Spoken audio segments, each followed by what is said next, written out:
In the grand and illustrious Xia Dynasty, where martial arts flourish and literary pursuits abound, the transmigrator Liu Ziyan embarks upon the path of immortality, leveraging the wisdom acquired in his previous life.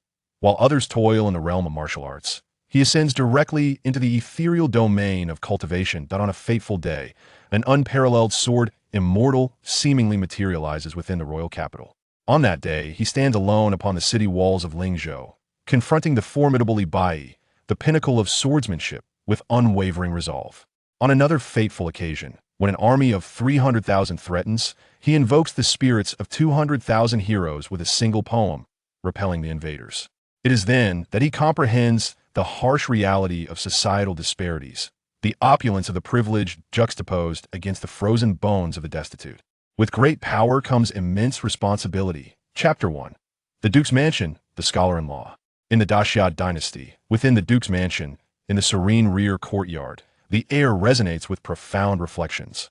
Though life be but a fleeting moment, one must strive to be a stellar figure, even in death. Like ants, we must aspire to the ambitions of swans. Though fate may be fragile as paper, let us harbor an indomitable spirit. A true man, born of heaven and earth, cannot languish in obscurity. Let dreams be our steeds, so as not to squander our youth. The cosmos is yet unformed, we are all dark horses waiting to gallop forth. Heaven does not birth the useless, and the earth does not nurture nameless grass. The yellow river will yet see clear days. So how can mankind be devoid of fortune, bear the humiliation and labor without lowering one's head? The lurking dragon awaits the opportune moment. When the tempest stirs the clouds, one shall leap and breach the heavens. A sword, honed for a decade, has yet to taste battle. Today, I present it to you who among you bears grievances. A thunderous sound erupts. In the heavens above, strange noises resound, as a rift tears through the clouds, unleashing a brilliant white light, with strands of white vapor descending. In the center of the courtyard's lake stands a pavilion where a young man clad in azure attire, with refined features and an air of scholarly elegance, embodies the essence of a learned scholar. At first glance, he exudes an aura of profound knowledge. Unfazed by the celestial anomaly, he welcomes the delicate white vapor that cascades down like ethereal threads, absorbing it into his being. Within his dantian, a magnificent silver palace materializes, vast and boundless, appearing above the core. A character representing literature shines brightly atop the palace. Thus, Liu Ziyan bestows the name Literary Palace upon this enigmatic structure, and the white vapor is termed literary qi. 10 years have passed since his arrival in this realm. Prior to this world, he had traversed another, a realm where survival was a ruthless endeavor, and he became the last sect leader. Over decades, he cultivated to the Yuanying stage, amassing hundreds of disciples. Just as he prepared to conquer the world of cultivation, a disciple offended the destined protagonist during an outing. The protagonist, accompanied by formidable allies, annihilated his sect, and he could not escape the ensuing demise. Upon his death, he once again traversed to the present world, where martial prowess reigned supreme. Armed with the wisdom of his past experiences, Liu Ziyan vowed to tread cautiously this time. In this new world, he has diligently cultivated in secret, achieving the Golden Core stage 6 years ago. Now he stands at the pinnacle of the Golden Core, resplendent in his accomplishments. Such is the terror of his prowess. Before Liu Ziyan stands a delightful 6-year-old girl, her hair tied in a playful ponytail, her features exquisitely delicate, radiating an irresistible charm. "Father, I do not understand," the little girl exclaimed, shaking her small head with an air of innocent curiosity. Dressed in a flowing blue robe, Liu Ziyan appeared momentarily taken aback, then offered a wry smile and replied, "My dear Yuer, your father does not wish for you to comprehend these matters just yet. But father, mother once said that a scholar is of no use, and studying holds no future." Liu Yuer's clear eyes reflected her unblemished innocence, her small gaze fixed intently on Liu Ziyan, her tiny head brimming with profound questions. The complexities of the adult world were utterly beyond her grasp. "Your mother?" Liu Ziyan paused, a bitter smile crossing his lips as he said, "Little Yuer, knowledge and literacy illuminate the truth. If you remain an illiterate and reckless martial artist, unable to discern right from wrong, how will you find your place in the future? In a land of the 9 continents, martial arts thrived while scholarly pursuits languished, with martial prowess reigning supreme. In the Great Xia Dynasty, martial skill was esteemed above all, and both men and women took pride in cultivating their martial abilities. Martial arts ascended through rank from 1 to 9, advancing to the innate realm, the transcendent immortal realm, and finally, the celestial realm. Levels 1 to 3 focused on body refinement, enhancing strength and agility that a fourth-grade martial artist could cultivate martial energy, thus becoming a truly qualified warrior. Therefore, levels 4 to 6 were primarily dedicated to refining martial energy. Only those above the 7th rank could be deemed accomplished martial experts, capable of feats such as running along rooftops with ease. At the 8th rank, one could project martial energy outward to harm from a distance, a mere trifle. By the 9th rank, one could traverse vast distances in an instant and briefly soar through the air using martial energy. But Mother is now the national general, admired and revered by many. Liu Ziyan clearly disagreed with her father's assertions, immediately retorting. Lin Xiaoyan, the granddaughter of Lin Hong, the Duke of the Nation in the Great Xia Dynasty. Lin Hong was a rare martial artist of the 9th rank who fought alongside the founder of the Great Xia Dynasty, Xiao Wuji, against various kingdoms. He was later posthumously honored as the Duke of the Nation. In his later years, he ascended to the innate realm, a level at which one could govern an entire nation alone. Throughout his life, he had 3 sons, all of whom expanded the territory of the Great Xia Dynasty, sacrificing themselves in the process. Such was the legacy of loyalty and valor in his family. Then, there was his eldest granddaughter, Lin Xiaoyan, who, at the tender age of 18, had already achieved the remarkable feat of reaching the 7th rank in martial arts. A prodigious talent. Regrettably, she enlisted in the military, embarking on a path of warfare for the Great Xia Dynasty. In just 3 years, she rose from obscurity to become the renowned national general, celebrated throughout the realm. Her martial prowess had already reached the cusp of the 9th rank. To say she was a woman who did not yield to men would be an understatement. As for Liu Ziyan, his lineage had always been that of scholars, possessing little more than the ability to recognize a few characters. It was not until his father, Liu Anren, relying on his talents, entered the officialdom and became a member of the court. Alas, as a scholar, Liu Anren, after assuming office, held himself aloof and disdained to associate with the powerful factions within the court. He was secretly undermined, which not only cost him his life, but also led to Liu Ziyan's exile to the northern wilderness. It was precisely during this time that Lin Xiaoyan, as a woman, fought valiantly across various kingdoms, amassing great military achievements that could earn her titles and positions of high office. Emperor Xia harbored significant concerns regarding this matter, which led him to bestow marriage upon the exiled Liu Ziyan as her consort. Lin Hong, devoted throughout his life to the Great Xia Dynasty, could only acquiesce with a nod. Thus unfolded a remarkable tale. 8 years prior, the wedding between the National Protector General and the seemingly ineffectual scholar Liu Ziyan was nothing short of earth-shattering, sending ripples throughout the entire capital of Great Xia, in a dynasty that revered martial prowess. A delicate scholar was deemed a mere jest. After all, a saying still echoed through the ages: a scholar is of no use at all. This illustrates the lowly status of scholars in society. In an era where martial cultivation was paramount, literati were regarded as slightly superior to the average populace, yet they were still cast aside by the world of letters. 8 years ago, Liu Ziyan's father, Liu Anren, was falsely accused and faced banishment to the frontier, destined to become fodder for war. Meanwhile, the National Protector General, Lin Xiaoyan, basked in glory from her military exploits, creating trepidation within the court. However, many officials within the court were displeased by her singular dominance, prompting some to suggest that the emperor arrange a marriage to demonstrate the general's loyalty. They summoned Liu Ziyan, a scholar on the brink of exile. Everyone anticipated that the general would react with rage and commit some folly. To their surprise, General Lin Xiaoyan and the steadfast Lin Hong did not oppose the imperial decree. Instead, they expressed their sentiments with a single phrase: "Your Majesty's bestowal of marriage brings me great honor. We shall wed shortly." Upon uttering these words, the court was left in shock, even silencing those officials who held grievances against the National Protector General. Indeed, 3 days later, the National Protector General was wed to a scholar destined for exile. 2 years hence, Liu Ziyan and Lin Xiaoyan welcomed a daughter, Liu Ziyan. From that moment forward, the union between the National Protector General and the exiled scholar became a favorite topic of gossip among the citizens of the capital, evolving into A tale recounted with mirth by court officials that it was particularly amusing that a figure of such stature as the National Protector General, a near master of the ninth rank, would marry a scholar on the verge of banishment, and, even more, so that they would subsequently bear a daughter.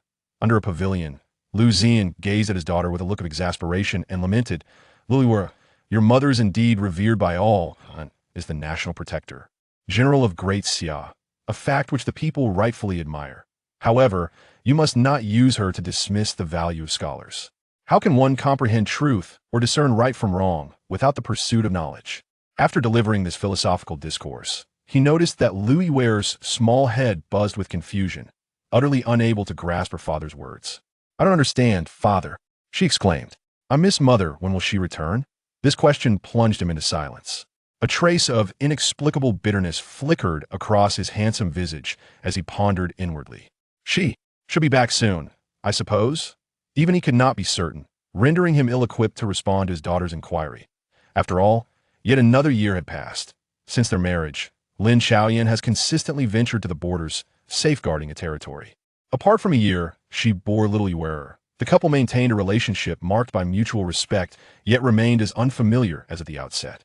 The utterance of young Master Liu and the declaration of General left their attendants and maidservants utterly astonished. The scene of their mutual respect was indeed quite unexpected.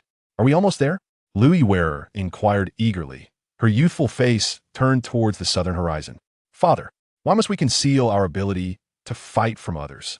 Because there are far too many formidable fighters in this world, and we must be cautious in our concealment." Chapter 2.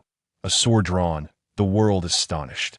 The following day, in the early morning at the Duke of State's residence, the sound of galloping hooves echoed as an armored guard hastily rode in, finally coming to a halt in front of the estate. Within the grand hall, the venerable Lin Hong sat composed with his eyes closed, rejuvenating himself, a steaming cup of tea beside him. "Report." The armored guard rushed in and promptly knelt upon the ground. "An urgent report from the front lines. The National Protector General has fallen victim to treachery, afflicted by a deadly poison, and the Liu Ziyan dynasty is mustering its forces. They await the day the general succumbs to the toxin, ready to seize the South Sea Pass." Upon hearing this, the elder sprang to his feet, his eyes wide with disbelief, exclaiming, "What?" Incredulity washed over him. At that moment, Steward Li hastily entered. "Dismissed." He waved his hand, signaling for the guard to withdraw. Lin Hong stood frozen, unable to regain his composure, his entire being trembling. Xiaoyan. After a long pause, tears streamed down his face, his voice quavering with sorrow. "Master, the situation has not yet reached an irretrievable point. Allow me to lead the Black Dragon Riders to the South Sea Pass," Steward Li interjected without hesitation. Hearing this, the elder shook his head, tears glistening in his eyes. "This is unfeasible. Countless eyes are upon us in the court. Should we recklessly deploy the Black Dragon Riders, it would surely invite numerous complications." Seeing the elder's distress, Steward Li grew anxious. "Master." "Silence. This matter is not to be discussed further." As for Xiaoyan, the elder's voice faltered, his eyes reddening. Outside, Liu Ziyan, clad in a blue robe, entered with a hint of jest. "Elder, why haven't you come to challenge me to a game of chess today? And you, old Li, why are you kneeling here?" Upon entering, he noticed Steward Li kneeling before the elder and was filled with curiosity. "Son-in-law." Steward Li quickly saluted. In response, Liu Ziyan waved his hand, smiling gently. "Pray tell, what has transpired?" Seeing his son-in-law arrive, Lin Hong swiftly repressed his sorrow and sat down, yet had not the chance to explain. Steward Li interjected, "Son-in-law, Miss Yen has been poisoned at the South Sea Pass by a deadly toxin. The first 7 days will inflict excruciating pain akin to a heart-wrenching torment. The subsequent 7 days will gradually sap her martial energy, rendering her an ordinary person, and she shall never again have the possibility of entering the martial path." With a resounding thud, the elderly gentleman slammed his hand upon the table, indignantly rebuking. "Steward Li, why are you discussing such matters with a scholar? Poison? Chemical weapon dispersal?" Liu Ziyan narrowed his eyes, a sharp glint flashing in their depths, and then casually inquired, "Is there any risk to life?" Upon uttering these words, the elderly gentleman's fury was momentarily halted, and Steward Li gazed at him in astonishment. "It seems there is no immediate danger to life, it merely dissipates one's martial prowess," Liu Ziyan mused, seemingly oblivious to the two men. Steward Li hastily interjected, "Young master, Miss Yen is the esteemed general of our Great Xia Dynasty, and with her proud disposition, how could she possibly accept becoming an ordinary person? Moreover, the enemy lurks in the shadows, watching. Elder Lin Hong wore a countenance of helplessness and disappointment, lamenting the fact that his grandson-in-law was merely a common scholar. Old Li, prepare for me a fine carriage, he instructed, before turning and striding out of the hall. Only after the figure had receded did the elderly gentleman come to his senses, a peculiar expression crossing his face. Did that lad just mention preparing a carriage? Where could he possibly be going? Steward Li shook his head in confusion. Perhaps he wishes to venture out. It has been many years since young master has left the house. The following day, Steward Li arrived early, leading the carriage and waiting outside the main gate, in the front courtyard. Elder Lin's expression was tinged with irritation as he admonished. This is absurd. You, a mere scholar, possess no martial skills whatsoever. How can you venture to the front lines? That is a place where even 8th-tier experts may lose their lives at any moment. The one receiving this reprimand was none other than Liu Ziyan, who remained silent, listening intently to the elder's anger. However, the resolute determination in his gaze conveyed that his decision was unyielding. Are you even listening? You little rascal, do not forget about Xiao. If you leave like this, what will happen to Xiaoyer? Do you expect this old man to take care of her? In a last-ditch effort, the elder invoked Xiaoyer's name, hoping to sway him. In response, Liu Ziyan calmly replied, Yesterday, I instructed Old Li to notify Xiaoying to return. She should be on her way now. Hearing this, Lin Hong was rendered speechless, taken aback that the young man had considered such a contingency. It was evident that his resolve to head to the front lines was unwavering. Sighing deeply, the elder lamented, Though you are a scholarly youth, you have indeed developed a knack for dealing with this old man over the years. This time, King shall accompany you to ensure your safety at the front lines. As his words fell, a graceful figure approached from a distance, a green longsword slung over her back. Striding forth with poise and vigor, it was clear she possessed the spirit of a heroine. Her striking features exuded both charm and allure. King pays her respects to the young master, she declared, clasping her hands and kneeling with utmost reverence. Liu Ziyan's expression momentarily faltered before he regained his composure. It was evident that the young woman, Qing Nu, had likely emerged from the ranks of the female soldiers, as her deference towards him was unmistakable. As anticipated, the old man began to elucidate. Qing Nu grew up alongside Xiaoyan. Her loyalty is beyond question. Nodding in realization, Liu Ziyan slowly approached Qing Nu, casting his gaze upon the long sword sheathed at her back. Without further ado, he unsheathed the sword with a swift motion, gripping it firmly in his hand as he murmured, a fine blade. His expression then turned cold, lifting his gaze toward the southeast. He raised the sword in his right hand, and with a subtle flourish, unleashed a seemingly faint wave of sword energy. The old man and Qing Nu. It appeared as if he was merely demonstrating his swordsmanship casually. Meanwhile, within the grand palace of the Great Xia, whoosh, whoosh, whoosh, 3 figures, moving with astonishing speed, swiftly materialized atop the palace walls. What formidable sword energy! It is directed at the palace, remarked Qin Haoran, the current head of the sword pavilion, his attire immaculate and ethereal, standing aloft with a furrowed brow. The other 2 figures were Chun Fanfan, the head of the martial arts academy, and Wei Yan, the chief eunuch of the palace. These 3 represented the pinnacle of the Great Xia Dynasty's martial prowess. Sword immortal Qin Haoran, renowned for his exploits 3 decades prior, had carved a bloody path through 100,000 troops with nothing but a rusted blade, thus earning his title. Chun Fanfan, the founder of the martial arts academy, had reached the pinnacle of innate mastery. Wei Yan, the emperor's childhood eunuch, was now in charge of all palace affairs. It has arrived. This single wave of sword energy has surpassed the 9th rank. I wonder which stage of Sword Immortal has unleashed it. Chun Fanfan's expression was one of profound astonishment, his heart tumultuous with dread. Above the 9th rank, sword masters are referred to as Sword Immortals, categorized into 4 stages: astonishing, peerless, unparalleled, and supreme. Qin Haoran's expression was unusually grave, his voice trembling slightly as he spoke. It is beyond me, I could see his words. Both men were struck with shock. This was a fully realized, astonishing sword immortal, capable of surpassing the sword techniques of others. Unparalleled, with a swish, a white sword energy sliced through the air. The 3 men, witnessing this, were immediately alarmed and hastily summoned their strength to defend. However, in an instant, they were sent flying by the sword energy, Bang, bang, bang. The sound of their bodies crashing to the ground echoed, while the sword energy continued its invincible advance toward the Shuntian Hall. Crack! A massive plaque, resting on a golden redwood base, was cleaved in two by the sword energy, crashing to the ground. Your Majesty, be cautious. In an instant, the entire palace erupted into chaos, the guard forces swiftly assembling. Chapter 3. General Lin Xiaoyan of the National Defense within the Imperial Palace. An exceedingly dreadful rumor spread. The three most formidable warriors of the Great Xia had been injured to varying degrees on this very day. According to those within the palace, a peerless sword immortal had struck, and with merely a stroke of sword energy, he had grievously wounded the three masters. At the Duke's residence, Liu Ziyan slowly sheathed his sword and handed it to Qing Nu, smiling as he remarked, "With such beauty and skill, I am grateful to the old master." There was no hint of refusal. He was acutely aware of the elder's intentions. To reassure him and accept it with composure was indeed a commendable course of action. "Let us depart." Lin Hong, with a countenance of despondency, waved his hand dismissively before turning away, his entire being trembling. A sense of reluctance and difficulty and acceptance enveloped him. These emotions were, of course, present. However, deep within his heart, a greater feeling of joy emerged. Believing that this misguided marriage had led his granddaughter to find the right partner. A mere scholar, unafraid of life and death, must also tread the front lines.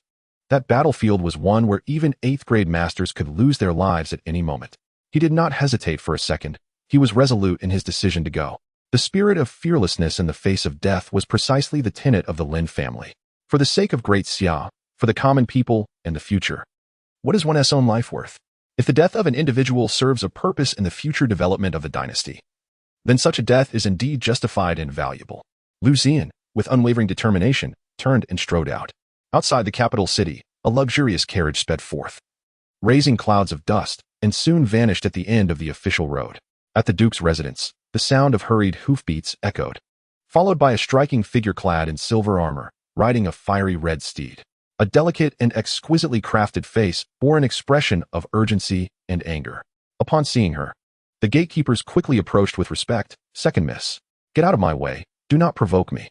Lin Baoying dismounted with a flourish, angrily admonishing the guards as she hurried inside. In the front courtyard, Steward Li was instructing some servants on their tasks when he caught sight of his agitated second miss entering. He promptly approached. "Miss Ing, what is you in such a fluster?" Lin Baoying huffed, her pretty face slightly flushed with anger. "Grandfatherly, do not think I am unaware of your alliance with that penniless scholar. If anything happens to Xiaoyu, I shall not spare you. I will deal with that lad directly." As she spoke, she marched toward the main hall. Her voice, though not loud, had already reached the ears of the elder sipping tea within. "What penniless scholar? How many times must I tell you? That is your brother-in-law." The elder scolded, his words spilling forth before he even saw the visitor. He was at a loss with this granddaughter of his. He had vehemently opposed the emperor's match, having severely injured Liu Ziyan on several occasions, leaving him bedridden for half a month. It was only after Xiaoyu's birth that Lin Baoying began to temper her behavior. "Brother-in-law? Let him defeat me first. A frail scholar, lacking even talent in literary arts, and so effeminate. What kind of brother-in-law is that?" As her voice faded, she stepped into the grand hall, and the grandfather and granddaughter exchanged a glance. "Where is Xiaoyu? How is she?" Although Lin Baoying disapproved of her brother-in-law, Liu Ziyan, she held no reservations about her sister Lin Xiaoyan's daughter. The old man waved his hand and slowly picked up his teacup, taking a leisurely sip. "Enough. Ziyan summoned you back merely to venture out himself." "What?" Lin Baoying's face was a portrait of disbelief, akin to encountering a ghost. That frail scholar, who had always remained at home to tend to his daughter and teach her, had actually gone out. No. She soon realized something was amiss. The fact that he had left home indicated that something significant must have occurred. Her expression turned grave. "Grandfather, has something happened to my sister?"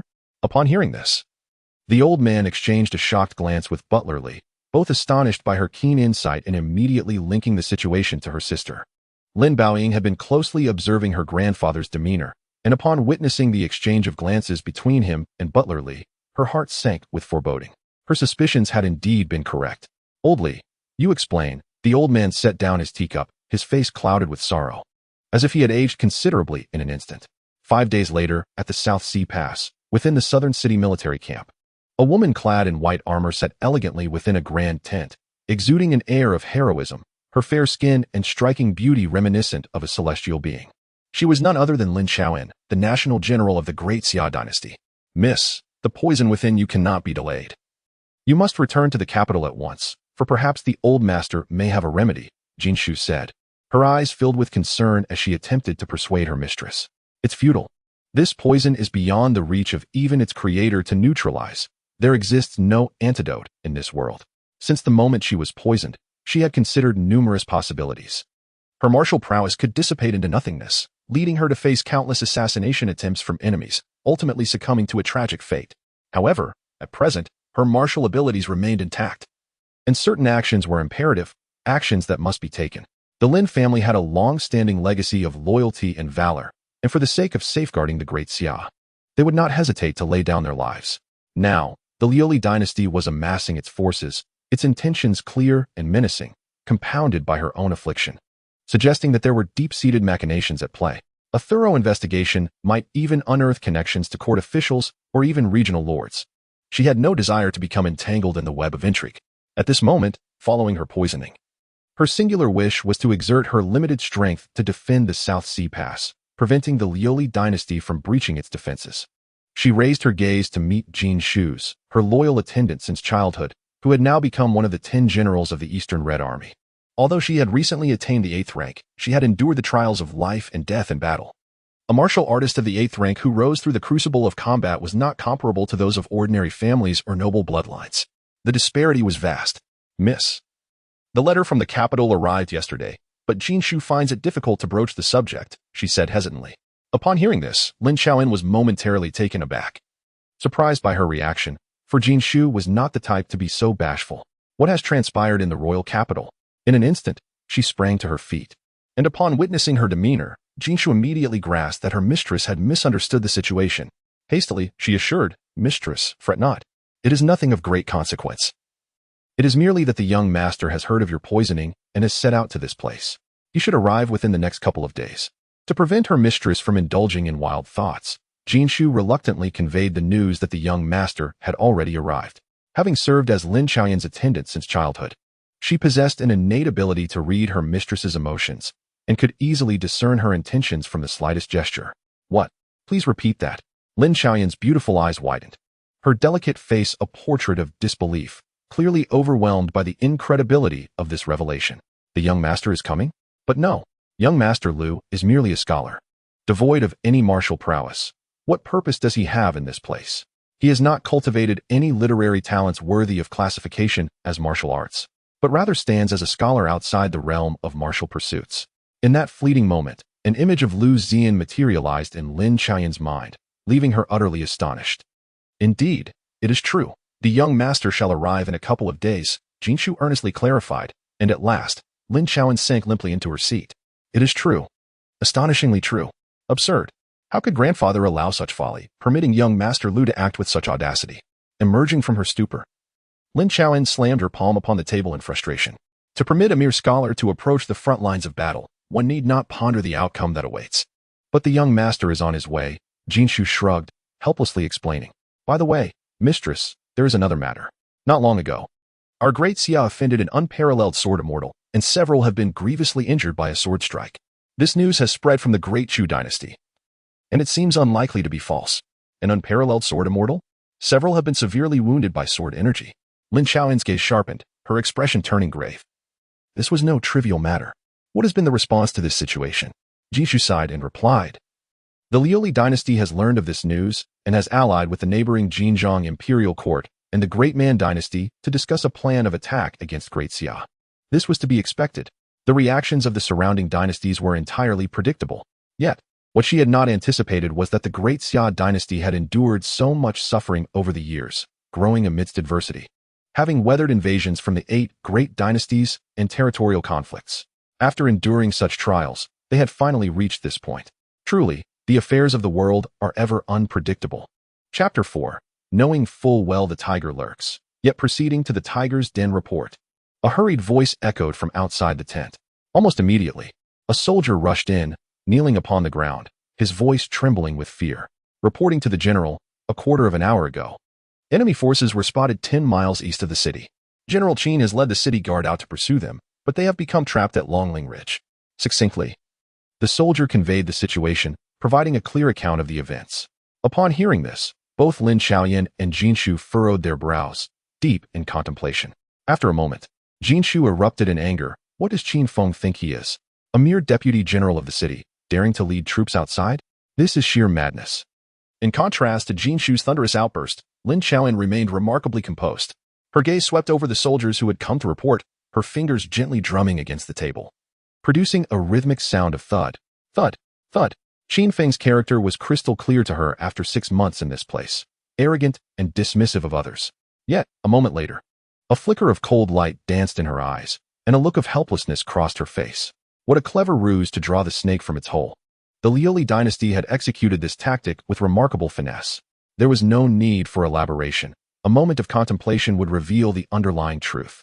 The deputy commander of the city guard lacked the authority to mobilize all the city's defenders. Clearly, this was all directed at her. Miss, let us dispense with the trivialities. Jin Shu, remain here to guard this place. The rest will accompany me to Locked Dragon Ridge. Lin Xiaoyan sprang to her feet, giving orders as she strode out of the tent. Moments later, 8,000 soldiers had assembled. Among them, 1,000 were composed entirely of women. All elite warriors from the Eastern Red. This was a female army founded by Lin Xiaoyan 3 years prior, comprising 50,000 warriors of the 6th and 7th ranks. Over the past 3 years, they had been invincible, achieving remarkable feats for the Great Xia, simultaneously becoming a source of great apprehension for various dynasties. Knowing the mountain harbors a tiger, one still chooses to venture into its lair. Confidence. In this moment, she believed that no scheme or deceit could evade the scrutiny of absolute strength.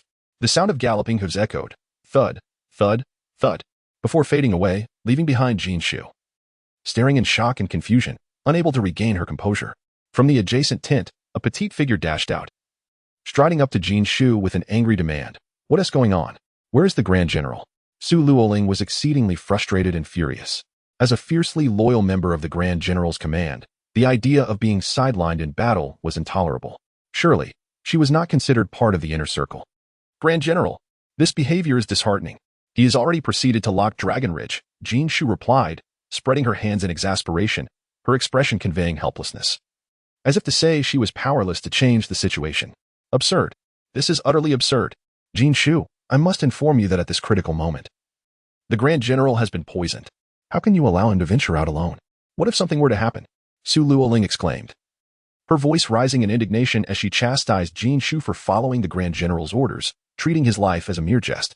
Jin Shu rolled her eyes in resignation and explained, I remain here because my husband will arrive shortly, along with some unruly individuals. I suspect that at this moment, they will surely emerge to incite unrest, making the Nanhai Pass quite tumultuous. At this, Su Luoling's expression flickered, her eyes widening as she grasped the implications of Jin Shu's words. Are you suggesting that there are conspirators behind all of this? Internal traitors? The moment she uttered the term traitor, she realized the gravity of her revelation and quickly covered her mouth, glancing around apprehensively. Wait, soon. Su Luoling realized a certain truth. Her fiancé, the general, who remained idle and accomplished nothing back at the royal capital, a frail scholar of diminutive stature? One slap from her could easily dispatch a dozen of him. How could that good-for-nothing, who had brought ridicule upon the general, dare to venture to this perilous borderland? For a moment, she felt as if she had just heard the most ludicrous joke in existence. A mere weakling scholar, utterly insignificant, daring to tread upon such dangerous territory. Was he courting death? Or did he simply find his life too dull at home? Be silent. Do not slander my fiancé. Jin Shu's face turned a shade of deep displeasure, her beautiful eyes blazing with fury as she fixed her gaze upon Su Luoling, exuding an air that suggested she might spring into action at any moment. However, Su Luoling was not intimidated by her wrath, nor did she heed the murderous glint in her eyes. Understanding Jin Shu's fiercely loyal nature, she refrained from being overly disrespectful. An hour later, urgent news arrived. The general is trapped at Long Lock Ridge, in dire peril. A mounted soldier galloped into the camp, calling out loudly along the way. Jin Shu stepped out of the tent, her expression shifting as she observed the anxious faces of the soldiers around her, a flicker of cold light flashing in her eyes. Damn it, Cheng Zijie and Qin Qian truly possess cunning tactics, first obstructing Miss from taking over South Sea City, and now resorting to this scheme. As this thought crossed her mind, her countenance darkened, her fury surging. Suddenly, a spark of realization ignited within her. Qin Feng, son of Qin Qian, was also the vice commander guarding South Sea City. Upon closer reflection, The so-called pursuit of enemies was likely a trap. Sister Su, apprehend this man and eliminate him on the spot. Initially taken aback by the news of the general's entrapment, Su Luoling felt shock, followed by an intense rage. Before she could unleash her fury, Jin Shu's commanding tone reached her ears. All right, she replied, immediately springing into action, her hand gripping a silver longsword. She leapt into the air and struck down at the soldier before her. With a sickening thud, the man's head flew off, blood gushing forth as he fell lifeless to the ground. This unexpected scene silenced the surrounding soldiers, their chatter abruptly ceasing. The next moment, a cry erupted, "Murder! General Su, under the banner of the National Protector, indiscriminately slaughters soldiers. How chilling." This was a soldier who had just returned from the front lines with news. In an instant, several unknown soldiers began to shout in unison. Just those two brief statements swept through the camp like a hurricane. Indiscriminate slaughter of returning soldiers was enough to condemn Su Luoling beyond redemption. General Su, how could you be so reckless? This man was merely a messenger returning from the front lines. Do you not perceive how excessive this is? One of the vice commanders was the first to voice his outrage, glaring at Su Luoling with eyes that seemed to harbor a desire to strike her down. In response, Su Luoling, bewildered, turned to Jin Shu, casting a desperate look for help. After all, this individual has indeed become a pawn in Jin Shu's deadly game. Out of trust for Jin Shu, he acted without a moment's hesitation. Now, upon reflection, he acknowledges his impulsiveness. How could one possibly resort to violence against soldiers within the military camp for no justifiable reason? It seems he could not cleanse his name, even by plunging into the Yellow River. General Su, if you cannot provide a reasonable explanation today, we shall not acquiesce. Even if it means taking our grievances to the royal capital, we must seek justice for our fallen comrades. Another deputy commander stepped forward, fervently and resolutely confronting Su Luoling. His gaze fierce and unwavering. From all directions, thousands of soldiers assembled, a formidable presence. Chapter 5. Entrapped in a deadlock in the southern part of the city. Within Cheng Zijia's abode, a man past 50, his hair streaked with gray and adorned in opulent attire, reclined with narrowed eyes. Below him, a guard reported swiftly, "My lord, everything is proceeding according to General Qin's plan. General Su has already taken lives, and several deputy commanders have risen in opposition. At present, the Grand General is trapped at Longling, and General Jin Shu will certainly dispatch troops for support. However, if this reinforcement fails to arrive, the Grand General will be in grave danger." Upon hearing this, Cheng Zijia beamed with delight, laughing heartily indeed. This scheme has been meticulously devised with General Qin for 2 full months. Even if Lin Xiaoyan possesses extraordinary abilities, she cannot escape her fate.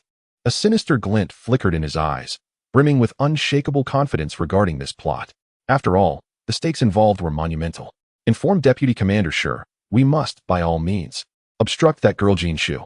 The guard promptly replied, "Yes, my lord," before retreating slowly. Outside the city, 50 miles to the east, at Longling, devastation reigned. The air was thick with smoke, remnants of a fierce battle. Half an hour prior, Lin Xiaoyan had led 8,000 soldiers of Dongfang Hong to the scene. Witnessing Qin Feng and his 20,000 troops besieged, without a second thought, she charged forward, initiating a bloody melee. Unexpectedly, Qin Feng's 20,000 soldiers suddenly turned their weapons upon them.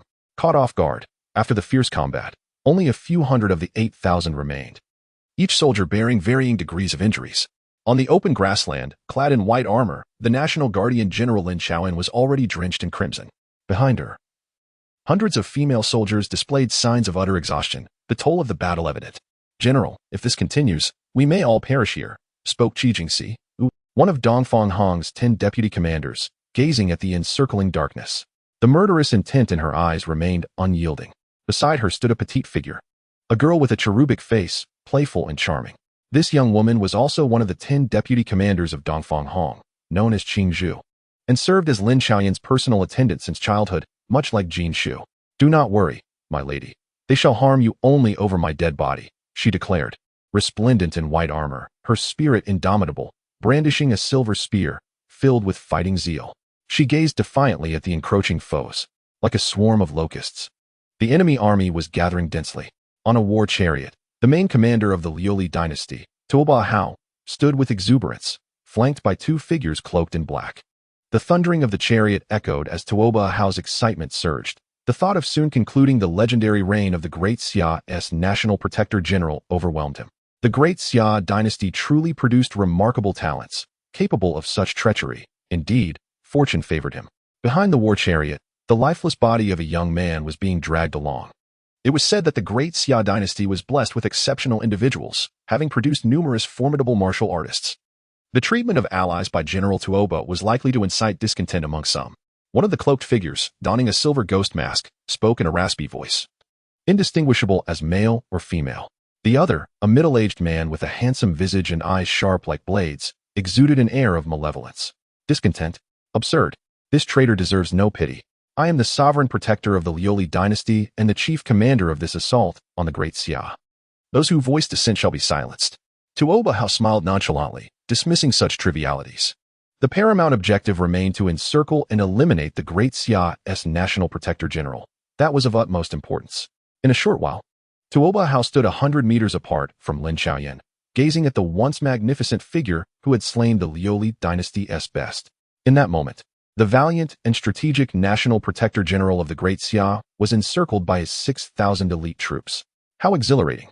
From his elevated position, he called out, "General Lin, it has been a while. The last time we met, I promised that with time, I would ensure your utter ruin. I did not expect this day to arrive so swiftly." Ha ha! His laughter echoed, a cathartic release of long-held animosity. Tuoba Hao, a mere defeated foe dares to boast so brazenly? Do you truly believe you can subdue me? Lin Xiaoyan retorted coldly, her gaze sharp as a blade, scanning the encroaching enemy ranks. A deadlock. For her and her comrades, it was indeed a situation of impending doom. How infuriating it was that Qin Feng, a member of the Great Xia, secretly allied with the enemy, leading them into this dire predicament. Observing Lin Xiaoyan's defiance even as death loomed, Tuoba Hao was intrigued. "General Lin, we are old acquaintances. There is no need for pretense. To be candid, you are indeed remarkable. Even today, in orchestrating your downfall, I have summoned the third-ranked assassin of the Dark House, Yu Sanyang, as well as the ninth strongest disciple in the mortal realm, Great Xia. How will you escape this deadlock?" As longtime rivals, he revealed the identities of his two formidable allies without reservation. At his words, Lin Xiaoyan and her soldiers were visibly shaken, their expressions transforming in astonishment. Yu Sanyang, Great Xia, these two individuals are renowned masters of the ninth rank. There are even rumors that the Sword Immortal has already ascended to the realm of the Sword Sage. For only those who surpass the ninth rank in the art of swordsmanship can rightfully claim the title of Sword Sage. The true strength of the Sword Immortal remains shrouded in mystery. After all, the very title serves as a testament to their prowess. What does it mean to be a Sword Immortal? It signifies that the world has never witnessed them wielding a second sword, hence the epithet. How could these two formidable beings, the general, possibly lead us to our demise? Qi Jingxi, filled with resentment, fixated her gaze on the lifeless body of Qin Feng behind the war chariot of Tuoba Hao. Were it not for this scoundrel's covert machinations and collusion with the enemy forces at that moment, Lin Xiaoyan suddenly tilted her head back and coughed up blood, a mist of crimson erupting as her complexion grew increasingly pallid. This is dire. The agitation has exacerbated the toxins within her, causing them to surge forth prematurely. Changzhu, with a delicate and captivating visage, bore an expression of deep concern, her demeanor radiating urgency. Truly, one cannot help but feel pity for her plight. Observing this, Tuoba Hao feigned surprise, exclaiming, "Oh dear, I nearly forgot that your esteemed general has been poisoned, and with a particularly rare toxin at that." Silence. Tuoba Hao, do not presume that this general is unaware. You, the treacherous fiend behind this calamity. Changzhu retorted furiously, pointing an accusatory finger at him. Unexpectedly, Tuoba Hao displayed no intention of concealing his intentions, boldly declaring, "Indeed, it was I who orchestrated the poisoning. I am quite fond of the idiom foolproof, and without resorting to underhanded methods, how could I possibly contend with you? My soldiers, seize these women, and they shall be yours." With that proclamation, a chorus of cheers erupted from the surrounding troops, their morale soaring in an instant. Tuoba Hao, satisfied, promptly raised his hand, signaling for silence. The situation before them was dire. Thus, General Lin, having suffered defeat at my hands on numerous occasions in the past, I offer you a chance to redeem your honor. Today, I challenge you to a duel against 3 of my generals. Win 1 battle, and I shall grant 10 of your warriors a chance to escape alive, though you shall not be among them. Do you dare accept? Upon hearing this, Qi Jingxi and Changzhu were instantly incensed, and the female soldiers behind them gripped their weapons tightly. They were acutely aware that with the general's toxins flaring up, engaging in combat now would surely expedite their effects. They were deliberately pushing the general towards her demise. All the soldiers understood this reality, yet the current circumstances demanded. This general shall accept. She stepped forward, her white armor stained with blood, her exquisite face pale, yet unyielding, with a silver spear in hand. She stood defiantly before 60,000 enemy troops, exhibiting no sign of retreat, embodying the spirit of a lone warrior capable of holding back a tide of foes. Truly, she was deserving of the title of General Protector of the Great Xia. In that moment, Tuo Bahao could not help but reflect on her indomitable spirit. Chapter 6. A Breach of Martial Virtue, Underhanded Assassins. On the war chariot, the strikingly handsome sword immortal observed Tuo Bahao's actions with keen interest. Unable to restrain herself, she coldly remarked, "King, in times when our enemy is weak and we are strong, a decisive command should be issued to eliminate them without delay. We must not grant them any opportunity for resurgence. If we continue to procrastinate, when will this end?" For a master of his caliber, resolving a battle in a mere second is paramount. He would never linger even a moment longer. The battlefield is ever-changing, and a single blink could bring unforeseen developments. Fear not. The current situation is clear, with my 6,000 elite troops at hand. These mere remnants of the enemy pose no threat. Arrogance has always been the hallmark of Tuo Bahao's character. In this scenario, if he does not take the opportunity to humiliate the renowned general of the Great Xia, how can he escape the shadows of past defeats? Moreover, the last to act on my side will naturally be the esteemed gentleman. Upon hearing this, the sword immortal could not help but scoff, casting a discerning glance at Tuo Bahao. How insidious! Lin Chaoan stepped forward, her beautiful eyes flashing with a cold glimmer. Wielding a long spear dyed crimson. "Let us engage in battle." Her proud spirit resonated, her voice thunderous. That exquisitely graceful figure stood tall and unyielding. Quite impressive. Tuo Bahao could not suppress his admiration, clapping his hands. Who dares to challenge her? As his words fell, a robust figure emerged from the ranks. I shall. The individual, though possessing a sharp face, was exceptionally strong, striding forward with the gait of a dragon and tiger. Thunderclap fist, Du Chong, a genuine 9th-tier master.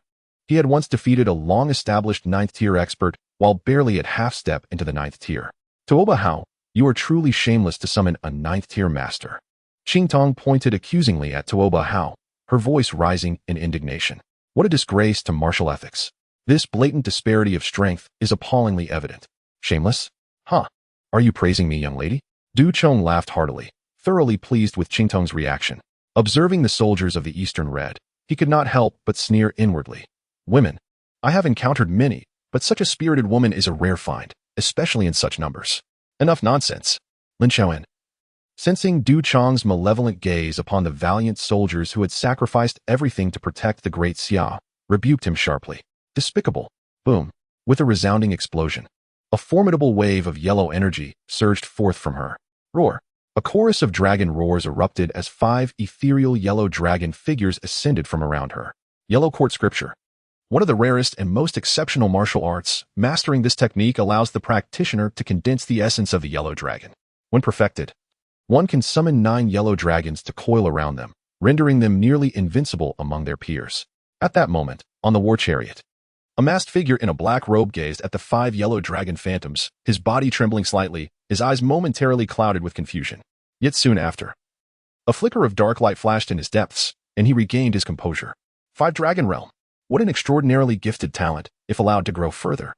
She may surpass your esteemed elder. Was utterly astonished, but soon a chilling light surged in his eyes, and a murderous intent took shape within him. To this day, Lin Hong stands as the most remarkable representative among those who have mastered the Huang Ting scriptures, having reached the 7th Dragon Realm. At the 9th grade, he single-handedly battled 13 formidable martial artists of the same rank, ultimately slaying 11, gravely injuring 1, and rendering another incapable of further combat. This illustrates the terrifying power of this technique. However, no matter how potent it may be, not everyone can cultivate it. One must possess an innate dragon aura to practice this art.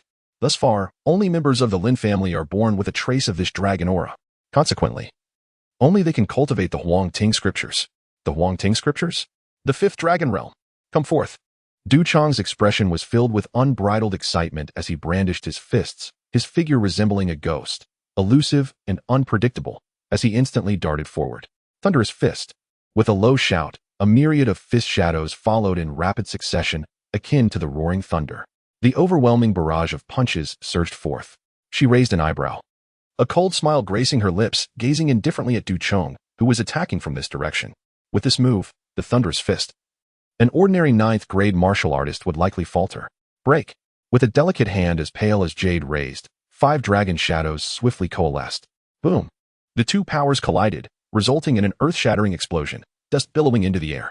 A massive pit appeared between Lin Xiaoyan and Du Chong, created by the earlier clash of forces. Had it been blocked?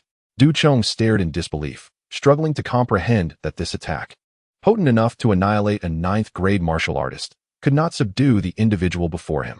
Tuo Bao's eyes sparkled with a keen light as he thought to himself, as expected, the Huangting scriptures can challenge those of higher rank. This woman cannot be allowed to remain. He then turned his gaze towards a soldier behind him and nodded.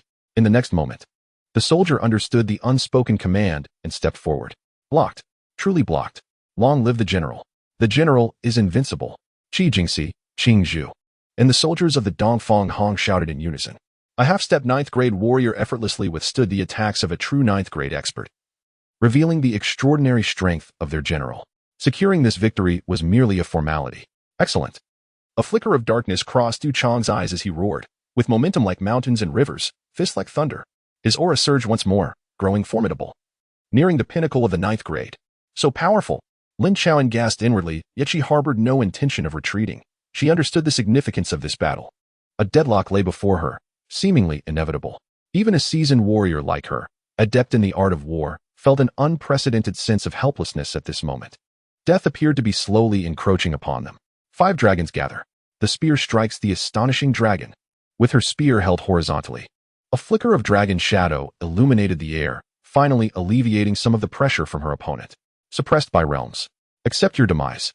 Just as everyone was intently focused on the clash between the two, a thunderous shout erupted. Whoosh! A shadow darted behind Lin Xiaoyan, wielding a long sword. With a ghastly expression, swiftly lunging to stab her. An ambush. At such a critical moment, an unexpected ambush occurred. Miss, be careful. King Bamboo reacted instantaneously, her figure darting forth like lightning. In the blink of an eye, she reached Lin Xiaoyan's side. Just as she spoke, a long sword, glinting with a chilling radiance, pierced through her heart, the tip protruding from her back. Upon witnessing this, everyone stood in stunned silence. King Bamboo and Lin Xiaoyan turned to see the body, now impaled by the sword, and Lin's eyes instantly filled with tears, her whole body trembling. General King Bamboo! General King Bamboo! The female soldiers cried out in anguish, lamenting the fate of their commander. Meanwhile, Tuo Bao was momentarily taken aback, pondering how this girl could have been slain.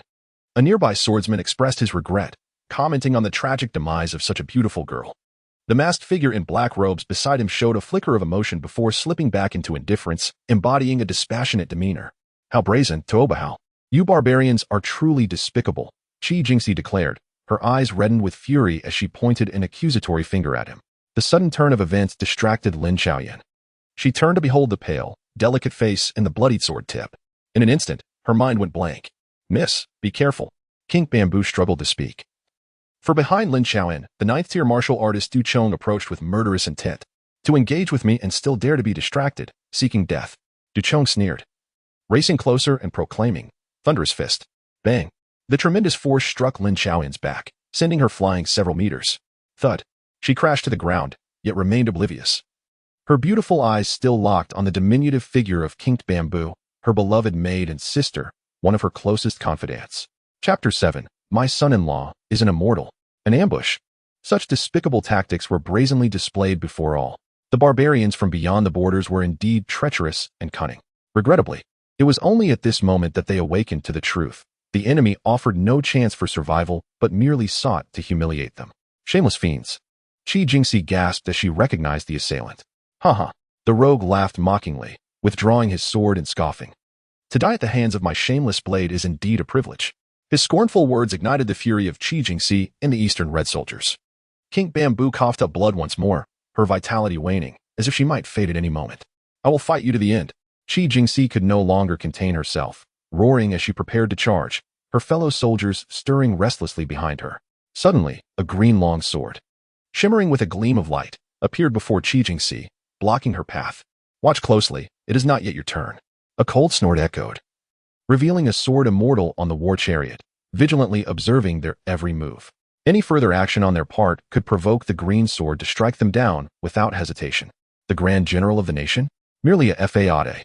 After sending Lin Xiaoyan flying with a punch, Du Chong's arrogance swelled, dismissing the so-called Grand General as nothing more than a hollow title.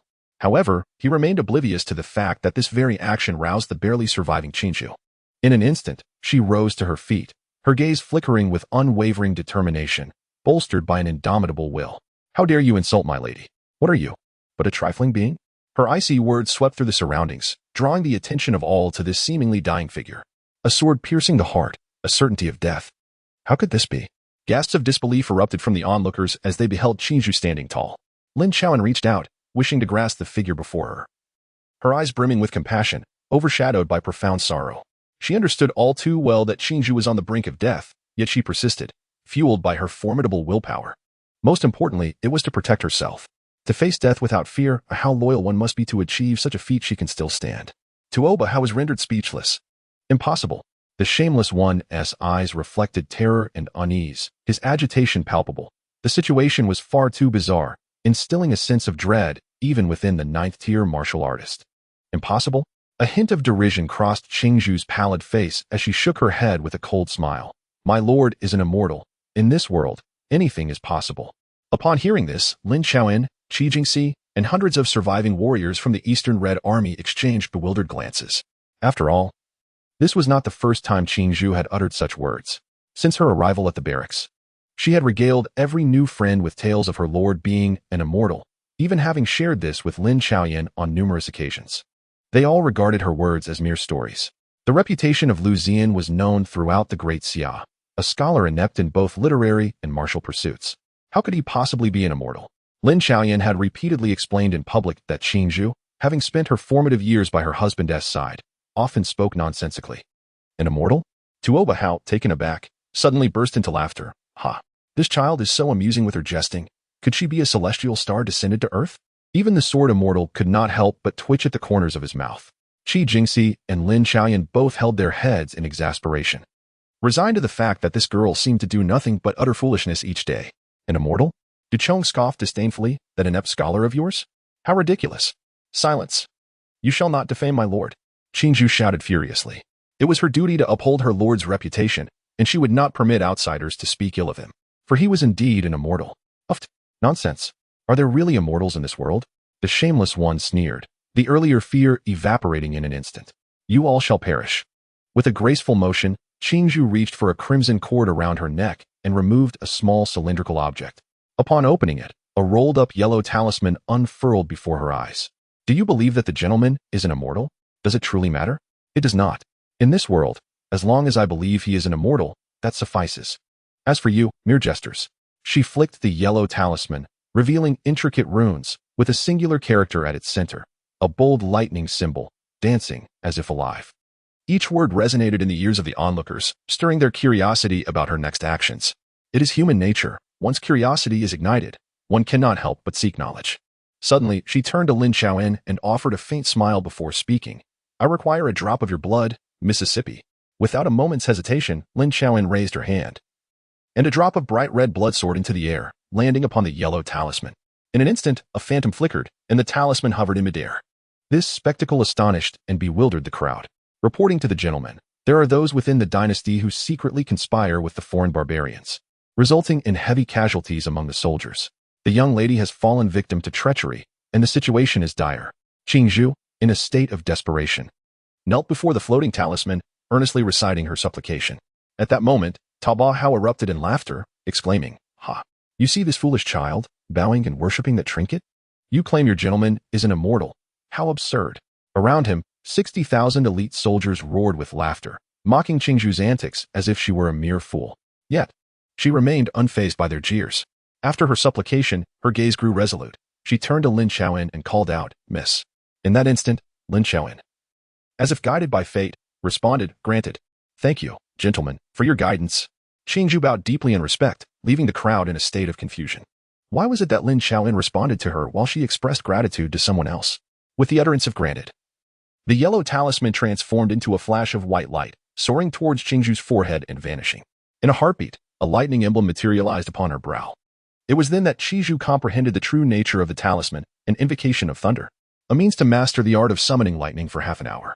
So this is it. The gentleman is indeed an immortal. Turning to her mistress, Lin Xiaoyan, her eyes welled with tears. Soon, she would depart from this world forever, leaving behind her beloved mistress and her sisters of the Eastern Red. With a trembling voice, she knelt and said, Miss, thank you for your care over the years. You have given Qingzhou a family. At that moment, the shameless figure retreated swiftly, vanishing before anyone could react. Laughter echoed, filling the air. With a raucous laugh, she rose slowly, her face adorned with mockery. Little did they know that they themselves were the true jesters, ridiculing her esteemed husband. She fixed her gaze upon Du Chong, sneering coldly. Do you believe that achieving the 9th rank makes you a master? Do you think my lady is doomed today? A troop of foolish clowns. Allow me to enlighten you. An icy aura emanated from her, enveloping the surroundings in an instant, sending shivers through the hearts of all present. Thunder roared. In a heartbeat. The wind surged, sunlight was eclipsed, and dark clouds gathered as silver lightning coiled in the sky. It was a breathtaking spectacle. Suddenly, a bolt of lightning, as thick as an arm, descended from the heavens, manifesting in her right hand. The onlookers were left speechless, their expressions frozen in disbelief. The next moment, the overwhelming force of the lightning surged forth, as if capable of obliterating everything in its path, instilling a profound sense of dread among the crowd. They were utterly astounded. To summon lightning with bare hands, to hold it so effortlessly, was an inconceivable and terrifying feat unfolding before their eyes. How could one not be awestruck? Lin Chuan rose swiftly, her exquisite face awash with incredulity. Summoning lightning, wielding it with bare hands, what an extraordinary display of power. My lady, your husband is indeed an immortal. Capable of boundless wonders, she recalled the words that had once seemed a jest from Qingzhou. Now, they resonated with a startling truth. Could it be that the illustrious Legongzi was truly an immortal? No. Such a notion was absurd and nearly impossible to accept. He had dedicated years to study. Embodying wisdom and propriety, how could he be linked to the divine? Surely, she was overthinking. Qingzhou's prowess was astonishing, able to summon lightning. Was it mere coincidence? The soldiers of the Eastern Red gasped in awe, their eyes fixated on the petite figure illuminated by the lightning, appearing grander than life. Du Chong, how dare you insult my lady and bully her? I shall grant you the gift of lightning to meet your demise. With a swift motion, Qingzhou unleashed the lightning, which surged forth like a dragon, striking Du Chong in a blinding flash.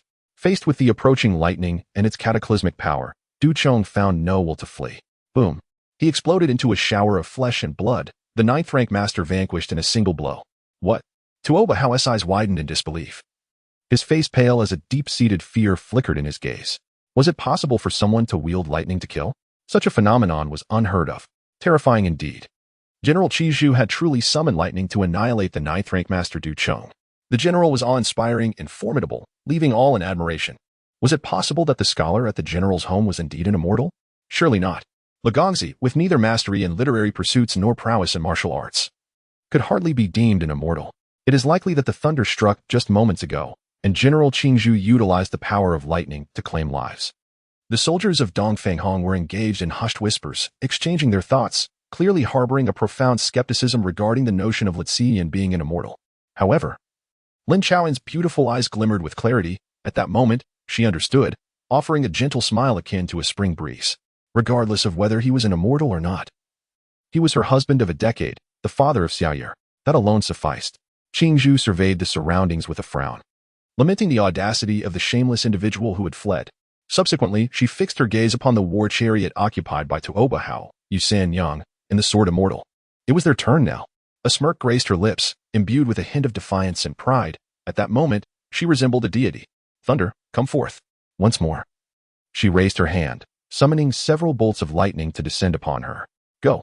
With a decisive push, the lightning surged forth, carrying an overwhelming aura of terror.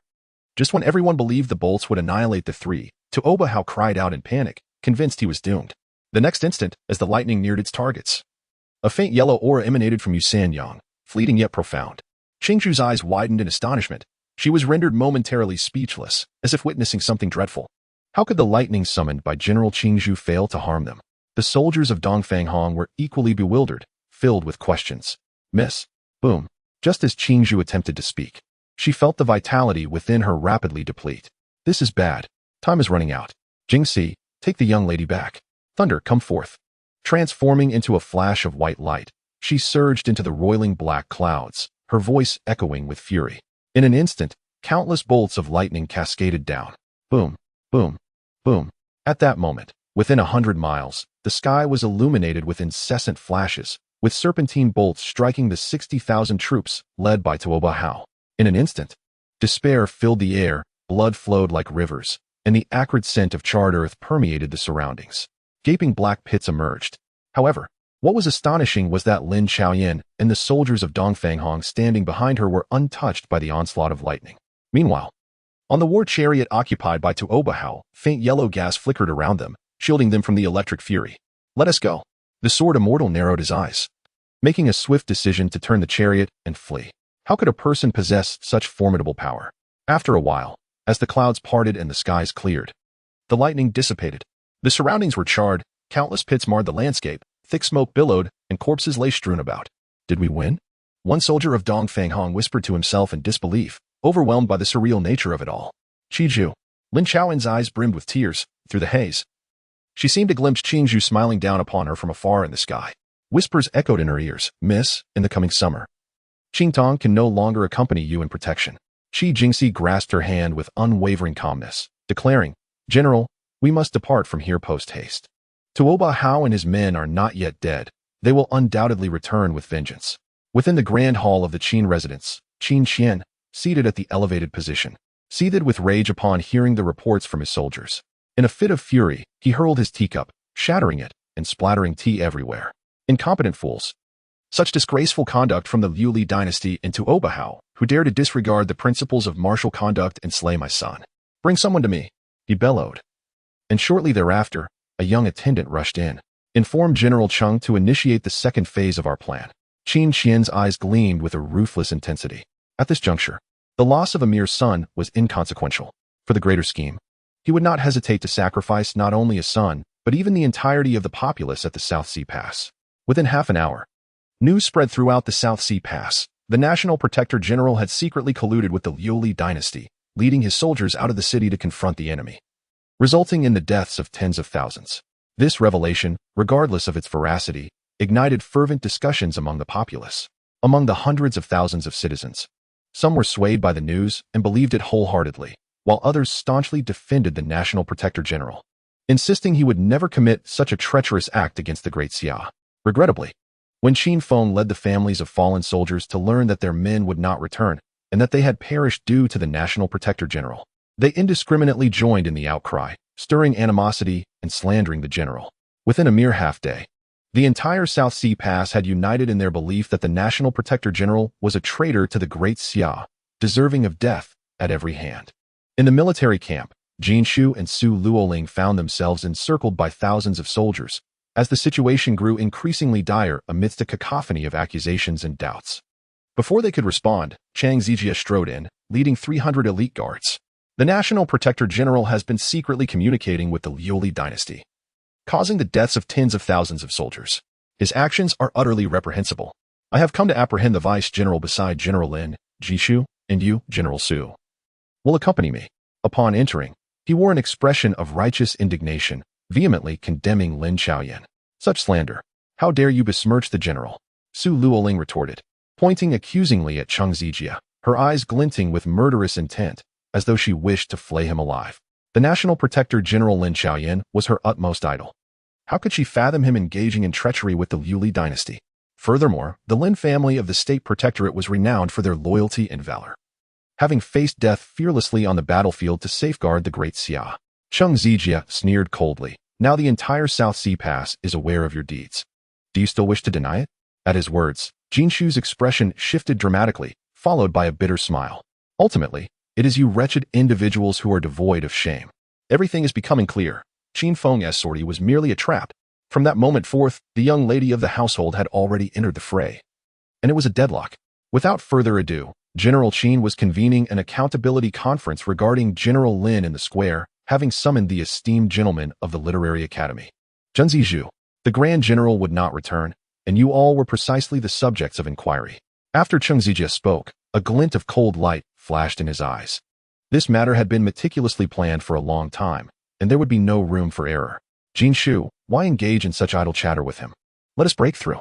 Su Luoling brandished her longsword, poised to strike. However, Jin Shu chuckled softly, placing a hand on her. "Since Zhen Zizhu has been invited, I am most curious to see how you intend to convict our young lady." Jin Shu commanded silence, urging, "Let us proceed." Chapter 9. The Accountability Conference. In the city square, gathered were the entire populace of Nanhai Pass, numbering in the tens of thousands. At the heart of the square stood a high platform. Qin Qian surveyed the surroundings, secretly amused. These commoners had always revered and admired the grand general of the nation. After such prolonged scheming, they were finally poised to bring that woman down from her pedestal. General Qin, is it truly the case that this accountability regarding the grand general of the nation is genuine? Zhu Ming of the Great Summer Literary Academy, exuding an air of scholarly elegance, possessed an ethereal demeanor.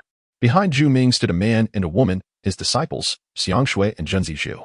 In the realm of literary arts, there are 9 realms. The student realm, the divine spirit of literature descends, drawing breath into the body, with keen eyes that can see through the night. The scholar realm, ink never touches the skin, words resonate harmoniously. The candidate realm, eloquence flows like a spring thunder, words fall like cascading flowers. The Jinshi realm, tongues wield swords, the spirit of literature serves as armor. The Hanlin realm, untouched by dust, each step blooms with lotuses. Characters materialize from thin air, striking foes from afar. The Grand Scholar realm, vast knowledge fills the mind, ascending smoothly to great heights, each word fragrant, transforming text into reality. The Great Sage realm, the spirit of literature is contained, each word a precious gem. The Great Confucian realm, echoes linger, ink becomes bone, the pen stirs storms and rains. Poetry moves even the dead. The Sage realm, words are heavenly, and laws follow their utterance. Mr. Zhu Ming, there is absolutely no falsehood in this matter. My son and many valiant soldiers recently followed the Grand General out of the city in pursuit of the enemy, only to find Qin Qian staggering slightly. A visage of deep sorrow. What nonsense is this about the Grand General of the nation? I see her as nothing but a spy. Indeed, my poor dog boy. Only 31 this year, yet to marry and raise a family. He is still but a child. Were it not for her clandestine dealings with the Liu Dynasty, how could my son have perished in a foreign land? Today, she must provide us with an explanation. Yes, an explanation. An explanation. Around them, the resentment of the populace deepened, gradually coalescing into a collective will. Buzz. Suddenly, a segment of dark green bamboo flew from Zhu Ming's waist, transforming into a 2-meter length, exuding an overwhelming aura of righteousness. Junzi Zhu. As the crowd witnessed this scene, astonishment spread among them, and anticipation began to swell. Bring forth the 2 female demons under the Grand General's command. Before long, Jin Shu and Su Luoling were brought to the high platform. Junzi Zhu, what do you intend to do? Jin Shu glanced around, and immediately darkened in countenance, for no one knew better than she what these individuals were truly scheming. The reason for summoning Junzi Zhu was now evident. It seems that the allegations of collusion with the Liu Dynasty are becoming increasingly substantiated. Did not General Jin Shu witness this?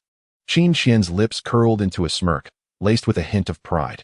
The Junzi bamboo is a treasured artifact of the Academy, possessing the ability to discern good from evil and to illuminate loyalty and righteousness. The Grand General, due to his clandestine dealings with the enemy, has yet to return and is likely indulging in the luxuries of the Liu Dynasty. As her accomplices, you shall naturally face the inquiry of the Junzi bamboo.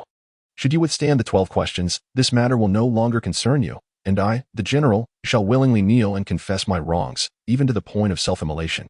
Upon hearing these words, Jinshu could not suppress a derisive smile. What a grand gesture of kneeling and confessing. What a bold claim of self-immolation.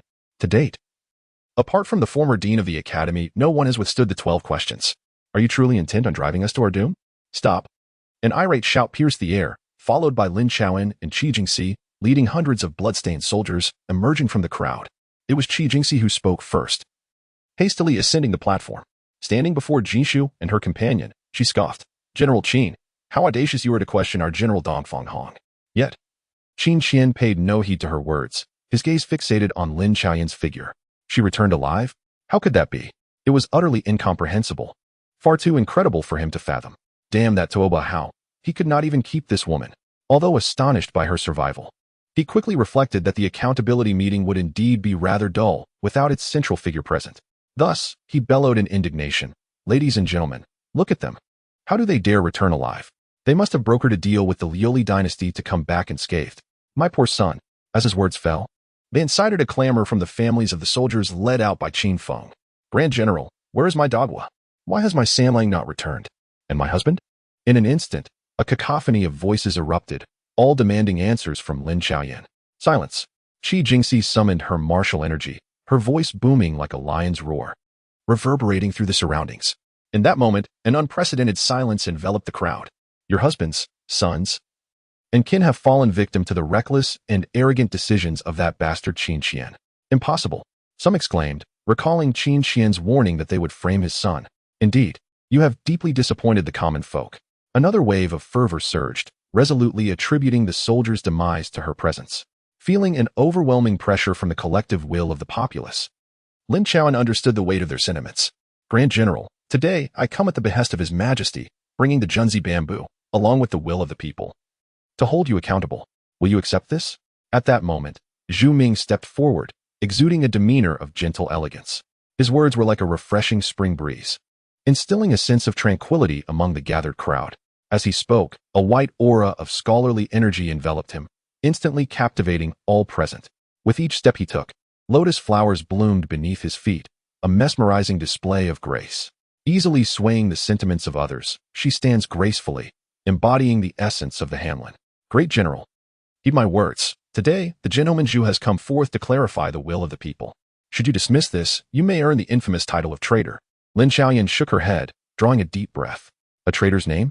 Her beautiful eyes swiftly scanned the crowd, meeting the glares of the citizens filled with resentment and malice, as if they longed for her demise. For reasons unknown, her heart ached. These were the very people of the Great Xia she had vowed to protect with her life. Yet, why did they treat her so? I am guiltless. As for the schemers, what is there to fear? She stepped forward to the center of the platform, standing tall and proud, surveying her surroundings. To safeguard the nation, she had devoted herself to the military, achieving fame at a young age and earning remarkable military accolades. Over the past decade, she had faced life and death, vanquishing countless enemies. Little did she expect to be held accountable by the very citizens she sought to protect. Very well, then, I respectfully invite the gentleman Zhu to proceed. Zhu Ming clasped his hands in greeting and bowed to her, intending to request the punitive questioning from the gentleman Zhu. Wait, Qi Jingxi, Jin Shu, Su Luoling, and a host of the Eastern Red soldiers hurriedly stepped forward to shield her. She is the national protector. You cannot treat her this way. Stand down. It is well known that the gentleman Zhu is a sacred artifact of the Academy, nurtured by the righteous aura of the sage of literature. As long as one acts with a clear conscience, they shall not be harmed by this righteous energy. Lin Chaoan gently patted Qi Jingxi's shoulder, signaling them to retreat. General. Miss. What? Do you no longer heed my words? Indeed. The crowd parted. Qin Qian, observing this, felt a tinge of disappointment had they resisted. Perhaps he could have found an excuse to create chaos. Alas, the 12 inquiries of the gentleman Zhu are akin to 12 strikes. Should you endure them unscathed, your innocence will be proven. Zhu Ming concluded, a surge of white literary energy enveloping him. Buzz. The gentleman Zhu began to tremble. Stop. An out-of-place voice resounded as a remarkably handsome young man, clad in azure garments, stepped forward from the throng. Before him walked a young woman in black, veiled and bearing a long azure sword. With the young woman clearing the way, he approached. Have you sought my consent to question my wife? Liu Ziyan ascended the platform, offering Lin Xiaoyan a gentle smile that radiated scholarly elegance. A beauty like jade on the road, a gentleman unparalleled in the world. What a graceful young man. Upon seeing Liu Ziyan, the crowd gasped in admiration. Who might you be? Zhu Ming halted, his expression puzzled as thoughts raced through his mind. In no time, a name surfaced, and he couldn't help but exclaim in surprise, the son-in-law of the Duke of the State, Liu Ziyan? Indeed, he is my esteemed husband. Jin Shu's face lit up with joy as she hurried to stand beside Liu Ziyan. You've certainly grown taller. He affectionately ruffled Jin Shu's hair, his eyes twinkling with fondness, having been by her side for years. Qi Jingxi and Su Luoling, witnessing this, revealed their displeasure, though the moment was not suitable for confrontation. Humph. Qin Qian let out a cold snort, followed by a sarcastic remark. It is said that the great general has married a mere scholar, a talent lacking in both martial and literary prowess. Initially, I was skeptical, but seeing it with my own eyes today, it is indeed true. Upon first hearing this, one can't help but feel a deep sense of irritation, especially coming from him. Chapter 10, A Song of Righteousness, astonishing all. All eyes were fixed squarely on Liu Ziyan. The surrounding populace began to murmur. This young man, with his strikingly handsome features, regrettably lacks martial skills and literary talent. It is a pity that such an extraordinary beauty as the great general has such a husband. What a blemish. This lad, apart from his charming and unparalleled looks, possesses nothing of merit. He is utterly devoid of distinction. My friend, are you certain? Perhaps, maybe, who knows? TCH. Lin Xiaoyan, with her delicate and stunningly fair face, expressed her astonishment at his arrival, which took her by surprise. Master Liu, what brings you here? Liu Ziyan stepped forward, approaching her, and gently removed his white armor. Calling out, "Qingnu," the latter quickly presented him with a white robe. "Having been away from home for so long, little Yuer misses you dearly." Lin Chaoyin found herself momentarily speechless, unsure of how to respond, as Liu Ziyan draped the robe over her. Gazing at the gentle and refined man before her, she fell into silence. After all, their union was a decree from the emperor, and the intentions behind it were well known. However, over the years of cohabitation, coupled with the bond of having a daughter, their feelings had grown complex. Qin Xian, unable to tolerate this scene, quickly interjected with mockery, "Such affection. Why doesn't Tea Master Liu hold the great general accountable as a gentleman?" Upon hearing this, Zhu Ming immediately adopted a serious expression. "That is unthinkable. To invoke the gentleman's bamboo, one must indeed be a gentleman. Those of noble character, possessing a righteous spirit, may invoke it.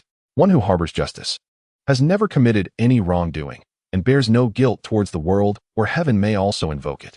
Lastly, one must have achieved something in the literary way, utilizing the righteous spirit to invoke it." Upon hearing this, Qin Xian became intrigued. "Oh, is that so? I believe Master Liu should be able to manage." Unbeknownst to everyone, aside from these conditions, others, even those of the 9th rank, attempting to invoke it would face backlash. The repercussions could range from severe injuries to death. After Zhu Ming's explanation, Qi Jingxi and the others finally understood that this old fox Qin Qian was attempting to make a fool of his son-in-law. Fully aware of his lack of martial and literary skills, yet he persistently urged him to invoke the gentleman's accountability. His intentions were transparent. "Very well." Liu Ziyan turned and agreed. "Had it not been for your collective representation of the people's will, I would consider this act unworthy of my life." In that fleeting moment, he felt a surge of murderous intent, not just towards Qin Qian alone, but towards the entire crowd in the square, even against a multitude of tens of thousands. He yearned to slay them with a single sword. "Son-in-law, how could you?" Jin Shu exclaimed in alarm, attempting to intervene, but Liu Ziyan merely shook his head. "Let it be as Master Liu wishes." Lin Chaoyin waved her hand, signaling Qi Jingxi and the others to withdraw. Just as Zhu Ming was about to step forward to dissuade him, Qin Qian pulled him back and whispered, "Mr. Zhu, have you forgotten the agreement with my lord?" With a single utterance, he fell into a profound silence, allowing Liu Ziyan to advance towards the Junzi bamboo. Deep within Liu Ziyan's gaze, a golden light surged forth, coalescing into an overwhelmingly terrifying will. Even someone of his stature could not interfere with this force of will, the will of the masses. No wonder these individuals felt emboldened to hold an accountability conference. They relied upon this very strength. Likewise, how could he remain oblivious to the ulterior motives of those lurking in the shadows? In light of this, Junzi bamboo, he raised his hand and clenched it, unleashing a powerful force that soared skyward, radiating a dazzling brilliance that was blinding to behold. In an instant, he grasped a segment of the dark green bamboo. What? Zhu Ming's pupils widened in astonishment, bewildered that this person could evade the backlash of the Junzi bamboo. Could it be that Liu Ziyan emanated a white radiance that resonated harmoniously with the Junzi bamboo? Noble and virtuous, an aura of righteousness enveloped him. After a moment of contemplation, Zhu Ming finally emerged from his shock, simultaneously offering an explanation for the white light surrounding Liu Ziyan. In response, Liu Ziyan could not help but roll his eyes, dismissing it as mere trifles. As a cultivator, and one who had achieved the pinnacle of the golden core stage, the Junzi bamboo was nothing more than a trivial matter to him. The heavens and earth are imbued with righteousness, manifesting in myriad forms. Below, they manifest as mountains and rivers; above, as the sun and stars. In humanity, they are termed as lofty and grand, overwhelming the vast expanse of the cosmos. The imperial path ought to be clear and serene, embodying harmony and illuminating the imperial court. In times of adversity, true character is revealed, and one's artistry comes to fruition. Boom. An incredibly potent and righteous aura surged upwards, enveloping the entire high platform in an instant. In the depths of the sky, a colossal vortex formed, resembling an abyss, enigmatic and unfathomable. How could this overwhelming righteous energy exist? Zhu Ming felt an exceptionally pure and potent righteousness enveloping him, leaving him profoundly shaken. Even the righteousness emanating from the headmaster paled in comparison to this moment. How could a mere scholar conjure such formidable righteousness? No, this righteous energy did not originate from him. It was bestowed by the heavens. That previous verse, "The heavens and earth possess righteousness," what a magnificent line. Zhu Ming savored it, exhilarated by the revelation. No wonder the heavens granted such a surging and terrifying righteousness. It was all due to this poetry. At that moment, Lin Chaoyin found herself momentarily blank, gazing at the figure bathed in righteousness, resembling an ethereal being, lost in reverie. Behind her, Qi Su Luoling, and Jin Shu stood in stunned silence, having never encountered such an extraordinary individual. However, before anyone could react, Liu Ziyan's expression turned solemn, his voice resonating like a lion's roar, echoing around them. First question. You left home at a young age to enlist in the military, disregarding your family's longing, solely to slay enemies on the battlefield. Do you feel any remorse? This declaration stunned the assembly, leaving everyone taken aback. Who would have anticipated that the first question of the accountability conference would be such? Qin Qian stood frozen, while all were perplexed and bewildered. Hadn't they prepared to hold her accountable for secretly communicating with the Liu Dynasty, which led to the deaths of numerous soldiers? They could not allow him to pose such a question. Otherwise, their objectives would be thwarted. Qin Qian quickly realized the situation and cast a glance at Zhu Ming. The latter offered a bitter smile, shaking his head helplessly. It is too late. Once the Junzi bamboo begins, there is no possibility of halting it midway.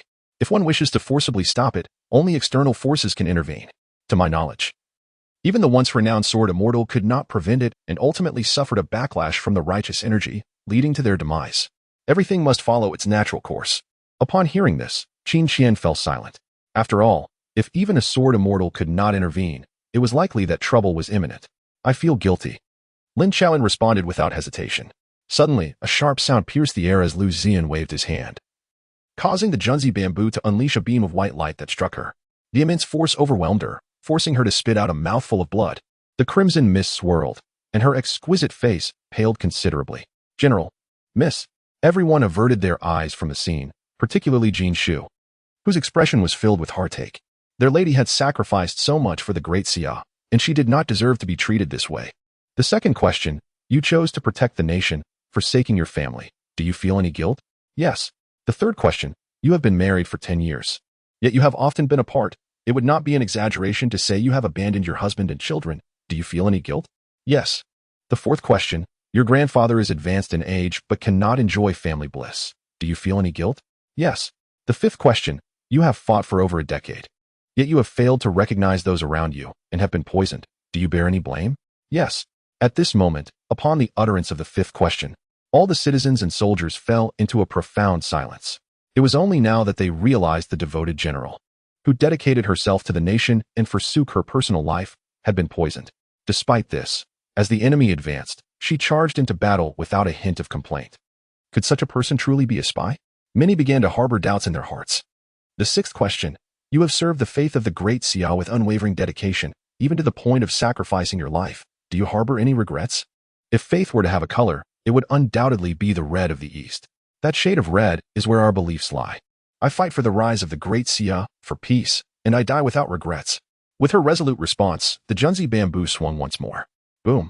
The terrifying force struck her again, and another spray of blood erupted, staining her white garment with crimson.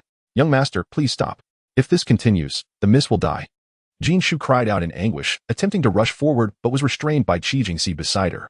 Once the Junzi bamboo begins, there is no possibility of halting it midway. Regardless of the outcome, she must endure this herself. Liu Ziyan, if the general dies, I will be the first to kill you. Su Luoling shouted, her eyes red and her expression twisted with fury.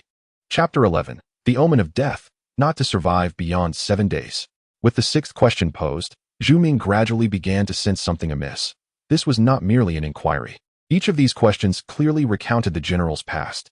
Each one, in isolation, represented achievements that would take an ordinary person a lifetime to attain. Furthermore, they showcased an unwavering determination to protect the nation and safeguard the lands of the Great Xia. These matters should not warrant accountability. In the eighth inquiry, was there any clandestine communication with the enemy, causing harm to the valiant soldiers of the Great Xia? There was none. She abruptly raised her head, her stunningly beautiful visage now tinged with a pallid hue, evoking an indescribable aura of unparalleled grace. At that moment, the gentlemanly bamboo in Liu Ziyan's hand erupted with an extraordinary surge of righteous energy, enveloping Lin Chaoan in an instant. In the next moment, the righteous aura vanished. And as Liu Ziyan wielded the gentlemanly bamboo, no ethereal, white light surged forth. At this juncture, the common folk and soldiers alike became enlightened. The gentlemanly bamboo questioned her conscience, and she stood guiltless, indicating that the alleged secret dealings with the Liu Dynasty were utterly fictitious. Zhu Ming, momentarily shaken, felt his inner literary energy beginning to spiral into chaos. The 9th, 10th, and 11th questions ensued. Young Master Liu, this final question possesses immense power. Let this suffice. Qin Qian cast a glance at Zhu Ming, who promptly stepped forward. Jin Shu, Qi Jingxi, and others immediately inquired, "Can we halt this?" Zhu Ming's eyes shimmered with white light as he gazed skyward at the colossal illusion of a dragon formed by the collective will of the people. With each of the 11 inquiries, that dragon of will gradually became more ethereal, from its initial near-tangible state to its current condition. He understood that this force of will was swiftly dissipating. Under such circumstances, halting was indeed a possibility. Normally, it would be impossible to stop. However, if the populace collectively requested it, I would have a means to comply. No need. Liu Ziyan cast a faint glance at him before redirecting his gaze to the willful dragon. Liu Ziyan, on what grounds do you presume to make decisions for the general? Su Luoling retorted, her voice raised in indignation. Lin Xiaoan, having endured 10 strikes, found her internal martial energy in utter disarray. Her body exceedingly frail and on the verge of collapse. Faced with Liu Ziyan's insistence, she did not inquire about the reasons or justifications but softly spoke. As young Master Liu suggests, even in death, I harbor no regrets. Qin Qian appeared anxious and quietly asked Zhu Ming, "Are you certain that the imperial physician accompanied the edict? Though I yearn for her demise beneath the gentlemanly bamboo, such an outcome would be detrimental to the grand plan. Rest assured, even if she receives the final blow, given the general's current condition, he will at most lose his cultivation, but his life should remain intact." Zhu Ming, feeling unsettled, spoke, sensing that the unfolding events had surpassed all expectations. The 12th question arose. Is it truly worth protecting the citizens here who misunderstand, slander, and distrust you? No one anticipated that the final question would be of such nature. Instantly, all gazes converged upon her, filled with anticipation for her answer. Lin Xiaoan closed her eyes in contemplation. She believed that every citizen of the Great Xia was deserving of protection. As for their sentiments, if I possess the ability, I shall safeguard them. If I am powerless, may you all seek your own fortunes. At that moment, countless citizens were left astounded by her response. Good. Without granting the crowd a moment to regain their composure, Liu Ziyan swung the gentlemanly bamboo, delivering a resounding strike upon her. Bang! A terrifying force surged forth with unrestrained ferocity. Boom! The overwhelming martial energy raged. And in an instant, 5 spectral yellow dragons emitted a mournful wail before dissipating into nothingness. With another spurt of blood, Lin Xiaoan appeared utterly despondent. Her martial arts prowess had crumbled, her meridians severed, and her heart pulse shattered. Impossible. Meanwhile, as Junzi Zhu delivered the final blow, Zhu Ming's spirit jolted violently, followed by a surge of literary energy that seemed to inflict a grievous wound upon him. Blood incessantly trickled from the corners of his mouth. A backlash. It was indeed the righteous energy rebounding upon him. No, it was all wrong. Teacher, Xiang Shui and Zhu Jun hurried to support Zhu Ming. It's nothing. He reassured them at that moment. The imperial edict has arrived. A soft voice echoed, causing the crowd to gradually part. Liu Ziyan lifted Lin Xiaoan. Thud. In an instant, an entire throng knelt in unison, except for those upon the high platform, where Liu Ziyan held her close. The eunuch Chun, bearing the imperial edict, observed this scene with rising ire, coldly snorting, "What is the matter? General, why do you not promptly kneel to receive the edict?" Lin Xiaoyan replied bitterly, "Eunuch Chun, you jest. I have suffered grave injuries and fear my time is limited, thus I find it difficult to accept this edict." In truth, she was acutely aware of the significance of the edict's arrival at this moment. First, there would be an accountability assembly, where the will of the populace would demand an answer from her, followed by the arrival of the edict. If there were no intentions from the sovereign of the capital behind this, who would believe it? What? The expression of eunuch Chen shifted, disbelief washing over him as he exchanged glances with a nearby elderly man. The latter promptly approached. "I pay my respects to the general." The venerable gentleman, adorned in splendid attire, with silver hair and spirited eyes, bowed respectfully to Lin Xiaoan. "The esteemed imperial physician, Jiuguan, never expected your presence as well." In that moment, she felt an overwhelming heaviness, as if some foundational belief was being shattered. She extended her hand, prompting Jiuguan to swiftly take her pulse. However, upon contact, Jiuguan's pupils dilated dramatically, his expression transforming in shock as he exclaimed, "Meridians completely destroyed, heart pulse ruptured. She bears the signs of impending death. In such a state, the general shall not survive beyond 7 days." What? The surrounding populace was stunned, and eunuch Chun and others were left at a loss. Impossible. Absolutely impossible. You charlatan of a physician, speaking nonsense. Su Luoling, in a panic, rushed forward and seized Jiuguan by the collar, screaming in desperation. Qi Jingxi and Jin Shu quickly stepped forward, tears streaming down their faces as they gazed at her. The general, the Liu Dynasty, the Golden-Tinned Imperial Court, and the Great Man Dynasty have united their million-strong army to invade. His Majesty's edict is to command the general to staunchly defend the South Sea Pass, while reinforcements will require some time to arrive. Eunuch Qin's words ignited a wave of unrest. 1,000,000 troops are approaching. The South Sea Pass is bound to face calamity. General, you must protect us, they cried. Indeed, it is said that the general is a master of warfare, capable of safeguarding the South Sea Pass. Many citizens began to recall the illustrious reputation of their national general, the Grand General, as the protector of the nation. Should you not lead your soldiers in a steadfast defense against the invading enemy? At this moment, Qin Xian emerged, his heart heavy as he pointed accusingly at Lin Xiaoyan.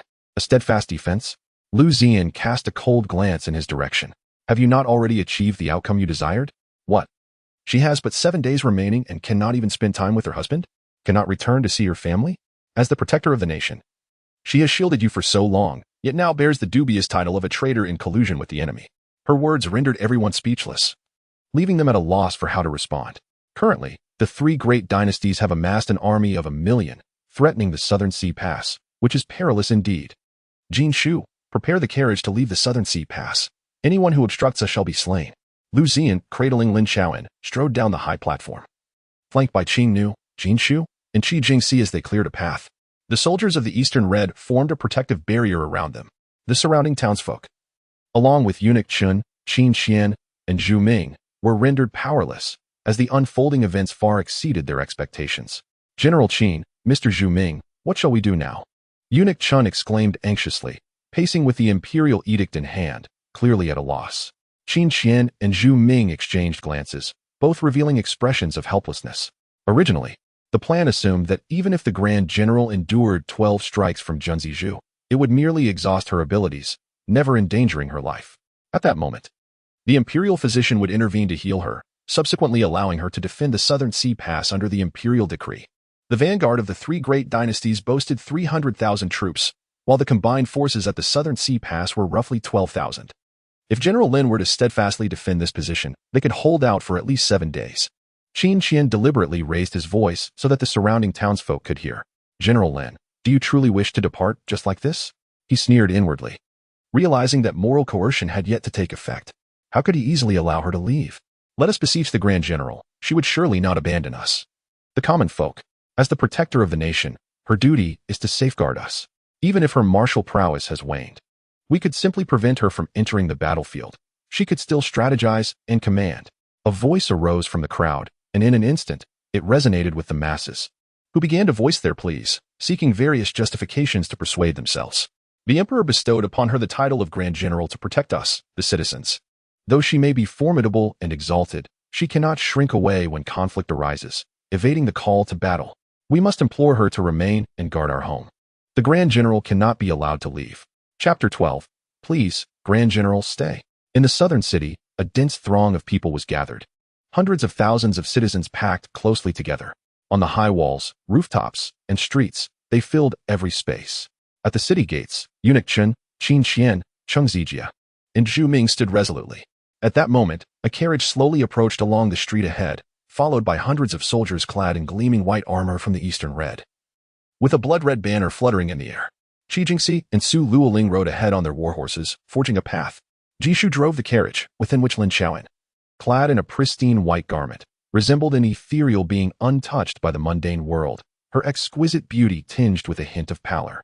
Weary, she leaned against Liu Ziyan's leg, peacefully asleep. Observing her, he couldn't help but feel a wave of emotion swell within him. Over the years, he had been tirelessly traversing the battlefield, vanquishing foes and safeguarding the realm, only to end up neglecting his husband and daughter back home. Now, he found himself unjustly slandered. As a cultivator, he questioned the purpose of protecting such a dynasty, rife with misunderstandings among the common folk and treachery among court officials. This dynasty was already steeped in corruption and deserved to perish by its own hand. Suddenly, the carriage came to a halt. Lin Xiaoyan, who had been soundly asleep, stirred slightly, her delicate brows furrowing as she opened her beautiful eyes in confusion. What was happening? The coalition of 3 great dynasties had assembled a 1,000,000-strong army, with 300,000 troops poised to invade in the coming days. The South Sea Pass was a crucial stronghold for the Great Xia. Thus, General Lin was implored to remain and defend the city. The voice of Eunuch Qin resonated like thunder, echoing through the heavens. Please, General, remain to guard the city. The surrounding populace knelt in unison, their cries ascending to the heavens, seemingly parting the clouds with their fervent pleas. The sound lingered, reminiscent of thunder, deafening. Hundreds of thousands of citizens, lining the streets, atop the city walls, and on rooftops, all fell to their knees. In that moment, it was profoundly moving. Jinshu, Qi Jingxi, and Su Luoling were equally struck by the scene, halting their advance. The cold gaze of King remained fixed, seemingly indifferent to the unfolding events. The soldiers under Dongfang Hong, hearing the cries of the people, could not help but grip their weapons tightly. They understood one thing. The general had always prioritized the safety of the Great Xia. Now, with the three great dynasties threatening invasion, it was clear that, true to his character, the general would not retreat an inch, even if it meant falling on the battlefield. Inside the carriage, Lin Chao furrowed her brow, her body trembling involuntarily, her gaze growing resolute. "Stay?" she tentatively inquired, looking at Liu Ziyan. However, Liu Ziyan offered no reply. Instead, he shouted to Jinshu outside, "Return to Lingzhou City. Slay anyone who obstructs us." "Yes, my lord." In response to this command, while others hesitated, Jinshu surged forward without delay. "My lord wishes to return to Lingzhou City. Should you dare obstruct us, there will be no mercy." Mounted on his horse, sword in hand, his demeanor was icy, exuding an aura of 8th-tier prowess. The procession slowly approached the city gate. "General Lin, do you truly intend to abandon us?" Eunuch Chun, in a fit of rage, could not restrain himself from pointing angrily at the carriage and berating it. Qin Qian and Cheng Zijia exchanged knowing glances, a smirk playing at the corners of their mouths. Although events have not unfolded as anticipated, it is evident that Liu Ziyan's actions have not disappointed them. Alas, the common folk at the Nanhai Pass are victims of the harsh reality, victors and vanquished alike, with a single general's success often built upon countless sacrifices. Having achieved greatness, why should one linger on such matters? Jishu, eliminate him.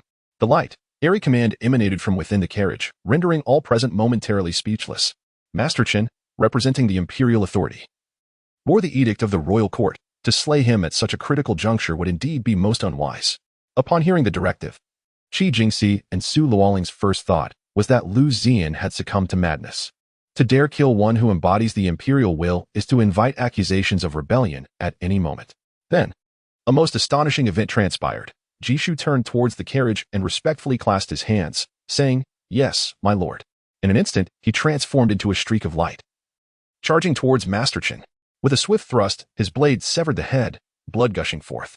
After executing Master Chen, Jinshu returned to his steed, seemingly unfazed. The attendants surrounding Master Chen were momentarily paralyzed, exchanging bewildered glances. "Let us go."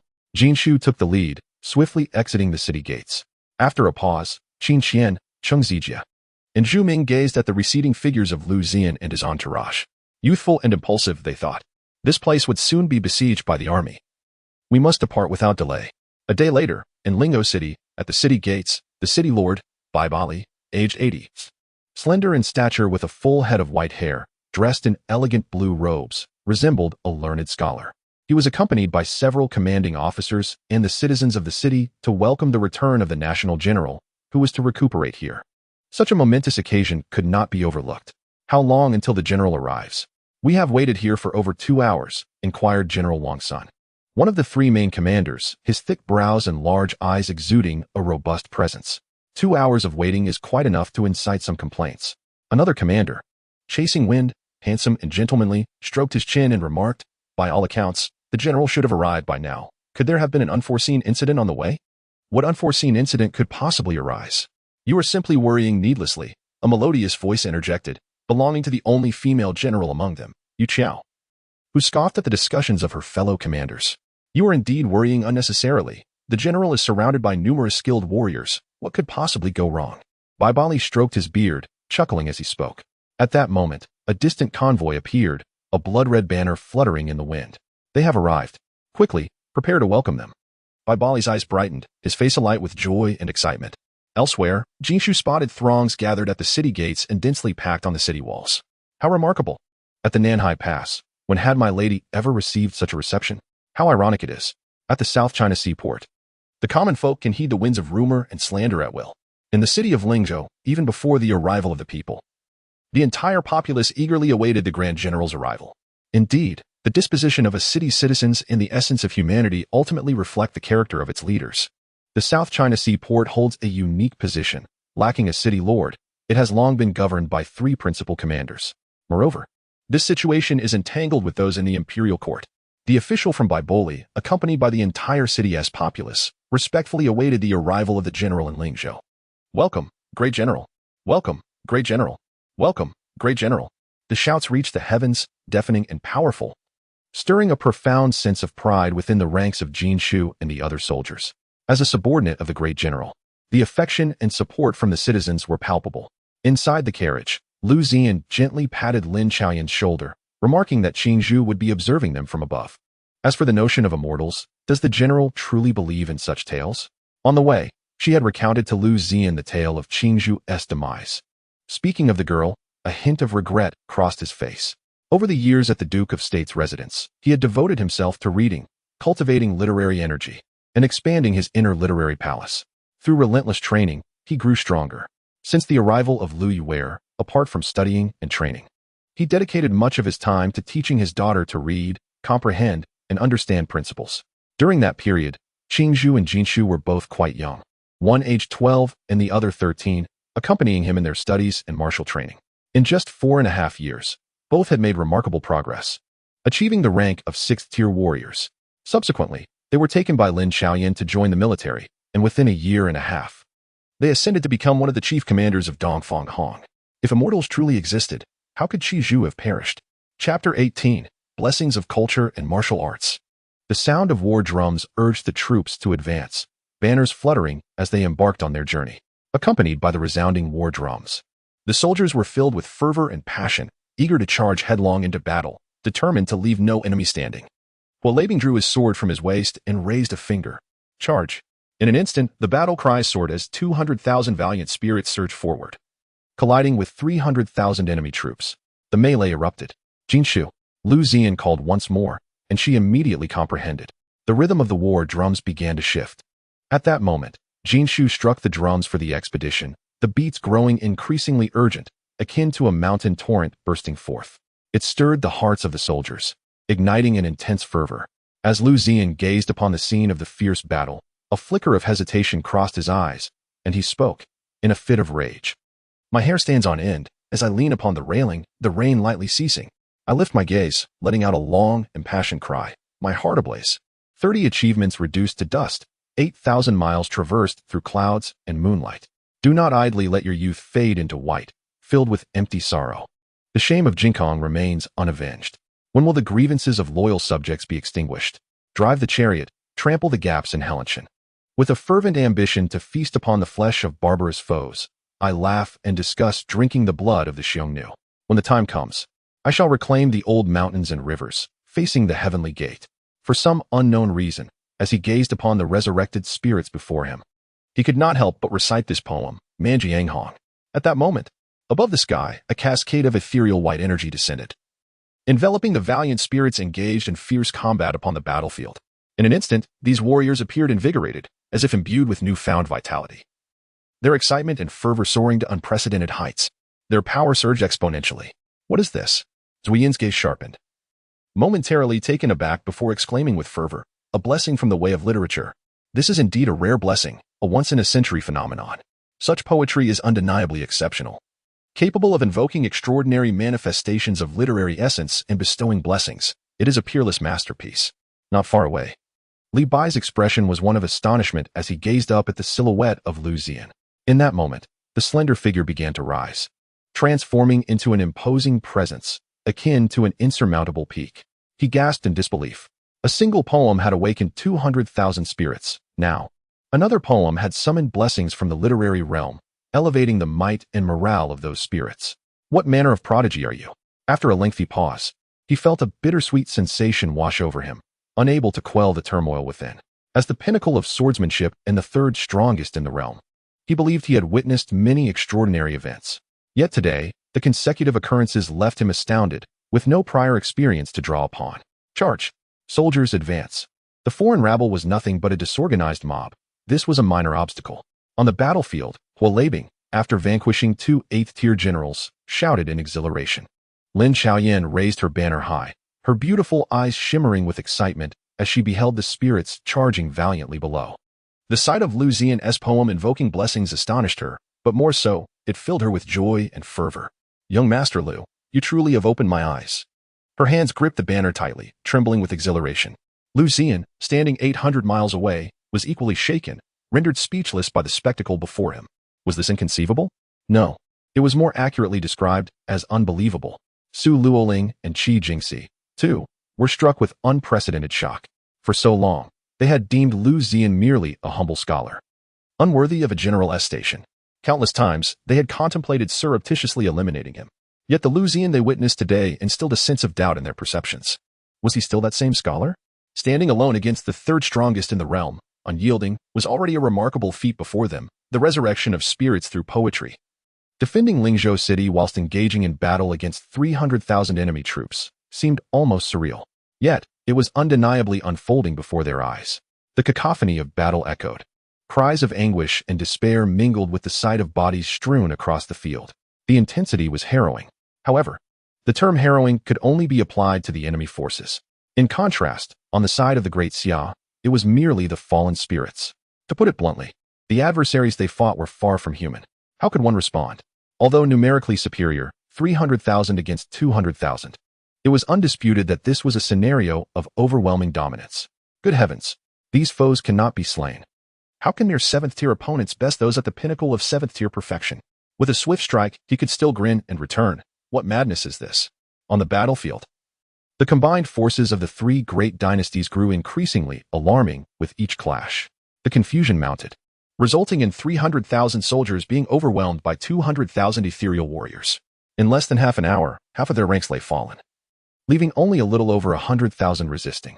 Victory seemed elusive. Retreat was the only option. At last, some could no longer withstand the terror within and turned to flee. Following suit, many others, witnessing the chaos, began to discard their armor and flee in panic. In the rear, the three commanding generals, ever vigilant, observed the battlefield's every development. How outrageous! How can you surrender like cowards? Turn back and fight. Han Yun, indignant, drew his sword and struck down the fleeing soldiers. Alas, fear breeds more fear. With over 100,000 soldiers in flight, the trio could not hope to stem the tide. Enough. We must hasten our retreat. Those creatures are not human. How can we expect our soldiers to fight? Tuoba Hao wiped the cold sweat from his brow, his voice trembling, clearly shaken. The Great Xia is indeed enigmatic. Even the long-dead warriors can be resurrected. It appears that upon returning, I must convey this situation to the monarch. Perhaps we must maintain a distance from the Great Xia to avoid future calamities.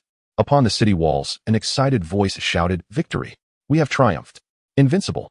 Invincible! The Great Xia will prevail!" The soldiers and citizens, unable to contain their joy, echoed the sentiment. Lin Xiaoyan stood in a daze, gazing blankly at the battlefield below. The fearless spirit of battle and indomitable will. Only at this moment did she realize that oaths are not merely words, but also bear the weight of responsibility. To defend and protect the Great Xia is a solemn duty. When called to arms, we shall come. When we come, we shall fight. When we fight, we shall win. The true essence of this declaration was vividly embodied by the ethereal army before her. To fight for the integrity of the dynasty. To fight for the peace of the dynasty. To fight for the rise of the dynasty. To fight for the future of the dynasty. This encapsulates the significance for the soldiers of the Great Xia. With these realizations, the light in her eyes intensified, and the seed of conviction within her took deeper root. Liu Ziyan turned around just in time to witness Lin Xiaoyan's unwavering faith solidify. He could not help but shake his head in bitter acknowledgement. It seemed that bringing her back to the capital was no longer a feasible task. "Thank you, esteemed elders." He bowed slightly to the gathering of ethereal beings. The outcome of the battle was decided. 200,000 ethereal warriors assembled at the city gates, organized and poised, led by Hor Labing, yet they lingered, unwilling to depart. After a long pause, they collectively implored, "We have a matter to request of you, sir. We have a matter to request of you, sir. We have a matter to request of you, sir." Thud. All the ethereal beings knelt in unison, shouting towards Liu Ziyan. The sound was deafening, resonating through the air.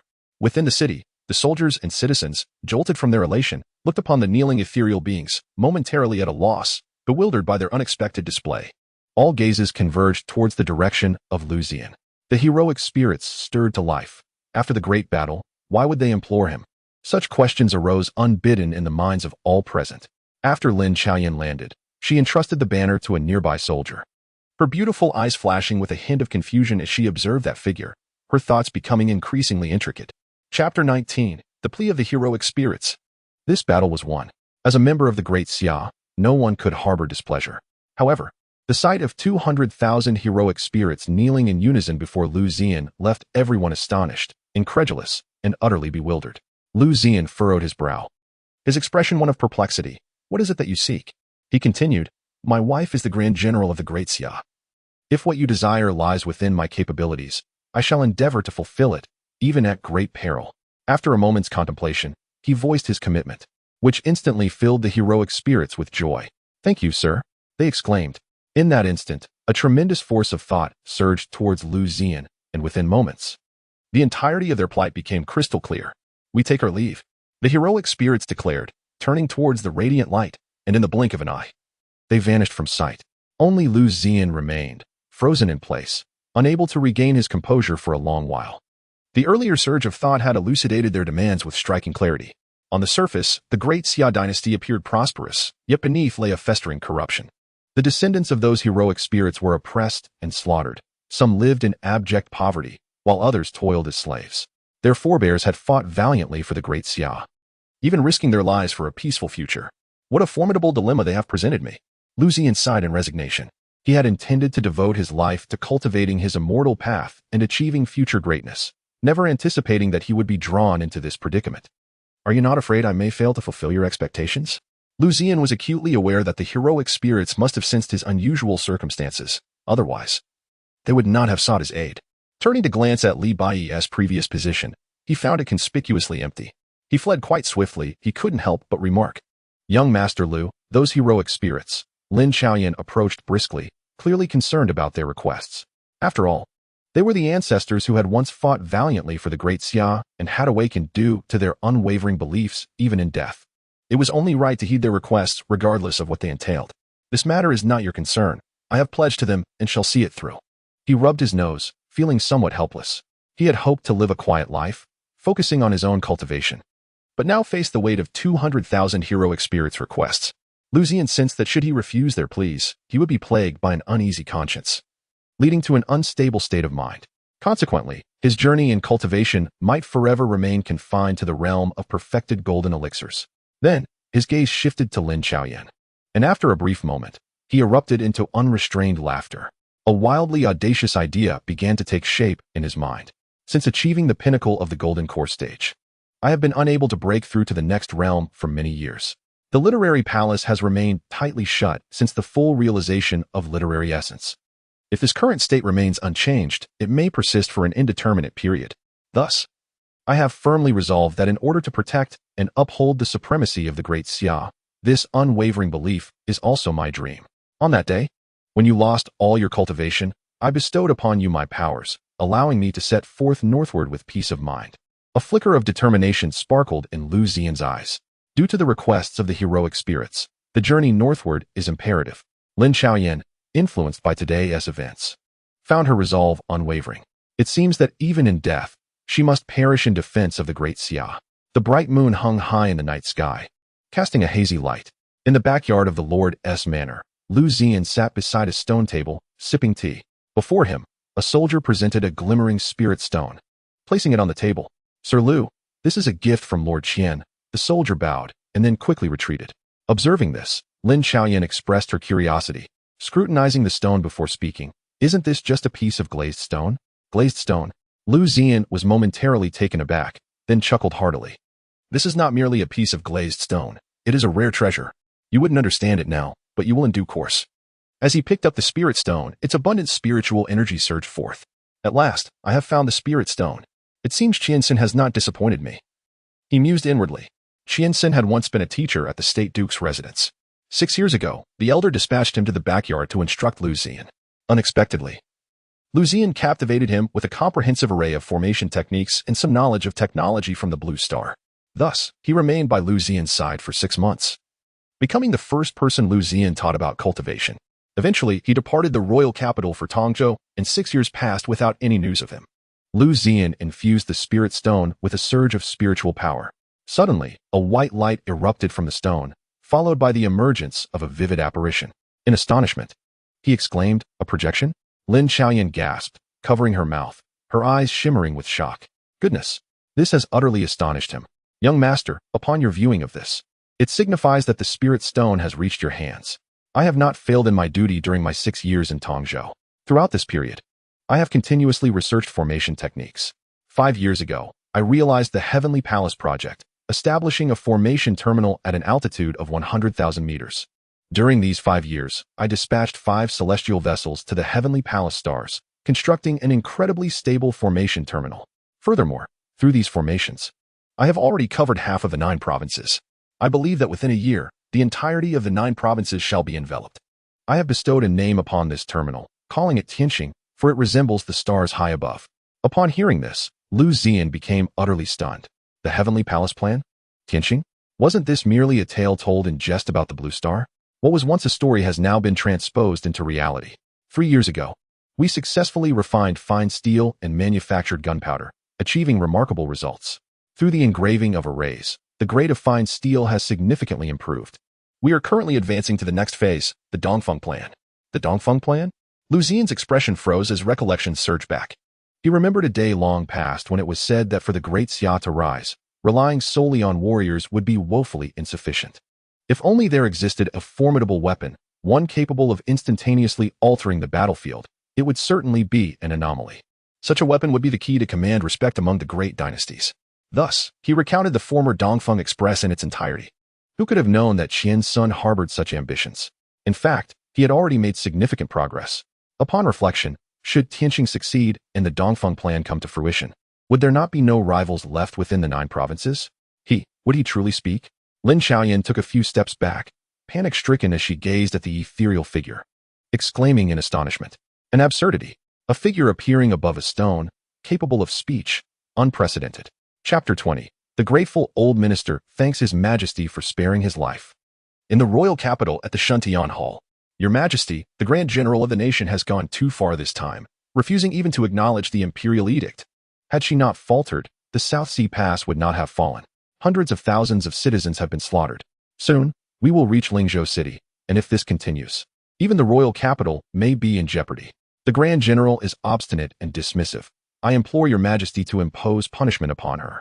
Indeed, failing to hold her accountable will do little to quell public outrage. Inside the Grand Hall, a cacophony erupted, akin to a bustling marketplace. Lin Hong stood calmly. His eyes narrowed as if he were asleep, at the forefront. Above, Xia Wujin's expression was stern, his gaze sharp as a blade, radiating intensity. He listened to the clamor of the ministers below without choosing to intervene, instead directing his attention toward Lin Hong. He was waiting, anticipating that the other party would speak first. After all, this matter pertained to his granddaughter. And Xia Wujin could not fathom that he would remain indifferent while these ministers cast blame. Yet at that moment, Lin Hong remained silent, also waiting for the emperor to initiate the conversation. Certain matters, when preemptively addressed by a minister, would fundamentally alter their essence. Time passed. And seeing that Lin Hong showed no inclination to speak, Xia Wujin finally raised his hand, silencing the assembly. Does the Duke of the nation have something to say? He began by directly inquiring how the other perceived the opinions of the officials. Upon hearing this, everyone turned their gaze toward Lin Hong. The old minister wished to pose a question. If you were to lose all your martial prowess and had but 7 days remaining, would you accept the edict and steadfastly defend the South Sea Pass? He chose not to respond directly. The question rendered everyone speechless. Although the Grand General of the Guardian Nation defied the imperial edict, he considered his grandfather, the Duke of State, who had served diligently for the Great Xia, and thus revoked the title of Grand Guardian General, demoting her to a minor general in Lingzhou City, hoping she would reflect on her actions in the future. To the astonishment of all the officials, His Majesty not only stripped her of the Grand Guardian General position, but also demoted her to a mere city general. It is worth noting that prior to her demotion, she held the rank of a second-grade military general in the court. While a city general barely qualifies as a 6th-grade military officer, Lin Hong trembled, his lips moved as if to speak. But he discovered that Xia Wuji was gazing intently at him. The words that nearly escaped his mouth were silenced by the gravity of the moment. The elderly official expressed his gratitude to His Majesty for sparing his life. Observing this, the officials exchanged knowing glances, realizing that today, His Majesty seemed somewhat out of sorts. One by one, they fell into a contemplative silence, pondering the situation. Soon, several ministers noticed that the usual prominent figures who stood at the forefront were conspicuously absent today. The seats of the Duke of State, the Left Chancellor, and the right chancellor lay empty. When events deviate from the norm, there is often something amiss. Some seasoned politicians began to sense an unusual atmosphere. Draft the imperial decree. Xia Wuji waved his hand, signaling the chief eunuch Weian, who was beside him. Holding a whisk. I have heard that the Duke of Lin's ancestral home is in Yuzhou. In half a month, the customary ancestral rites will take place in that region. You have fought alongside me for many years, remaining in the royal capital. You should return to honor your ancestors.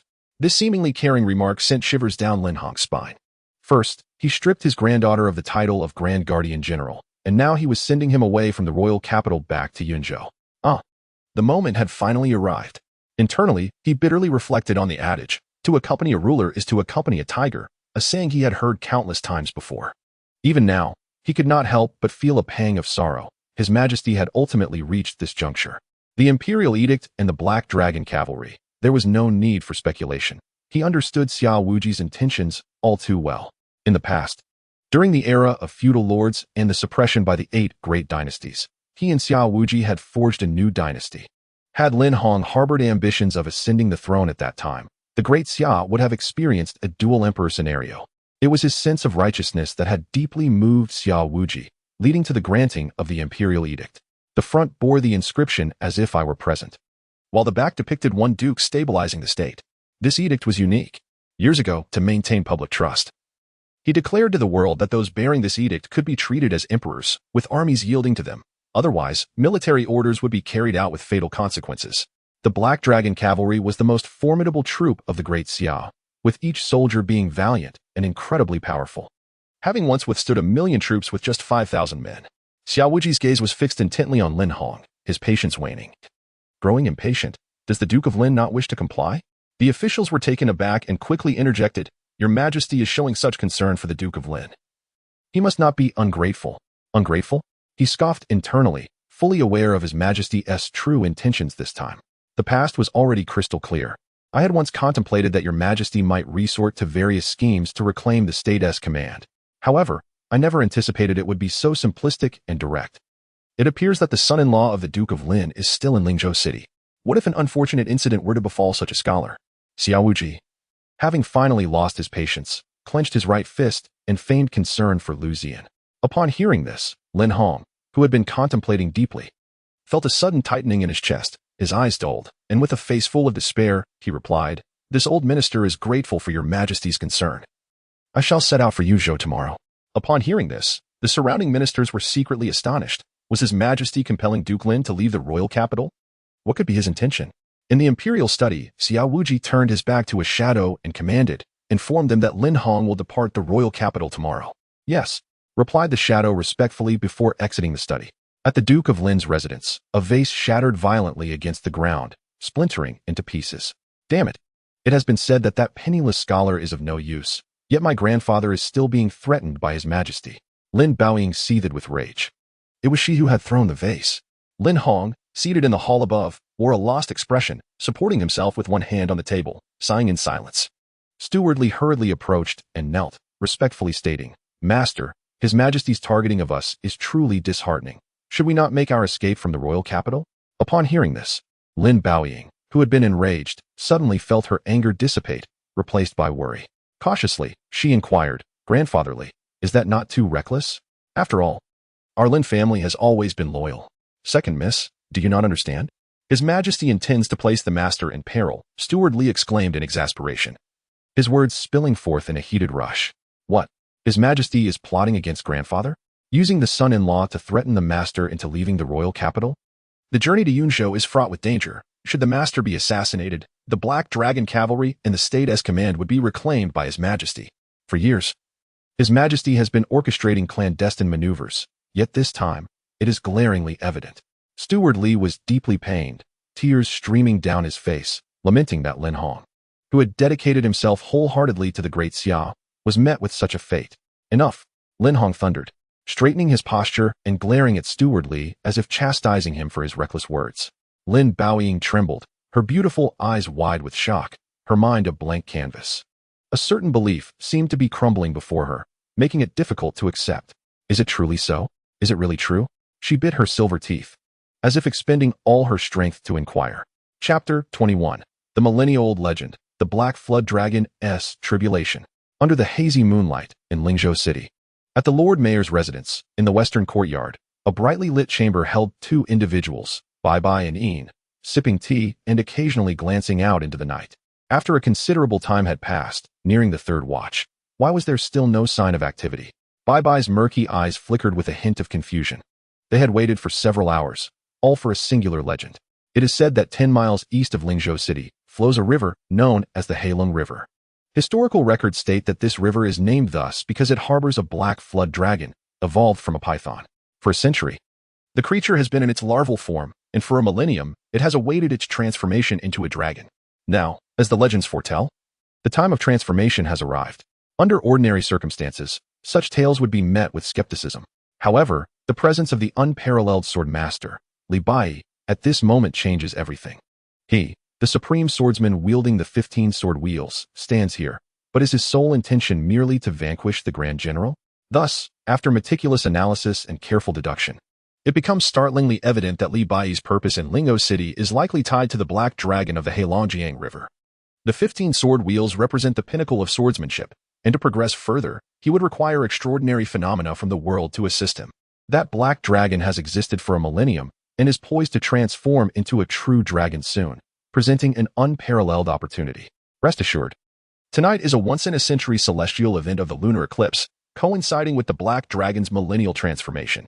Such a creature, existing for 1,000 years, is bound to invoke celestial manifestations. At that moment, we need only to pursue the signs of these phenomena to locate Li Baiyi. Ziyan lifted the steaming teacup before him. Savoring a sip before setting it down, he rose and strolled to the door of the chamber, gazing at the luminous moon. A sigh escaping his lips. My greatest concern is whether Li Baiyi will choose to draw his sword. No sooner had he spoken than a thunderous roar echoed from the distant sky, followed by a flash of lightning. Immediately, the moon was shrouded by a shadow. The thunder rumbled incessantly, and rain began to pelt the ground. 800 miles away, two figures rushed forth, their faces illuminated with astonishment upon witnessing the extraordinary spectacle. Southeast. Let us go. The duo swiftly took to the skies, their forms vanishing into the night. At the Heilongjiang River's edge, a figure clad in white stood proudly, akin to a sharp sword, radiating overwhelming presence. Below, a colossal black dragon, several dozen feet in length, glared fiercely at the sky, where bolts of lightning gathered ominously. To transform into a dragon, the creature must endure tribulations, the 3-9 dragon tribulation, the 6-9 true dragon tribulation, and the 9-9 golden dragon tribulation. Should this millennium-old black dragon acquire the inner alchemical core, it would undoubtedly elevate Li Baiyi to the 16th sword wheel, rendering him invincible across the realm. Li Baiyi gazed at the enormous silhouette of the black dragon in the distance, excitement flickering in his eyes. It had been too long since he lingered in this state. Recently, he had whimsically sought to validate the legends, and astonishingly, they proved to be true. Suddenly, the dragon's head tilted slightly, its gaze locking onto Li Baiyi. A human? It felt a moment of confusion, unable to fathom that a human would appear in such a moment. Ignorant human, retreat at once, lest you be reduced to mere bones. From beneath its massive form emerged a sultry voice, eloquently speaking human words, confirming its status as a rare and sentient creature. The prospect of acquiring its inner core was now assured. Excitement welled up within Li Baiyi, who whispered to himself, a sentient and wondrous beast. Such entities exist only in legends. Thunder roared once more. The tumultuous clouds roiled in the sky, followed closely by a colossal bolt of lightning crashing down. The first tribulation thunder arrived. The black serpent, unperturbed by Li Baiyi, let out a resounding roar towards the heavens, its massive maw opening wide in a furious bellow. A surge of dark light flickered, transforming into a brilliant beam that surged forth to meet the tribulation thunder. Boom! A tremendous wave of explosion rippled outward, akin to tumultuous sea surges, sending ripples across the surrounding space. The terrifying force rent the very fabric of reality, causing numerous black fissures to appear. Thunder rumbled once more within the ominous clouds, boiling with fury, seemingly displeased that the black serpent could withstand the first tribulation thunder. It was fervently brewing a second, more horrifying bolt of lightning. Come forth. The serpent's enormous pupils flashed with a frenzied glint as it gathered its strength and soared skyward. With a resounding crash, the second tribulation thunder descended with the might of 1,000 storms. The black serpent surged forth, undeterred, in swift succession. Its gaping maw unleashed a torrent of icy white frost, emanating a chilling aura. The clash of these two powers reverberated, shaking the earth and mountains. while titanic waves surged in the rivers. For 1,000 miles around, thunder rumbled incessantly, and torrential rain poured down. For the average person, this night was merely a thunderstorm. In the Lord's estate, in the backyard pavilion, Liu Ziyan stored away his spirit stone and gently patted Lin Xiaoyan's shoulder, reassuring her, "It's nothing. Merely some minor tricks of the sinister path." Sinister path? She paused, then suddenly understood, having heard much about it. Boom. A distant thunderclap echoed, heralding the arrival of the lightning from the heavens. Liu Ziyan quickly raised his gaze, his eyes shimmering with a golden light. "General, I must step out for a moment. You should return to rest." With that, he stepped forward, each stride causing the air around him to shimmer and evaporate like raindrops within a half-meter radius. Watching his retreating figure, Lin Xiaoyan's beautiful eyes sparkled with admiration. How wonderful it would be if such prowess were used to protect the Great Xia. Above the Black Dragon River, the Black Serpent, through its formidable strength, withstood the second tribulation thunder. Immediately, the third bolt followed. Boom! A lightning bolt, as thick as a bowl, coalesced, resembling a wrathful thunder dragon, towering above the Black Serpent. Crackle! The lightning flickered downward, surging with a terrifying aura capable of annihilating all.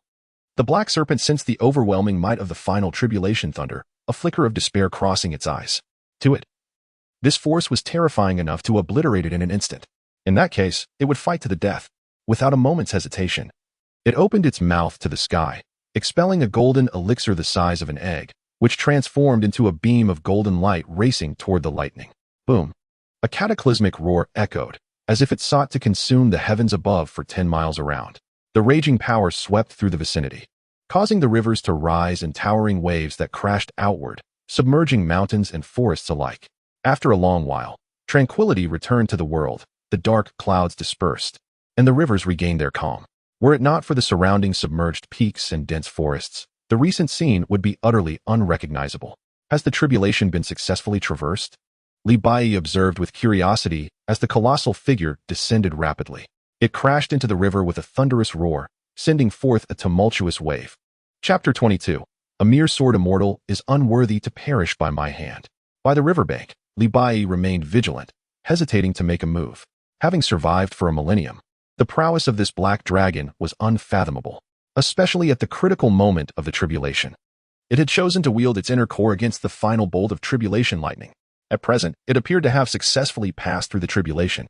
Indeed, a profound dragon's roar reverberated, followed by the emergence of a 100-foot dragon, its two ebony horns standing out prominently. In no time, its enormous form shrank to a mere 3 meters, exuding an incredibly chaotic aura.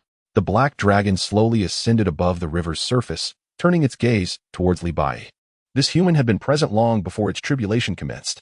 Previously, in a bid to focus on its tribulation, it had gently urged the human to depart.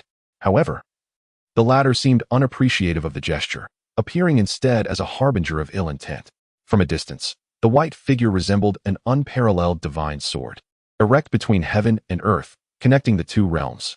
The immense sword aura seemed capable of cleaving mountains and altering rivers. With a mere glance, it appeared ensnared by an indomitable sword intent.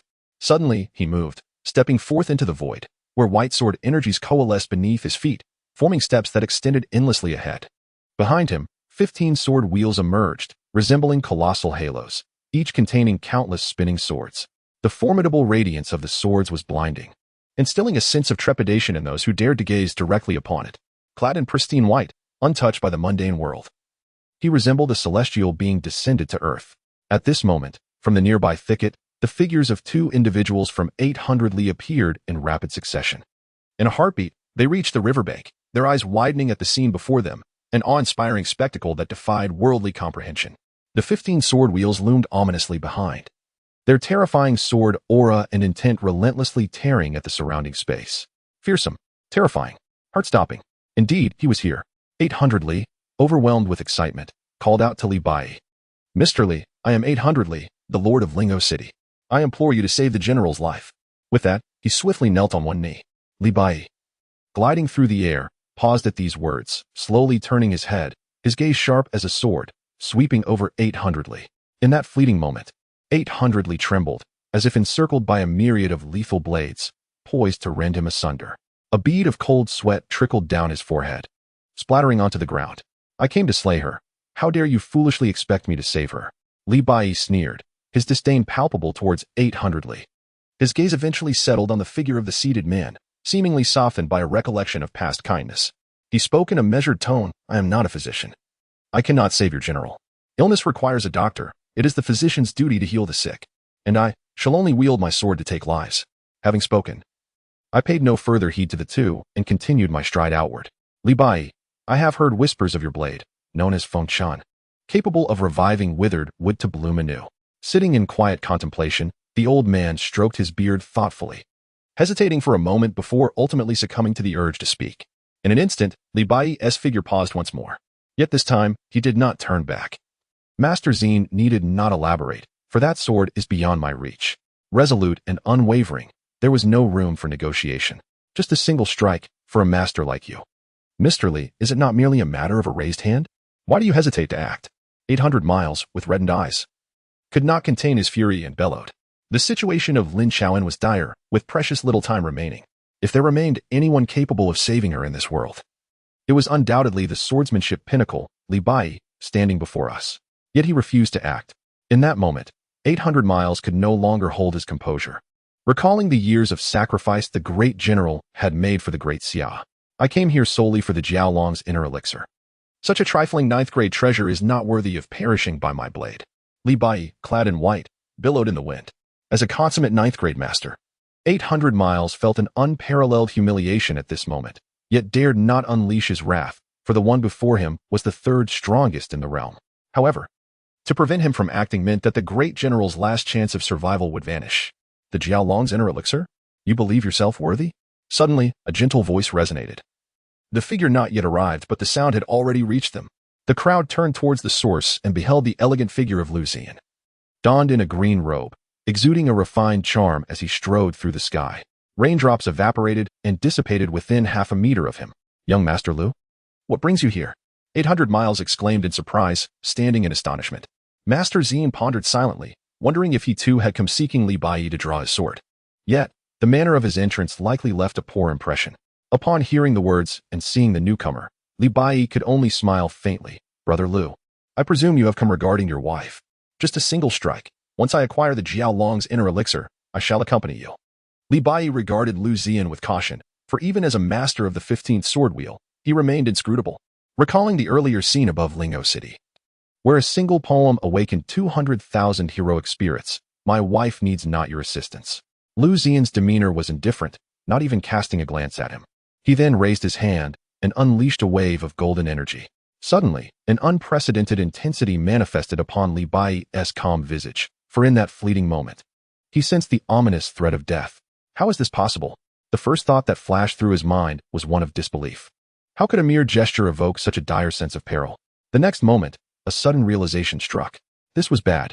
Caught off guard, he had no time to react, and the force slammed into his chest. A mouthful of blood was expelled, and his body was sent sprawling backward for several meters. What? Seated in astonishment, the figure gasped and, unable to restrain himself, forcefully tugged at his beard, severing a handful. 800 Li was utterly dumbfounded, his expression frozen in shock, unable to process the unfolding events for an extended moment. The most formidable of the third tier, the unparalleled sword immortal of the 15-sword wheel, an almost invincible entity, had been injured with a mere flick of the wrist by young Master Liu? Surely, it was a fabrication. A mere sword immortal, vanquished at my hands? You are unworthy.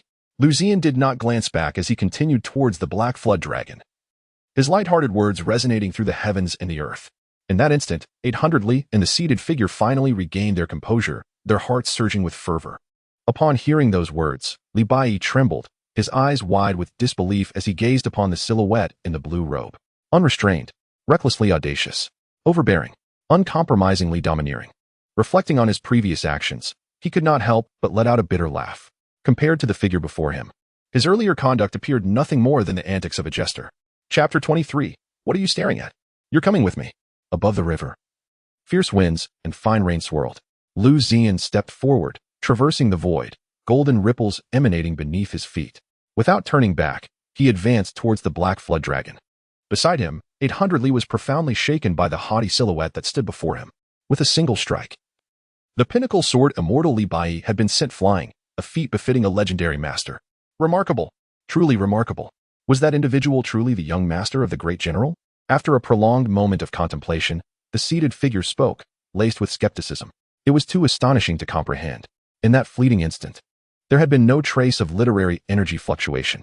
This implied that the method employed to strike down Li Baiyi was not an art of words. Hiss. It was neither a manifestation of martial energy. What kind of force could be so terrifying? How peculiar. This power neither belonged to the realm of literary or martial arts. Yet it was extraordinarily domineering and fierce. How could this be? Li Baiyi, slowly coming to his senses, stared in awe at the retreating figure, which seemed to ascend infinitely, ultimately forming an insurmountable peak. At that moment, he lowered his head, a bittersweet smile gracing his lips. The world is vast. Indeed, there are heavens beyond heavens, and people beyond people. Who could have imagined that one as powerful as himself could, one day, be defeated in a single move? On the other side, Liu Ziyan approached the black flood dragon, a cold smirk playing at his lips as he spoke. What are you staring at? You're coming with me. I know you can understand human speech through your spiritual awakening. Follow me, and you shall live. Persist in your refusal, and you shall perish. Though his voice was not loud, it resounded with a deafening clarity to the black flood dragon, especially the final word, death, that sent a shiver through its entire being. I will follow you. Without a moment's hesitation, it replied decisively, for the earlier swordsman had instilled within it a sense of dread, a chilling aura of impending doom. If even such a person could be defeated in a single strike. Upon hearing this, Liu Ziyan nodded in satisfaction and turned back to 800 li in the seated figure. The night has deepened. It is best to return and rest. With that, he disregarded their peculiar expressions and stepped into the void, departing on his own accord. From beginning to end, no one paid any further attention to Li Baiyi. The latter quickly overcame his sense of defeat, gazing at the retreating figure of the other, clenching his fists and murmuring, "Finally, this world is not so dull. You have successfully captured my attention." In the Lord's mansion, within the rear courtyard, in a side room, Lin Chaoan tossed and turned, unable to find sleep. Her mind relentlessly replayed the image of Liu Ziyan as he departed. The displayed prowess undoubtedly belonged to the realm above the 9th rank. Having never witnessed his true abilities, her understanding of his strength remained incomplete. How should I speak to persuade him? Her thoughts were in disarray, making it impossible for her to settle down. Upon realizing her time was limited, she pondered whether she could convince Liu Ziyan to continue safeguarding the Great Xia Dynasty and her family in her stead. Yet, at this moment, she was at a loss for how to initiate such a conversation. Creak. The sound of the door opening startled Lin Chaoyan, who immediately closed her eyes tightly, afraid to look in the direction of the entrance. She felt as nervous as a child caught in wrongdoing, awkward and uneasy. "General, are you asleep?" Liu Ziyan entered cautiously, his voice gentle and soft, as if afraid to disturb her. Before Lin Chaoyan could respond instinctively, she sat up. "That's good. I have something wonderful for you." He approached the side of the bed, grasped her right hand, and with a swift motion, a shadow flickered. Following closely, a black serpent emerged, its body a striking crimson black, nearly half a meter long, about the size of a thumb. Its small head still bore 2 tiny horns. "Ah!" Lin Chaoyan was startled by the sudden appearance of the little black serpent and let out a sharp scream. "Don't be afraid," Liu Ziyan exclaimed, capturing the black serpent in his hand, smiling at her reassuringly. "This is a rare spiritual serpent. It has attained sentience and can understand human speech. I have given it a lovely name, Black Niel." As he spoke, he gently traced his finger, and a flash of golden light appeared as a drop of blood fell from her fingertip onto the serpent's head. White light shimmered, and a wave of peculiar runes surged forth. In that instant, she felt an inexplicable connection with the black serpent. This is a bond of ownership in the future. "Black Niel will guard you in my stead," Liu Ziyan said with a radiant smile, affectionately ruffling her hair. Upon hearing this, she grew anxious, exclaiming, "Guarding me in your stead? What do you mean? I don't understand. Clearly, I have little time left. Why does it seem as though you are the one nearing death? I know you have always wanted me to protect the Great Xia, but this matter is non-negotiable. That is your faith and your hope. From now on, it shall be you who guards it." As he spoke, Liu Ziyan swiftly struck her, rendering her unconscious. "Go out and protect," he commanded Black Niel, which swiftly transformed into a shadow and vanished from the room. After a considerable time, Liu Ziyan's gaze grew increasingly sharp, and with a wave of his hand, a surge of golden light enveloped him. Subsequently, he inverted his body, aligning his head with Lin Chaoyan's. In the next moment, a vast and powerful stream of spiritual energy continuously flowed into Lin Chaoyan's body. The spiritual energy was a divine infusion. After much contemplation, he arrived at a decision. In acquiescing to the pleas of 200,000 souls, he had, unbeknownst to him, come to a profound realization. In this world, if one solely relies on cultivation, progress may become elusive. Perhaps, by following the path of the literary way and yielding to the will of heaven, he could forge an extraordinary path. Thus, he resolved to bestow his complete golden core cultivation upon his wife, Lin Xiaoyan. Previously, Zhu had stripped her of her powers, leaving her with little time remaining. With this enhancement, he harbored no fears. After several hours of infusing spiritual energy, Liu Ziyan swiftly altered his posture, their lips meeting. Shortly thereafter, a golden core emerged from his mouth and entered Lin Xiaoyan's. As dawn approached, Liu Ziyan's complexion turned ashen, his body weakened as he stood by the bedside. He raised a hand to his brow, swiftly touching Lin Xiaoyan's forehead. Once she absorbed the spiritual energy, she could fully comprehend the Nine Heavens Thunder technique. With the cultivation of the Golden Core stage and the addition of the Nine Heavens Thunder technique, alongside the presence of Hanyo, she would be invincible in the world. Having spoken, he staggered out of the room. Outside, Jin Shu, Qi Jingxi, and Su Luoling had arrived early. Creak. The door swung open, and the three turned their gazes towards him. Liu Ziyan, pale as a ghost and exceedingly weak, leaned against the doorframe. "Young master, what has happened to you?" Jin Shu exclaimed, rushing forward to assist him. "I am fine. Guard this door. Anyone who approaches shall face dire consequences," Liu Ziyan instructed sternly, gesturing dismissively. "Understood, young master." Jin Shu quickly nodded in response. As Liu Ziyan wobbled away, a soft voice from behind, belonging to Su Luoling, remarked, "A poor scholar's body is indeed frail. Just one night of trouble caused by the general has left him like this. How pathetic."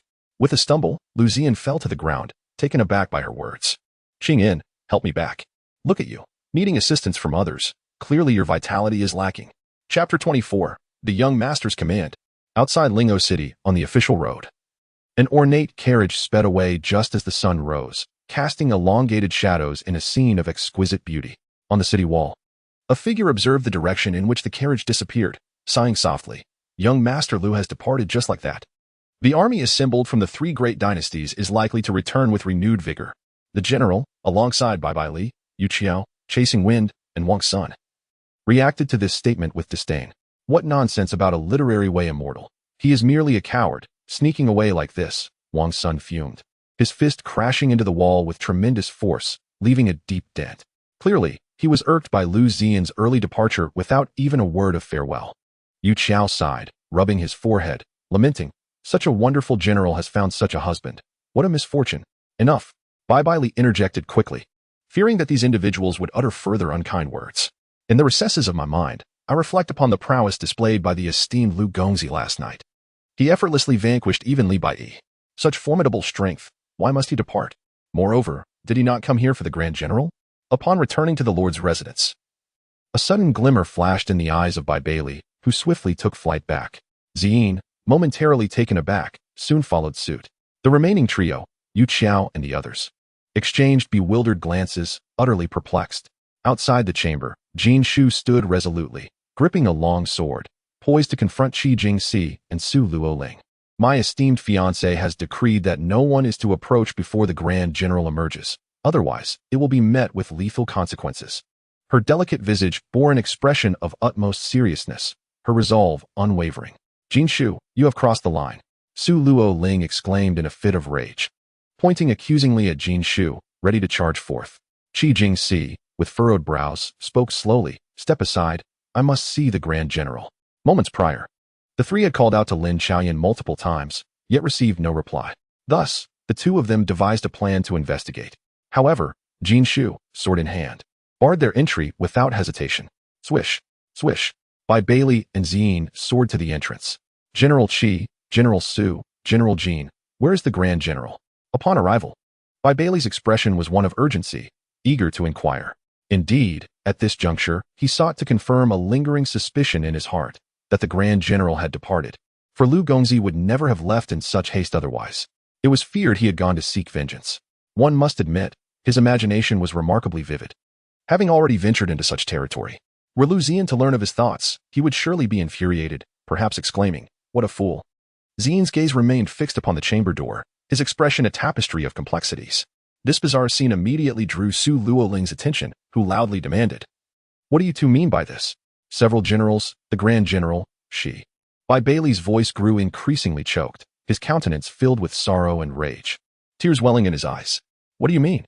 Qi Jingxi was momentarily taken aback, then recalled that the imperial physician, Jiu Guan, had just declared that the Grand General would not survive beyond 7 days.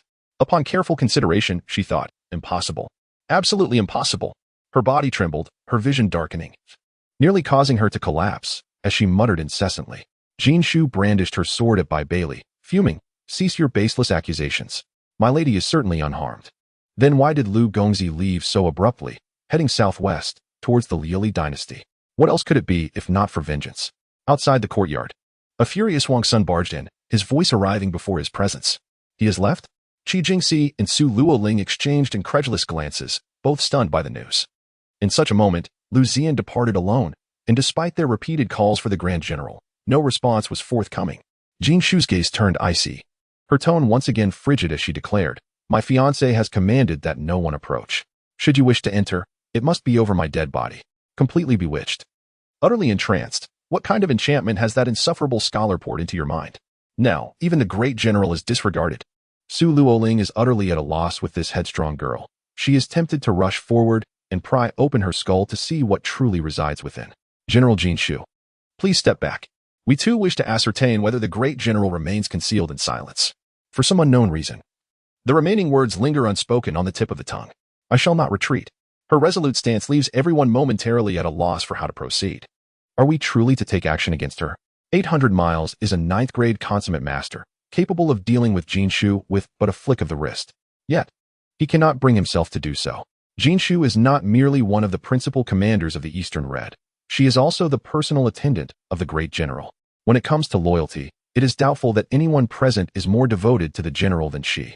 Inside the chamber, Lin Chaoyan sits cross-legged upon her bed, golden light emanating around her. A certain force is rapidly merging at her brow. This path I tread is known as cultivation, transcending both the literary and martial arts. Images of Liu Ziyan imparting wisdom flash through her mind. After a considerable time, she has fully absorbed the knowledge of cultivation and comprehended the first 6 layers of the 9 Heavens Thunder technique. Upon opening her eyes, 2 bolts of lightning flicker within their depths. The surrounding golden light swiftly retracts into her body, restoring her to the state of an ordinary person. Lu Gongzi. So this is your true power. She clenches her fist, and with a resounding crack, her formidable strength ruptures the air, producing a thunderous sound. In truth, Lin Chaoyan has not completely absorbed the power of the Golden Core stage. She has only assimilated 1/3 of it. The time was too brief, compounded by the sheer volume of knowledge she needed to digest. Even with Liu Ziyan's assistance, she has only managed to absorb 1/3. The remaining power remains coalesced within her Golden Core. Foundation establishment, 6th layer. Assessing the power within her, Lin Chaoyan nods in satisfaction. "You have bestowed upon me your cultivation, granting me a new lease on life. What of you?" Suddenly, a flash of black light appears, and the little black creature transforms into a diminutive black snake upon her shoulder. "Black Nyo, so you are a spirit beast." With the cultivation knowledge imparted by Liu Ziyan, the moment she sees Black Nyo, understanding dawns upon her. "Ah, but can you not speak human words?" Now recognizing her as its master, Lin Chaoyan feels an overwhelming sense of familiarity and cannot help but inquire out of curiosity. Black Nyo's head emits a flash of white light, entering her brow. In an instant, comprehension strikes her. It turns out that after recently overcoming tribulations and suffering grave injuries, it is currently in a weakened state and unable to speak. The sounds of confrontation between Jishu and the others reach her ears. At this moment, you choose to depart. Could it be? Lin Chaoyan's eyes glimmer with insight, as if she has already grasped Liu Ziyan's intentions. Outside the chamber, as the crowd argues incessantly, Jin Shu, enter. Suddenly, Lin Chaoyan's voice resonates. In an instant, silence falls over everyone. "Yes, miss." Jin Shu sheaths her sword and pushes open the door to enter. Chapter 25, A Chill in the Heart. As Lin Chaoyan's voice reverberates in the ears of the assembly, a moment passes. Everyone fell silent immediately. The previously indignant Bai Bali's expression suddenly transformed into one of excitement and joy. The general was unharmed. Qi Jingxi shot a glare at Bai Bali, her murderous intent evident, clearly blaming him for his earlier nonsensical remarks. Had it not been for his reckless words, she would not have strayed from the truth. Sitting quietly, Ine's face broke into a smile as the dark clouds in her heart dispersed upon learning of the general's safety. Inside the room, Jishu entered. "Miss, are you unscathed?"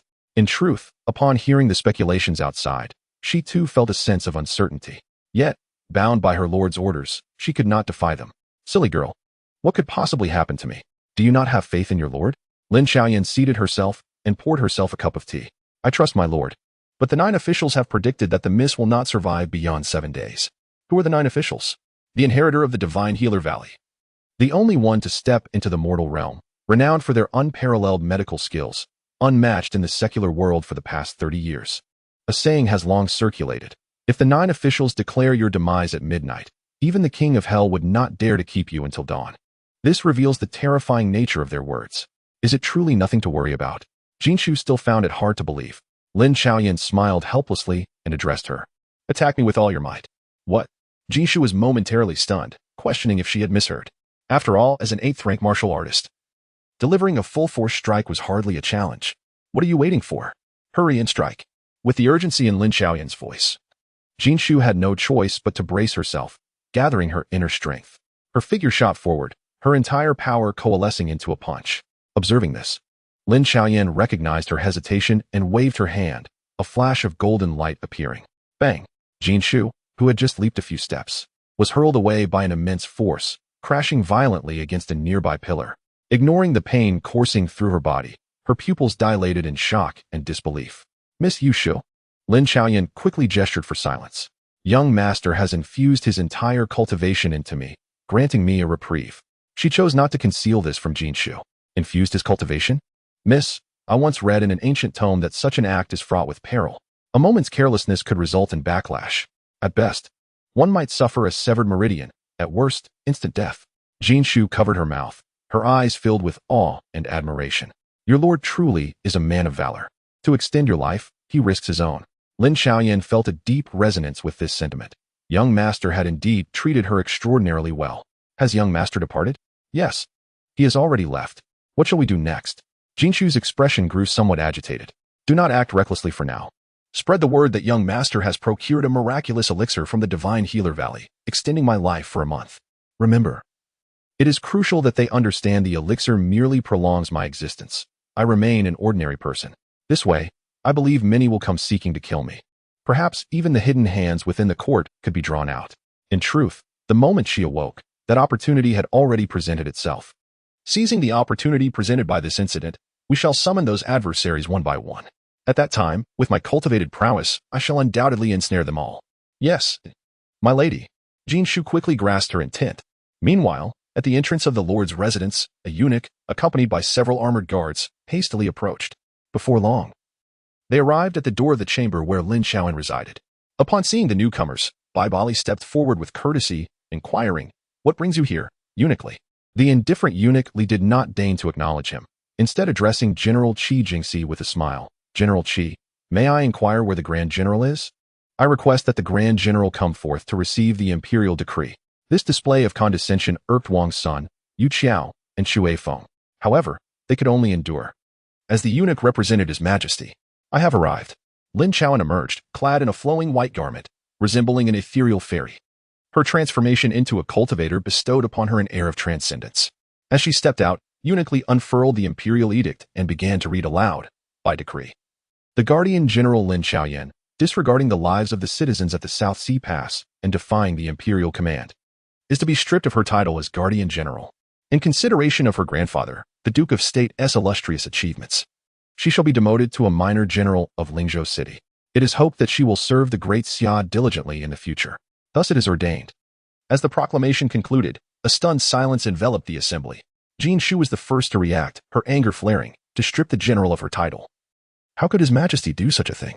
I cannot accept this.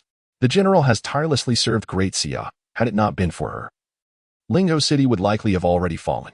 Qi Jingxi stepped forward, pointing an accusatory finger at eunuch, expressing her ire.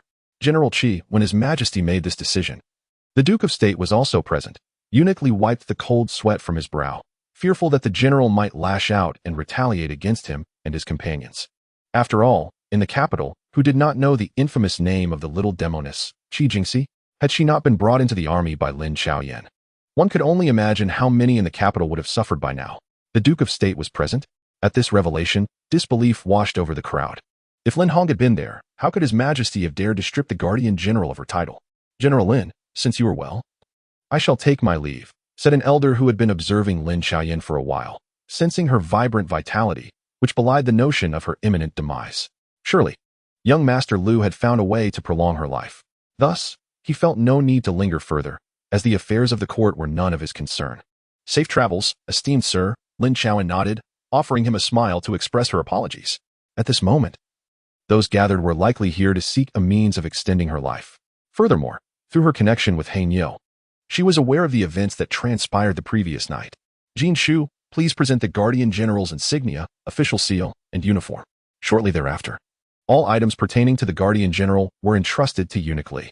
The group departed swiftly, leaving only Lin Xiaoyan, Jin Shu, Qi Jingxi, and a few others behind. General, what shall we do now? 800 miles away, an overwhelming sense of discontent consumed him. For he believed that the Grand General had devoted his heart and soul to the Great Xia.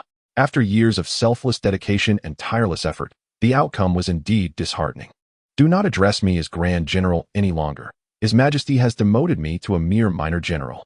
I urge the city lord to choose his words with care from now on. Lin Xiaoyan, however, swiftly reconciled herself to this fate. What could she do if she resisted? In the past, it might have troubled her for a while, but alas, she had now come to accept Liu Ziyan's profound cultivation in the realm of immortality. To the mundane populace, she was akin to a celestial being. Power was merely within reach, yet Lin Xiaoyan's aspirations were simple, to protect the Great Xia and its people. Nothing more. Chapter 26, A Sudden Ambush. In the royal capital, within the imperial study, a figure clad in black knelt before Xia Wuji. Your Majesty. The Duke of Lin has departed the royal capital. The hoarse voice of the black-clad figure spoke, head bowed. Have they been notified? He rose, turning his back to reveal a grand scroll inscribed with the words Great Ambitions. The black-clad figure promptly replied, the notification has been sent. The ambushers are en route. Satisfied, he nodded and waved his hand, signaling for the figure to withdraw. After a prolonged silence, the imperial study was left with only Xia Wuji, whose expression was one of profound melancholy as he gazed vacantly at the 4 characters inscribed before him. Once upon a time, he and Lin Hong were brothers in arms, bound by life and death. Regrettably, the long tenure on the imperial throne had altered everything. The authority of the Great Xia now lay solely in the hands of the emperor. As the sun dipped below the horizon on a winding ancient road, a carriage moved slowly. In front of the carriage, Steward Li diligently urged the horses onward. Inside, Lin Hong feigned sleep with his eyes half closed. Lin Baoying cradled Liu Yuer, playfully engaging her. Little Yuer, there are many delicious treats in Yunzhou, fragrant scallion pancakes, succulent scallion chicken, she recounted with delight, listing the culinary treasures of Yunzhou. Hearing this, little Yuer beamed, saliva pooling at the corners of her mouth. Auntie, I want to eat. Despite being only 6 years old, she was already a little foodie, utterly defenseless against delectable cuisine. This was all due to Lin Baoying's excessive indulgence. Since little Yuer was 4.5, she had been bringing her back an array of delightful dishes, gradually nurturing her innate love for food. As dusk settled, a swift sword sliced through the air, imbued with the force to shatter mountains. Be careful. Steward Li extended his hand, a dark long spear materializing within it. With a flourish, he brandished the spear, which danced like a dragon, sweeping forth with a surge of martial energy. It clashed against the incoming sword. Boom.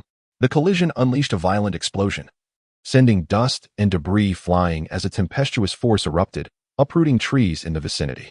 Lin Hong abruptly opened his eyes, a cold glint flashing within. Take care of little Yuer, he instructed before lifting the carriage curtain and stepping outside. Swish, swish, swish. 3 figures appeared from afar, closing in with alarming speed. Upon seeing the newcomers, Li, the steward, was inwardly astonished, pondering the formidable figure of the assassin known as the Shadow Building's Yusan Yang, the 9th strongest in the realm, and her esteemed disciple, the Sword Immortal.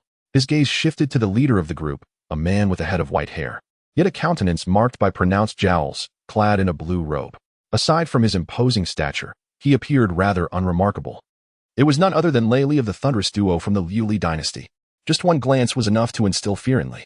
He could hardly fathom that this esteemed individual would be the one to arrive.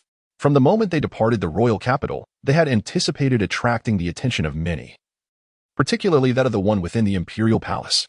Little did they expect the presence of one of the 2 unwavering pillars of the Liu Li Dynasty.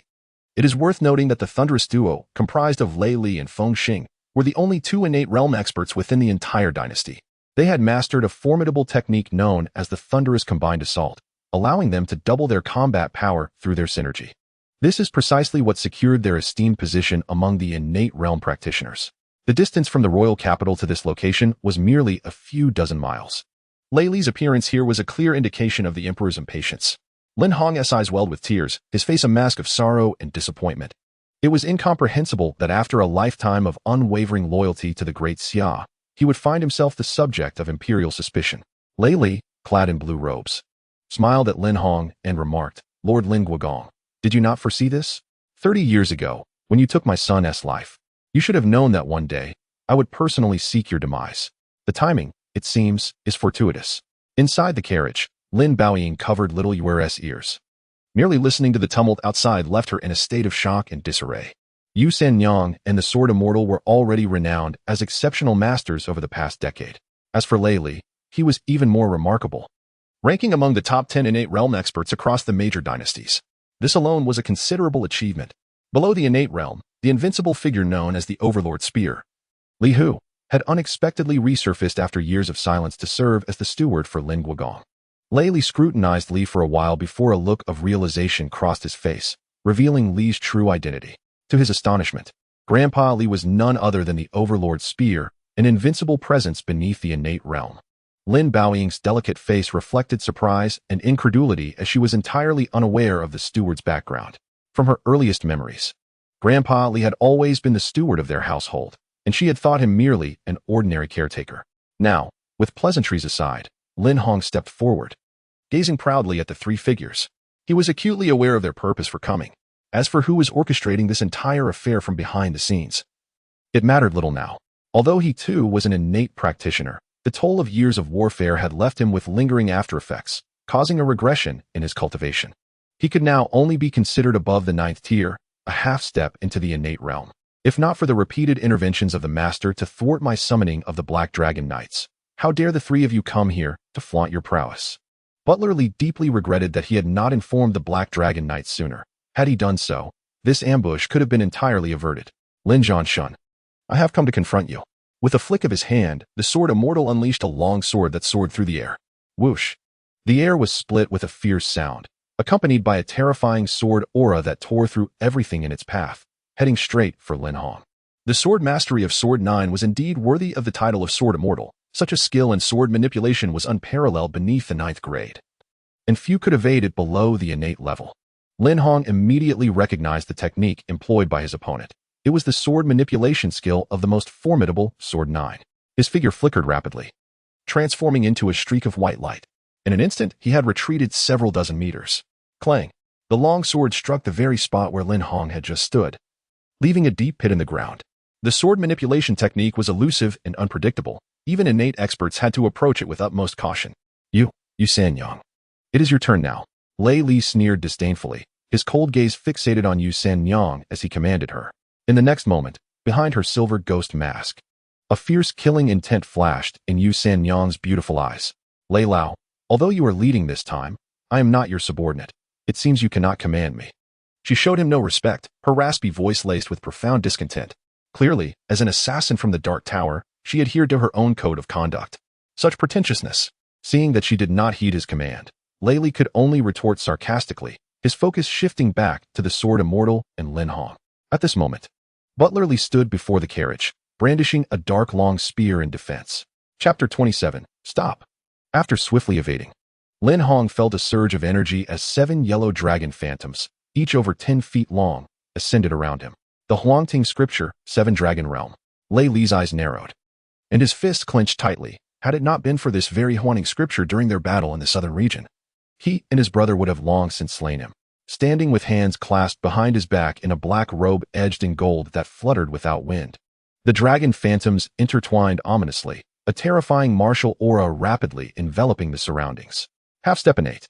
Lei Li scoffed, feeling assured of victory. Indeed, your realm has declined. Once in the mid-innate stage, just thinking about it sent waves of excitement through him. The hatred for the murderer, buried in his heart for 30 years, could finally be avenged within the boundaries of the Great Xia. Let us attack together. Do not give him a moment to breathe. Familiar with the immense and terrifying power of the Huangting scripture, Lei Li hastily urged Yu Sanyang. The reason for their trio's presence this time was, of course, to ensure absolute success.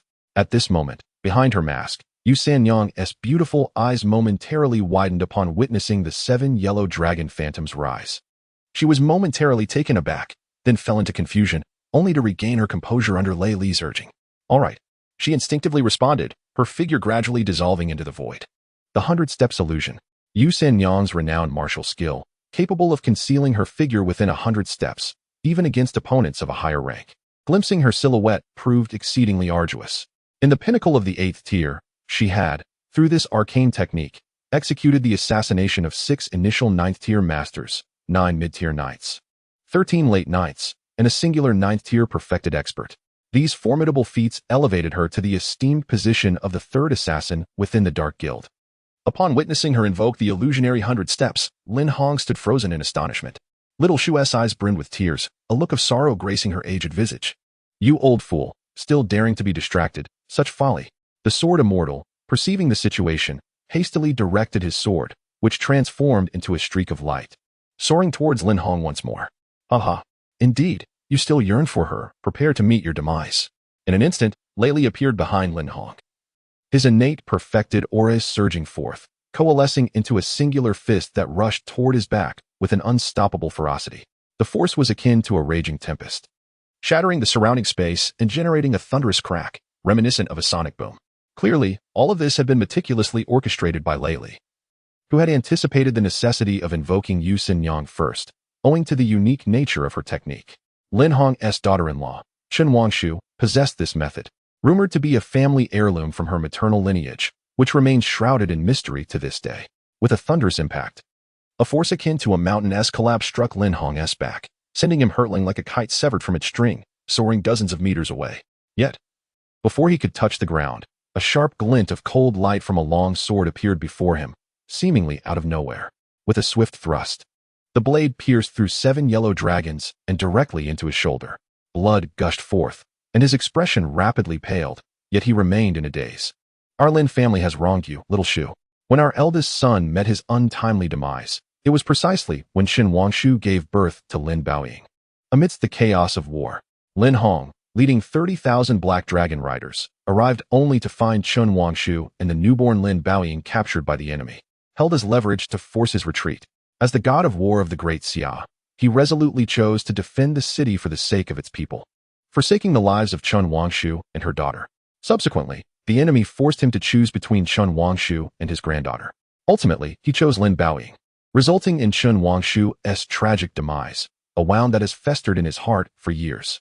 Master, you have gone too far, Butler Li exclaimed, kicking away the dark long spear in his grasp, his figure transforming into a streak of white light as he charged fiercely at Lei Li. The air erupted in a cloud of dust and tumultuous power. Upon closer inspection, Butler Li, wielding the spear, launched a mid-air assault, only to have Lei Li effortlessly pinch the spear's tip between his fingers. The force diffused, creating ripples in the air. Unfazed, Lei Li maintained his grip on the spear, a contemptuous smile gracing his lips. It is said that you are invincible beneath the innate realm. How unfortunate for you. I am indeed a true innate being. Today, none shall impede my vengeance. With that, he flicked his fingers lightly, unleashing a terrifying force that sent Butler Li flying. Bang! With a thunderous crash, a massive tree was violently struck, splintering upon impact. A bitter taste surged in my throat, and I promptly spat out a mouthful of blood. With a mere flick of my wrist, I effortlessly subdued Butler Li. Cease at once. Suddenly, a youthful voice, brimming with indignation, rang out. The petite figure of Liu Yu appeared outside the carriage, while Lin Baoying, in a state of panic, hurried out after her. Earlier, in a moment of desperation, the little girl had sunk her teeth into the opponent's wrist. Lin Baoying, caught off guard, released her grip on Liu Yu, granting her the opportunity to escape. Oh! Lei Li turned in surprise, astonished that such a small girl dared to intervene. Release my great-grandfather, you vile fiends! Liu Yu exclaimed, sprinting towards Lin Hong amidst the astonished gazes of those around her. She gently caressed his face. Great-grandfather, why are you spitting blood? Are you in great pain? Let me soothe you. You'll feel better soon. Upon hearing her words, Lin Hong, who had been in a daze, suddenly felt a spark of life in his eyes. Little Yu, how did you come out? At that moment, he realized that there was someone far more important whom he needed to protect. Seeing this development, Lei Li became intrigued. What an adorable little girl, rosy-cheeked. I didn't realize she was your great-granddaughter. Splendid. Simply splendid. The pain of having lost his own son lingered vividly in his memory. You took my son's life. Today, I shall take your great-granddaughter's life in return. How does that sound for vengeance? The knowledge that there was a great-granddaughter present exhilarated him. Nothing is more tormenting than the loss of kin. Allowing Lin Hong to die so easily would be far too lenient. He must witness the demise of his loved ones. That would be true retribution. Old Lei, be swift and decisive. Eliminate them, and let us depart from Great Xia without delay, the Sword Immortal cautioned gravely. They found themselves in Great Xia, and should any unforeseen events transpire, it might be too late. Swish. The silhouette of Yu Xianyang gradually became visible, standing beside Lin Baoying. She held a sharp dagger poised at her throat, yet hesitated to strike, instead gazing blankly at Lin Baoying's delicate visage. Missing. Butlerly struggled to rise from the ground, his call instantly capturing the attention of Lin Hong, the Sword Immortal, and Lei Li. There is another. The Sword Immortal remarked, somewhat surprised as he focused on Lin Baoying. In the royal capital, within the Shuntian Hall, Your Majesty. Urgent news from the front. An army of 300,000 from the three great dynasties has assembled outside Lingo City, summoned by the Duke's son. Along with 200,000 heroic spirits of Great Xia's ancient valiant warriors. They have engaged the enemy outside the city and emerged victorious. Currently, everyone was proclaiming that young Master Liu was a reincarnation of the literary and martial immortal. Inside the grand hall, apart from the voice of the frontline soldier, an eerie silence prevailed. Above the dragon throne, Xiao Wuji gripped the armrest tightly, overwhelmed with emotion, especially upon hearing the last statement. Unable to contain himself, he rose and exclaimed in fury, "What? The armies of the three great dynasties have been defeated?" It was utterly unbelievable. Within the hall, all the officials were left in shock and disbelief. Chapter 28. Liu Yuer, the revelation, no more pretense. On the ancient path, Lin Baoying found herself with a dagger pressed against her neck by Yu Xianyang. A crimson line appeared on her fair skin, and within her heart surged a wave of despair, for her assailant was a top assassin from the Dark Tower. Closing her eyes, she awaited the arrival of death. Moments stretched into what felt like an eternity. A flicker of surprise arose within Lin Baoying. Why had the assassin not yet struck? Gathering her courage, she finally opened her eyes, only to find Yu Xianyang's gaze, one that seemed lost in a trance, fixed upon her. Soon, a myriad of emotions flickered in those eyes: joy, happiness, helplessness, sorrow, and gradually, an overwhelming sense of despair. Such complexity. It gave Lin Baoying the illusion that the assassin felt guilt. Yet, they had no prior connection. Why would such an emotional shift manifest? At that moment, Liu Yuer turned her small head and witnessed her aunt in such peril at the hands of Yu Xianyang. Instantly, her eyes reddened, and she cried out, "Let go of my aunt." Her tiny fists clenched tightly, her little face betraying hesitation, as if she were wary of something. Ultimately, as if resolved by some inner conviction, an unexpected seriousness and coldness settled upon her youthful visage. Lin Hong, sensing the transformation in his great-granddaughter, became alarmed. "Little Yuer, what is happening? Please do not frighten your great-grandfather." However, Yuer seemed oblivious to his concerns. She raised her small hand, pointing at Yu Xianyang. Her childish voice resonating with a chilling authority, "Release my aunt." Though she was merely a 6-year-old girl, her words sent a tremor through the hearts of all present, as if a dreadful event were imminent. Do you not understand? Each word was deliberate, imbued with an icy intensity, a formidable power radiating from her outstretched finger. Suddenly, a flash of golden light erupted, akin to a lightning bolt, brief, yet striking. In an instant, a shadow was sent flying by the golden beam, the silver mask shattering into countless fragments, revealing an exquisitely beautiful face to the onlookers. Yu Xianyang had not even had time to react. In the next moment, Liu Yuer's figure vanished, transforming into a streak of golden lightning, hurtling towards Yu Xianyang with astonishing speed. "Stop!" Lin Hong shouted in a frenzy. Just as the golden flash was about to make contact with Yu Xianyang, it swiftly reversed course, appearing beside Lin Hong in the blink of an eye. Her little face was filled with confusion. "Great-grandfather, why not kill her?" "Kill? No. Wait, how could my great-granddaughter be so formidable?" It was only at this moment that Lin Hong comprehended the reality of the situation, his pale visage awash with horror, confusion, and bewilderment. Li Guanjia and Lin Baoying stood in stunned silence, utterly astonished by the scene before them. The Sword Immortal, too, was taken aback, causing the sword that had been sent flying to lose its control, ultimately striking a nearby tree with a thunderous crash. The mockery that had once adorned Lei Li's face vanished upon witnessing Liu Yuer's terrifying display. His countenance turned ashen, and he stood there in a daze, rendered speechless for an extended period.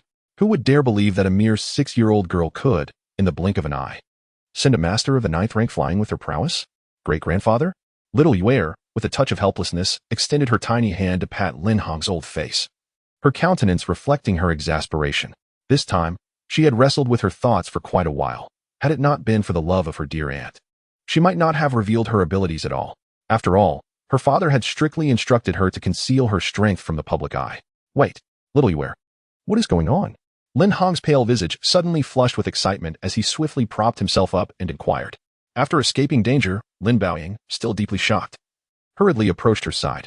Little Yue, how could you? Just as everyone's attention was diverted to Liu Yue, Lei Li suddenly regained his senses, his gaze filled with profound hatred.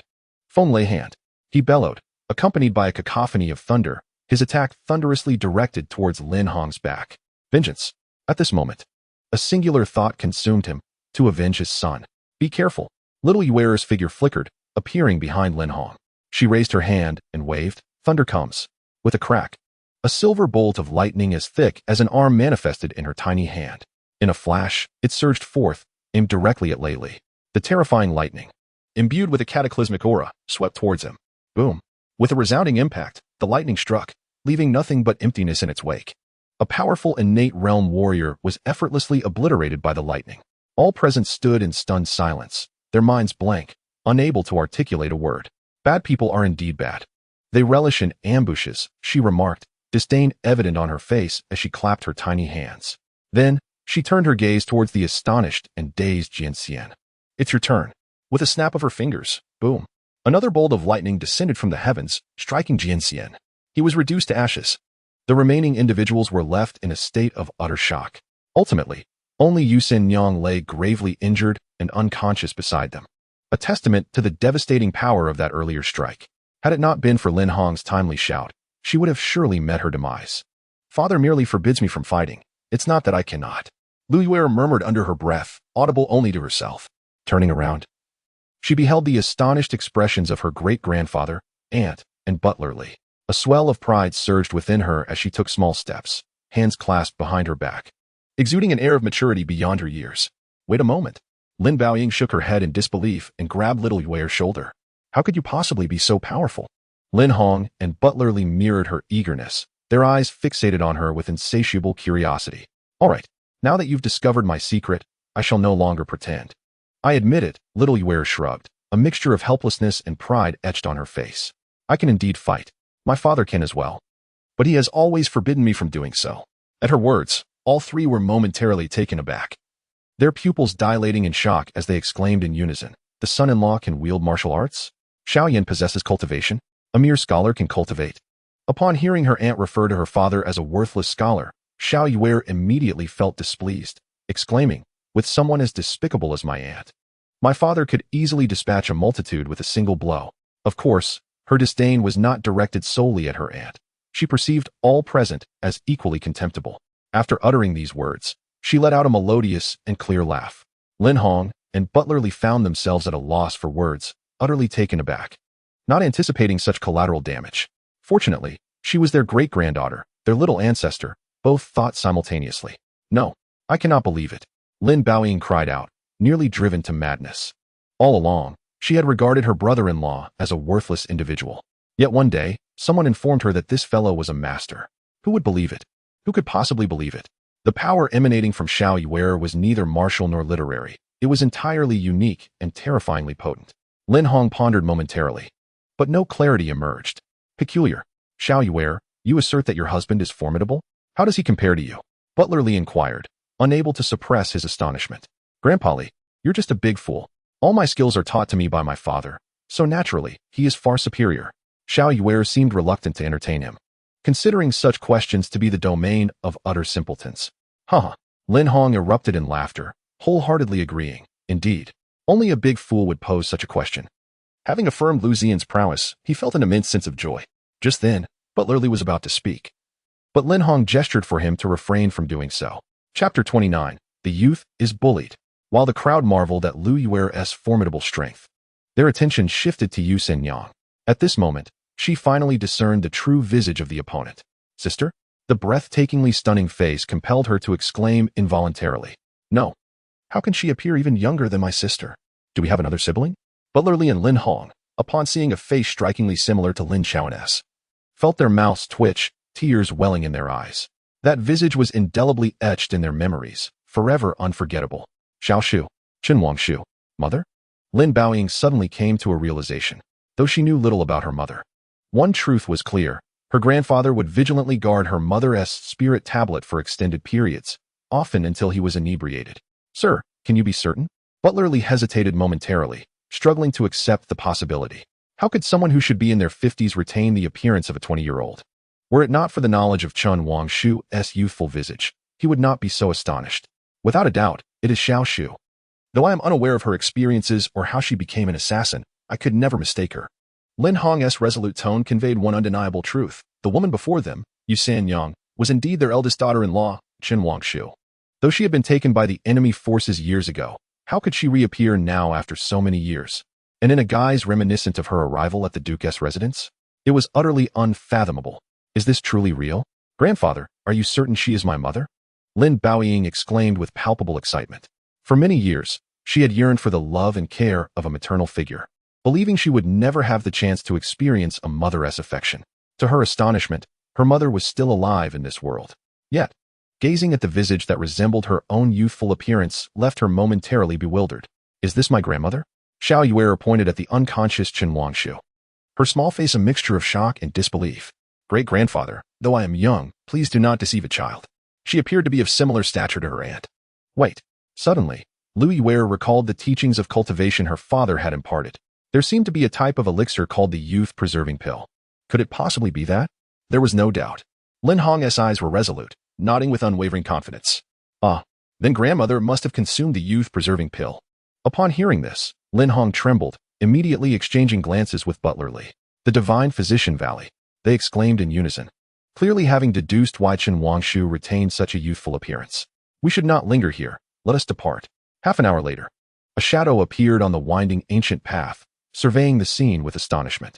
The aftermath of a thunderstrike left a deep pit, the scent of charred meat lingering in the air. Upon closer inspection, remnants of a legendary sword, the sun-setting blade, and a black gold token inscribed with the character for thunder were visible. Hiss! The figure in black inhaled sharply. Retracing his steps, he suddenly beckoned, gripping the sun-setting blade tightly. With a few deft movements of the sword, he smeared his eyes, and beams of white light surged forth. In the next moment, an exceedingly blurred image emerged before him, revealing a terrified sword immortal gazing skyward as a thunderbolt struck, instantly reducing him to ash. Poof! Blood spewed forth, and the vision abruptly ended. The might of thunder, how could it be? The cloaked figure staggered a few steps back, his voice tinged with disbelief before he vanished from sight. Ingzhou. At the city gates, a carriage came to a halt amidst the throngs of people. A serene young woman, cloaked in an air of aloofness, donned a black veil, and carried an ancient sword box on her back. Young master, we have arrived at Ingzhou.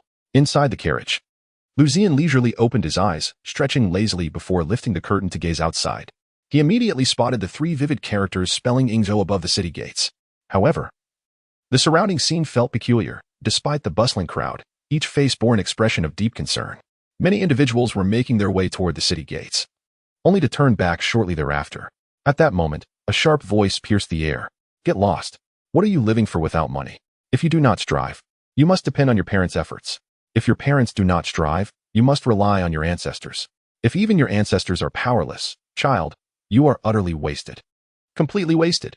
A crowd gathered, drawn to the commotion. Liu Ziyan's interest piqued. He could not help but inquire, what has happened? Should we go take a look? Young master, let us go, he replied. The carriage arrived amidst the bustling crowd, and the townsfolk, upon catching sight of the opulent vehicle, instinctively parted to create a pathway. It cannot be denied that when one steps outside, it is the grandeur that speaks volumes. The young master had arrived, a scion of wealth, intimidating the common people. The young maiden cast a quick glance, succinctly remarking, intimidating the populace. As Liu Ziyan emerged from the carriage, he instantly drew the attention of the surrounding crowd. Who is this individual? I have never seen him before. Given this carriage, he must be a wealthy heir, no doubt. They scoffed, remarking on his apparent naivete. Recognizing that the carriage was worth at least 1,000 gold pieces. 1,000 gold pieces? No wonder he dares to swagger before young Master Liu. The onlookers began to murmur, speculating about Liu Ziyan's background. Before them, Liu Hao, clad in splendid attire, exuded arrogance as he bent down, disdainfully regarding a boy of about 15 or 16, lightly slapping the boy's face with his right hand. It was evident that Liu Ziyan had overheard the earlier taunts directed at the youth. "Little beggar, do you know what the greatest sorrow of a man is? It is that the life you strive so desperately to attain is merely my everyday existence. Does that not irk you?" Ha. With that, he kicked the boy aside and, flanked by several servants, prepared to leave. "I am Hua Leidong. My grandfather is Hua Qing, who enlisted at 15 and dedicated 20 years to safeguarding the borders before perishing on the battlefield. My father, Hua Shan, joined the military at 14, shedding blood for the Great Xia, and was promoted to a deputy general by the National Protector 3 years ago, only to die in the West Sea a year past while defending the general. Without the valor of my father and grandfather, what right do you have to live such a tranquil life? What gives you the authority to mock me?" The youth Hua Leidong slowly rose to his feet, his voice, though soft, carried a resonant strength, full of cadence and manliness. In that moment, tears welled in his eyes, reflecting on how different his fate might have been had he had the protection of a grandfather and father. If only he had not squandered the thousands of gold pieces bestowed upon him by the general to save the homeless, he would not have found himself in such dire straits. Liu Hao, having taken only a few steps away, froze upon hearing these words. The surrounding crowd was equally astonished, for no one had anticipated that this boy, dressed as a beggar, would have such a formidable lineage. Chapter 30. I demand justice from the young master. That slender figure stood resolute, and with a brief self-introduction, he had already stirred empathy among many in the crowd. "A month ago, you, Liu Hao, led men to seize my estate, ordering the destruction of my cultivation, resulting in my current plight. You and your father are no better than beasts, engaging in such vile acts against the common people. One day, someone will rise to enact justice and put an end to your nefarious partnership." Undeterred, he surveyed the gathering, casting aside any fear of death. Before anyone could react, he produced a crimson flag from his bosom, as vibrant as blood itself. This flag had been bestowed upon his father by the former general as a final token of honor for his sacrifice on the battlefield. No matter the challenges that lie ahead, as long as he held this flag aloft, no one shall harm me, and all must hold me in reverence. As the crimson banner unfurled and soared into the sky, the golden star embroidered in the upper left corner stood out conspicuously. However, upon finishing his declaration, Liu Hao burst into hearty laughter, pointing at him. You've truly amused me, little beggar. Perhaps you are unaware that the Grand General of the nation was recently dismissed by His Majesty and relegated to a mere city commander. If that woman were still the Grand General, your flag might hold some significance. But now, his mocking smile was laced with disdain, showing no regard for the Grand General's authority. In this distant land, Liu Qingfeng's son had for years bullied the weak and committed heinous acts, reaping the hard-earned wealth of the common folk. Yingzhou City, named after its own title, was also the most prosperous city in the entire region, which comprised 12 cities. Unfortunately, due to its remoteness from the royal capital and Liu Qingfeng's backing from a powerful figure in court, he wielded the strength of a 9th-grade martial artist. His arrogance and tyrannical behavior forced the city lord into hiding while the other 2 commanders retreated to the mountains. Hence, his family reigned supreme, making Yingzhou City a domain under Liu Qingfeng's rule, a true local tyrant. Once a person attains power, their ambition often swells. "Come forth. Go and break his dog leg." Liu Hao's eyes gleamed with a fierce cold light as he signaled to his servants. 4 burly men, all possessing the strength of 6th-grade warriors, hurried forward at their young master's command, swiftly subduing Hua Leidong and delivering a relentless beating. Crack! In an instant, a kick shattered Hua's right leg, sending a surge of excruciating pain through him, forcing him to grit his teeth, half kneeling on the ground while still holding the flag aloft. Yet, would anyone dare to punish this villain who had consistently oppressed the weak? The agony of his broken leg did not elicit cries. Instead, he clenched his teeth in furious defiance, roaring with unbridled hatred. The surrounding citizens instinctively took a few steps back, maintaining their distance. Their stance was unmistakable. Opposing the young master of the Liu family in Yingzhou City was tantamount to courting death. Even an 8th or 9th-grade expert, whether a river dragon or a mountain tiger, would have to tread carefully here. "Oh, you still dare to shout?" Liu Hao's interest peaked further, as he bellowed at the crowd. "Come, I stand right here. Who dares to step forward? For years, I have feasted like a crab, and thus I walk with swagger. What can you do to me?" His arrogance was unchecked. In response, not a single soul dared to utter a word, let alone confront Liu Hao. Hua Leidong's gaze grew increasingly desolate, when suddenly, he spotted an extraordinarily opulent carriage approaching. Instantly, the despair that had begun to take root in his heart was replaced by a surge of hope. The reason for this newfound optimism was the unmistakable inscription of National Protector emblazoned upon the carriage. While others might be oblivious to its significance, he knew all too well. In those days, when my father served as a deputy general beside the great general, he had taken me to the state protectorate, where I was fortunate enough to behold this magnificent carriage. According to my father, there exists but one such carriage throughout the entire realm of Daxia.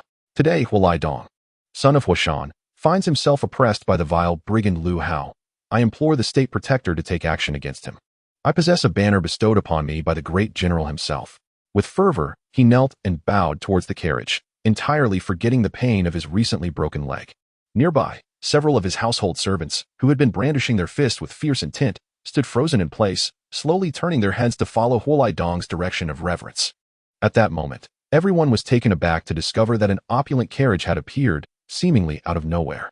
The lady in blue surveyed her surroundings with a detached demeanor, her lofty presence immediately capturing Liu Hao's attention.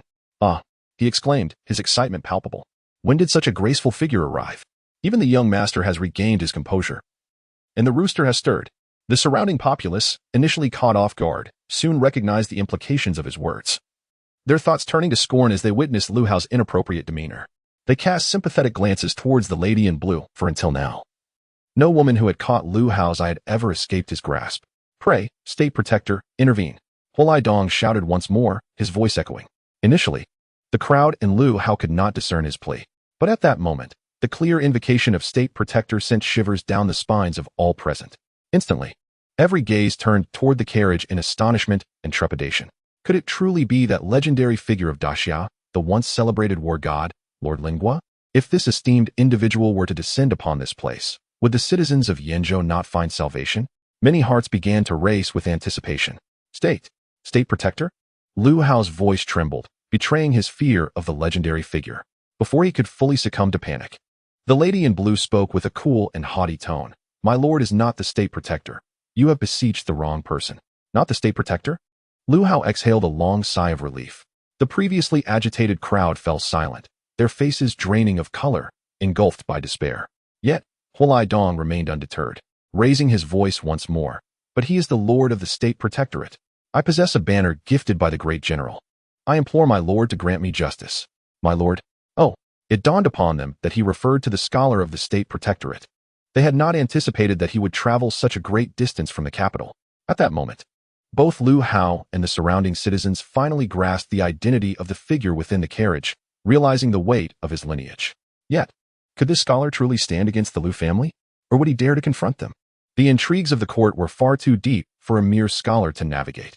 "My wife personally bestowed this banner," Liu Ziyan declared as he emerged from the carriage, clad in a scholarly robe that exuded an air of elegance. "Indeed, my lord." He raised the banner high with one hand while using the other to support himself as he gracefully descended. Approaching Liu Ziyan, he raised the flag high. Chapter 31. Today, he shall be slain. Liu Ziyan stood with his hands clasped behind his back, gazing at the crimson banner before him, and softly inquired, "What justice do you seek?" Even as a newcomer, the wary demeanor of the surrounding townsfolk was evident. It was clear that this affluent young man possessed a formidable background. Otherwise, how could he dare to oppress the weak so brazenly under the sun? Moreover, from what Huolai Dong had just mentioned, both his grandfather and father had contributed greatly to the Daxia. Generally speaking, when one's forebears have made such significant sacrifices for the stability of the realm, they are met with reverence and protection. "Slay this vile scoundrel." The fervent words sent chills through many hearts nearby, causing them to shiver involuntarily. With a gaze as fierce as that of a wild beast, they fixated on Liu Hao, wishing for his demise. Qing Nu, retrieve the flag. Throughout the encounter, Liu Ziyan did not spare Liu Hao a single glance. His attention remained steadfastly on Huolai Dong. The mere fact that Lin Chaoyan had bestowed the flag signified that her father's contributions to Daxia merited such an honor. The purpose of this northern journey was not only to traverse the farthest reaches, but also to heed the requests of those noble spirits. Presently, Daxia appeared prosperous and thriving, yet it was riddled with corruption. Until these pests were thoroughly eradicated, the common folk would never experience the so-called good life. Thus, this endeavor aimed to cleanse the very heart of Daxia, restoring clarity to the lives of its citizens. Qing Nu stepped forward, cautiously folding the flag. Meanwhile, Liu Hao appeared taken aback, quickly realizing that the other dared to take the flag, which ignited his fury. "Young Master Liu, though you hail from the Duke's household, do not forget that the general has been stripped of his rank. Are you truly attempting to challenge me in Ingo City?" Several of his servants swiftly returned to his side, brimming with eagerness, seemingly awaiting their master's command. Should he give the order, they would not hesitate to confront Liu Ziyan, regardless of his noble status. State your name. Liu Ziyan advanced, causing the nearby townsfolk to quickly disperse. Qing Nu, bearing her sword sheath, coldly surveyed the surroundings. In such a tense situation, should any foolhardy individual dare to approach, she would undoubtedly be the first to strike. In Yingzhou City, Liu Hao's father, Liu Qingfeng, was the lord of the territory. Liu Hao brushed aside his servants, locking eyes with Liu Ziyan. This was his family's domain. Liu Ziyan turned to Hua Leidong, asking in confusion, "Is the city lord named Liu?" "No." Hua Leidong shook his head vigorously, continuing, "The city lord is named Xikong Ming, alongside two prominent generals, Guan Xinlan and Deng Yuping. A few years ago, they were forced into seclusion in Taiyang Mountain by Liu Qingfeng, who relied on his profound cultivation and significant influence at court to pressure the city lord and the two generals." Speaking of this matter, he expressed his frustration, particularly at the disgraceful actions of the city lord and the two generals. As a soldier, one should never retreat, even in the face of death. "Qing Nu," Liu Ziyan lightly called out, and the other person immediately understood, swiftly dashing out. Bang, bang, bang. The several servants were instantly sent flying. "You dare to lay a hand on me," Liu Hao exclaimed in terror, pointing at Liu Ziyan. Years of comfort had made him forget the taste of being beaten. He never expected that the opponent showed no fear of the Liu family. Surely, they must not comprehend what the Liu family represented in Yingzhou City. It had to be so. Given the circumstances, he could only concoct such a rationale for Liu Ziyan. Otherwise, it would be utterly unreasonable. Smack. The Qing girl struck him across the face, leaving 5 distinct finger marks. "Go over and bow to the young master." A fierce killing intent flickered in her beautiful eyes, sending chills down Liu Hao's spine. In a flash, a sword glimmering with a chilling light appeared behind Liu Ziyan. Seeking death, the Qing girl instantly sensed it and whispered, her figure darting forward, leaping to intercept the sword. With a swift motion, she retrieved the sword sheath from behind her, blocking the sword's assault. Clang! The blade struck the sheath, and sparks flew as the immense force pushed the Qing girl back. She staggered 5 meters before finally stabilizing herself, halting just half a meter in front of Liu Ziyan. Looking at him, he remained unfazed, maintaining a demeanor of calm indifference, devoid of any fear or terror from the ambush. From the western mountains of Bashu to the chilly lands of Chu, a little brother arrived, the Shameless One. Having encountered young Master Liu, was the infamous Black Hand, ranked 9th among the assassins of the Dark Tower. Clad in a long black coat, his robust figure, thick brows, and large eyes, he greeted Liu Hao with a smirk. Over here, Liu Hao saw the Shameless One attempt a sneak attack, but it failed to land a single blow. A flicker of disappointment crossed his face. "Shameless brother, did you not say that below the 9th rank, you could handle no more than 5 sneak attackers?" He felt somewhat frustrated. In the past, every one of his sneak attacks had been a resounding success. Yet, at this critical moment, he faltered. The Shameless One awkwardly scratched his head, looking somewhat embarrassed. "Young Master Liu, this individual before us is indeed one of those 5. An 8th rank peak practitioner. With the Chaosi sword sheath on her back, she undoubtedly ranks among the top 5 of the younger generation." His gaze fixated on the sword sheath that the Qing girl held firmly in front of her. The Chaosi sword sheath, crafted by the legendary 9th master of the mortal realm, had been born amidst a tempest, accompanied by thunderous lightning. In an instant, it drew the envy of countless sword immortals. Even Li Bai had once possessed this sheath, studying it for months, despite numerous attempts. He could never unlock it and ultimately returned it in despair. It is rumored that within the sheath lies not only the Chaosi sword but also 3,000 concealed blades. Regrettably, since its creation, the Chaosi sword sheath has never been opened by any mortal. Suddenly, Liu Ziyan's expression shifted slightly in surprise as he scrutinized the sheath. Curiosity piqued. "Why did I not see you carrying it before?" Upon hearing this, the Qing girl's eyes dimmed as she replied, "My lord said this is the only relic left to me by my mother. I had kept it beside the young lady until now." At this point, he fully comprehended the gravity of the situation. Could he truly defeat her? Without probing further into the matter of the sword case, she cast a sidelong glance at the shameless individual and inquired in a hushed tone. Though never having engaged him directly, she had heard tales of his prowess in ambush techniques. He possessed the uncanny ability to momentarily conceal his presence, eluding his adversary's perception, striding forward with a striking grace. She set the sword case aside and raised her hand to deliver a sharp clap. From beneath the carriage, a cerulean longsword emerged, firmly grasped in her hand. She pointed the blade at the shameless man, her voice cold and resolute. "Let us fight." Upon hearing this, he shrugged nonchalantly, brazenly retorting, I specialize in ambushes. You expect me to engage you openly? Ground concealment. His eyes sparkled with intensity, and as he uttered the words, his figure vanished at lightning speed. The surrounding townsfolk gasped in surprise, hastily retreating. Before long, only Liu Ziyan, Liu Hao, and a few others remained within a 20-meter radius of the azure-clad maiden. Brother Shameless, eliminate that boy, and I shall reward you with 50,000 gold. Liu Hao shouted with fervor, for he believed that money could move mountains. Over the years, he had maintained dealings with the Shameless man, and previous engagements had cost him merely a few thousand gold pieces. Liu Ziyan approached Hualei, his tone brooking no dissent. Today, we must slay him. Thump. Thank you, my lord. The young man's eyes glistened with excitement, his voice trembling with emotion. Chapter 32, The Wild Boar Taoist. Slay me? Liu Hao's expression turned momentarily stunned, only to be quickly replaced by fury as he pointed at Liu Ziyan. How audacious. I shall see how this esteemed lord from the duke's residence intends to slay me. With that, he flicked his sleeves and coldly commanded, bring me a stool. Several attentive servants swiftly procured a stool from a nearby tea house.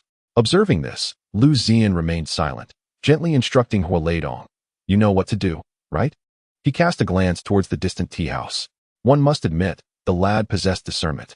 Just as he spoke, despite having sustained a leg injury, Hualei efficiently lifted a table single-handedly, adorned not only with a chair, but also with sunflower seeds, peanuts, and a pot of tea. Impressive. This alone caused Liu Ziyan's eyes to gleam, silently exclaiming, a talent worth cultivating. My lord, the tea has arrived. Meanwhile, Liu Hao glanced at the cold hard bench he occupied, then turned his gaze to Liu Ziyan's side, where there was a table, a chair, and tea. The most infuriating part was that he was munching on sunflower seeds, a look of amusement on his face. Useless. Enraged, he stood up and kicked one of his servants. In the distance, along the official road, a robust wild boar, standing a meter tall, ambled forth, its sleek black body gleaming as it bared its teeth, showcasing two tusks measuring nearly half a meter in length. Huff, huff, huff. The wild boar emitted a series of low grunts, striding with an air of indifference. It made its way towards the city gate.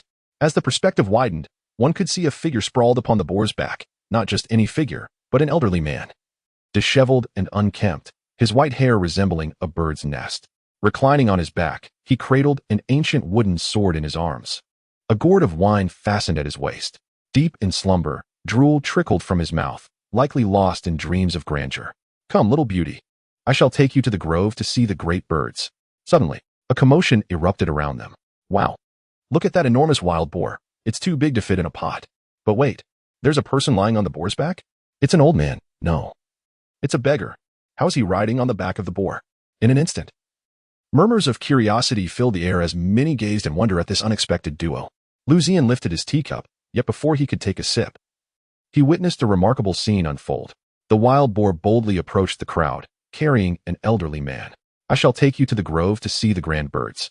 The old man's voice resonated clearly in everyone's ears, causing many to drift into nostalgic reverie. It reminded them of their youth spent studying at the academy. They vividly recalled the small grove on the back mountain, a cherished memory for countless students, brimming with youthful reminiscence. Although the grove was modest in size, the variety of birds was vast, each differing according to the beholder. This phrase had once caused many senior and junior female students to blush with embarrassment. Hualei bright, curious eyes sparkled as he inquired, what does that mean, sir? What does it mean? Liu Ziyan turned back, momentarily at a loss for words. For such matters are often understood rather than explained. Just then, a raucous figure appeared suddenly from the southwest, about 5 meters away from Kingf. He guffawed heartily, one hand brandishing a brazen sword, doubled over with laughter. Huh. At this, everyone turned to him, bewildered. What is going on? Brother Shameless, what is the matter? Liu Hao quickly interjected. Damn it. I just thought of something amusing and couldn't help myself. The shameless man regained his composure, glancing around while muttering a curse. It was all due to that time he had attempted to assassinate a mentor and overheard the phrase, your bird is truly exquisite, small yet clever. To this day, every time he recalled it, he couldn't help but chuckle. Exquisite and clever. The disheveled old man on the boar sat up in surprise, hastily giving a thumbs up in admiration. Despite his ragged appearance, his wooden sword was remarkably clean, so spotless that it was almost beyond belief. Who are you? Liu Hao asked, furrowing his brow at the newcomer. The untidy old man leaped lightly from the boar's back, landing gracefully on the ground. His murky eyes squinted as he proclaimed, I am the wild boar Taoist. The wild boar Taoist? Could he possibly be the one who practiced the mystical art of spirit communication, capable of conversing with all beasts? Once, he was on the brink of mastering this art, poised to enter the realm of innate abilities. Alas, just as he was about to succeed, a wild boar appeared, forever altering the course of his life. He recalled vividly that it was a season imbued with the essence of spring as he leisurely prepared to break through the final barrier of his practice. Suddenly, a wild boar charged through the forest, colliding with him. With a single thrust of its half-meter-long tusks, it sent him flying, resulting in chaotic martial energy that nearly led him to madness. Before he could even touch the ground, the glimmering tusks of the wild boar flashed into view. Swoosh! Howl! The half-meter-long tusk, disregarding his agonized cries and indifferent to his survival, forcefully thrust against his rear. The scene was unbearable to behold. As he screamed, half of his martial energy dissipated, transforming into a sphere of white light, on the verge of vanishing into the cosmos. In a swift leap, the wild boar devoured it whole. Thus, the creature acquired half of the spiritual prowess of the wild boar Taoist, granting it a semblance of sentience, akin to that of a 6-year-old child. Panting heavily, the wild boar, after the wild boar Taoist introduced himself, began to stomp its front feet incessantly. Alongside it was the old man's companion, not a roasted suckling pig as the martial world might jest, nor a boiled pig, but rather the flying little pig hero. Following the introductions, it did not forget to applaud enthusiastically. Despite this, the atmosphere turned palpably awkward. Clang! Startled by the scene before him, Liu Ziyan trembled, causing his teacup to crash to the ground. Liu Hao, pointing excitedly at the wild boar, exclaimed, "This pig has caught my eye. Seize it." Without hesitation, several servants rushed forward. The wild boar, panting, swiftly darted away. With a powerful thrust of its tusk, it sent the servants flying. After dispatching them, the wild boar returned to the wild boar Taoist's side, its demeanor radiating a sense of pride, as if flaunting its recent exploits. Such speed. Even with 20 years of experience in catching birds with my bare hands, I doubt I could match it. The shameless man was about to draw his sword, but was taken aback by the wild boar's speed. Upon uttering these words, astonishment filled the room, and those who grasped the underlying meaning could not help but burst into laughter. Catching birds with bare hands? Is that even an idiom? Huoleidong felt puzzled, sensing something amiss in the conversation. Liu Ziyan, utterly speechless, marveled at the intelligence of these individuals. Were it not for his decent comprehension skills, he might not have understood the intricacies of their veiled expressions. Truly, it echoed the saying, arousing interest with sophisticated wit, while remaining profoundly profound in every utterance. Chapter 33. What of the Master's direct disciple? Taihong Mountain. Midway up the slope, in a bamboo grove, stood a dilapidated courtyard encircled by towering bamboo. A vegetable patch, several wooden stools, and a table adorned the space. Si Kongming, clad in simple attire, nearing 80, with a head full of white hair and a rather slender frame, sat at the wooden table, holding a teacup. Beside him was Guan Xinlan, strikingly beautiful, just over 40, with a voluptuous figure that would make her the envy among women. Outside the courtyard, a soldier rushed in, breathless. "My lord, young Master Liu has been obstructed and has not dealt harshly with Huoleidong." "Oh," Si Kongming, surprised, set down his teacup and inquired with interest who has impeded him. Moments later, another soldier burst in. "My lord, it is someone from the capital. A young master from the Duke of Jin's residence, accompanied by a female bodyguard. The bodyguard possesses the strength of an 8th grade peak." The young master of the Duke of Jin? Liu Ziyan. Si Kongming found himself utterly perplexed. What could this scholar possibly seek in this place? "My lord, given that the other party is the husband of a great general, our plan must take into account Lan's enchanting smile, which radiated allure and vibrancy, prompting Deng Yuping to swallow hard. Such beauty, a myriad of charms, yet not lacking in seduction. Truly, youth is unaware of its blessings." "No," he shook his head, his expression grave, unwilling to let his guard down. They had endured for so long. Young Master Liu was merely a scholar, accompanied by a mere 8th-rank guard. If we wish to challenge Liu Qingfeng's position, we must at least secure another 9th-rank peak, or even a complete circle. After a moment of contemplation, he began to articulate a gradual analysis of their current situation. Even if the three of them could secretly contact some subordinates in the city, another soldier entered. Young Master Liu stood up for Huoleidong. Before he could finish his words, another soldier arrived at the door. Young Master Liu publicly vowed to slay Young Master Liu. With the arrival of the last soldier, Si Kongming stood up in shock. What? It was hard to believe. Young Master Liu, merely a scholar, dared to threaten Young Master Liu. "My lord, let us go. Perhaps our opportunity has arrived." At this moment, he hesitated not a moment longer, swiftly returning to the room. soon donning a suit of golden armor, striding down the mountain with the grace of a dragon and the might of a tiger. At the city gate, an increasing throng of citizens gathered, many drawn by a sense of spectacle. After all, in Yingzhou City, no one had yet dared to oppose the Liu family. The Duke of the State's residence commanded great respect, yet regrettably, the one who arrived was not the Duke himself. Nonetheless, many gazes sparkled with hope and anticipation, yearning for Liu Ziyan to fulfill his promise and indeed slay Liu Hao, the most notorious ruffian in Yingzhou City. In the arena, the appearance of the wild boar Taoist unveiled the shameless individuals, simultaneously imposing a formidable pressure on the Qing maiden. No one knew his purpose for being there. Thus, for the moment, no one dared to act recklessly. Liu Hao called out to the wild boar Taoist, "Elder, assist me in slaying that brat, and you shall be an esteemed guest of the Liu family. Furthermore, I shall grant you a grand estate in the city, 10 beauties, and 100,000 gold coins." Such lavish offers elicited an uproar. The citizens, stirred by fervor, nearly rushed forth. It was an overwhelming bounty. Surely no one would refuse such generous terms. Unless that person were a fool. The wild boar Taoist, upon hearing these conditions, exhibited no emotional response on his wrinkled face. His murky eyes scrutinized Liu Ziyan. After a prolonged pause, he inquired, "Little brother, they want me to kill you. What do you have to say?" Liu Ziyan, unfazed, leisurely poured himself another cup of tea. He sat down, took a sip of his tea with satisfaction, and nodded, then picked up some sunflower seeds. "My lord seems to have nothing further to say. Do as you please." Wielding promptly transformed into his mouthpiece, responding earnestly, "Haha." In response, the wild boar Taoist did not express anger but rather delight, a glimmer of satisfaction flashing in his eyes. Then, with a swift motion, he transformed into a streak of white light, appearing directly opposite Liu Ziyan, taking a seat. Such remarkable speed went unnoticed by anyone. What a spirited young lad. Why not consider becoming my personal disciple? As soon as he sat down, the wild boar Taoist cut straight to the point. Personal disciple? No way. The wild boar Taoist had actually come to recruit disciples. Taoist, think about me. Get lost. But seriously, consider me. I can adapt to any role, and most importantly, I'm versatile. Look at Liu Xiao's face. It's turning the color of pig liver. The surrounding townsfolk buzzed with chatter, exchanging their thoughts. Who would have thought? First, let's subdue that fellow, and then discuss. Liu Ziyan made no vocal rejection. Instead, he pointed with interest at the shameless man. Upon hearing this, the wild boar Taoist felt a surge of optimism. He immediately cheerfully whistled towards the nearby wild boar. Thud, thud, thud.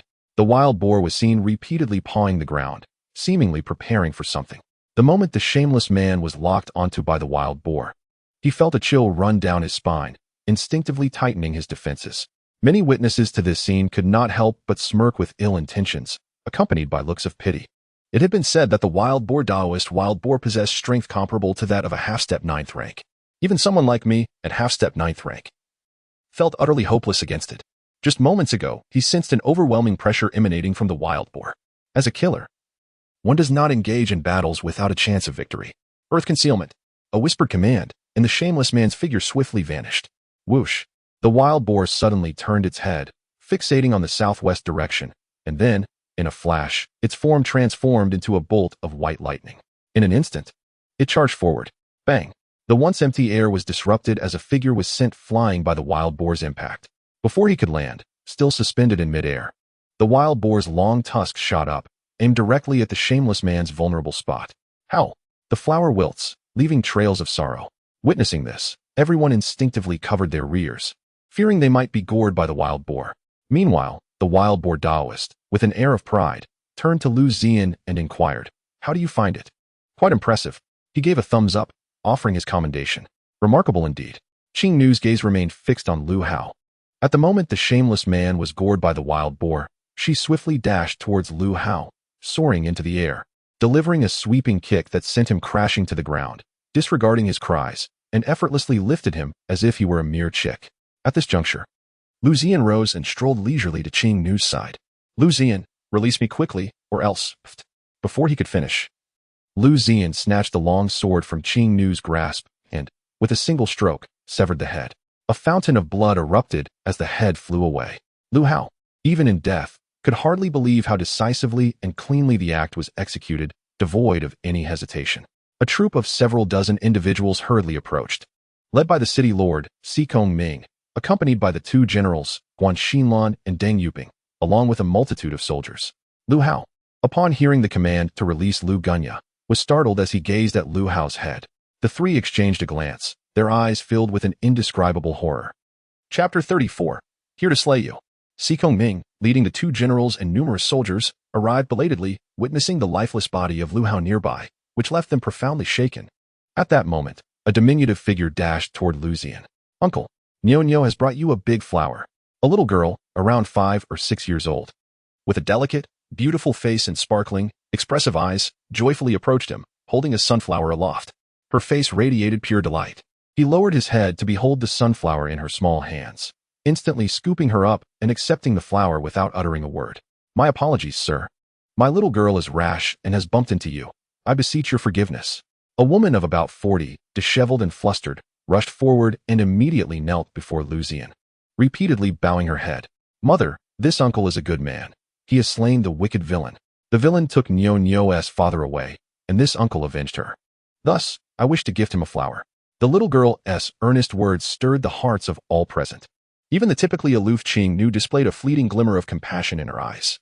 Upon hearing the child's words, Si Kongming and his companions could not help but clench their fists, their eyes reflecting a flicker of hatred. Your name is Nyo, is it? Yes, uncle. Very well. This flower is indeed beautiful, and I cherish it dearly. Do not wander off alone in the future. Now, return to your mother. Liu Ziyan smiled gently, setting her down with care. Little Nyo pecked him on the cheek, reminiscent of his own daughter, Xiaoyue. He affectionately ruffled her tiny head. Go back now. There will be no more wicked villains. Suddenly, taking advantage of Liu Ziyan's momentary relaxation, the wild boar Taoist, who had remained not far behind, struck fiercely. With a resounding boom, a formidable sword aura erupted, 3 sword wheels rising behind him, and his wooden sword transformed into a streak of white light, aimed directly at Liu Ziyan's chest. The terrifying sword energy spread like a tsunami, catching many off guard, causing several to be forced back. Even Si Kongming, a 9th-tier expert, was startled into retreating several dozen meters to maintain a safe distance. Be careful, Gunya. Qing Nu rushed forward at once, attempting to shield Liu Ziyan from the sword. Alas, everything transpired in an instant, leaving no opportunity for anyone to react. The adversary was yet another astonishing sword sage wielding 3 sword wheels, carrying an unparalleled killing intent, seemingly intent on obliterating everything in his path as he lunged toward Liu Ziyan. It was clear that the strike was imminent. As his figure flickered, it vanished like a phantom into thin air. Boom! A sword thrust into emptiness struck the ground, creating a deep crater several meters wide. Where did he go? How could he have evaded that? The old man, taken aback, scanned his surroundings in search of the opponent's trace. You are not the wild boar Taoist. Who are you?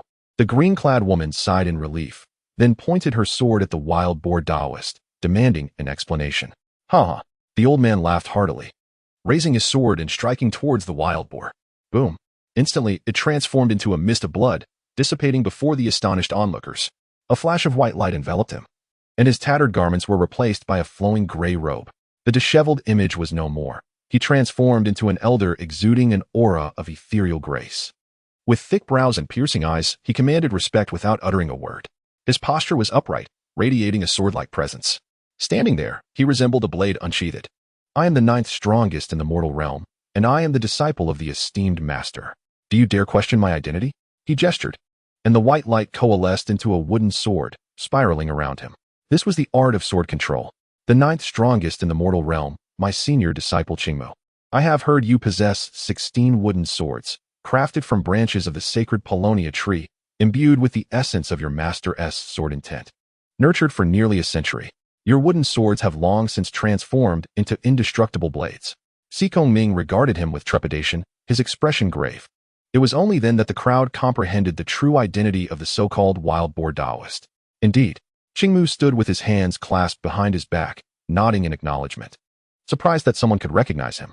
Oh, as the word echoed, the crowd turned to see Liu Ziyan, who had appeared by the previous location of the carriage, composed and unflappable, exuding an air of humility and elegance, standing there with a gentle smile akin to a gentleman.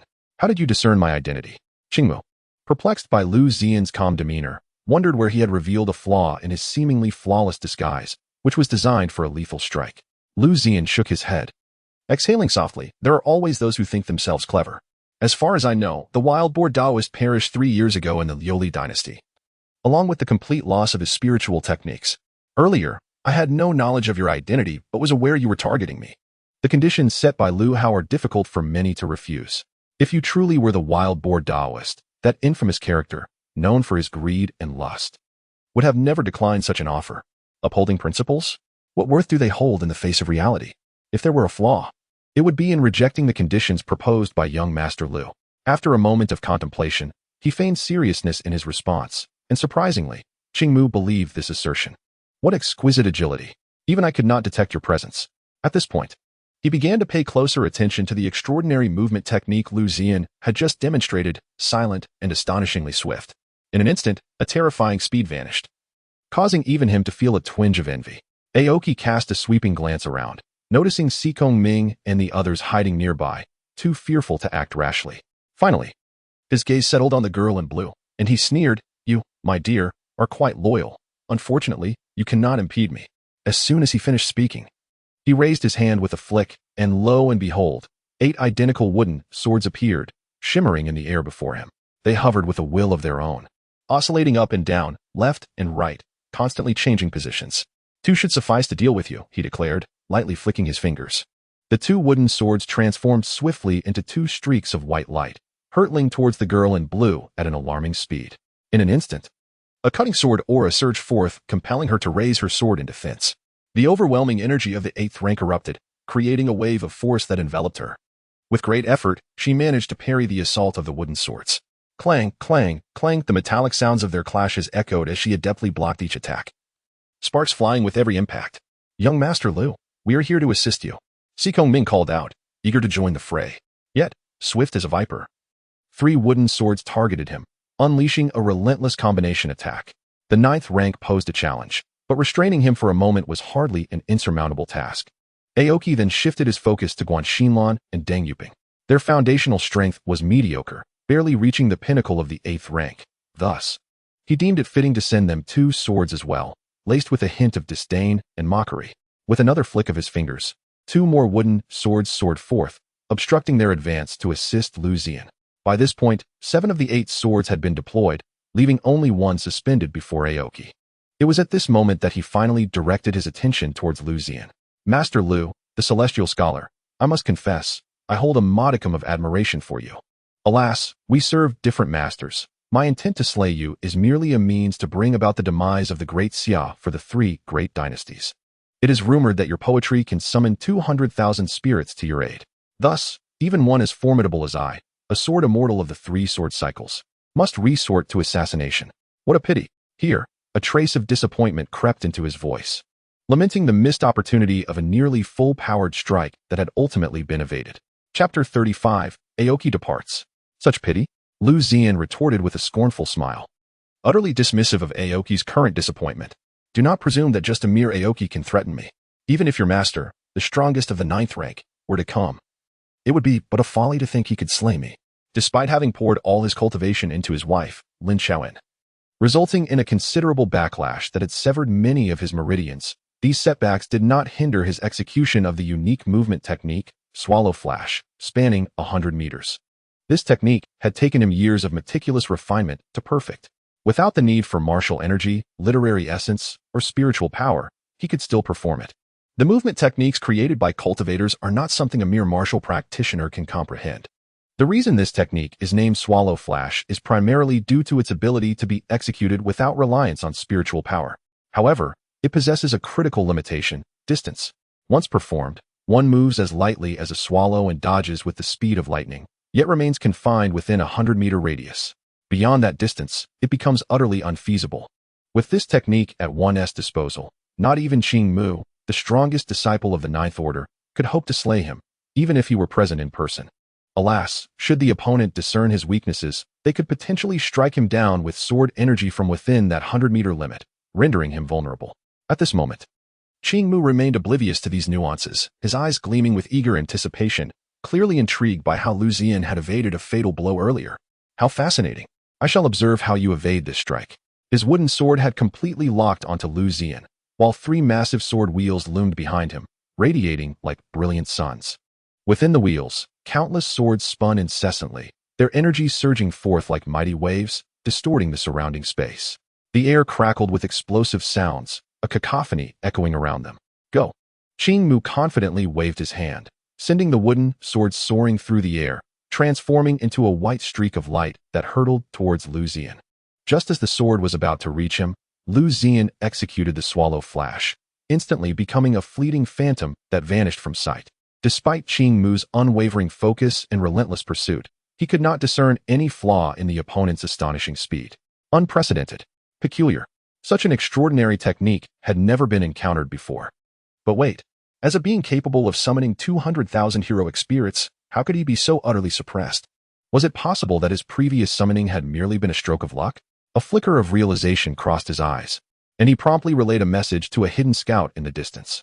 The notion of a literary immortal from the Great Xia was sheer nonsense. The events of that day were purely coincidental. In an instant, the scout was struck with horror and swiftly vanished. Where is he?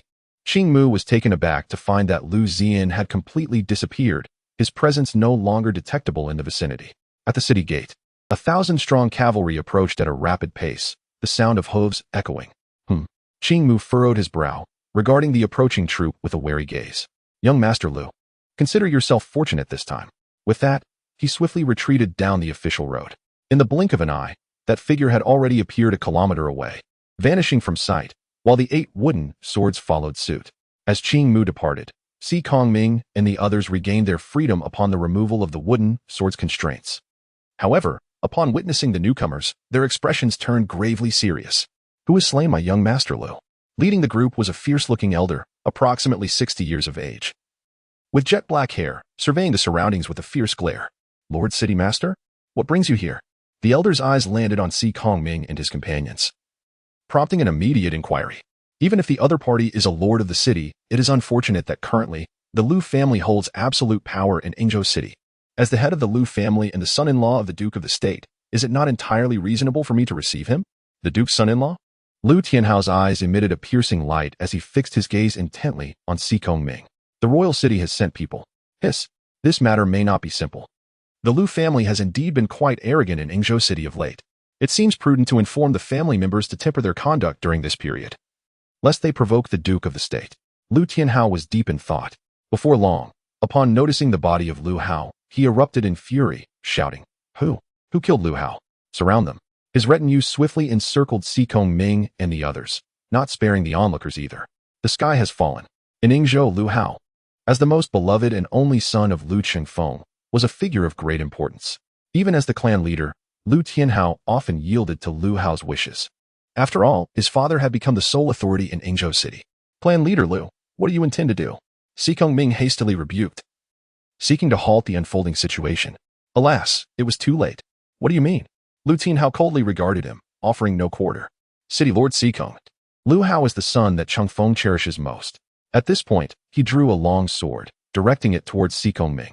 Very well, if you dare to harm him. It appears you are prepared to sever ties with our Liu family. What nonsense about the Duke's son-in-law. This must be a scheme orchestrated by Si Kongming to reclaim control over Yingzhou City. In just a moment, Liu Tianhao believed he had unraveled the situation. Where is Master Liu? Si Kongming glanced around, unable to find any trace of Liu Ziyan. Be cautious, this person is rather peculiar. Liu Ziyan's voice emerged from within the carriage. Upon hearing this, the green-clad woman finally calmed her mind. Peculiar? She curiously scrutinized Liu Tianhao, yet despite her utmost focus, she could not discern anything unusual about him. Master, what shall we do now? The atmosphere inside the carriage grew bitter. If only my cultivation were intact.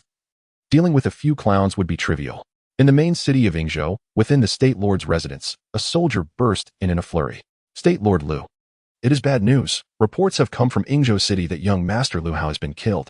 Upon hearing this, Liu Yiming, with his large eyes, thick eyebrows, and square face, exuded an air of righteousness. Below, Liu Chengfeng, upon hearing the news, dropped his teacup in shock, exclaiming in a panic, What did you say? Young Master Liu has been killed, and it is said that it was at the hands of someone from the royal city. Someone from the royal city? The two brothers exchanged a glance. Elder brother, do you have any connections in the court? Has any significant figure departed from the royal city recently? Liu Chengfeng suppressed his inner fury. Inquiring first of the esteemed Liu Yiming, one could not help but feel perplexed. It is inconceivable that the Duke of the State, despite his departure from the royal capital, would manifest in Yingzhou. Should any other dignitaries leave the royal city, I would undoubtedly receive word. You should return and ascertain the identity of the audacious individual who dares to disturb the Liu family. As the lord of a province, wielding immense power, he provides protection for the Liu family in Yingzhou. Not even the second-ranking general in the court would dare to act impulsively. Chapter 36. Pretending to be divine. In Lingzhou City, the atmosphere has been charged with anticipation in recent days, as if a momentous event is imminent. Several days prior, the news of Lin Chaoyan's fortunate acquisition of a divine elixir from the Valley of Immortals, granting her an additional month of life, spread like wildfire. This revelation not only astonished the entire Great Xia Dynasty, but also provoked the restless ambitions of the Jinzhong imperial court, the Great Man Dynasty, and the Liu Dynasty, all of whom dispatched numerous spies to Lingzhou City to gather information.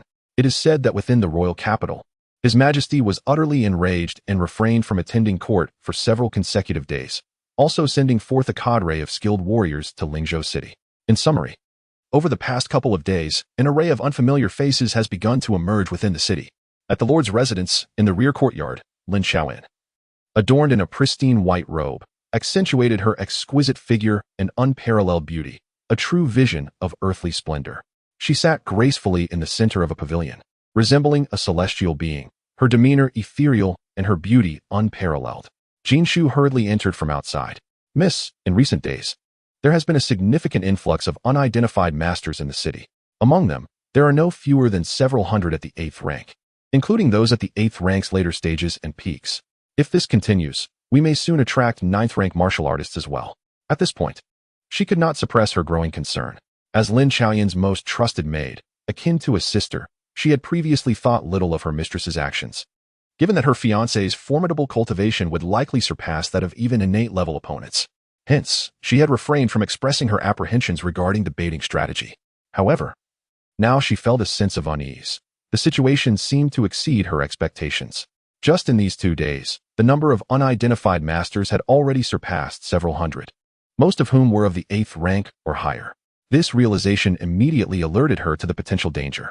If this trend continues, it is likely that 9th rank and even innate-level experts would soon join the fray. How would they respond then? Lin Chaoyan slowly rose, taking a few steps toward the small lake before her. She raised her hand, scattering a handful of fish feed into the water. The fish joyfully gathered around, and the commotion startled those at the lake's edge, causing them to swim swiftly toward her. Observing this, she smiled and remarked, "See, as long as there is bait, you can effortlessly attract even the most numerous of fish." Upon hearing this, Jin Shu could not help but smile wryly, feeling utterly helpless. "Miss, what we fear is that there may be too many fish for us to handle." The lord of the 800-mile city and the several generals of Yuqiao were constantly monitoring those individuals. At that moment, Lin Chaoyan suddenly turned to gaze at the nearby wall and chuckled lightly, saying, "Since they have come, why hide?" As soon as the words left her lips, Jin Shu, sensing an imminent threat, swiftly positioned herself before her. Who dares to act so audaciously here? The surroundings were eerily silent, devoid of any sound. Yet, in the next moment, Lin Chaoyan turned her head again, and to her astonishment, a masked figure had taken a seat at the round table in the pavilion. Dressed entirely in black and possessing a slender frame, only a pair of piercing eagle-like eyes were visible, fixed intently upon her. Such formidable perception! Even my own elusive presence has not escaped your notice. It is no wonder so many regard you as a thorn in their side. The masked figure spoke in a hoarse, ominous tone that betrayed a hint of astonishment. "Who are you?"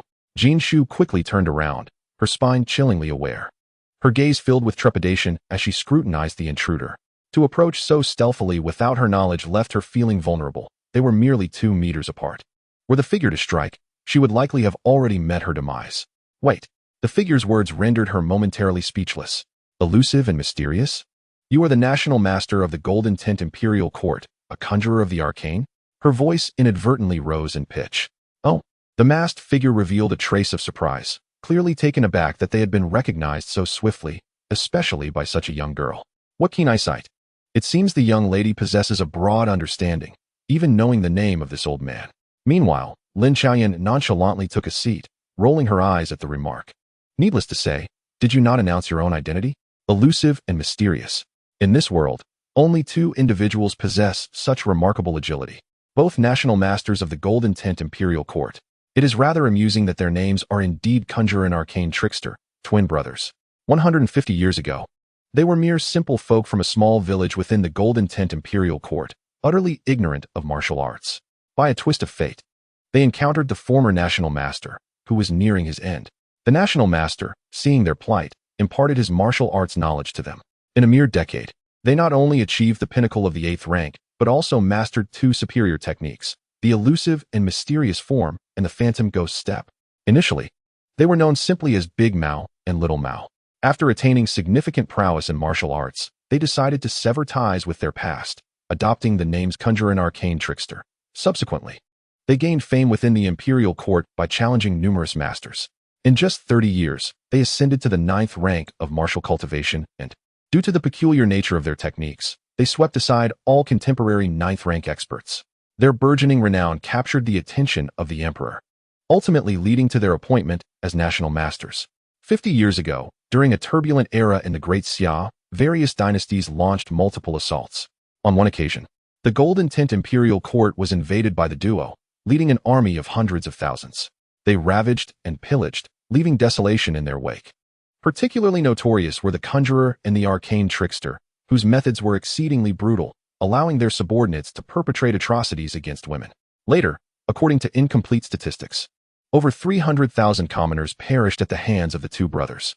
Consequently, their ghostly antics became synonymous with malevolence among the populace of the Great Xia. The abyss lay empty, while demons roamed the earth. This is why Jin Shu, upon deducing the identity of her adversary, felt an involuntary chill running down her spine. All of this stemmed from having heard numerous accounts of the brothers' sinister deeds, marked by their cruel methods and brazen actions. My dear girl, do you seem to harbor a fear of me? The figure, known as the Deceiver, appeared quite pleased with Jin Shu's reaction. After all, for many years, his infamous reputation had circulated throughout the Great Xia, a matter he took great pride in.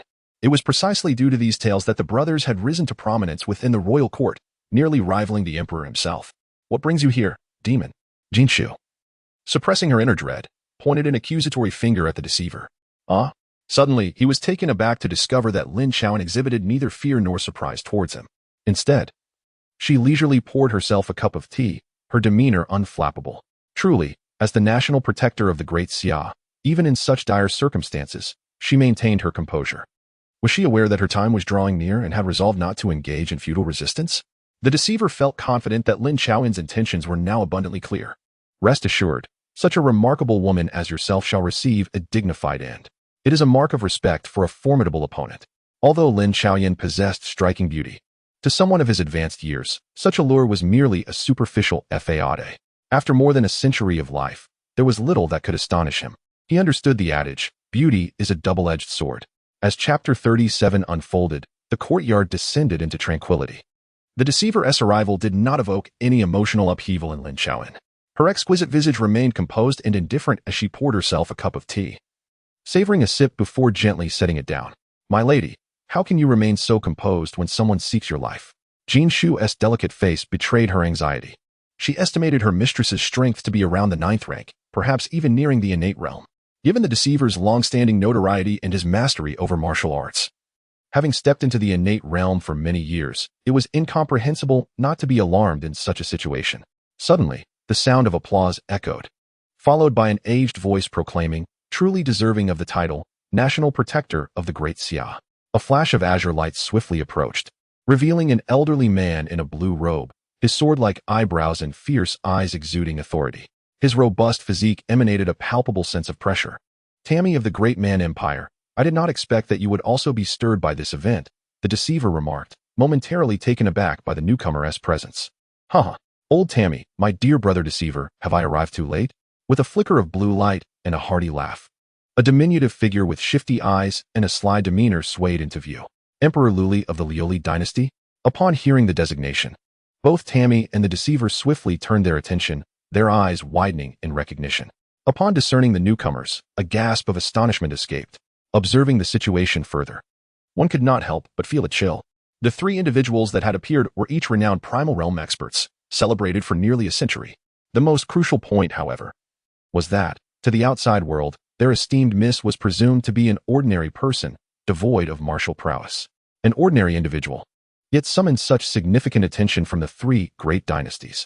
Contemplating the matter, it became evident that the dynasties were intricately intertwined, each harboring their own clandestine spies. Primal realm experts undeniably represented the foundational strength of a dynasty. Each one held considerable importance. Notably, figures such as Tammy, Zhuangshun, and Lu Li were among the pinnacle combatants of their respective royal families, with their every action potentially foreshadowing unpredictable outcomes. Consequently, all major dynasties had their spies closely observing their movements. Additionally, powerful primal realm guardians were stationed at the borders of the dynasties. Logically, the simultaneous arrival of 3 primal realm experts into Xia was an improbable occurrence. Have they all arrived? Lin Xiaoyan disregarded the now trembling Jin Shu, her voice resonating like thunder in the ears of those present. The 3 stood momentarily stunned, struggling to comprehend the situation. Lu Li broke into a grin, leisurely remarking, "You, a mere waste with no martial cultivation, dare to speak? Very well, let us deal with you first. Do the 2 of you have any objections to this?" Tammy and Zhuangshun remained silent, evidently acquiescing. "A waste? You intend to kill me?" Lin Xiaoyan chuckled, her smile radiant as a blooming flower, reminiscent of a gentle spring breeze, imparting a sense of delight. It had initially been a scheme to lure, yet unexpectedly, the individuals from the capital had not yet arrived. Instead, the foremost powers of the 3 dynasties had made their entrance. Dare to laugh? Meet your end. Lu Li's eyes glinted dangerously as he raised his hand, a tremendous force aiming to draw Lin Xiaoyan towards him. Suddenly, Lin Xiaoyan's expression hardened, her gaze icy as she regarded him, softly uttering, "Peak primal realm, quite impressive." As she spoke, she leisurely extended her hand, commanding, "Come, thunder." Boom. On a clear day, a deafening clap of thunder erupted, startling everyone present. Crack. Lightning, resembling a fierce serpent, descended from the heavens, hovering above Lin Xiaoyan's palm. Thunder? Lightning? Summoning lightning with bare hands? The 3 stood aghast, as if confronted by a specter. Swoosh. A dark light shot forth from Lin Xiaoyan's shoulder, appearing to flee. Observing this, her expression faltered slightly, followed by a rueful smile as she murmured, "I forgot you fear thunder." As the owner of the little black creature, she was well aware of its past. That thunder tribulation had left an indelible mark, causing it to instinctively flee at the sight of lightning. "Miss Yu, what is this?"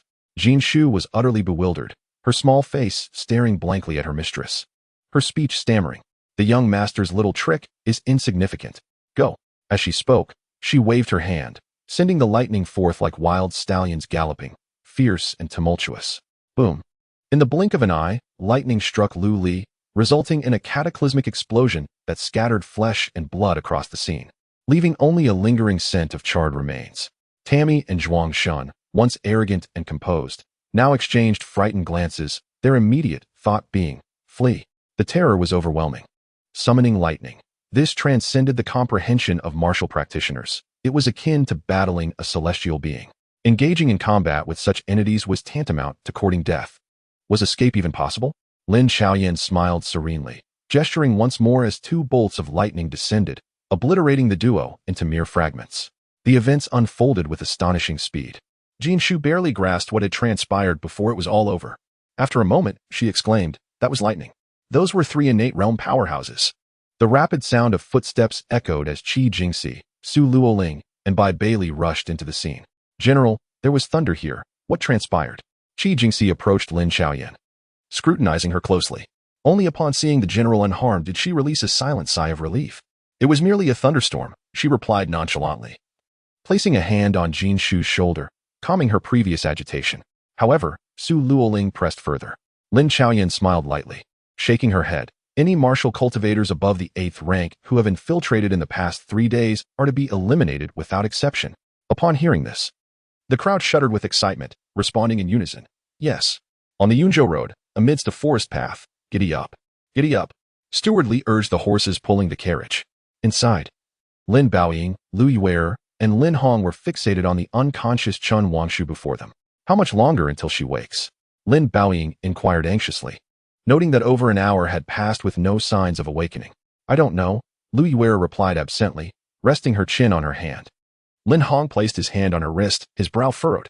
After a moment, he sighed, "I merely sealed her martial energy. The injuries she sustained earlier might be quite severe, which is likely causing her prolonged unconsciousness." The moment they assisted Chun Wangshu onto the carriage, he had sealed her martial energy. No one could predict when she would awaken, especially without understanding why she was still alive or how she had become an assassin for the Dark Tower. Lin Hong had to tread carefully. Despite knowing that Xiao Yuer possessed astonishing strength, is she really my grandmother? Liu Yue pondered, her eyes darting as she contemplated. This matter cannot be fabricated. Lin Hong responded firmly. I cannot mistake her identity. She is indeed my eldest daughter-in-law, Chen Wangshu. Chapter 38, Awakening. On the forest path, the carriage continued its journey. Inside, Chen Wangshu murmured softly and gradually opened her eyes. However, what greeted her was the sight of three somewhat familiar faces. The familiarity stemmed from the fact that her assassination targets were none other than the individuals before her. Grandmother, you are awake. Liu Yue was the first to exclaim with excitement. Grandma? What a frightful curse. Her beautiful eyes fixed intently on the delicate, rosy face before her, exuding a playful charm laced with a hint of arrogance, rendering her utterly endearing. Such a delightful little creature. It was a pity that she had spoken, referring to herself as grandma, which was undoubtedly a jibe at her own age. Mother, Lin Baoying softly called out. Chen Wangshu was immediately jolted, frozen in place. Mother? My dear girl, do you even realize what you are saying? I am at most 2 or 3 years your senior. I am but 22 this year. Why the sudden terms of grandma and mother? Yet, for the newly awakened Chen Wangshu, words eluded her in that moment. Xiaoshu. Lin Hong's eyes glistened with tears, his face alight with excitement. Who might that be? Old man. Chen Wangshu shook off her stupor, only to feel exasperated by Lin Hong's affectionate address. It soon dawned on her that he must have mistaken her for someone else. Could it be that Duke Lin had an undisclosed little paramour? If that were the case, perhaps it would be wise to play along, acknowledging this assumed identity, and seize an opportunity to fulfill her assassination mission. With thoughts racing like lightning, she quickly devised a strategy. In the briefest of moments, she resolved to first accept this identity before waiting for the right moment to strike. I am. She feigned confusion, hesitating in her speech, hoping the other party would reveal the specifics of her supposed identity, thus making it easier for her to play her role. Lin Hong hastily explained, Xiaoshu, you are my eldest daughter-in-law, Chen Wangshu, the biological mother of Baoying and Xiaoen. Have you forgotten all this? Upon hearing this, a glint of understanding flickered in Chen Wangshu's eyes. She realized the significance of this identity. In fact, while preparing for Lin Hong's assassination task, she had perused the family's background. Though her own information was scant, she had at least gained a basic understanding. I don't remember, she replied, her face a mask of bewilderment and confusion, shaking her head as if she had completely forgotten her past. Forgotten? Lin Baoying and Liu Yue echoed in disbelief. Very well. It seems you have lost your memories. Forgetting is acceptable. As long as you are alive, that is enough, Lin Hong thought. The heavy stone that had long weighed upon his heart finally lifted. After years of guilt, today marked a release. In an instant, he appeared remarkably relaxed, as if reborn, which piqued Chen Wangshu's curiosity.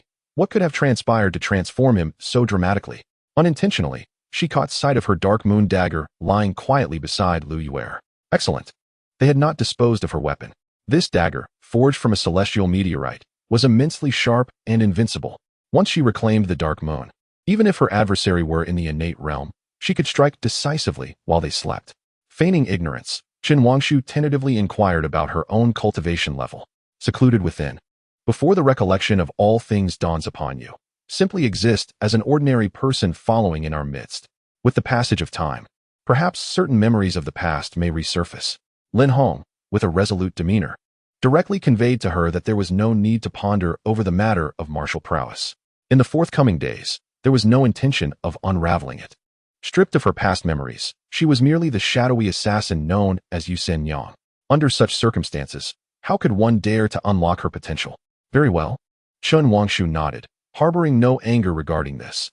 In her view, she was, for the moment, merely a captive.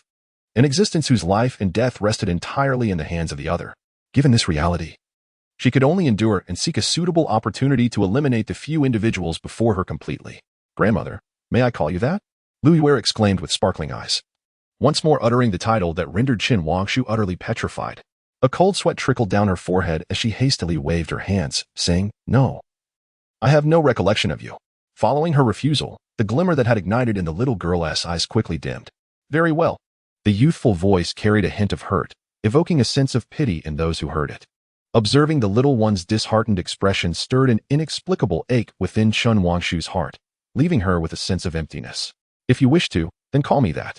After a tumultuous internal struggle and seeing the little one's despondency, she ultimately relented.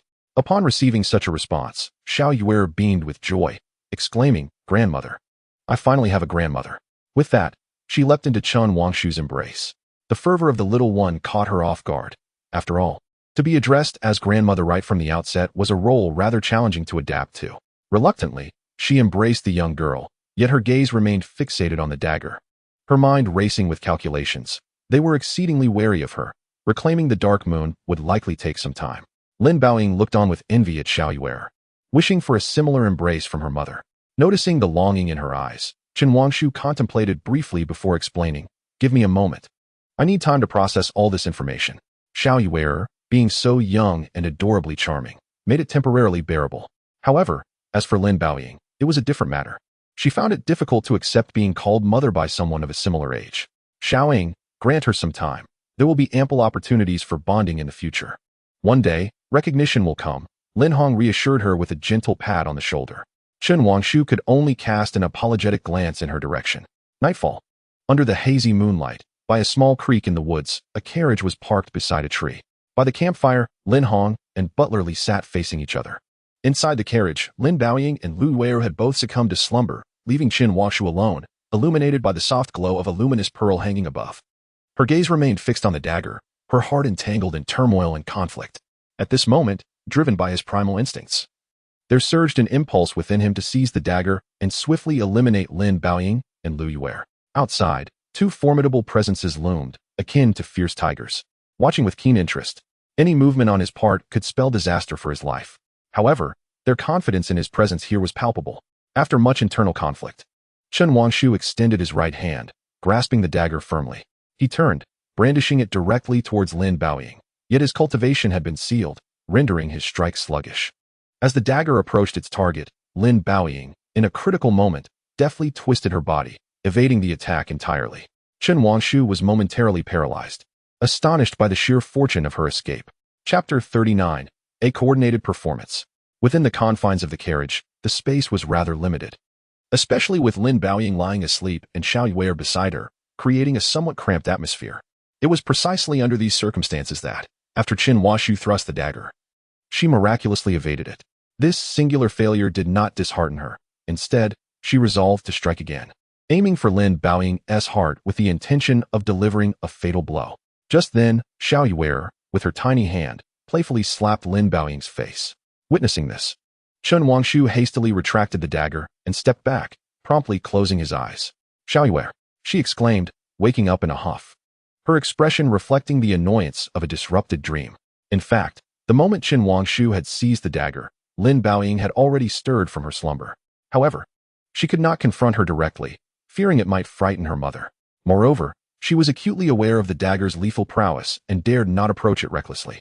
Her earlier maneuver had been a reflexive response, perceiving his intent and evading the strike. With Xiao Yue's timely intervention, she silently gave her a thumbs up, nearly bursting to commend her. "What's wrong, Andy?" Xiao Yue asked, still groggy and rubbing her eyes, her voice soft and innocent. Chen Wangshu feigned confusion, opening his eyes and inquiring with mild curiosity, "What is happening here?" Xiao Yue, seemingly still in a daze, suggested, "I should go find great-grandfather." With that, she swiftly exited the carriage, leaving Lin Baoying to face Chen Wangshu alone. Just as she was about to voice her intent to step outside, she softly inquired, "Aren't you going to keep me company?" This gentle, tender question brought a flush to Lin Baoying's eyes, stirring a whirlwind of emotions within her. Such a warm statement, under normal circumstances, would have brought her joy. Yet, in the current context, her mother bore no recollection of the past and was still a top-tier assassin. Her earlier actions had made her intentions unmistakably clear. She was prepared to strike. Yes, I will accompany you," she replied, her voice betraying a slight tremor. Chen Wangshu, perplexed, asked curiously, "Are you afraid?" "No, absolutely not afraid," she retorted. "If you're not afraid, then why are you trembling?" "Having slept for an extended period, my feet felt numb." "Numb feet? Your hands are trembling as well." Chen Wangshu pointed at her hands. Such nonsensical talk, who would believe it? Yet, it did not raise too many suspicions. "Baoying, I seem to have misplaced something very important. Could you help me find it?" With her right hand concealed behind her back, tightly gripping a dagger, she maintained a facade of a gentle smile, resembling a tender mother. Lin Baoying forced a smile, inwardly lamenting, "Oh no, here we go again. My dear mother, why must you target me? Am I the only one you wish to trouble? How exhausting." Her heart screamed in turmoil, while her outward expression revealed a smile more disfigured than tears. "In this performance, you must pretend not to see me. Do not hastily attempt to stab my heart." In that fleeting moment, Her thoughts raced, and ultimately, she could only feign a slow turn, creating an opportunity for her adversary. After all, she was her mother, and one could only cherish their own mother. Come on. To accept this calmly is a form of courage. As anticipated, when she turned, Chen Wuxu swiftly brandished the dagger, striking once more. A glimmer of cold light flickered across the blade, sending chills down one's spine. The next instant, it was decisively thrust downward. Ouch, not here. Lin Baoying felt a chill at her back and immediately exclaimed, swiftly moving aside. It was merely a hair's breadth away when the dagger, glinting ominously, plunged downwards. Chen Wuxu paused, momentarily stunned, filled with disbelief. Had she evaded it again? This thought flickered through her mind. There was no time for further contemplation. Her opponent revealed another fatal weakness, her back. The dagger swung once more. Once again, Lin Baoying faced the incoming dagger with calm composure, employing the same tactic. She feigned ignorance and quickly spun around. Once more, they were a mere finger's breadth apart. The string of failures drove this infamous assassin of the dark chamber into a frenzy, her anger mounting. How could she fail to kill such a young girl time and again? Baoying, there's no need to rush. Take your time and search carefully, Chen Wuxu kindly advised. Upon hearing this, Lin Baoying felt a chill run down her spine, cold sweat pouring forth. Take my time. I could have been stabbed in the heart. Who dares to be slow? She feigned compliance while remaining acutely aware of her surroundings, vigilant of every movement behind her. The dagger lunged once more. This time, Lin Baoying could no longer endure it. She deliberately shouted, "There's a mouse." With a piercing scream, she swiftly retreated, inadvertently colliding with Chen Wuxu. In that instant, she narrowly dodged the trajectory of the dagger, resulting in it striking Chen Wuxu's thigh. Ah! She barely began to cry out, hastily covering her mouth. Oh dear! What is wrong with you? Lin Baoying pretended to be utterly bewildered, moving forward to assist. Do not move. I can manage on my own, Chen Wuxu quickly interjected, determined to prevent further harm. Even if she had failed multiple times, that was enough. In the end, an incident unfolded that truly tarnished the reputation of this top-tier assassin. Rumors of her failed attempts to eliminate a young girl, multiple times, no less, would likely provoke laughter among her peers. What? You mean to tell me that she botched the mission and even injured herself in the process? By then, she would undoubtedly become a laughingstock within the entire assassin community. And bleeding, to boot. Should I offer my assistance? Upon hearing these words, Chen Wuxu, who had initially intended to withdraw, suddenly saw a glimmer of opportunity. If she could take advantage of the moment while her opponent tended to her wounds, wouldn't it be a perfect chance to strike? Excellent. She readily agreed, drawing out her dagger with a firm grip.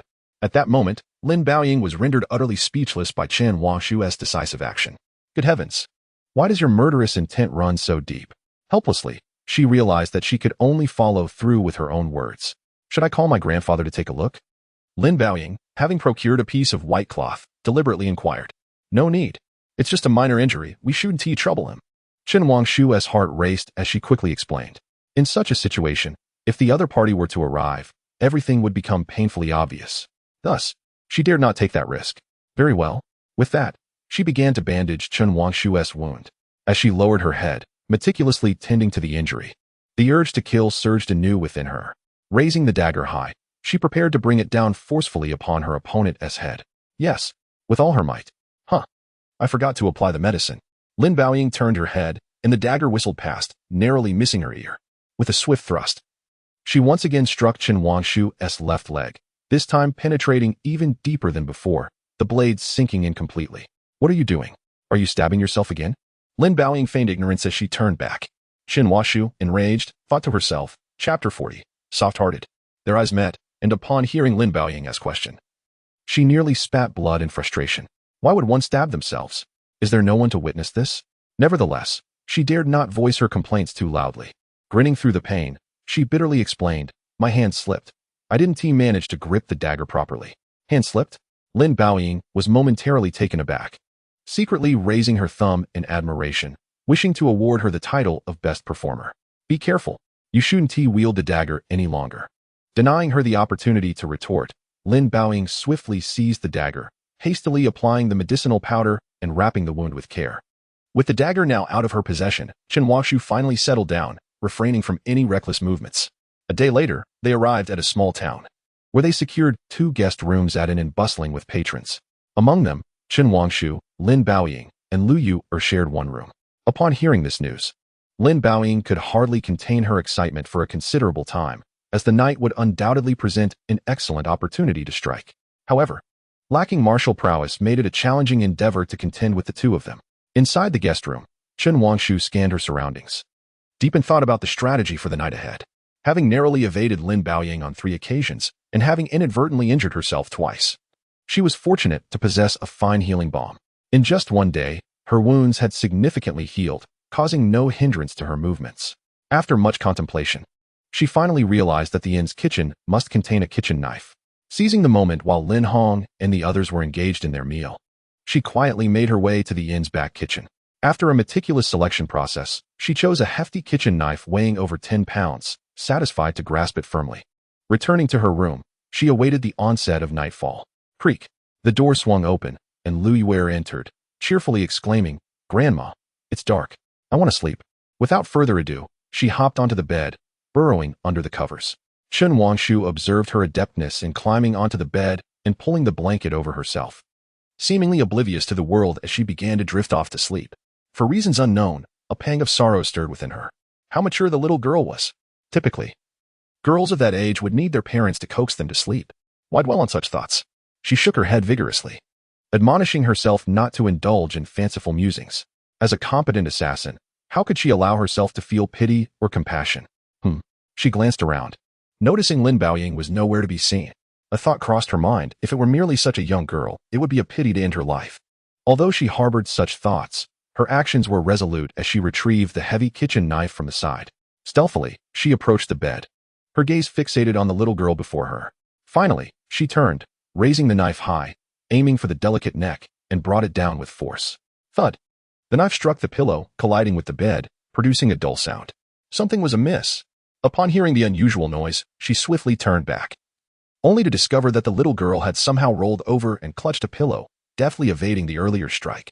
A wave of unease surged within Chen Wangshu as memories of the previous day's encounter flooded her mind. Could it be that these individuals had already discerned her ruse? Were they deliberately toying with her? That seemed implausible.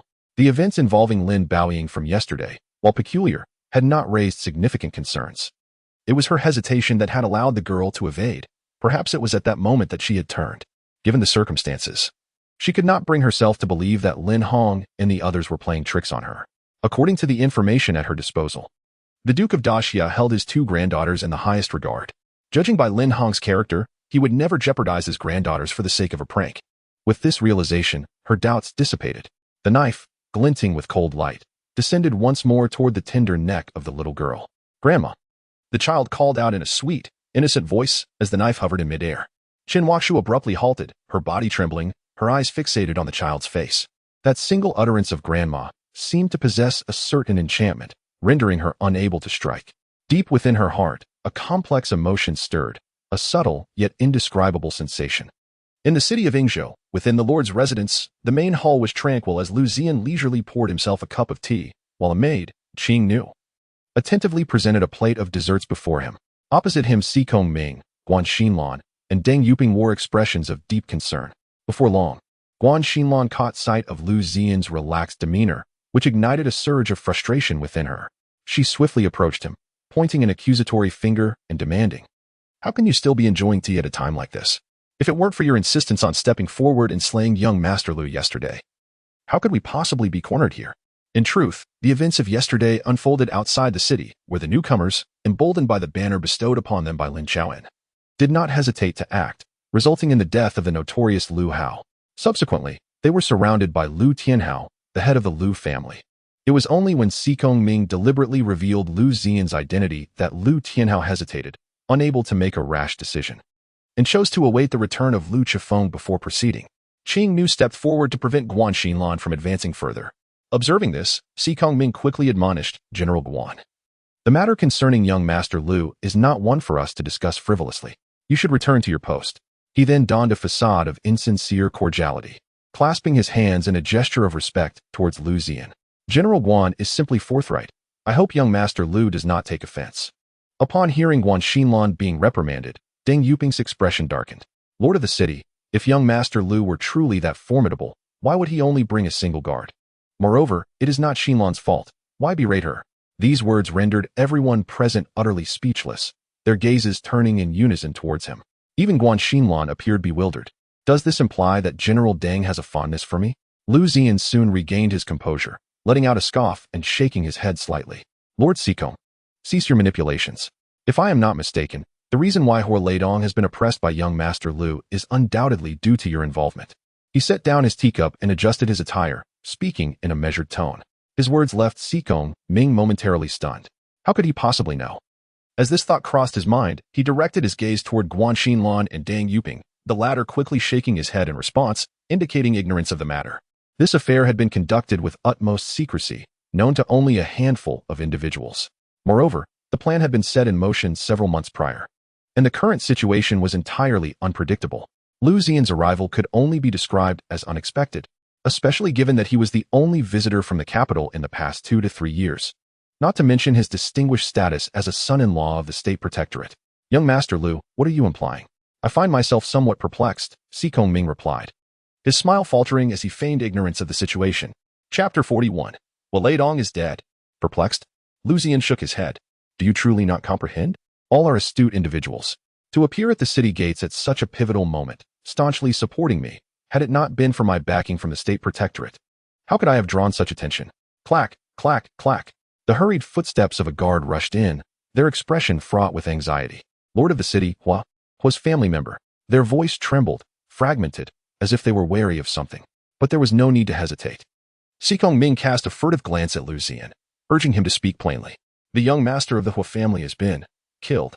After uttering these words, it seemed as if he had exhausted all his strength, leaving him somewhat drained. What? Liu Ziyan sprang to his feet, his gaze flickering with a hint of fury. Observing this reaction, Sikong Ming felt a fleeting glimmer of joy beneath his otherwise composed exterior. He then turned, his face contorted with anger, exclaiming, how could this be? Qing Nu, let us go. Ignoring Sikong Ming and the others, Liu Ziyan flicked his sleeve and strode purposefully out. As the two departed, Guan Xinlan stepped forward, her expression laden with concern. Will our actions truly not provoke his retaliation? For some reason, the earlier scrutinizing gaze from the adversary had instilled in her a sense of being preyed upon by a terrifying beast, sending chills through her body. At this juncture, further words would be futile. If the Liu family could not be eradicated entirely, the citizens of Yingzhou would continue to suffer for an indeterminate time. Those who aspire to greatness must resort to any means necessary. Sikong Ming clenched his fists, recalling the years when he had been forced to depart this place in disgrace, helplessly witnessing the Liu family's dominance as they oppressed the people with their despicable tactics of plunder, arson, and murder. Lord Liu, this time we shall see how your wrath unfolds, he thought, though he refrained from articulating the rest of his sentence. However, the two commanding figures beside him had already grasped the implications, their faces registering disbelief. This is madness. The city lord has indeed set his sights on the Duke of State and the Guardian General. They realized that any misstep could lead to a gruesome fate. Sikong Ming seemed to comprehend their apprehensions and sighed inwardly. If it truly comes to that, I shall bear the burden alone. Upon exiting the city lord's mansion, Liu Ziyan was swiftly confronted by a throng of armored soldiers, numbering in the thousands. Lord Liu, I am the subordinate General Liu Long, stationed here by orders. I implore you not to make things difficult for us. A burly middle-aged man with a thick beard approached, blocking Liu Ziyan and Qing Nu's path, clearly intent on confining them within the confines of the city lord's residence until Liu Qingfeng's return for further action. Breakthrough, Liu Ziyan uttered without hesitation. In an instant, Qing Nu transformed into a blur, and with a series of thunderous impacts, she unleashed her formidable martial prowess, sending dozens of soldiers flying. In the blink of an eye, with sword in hand, she danced through the chaos with an ethereal grace, her blade flashing as adversaries fell before her. Although these soldiers were martial practitioners, they were merely at the 5th or 6th rank, and even the subordinate General Liu Long had only reached the pinnacle of the 7th rank. In mere moments, Qing Nu had slain hundreds of the obstructing soldiers, her sword now drenched in crimson. The battle raged on, and she showed no signs of halting until commanded by her lord. Young master, what is the meaning of this? Liu Long bellowed, pointing an accusatory finger at him as he watched his men fall. A fierce fire ignited within him. Where is Hua Leidong? Take me to him, or I shall slay you all. In his eyes, the essence of truth lay firmly rooted in the strength of one's fists. The situation demanded the intervention of the Qing maiden. Only by subduing the adversaries could meaningful dialogue ensue.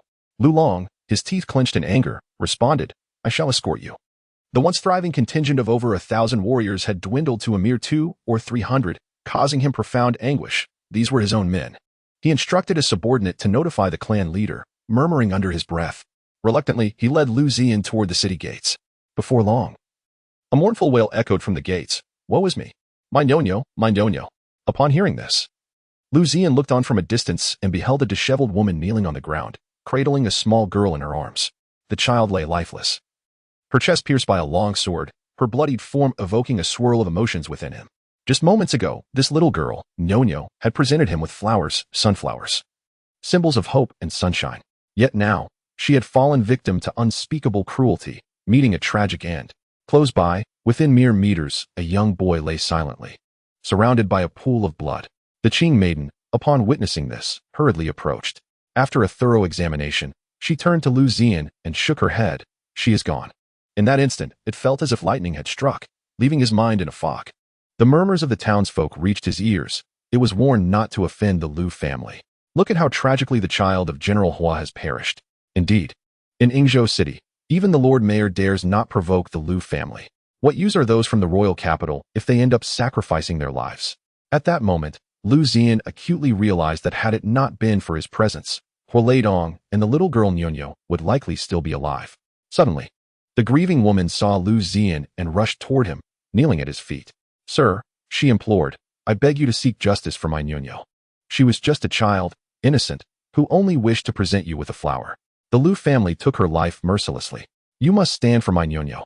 Gazing at the desperate woman and the lifeless child she held, an inexplicable heaviness settled in his heart. Very well, I shall take up this cause.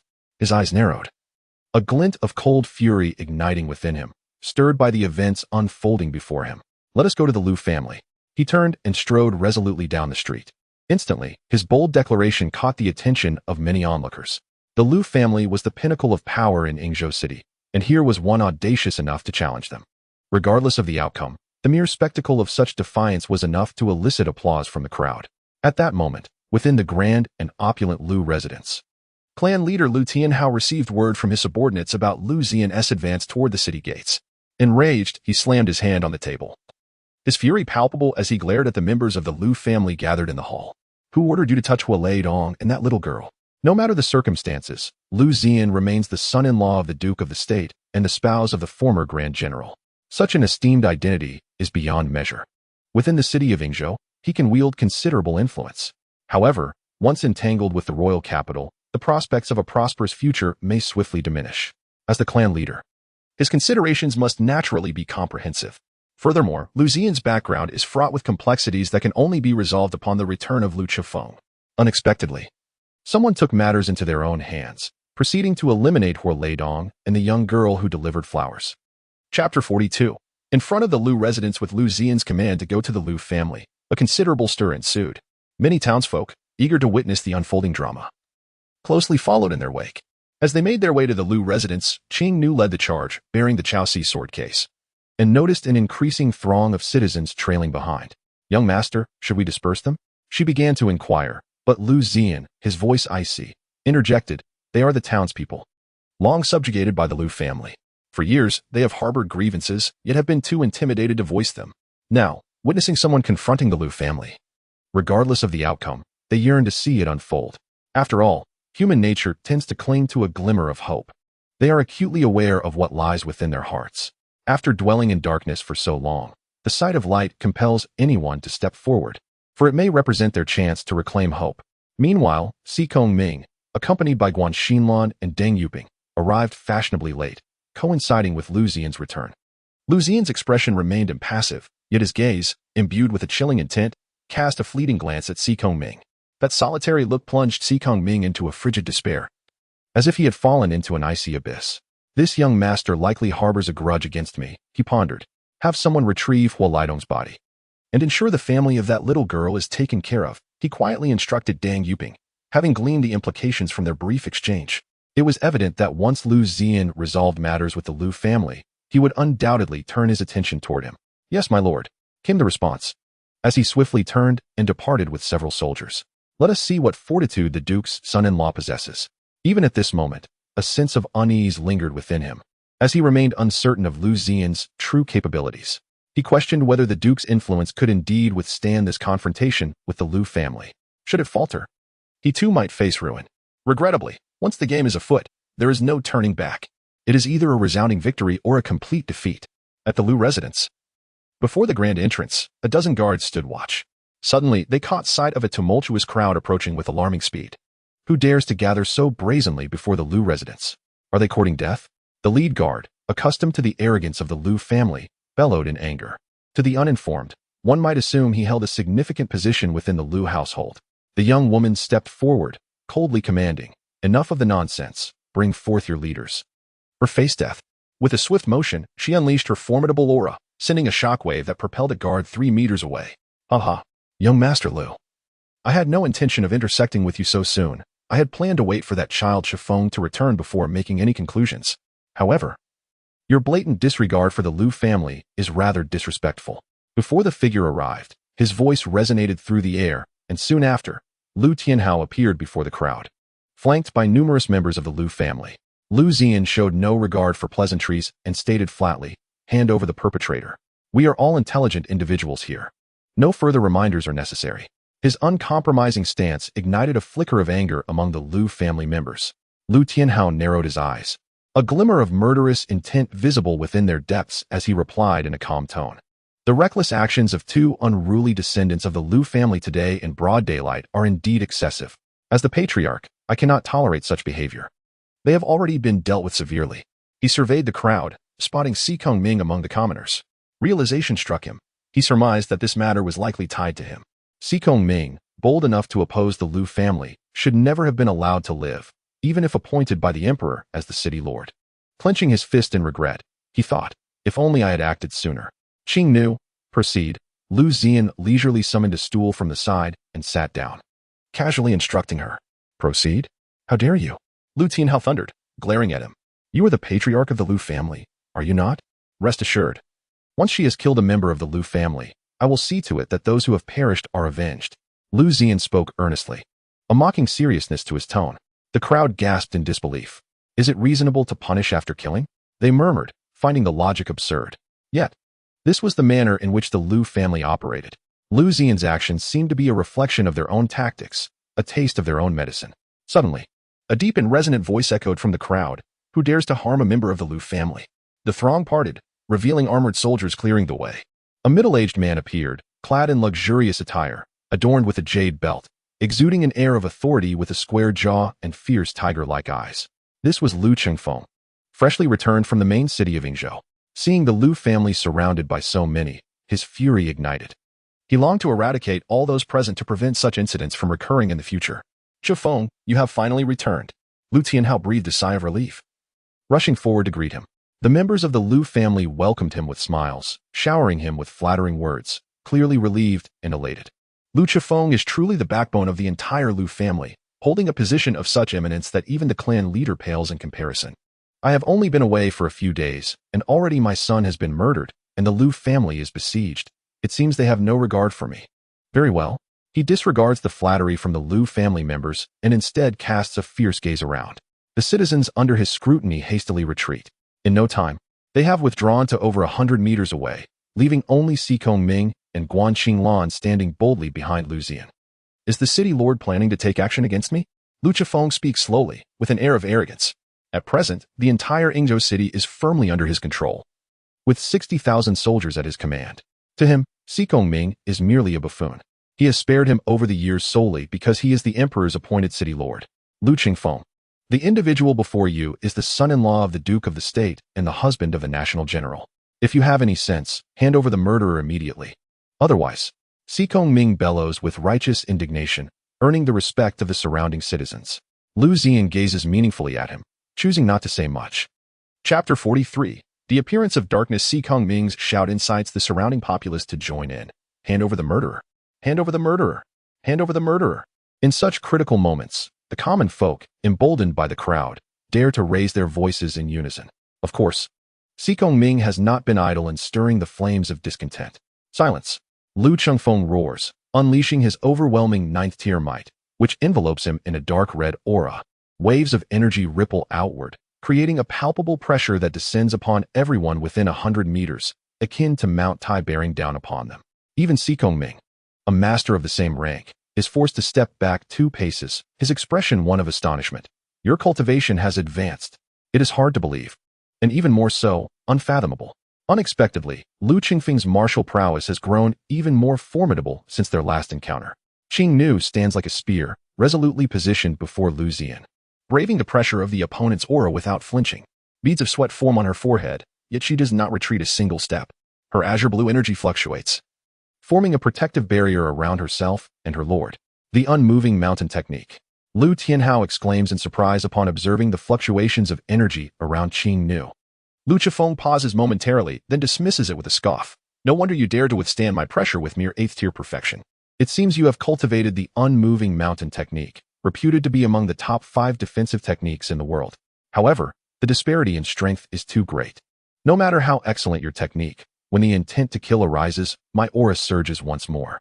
At this moment, Qing Nu's forehead is already beaded with cold sweat, her complexion turning ashen, her body swaying as if on the brink of collapse.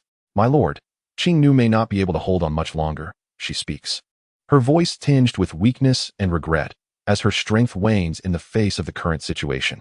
Liu Ziyan, unhurried and calm, turned his head, his gaze seemingly searching the crowd for something. In the next moment, he called out loudly, "At this hour, are we still reluctant to reveal ourselves?" The assassination of the Duke of Zhen's son-in-law is certainly no trivial matter. Upon hearing his words, the crowd's expressions grew complex. What could possibly be troubling this Liu Gongzi?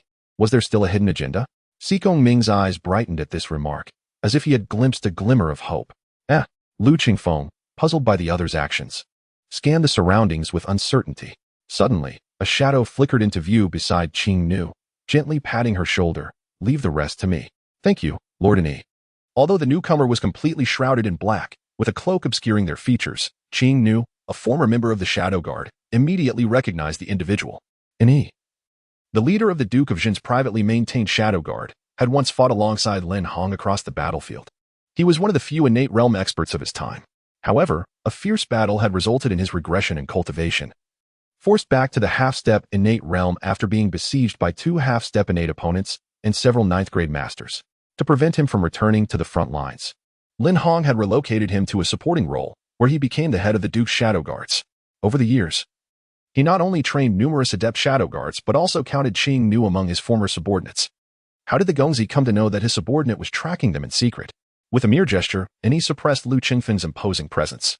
Xikong Ming and the others immediately felt a wave of relief wash over them. It was merely a guess. Surely the old man couldn't he have entrusted everything to just one Qing Nu, could he? Liu Ziyan offered a perfunctory explanation, unable to disclose that he had sensed Ni's presence as soon as they departed the capital. Otherwise, he would not have dared to fully disclose his cultivation to Lin Chaoyan in Lingzhou City. Liu Tianhao stepped forward, his expression grave, speaking with a serious tone. "Qingfeng, this person exudes an overwhelming aura, akin to a surging sea. His martial energy is exceedingly formidable, likely surpassing my own." In an instant, he had sensed that the newcomer was anything but ordinary. "I understand," Liu Qingfeng replied, also solemn, acknowledging the significant pressure emanating from the figure clad in black. Xikong Ming was filled with excitement, nearly compelled to rush forward and bow to Liu Ziyan. Finally, they had waited long enough. Liu Ziyan was the opportunity they had been anticipating to turn the tide. "We are willing to lend our strength to Liu Gongzi and eradicate the malignant tumor that is the Liu family." The moment to express loyalty and garner favor had arrived. Xikong Ming's expression transformed from one of despair to one of exuberance. Liu Ziyan, however, paid no heed to Xikong Ming, commanding an E with a resounding authority. "Yes, Gongzi." An E, like a ghostly shadow, swiftly dashed forward, engaging in combat with Liu Qingfeng and Liu Tianhao. The clash of martial energies resonated, creating deep craters in the ground, producing a cacophony that shook the heavens. At times, they soared into the air, and at other moments, they landed atop rooftops. Within a quarter of an hour, the three had exchanged no fewer than several hundred blows. Given that both Liu Qingfeng and Liu Tianhao were 9th-grade masters, and he found it difficult to subdue them in this melee. If it were a one-on-one confrontation, and hundreds of exchanges, it was sufficient for him to secure victory in at least one. Was the city lord merely an observer? Liu Ziyan caught sight of Yi's precarious situation and could not help but voice a warning to Xikong Ming beside him. "My lord, shall I lend a hand to Lord Ni?" The young woman Qing Nu volunteered, placing her sword case beside Liu Ziyan, poised to rush forward. "Better not. It is prudent for you to remain here. To assist? Your presence would only complicate matters." They are engaged in combat between a perfect 9th grade and a half-step innate master. You, at best, are a complete 8th grade, far from the 9th grade level. If you charge in, you would merely become an easy target. General Guan immediately mobilized all concealed forces within the city, swiftly taking command of the city guards to ensure they had no opportunity to react. Determined to strike with overwhelming force, Xikong Ming, brimming with excitement, offered a few words of encouragement to Guan Xinlan before transforming into a fleeting shadow, dashing into the fray. Initially, the 2-against-1 did indeed leave Yi somewhat overwhelmed, unable to contend with the duo. However, with Xikong Ming's arrival, another adept of perfect 9th grade joined the fray, diverting Liu Tianhao's attention and granting Yi ample time for dozens of exchanges. Bang! A shadow was brutally smashed into the ground, creating a deep pit, dust swirling around. After a moment, the onlookers beheld Liu Chengfeng, bloodied, gasping for breath, half kneeling in the pit. Blood continued to seep from the corners of his mouth, and his eyes were filled with terror. Half-step innate. It was at this moment he finally recognized the true strength of the figure clad in black before him. The earlier confrontation had only revealed Yi's perfect 9th grade prowess. Yi paid no heed to Liu Chengfeng's astonishment and once more transformed into a shadow, charging to besiege Liu Tianhao. Slap. After several exchanges, Liu Tianhao too was brought to the ground, his aura severely diminished. My lord, both adversaries have been vanquished. Yi returned to Liu Ziyan's side, bowing respectfully. Chapter 44. Unspoken Scandals. At the entrance of the Liu residence, the members of the Liu family beheld Liu Chefeng and the clan leader Liu Tianhao subdued on the ground. Instantly, their expressions shifted dramatically, with many revealing signs of fear. After all, these two were the pillars of the entire Liu family. Liu Ziyan lifted his gaze, appraising Yi before him, and offered a faint smile. Thank you for your diligence in following. If there are no further matters, I shall take my leave. Yi replied in a cold voice, for as a shadow guard, his duty was to silently protect his master. Go ahead. Liu Ziyan did not hinder him. Qing Nu hesitated momentarily, but ultimately could not resist offering an explanation. My lord, Yi has been by the Duke's side the longest among the shadow guards. His manner may seem somewhat reclusive and disinclined to engage. I hope you can understand. The duty of shadow guards is to protect from the shadows. What is there to reproach him for? Liu Ziyan stood, patting her shoulder gently. Then he stepped closer to Liu Chefeng, crouching down to whisper. So you are the current head of the Liu family, Liu Chefeng? That arrogant tyrant who oppresses the common people is your son. It is said that over the years, your family has not only suppressed the populace but has also forcibly taken young women. In the residence of General Lianhua, it has been taken from you. At this moment, Xikong Ming strides forward, his teeth clenched, glaring at Liu Chefeng as if he were about to devour him whole. His eyes are bloodshot, resembling a frenzied beast. Liu Chefeng, where is my sewer? What of my children? Speak.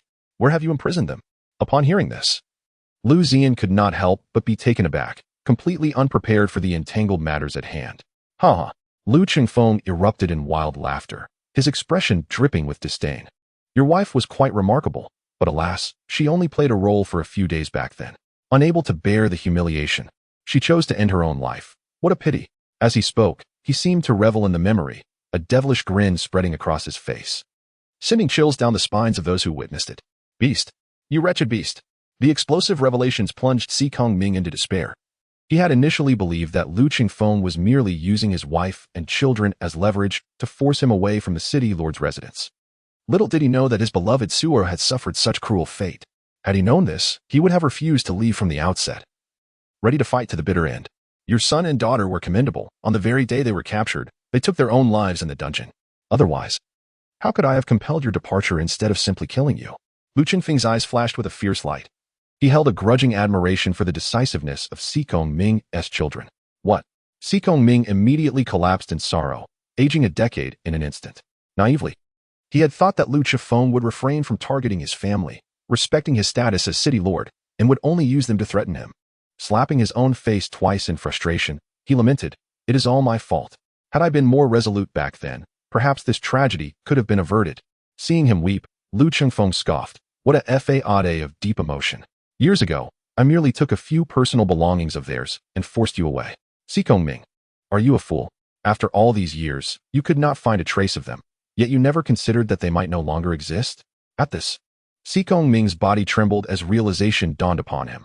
Indeed, despite turning the entire Yingzhou city upside down in search, he had found no sign of them. He had always believed that Liu Chefeng had hidden them well, never once suspecting that they could have departed from this world. How foolish. The townsfolk, upon hearing these words, fell into deep contemplation. They had not anticipated such hidden truths. It turned out that the city lord's departure years ago was not entirely by choice. He had been compelled. In fact, Si Kongming was quite pitiable. Who could argue otherwise? His wife and children were gone. This situation is truly unexpected. I shall refrain from criticizing him henceforth. Several townspeople whispered among themselves, clearly having berated Si Kongming in private before. In that moment, Si Kongming resembled a mad lion, eyes ablaze with fury. Lu Qingfeng, I shall kill you, he declared, poised to strike. Halt. The young woman promptly stepped forward, blocking his path. Upon realizing that the opponent was Liu Ziyan's personal guard, he bellowed, Liu, how can I not seek vengeance for the atrocities committed against my wife and children? This proclamation resonated with many around him. However, Liu Ziyan, unfazed, replied, if you truly wished for revenge, you would have acted long ago. Why wait until now? Late affection is as worthless as weeds. When the people are gone, who are you pretending for? His words struck like a thunderbolt, awakening the crowd to reality. Si Kongming, as the city's lord and a master of the 9th rank, demanded, what do you mean, Liu? His expression was one of rage and disbelief, pointing an accusing finger at Liu Ziyan, convinced that he was being mocked. Did he not hear what Lu Qingfeng had said? His wife and children had been taken as leverage to force him out of Yingzhou City. This was precisely why he had been able to act as the commander for so many years. I mean exactly what you know in your heart, Liu Ziyan disdainfully retorted, casting a dismissive glance at him. A man willing to employ any means to achieve his ends could hardly be deemed affectionate. Furthermore, when he had mentioned his wife Sur, a fleeting yet venomous glint had darkened his eyes, which Liu Ziyan had keenly observed. At that moment, Liu Tianhao slowly rose, panting and sitting on the ground, his internal energy in turmoil. Do not think I am unaware. You are not humane, and those children are not truly yours. The reason you so readily agreed to withdraw back then was merely to use my Liu family to eliminate the woman who had betrayed you and those 2 bastards, he declared. This revelation sent shockwaves through the crowd, creating a commotion that left the onlookers utterly astonished. Even Liu Ziyan and the young woman were taken aback by such explosive news. Utter nonsense. You seek death. Si Kongming retorted darkly, swiftly appearing before Liu Tianhao, his face contorted with fury, eyes brimming with killing intent, and raised his hand to strike. Bang! The full force of a 9th rank master unleashed a terrifying blow, resulting in a gruesome scene. Patriarch! Patriarch! The members of the Liu family cried out in panic. Lu Qingfeng clenched his fists, veins bulging with rage. Si Kongming, you are courting death. Dare to harm my family, and do not forget that the state lord, Liu Yiming, is my elder brother. Upon hearing this, Si Kongming froze, momentarily stunned. After witnessing enough of the unfolding drama, the young woman led him to the city square, where the murderer of Hua Leidong awaited. None would be spared. Chapter 45. A sudden turn of events. Liu Ziyan had just given the order for the young woman to take them to the city square for public punishment of the Liu family before the citizens. Stop! A commanding voice rang out as a young figure clad in resplendent golden armor, handsome and imposing, strode forward. Behind him followed thousands of soldiers. In an instant, thousands of soldiers swiftly surrounded Liu Ziyan, King and Si Kongming. I am Liu Zilong, a 5th-rank military officer personally appointed by His Majesty, serving as a deputy general in Yingzhou City, commanding 5,000 city guards. He stepped forward with great momentum, not allowing anyone a moment to react, and soon reached Lu Qingfeng's side, lifting him up. With a cold gaze fixed upon the crowd, he spoke icily. Lu Qingfeng, you hold the rank of 4th rank, the chief general of the city. You, Liu Ziyan, are merely a scholar, one devoid of any official titles.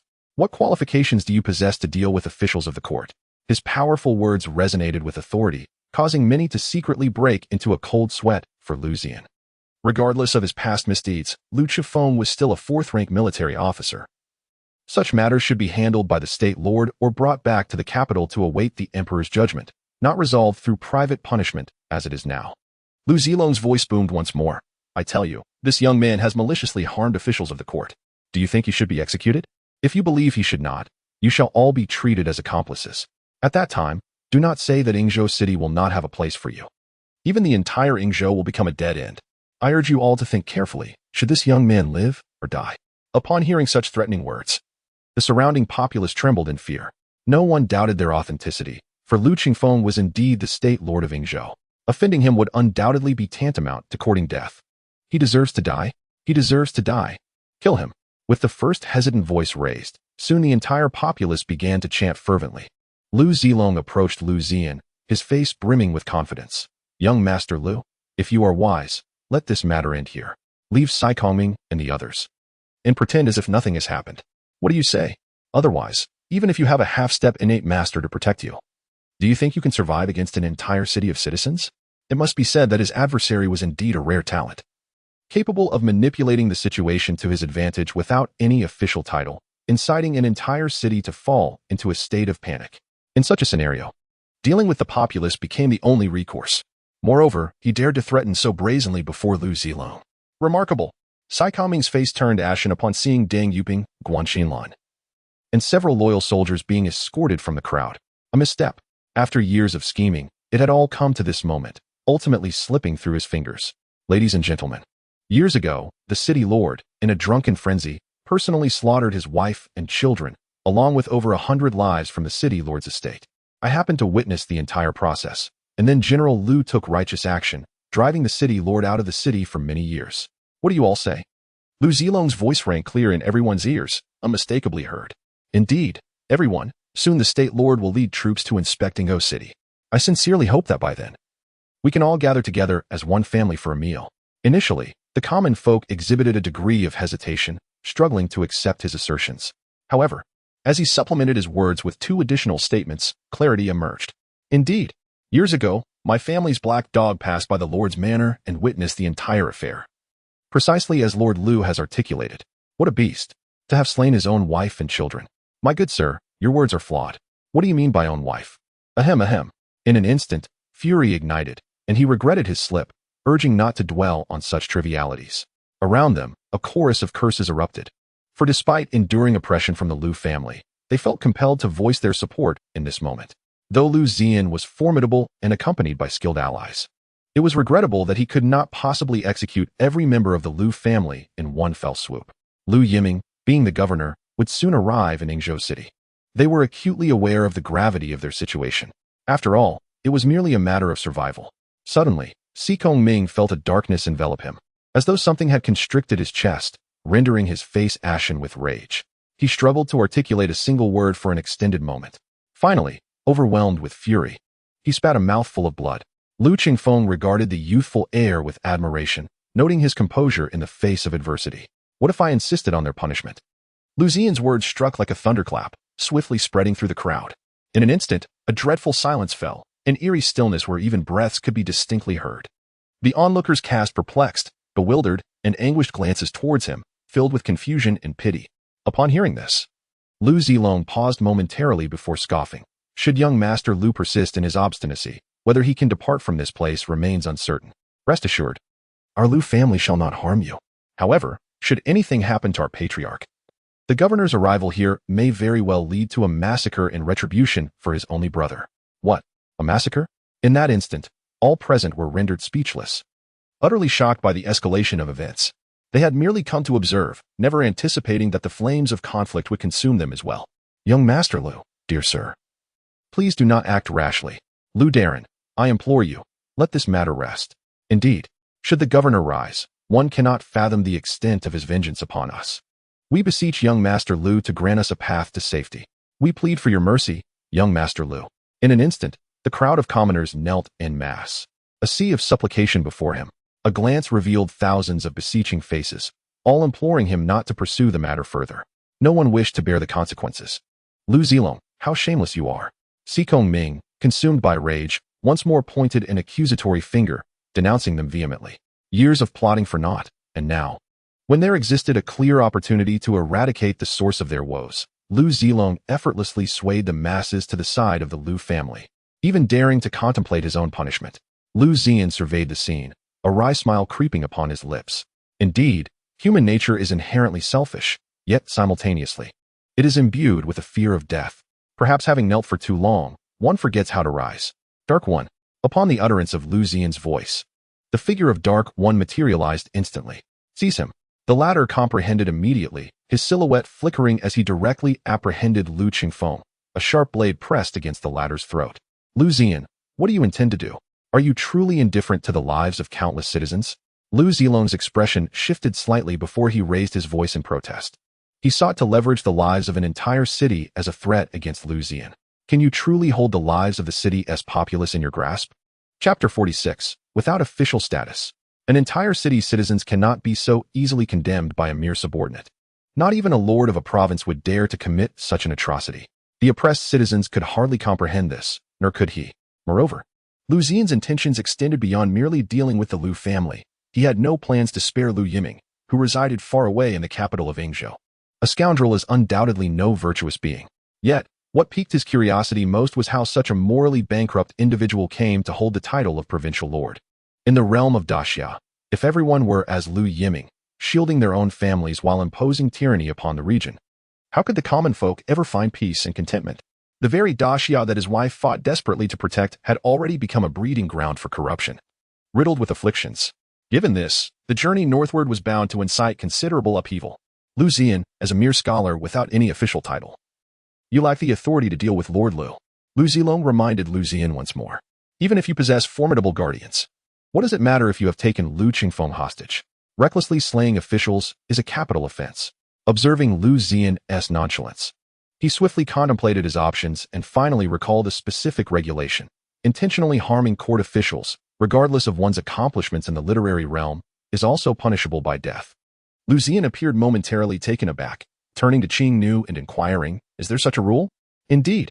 However, if the young master wishes to proceed, he may do so. In the end, it would merely result in Qing Nu's life being exchanged for yours, came the unexpected response. Under the laws of Daxia, one who deliberately murders court officials without holding an official position would indeed face a life-for-a-life penalty. Qing Nu's reply was rather surprising and simultaneously.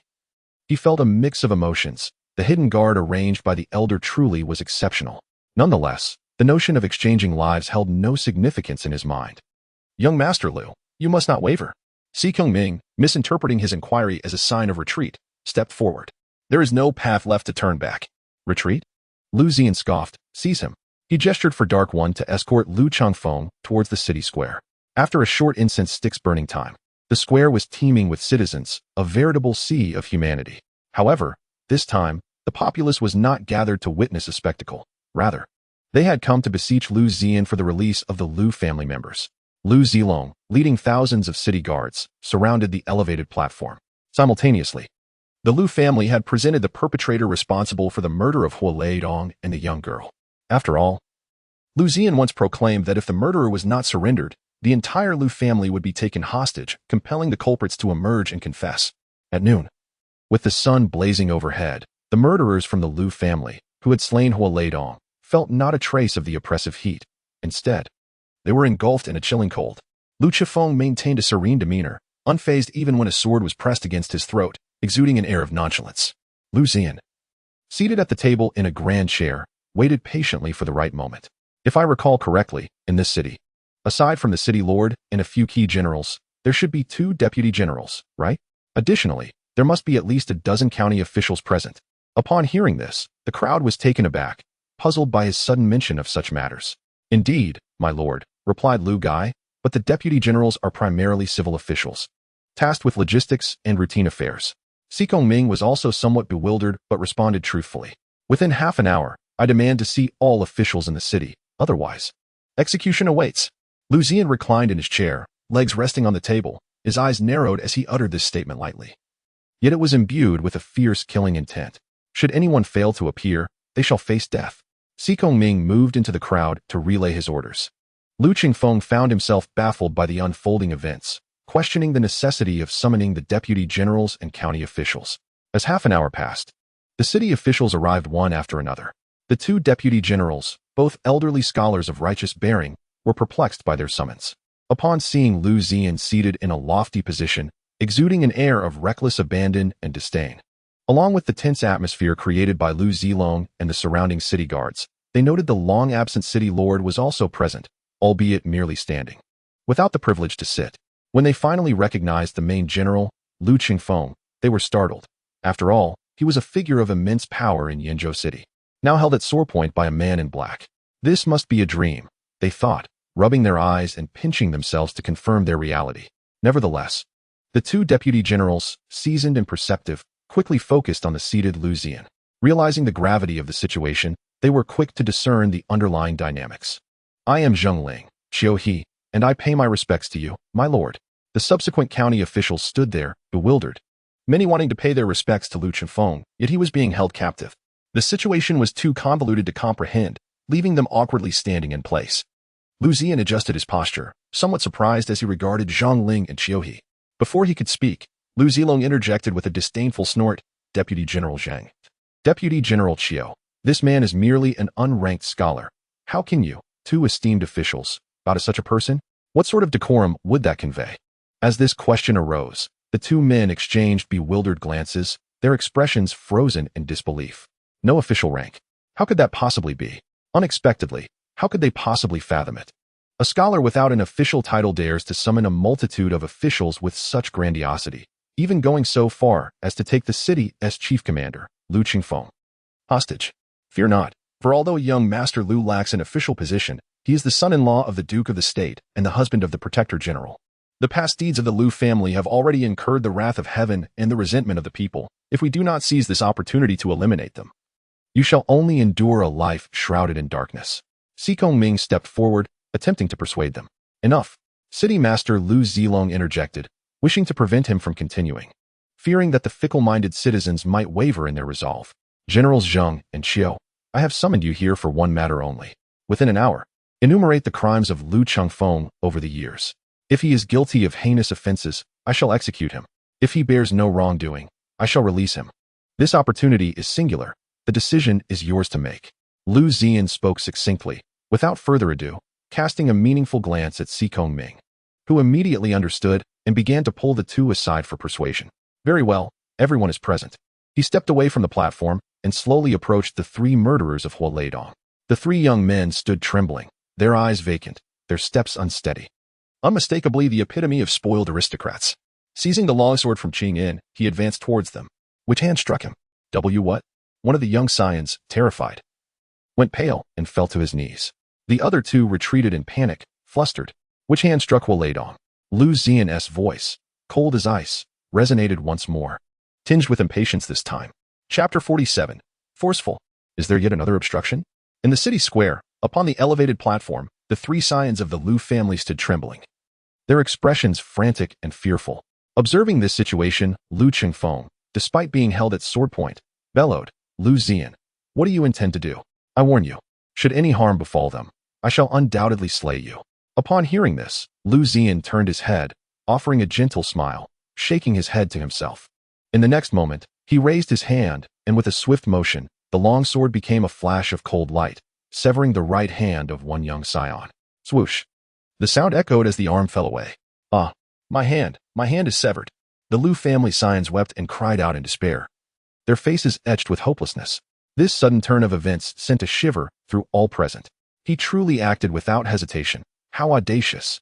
Gulp. Many swallowed nervously, their eyes wide in astonishment as they beheld the injured scion.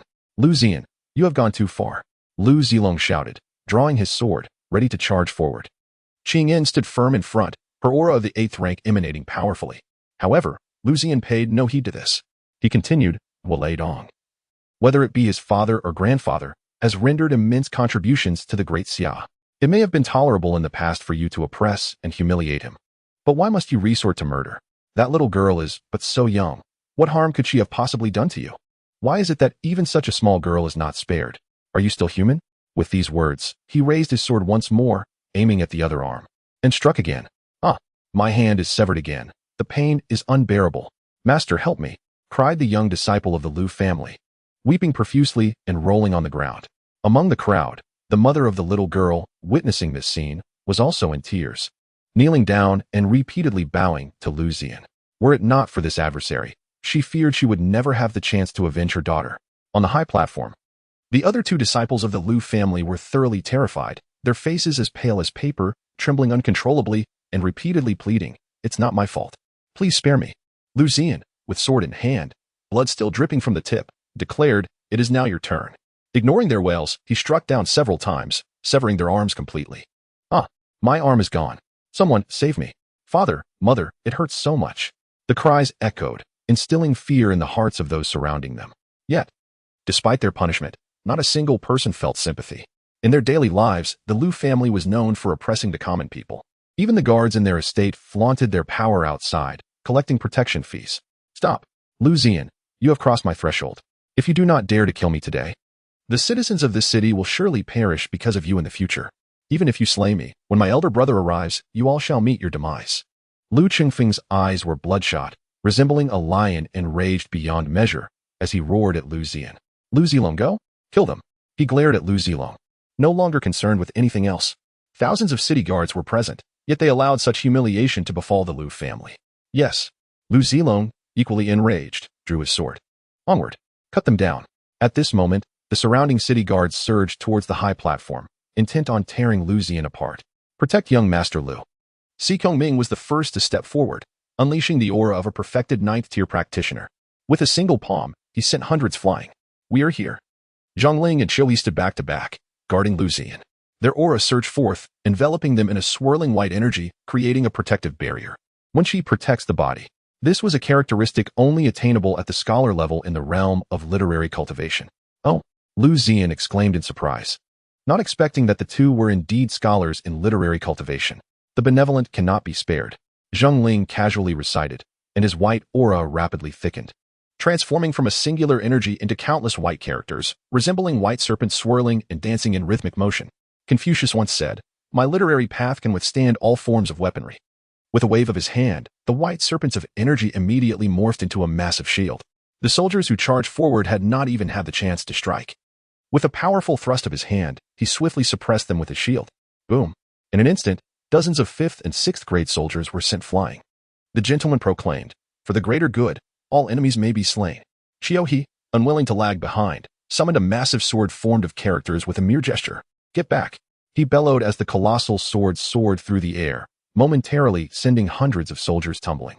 At that moment, when both men unleashed their powers simultaneously, Liu Ziyan was truly astonished. In others' battles, the combatants would shout their techniques and moves. Yet, these two seemed to relish invoking the names of sages and philosophers, as if not uttering those words would somehow diminish their efforts. The entire elevated platform descended into chaos, yet none could approach Liu Ziyan's side. This turmoil persisted for a full half-hour until thousands of city guards lay defeated on the ground, with over half severely wounded and unable to rise. Before him sprawled a vast expanse of fallen soldiers, their cries of anguish echoing in the air. Liu Zilong was captured by Si Kongming, his martial prowess sealed. Under the watch of Guan Xinlan, with sword in hand and an expression devoid of emotion, Liu Ziyan approached the 3 members of the Liu family who had been disarmed. With a scornful smile directed at Liu Qifeng, he swung his sword down, and a head flew away. You dare? Liu Qingfeng's pupils dilated, his face a mask of disbelief. He had not anticipated such audacity, disregarding the lives of countless citizens in the city. What is there to fear? Another stroke of the sword claimed yet another member of the Liu family. One sword stroke after another, without a hint of hesitation, leaving the onlookers in stunned silence. The earlier threats from Liu Zilong still rang in their ears. Sealing his prowess, they brought him here. Liu Ziyan's lips curled into a smirk as he fixed his gaze upon him. No, you cannot kill him. You truly cannot. Liu Zilong, in a state of panic, could no longer contain himself, struggling to break free from Guan Xinlan's restraint. Alas, at this moment, with his powers sealed, he was as defenseless as an ordinary man. No match for Guan Xinlan. Among the crowd, several elderly men, their hair white and frail, emerged, leaning on their canes. Young Master Liu, cease this at once. The citizens, unable to deter Liu Ziyan, resorted to seeking the help of a few venerable scholars of considerable repute, 5 in total, all of whom were approaching the twilight of their years, though their scholarly prowess was not particularly high. The most accomplished among them was merely at the level of a Jinshi, while the others were all at the level of Shotsai. Having reached their later years without any further advancement, they could only enjoy the remainder of their lives in peace. Old Mu, you must stop him. You cannot kill the head of the family, or else you will doom the entire city. Liu Zilong exclaimed upon seeing the newcomers. The elder at the forefront, his murky eyes filled with disdain, was Mu Rinzhou. He had served as an advisor in the city for over a decade and held a certain stature within Engzhou City. Even in the face of the vile Liu Qingfeng, upon encountering him, one would respectfully address him as Elder Mu, provided that such a gesture does not infringe upon his interests. Cease at once, Elder Mu exclaimed, leaning heavily on his cane, his countenance fraught with agitation as he ascended the platform unsteadily. He appeared breathless, resembling someone who had overexerted themselves, causing concern that he might depart this world at any moment. This young gentleman, despite his numerous heinous deeds, must not be harmed for the sake of the peace of the city and its people. As he approached Liu Ziyan, he began to implore him with earnest words. Ha! Liu Zifeng erupted into raucous laughter, his eyes gleaming with disdain as he retorted, "What if you possess a half-step innate realm practitioner? What can you achieve by capturing me? Liu Ziyan, this is no longer merely a vendetta against my son or the clan leader. It has escalated to a matter of life and death between us." He spoke with a piercing gaze, his teeth clenched as if he wished to rend Liu Ziyan apart. From this moment forth, both Liu Ziyan and the citizens of Yingzhou City had been irrevocably marked as his enemies. "Come, by all means, strike me down." Liu Zifeng cried out frantically at Liu Ziyan, taunting him with provocative words.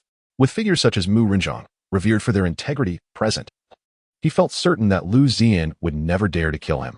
"General Liu, it would be wise for you to temper your words and refrain from provoking young Master Liu further," Mu Rinzhong implored, his expression filled with exasperation. Yet he dared not allow Liu Ziyan to take violent action against him. After all, Liu Zifeng was intricately linked to the fate of the entire populace of Yingzhou City. Should he perish, the citizens would face calamity. Oh, Liu Ziyan's eyes glimmered with murderous intent, openly relishing the spectacle of Liu Chengfeng's agitated antics. "Are you truly eager for me to end your life?" Upon hearing this, Liu Chengfeng momentarily froze before breaking into manic laughter. "Ha! Spare me your bravado. You lack the courage to kill me. They would never permit it either. Be wise and have him release me. Or else you and your lowly kin shall meet their demise." "What?" A collective shudder rippled through the crowd, sheer terror evident on their faces. Mu Rinzhong trembled at these words, his body teetering as if he might collapse at any moment. Without a trace of hesitation, he fell to his knees before Liu Ziyan, his voice quaking as he pleaded, "Young Master Liu, please, spare him." With this act of submission, the populace once again knelt in unison. "Young Master Liu, spare General Liu. We beseech you."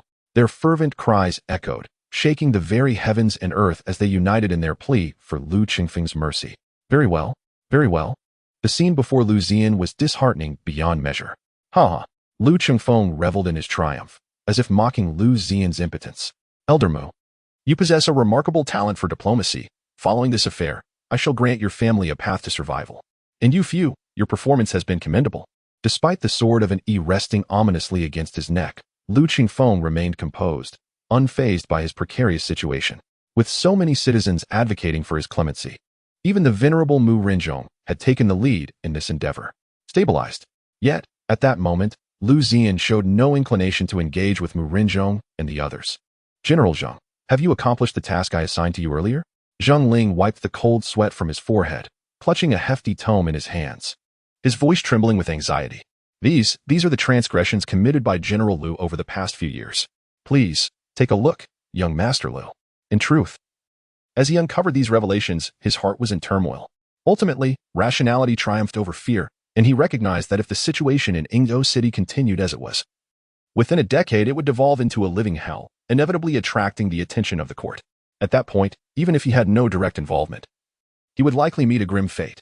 Thus, Zhang Ling resolved to stake everything, even his life, in support of Liu Ziyan, striving to restore clarity to Yingzhou City. "You are not a court official. What right do you have to demand an investigation into General Liu?" Liu Zilong was the first to protest. Fully aware that General Liu could not withstand scrutiny, nor should he be investigated. The crimes accumulated over the years, any one of which could easily warrant a death sentence, cannot be investigated? Liu Ziyan's expression hardened as he stepped forward, snatching the tome from Zhang Ling's grasp.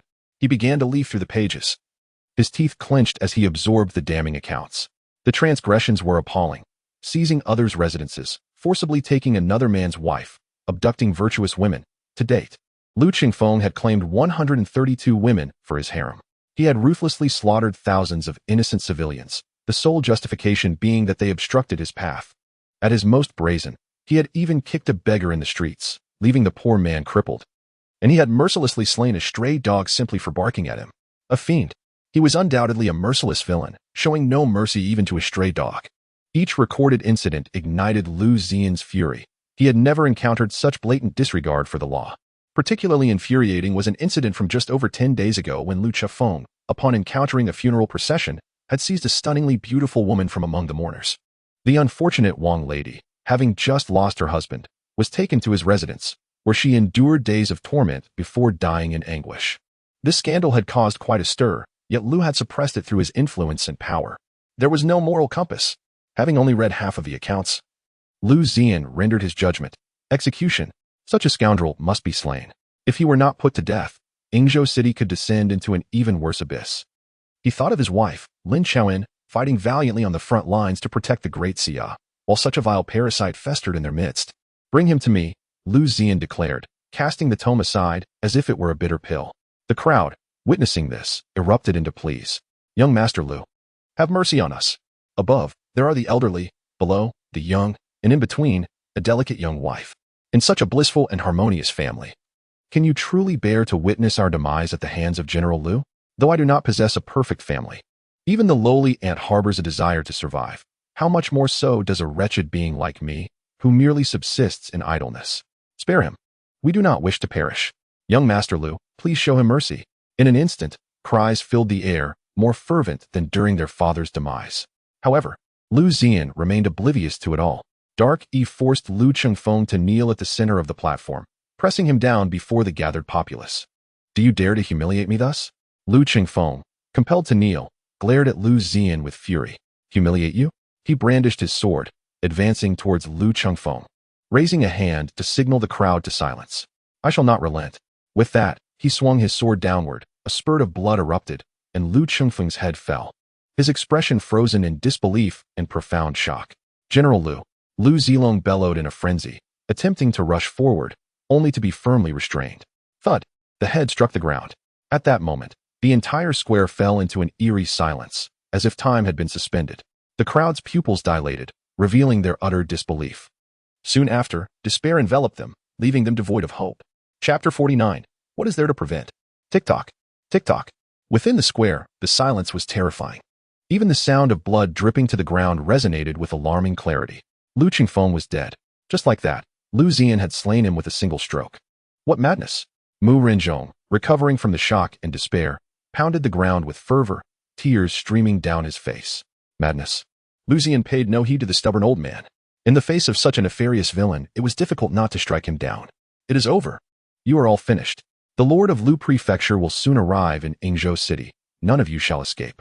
Liu Zilong, with reddened eyes, shouted wildly, even displaying a hint of madness. His words echoed in the ears of the townsfolk, causing them to tremble involuntarily. Fear, concern, and despair etched themselves upon the faces of the people. Clearly, in their eyes, Liu Chengfeng's death meant that his elder brother, Liu Yiming, would inevitably seek vengeance upon them. At that time, it seemed as if Liu Zilong's words would ring true. The enemy might indeed massacre the entire city in retribution for his brother. Escape? Liu Ziyan handed his sword to Qing Nu and leisurely approached Liu Zilong, who said, I intend to flee. Upon uttering these words, many felt a flicker of hope.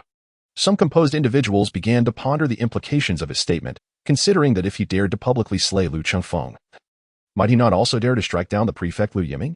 If he were to act thus, would the townsfolk not be spared from death?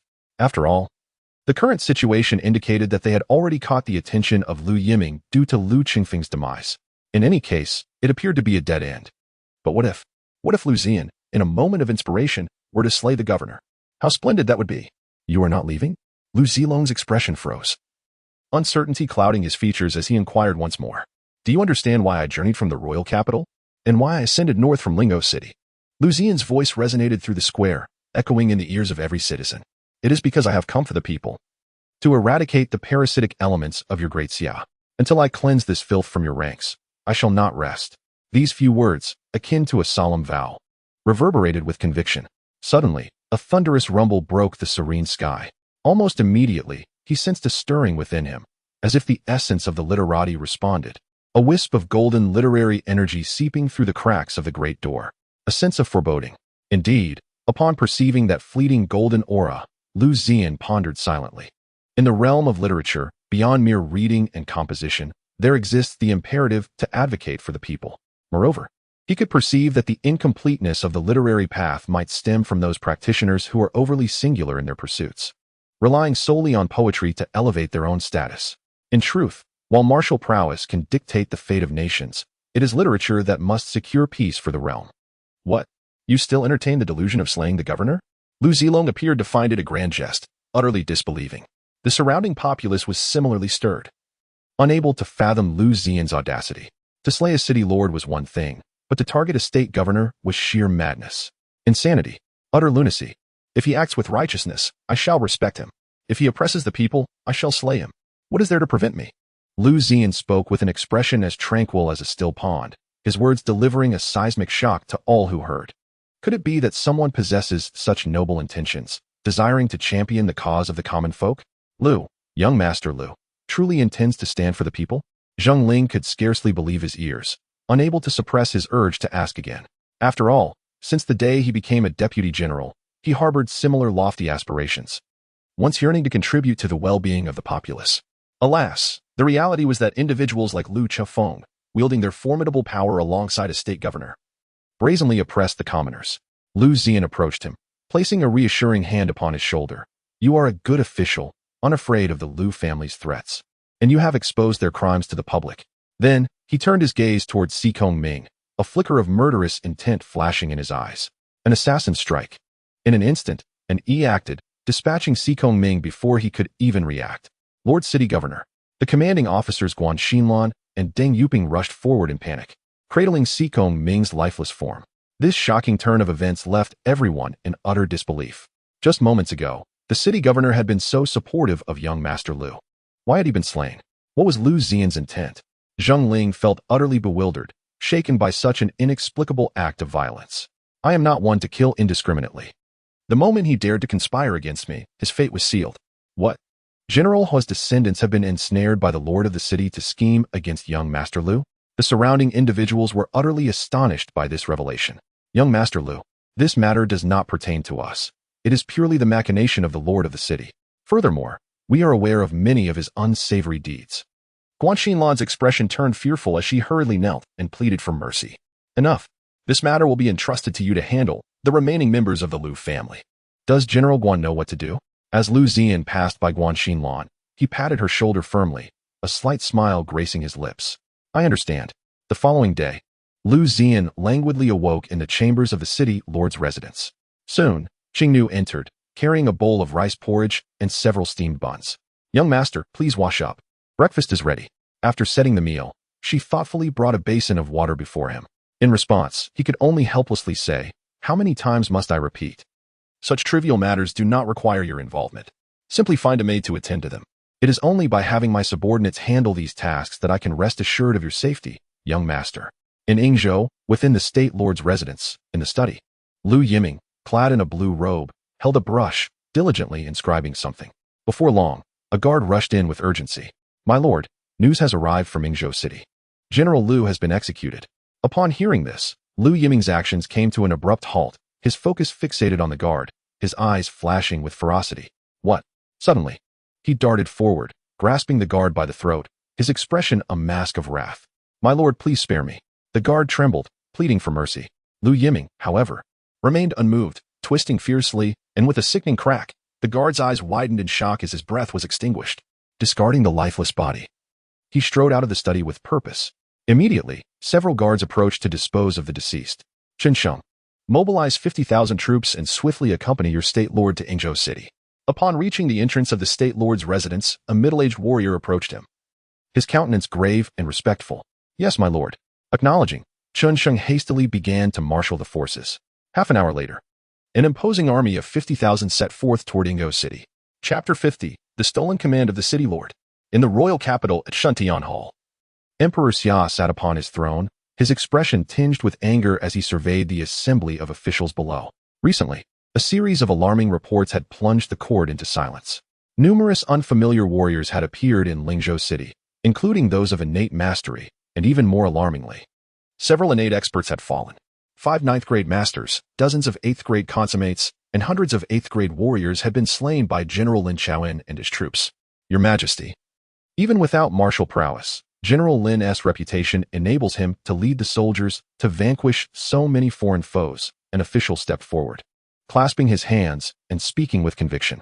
Indeed, what Lord Wang has stated holds great truth.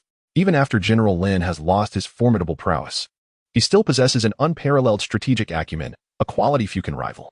Another official echoed this sentiment, and several well-connected officials began to voice their opinions, subtly suggesting that the promotion of Lin Chao to a higher position by Emperor Xia was a grave misjudgment. Unfortunately, the emperor's thoughts were far removed from these considerations. The power wielded by the Lin family was excessively vast, enough to instill caution even in a reigning emperor. While he was alive, he could maintain control, but now, In his advanced age and declining health, he found himself unable to suppress the Lin family, especially with the heir being too young to assert authority. Consequently, Xia Wujing had no choice but to direct his blade towards his former brother-in-arms. The phrase meritorious deeds instill suspicion in the sovereign was not mere rhetoric. The Lin family commanded the Black Dragon cavalry and boasted a covert guard. Your Majesty, the latest report indicates that the son-in-law of the Duke of Zhenguo is currently in Yingzhou City, openly defying the law and ruthlessly murdering court officials, proclaimed the Wang of Yingzhou, Xia Tianyu, as he stepped forward. Dressed in a luxurious green robe adorned with 3 clawed dragons, his appearance radiated nobility, while his long, dark hair fell in a chaotic mix of black and white. With his head bowed, a fierce murderous intent flickered in his eyes. What? Exclaimed Liu Ziyan, a mere scholar. Had the audacity to slay court officials? Such a transgression warranted the death penalty. Many officials were taken aback, unable to fathom that the scholarly son-in-law of the Duke of Zhenguo had not only departed the royal capital, but had also committed such heinous acts in Yingzhou City. Thousands of miles away, the emperor's expression momentarily faltered, struggling to comprehend the situation. To his knowledge, Liu Ziyan had been dispatched to the front line at the South China Sea Pass. In previous reports from the front, there was no mention of him, leading the emperor to assume that Liu had perished at the South China Sea. Your Majesty, a scholar like Liu Ziyan, so impetuously taking the lives of court officials, surely reflects the instigation of General Lin and the permissiveness of Duke Lin, one official remarked. As he finished speaking, the emperor's countenance darkened to an extreme, determined to suppress the Lin family entirely. The repeated occurrences of upheaval were alarming enough, but the audacity of a mere scholar to murder court officials was intolerable. Very well then, he exclaimed with a fierce slap of his palm, rising to his feet, his fury morphing into a sardonic smile. A mere scholar dares to slay my officials?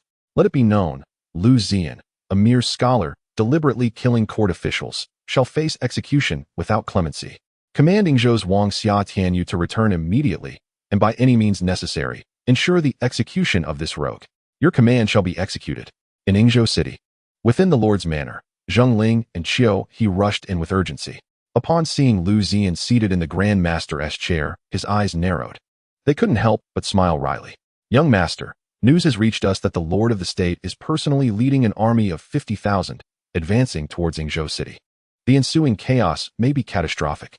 Qing Nu stood guard nearby, as steadfast as a lance. Young Master Liu, grave news has arrived. The Lord of the State has already brought his troops to Yingzhou City. Zheng Ling wore a troubled expression, as if he were on the brink of despair.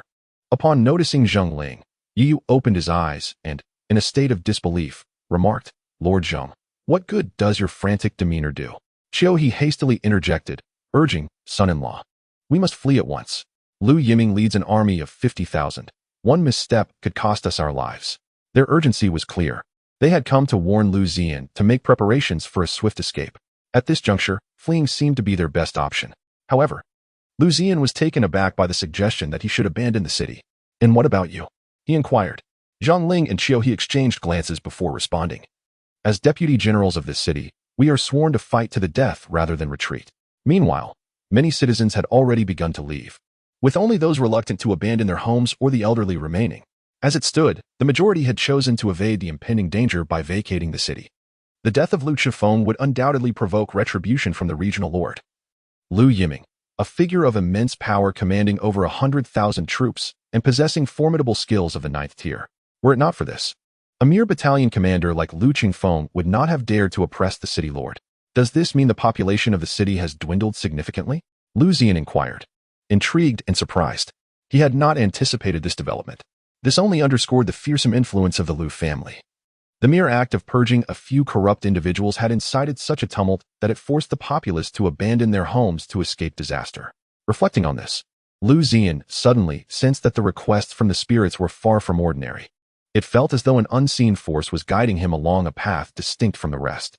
Young Master Liu, the threats posed by Liu Zilong have instilled a sense of dread among the populace, prompting many to flee, Zheng Ling lamented. Had he not held the position of deputy general, he too might have contemplated escape. What can we do? Even the lowliest of creatures harbor the instinct to survive. How much more so for a human?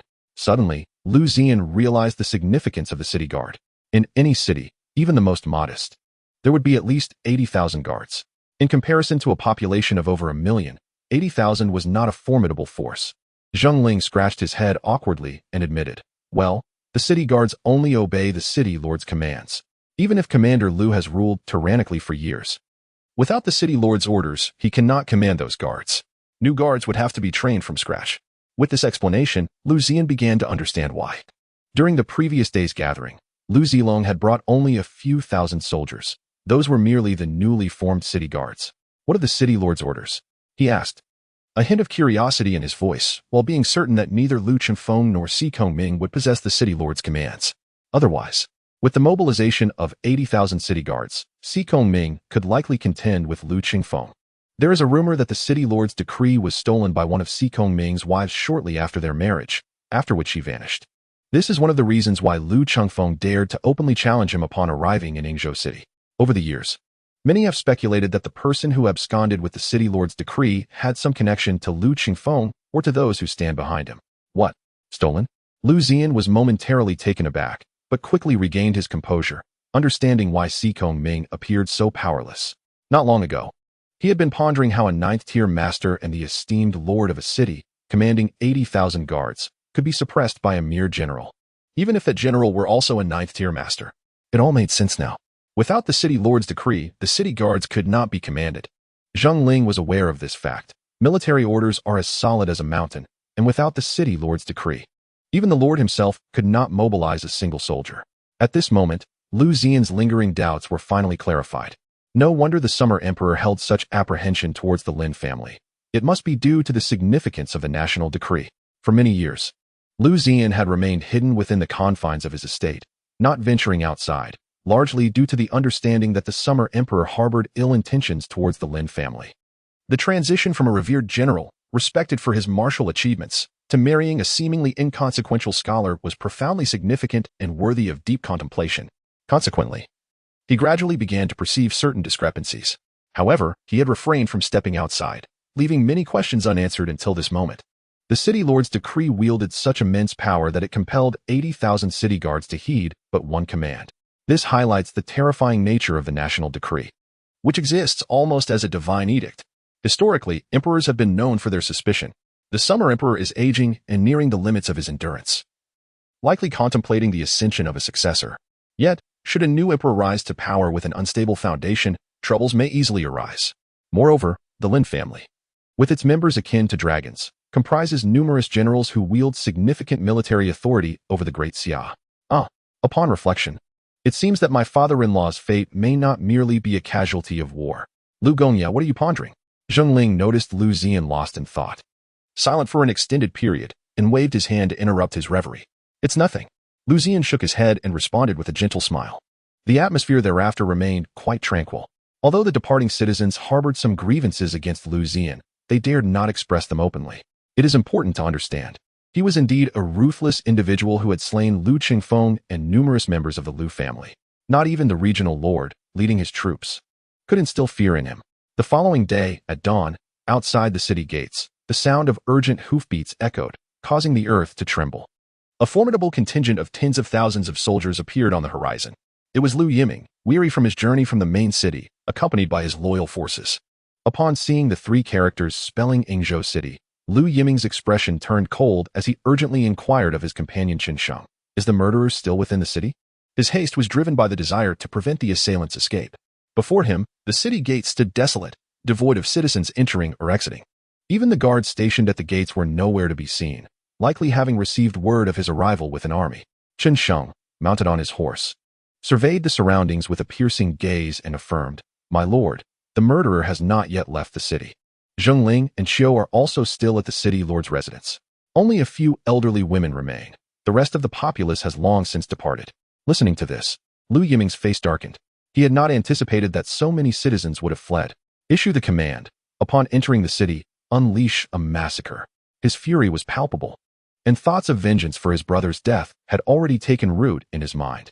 Unfortunately, there were not many townsfolk left to exact retribution upon. Yes, Qin Sheng responded, a shiver running through him as he felt a pang of pity. He opened his mouth as if to speak, but upon meeting Liu Yiming's gaze, he swallowed his words and could only comply, leading the soldiers into the city. Those who dared to harm the brother of the regional lord would pay a blood price. In the streets of the city, Mu Renjiang was accompanied by a few friends, intending to buy vegetables. In recent days, following the incident involving Liu Chenfeng, the townsfolk had largely vacated the city, with many choosing to hide or refrain from venturing out. Nevertheless, a few solitary souls, who typically tended small gardens, had come out to sell their produce. However, at this moment, a throng of soldiers surged through the city gates. As Chun Sheng led his troops into the city, he happened to spot Mu Rinzhong and his companions. In that instant, a flicker of reluctance crossed his eyes, but alas, he was not in control of his own fate as he drew his sword. Kill! On the other side, Mu Rinzhong and his companions, sensing the murderous intent, instantly paled and cried out in panic, "Run!" They summoned their inner energy in a desperate attempt to retaliate. Unfortunately, the elderly among them were past their prime, their energy waning with age. "Brutes! You would not even spare us old souls. What right do you have to be generals?" Mu Rinzhong bellowed in furious indignation, his voice resonating powerfully. "Silence!" Chun Sheng's figure darted like lightning, swiftly approaching and delivering a lethal strike. With a single blow, Mu Rinzhong's nascent white energy was severed, and his head was cleaved from his body. Old Mu. The others, witnessing this atrocity, were instantly consumed by rage, and within moments, each elder met a similar fate, falling one by one to the sword. The situation quickly reached the Lord's residence. "Young Master Liu, we must leave at once." Zheng Ling rushed in, breathless, only to find Liu Ziyan leisurely enjoying his breakfast. He hastily approached and seized Liu's hand. "The Lord of Liu has entered the city with his troops. Elder Mu and the others have all been slain. These madmen are indiscriminately killing anyone they encounter, without question." As he spoke, he pulled Liu Ziyan along.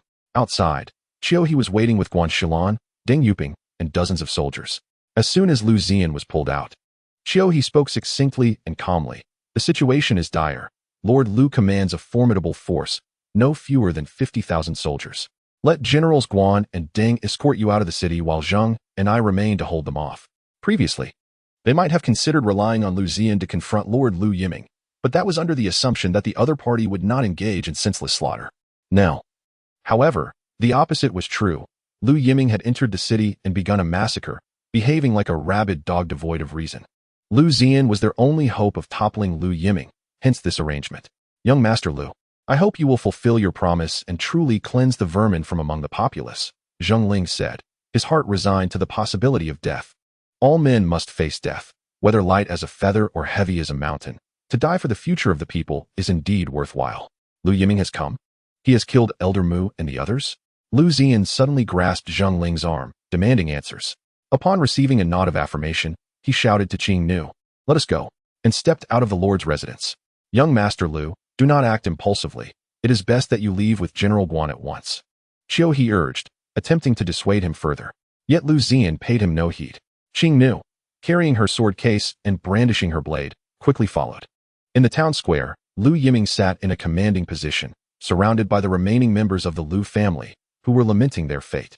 Below, thousands of commoners were being held by soldiers, kneeling in anticipation of their judgment.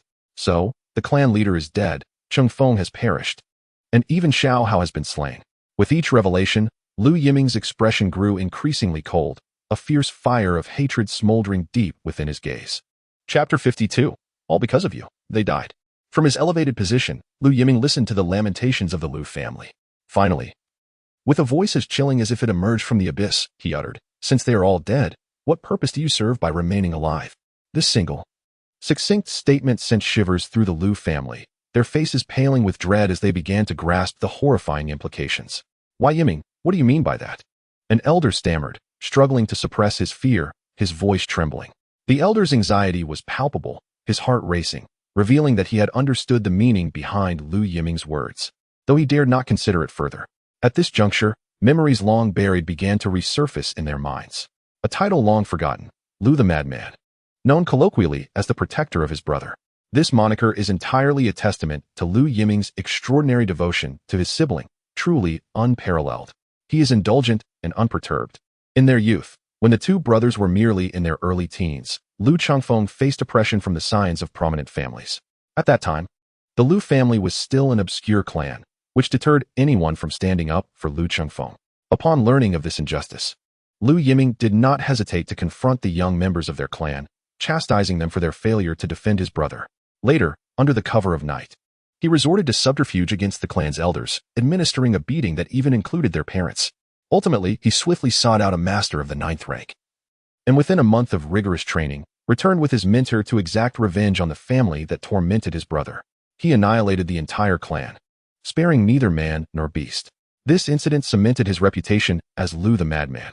Subsequently, Liu Yiming joined a sect out of devotion to his brother and implored his master on numerous occasions, despite Liu Qingfeng's mediocre talents. Remarkably, within a few decades, he achieved the pinnacle of the 9th rank. The greatest sacrifices were not made by Liu Qingfeng himself, but rather by Liu Yiming, the elder brother, who provided him with rare elixirs and top-tier techniques. With such formidable resources at his disposal, it is no wonder that Liu Qingfeng attained such heights. Liu Yiming's master once remarked that the treasures amassed could have easily nurtured a peak innate realm powerhouse, yet they were steadfastly devoted to aiding his brother. This illustrates the profound bond between the two siblings and the depth of Liu Yiming's affection for Liu Qingfeng. "Yiming, we are family, bound by blood," trembled a voice, filled with trepidation, fearing that begging for mercy might soon be a lost opportunity. "Family?" Liu Yiming rose, advancing towards them, his gaze condescending and disdainful. "Without my brother, what is the Liu family? Do I need the Liu family? No, I merely wish for Qingfeng's happiness. Alas, you remain blind to this truth. Now, go and keep him company." With that, he gestured dismissively to Qin Sheng nearby. "Beast, Liu Yiming, you are a beast, sparing not even your kin. A treacherous wolf. I always knew he was a treacherous wolf. He should have been eliminated long ago. Wretch, may you meet a miserable end."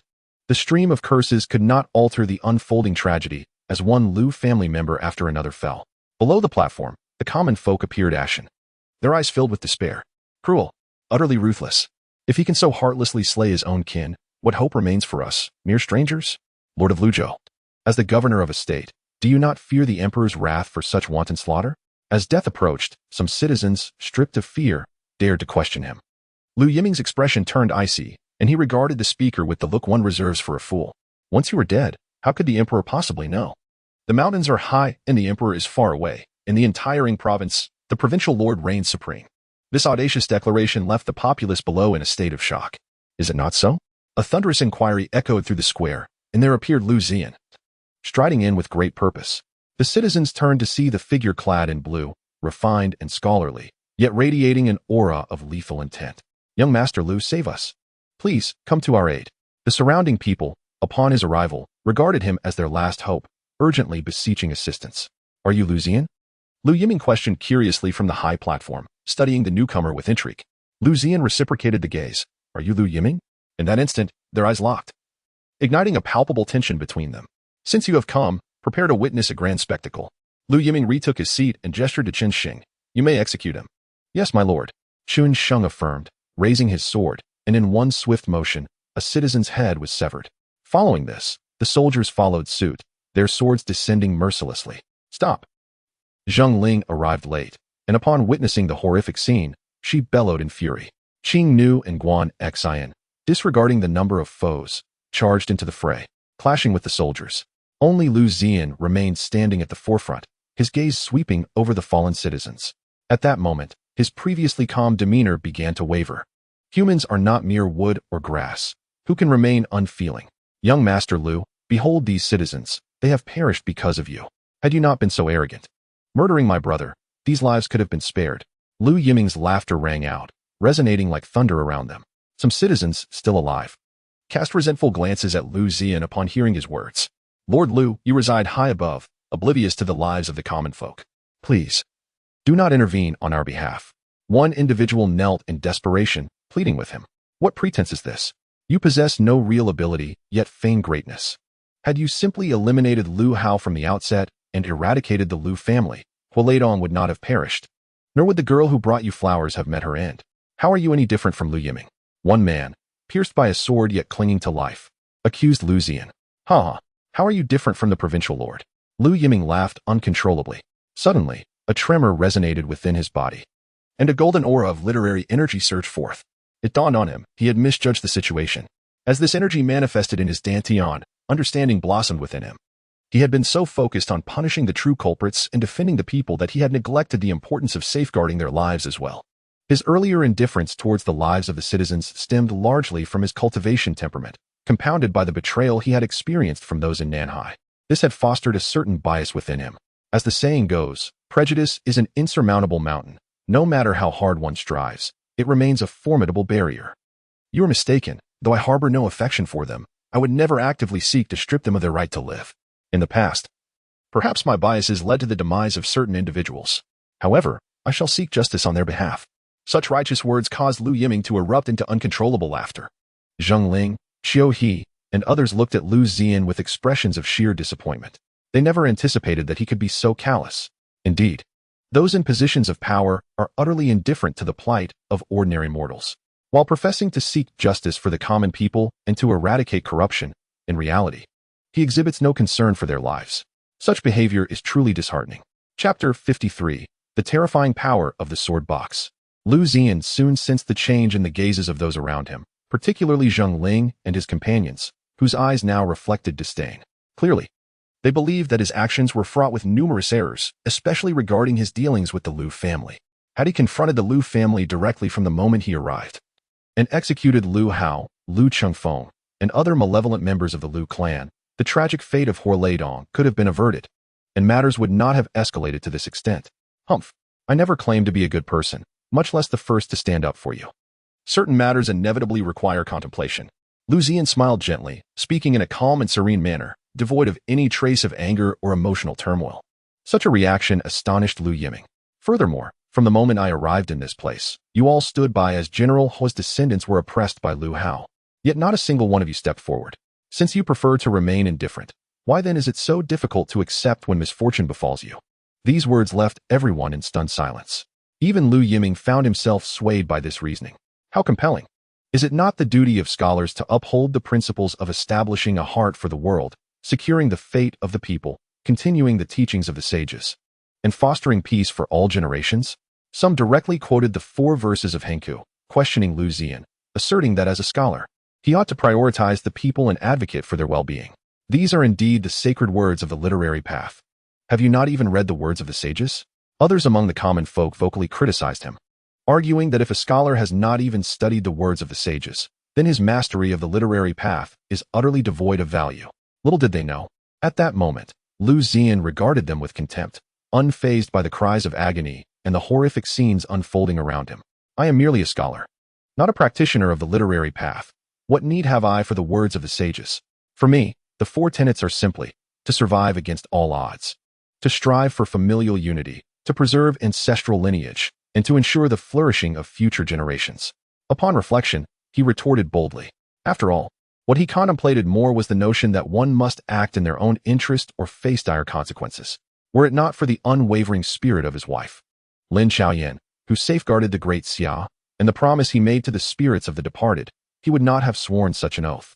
I fear that, true to his nature, he follows his own path, heedless of matters concerning Huo and indifferent to the actions of the Liu family.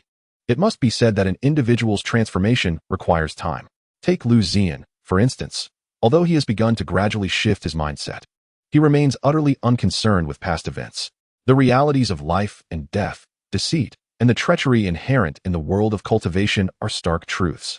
Thus, his indifference to the demise of many common folk does not stem from a cold heart, but rather from his yet unkind-led passion for selfless dedication. Change and growth necessitate the passage of time for witness. Bang, bang, bang. Soon, King Zheng Ling and others were besieged, sent flying back to Liu Ziyan's feet, each adorned with bloodstains and pallid faces. Young master, there are too many of them. King managed to rise with great difficulty, gasping for breath, her hand trembling even as it gripped her sword. The intensity of the battle had drained her greatly. However, Liu Yiming and his 50,000 soldiers were relentless, quickly surrounding them once more.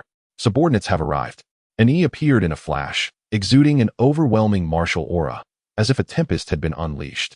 Instantly, over 1,000 soldiers were sent tumbling by the force emanating from this half-step innate realm. The half-step innate realm has finally made its appearance. Liu Yiming had long awaited this moment, having learned from the Liu family that a half-step innate realm cultivator accompanied Liu Ziyan, capable of easily defeating Liu Chengfeng. Hence, it was clear why his own brother had met such a tragic end. Chunsheng, eliminate them, Liu Yiming commanded, transforming into a streak of azure light. Hurtling towards an E. Boom. A terrifying aura erupted forth, and the energy of the half-step innate realm began to surge violently. He too is of the half-step innate realm? Zheng Ling swallowed hard, his expression fraught with tension and panic. There can be no mistake. This aura is far more terrifying than that of a perfected 9th grade. Guan Xinlan's face turned ashen, and having frequently accompanied Si Kongming, she was well acquainted with the aura of a perfected ninth grade. The power and intensity exhibited by Liu Yiming undoubtedly surpassed that threshold, confirming his status as a half-step innate realm cultivator. Kill them. Chun Sheng brandished his sword, directing his command towards Liu Ziyan. Young master, what shall we do? There are too many. We cannot break through. Beneath her veil, King's delicate face was etched with worry. Facing an onslaught from 50,000 soldiers, escape seemed impossible. What else can we do? We fight them to the death. Zhang Ling frantically gathered his literary energy, transforming it into colossal swords suspended in midair. Meanwhile, Qiuhe was swiftly mobilizing his own literary energy, forming shields to protect the group. Liu Ziyan surveyed the scene, realizing they were all fighting with desperate resolve. Without hesitation, he seized the sword box from King's back. Young master, she exclaimed, bewildered, unsure of why he suddenly took the sword box. Some inquiries arose, yet before she could finish, she witnessed a scene that would forever linger in her memory. After Liu Ziyan retrieved the sword box, a flash of golden light flickered in his eyes. And with a forceful strike, he slammed the box onto the ground. Thud! The entire sword box struck the earth with tremendous force, standing upright before him. Swiftly forming a sword finger, he summoned the golden essence within, which coiled around his fingertip. Open, he whispered, and in an instant, the sword box sprang open, releasing a blinding white light that was as dazzling as the sun. The ferocious and terrifying sword energy seemed poised to rend asunder everything in its vicinity, imbued with an overwhelmingly domineering sword intent. When it erupted, it was akin to a monstrous tidal wave, rolling and undulating, sweeping through the surroundings in an instant. All those of lower cultivation were mercilessly obliterated by the razor-sharp sword energy. Those below the 7th rank were swept away fatally, while 7th rank martial artists were severely injured and toppled. Even 8th rank martial artists were caught off guard, sent flying dozens of meters, blood spilling from their mouths, appearing half dead. The sword energy exploded swiftly, vanishing in the blink of an eye. Looking again at Liu Ziyan's sword box, it remained intact, unchanged from its previous state. Were it not for the scene of thousands of fallen soldiers strewn across the ground, one might believe nothing had transpired. Liu Yiming and an E, who were still engaged in combat, were equally awestruck by the overwhelming sword energy that emanated from Liu Ziyan. They instinctively ceased their skirmish, turning their gazes towards the source of the explosion. Unfortunately, the sun-like brilliance rendered it nearly impossible to open their eyes and look directly. Thus, none could discern what lay within the sword box, only aware that a momentary flash of blinding white light accompanied a terrifying sword energy. I have witnessed an unparalleled sword strike, Liu Yiming thought, his admiration palpable. I saw countless sword energies crisscrossing, as if 10,000 swords took flight. And E was profoundly shaken, astounded that such a terrifying sword technique could exist in the world. The maiden in green gazed with misty eyes, murmuring, "What a beautiful sword energy!" Chen Sheng appeared disheveled, his armor shattered, hair unkempt, and a ghastly expression on his face, muttering, "I beheld a sky filled with sword energies. Endless and overwhelmingly lethal." Chapter 54. Little Chui of the Wanhua Tower. The square was enveloped in an eerie silence, so profound that even the sound of breathing could be distinctly heard. All present wore expressions of shock, their gazes fixated on Liu Ziyan and the sword box. Simultaneously, they could hear those around them marveling at the sword energy and intent that had just erupted from the box. To everyone's astonishment, each individual perceived a wholly different spectacle. Some saw only a terrifying sword energy, while others witnessed a myriad of sword energies intersecting. Yet others beheld an infinite sea of swords, swirling through the air. Why do our visions differ so? The maiden in green pondered, perplexed by such an extraordinary phenomenon. Could it be that within the sword box, there existed not merely one sword? It was rumored that besides the Chaosi sword, the sword box contained 3,000 swords. Was it not said that the 3,000 sword energies were concealed within? The scene that just unfolded was indeed a manifestation of these 3,000 sword energies. Zhang Ling stroked his chin, falling into deep contemplation, and after a considerable time, he arrived at this interpretation. Upon hearing this, everyone found it exceedingly reasonable, nodding in agreement. Only Liu Ziyan stood frozen in place, his eyes filled with astonishment, as if struck by some profound revelation. The spectacle within the sword box, which he had just witnessed in its entirety, left him profoundly shocked. At the moment the sword box was opened, a long sword of a resplendent azure hue emerged, enveloped in a halo of bluish-green light. Furthermore, flanking the azure sword were layers of small partitions, each cradling a series of diminutive swords, akin in size to silver needles. There were precisely 3,000 of these needle-sized swords, each imbued with an unparalleled sword energy and immense sword intent. It is no exaggeration to assert that the sword energy enveloping each diminutive blade could rival that of an extraordinary sword immortal. Such fearsome little swords, numbering 3,000, indeed explained the terrifying force that erupted the moment the box was opened. As for why some individuals perceived differing visions, it is likely because some merely witnessed the sword energy reflected by the Chaosi sword, while others beheld the sword energy unleashed by the 3,000 needle swords, which coalesced into a boundless force, reminiscent of an ocean. One must admit that the creator of the Chaosi sword box was undoubtedly an exceptional sword immortal, a prodigious master of sword forging. However, this was not the source of Liu Ziyan's greatest astonishment. The needle swords, the 3,000 swords of needle-like size, were what filled him with both awe and trepidation. For, if his perception was not mistaken, these needle swords were once normal long swords, merely diminished in size through some arcane technique. The ability to enlarge or reduce a blade in such a manner was a feat achievable only by the flying swords of the cultivation realm. Thus, it appeared that the craftsman behind these 3,000 needle swords was likely more than just a martial practitioner. Young master, you actually managed to open the sword box? Qing Nu, regaining her composure, rushed forward, momentarily at a loss for words, her excitement causing her to fumble. It was utterly unexpected. Over the years, countless powerful individuals had endeavored to unlock the Chaosi sword box. Regrettably, none had succeeded, leading many to speculate that only the creator could accomplish such a feat. Just a coincidence. Liu Ziyan shrugged, suppressing his inner astonishment and shock, feigning it as mere happenstance. After all, the terrifying power exhibited by the Chaosi sword box was sufficient to instigate earthquakes throughout the entire Jiuzhou. Merely opening the sword box had annihilated nearly 50,000 troops. Such might would undoubtedly stir the interest of many. Coincidence, my foot. I did not missee. You indeed opened it. A half-dead soldier, bloodied and battered, rose from the ground, his face contorted in anguish as he exclaimed in fury. Qing Nu. Liu Ziyan cast a glance at the individual, casually calling out. In the blink of an eye, Qing swiftly advanced, delivering a fatal strike with her sword. Above, Liu Yiming hastily exchanged a glance with Chen Shang, who immediately turned to flee without the slightest hesitation. The unfolding events demanded urgent communication to the Wang of Yingzhou.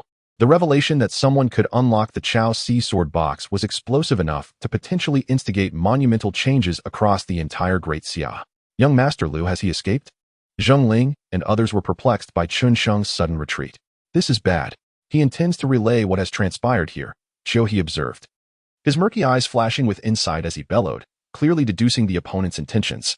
Haha, now you comprehend, but it is too late. Liu Yiming laughed triumphantly, then turned his gaze towards Liu Ziyan, expressing his surprise. I never anticipated that you could unlock the Chaosi sword box.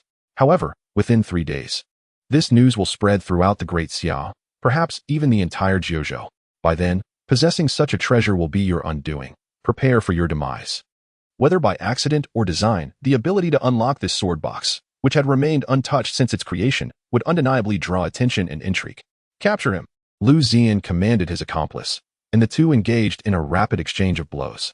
As fellow practitioners at the threshold of innate mastery, their duel was fiercely contested, neither able to gain the upper hand for the moment. The surrounding air crackled with energy, resonating with explosive sounds. In mere moments, they had clashed hundreds of times. Eventually, a flicker of violet energy erupted from both combatants.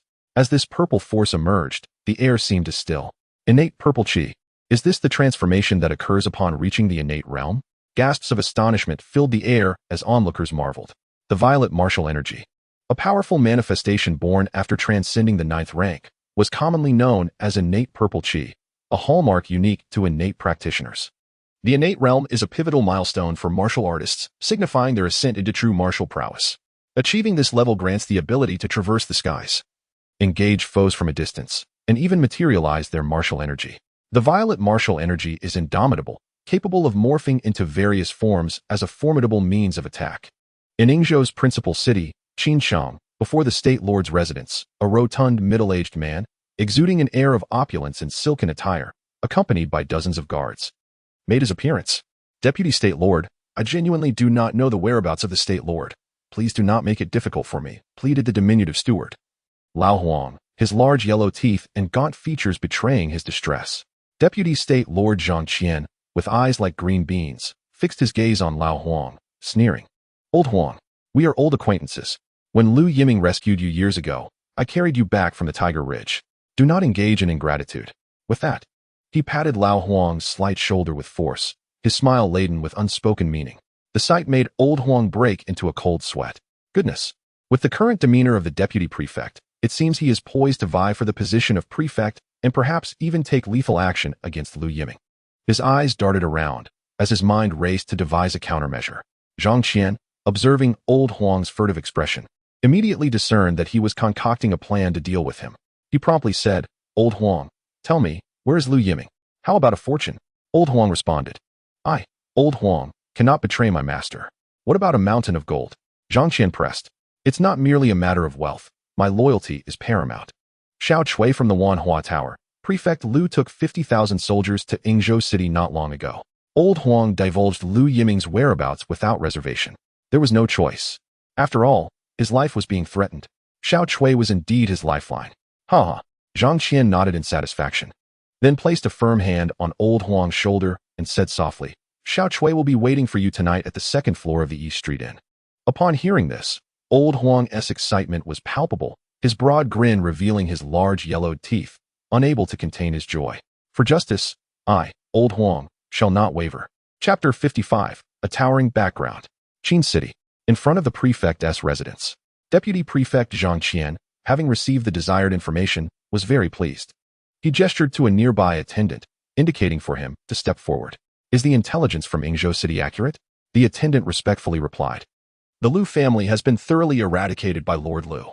With this confirmation, Zhang Qian mused, "Liu Yiming, how impulsive you are to lead the army away without permission. It seems I must assume the role of acting prefect." Zhang Qian had coveted the prefect's position for quite some time. Acting prefect? Old Huang feigned a surprised expression, awkwardly smiling. "Old Huang, as a trusted aide of Prefect Liu, you surely know where the prefect's orders reside." Zhang Qian grinned, wearing an expression that suggested he knew Old Huang was aware. Old Huang felt a chill run down his spine. He could only scratch his head and cautiously replied, I do not know. Alas, it seems Xiao Chui would be unavailable tonight, likely pleading with another man." Zhang Qian had mastered the art of intimidation. To deal with Old Huang, who was impervious to direct threats, the only leverage was a woman. It is worth noting that Old Huang had been by Liu Yiming's side for 2 decades, and his weakness for women was something even Liu Yiming had been oblivious to. Zhang Qian had exerted considerable effort to uncover this fact. "Sigh, it appears that Xiao Chui and I are destined to be star-crossed lovers. When it comes to the matter of the prefect's orders, no matter how fond I am of Xiao Chui, I cannot afford to be careless. One must understand that the prefect's orders hold the power to command an entire province's army. Qin City alone has over 100,000 troops stationed. A province consists of 12 cities, and aside from Yingzhou City, there are still 11 cities remaining, each boasting an army of over 80,000. The total military strength of a province approaches 1 million. In this regard, Zhang Qian remained unhurried and continued with keen interest. What a pity. Originally, I contemplated the implications of Liu Yiming's young wife, Chaozhen. Before he could finish his sentence, Lao Huang's face flushed with anger, and he urgently inquired, "What do you intend to do to Ajahn?" Ajahn. Zhang Qian, momentarily taken aback by the unexpected mention, appeared somewhat dazed, struggling to comprehend the situation. Could it be that Lao Huang, that shameless scoundrel, was entangled with Liu Yiming's young wife? Unbelievable. I recall that Chaozhen is a petite and charming beauty, her figure exquisite and captivating. It is difficult to fathom her being involved with someone like Lao Huang. Are you involved with Chaozhen? After recovering from his astonishment, Zhang Qian still found it hard to believe and questioned him with skepticism. Lao Huang, suddenly bashful, stammered, "I remember it was a starless night. Get to the point. No one asked you to boast about the process." Zhang Qian slapped himself in frustration, feeling a twinge of sorrow. After all, Chaozhen had once been the object of his dreams, and he never anticipated that she would have an affair with Lao Huang. Was he blind? He had often stealthily gazed at her portrait in the dead of night. Lost in his recollections, Zhang Qian was abruptly repulsed by Lao Huang's yellowed teeth, exclaiming, "Ugh! Deputy Governor, what have you done? Are you unwell? Did you eat something bad? Turn around. I cannot bear to see your face." Zhang Qian scolded him angrily, prompting Lao Huang to quickly avert his gaze. "Deputy Governor, Ajahn is already carrying my child. The order from the governor is beneath the artificial mountain in the backyard." After a tumultuous internal struggle, Lao Huang ultimately succumbed to his baser instincts. In the bustling square of Yingzhou, Liu Yiming exerted all his efforts in a relentless battle against an Yi, clashing thousands of times. Ultimately, he faced defeat at Yi's hands. It was inevitable. and Yi had descended from the innate realm to a half-step innate state, thus possessing far superior combat experience and martial prowess compared to Liu Yiming. Nevertheless, the fact that Liu Yiming, as a latecomer, could engage in Yi for such an extended duration attested to his extraordinary talent. Given a few more years, he would undoubtedly break through to the innate realm. After his defeat, Liu Yiming found himself subdued, his martial energy sealed, and brought before Liu Ziyan. Young Master Liu, do not act rashly. As the governor of a state, only the king of Yingzhou or his majesty can deal with him. You hold no official title. Killing the city lord of Liu would be a grave catastrophe. However, the past merits of Lord Lin and General Lin may save you. Zheng Ling, regaining his composure, began to counsel Liu Ziyan. Not long ago, he had eagerly anticipated Liu Ziyan executing Liu Yiming. Now, as he calmed down, he realized that the other was a state governor, possessing a formidable rank. Dealing with him was not a matter for just anyone. Even if he had committed a colossal mistake, he would be taken back to the royal capital for his majesty's judgment. Qingnu also spoke gravely, young master. This person cannot be killed, not even if the Grand General were to arrive. He would not dare to execute him without permission. Young Master Liu, if you possess the capability, then kill the city lord. Otherwise, the city lord will assuredly bring about your demise. Chen Sheng has already returned to report, and it will not be long before you realize the magnitude of the formidable existence you have provoked. Liu Yiming's eyes gleamed with menace as he stared fiercely at Liu Ziyan, shouting defiantly. As the ruler of a province, he harbored no fear of any retaliation from the other party, unless, of course, he was unconcerned about implicating the duke of the state. After all, Liu Ziyan was merely a minor scholar.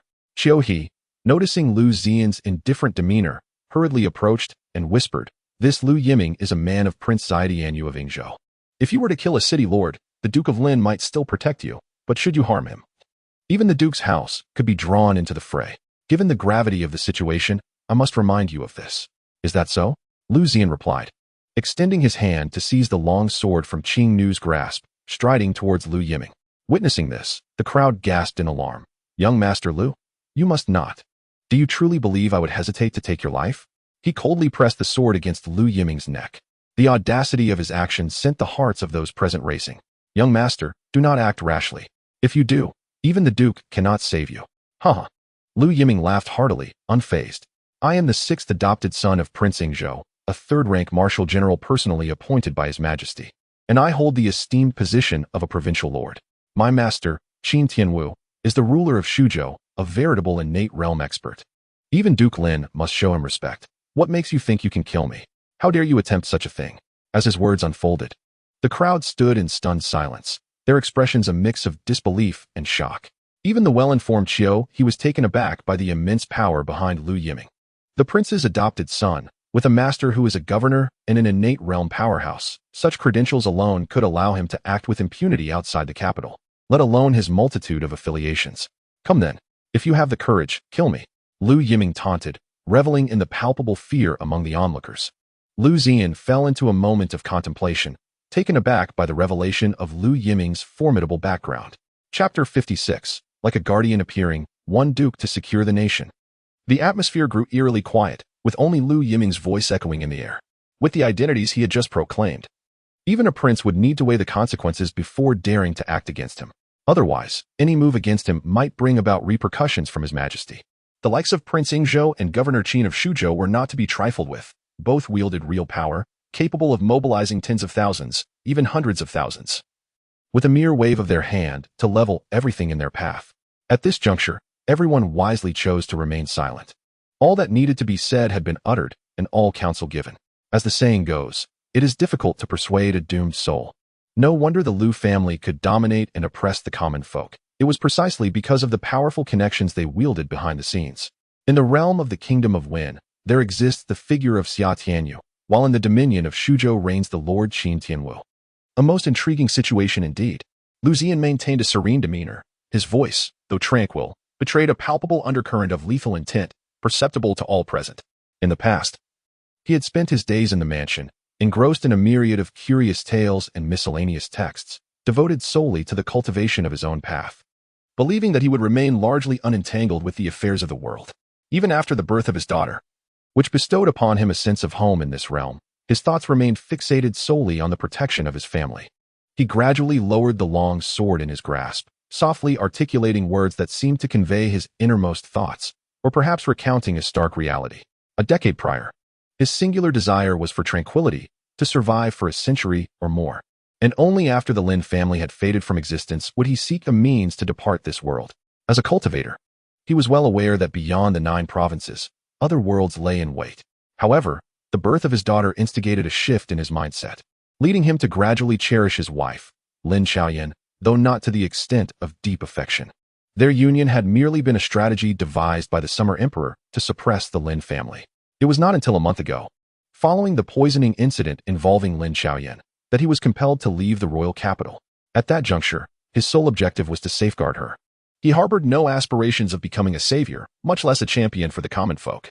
That was until the battle in Lingo City, where he witnessed his wife's unwavering determination to protect the Great Xia, coupled with the resolve of 200,000 heroic spirits guarding the homeland. This experience subtly transformed his inner landscape. One must live for something in this world. Whether it be the heroic spirits who exist solely for the safety of the Great Xia, or Lin Xiaoyan's quest to preserve the integrity of their territory against foreign incursions. Striving for a peaceful and prosperous era, some pursue fame and fortune, others seek power. Some yearn for freedom, while others long for unattainable love. Ultimately, to live is to contribute something meaningful to the world, leaving a vibrant mark in the tapestry of existence. He had witnessed those who, for the sake of daily sustenance, willingly toiled like beasts of burden. He had observed the treachery, selfishness, and the survival of the fittest ethos within the realm of cultivation. It was precisely due to these experiences that he had remained dormant within the Duke of the State's residence for a decade. Alas, the arrival of his daughter and his wife's steadfastness for the Great Xia had irrevocably altered his original intentions. Thus, he resolved to engage with the world and pursue his cultivation. Following the heart's desire, embracing the natural way of the Tao, we cultivators fear nothing. Liu Yiming, bewildered by the convoluted narrative, interjected hastily, "What purpose does all this rambling serve?" Liu Ziyan pondered for a moment before responding with a warm smile. "I merely wish to convey that once a person embarks on the path of change, all obstacles cease to exist. For instance, the identities you speak of are, in my eyes, utterly ludicrous. There is no need to await an auspicious day for your demise." At this revelation, all present understood that his lengthy discourse ultimately aimed to compel Liu Yiming. A contemptuous smile crept upon Liu Yiming's face, yet he had not finished voicing his thoughts. Liu Ziyan, with resolute determination, swiftly cleaved forward with his sword. The head detached with a violent jerk, blood gushing forth until it rolled several meters away. The eyes wide open in disbelief. Even in death, Liu Yiming could not comprehend why his adversary dared to kill him. Such a simple matter. Resolved with a single stroke of the sword, Liu Ziyan presented the blood-stained blade to the Qing girl, shrugging nonchalantly, as if indifferent to the act. At the moment of Liu Yiming's demise, the inner sanctum trembled slightly, a wisp of golden literary energy manifesting in the Dantian. Indeed, the path of literature must align with heavenly will and the sentiments of the people. Zhongling exclaimed, "It's over." Qiuhe collapsed helplessly to the ground, beads of sweat streaming down his forehead, shaking his head repeatedly. So much for persuasion. In the end, he still killed him. What is the fuss about slaying a state lord? Qing girl, Ani, take this token and consolidate the city guards. As he spoke, he produced a black and gold token from his bosom and handed it to the Qing girl. Zhongling and the others were momentarily stunned, believing he was indulging in fanciful delusions. The city guards only heed the commands of the city lord. In the next moment, their gaze fell upon the black and gold token, intricately inscribed with the phrase, "as if the emperor were present," causing them to draw a sharp breath. Then, upon viewing the other side, they read the words Zhenghua, national suppression. Zhongling and Qiu, he spoke in unison, their voices trembling with astonishment. They had never anticipated that Liu Ziyan would produce the national suppression token at such a critical juncture. "No, young Master Liu, had you possessed this token, you should have revealed it sooner, sparing us the anxiety." Previously, they believed that Liu Ziyan's slaying of a city lord or state lord was tantamount to a death sentence. Yet now, with the national suppression token in hand, the prospect of executing not only a state lord, but even a princely figure seemed feasible. The 8 grand characters inscribed upon it bore significant weight, as if the emperor were present. Zhenghua. Seeing this token was akin to encountering the two of them in person. Zhang Kanjun pondered whether he now possessed the authority to execute them. Liu Ziyan smirked faintly, a calm smile gracing his lips. Before departing the imperial capital, the elder had personally entrusted him with this token. It was precisely for this reason that he entertained thoughts of heading north after the incident in Lingzhou City, not merely to heed the requests of the heroic spirits, but also to unravel a deeper truth. Indeed, possessing the national suppression token ensures the city guards will comply. It's no jest in the entirety of the Great Xia. This token is unique and likely instills considerable trepidation even in the emperor himself. After all, wielding the national suppression token, one could even claim a state and negotiate an equal share of the realm with the emperor. With that being the case, hasten to consolidate the city guards. Soon, we shall march upon Qin City. The moment Liu Ziyan's words detonated in their ears, they reverberated like a bombshell. March upon Qin City. What could he possibly be planning? Was he intending to assault Qin City? Hadn't he just slain the state lord Liu Yiming? Wait, could it be that he aimed to confront the king of Yingzhou? A terrifying thought flickered through their minds, sending chills down their spines. It seemed they had all guessed correctly. Liu Ziyan observed the terror-stricken expressions on their faces and offered them a resolute affirmation. Indeed, it was true. They were truly about to provoke the royal prince. Madness. Who dared to claim that Liu Gongzi was merely a scholar? Such audacity could not merely belong to a learned individual. To slay the governor, consolidate the city guards, and even confront a prince, one might say this was no different from insurrection. Chapter 57, Foster Father? Qin City, Governor's Mansion.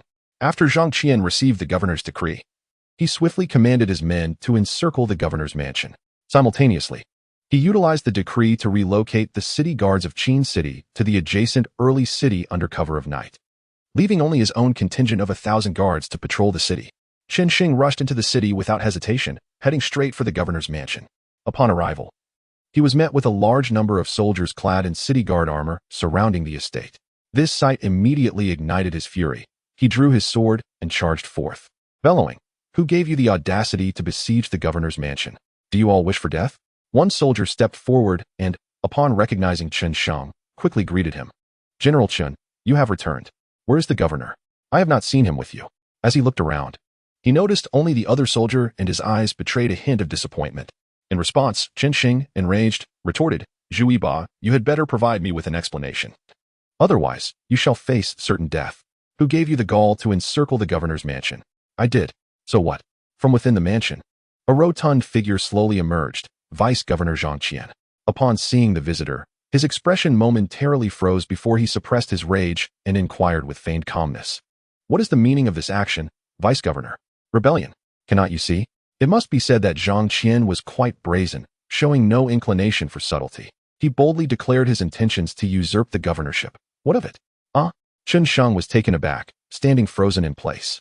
After a prolonged moment, he finally regained his composure. Vice-Governor, do you even realize what you are saying?" His voice grew urgent, and his complexion turned pallid. If the other truly intended to replace the governor, then all his former loyalties would be in peril.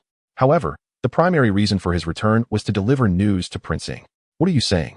We are all intelligent individuals. There is no need to feign ignorance. It is time for the skies of Yingzhou to change. Moreover, did not Liu Yiming do the same to ascend to the position of governor?" Zhang Qian, his corpulent visage trembling with mirth, displayed an unabashed grin.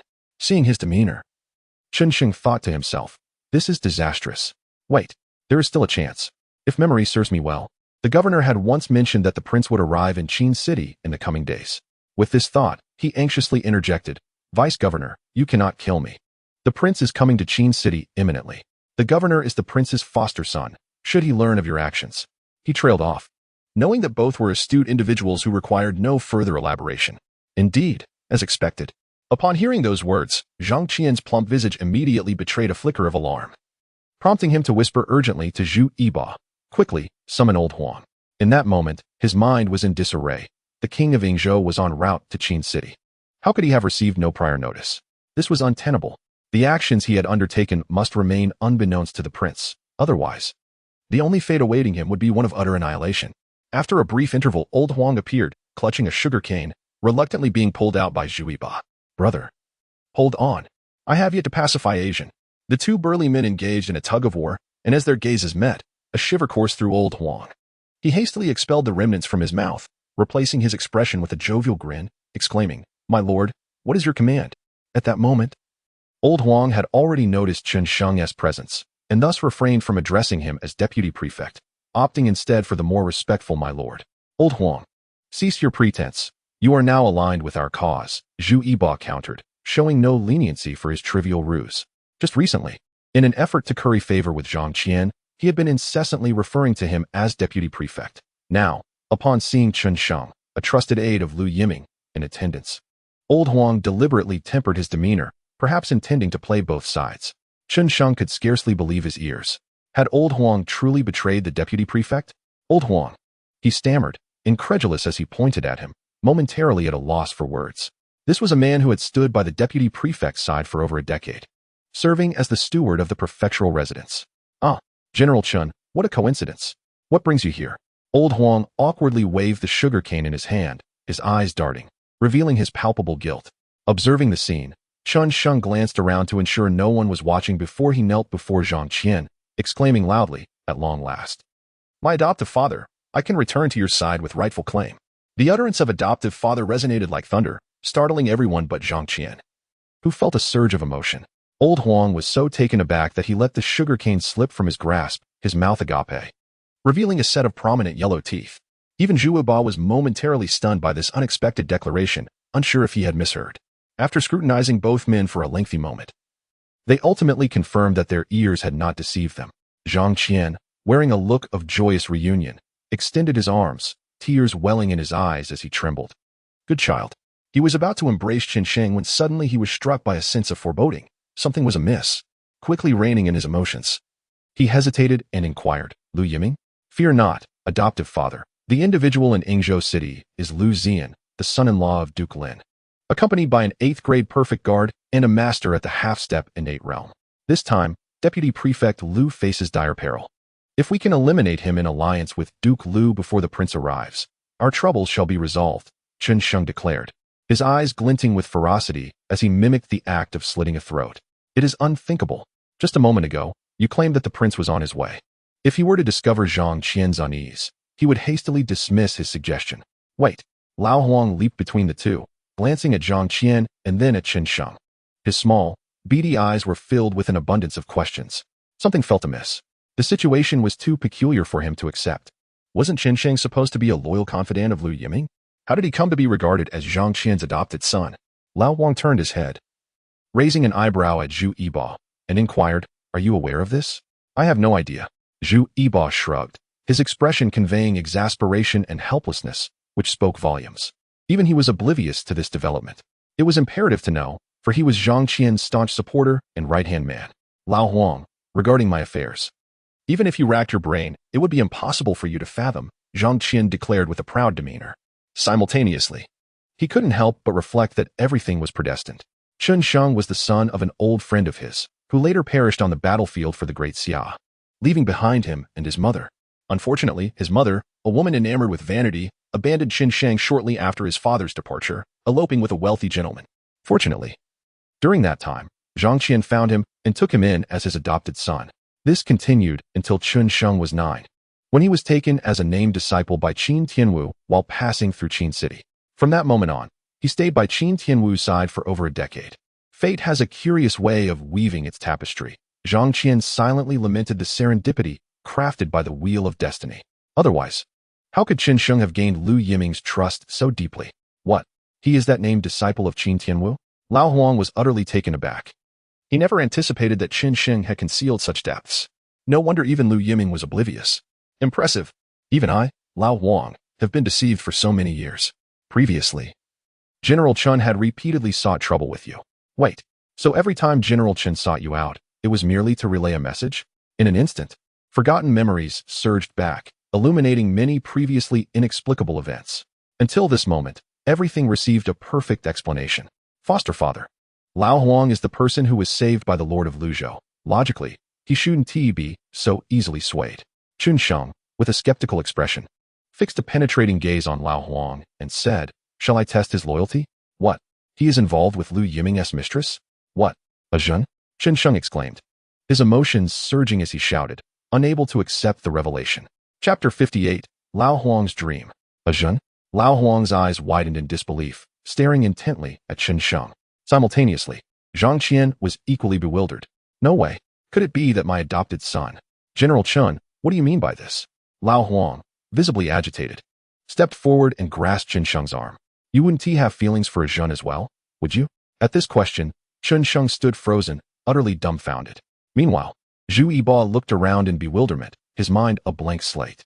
Who am I? Where am I? This is explosive. This news is truly sensational. The mistress of the deputy governor not only has an affair with old Huang, but now even General Chun has become entangled in this scandal. Wait. The expression on the deputy governor's face is peculiar. Could it be that he too, oh dear? Just the thought of it sends a thrill through him. How intriguing. What is the situation? Could there be others involved? Chen Sheng snapped back to reality from his stupor, his mind a tangled mess of questions. Old Huang shifted his furious gaze to Zhang Qian. Adoptive father? Young man. My adoptive father merely admires Asian. There is nothing untoward. Zhang Qian feigned seriousness. Yet inside he was tormented. Poor goddess of mine. He had initially planned to marry Asian after becoming the governor, to take her as his lawful wife. It seems that may no longer be feasible. Zhang Qian, well done. You indeed have your eyes on Asian. I sensed something amiss last time, old Huang realized, pointing an accusatory finger at him in anger. Consider old Huang, who had spent decades in solitude, enduring loneliness and emptiness for so long. He had pursued countless flowers and willows, yet none compared to a single glimpse of her. The moment he witnessed Liu Yiming marrying Xiaojun, he felt as though he had fallen in love at first sight. That exquisite sensation enveloped him like a refreshing spring breeze, akin to the joy of rebirth. Love at first sight, an eternity captured in a single glance. It seemed his entire existence was merely a prelude to her appearance. Countless times, in the depths of night, he dreamed of being by her side. Finally, 2 years ago, an unexpected incident occurred. Xiaojun, having consumed a bit of wine, left alone at the door of the chamber for a long time. As he happened to pass by, he approached to offer comfort. Little did he know, she mistook him for Liu Yiming and pulled him into the room. That night was tumultuous and intense, lasting until dawn. Even by morning, old Huang couldn't help but admire himself. His prowess was still intact. For this, he secretly took pride for several days. Asian is mine, and she is even carrying my child, old Huang warned Chen Sheng and Zhang Qian, his eyes reddening. Upon hearing this, Chen Sheng was immediately displeased and retorted, nonsense. The child in Asian's womb is mine. What? At this proclamation, old Huang, Zhang Qian, and Zhu Yiba were left astonished, their faces a tableau of shock and disbelief. Unthinkable. How could such a situation arise? Wait, you both have been involved with Asian? After a moment of calm, Zhang Qian felt something was amiss. How could even his adopted son be entangled with Asian? Naturally, they both declared in unison, utterly earnest, convinced that the child belonged to them. Impossible. General Chen, you are often away and have no opportunity to be with Asian, while I frequently interact with her. Just half a year ago, we ventured to Wushan together and shared a passionate encounter, old Huang proudly asserted, puffing out his chest, adamant that the child must be his. Humph. As if I haven't had my share. Merely 5 months ago, Chen Sheng scoffed dismissively. At this moment, Zhu Yiba raised his right hand and stepped forward. Ladies and gentlemen, if I recall correctly, Ajin has been pregnant for 7 months, has she? Are you both unaware of this? As these words were uttered, an eerie silence enveloped the room. Everyone exchanged glances, caught in a web of silence, their expressions tinged with discomfort. After all, the timelines simply did not align. Neither Chen Sheng nor Lao Huang's timelines matched with Ajin's pregnancy. This could only lead to one conclusion. The child could not possibly belong to either of them. Is it the master of Lu province? Chen Sheng and Lao Huang exchanged awkward glances, both perplexed. No, wait, we shouldn't be concerned with this matter right now. Our foremost priority is to devise a strategy for the arrival of the prince. Zhang Qianren interjected, nearly derailed by their conversation, reminding them of the more pressing issue at hand. Indeed, the allure of beauty can lead one astray, even from their own priorities. Father, this is no trivial matter. Whose child lies within Ajin does not matter. I am willing to accept it. Chen Sheng reflected deeply before making a decision that defied ancestral principles. Since he loved Ajin, he resolved to accept everything about her, including her child. It echoed the sentiment, if I love you, I must embrace all of you, your past, your present, and even the child you carry. With a sharp slap, Zhang Qianren struck Chen Sheng's face, exclaiming in frustration, what nonsense. It's just a woman. How can a person of ambition be distracted by a mere woman? Lao Huang, upon hearing this, immediately objected, retorting, I have no grand aspirations. My sole dream is to marry a fair and tender wife. At 85, if I don't find a partner soon, my chances will dwindle. He shot a glare at Chen Sheng, chastising him for being young and handsome, yet lacking respect for the elders. General Chun, with your youth and accomplishments, you can have any woman you desire. There's no need to compete with an old man like me. Chun Sheng found himself momentarily speechless, while Zhang Qianren pulled him aside, whispering, "Look at Lao Wang, what a character. I know Ajin is indeed wonderful, but if she can be with someone like him, doesn't that bother you?" Indeed, upon reflection, Chun Sheng's mind conjured an image of the petite, delicate Chao Zhan, shyly nestled in Lao Huang's embrace, the old man's grin revealing his crooked yellow teeth. The thought provoked a wave of nausea. "Father, but Ajin doesn't even care for a Chong. Do you truly believe she would love you?" Zhang Qianren exclaimed, smacking his head. "At this point, you should not be preoccupied with women. Once you achieve your ambitions, you can have any woman you desire. My foolish adopted son is so short-sighted, competing for a woman with someone as insignificant as Lao Wang. Pathetic. Who is a Chong? I don't know. I just mentioned it casually." After Zhang Qian finished speaking, he strode into the mansion with a flick of his sleeve. Where was he headed? To execute Chao Zhan. He did not look back, and despite his rotund figure resembling a ball, he moved with an air of determination. Lao Huang lowered his head, his hands clenching involuntarily, his murky eyes glinting with a hint of cold light. "Master Zhang, you must not act recklessly." He hurriedly followed, and as he crossed the threshold, he kicked at the ground, revealing a 2-meter-long wooden box of deep crimson hue. Ignoring the astonished gazes of Chun Sheng and Zhu Yiba behind him, he seized the box and dashed forward. Chapter 59. Is Lao Huang a master? In the backyard, a small bridge spanned a flowing stream, where lotus flowers bloomed in abundance by the lakeside. In a quaint pavilion, a man and a woman sat facing each other, exchanging glances filled with unspoken affection. The woman was strikingly beautiful, with a slender waist and delicate features, her figure gracefully curvaceous, her skin as pale as snow, clad in a flowing white gown. The man, disheveled and clad in drab gray attire, bore the appearance of a carefree vagabond, his disheveled look akin to that of a beggar on the street. "Cousin Asian," the man exclaimed, his face alight with adoration, his eyes brimming with tenderness. "Cousin A Chong," the woman responded, grasping his hands tightly, equally affectionate. Chao Zhan, the wife of Liu Yiming, was also the woman Lao Wang yearned to marry. The man was her cousin, Zhu Xingqiang, who had once been her childhood sweetheart. Had it not been for Liu Yiming's forceful abduction of her as a bride, they would have long since been united in love. Notably, neither of them hailed from Qin City, they were from Early City. Ever since Chao Zhan was taken, Zhu Xingqiang had secretly ventured to Qin City, quietly honing his skills while working at a blacksmith shop beside the governor's mansion, enduring disdain and mockery. A year ago, by chance, Chao Zhan encountered him during an outing. Since then, they had rekindled their connection, particularly after Chao Zhan had an encounter with Lao Huang, from whom she discreetly gleaned vital information about a dog hole in the western courtyard of the governor's mansion. Thus, Zhu Xingqiang began a clandestine affair with Chao Zhan through this passage. True love. Undoubtedly, it was true love. As the saying goes, if a man forsakes his dignity for you, it is indeed true love. Today, Zhu Xingqiang had intentionally taken leave from the blacksmith shop to meet Chao Zhan in secret, aware that Liu Yiming had been absent for some time. Just as they were immersed in each other's affections, Zhang Qian stormed in, his eyes alighting on the couple in the pavilion, and he erupted with fury. "What are you doing?" The sudden voice startled the two, causing them to rise hastily and adjust their disheveled attire. At that moment, Lao Huang burst in, shouting, "Master Zhang, you must not harm Ajin. Who is he?" Upon seeing Zhu Xingqiang, a sense of fateful animosity welled up within him. I. Chao Zhan was taken aback, her face paling as she struggled to articulate a response.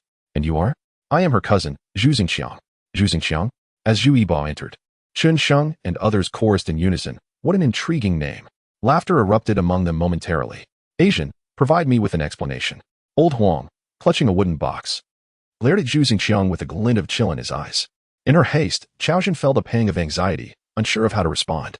After all, her misunderstanding with Old Huang had escalated due to his persistent pursuit, compounded by the fact that he was the steward of the household. Since Liu Yiming had married her, he had been infatuated with novelty and had subsequently neglected her. To thrive in this household, she naturally needed to maintain a rapport with the steward, Old Huang. Chen Sheng, initially vexed, chose to observe the unfolding drama, thinking to himself that, being young, he could afford to let the matter slide, as he was ultimately left to bear the brunt alone. An explanation? "Asian and I grew up together. Had it not been for the Lord of Luzhou, she would have been my wife. Moreover, the child she carries is mine."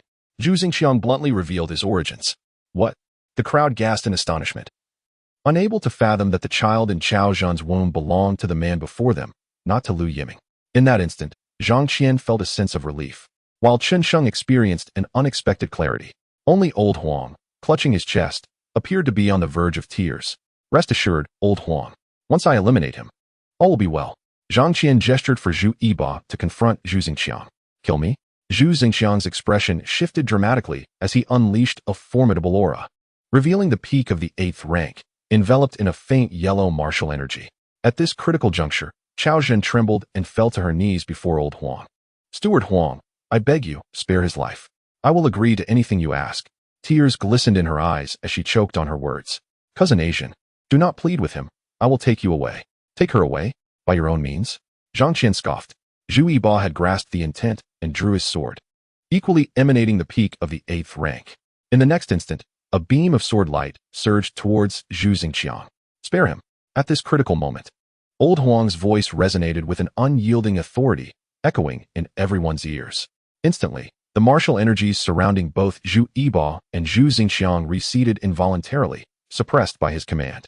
The two men, astonished, gazed up at Old Huang, while Chen Sheng, his face a mask of disbelief, exclaimed, Old Huang, you possess cultivation?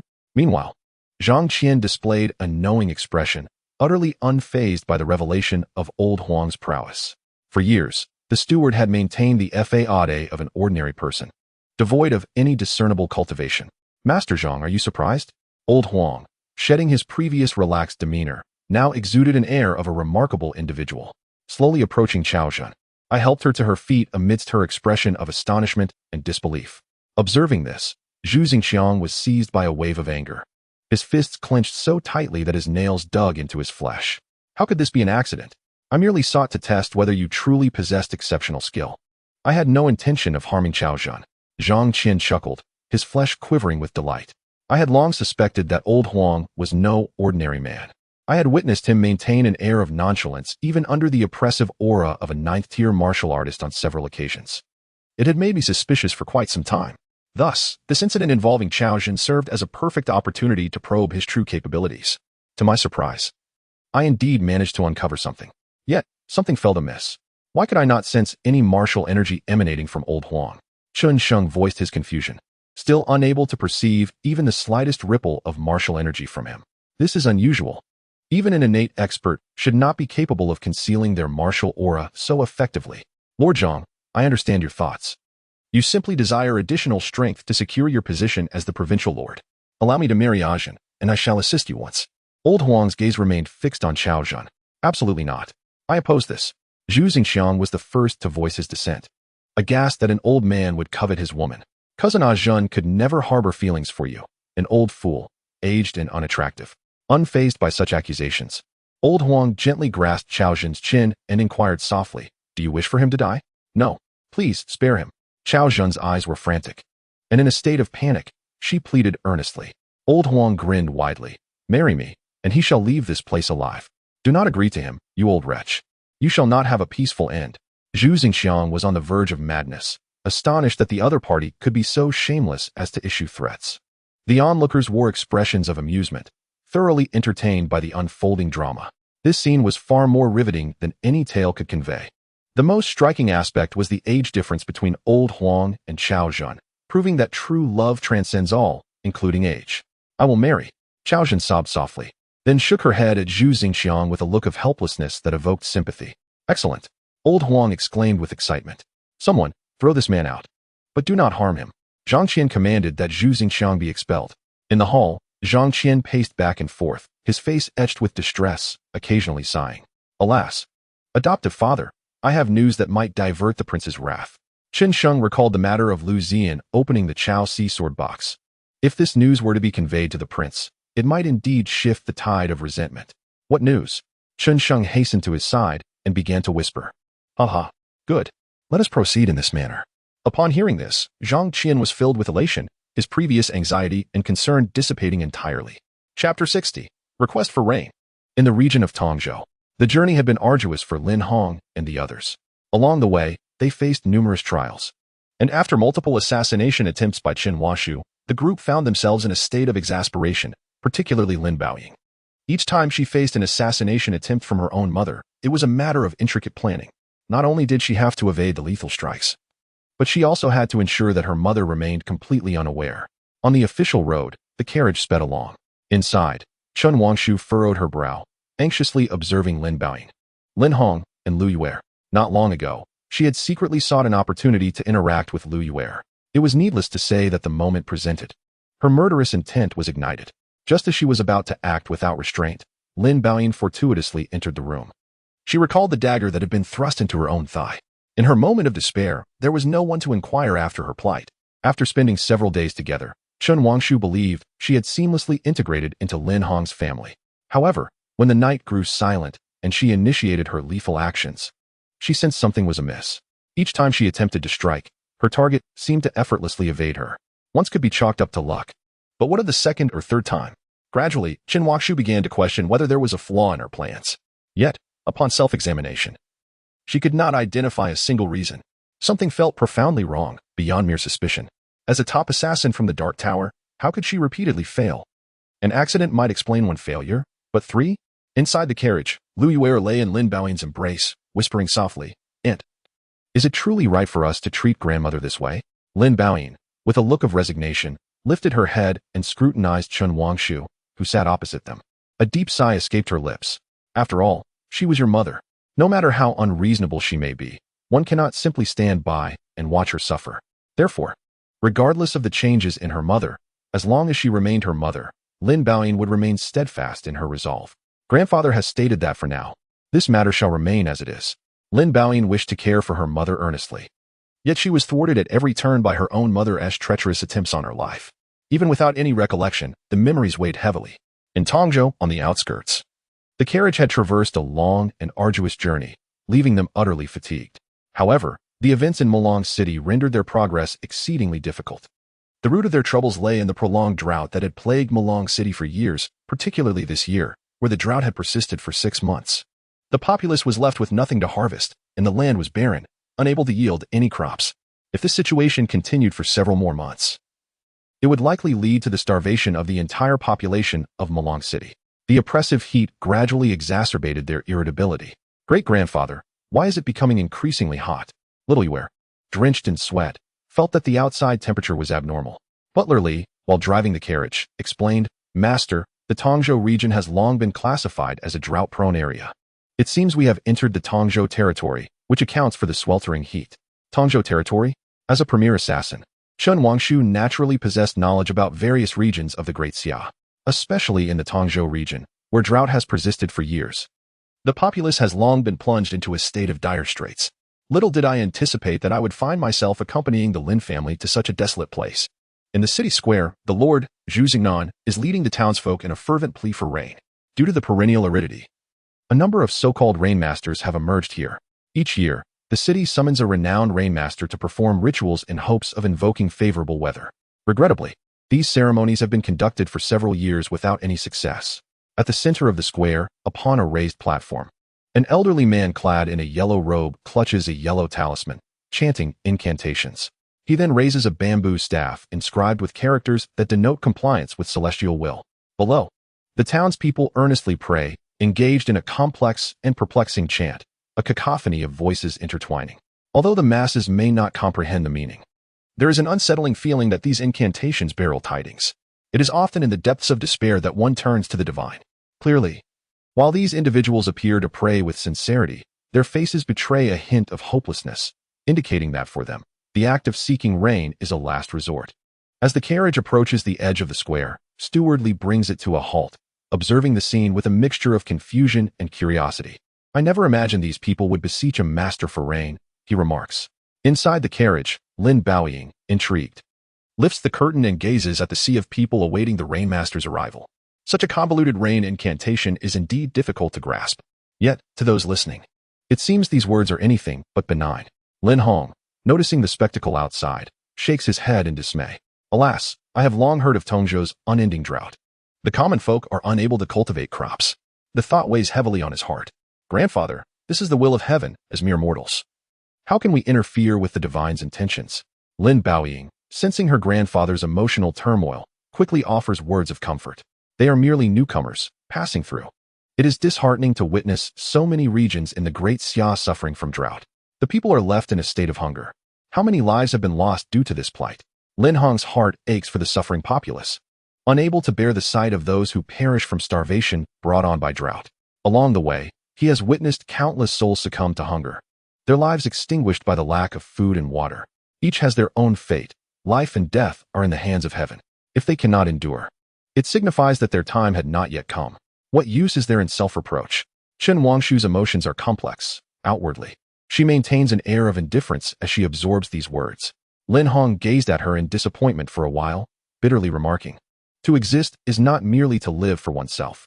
If one does not act for others, what is the purpose of life? If we all lived solely for ourselves, what would be the meaning of our existence?" Lin Hong found himself at a loss for words, his mouth opening as if to respond. Yet he could not articulate his thoughts. Indeed, there was a modicum of truth in her words. "Great-grandfather, why has it been so long since we saw it rain?" Liu Ziyan rested her chin on her right hand, watching intently, yet not a drop of rain was in sight. Upon hearing her, the onlookers dismissed her as a child lacking understanding, offering no further explanation. The act of invoking rain was no simple task. It was not as if deities were present to grant such requests. It was merely a quest for a fleeting sense of inner solace. Chapter 61, Master Ma. Under the blazing sun, at high noon, the square was thronged with citizens, their faces reflecting a spectrum of emotions, anticipation, prayer, and bewilderment. The endeavor to summon rain had been undertaken numerous times, yet each failure left many with hearts ashen and despondent. A crucial point was that each time the rain was sought, the city lord, Liu Ziyan, demanded that the citizens contribute what they could, be it wealth or effort.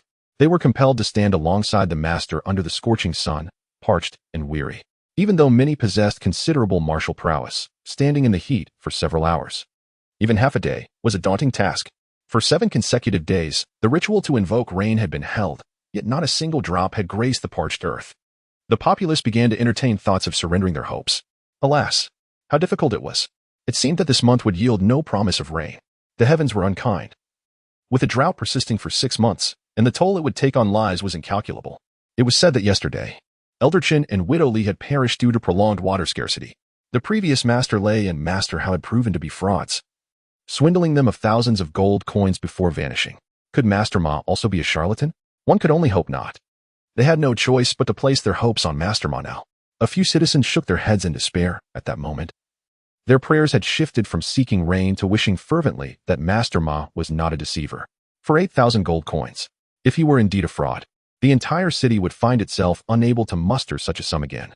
At that moment, above the altar, Master Ma donned a yellow robe, his face resembling that of a horse, with a goat-like beard, and a slender frame that belied the image of a sage.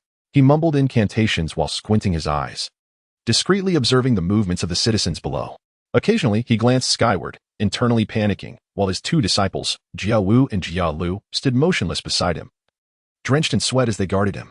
On the edge of the altar, Liu Ziyan, broad-shouldered and towering at 6 feet tall, with a square face exuding righteousness, possessed martial prowess at the peak of the 8th rank, having risen to the position of city lord. Since assuming office, the drought had plagued the region, causing him sleepless nights and a profound sense of distress. Especially after encountering those deceitful masters before, the city lord remained utterly unresponsive.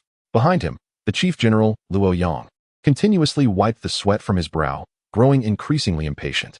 They had stood there for 3 full hours without a single drop of rain in sight. Gazing at the sky, there were no signs of impending precipitation. Let us wait a bit longer. At this point, we have no choice but to place our faith in Master Ma, he thought. Liu Ziyan, an 8th-tier expert, was already drenched in sweat. One could only imagine how others fared in such conditions. Although I understand the futility of seeking rain, if we do not at least attempt it, the people might lose even the slightest glimmer of hope, which could lead to dire consequences. In truth, as the city lord, he was well aware of the absurdity of calling for rain. How could mere mortals command the winds and summon the rains? If that were possible, they would not be considered ordinary beings, but rather deities. Yet, without seeking rain, how could one offer the people even a flicker of hope? A shred of hope for survival was of utmost importance. Soon, as Liu Ziyan stood at the edge of the altar, his sharp gaze swept over the crowd and landed on a nearby carriage. He exclaimed, surprised to see that the carriage was adorned with exquisite decorations. Instantly realizing that its occupants were not from the local area. "You all stay here," he instructed Liu Ziyan behind him, then swiftly approached the carriage. In a matter of moments, he stood before it and, filled with curiosity, clasped his hands in greeting. "You appear unfamiliar. May I inquire from whence you have come? Lin Hong lifted the curtain of the carriage, and the instant Zhu Xingnan laid eyes on him, he was taken aback and knelt, exclaiming, "This humble official, Zhu Xingnan, pays his respects to Duke Lin. You recognize me?" Lin Hong inquired, his expression shifting. "Thanks to my father's reputation, I have had the honor of meeting Duke Lin on several occasions," Zhu Xingnan hastily explained. "Your father?" Zhu Xingshou, who once served Duke Lin for a time. Thus, I had the fortune to visit the royal capital.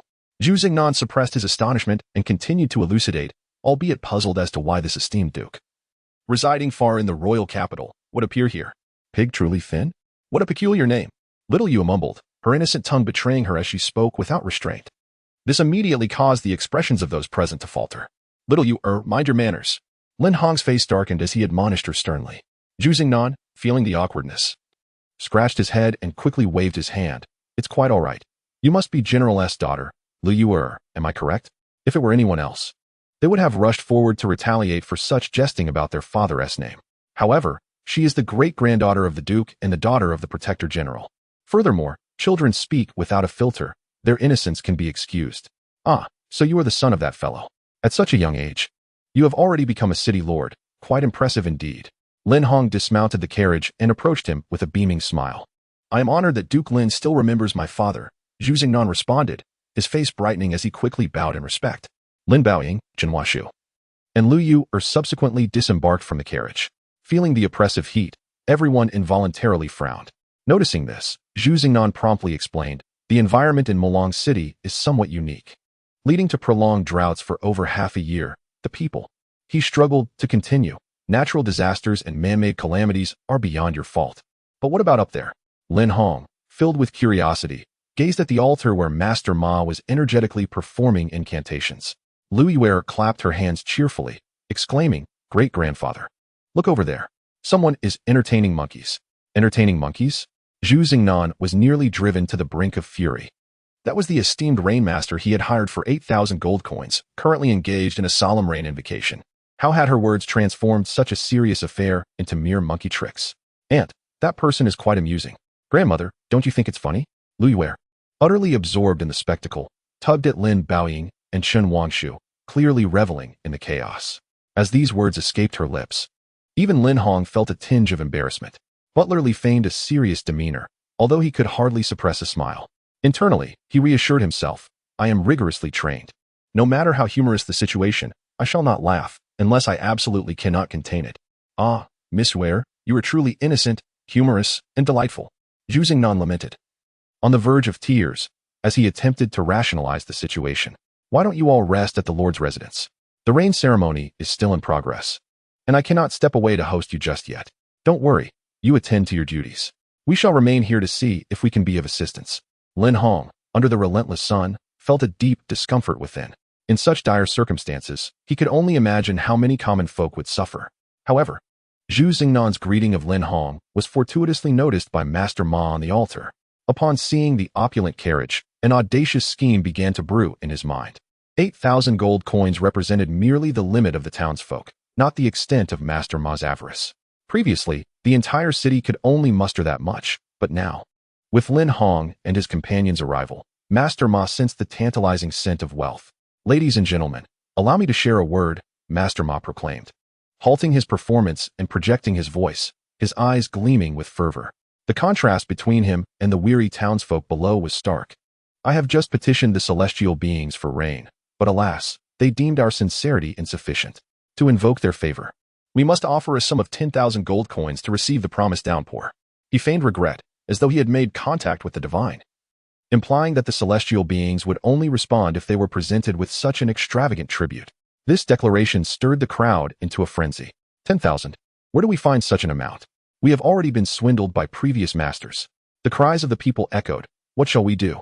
Without 10,000, the celestial beings will not grant us rain. Master Ma, can you not plead with the celestial beings to allow us to owe the amount and settle it next year? The townsfolk clamored, voices overlapping in desperation. Chapter 62, Deception. 10,000. To beseech a single rain? What madness is this? Lin Hong's expression darkened markedly at these words. The calamity befalling Mulang City was being exploited for personal gain. Is the old gentleman quite incensed? Chen Wangshu observed his shift in mood, her exquisite visage adorned with a mocking smile. In her perspective, it is entirely justifiable to seek compensation for one's efforts.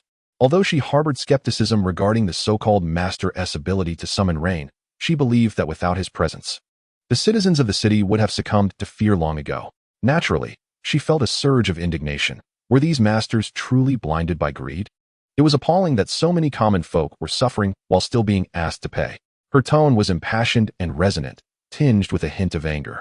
Chen Wangshu chuckled softly, shaking her head repeatedly, deeming such naivety utterly unrealistic. Was it not the case? Old man, I merely wish to inquire, in this current world, who would willingly assume the role of a savior without any prospect of gain? I am aware of your illustrious contributions to the Great Xia and your willingness to serve selflessly. Yet, you are you. While they are merely insignificant individuals at the bottom of the social ladder, their concerns revolve solely around daily sustenance and meager profits. If even these fundamental needs cannot be met, what grounds do we have to ask for sacrifices? Qin Wangshu's words struck with precision. Individuals act according to their circumstances. Those living on the fringes must adhere to the rules of their station. The essence of human nature is a duality of both good and evil, with greed being a universal trait. This is the harsh reality of our world. There exists no obligation to give, only a system of equivalent exchange. Every noble soul emerges only after their own needs are fulfilled. She scoffed, remarking that such a simple truth was well understood even by herself, a killer. As a duke of the Great Xia, how could he be oblivious to it? Yet, accustomed to the comforts of high status, his perspective had inevitably shifted. Lin Hong stood dumbfounded, as if struck by lightning. Her words had profoundly impacted him. Grandmother, how long until it rains? Little Yue, her face contorted in distress, approached Qin Wangshu and clung to her leg, pleading pitifully. Lin Baoying, wiping the sweat from her brow, retorted irritably, whether it rains or not. We must wait for the master to perform his ritual. Master's ritual? The crowd swiftly turned their gaze upward, where Master Ma had halted his incantation, appearing utterly powerless. As if to signify the futility of the situation, only with a sufficient sum of money could one hope to sway the celestial being to bring forth a nourishing rain. Yet, a collective question arose. What need did a divine being have for gold? Did these exalted entities truly require currency? Zhu Xingnan hastened to Master Ma, cautiously inquiring. Master Ma, did we not agree that 8,000 taels would suffice? Where could they possibly procure the full 10,000 now? Lord City Master, the will of the divine is beyond our mortal comprehension. 8,000 taels merely establishes a connection between the humble practitioner and the celestial. To truly entice the divine to bestow rain is a matter of a different price altogether, Master Ma explained with grave seriousness. After all, at that moment, no one else could be found capable of invoking rain. Moreover, he himself was a charlatan, possessing no genuine means of summoning rain. He was merely here for the sake of profit. A month prior, it was reported that several fraudulent masters had swindled at least 10,000 taels each. Thus, the situation unfolded. He was suddenly seized by an audacious thought, bold and reckless. Leading 2 disciples, he made his way directly to Mulan City. Through a series of sleight-of-hand tricks, he managed to dazzle some of the citizens, ultimately attracting the attention of Zhu Xingnan. The situation in Mulan City was perilous. Without rain soon, many lives would surely be lost. In desperation, Zhu Xingnan began to place his trust in Master Ma. Who are those individuals? Zhu inquired. Master Ma's eyes gleamed with cunning, as he was formulating some scheme. Upon hearing Zhu's question, he pointed in a direction, allowing Zhu to catch sight of Lord Lin and his companions. Truth be told, during my recent communion with the celestial beings, I learned that a distinguished person would pass through here today. Anyone who receives such a divine hint must certainly be a person of great wealth and status. After uttering these words, he feigned a wise demeanor, gesturing with his fingers as if calculating something significant. Zhu Xingnan found himself momentarily bewildered. Deep down, he naturally harbored doubts about the validity of Master Ma's words. However, observing the conviction in his demeanor, coupled with Lord Lin's notable background, which suggested he was anything but ordinary, Zhu began to ponder the possibility of celestial beings truly existing. Otherwise, Master Ma's statements would be utterly incomprehensible. Gradually, he started to believe. Unbeknownst to him, as a con artist, discerning character was a fundamental skill, a necessary craft for survival. A proficient swindler must first possess the ability to identify the affluent, to recognize at a glance whether someone is worthy of being deceived. Thus, the art of recognition is paramount.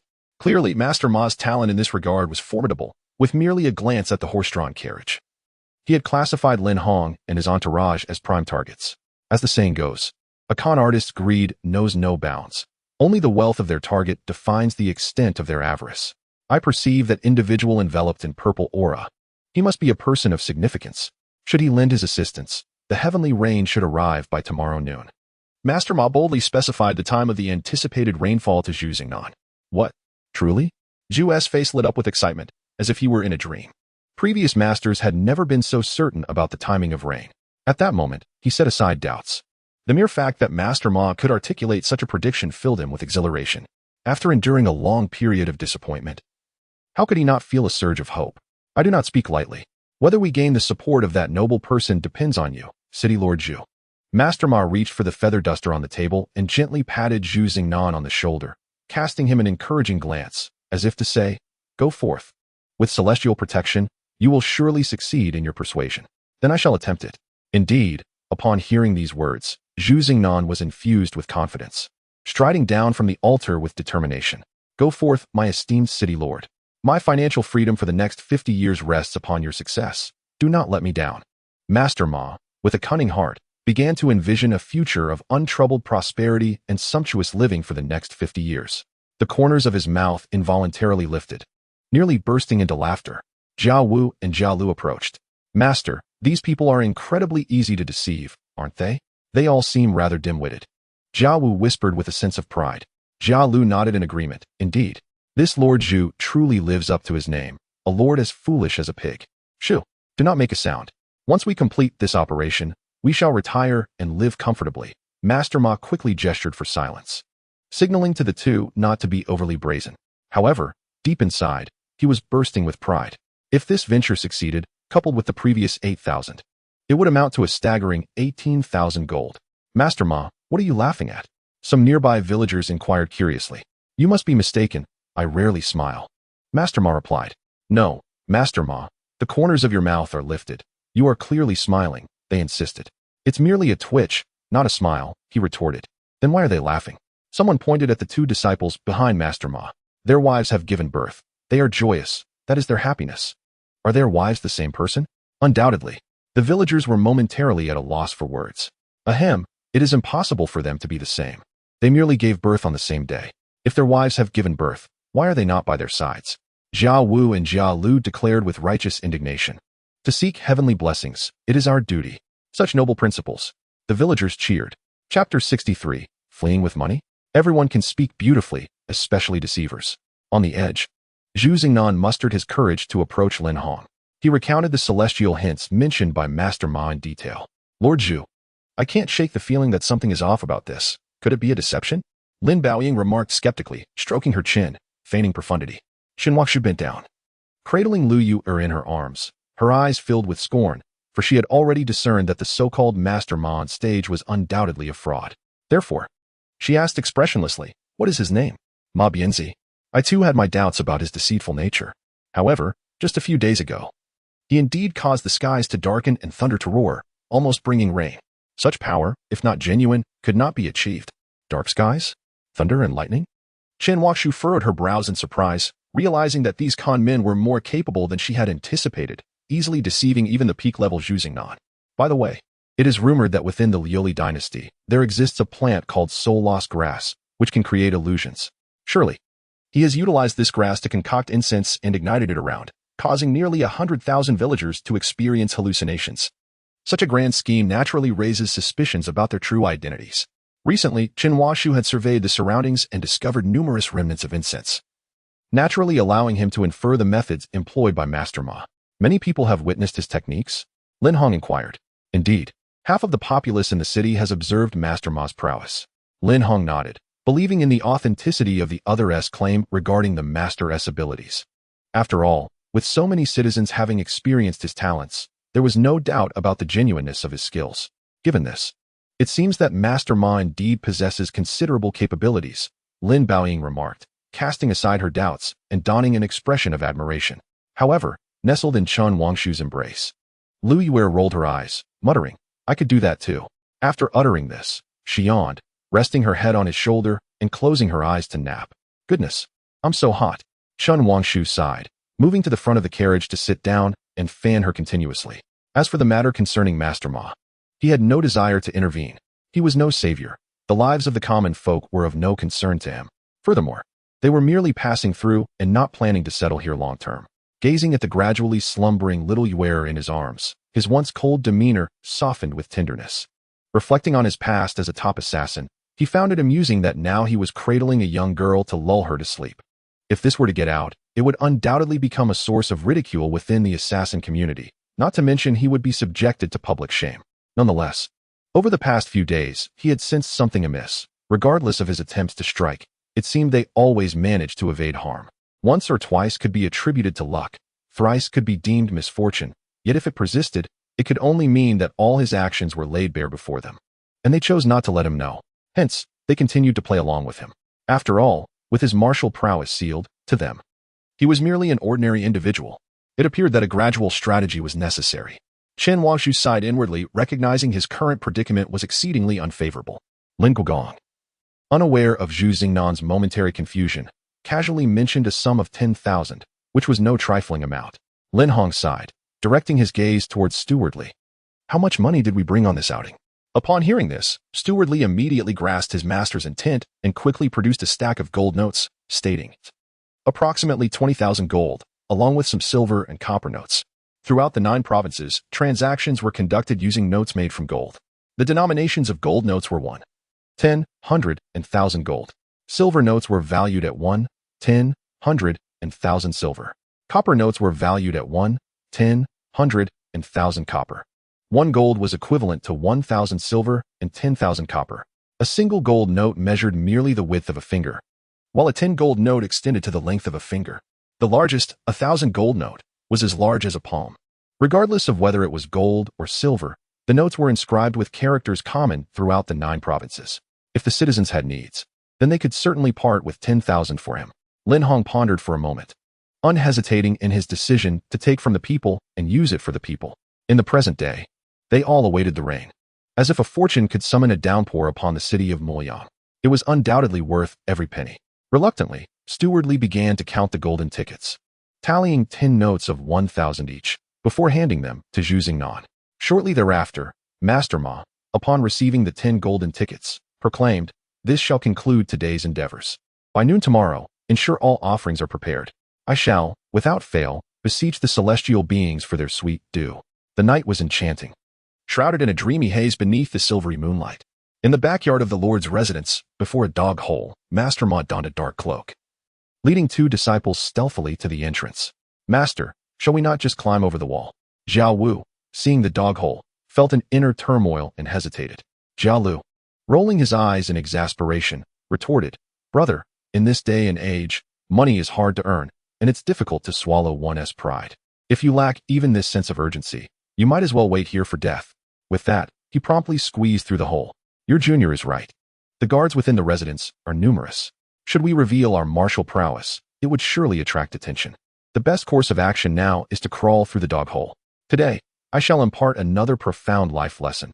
To be human, one must first act like a dog." So saying, he rolled up his sleeves and pushed the bundle containing the golden tickets through the hole before following suit. At that moment, a chilling voice echoed, "Good evening, Master. What a delightful pastime you have, crawling through a dog hole." The trio was instantly taken aback, quickly looking up to see a stunning figure gracefully approaching under the moonlight. What a beautiful fairy! They silently marveled upon their first glimpse.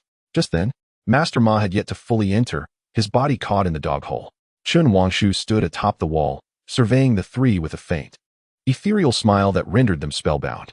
After a brief moment, Master Ma regained his composure and hastily explained, "Miss, you jest. Who in their right mind would crawl through a dog hole? What brings you here? To be frank, we recently encountered a petty thief who made off with our golden tickets, and we are determined to unearth this scoundrel. You see, am I not digging as we speak?" His shameless denial and audacious demeanor were, it must be said, quite remarkable. Even in such a predicament, his boldness was indeed a rare talent. Zhao Wu, quickly grasping the situation, reached out to pull Master Ma out. "Master, is the thief inside?"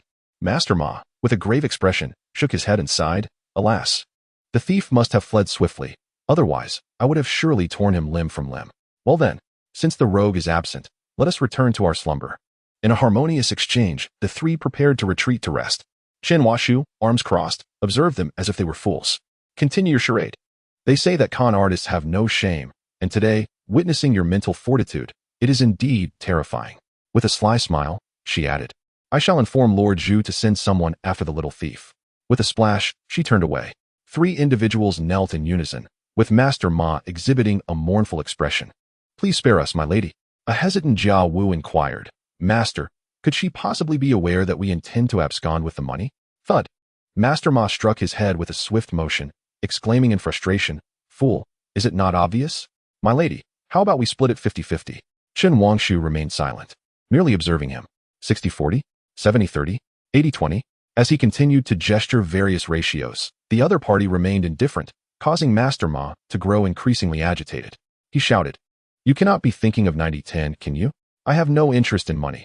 I merely wish to inform you that running away is out of the question.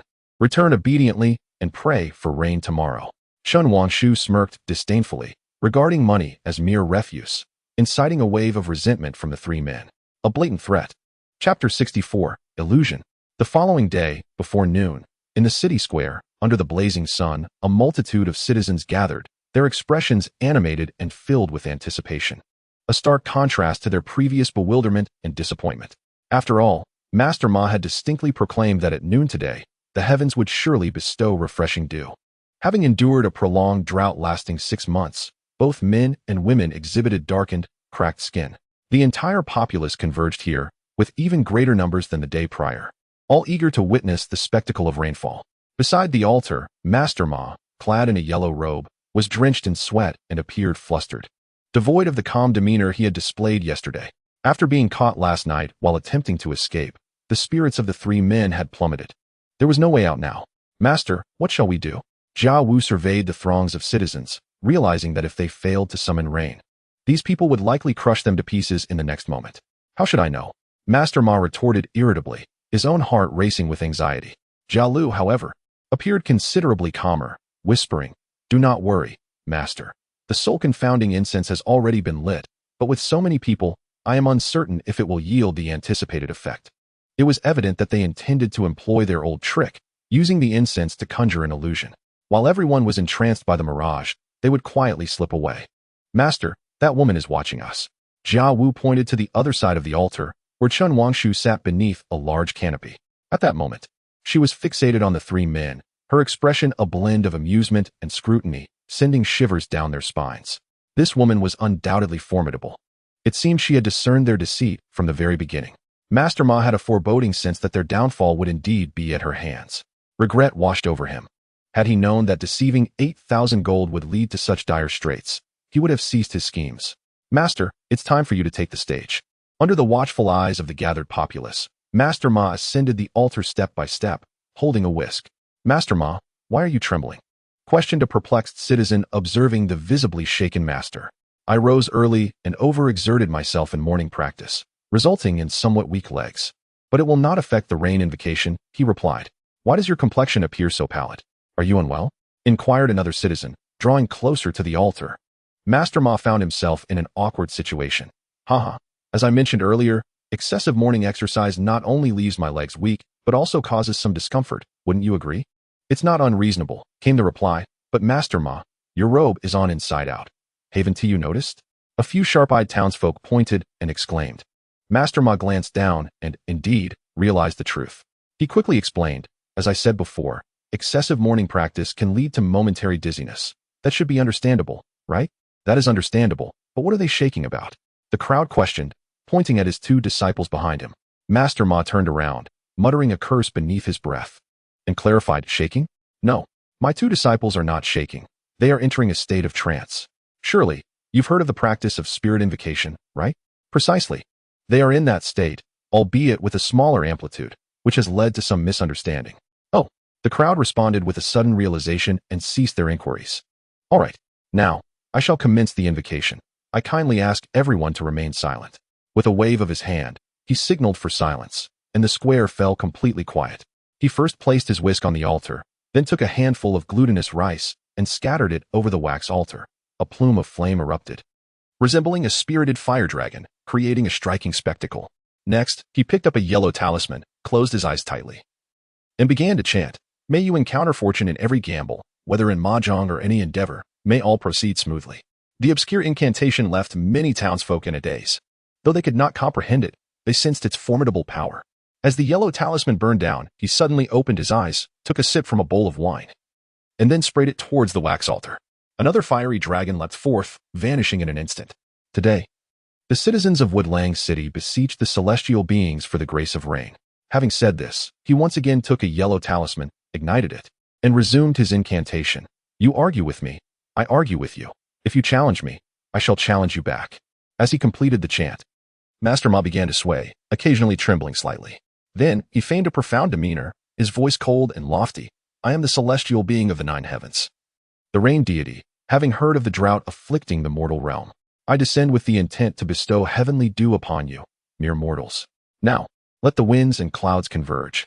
Suddenly, the crowd felt a wave of disorientation, and they beheld dark clouds gathering in the sky, unbeknownst to them. Thunder roared. Boom, boom, boom. Amidst the dense clouds, flashes of lightning danced, accompanied by claps of thunder. The atmosphere suggested an impending storm, with the heavens darkening and the earth trembling under the wrath of thunder. The townsfolk erupted into joyous tears, believing rain was imminent. Beneath the altar, Lin Hong, Lin Baoying, and Butler Li looked up in awe at the spectacle. They had never witnessed such a phenomenon. It was astonishing to see someone reach such a terrifying level of command over the elements. Chen Wangshu, cradling little Yuer in his arms, felt a wave of dizziness wash over him and silently thought, this is not good. Immediately, a tender voice echoed in her ear. Grandma, why hasn't it rained yet? In that instant, it was as if a celestial melody pulled her back from her daze.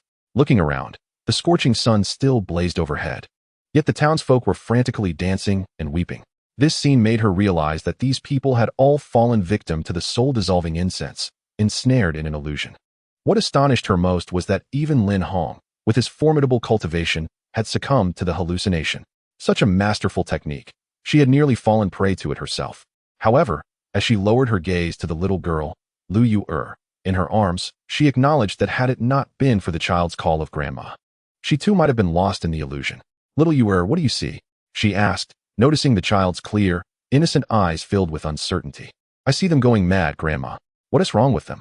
The naive gaze and questioning expression finally made her recognize an undeniable truth. The illusion created by the soul-dissolving incense had no effect on her. How could this be? Even those at the innate stage would fall victim upon inhaling its scent. The current situation was far more perplexing than it should have been. Liu Yu clung to her neck, cheerfully exclaiming, Grandma, it's so hot. As she waved her hand, a stream of golden light shimmered, and she suddenly noticed that the empty bowl on the table had inexplicably filled with water. Grandma, would you like some water? She offered, extending her small hand to present the bowl to Chen Washu. At that moment, Chen Washu's eyes widened in terror, fixated on the bowl. Her heart raced with disbelief. Water had materialized out of thin air. This was utterly terrifying, akin to encountering a ghost. Little Yu, how did you do that? Chen Wangshu pointed at the bowl. Liu Yu slapped her forehead in regret and giggled. Grandma, you didn't see anything just now, right? I almost forgot I can't reveal my abilities, or Daddy will give me a spanking. Chen Wangshu rolled her eyes in exasperation, retorting, do you think I'm blind? But how did you accomplish that? I don't know. The little girl hastily picked up the bowl and began drinking, the cool, sweet water alleviating her discomfort from the heat.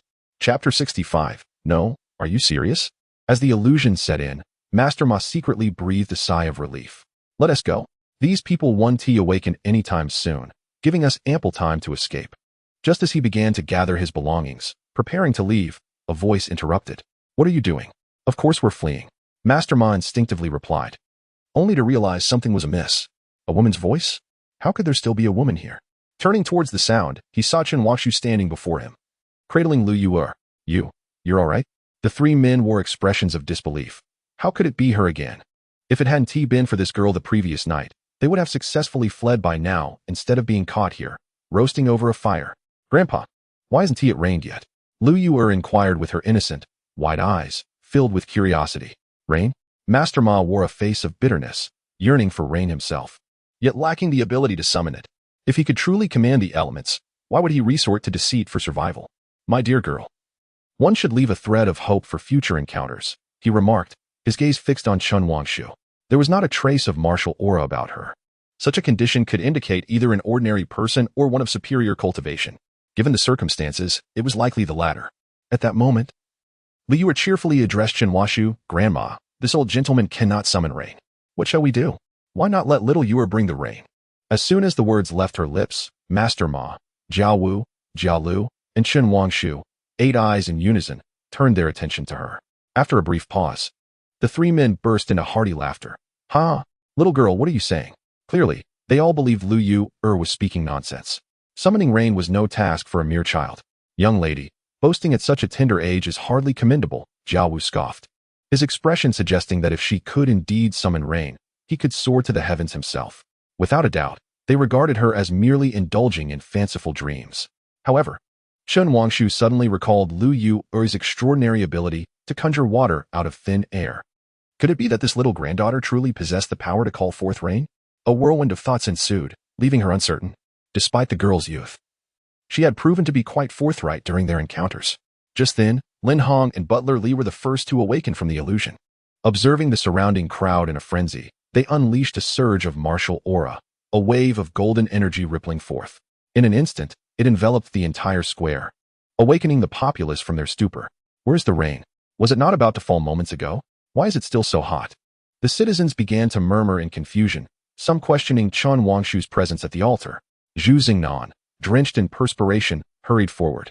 Master Ma, fearing that the truth of his deception would be unveiled, seized Zhu Xingnan's arm before Chen Wangshu could speak.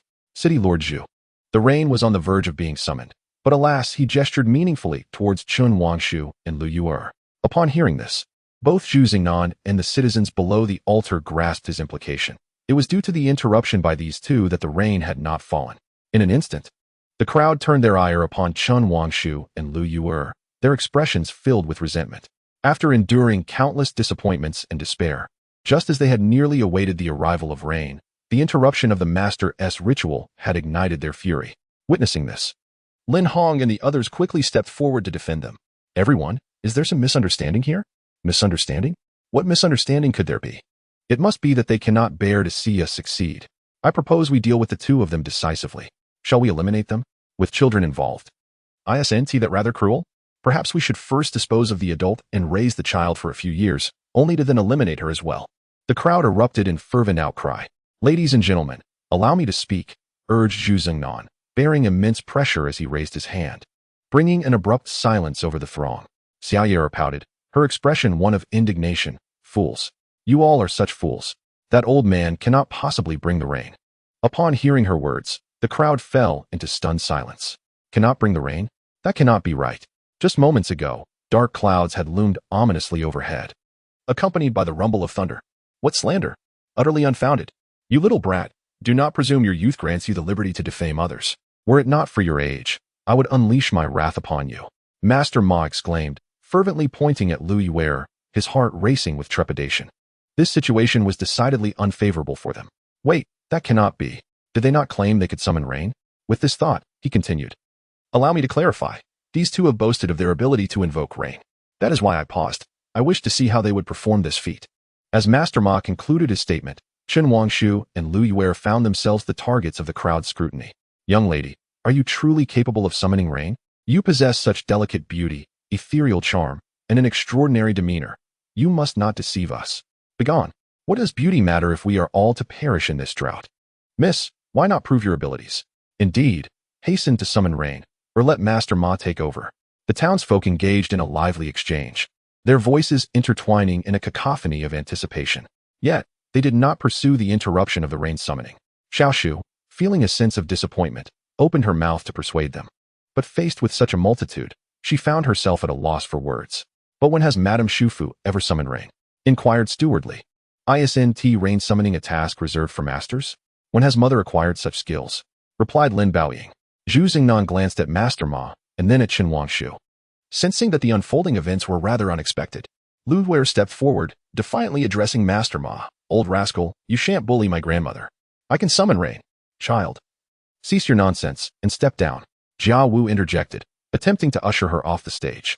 Chen Wangshu regarded them coldly, initially intent on exposing their deceit. Yet, the others were too shrewd, deftly redirecting everyone's attention to themselves. To the townsfolk, discerning who was a charlatan held little significance. What mattered was the success of the rain invocation. She knelt down gently, grasping Liu's shoulders, and softly inquired, Little one, Do you truly possess the ability to summon rain? In light of all that had transpired, she found herself unconsciously inclined to believe. Of course, I am quite formidable, Liu Ziyan responded playfully, infused with a hint of pride. The petite figure stepped forward, lifting her head to gaze at the blazing sun above. Her small hands swiftly formed intricate seals, and as she completed several complex gestures, a radiant golden light engulfed her, resembling a celestial being descended to the mortal realm.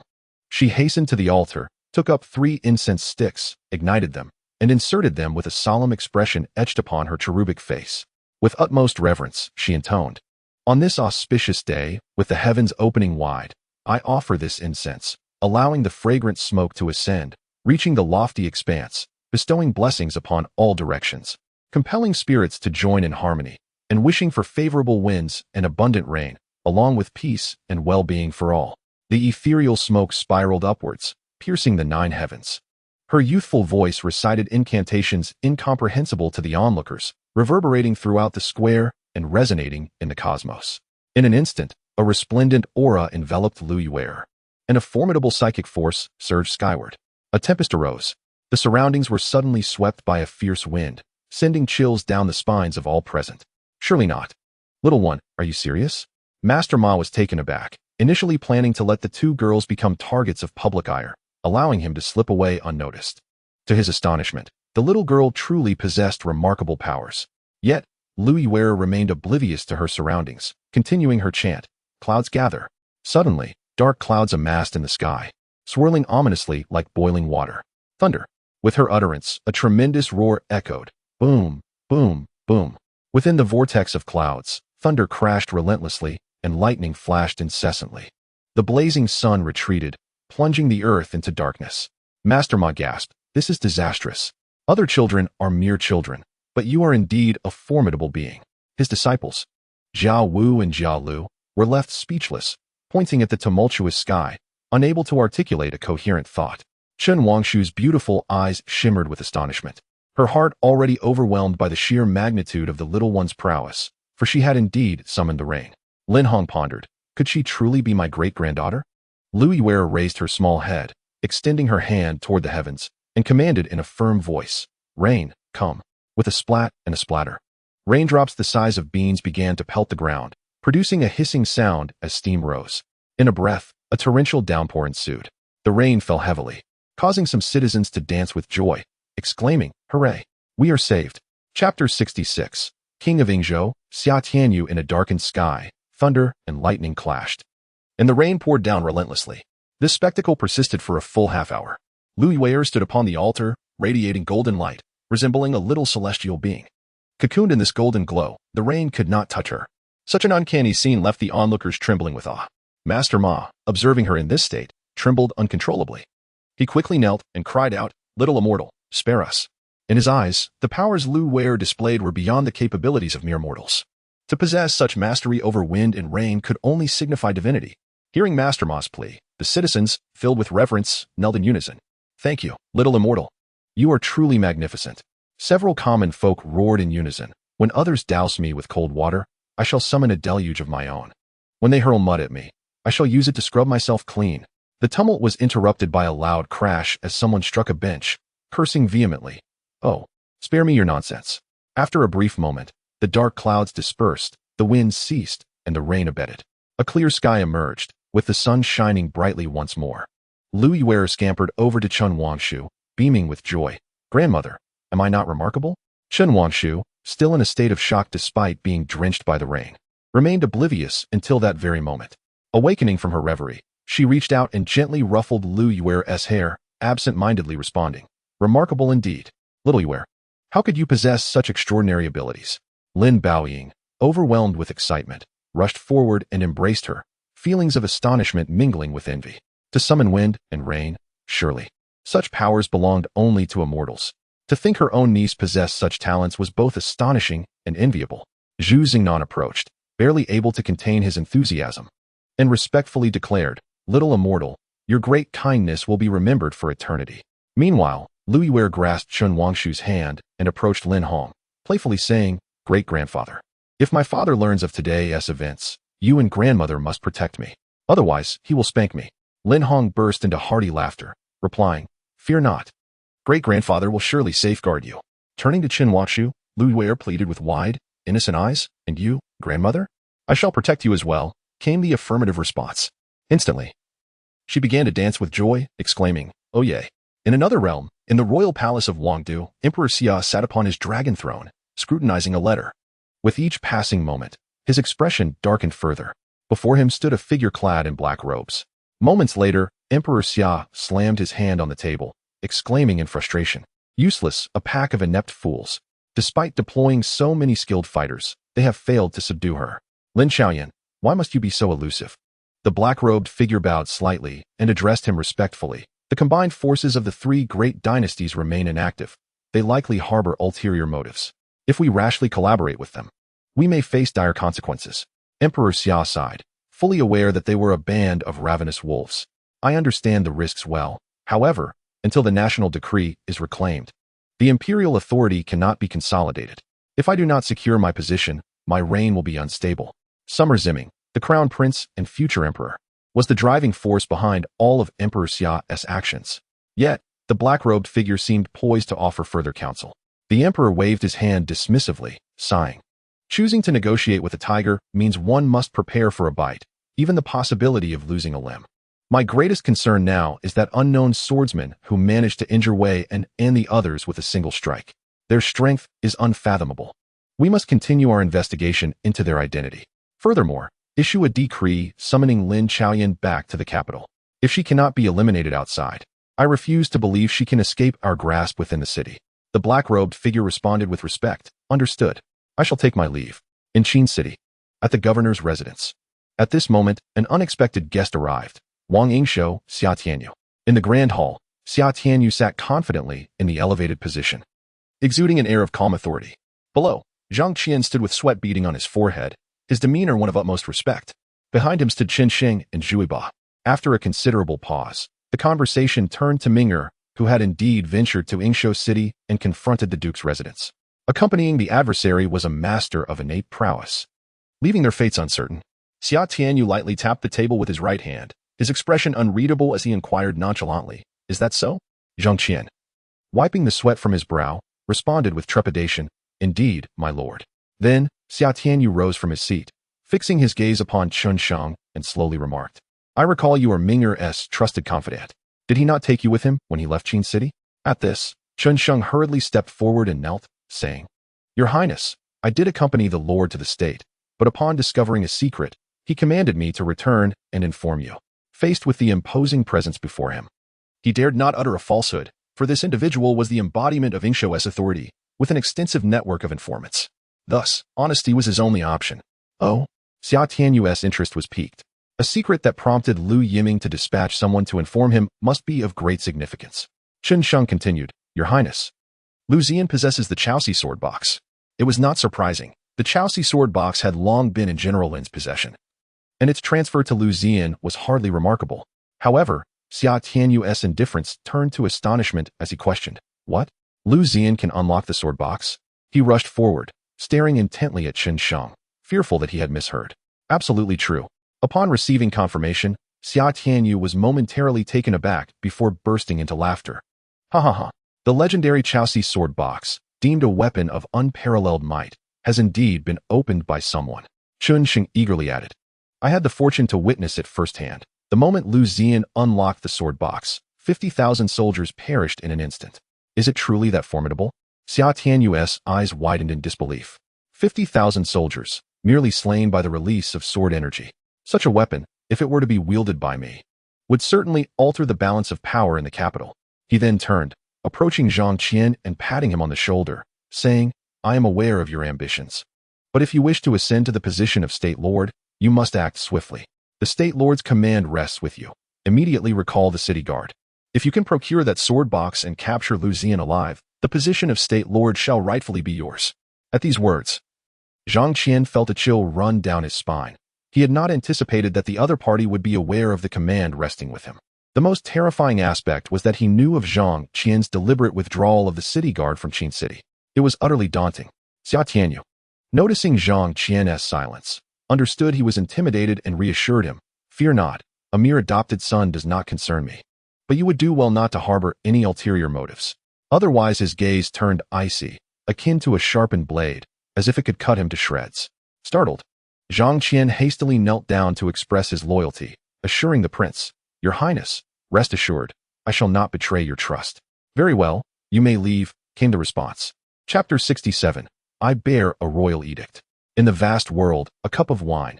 In the grand tapestry of time, a pot of tea. Though myriad lights illuminate the night, not a single lantern shines for me. On the road to Qin City, Qiu rode upon his steed, lost in melancholic musings. At this moment, he found the situation absurd and laughable, never imagining that as a mere city vice-general, he would one day tread the path of opposing a regional prince. Behind him, a formidable army of 80,000 marched steadily onward. Ahead, a carriage gently rolled by, leaving 2 deep impressions in its wake. Hours had passed since Liu Ziyan mustered the troops of Yingzhou City and set forth. Zhang Ling, Guan Xinlan, and others chose to remain, managing the city. Only Qiu ventured forth with Liu Ziyan to confront the regional prince. The grandeur of one's dreams is matched only by the breadth of the stage one commands.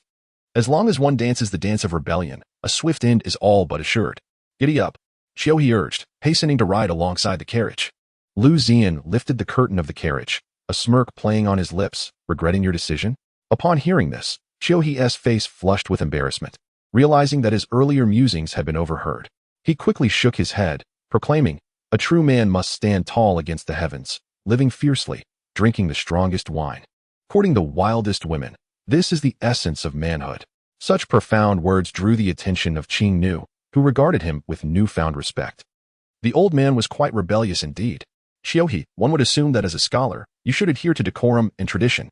Are you not afraid that this journey equates to treason, leaving you with a tarnished reputation for eternity?" Liu Ziyan inquired, intrigued.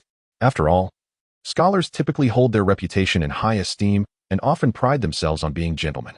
Qiu scoffed, exuding confidence. "A man remains a boy at heart until death. I too possess a rebellious spirit, unshackled by societal constraints, with a heart ablaze with passion. Once, my dream was to traverse the world with my sword." "To traverse the world with a sword?" Liu Ziyan mused, pondering how this old man, despite his current role as a civil servant and city vice-general, had ended up managing the daily lives of the populace. As he reminisced, Qiu stroked his graying beard, reflecting, "One man, one sword, one horse, one drink, one poem, one woman. Such is the ultimate dream of a wanderer." Qing Nu rolled her eyes, rendered speechless. Liu Ziyan, initially taken aback, soon realized that the literary elite indeed had a flair for life, imbued with both interests and pleasures. "Qiu, why mention women?" Qing Nu asked, puzzled, as it contrasted sharply with the romantic ideals she had encountered in literature. Sensing her earnest and innocent gaze, Qiu felt somewhat shy to elaborate. "Of course, it is the joy of man, engaging in the grand spectacle of life at midnight, so to speak, enjoying both toil and pleasure," Liu Ziyan jested. "What does that mean?" Both Qing Nu and Qiu queried in unison, their faces etched with confusion. 2 days later, in Qin City, Liu Ziyan's army had arrived at the city gates. Simultaneously, 1 day prior, Zhang Qian had summoned nearly 100,000 city guards back. Upon the city walls, Xia Tianyu, adorned in a gold-embroidered, 3-clawed python robe and a golden crown atop his head, stood with hands clasped behind his back, exuding an air of complete control. Behind him, an elderly man with silver hair, stooped and frail, leaned upon a dark cane for support, appearing as though he might topple at any moment. His weathered visage bore the marks of time, rendering him quite fearsome. Further back stood Zhang Qian, Chen Sheng, Zhu Yiba, and others. "Young Master Liu, you have arrived." Xia Tianyu's voice boomed, resonating like a bell, as he gazed imperiously at the distant Liu Ziyan. At that moment, Liu Ziyan emerged from his carriage, standing with an aura of scholarly elegance, exuding a refined demeanor. "The king of Yingzhou, Xia Tianyu?" Liu Ziyan hesitated for a moment, taken aback. The current scenario suggested that his adversary had anticipated his arrival and had come accompanied by a mighty army. It seemed the situation was far more complex than he had initially imagined. "Indeed, it is I, young Master Liu. You are truly a remarkable figure, a rarity indeed." Xia Tianyu extolled without reservation, understanding why the esteemed general had taken a liking to him. In these times, possessing good looks certainly opened many doors. Liu Ziyan responded with confidence. "Your Majesty is equally dignified, especially with that elegantly long neck. It is so striking that I almost feel reluctant to draw my sword." His feigned lamentation left Zhang Qian and the others in shock. This young man was truly audacious. Did he genuinely intend to slay the king? What audacity had emboldened him so? Nevertheless, Xia Tianyu remained unfazed, responding with calm assurance. I await you right here. Their exchange left Zhang Qian and his companions utterly bewildered. What is going on? Are you two acquainted? Your Majesty, the other party is the foe who has slain your adopted son, and yet you engage in casual conversation. Is this truly appropriate? Furthermore, they pondered how Liu Ziyan, with such a modest force, believed he could capture a prince. Was he jesting, or merely playing a fool? Then, Xia Tianyu extended his right hand, beckoning with a curled finger, a smirk playing on his lips as he mockingly called out, "Come here." His provocations ignited a sense of irritation among Zhang Qian and the others, who were tempted to rush forth and deliver him a beating. Shrugging, he remarked to the group, "In my lifetime, I have never heard of such a request." Of course, such thoughts remained confined to their minds. Liu Ziyan smiled, choosing to remain silent. Observing the situation, He quickly interjected, "Young Master Liu, why not present the national command decree? It would allow us to command all the soldiers of Daxia to open the city gates. We could then rush in and capture the king of Yingzhou. Utilizing the national command decree to rally the soldiers within the city is indeed a commendable strategy. After all, with the entire Daxia unified, it would rival the Emperor of Xia." However, Liu Ziyan dismissed this suggestion. Fully aware that Xia Tianyu's presence here was laden with an elusive scheme, he understood that the other party, as a regional prince, wielded dominion over 3 states, Yingzhou, Yunzhou, and Miaozhou, with his royal residence situated in the main city of Yunzhou. The journey to Qin City spans several days. Since I executed Liu Yiming, merely 3 days have elapsed. Even if someone were to return nonstop to relay the news, it would still require time. A round trip would take at least 7 or 8 days. Yet, here he stands after just 2 days, which suggests he has been plotting against me for some time. The national order. It is said to embody half of the imperial authority. Xia Tianyu must be after this. However, how can he be so certain that the national order resides with me? Observing Xia Tianyu deep in thought, he spoke again from atop the city wall. The national order must be in your possession. Otherwise, how could you, having concealed yourself in your residence for a decade without any official title, command the loyalty of an army? To be frank, I have come solely for the national order you hold. With that, he produced a decree and smiled. In my hand is the emperor's edict.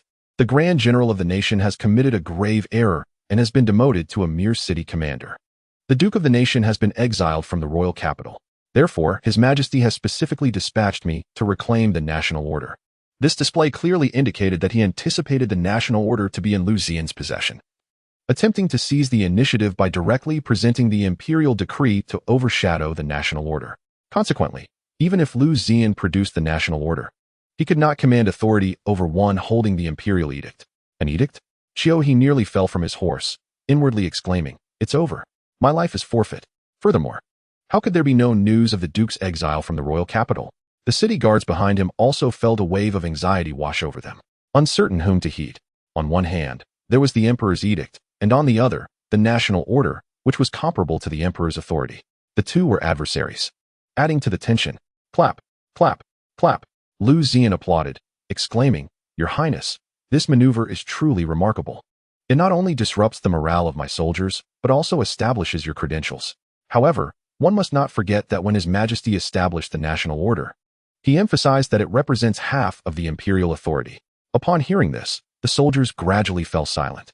If even the emperor himself could not reclaim this portion of authority, did the prince truly believe he could achieve it with just an edict? Chapter 68. Only battle, no retreat. In the courtyard of Ling'o City, in a back room, Jin Shu, Qi Jingxi, and Su Luoling wore serious expressions. Lin Xiaoan, clad in a flowing white gown, exuded an ethereal presence. Sitting there, she resembled a celestial being, utterly enchanting. A small snake, as dark as ink and the size of a chopstick, lay quietly on her shoulder. It was Hanyu. Curiously, even with the snake resting on her shoulder, the others seemed entirely oblivious. I will be entering seclusion for a period. No matter what.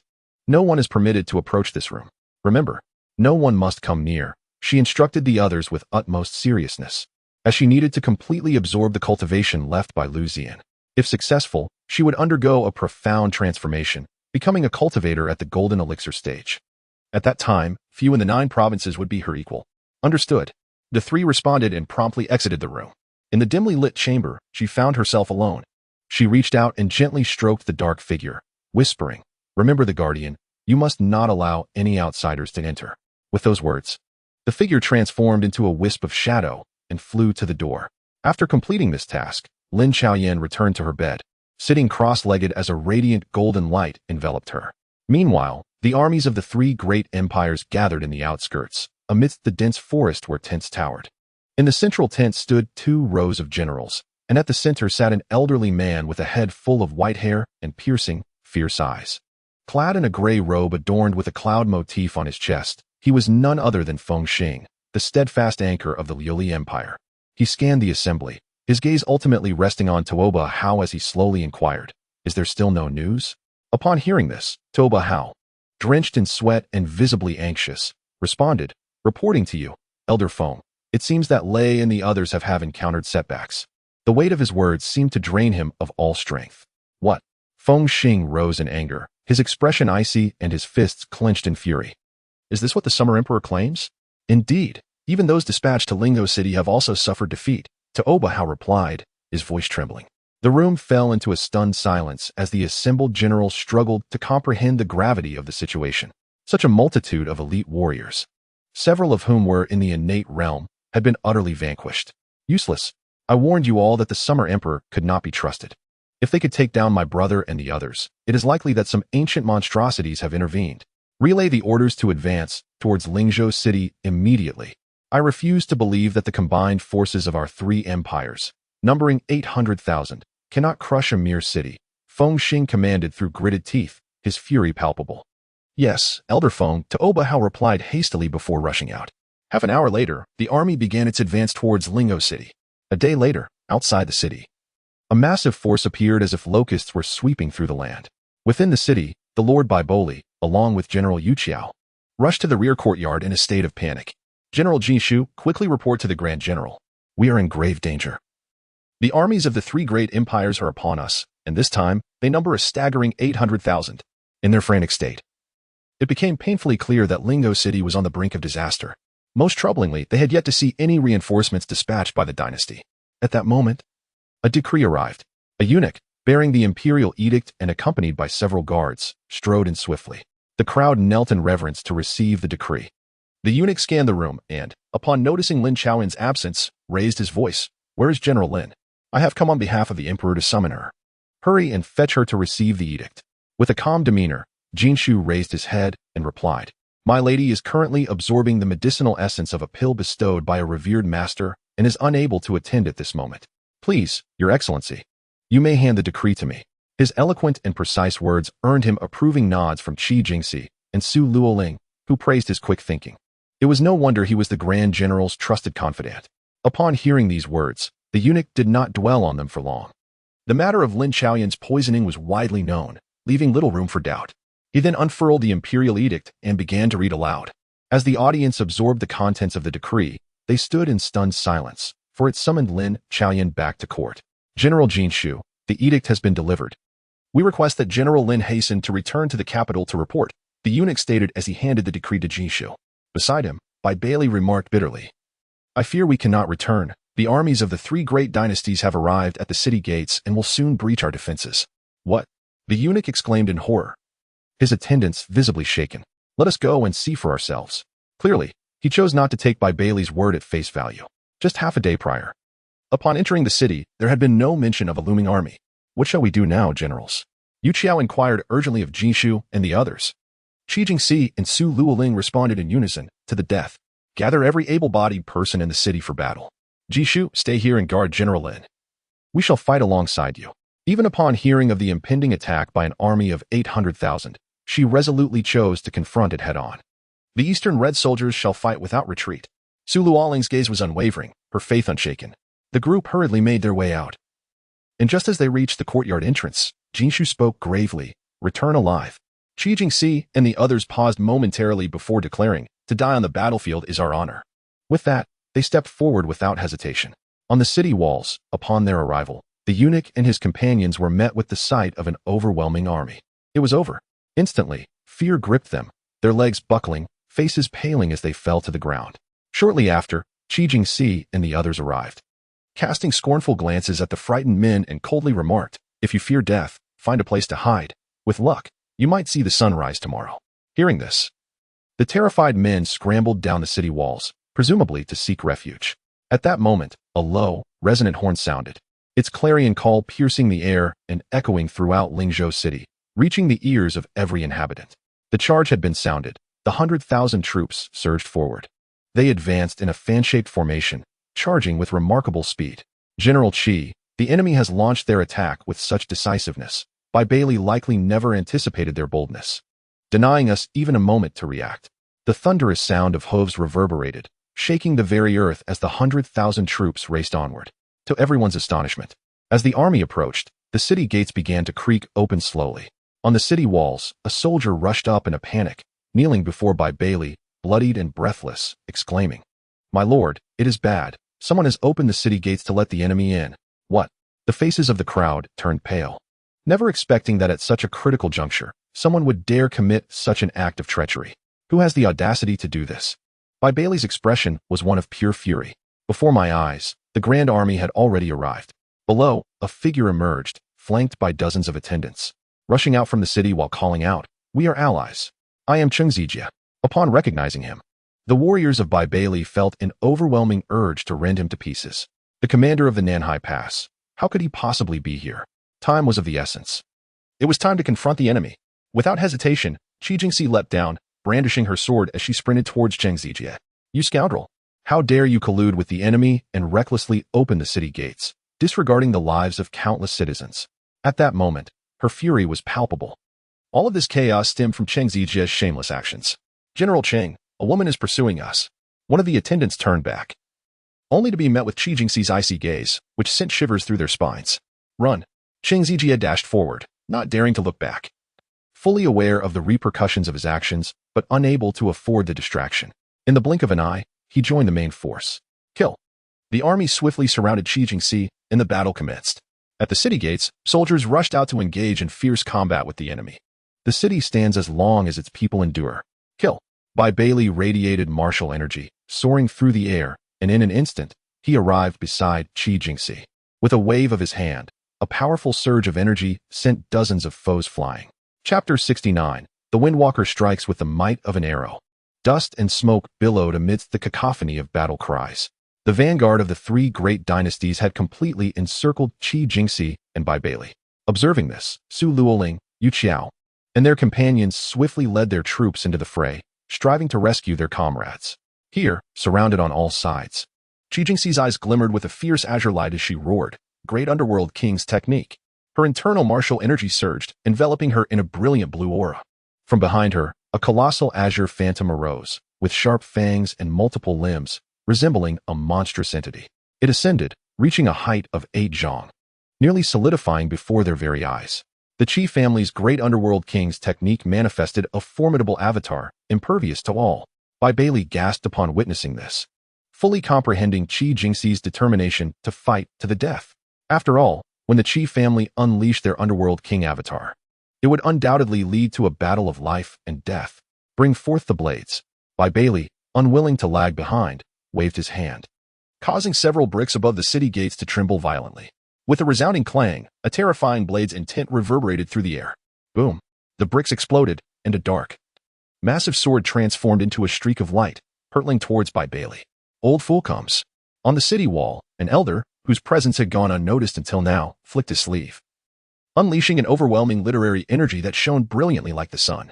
He stepped forward, and beneath his feet, white lotus blossoms unfurled, lifting him into the sky. When the moment calls, one regrets the lack of preparation. As he spoke, a torrent of formidable literary energy surged forth, manifesting as grand characters. "Transform into a sword." With a subtle gesture, the seated figure summoned forth a multitude of colossal swords, which instantly transformed into lethal projectiles, hurtling towards the enemy forces. The ground trembled under the impact as the sword energy detonated, claiming the lives of hundreds in an instant. On the side of the three great dynasties, Finching stood upon his war chariot, his gaze icy as he witnessed the prowess of the seated figure. Turning to the side, he spoke to Toba Hao in a grave tone, "Fetch my powerful bow, esteemed scholar. Today, I shall demonstrate the might of my arrow that pierces through myriad laws." "Yes, Master Feng," Toba Hao replied, hastening away.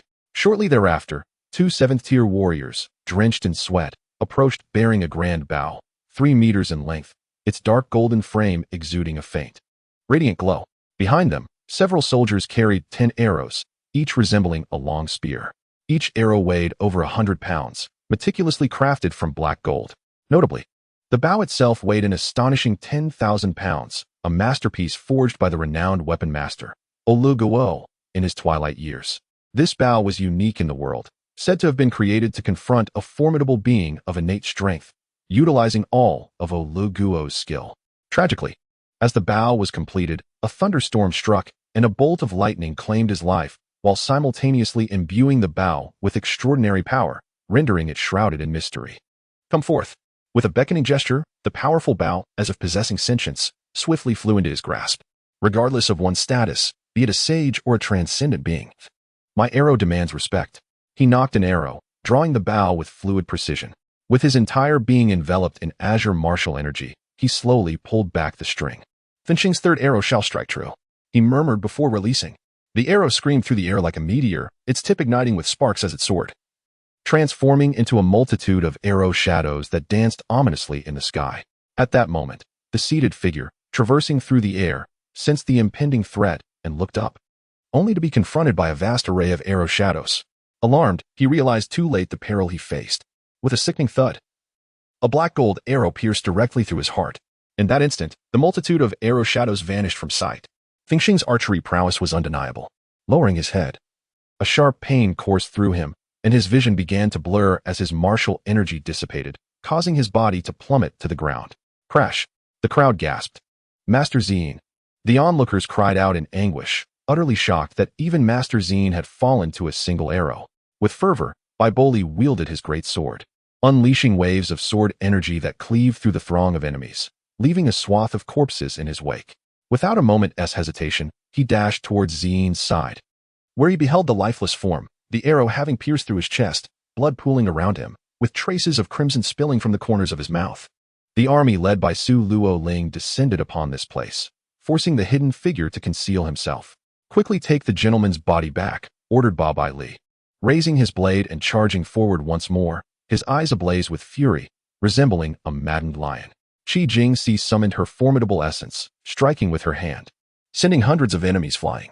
In that moment, she appeared as a colossal being, slaughtering diminutive, ordinary foes. With a single strike, she could dispatch hundreds, if not thousands, of adversaries. Yet, after a few breaths, her breathing became labored, and her delicate face began to pale. After all, employing the great underworld king technique was immensely taxing on both her martial energy and physical strength. The battlefield was engulfed in chaos, a cacophony of clashing weapons and anguished cries echoing amidst the mountains of corpses. Various techniques and martial energies intertwined, and from time to time, figures would collapse. The scene exceedingly brutal. On the other side, atop a war chariot, Feng Xingyi, having slain the hidden figure, did not relent. He swiftly knocked another arrow, setting his sights on the towering essence of Qi Jingxi. The great underworld king essence, is it? One arrow shall shatter it, he mused coldly, drawing his bowstring taut before releasing. With a rush of speed and a piercing sound as the arrow sliced through the air, it surged forth once more. Observing this, Tuobao immediately commanded the second wave of 100,000 troops to charge, aiming to overwhelm the enemy with sheer numbers and ensure the capture of Lingzhou City by day's end. At this moment, Qi Jingxi felt her martial energy nearly depleted, beads of sweat rolling down her face. Nevertheless, she clung to her formidable willpower, struggling to maintain her stance. Faced with the onslaught of enemies around her, any moment of pause would lead to certain death. Returning to his senses, Baiyi glanced towards the sky, where countless arrow shadows materialized. General Qi, be cautious, he called out as he noticed the ominous arrow shadow already looming before them. With a swift motion, he hurled his sword, which instantly multiplied into countless blade-like shadows. Qi Jingxi, sensing the encroaching aura of death, abruptly looked up to see a long arrow, akin to a spear, hurtling towards her. Just as she felt it was inevitable, a towering wall formed entirely of blade shadows appeared before her, blocking the arrow's path. A terrifying surge of energy erupted, illuminating the surroundings with flames. Yet, a moment later, cracks began to appear in the shadowy wall, indicating that it would struggle to withstand the force of the impending arrow. Baiyi swiftly arrived, his martial energy surging as he unleashed a powerful strike against the wall. As his energy merged with the wall, it erupted in a dazzling display of white and golden light. General Qi, retreat quickly. I can barely hold on. despite pouring all his strength into supporting the wall. The arrow's might was far beyond expectation. Even his utmost effort could not fully withstand it. Hearing this, Qi Jingxi, disregarding her own safety, bellowed fiercely. Wrath of the underworld king. Waves of azure light enveloped her, and the essence above her surged with brilliance as her colossal hand shot forward. Do you wish to kill me? It all depends on your abilities. With a sudden spurt of blood, her complexion turned as pale as paper, her head swirling like mush. And she nearly lost consciousness. General Qi, you have gone mad to so recklessly expend your life force. 800 Li discerned at a glance that she was unleashing her martial energy at the cost of her own vitality once more. However, this would mean that even if she survived the battle, her future in martial arts would be irreparably hindered. Old fool, whether we can return alive is uncertain. Why bother with such matters?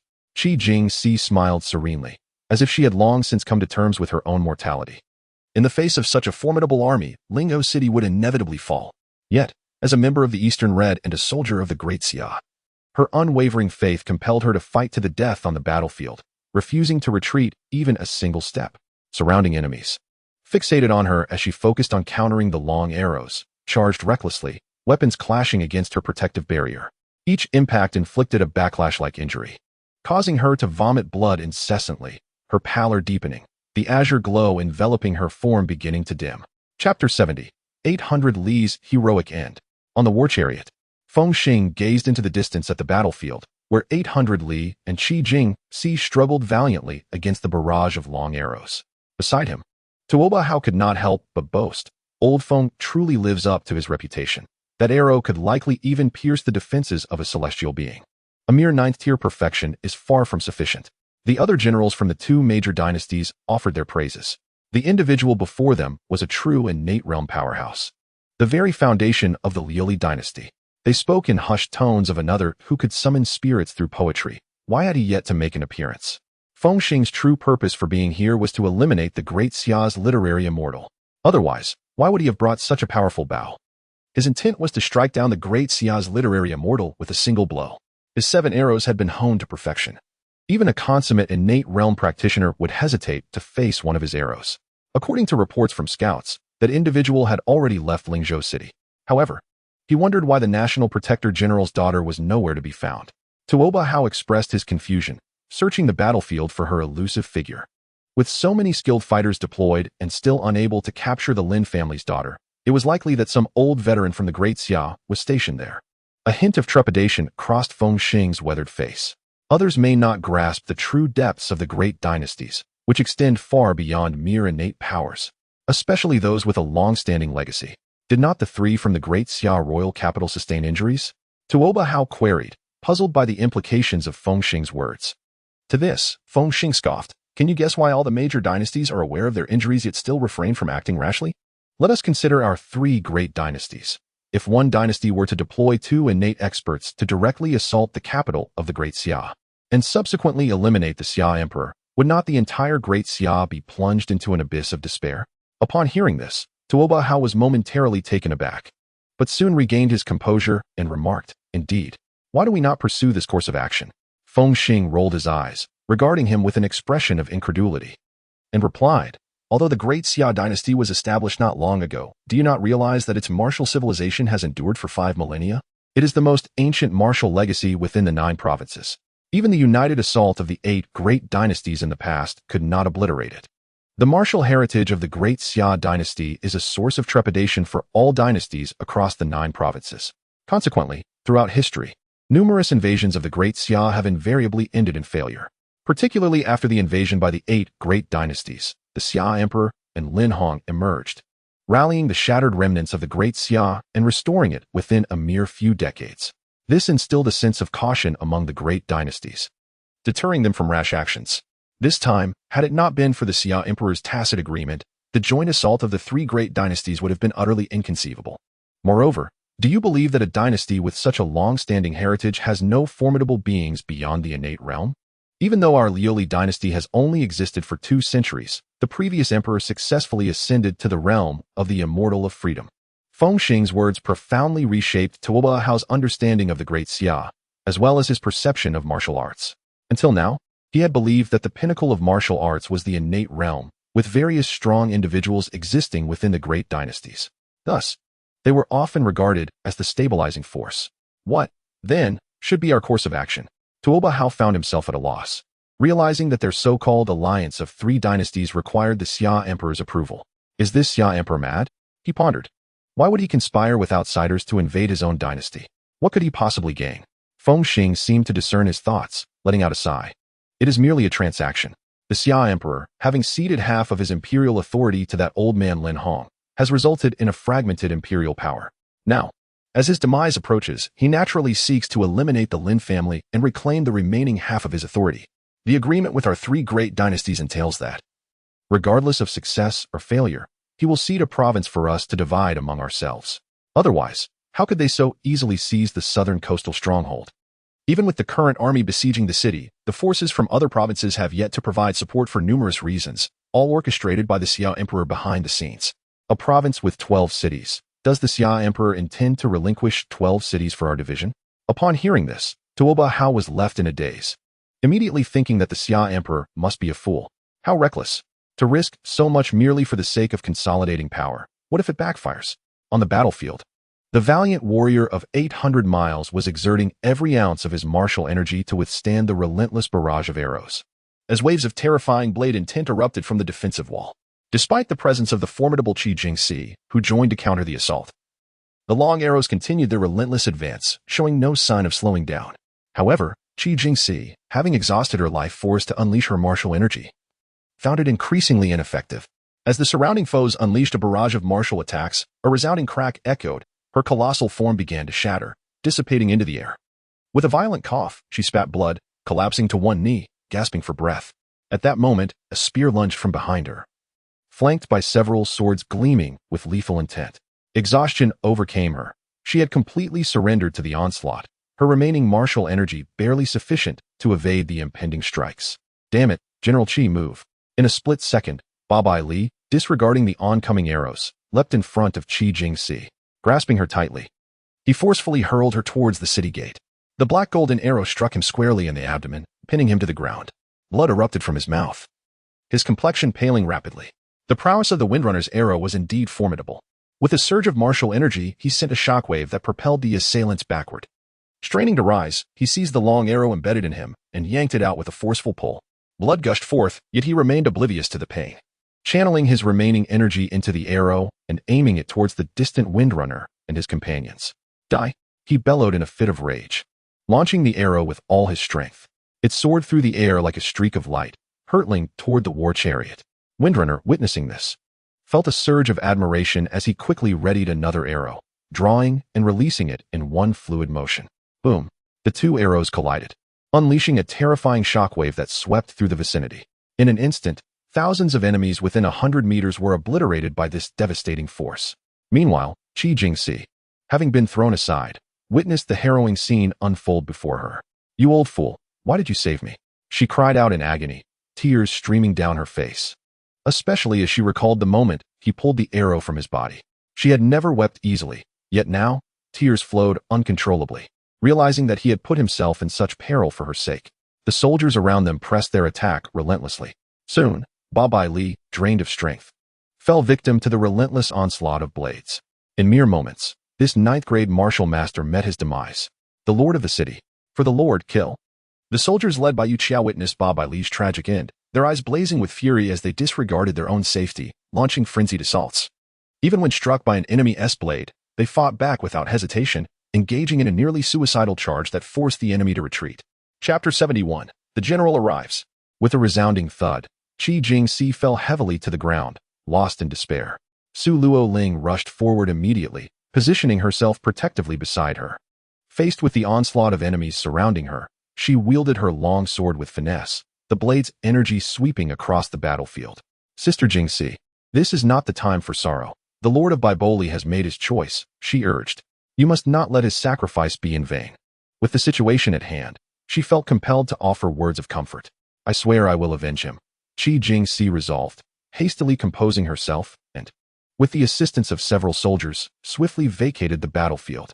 Above, a dark blade suddenly transformed into a streak of light, hurtling back towards Baiboli. A tremendous wave of lethal energy erupted, forcing numerous 6th and 7th-tier martial practitioners to retreat. In the distance, Fengxing observed this spectacle and issued a command. Advance the entire army. Let us conclude this swiftly. Following closely, the remaining forces launched another assault. Lingzhou City stood on the brink of collapse. At the Lord's residence.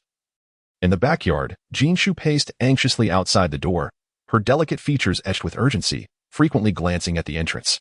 Although she was not on the battlefield, she remained informed of the ongoing situation through the warriors who reported back, especially after learning of the deaths of Master Ziyan and the Lord of Baiyi. Disbelief washed over her. It had only been a short time. Even the 9th-tier experts and Master Ziyan had fallen in battle. It appeared that Lingzhou City was on the verge of being unable to withstand the siege. Meanwhile, within the side room, Lin Xiaoyan was enveloped in a radiant golden glow, a menacing aura continuously emanating around her. In an instant, she opened her eyes, a flash of golden light flickering within them, akin to thunder. Gradually, the surrounding golden light receded into her body, marking her ascension to the golden core stage. Feeling the tremendous power surging within her dantian, she was filled with disbelief. In that moment, she felt an overwhelming strength. With a flicker, she appeared at the door, then turned to glance at the bed where she had just been, astonished to realize that her speed had reached a level akin to instantaneous movement. With a creak, she waved her hand, causing the door to swing open. A shadow swiftly flew onto her shoulder. "You've worked hard," Lin Xiaoyan murmured to the little black creature. As the door opened, Jinshu, filled with joy, rushed towards her mistress. "Mistress, it's bad. Not long ago, the armies of the 3 great dynasties have attacked again. Master Ziyan and the Lord of Baiyi have perished." Jinshu explained urgently, believing that the battlefield was ever-changing and without the strength of someone like Baiyi, the front lines might not hold for much longer. What? Lin Xiaoyan's usually serene face betrayed a flicker of anger. She had not anticipated that the armies of the 3 great dynasties would arrive so swiftly during her seclusion. "I must go." With that, her figure began to shimmer, and a stream of golden light shot forth from the Lord's residence. Jinshu gasped in astonishment. "This my mistress's power has become truly terrifying." Moments later, atop the city walls, Lin Xiaoyan donned a flowing white robe, exuding grace and elegance, embodying an ethereal beauty. Standing there, she resembled a celestial being descended upon the mortal realm, her transcendent aura capturing the gazes of all below. In the chaotic battlefield, some noticed her standing atop the city wall, surveying the tumult below. "Look, the Grand General has arrived. Our protector has finally come." The soldiers erupted with enthusiasm, rallying together with fervor. "Brothers, with the Grand General here, let us charge forth. Kill. Rush." In an instant, morale surged, and the warriors, invigorated as if by a potent elixir, wielded their weapons with newfound vigor. At that moment, the remaining 600,000 troops from the 3 great dynasties launched their final assault, a sea of enemies surging forward like a swarm of locusts. "Black girl." She turned her head to glance at the creature perched on her shoulder and softly called out. Instantly, it understood her intent. It soared into the sky, expanding rapidly within mere breaths. What had been a slender black serpent transformed into a colossal entity, measuring several dozen feet in length, resembling a small mountain. Complete with 2 sharp horns upon its formidable head, a terrifying roar reverberated across the heavens. Its immense form cast a shadow over the battlefield, enveloping the combatants below in a sudden darkness. Those engaged in the fray looked up to behold a creature that blotted out the sun. The Jiao, the legendary dragon. Many learned individuals recognized the magnificent beast for what it was. Meanwhile, the 600,000 soldiers, mounted and brimming with killing intent, halted in their tracks, struck by fear and disbelief at the sight of this formidable creature. Faces turned pale, expressions reflecting shock, horror, and sheer terror as they stared at the Jiao. On a war chariot, Fengxing gazed in awe at the dragon soaring aloft. "Impossible! Such a creature truly exists," he murmured in disbelief, clearly having only heard tales of such mythical beasts. Tuoba Hao, overwhelmed by the sight, collapsed to the ground, trembling in fear. "A monster! What a gigantic beast!" His voice quivered, betraying his fright. The generals of the other 2 dynasties were equally at a loss, pondering what to do in the face of this unexpected apparition. Humanity has always held a reverent fear of the unknown. Yet Fengxing, a formidable innate realm expert, possessed a strong mind capable of accepting the extraordinary. After a brief moment of astonishment, he regained his composure. Swiftly, he knocked an arrow, directing it toward the Jiao, proclaiming, "Fengxing's 7th arrow, shatter the void." He infused every ounce of his martial energy into the arrow. Whoosh! The arrow shot forth like a startled dragon, slicing through the air with terrifying momentum, unyielding in its trajectory. In the next heartbeat, the black and gold arrow morphed into a golden dragon, soaring majestically in the sky. The oppressive aura it emanated sent shivers down the spines of the warriors below. Yet, the Jiao remained unfazed, seemingly indifferent to the assault. On its massive head, a figure in white had mysteriously appeared. The onlookers gasped, "Look, that is the Grand General." Many recognized Lin Xiaoyan and erupted in joyous exclamations, realizing that this magnificent dragon had indeed been summoned by their revered leader. Lin Xiaoyan stood atop the head of the dragon, gazing downwards like a deity descending from the heavens. As the black gold arrow of Fengxing approached, she raised her hand nonchalantly. In the next instant, a reluctant dragon's roar echoed, and the illusion of the golden dragon receded, leaving the black gold arrow to float effortlessly into her grasp, without a hint of martial energy emanating from her. She had simply caught it. This was the very arrow that had slain Mr. Ziyan and the formidable Baiyi. Such a level of power was indeed sufficient to annihilate them both. Sensing the force enveloping the arrow, she quickly deduced that the deaths of Baiyi and Ziyan were likely due to this very projectile.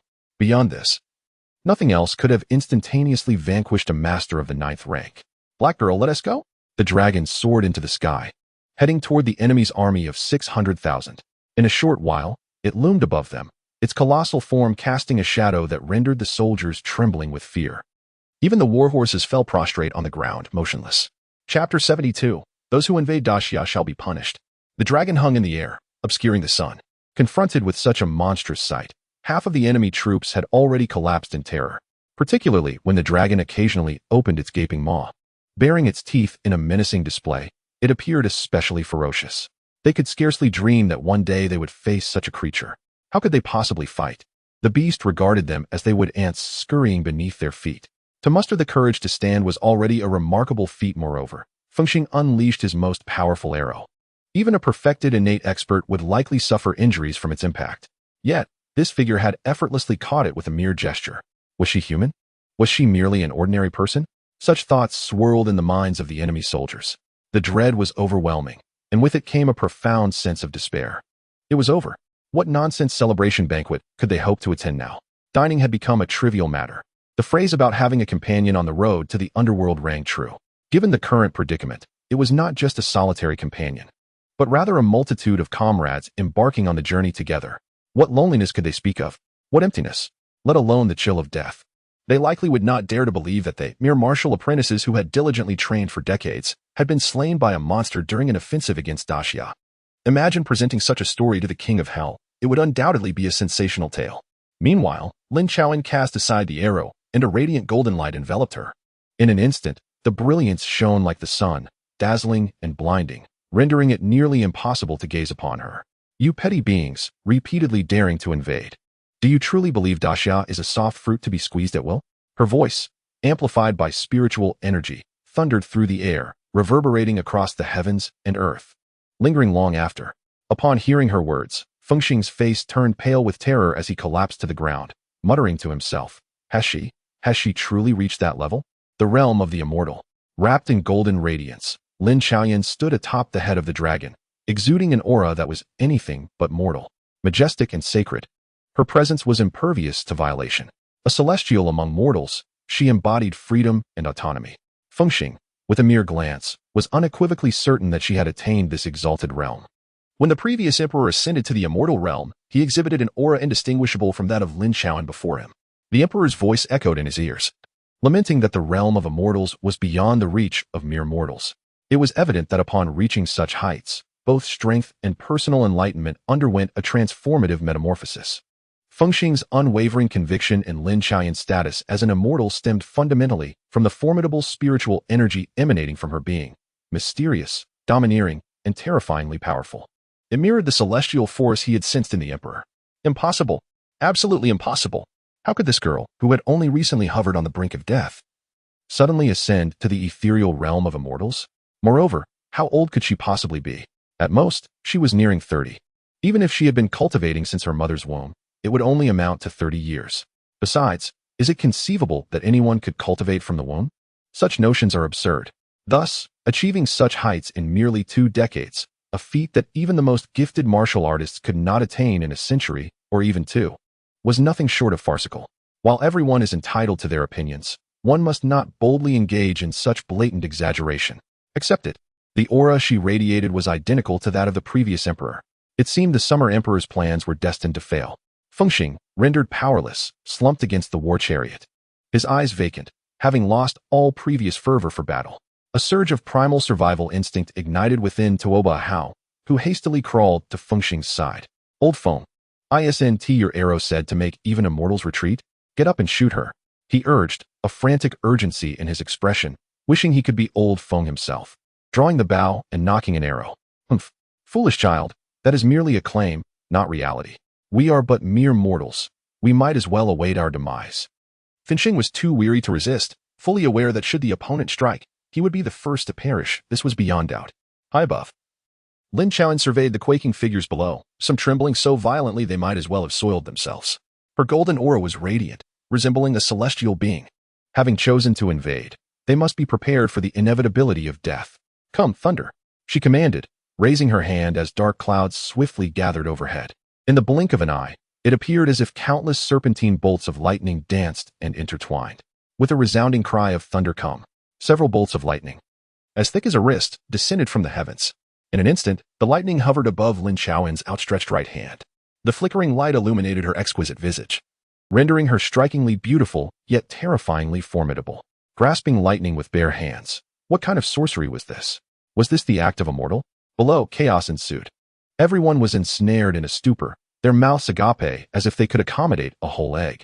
Collectively, they raised their heads, their expressions filled with terror and despair as they fixated on a celestial figure in the sky. At that moment, Tuoba Hao was so frightened that he leapt up, panicking and exclaiming, "Thunder, thunder, lightning, once again lightning." His countenance bore the unmistakable mark of fear and despair, a testament to the dread that consumed him.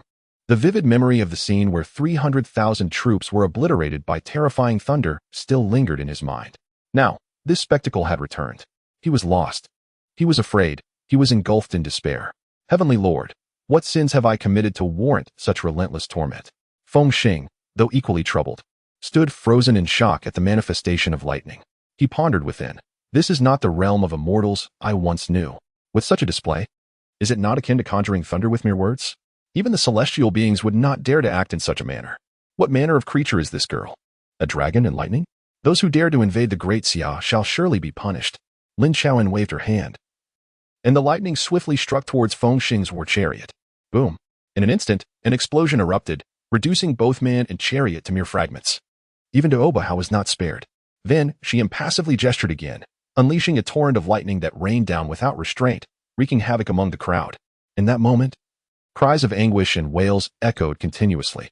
The earth was scarred with deep craters, plumes of smoke rising, the acrid scent of charred flesh permeating the air. The massive body of the dragon trembled, haunted by a profound fear of the thunder. Fortunately, Lin Chaoyan's soothing voice reassured, "With me here, there is no need for panic." For a full 10 minutes, countless bolts of lightning descended, annihilating the combined forces of the three great dynasties, leaving behind only scorched craters and fragments of weaponry. Those who dare to invade the Great Xia shall surely be punished. The citizens of Lingzhou and the soldiers united in a fervent chant. Chapter 73, The Second Sacred Edict. The once precarious Lingzhou city was transformed by Lin Chaoyan's arrival. With her singular might, she completely reversed the tide of battle, even vanquishing 800,000 troops. If previously, Liu Ziyan had summoned 200,000 heroic spirits to repel the enemy, earning the title of the Immortal of the Literary Path, then this time, she stood upon a dragon several dozen feet long, commanding the thunder to obliterate 800,000 foes. Her divine visage was etched deeply into the memories of all. Thus, it did not take long for rumors to spread that Lin Chaoyan was a fallen immortal from the heavens, having descended to the mortal realm due to some transgressions. Recently, she had been afflicted by chemical weaponry, which forcibly opened her celestial aperture, allowing her to once again become a fallen immortal. Those who spoke of this did so with such conviction that it seemed entirely plausible.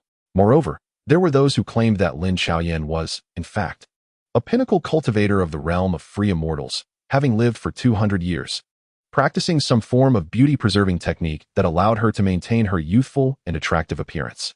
In summary, after this event, some clandestine individuals have finally come to the realization that she has not lost her formidable prowess due to the dispersal of chemical weapons. Rather, she has become even more terrifying. In the past, Lin Chaoyan was merely on the cusp of a 9th-grade martial practitioner. Yet now, she exists on an entirely different plane. Her depths unfathomable. Whereas she once could be considered a mere mortal, she can no longer be classified as such. To deem her a celestial being would not be an exaggeration. Who among mortals can summon thunder, let alone manipulate lightning with their bare hands as if it were child's play? Ordinary people are incapable of such feats, let alone commanding fearsome mythical beasts like the Jiaolo. In the Lord's mansion, within the grand hall, Lin Xiaoyan sat elevated, and at the center lay 4 corpses draped in white cloth, with Yu Qiao, Su Luoling, and Qi Jingxi standing nearby. In this moment, Qi Jingxi bit her lip, her eyes reddened, her fists clenched tightly, remaining silent. Yet, the sorrow emanating from her was palpable. After a prolonged silence, Yu Qiao stepped forward, his expression grave, and announced, "General, the esteemed Mr. Yin, the Lord of 800 Li City, General Wang's son, and General Chasing Wind. These 4 are the ones beneath the white cloth."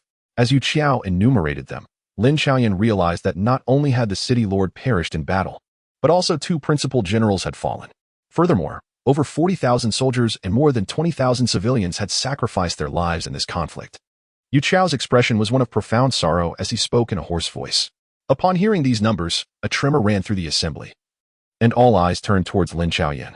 While they mourned the fallen soldiers, they were also grateful for Lin Xiaoyan's timely arrival. Had it not been for her, even Lingzhou City would have faced ruin. Just as the crowd was enveloped in grief, a sharp, piercing voice announced the arrival of the imperial edict. An attendant, accompanied by 4 or 5 guards, rushed in a flurry. An imperial edict? Lin Xiaoyan instinctively clenched her fists. Upon hearing the announcement, the assembled crowd quickly knelt in reverence. Only Lin Xiaoyan remained seated, her expression impassive as she regarded the attendant. "General Lin, will you not receive the edict?" The attendant stammered, swallowing nervously. This was the 2nd imperial decree from His Majesty, urging Lin Xiaoyan to return to the royal capital. He had entered the city only half an hour prior, and thus had witnessed the horrific scenes outside. Moreover, upon entering, he had heard numerous accounts of Lin Xiaoyan's exploits. The previous envoy delivering the edict had departed less than half an hour ago, and now another decree had arrived. Jin Shu promptly leaned in to whisper a few words into Lin Xiaoyan's ear. Oh? It was only then that she understood this was not the first edict urging her return to the royal capital.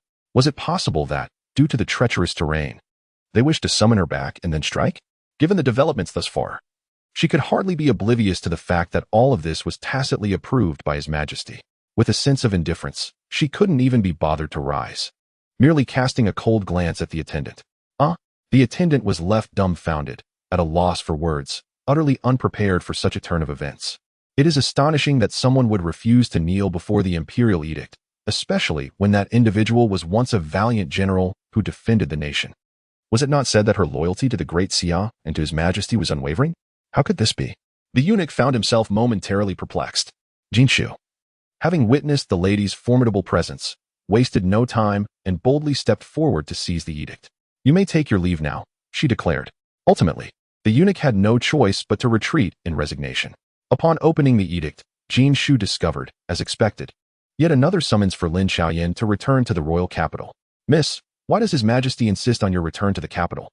This question sparked curiosity among those present.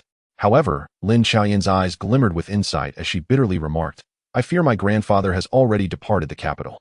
Is a mere token truly of such significance? A sense of disillusionment washed over her, after dedicating herself wholeheartedly to the Great Xia for all these years. She now felt betrayed by the emperor, leaving her heart heavy with sorrow. Suddenly, a soldier hurriedly entered, clutching an envelope. Jin Shu swiftly took the envelope and ordered the guard to withdraw. "Miss, a letter from Yingzhou," Jin Shu announced as she examined its contents. "Miss, your husband has executed the Lord of Yingzhou and, relying on the town protector's decree, he has confronted the king of Yingzhou with an army." Upon hearing this, Lin Xiaoyan's expression reflected a knowing resignation as she cast her gaze back to the imperial edict. The emperor's actions were indeed transparent to all.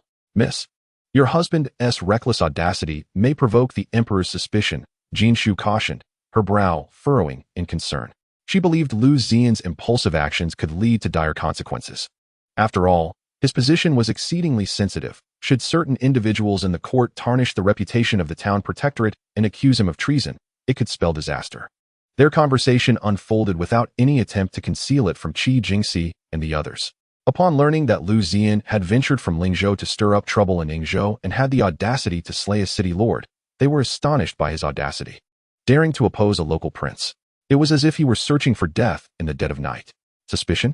Lin Xiaoyan stood, her gaze fixed upon the lifeless bodies on the ground as she murmured, "His Majesty must have harbored considerable doubts about our Lin family over the years.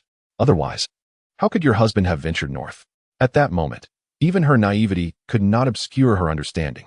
The fact that her grandfather had entrusted the town protector's decree to Liu Ziyan revealed a profound enigma. In all of Great Xia, such a token was unique. Even as his granddaughter, it was nearly impossible for her to behold it. To give such a precious item directly to Liu Ziyan hinted at deeper implications. Suddenly, Jin Shu seemed to awaken to a realization. "Hush!" Lin Xiaoyan gestured for silence, aware that some matters should remain unspoken until the outcome was certain, lest they invite calamity upon themselves. "General Yu Qiao, please arrange a suitable burial place for them, so they may rest in peace." Chapter 74, Are We to Revolt? 2 days later, the Lord's mansion. Backyard. Lin Xiaoyan sat in the center of a pavilion. Jin Shu stood beside her, holding a slip of paper. "Miss, the old master has been persuaded by His Majesty to leave the capital and return home to pay respects to our ancestors." Shortly after departing the capital, they were ambushed by the ruthless figures from the Liu Dynasty. In no time, she finished reading the contents of the note aloud. Clearly, this was a message from a trusted confidant left behind in the capital. Unable to contain her emotions, Lin Xiaoyan sipped her tea while shaking her head in bitterness. The Lin family had always been loyal to the dynasty and the emperor, never harboring any treacherous thoughts. However, eternal distrust from the emperor persisted. "Miss, could it be that His Majesty can no longer endure?" Jin Shu exclaimed, surprised. Surely, the ministers in court must feel disheartened by such actions.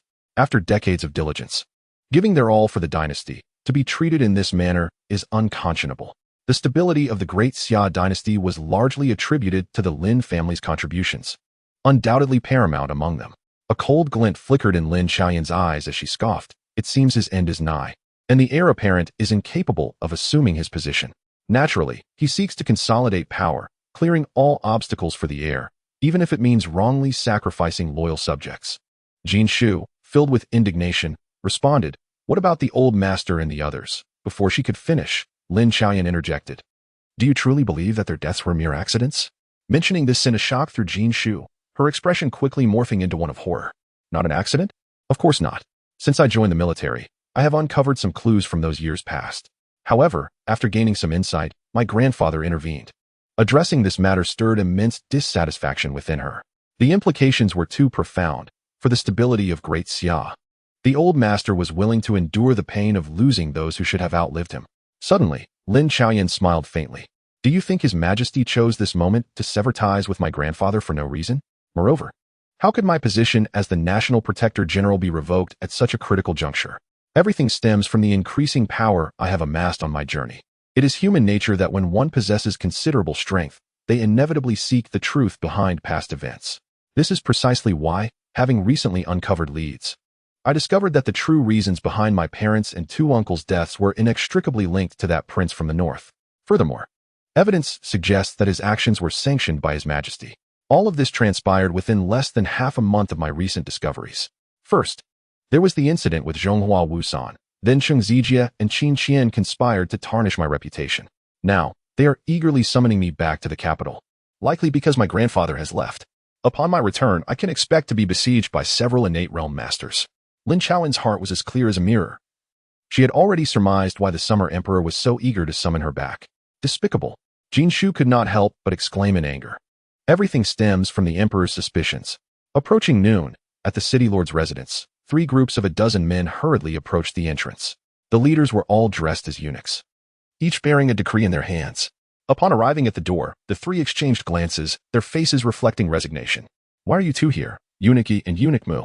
Eunuch Chen asked, beads of sweat adorning his forehead, a clear indication of the frantic journey they had undertaken without rest. At that moment, Eunuch Yi and Eunuch Mu sighed in unison. It is solely due to His Majesty's decree summoning General Lin back to the capital. Following this, a profound silence enveloped them. After all, such occurrences had never transpired in the history of the Great Xia Dynasty. With the addition of the previous 2 edicts, this would mark the 5th decree. "Let us go. We hope General Lin will accompany us back." From the words of the 2 previous decree bearers, it seemed that General Lin had no intention of returning to the capital. That would be tantamount to defying the emperor, a first in the annals of the dynasty. Soon, the 3 eunuchs arrived at the back courtyard, where Qi Jingxi led them before Lin Xiaoyan. "You are all here to convey His Majesty's will, are you not?" General Su has already returned to the capital, she inquired with curiosity, recalling that just a day prior, Lin Chaoyin had instructed Su Luoling to return to the capital. Eunuch Yi wore an expression of despair. General Qi, please do not make it difficult for us. His Majesty's decree is beyond our comprehension. At this moment, Lin Chaoyin rose from her seat in the pavilion, her expression impassive as she cast a glance at the three eunuchs. Leave the decree and be gone. What? The three eunuchs exchanged bewildered looks, and after a moment, Eunuch Yi cautiously spoke. General Lin, will you not return with us?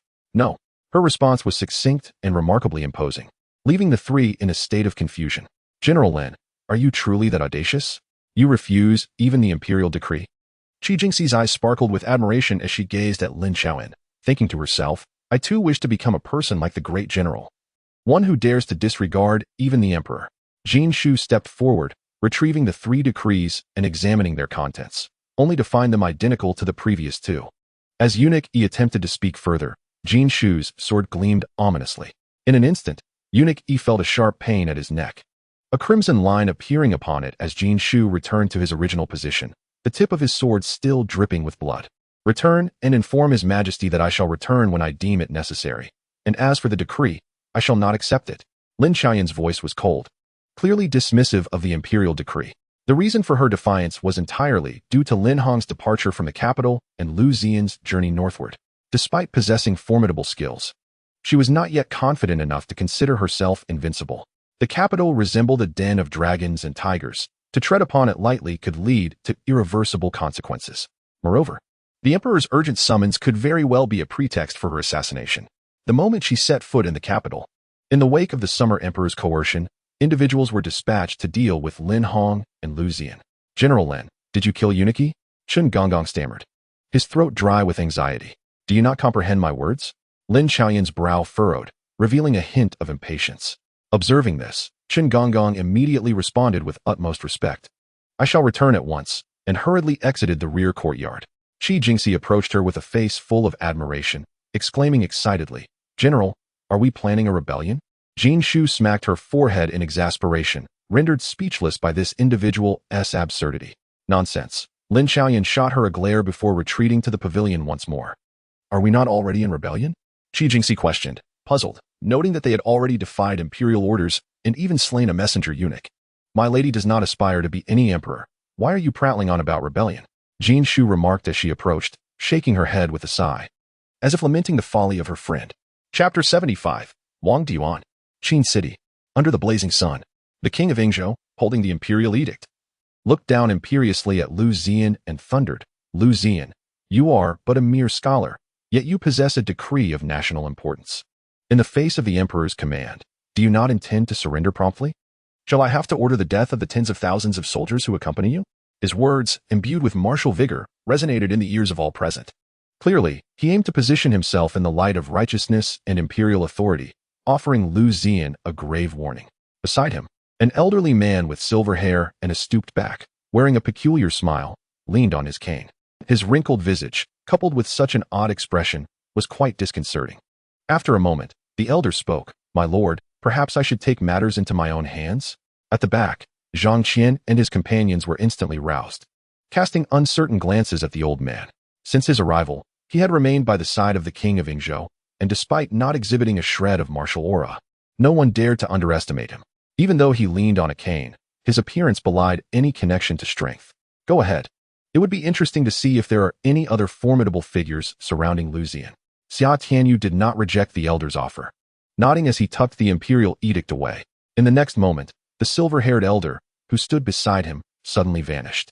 Zhang Qian and his companions rubbed their eyes in disbelief, astonished at the inexplicable occurrence. Where did he go? Has he truly vanished? They found it hard to fathom that a living being could simply disappear before their eyes. In an instant, a frail figure appeared before Liu Ziyan and the others, leaning on a cane and limping slowly. No one witnessed how he had materialized, as if he had emerged from thin air, truly bizarre. Just then, a concealed figure known as an E revealed himself, standing cautiously before the carriage, warily observing the approaching old man. Young master, am I seeing things?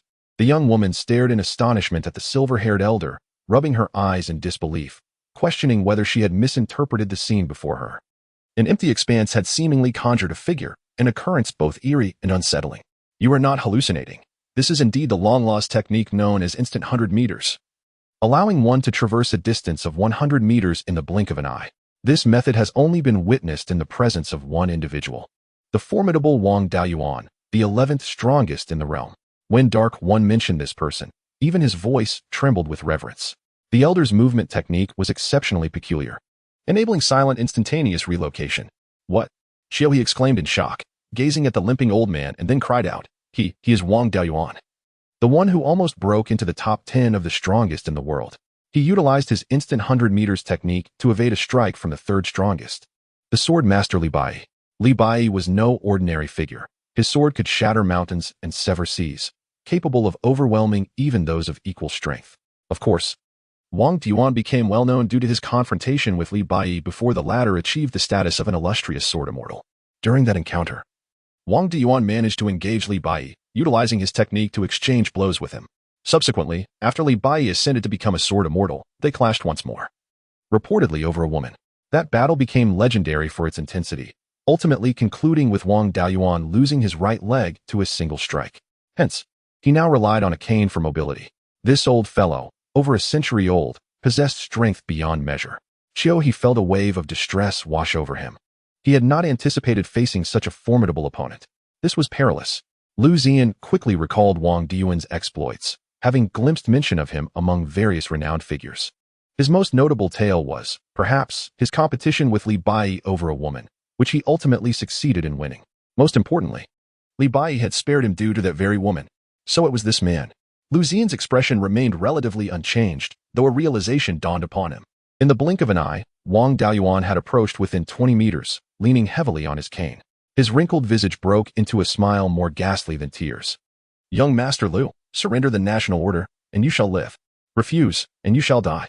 He uttered slowly, raising his cane and pointing ominously at Liu Ziyan. The threat unmistakable. Dark One remained tense, meticulously observing every movement of Wang Daoyuan, prepared to strike at any moment.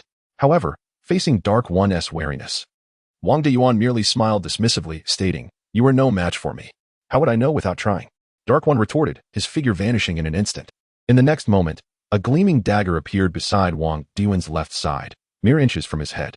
Just as it seemed destined to strike, the cane had mysteriously appeared, parrying the knife's assault, even as a hint of purple martial energy surged from Dark One.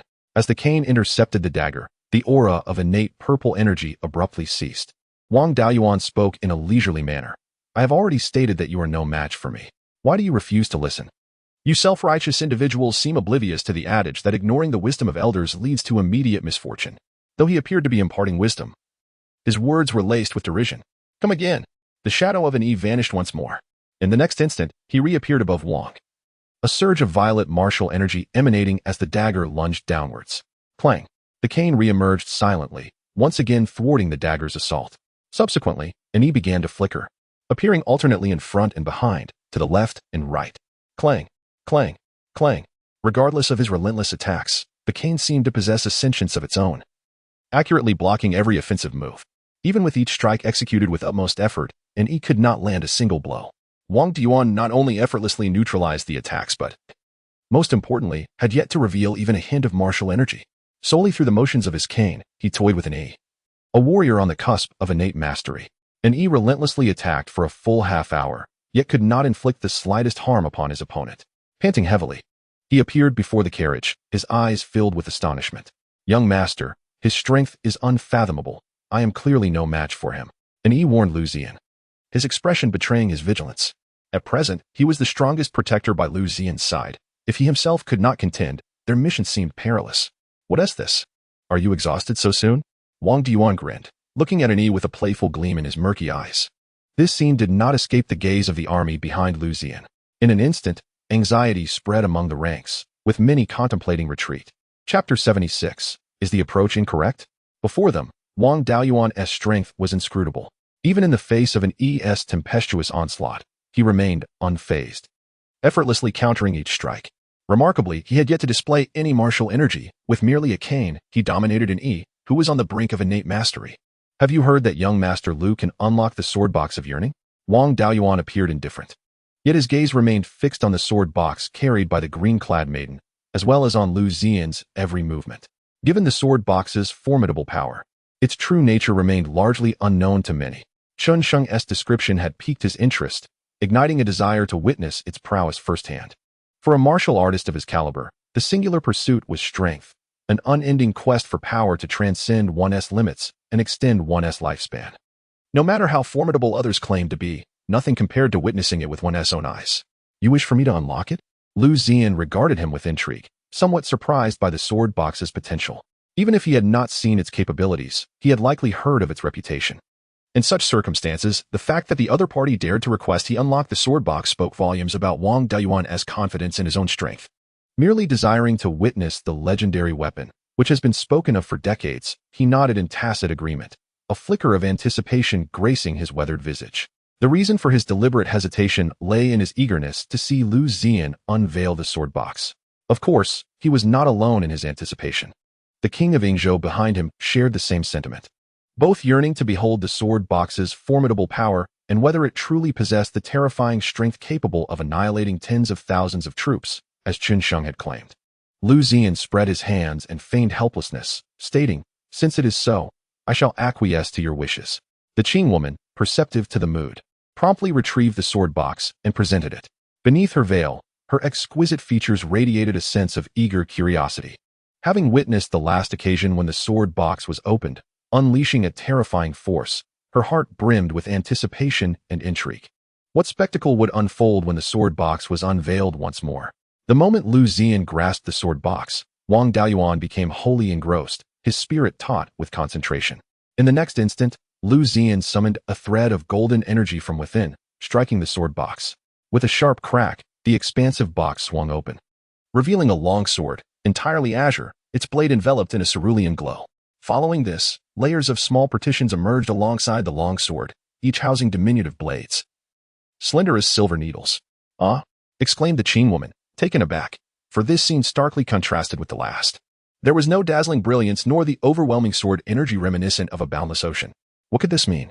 Qiuhe, intrigued, leaned closer for a better look, only to find that apart from the azure long sword cloaked in cerulean light, the small blades resembled mere silver needles lying quietly, devoid of any extraordinary characteristics.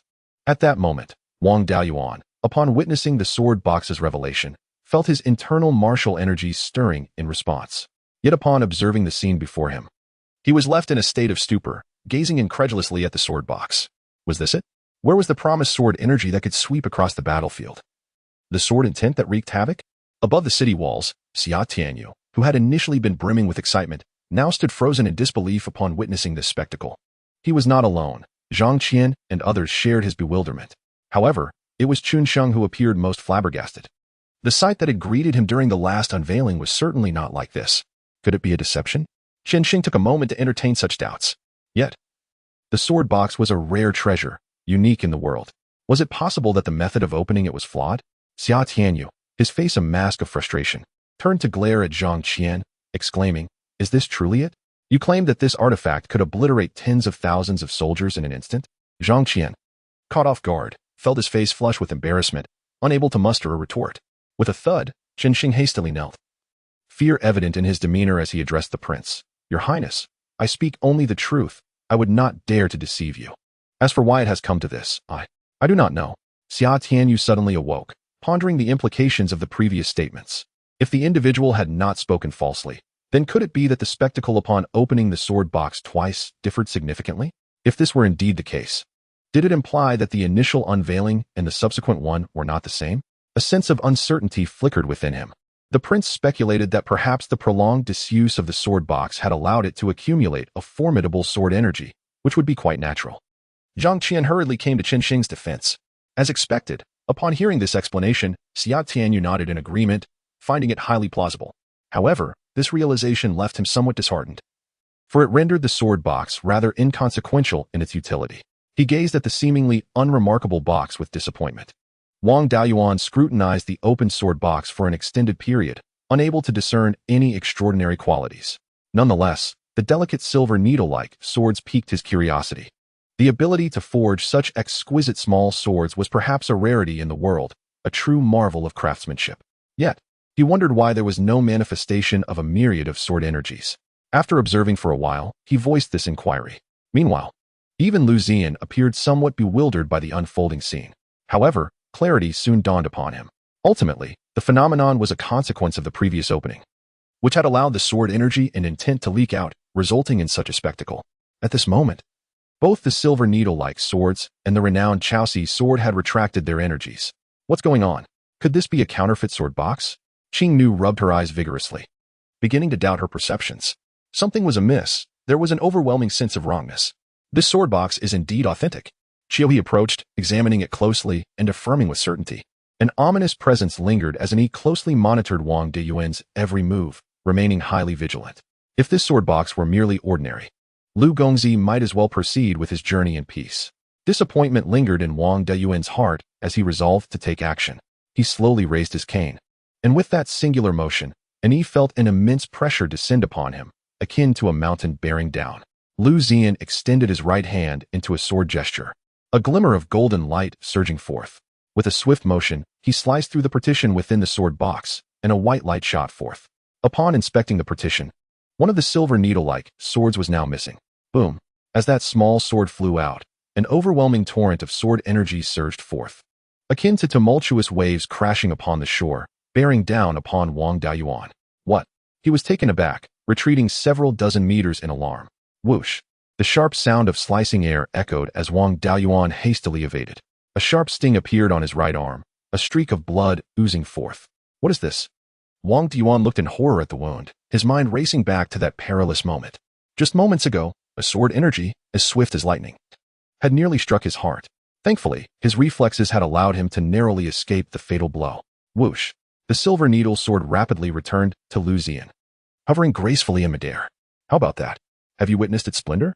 Liu Ziyan's words, tinged with a semblance of a smile, instantly reddened Wang Deyuan's face, while simultaneously revealing the hovering silver needle sword.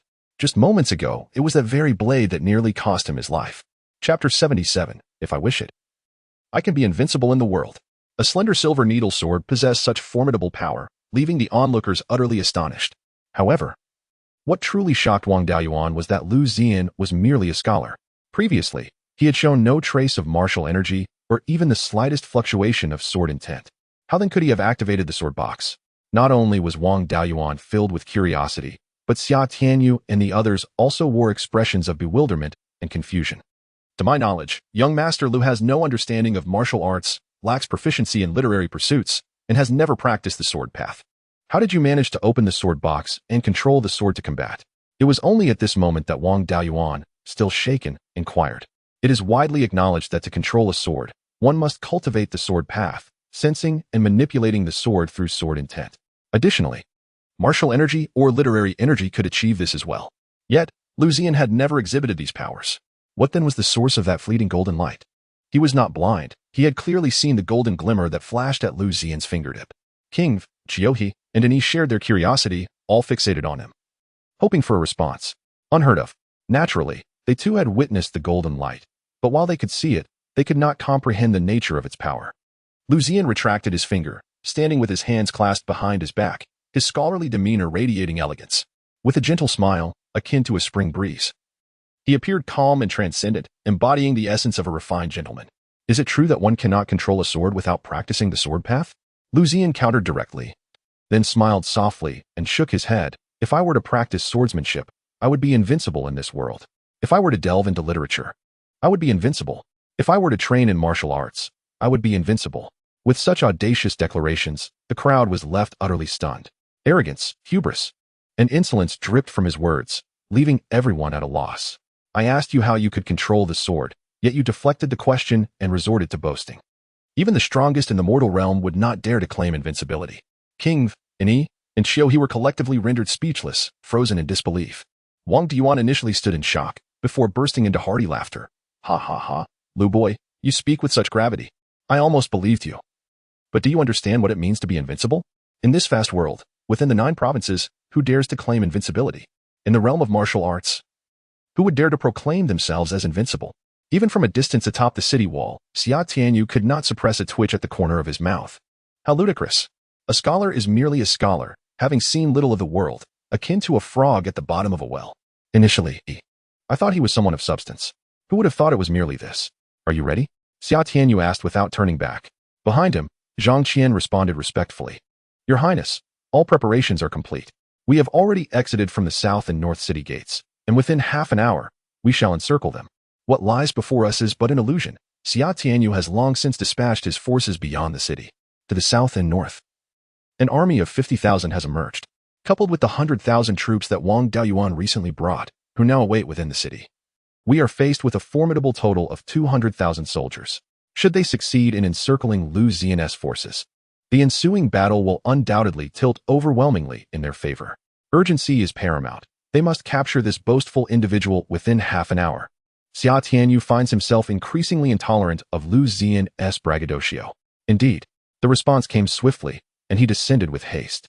As for Liu Ziyan, he did not feel compelled to clarify, for he understood a fundamental truth. The ignorant are often deserving of pity. Old man, it is time to set forth. His light-hearted words sent a shiver down Wang Daoyuan's spine. What did he mean by that?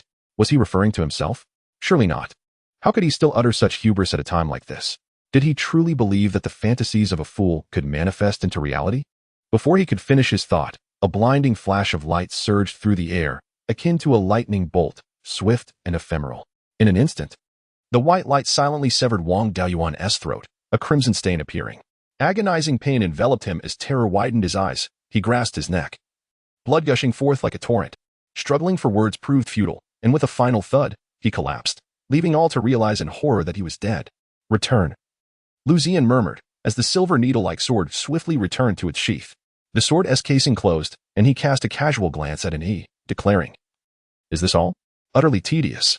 The others were struck dumb, their foreheads lined with incredulity, nearly fainting from disbelief. "Cousin, how did you accomplish this?" Qing and Vi gasped, astonished at her cousin's newfound formidable prowess, capable of dispatching a seasoned expert like Wang Daoyuan with such ease. Was this a dream? She pinched her cheek, the sharp pain confirming her wakefulness. "If I so desire, I can become invincible in this world," he mused, and as he spoke, the immense literary palace within him trembled slightly, releasing streams of golden literary energy from his dantian. In that moment, he felt the previously damaged meridians beginning to mend. To act according to one's will is, after all, a form of cultivation. Ultimately, he realized he had been shackled by his former self. By heavens! Even he could not restrain his exclamation, utterly astounded. "No way. Liu Ziyan, are you serious?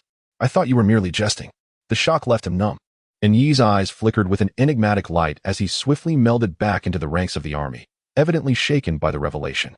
By the way, what path is Liu Ziyan pursuing? It seems neither martial nor literary, and certainly not the path of the sword, which is marked by extreme violence. He was deeply intrigued, but one thing was certain. The power he wielded was something he had never encountered before, profoundly mysterious and immensely formidable. Liu Ziyan did not respond to the question, instead directing his gaze towards the distant Xia Tianyu. Just a fleeting glance sent a chilling sensation through Xia Tianyu, as if he had fallen into an icy abyss. It was only at this moment that he realized he might have been deceived, not just himself, but everyone around him. This Liu Gongya was far from a mere scholar. He was an unparalleled master concealing his true prowess. How clever! Generals Lin Chaoyan and Lin Hong. You have indeed played your roles well. You have hidden your strengths so deeply. In the past, everyone had laughed at her over the marriage bestowed upon her. Little did they know that, in the end, those who mocked were the true fools. How laughable! How pitiable! Your turn will come next, my lord. Liu Ziyan tapped the sword box lightly. The sound, though soft, echoed ominously in Xia Tianyu's ears. Thud, thud, thud. Terrified, he stumbled back several steps. Even from such a distance, it was unavoidable. Even a master like Wang Daoyuan had been silently slain. If the opponent was solely targeting him, his situation was perilous. Chen Sheng, lead the men out immediately. Liu Ziyan is no longer of any use. Eliminate him. Upon uttering these words, he hurriedly descended from the city wall, his mind consumed with a singular thought: to escape this place of turmoil. The power that Liu Ziyan had demonstrated was simply too terrifying. He must return to Yun City swiftly to devise his next strategy. Chapter 78. Manifesting Divine Grace Before Others. A gentle breeze caressed the air, and the sunlight was radiant. As dusk approached, Liu Ziyan and his companions found themselves surrounded by a vast army, dark and imposing, swiftly closing in on them. Boom, boom, boom. The city gates suddenly swung open, and troop after troop surged forth. Observing this, He and the elders' faces turned pale with alarm as they exclaimed, "This is not good. They intend to encircle us like dumplings." Before long, Zhang Qian, leading hundreds of thousands of soldiers, had completely surrounded Liu Ziyan's group. "What shall we do, Gongya?" Qing In inquired, her brow furrowed and voice icy, yet devoid of any hint of retreat. What could they do? Faced with such an overwhelming force, the options were limited. Normally, there would be but one course of action: to fight. However, whether it was the army of Qin City or the soldiers he had brought with him, they were all soldiers of the Great Xia. "Lu Gongya, our aim should be to punish the true instigators. These soldiers are but innocent victims." Xiaohe felt a pang of sympathy to him. Those before them were defenders of peace in the Great Xia. Liu Ziyan, helpless, pressed his forehead, acutely aware of a harsh truth. Once war commenced, it would be the common people who suffered the most. Moreover, to have soldiers of the same nation turn against one another was hardly a noble endeavor. Furthermore, the forces of Qin City held a significant numerical advantage. In such a scenario, the battle would inevitably lead to overwhelming suppression. "What are you thinking, old man?" Liu Ziyan shook his head, feeling exasperated. He had never contemplated pitting his own people against each other. The decision to mobilize such a significant number of soldiers from Yingzhou City was merely to convey to certain individuals that the decree of the nation now rests firmly in his hands. This strategy was designed to draw attention from the capital, thereby redirecting the focus of some individuals entirely onto himself. Consequently, figures like Lin Xiaoyin and Lin Hong would be temporarily overlooked. What does young Master Liu mean by this? Xiaohe was somewhat perplexed at this juncture. Could one truly expect the adversary to halt their actions? Surely not. Just observe. After speaking, Liu Ziyan stretched lazily and casually recited, "Though great winds may lift the earth." In an instant, a whirlwind surrounded him, elevating him into the air. Was it about to happen again? Qing Nu's eyes sparkled with excitement. Having witnessed her master's extraordinary prowess during the previous events in Lingo City, she was eager for another display. Xiaohe and the soldiers from Yingzhou City were utterly astonished by the spectacle before them. Goodness! Even Xiaohe, a scholar by nature, could not help but exclaim in surprise. It was truly remarkable. Such an act alone would surely inspire countless admirers. The soldiers of Qin City gazed in awe as they witnessed Liu Ziyan summon a whirlwind with mere words and ascend into the sky by harnessing its force. They were left in sheer astonishment, marveling at the celestial display. He is flying. What is happening? How did he ascend to the heavens? What kind of strange wind is this lifting him? They began to speculate excitedly.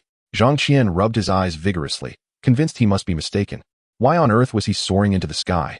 Then, Liu Ziyan's voice boomed like thunder, resonating throughout the gathering. "Brothers, as fellow soldiers of the Great Xia, we should not turn against one another. I urge you to be wise and step aside. Otherwise, I shall show no mercy." Naturally, it was unrealistic to expect that such a proclamation alone could compel the army to surrender. However, what was necessary at this moment was to instill fear through undeniable strength. Surely, you have heard of the recent coalition of the three major dynasties that sought to invade Lingo City. Yet, are you aware that I single-handedly repelled 300,000 foes, earning the reverence of the people as a sage of literary and martial prowess? Liu Ziyan's words left everyone speechless. What? He single-handedly repelled 300,000 enemies. Surely a boast. A sage of literary and martial prowess? Wait. There seems to be some truth to this. Could he truly be speaking the truth? Not only the soldiers of Qin City, but even those from Yingzhou City began to harbor doubts. They had all heard whispers of the events in Lingo City. Yet the tale seemed so far-fetched that many had dismissed them. Surely not. Is it possible that people have become so audacious? A sage of literary and martial prowess? If you are indeed a sage, why are you here engaging in idle chatter with us? Why do you not boast, esteemed immortal, when we are but wanderers, separated from our ancestors for many years? Indeed, it must be mere bravado. My mother always said that handsome men are rarely virtuous. Alas, dear brother, your words have crossed a line. Let us refrain from personal attacks, for I too am undeniably handsome. In an instant, both sides of the assembly began to voice such inquiries. Prejudice is a formidable mountain, forever obscuring one's view of others' excellence. After all, we are all quite ordinary. Yet you insist on proclaiming yourself an immortal. I beg your pardon. I cannot believe it, not for a moment. The reason is simple, pure jealousy. If jealousy were a malady, we would surely be gravely afflicted. As Liu Ziyan listened to the incessant murmur of doubt, scorn, and skepticism around him, he merely smiled and declared, "Whether it is true or not, shall we not find out?" With a swift motion of his right hand, the sword sheath flew before him. A gentle touch, and with a snap, the sheath opened. The essence of the great river sword surged forth. Whoosh, whoosh, whoosh. The sheath trembled, and a cascade of white light shot upwards into the heavens. In the next moment, a resonating hum echoed as countless sword energies crisscrossed across the sky. forming terrifying white blades, akin to tumultuous ocean waves, rapidly converging into a colossal river spanning 100 feet. At that moment, the entire sky was blanketed with dense white sword energy, stretching beyond sight. In the blink of an eye, the mighty river of sword energy surged downward. On the ground, the soldiers felt the overwhelming pressure of the approaching sword aura. Each was rendered speechless, nearly collapsing to their knees. My goodness! Only one vivid and soulful word echoed in their minds. The scene before them was undoubtedly the most terrifying spectacle they had ever witnessed. The 100-foot sword river loomed in the sky, cascading downward, relentlessly assaulting their consciousness. Could a mortal truly achieve such feats? Impossible. It surpassed human capability. Fall. Liu Ziyan slightly turned his gaze toward a towering mountain peak, rising over 1,000 meters into the sky, creating an illusion of piercing the clouds. With his command, the sword river charged toward the mountain. Boom, boom, boom. An endless torrent of sword energy crashed against the peak. In an instant, dust and smoke enveloped the area. Return. Liu Ziyan commanded once more, and the white light flickered back into the sheath. After a prolonged silence, as the dust settled, the onlookers dared to lift their gazes again. The mountain peak had vanished without a trace. Everyone felt drenched in sweat, silenced in awe, as if awakening from a dream. There was even a sensation of rebirth after a calamity. Chapter 79. Welcome, Immortal Liu. It was a profound renewal, a sentiment shared by each individual present. The immense sword river, bearing an overwhelming pressure, nearly suffocated them.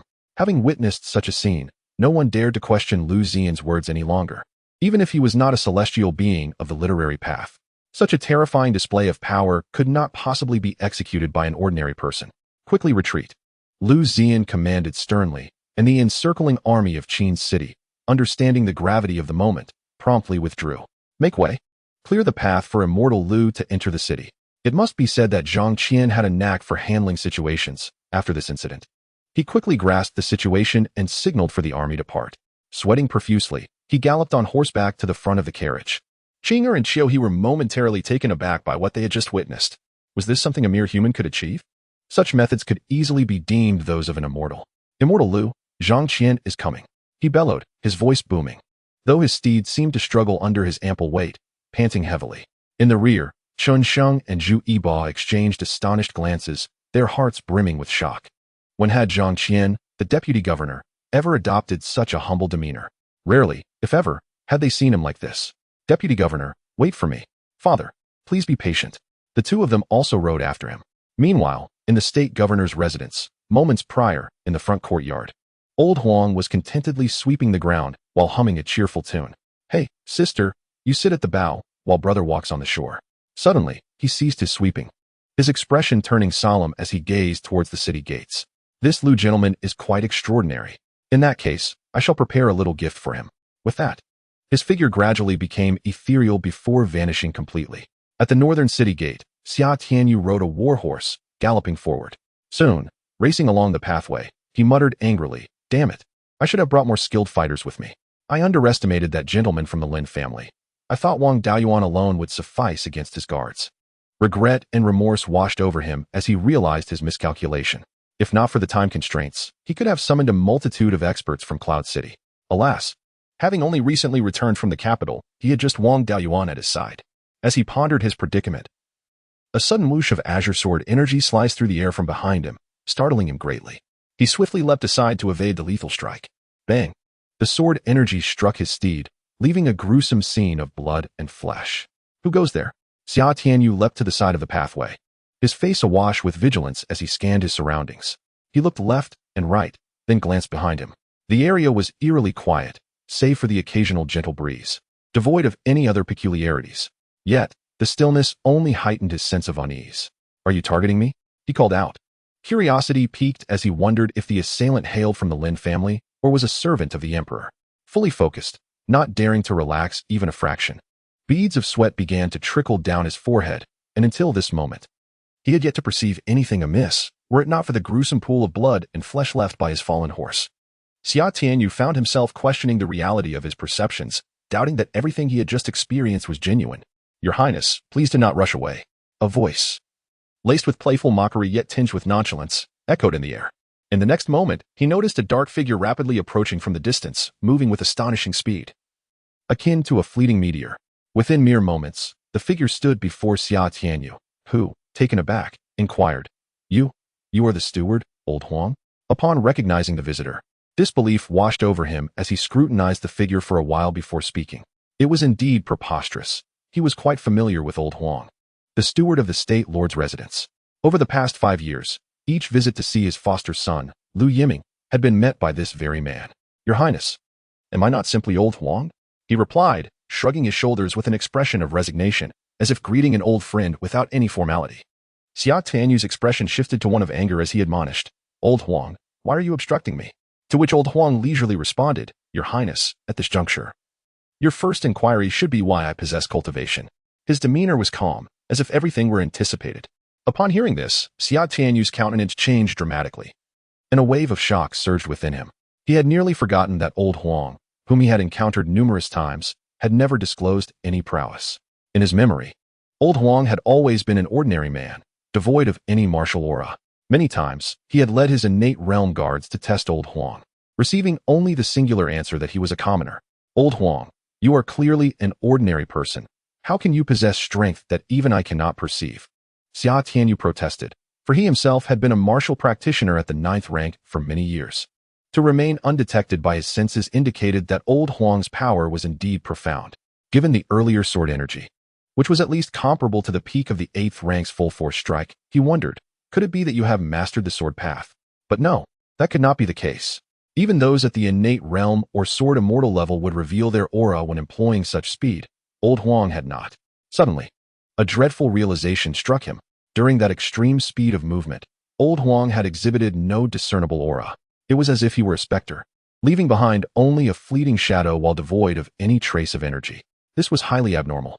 Words are futile. I am here solely to escort you back, old Huang declared, raising his hand to unleash a beam of azure light towards Xia Tianyu. Instantly, Xia Tianyu felt his internal martial energy sealed by an unseen force. What have you done to me? He exclaimed in horror, panic etched across his face as he attempted to summon his martial energy, only to find it utterly inaccessible after several attempts.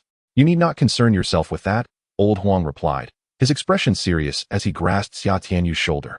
In the next instant, the two began to move at an extraordinary speed, ultimately vanishing from sight.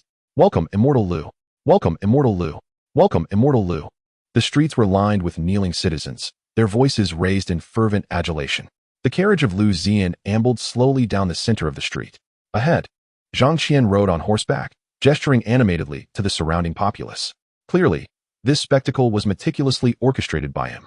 Qiu He, with an air of self-importance, held his head high, surveying the crowd with a haughty demeanor. His face was adorned with a veneer of insincere smiles, as he frequently nodded and waved at those around him. One might mistakenly believe he was the protagonist of the scene.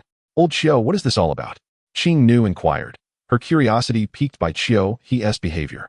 Qiu He inhaled deeply, tears welling in his eyes, and sobbed, I too am a native of Qin City. In my quest for fame, I left my homeland. By a stroke of fortune, I became a deputy general in Yingzhou City, yet I have never returned here. Now, witnessing the thriving Qin City and the familiar streets, I feel as if I am returning in glory. Qing Nu rolled her eyes and promptly interjected, Stop right there. They are here to welcome the son-in-law into the city. Not you. I am merely preparing myself for the day when I might be in the old man's position, Qiu He replied with a grin, continuing to wave at the townsfolk. Chapter 80. Enough pretense. The streets of Qin City saw the carriage making its way slowly towards the governor's mansion. On either side of the street, the populace knelt in reverence. Under Zhang Qian's deliberate arrangement, these commoners worshipped Liu Ziyan, the immortal, with great adoration. Soon, they arrived at the entrance of the governor's mansion, where a figure bound in ropes appeared. Zhang Qian, walking ahead, was taken aback upon seeing the man clad in a python robe, breaking into a cold sweat. Why, Your Highness? What are you doing here? He stammered, breathless as he hurried towards Xia Tianyu. At that moment, Liu Ziyan emerged from the carriage, his eyes widening in surprise at the sight of the prince bound before him. He quickly surveyed his surroundings. Both Zhang Qian and the townsfolk bore expressions of confusion and bewilderment, clearly oblivious to the situation at hand. Come, allow me to untie you. My lord, Zhang Qian said nervously, hastily working to free him, his mind racing with thoughts of who had dared to bind a prince so audaciously. Humph! Xia Tianyu seethed with indignation, his eyes ablaze with fury. His gaze pierced through the gates of the governor's mansion, landing on Lao Huang, who was silently sweeping the ground with his head bowed. Following his gaze, Liu Ziyan observed merely an unremarkable old man, yet upon closer inspection, the figure emanated an overwhelming aura of formidable strength, akin to a colossal sword standing resolute. How intriguing! A faint smile graced his lips, revealing his surprise. This man was the most accomplished swordsman he had encountered, second only to Li Baiyi. Your Highness, we meet again. Liu Ziyan approached him with an air of calmness, neither subservient nor arrogant. Xia Tianyu adjusted his attire, casting a cold glance at him. What are your intentions regarding this prince, young Master Liu? Will you treat me as you did with Yiming? As a prince, although he had lost his former influence, the current circumstances were decidedly unfavorable for him. In a position of prolonged authority, one cannot naturally bow to Liu Ziyan. It is rumored that Liu Yiming is the adopted son of the prince, who for many years has wreaked havoc in Yingzhou, inflicting countless atrocities upon the common folk. Qiu He, present the evidence. Liu Ziyan, without further ado, instructed Qiu He to produce a substantial ledger along with several volumes documenting the myriad crimes committed by Liu Yiming and the Liu family over the years.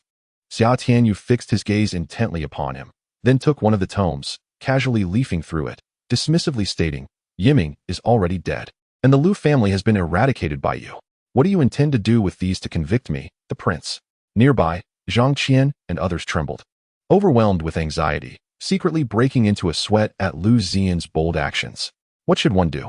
On one hand stood Liu, who seemed to possess divine qualities, and on the other, the formidable prince safeguarding the region. Whom to support? At that moment, in the front courtyard, the elderly Huang, who had been sweeping with his head lowered, suddenly lifted his gaze, a flicker of azure light igniting in his eyes.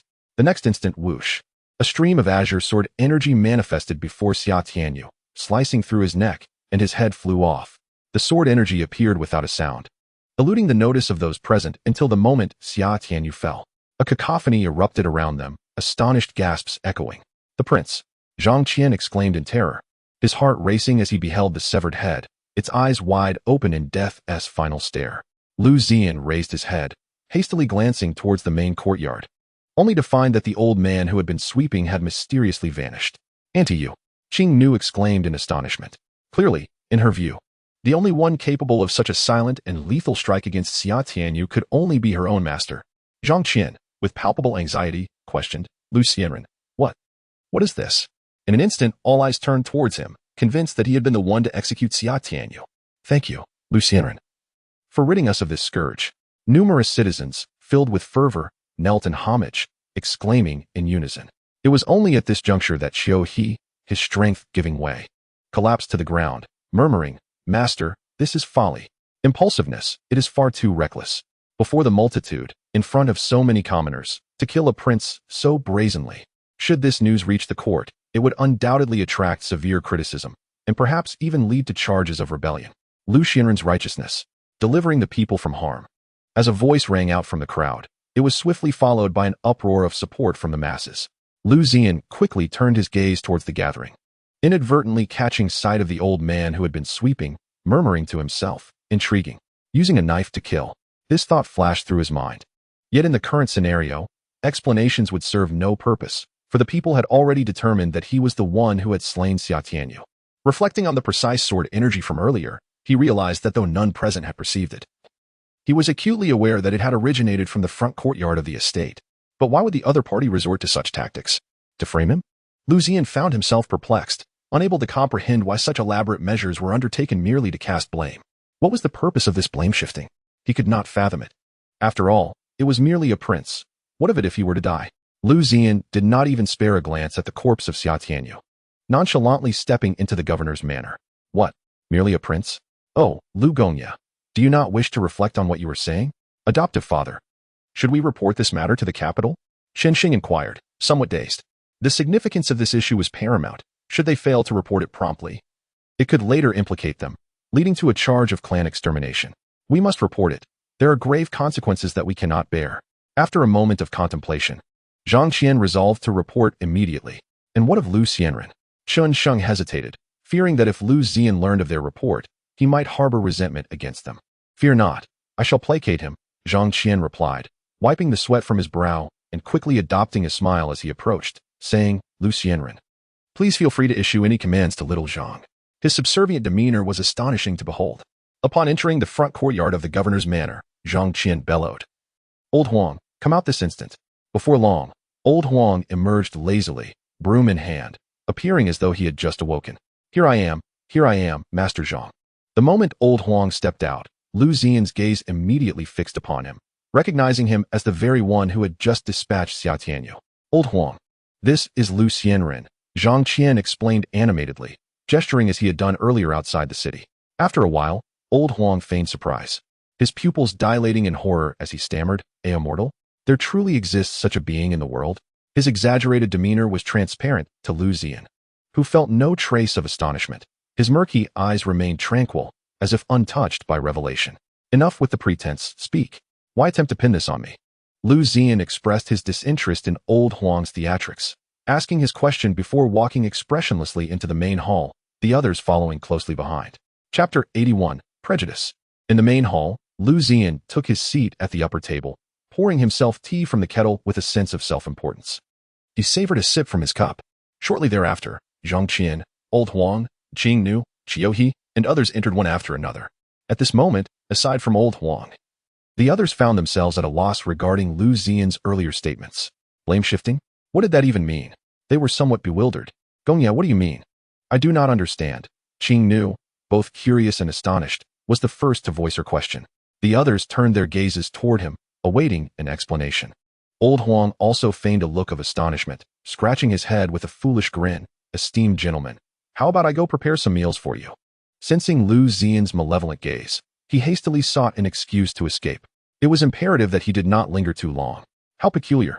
This Liu Gongya was undeniably strange. After a brief encounter, he had observed him discreetly for a moment. It is utterly perplexing to fathom the other party's intentions. How strange and sinister this is. Thus, he could only choose to retreat for the time being. Unbeknownst to him, Liu Ziyan set down his teacup, casting a stoic glance in his direction, and remarked coolly, "Do you wish for me to take action?" At this, the crowd was taken aback, exchanging bewildered glances, unsure of whom he referred to. Yet, one thing was evident. Someone was covertly framing Lord Liu. But who could possess such audacity and ability to do so? Old Huang raised his head, only to find that Liu Ziyan's gaze was fixed upon him. He awkwardly stammered, "What do you mean? Surely, Lord Liu cannot be referring to me?" In a fit of self-doubt, he pointed to his own nose, his expression one of innocence, akin to that of a wronged soul. Leaving the others in a state of confusion, Zhang Qian promptly stepped forward to defend him, saying, "Lord Liu, I have known old Huang for many years.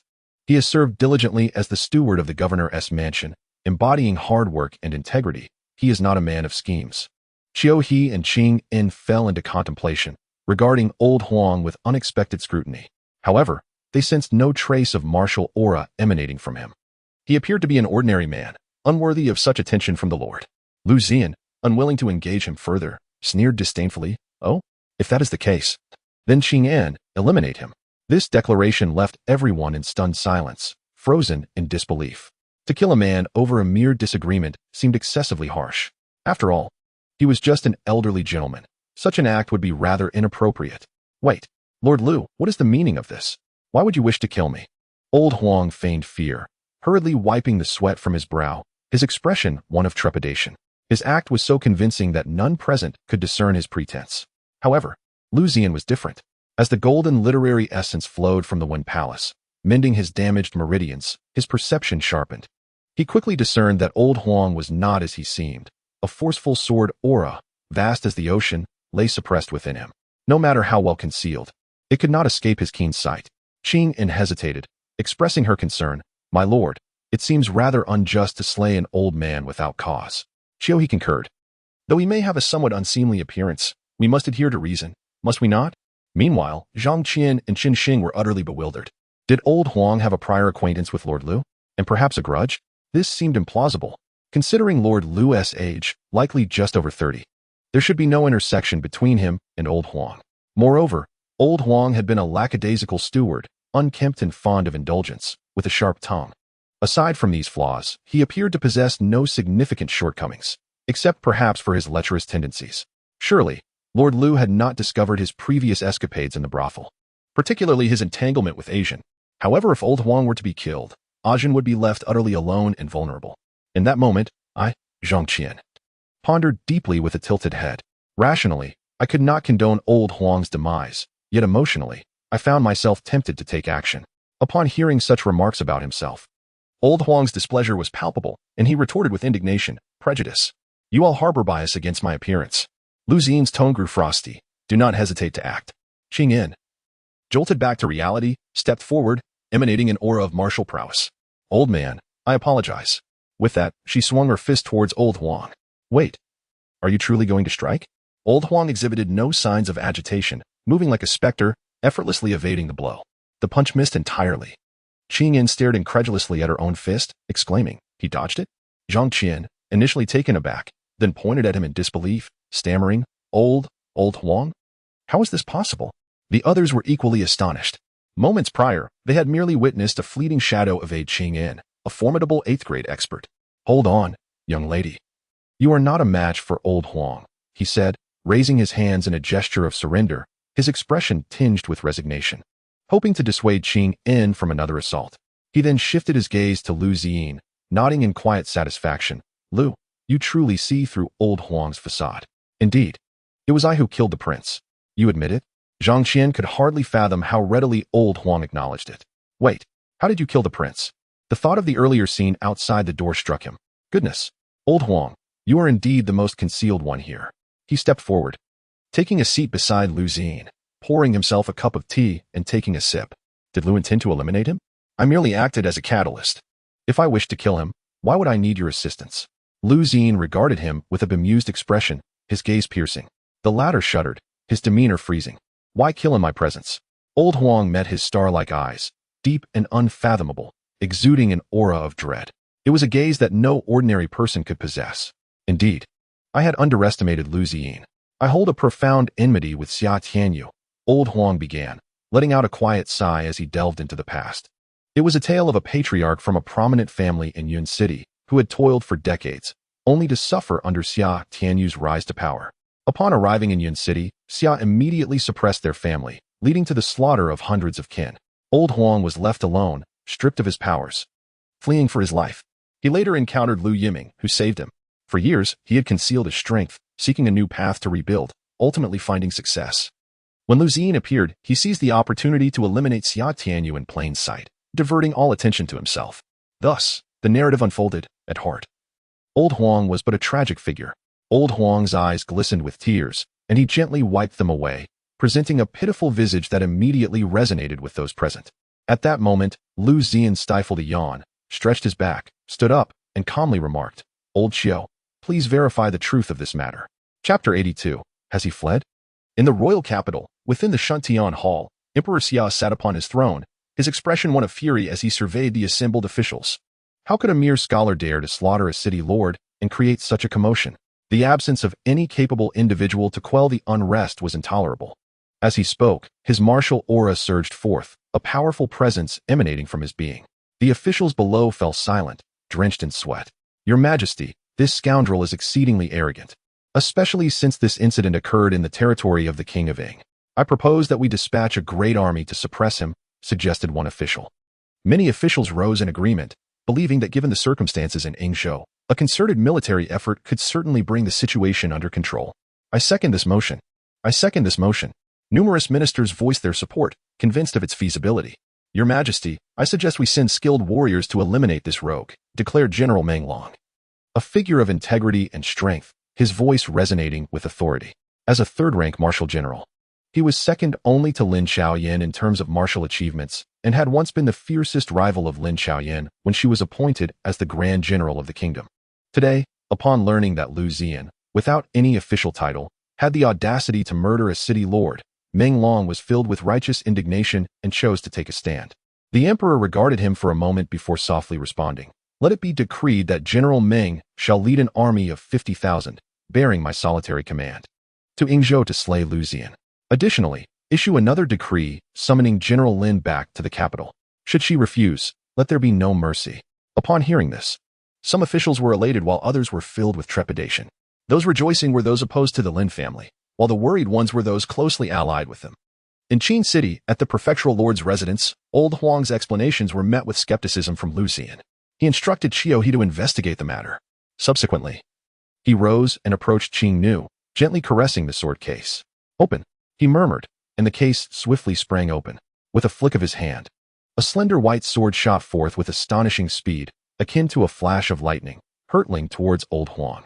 In an instant, a terrifying sword aura enveloped the entire hall. There was no warning, and everyone was taken aback by the sudden turn of events.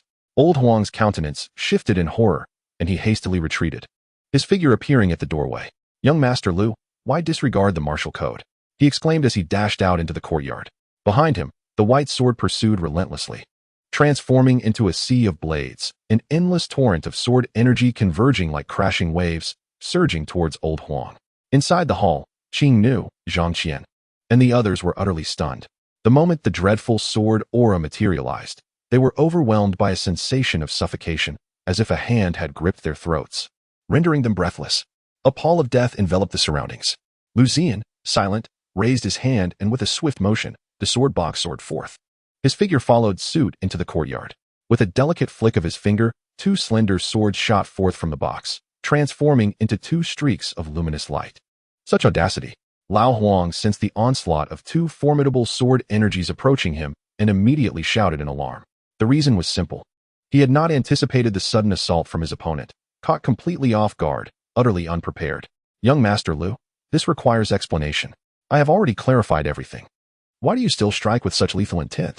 He was utterly bewildered as to why his adversary had launched an unexpected attack. Even if he had shifted the blame for the assassination of the prince onto Liu, he believed he had already provided an explanation. Liu Ziyan, one hand pressing down on the sword box, smiled and said, "If you wish for me to take the blame, you must bear the consequences yourself." Tap, tap, tap. Zhang Qian and his companions rushed out, witnessing Lao Huang skillfully dodging the surrounding sword energy attacks with ease. They were utterly astounded. Lao Huang? Is he truly this formidable? Zhang Qian stared in disbelief at Lao Huang's figure, unable to shake off his shock for quite some time. It was unimaginable. Could this be the same Lao Huang they knew, who was usually lecherous and jovial? The power displayed at this moment was astounding. Not to mention those of the 9th rank. Even innate experts could not achieve such prowess. "You shall not see me again, young Master Liu." Lao Huang's figure transformed into a streak of azure light, dashing outside the residence. In an instant, he vanished without a trace. The three slender swords, having found no target to strike, swiftly returned to the sword box. Indeed, he was not to be underestimated. Liu Ziyan stowed away the sword box, a contemplative expression crossing his face. He had merely been testing the waters, not exerting his full strength. Yet, with the offensive of three slender swords, an ordinary innate master would find it challenging to withstand. However, his opponent had managed to depart unscathed under such circumstances. As Lao Huang departed, Zhang Qian and his companions quickly knelt, fearfully stating, "Immortal Liu, we do not know that man. He brought this upon himself." Fearing repercussions, they sought to absolve themselves. No matter, Liu Ziyan waved his hand dismissively, showing little concern. On the borders of Yingzhou, in Luoyang town, a slight figure clad in tattered hemp garments, no more than 15 or 16 years of age, ambled through the street with a pallid expression, his steps light and feeble. On either side of the street lay disheveled men and women, all bearing cracked lips and vacant eyes. "Get out of the way." A young man galloped through the street, colliding head-on with the boy. "Commoner, clear the path for me." The youth, filled with malice, shouted loudly without the slightest intention of slowing down. "I am Zhang Jinshan. Which peasant dares obstruct my way?" Soon, the horse's hooves struck the boy, sending him flying. Bang! The immense impact hurled him backward several meters, and he landed heavily on the ground, blood streaming from his 7 orifices. Surrounding him, the citizens lying about took no notice, accustomed to such brutality, indifferent to the boy's fate. It seemed as though everything unfolding before their eyes was of no concern to them. "How dare such a wretch obstruct my path?"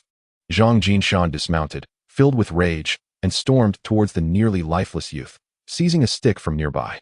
He unleashed a chaotic barrage of blows upon the boy. Bang, bang, bang. It appeared he was venting his pent-up frustrations. After a considerable time had passed, only when the youth had ceased to draw breath did he finally relent. Spitting disdainfully upon the fallen figure, discarding the stick with a curse, "What a stroke of misfortune." He then mounted his horse and galloped away towards the opposite end of the street. Throughout this ordeal, the surrounding populace remained utterly indifferent. Nearby, an elderly man with a head of white hair, having witnessed the incident, could only shake his head in bitter resignation, murmuring, "The law of the jungle remains unchanged through the ages."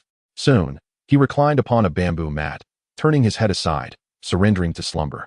Embodying the adage, when it does not concern oneself, one remains aloof. Chapter 83, Luoyang Town, the Yu Family. The following day, outside the city gates, a carriage moved slowly away, leaving Qiu He, Zhang Qian, and others behind. On the city wall, Lao Huang gazed intently at the departing carriage, as behind him, a series of azure sword wheels began to ascend. Upon closer inspection, 12 sword wheels, arranged in a circular formation, spun continuously. Clutching a letter, his expression grave, he whispered, "Old General, you were indeed correct. This son-in-law is quite extraordinary. In the end, it seems we old fellows have grown feeble." Before long, the sword wheels gradually retracted, and the letter in his hand disintegrated into nothingness. The next moment, Lao Huang appeared before the governor's mansion. "Asian, I have returned," he proclaimed, revealing a wide grin that showcased his large yellowed teeth. As night descended upon Luoyang town, within a grand estate, an elderly man with a head of white hair sat in a position of authority, wielding a cane. In the center, a corpse lay draped in a white shroud. Flanking the body stood 3 pairs of men and women, their expressions tense, as the atmosphere in the hall grew palpably oppressive.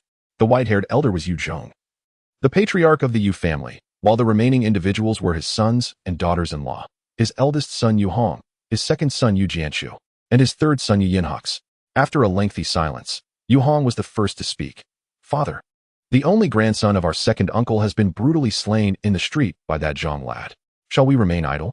Upon hearing this, Yu Jianshu immediately retorted in a flurry of panic, "Elder brother, we must not involve ourselves in this murky affair. The Zhang family is a prominent clan in Luoyang town, reputed to have significant connections with the town officials. Should we entangle ourselves, our family would surely suffer." With that, a heavy silence fell over the assembly. The second daughter-in-law, Chen, whose sharp features reflected a caustic demeanor, chimed in, "Elder brother, it is not that we wish to turn a blind eye, but rather that we are powerless to act. When their lands were seized and our second uncle's family was slaughtered, did we not remain silent then? What is the necessity to play the role of the Good Samaritan now?" The eldest daughter-in-law, Li, with a countenance that radiated tranquility, interjected, her eyes filled with compassion, "Second brother, sister-in-law, we must not speak in such terms. Today, our young talent was brutally slain in the streets. And who can assure us that tomorrow one of our own kin won't meet the same fate at the hands of the Zhang family?" Upon hearing this, the venerable elder struck his cane forcefully against the ground, producing a resounding thud. "Enough," he declared, rising slowly, tears glistening in his eyes. Leaning on his cane, he approached the lifeless body and, with a choked voice, lamented, "Indeed, the Zhang family is a powerful clan, in collusion with the town officials, and they maintain connections with the bandits of Mount Wanhua. I am but an old man, and perhaps our family cannot stand against them. The matriarch of the eldest branch speaks truth. Today they could kill our young talent, and tomorrow, our descendants may also fall victim. The world has declined, and humanity has grown cold. It is up to us to take action. Some matters must be addressed by someone." "What do you mean by that, father?" Yu Jianshu sensed the weight of his father's words and inquired anxiously. Qin, his wife, hesitated, her eyes darting before she spoke. "Father, I am with child. If you truly intend to confront the Zhang family for our safety, I must return to my family for a time." The elder fixed a piercing gaze upon her, causing Chun to lower her head in guilt. "Humph," he scoffed, continuing, "Second daughter-in-law, do not think I am unaware of your intentions. Let it be known today that justice must be sought. As for whether you wish to leave or stay, I shall respect your choice." At these words, the crowd's expression shifted dramatically, unable to decipher the elder's current thoughts. "Father, must we truly shatter our family over this?" Yu Yin protested, feeling resentful that the troubles of his uncle's family were impacting his own. Chun, summoning her courage, cautiously probed, "Father, you said this. If you truly oppose the Zhang family, then I must part ways with Jianshu. Moreover, Wenfeng must accompany me." She referred to her son, Yu Wenfeng. The Zhang family's notorious reputation was deeply ingrained in their minds, instilling fear. Thus, upon learning that her father-in-law sought to confront the Zhang family for the death of Yu Wenkai, she harbored thoughts of severing ties. "Wife, what are you doing? Why must you seek a divorce? I cannot agree to this," Yu Jianshu exclaimed, alarmed, unwilling to see his family torn apart. "No, this matter is one I firmly oppose. If you disagree, then you may follow her. You will no longer be part of our family," the elder coldly retorted, casting a disappointed sigh towards Yu Jianshu. Years prior, when his brother's family was robbed of their home and land, it was the timid nature of the second family that had repeatedly dissuaded him from seeking justice for his only brother, Yu Qing. This had always weighed heavily on his heart, a burden he had never been able to set down. Whenever he reflected on it, guilt consumed him. "It was you two who thwarted me time and again, preventing me from avenging my brother. These years have been restless, and now even his sole grandson has perished. How am I to answer to him in the afterlife? Upon hearing this, Chen became discontented and retorted, Elder, when Kai was alive, you showed no concern for him. Now that he is dead, what purpose does it serve to bring up these matters?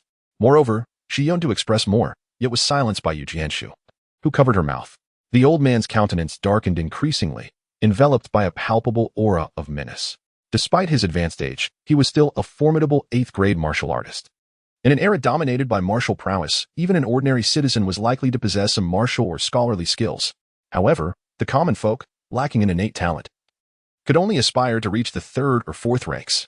In the presence of powerful martial artists, they remained akin to mere ants. Release me, Yu Jianshu.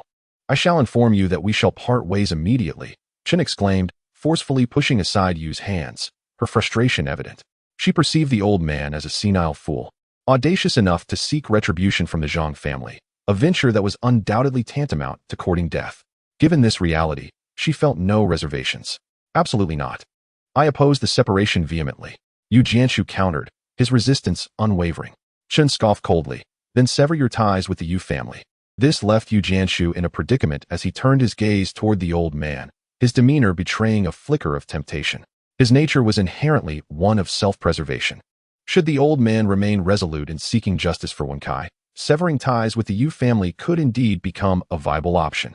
At that moment, Yu Yinhua's wife, Ling, interjected, Old man, if you insist on pursuing this matter, then I, too, must withdraw. It was evident that Ling intended to distance herself from the Yu family to avoid being embroiled in the turmoil that could threaten her life. Begone, the old man bellowed, prompting the others to hastily retreat. Ultimately, he stood alone in the great hall, gazing down at Wen-Sai's lifeless body in silence. The following morning, Yu Hong and Li stood at the entrance, holding 2 severance documents in silence.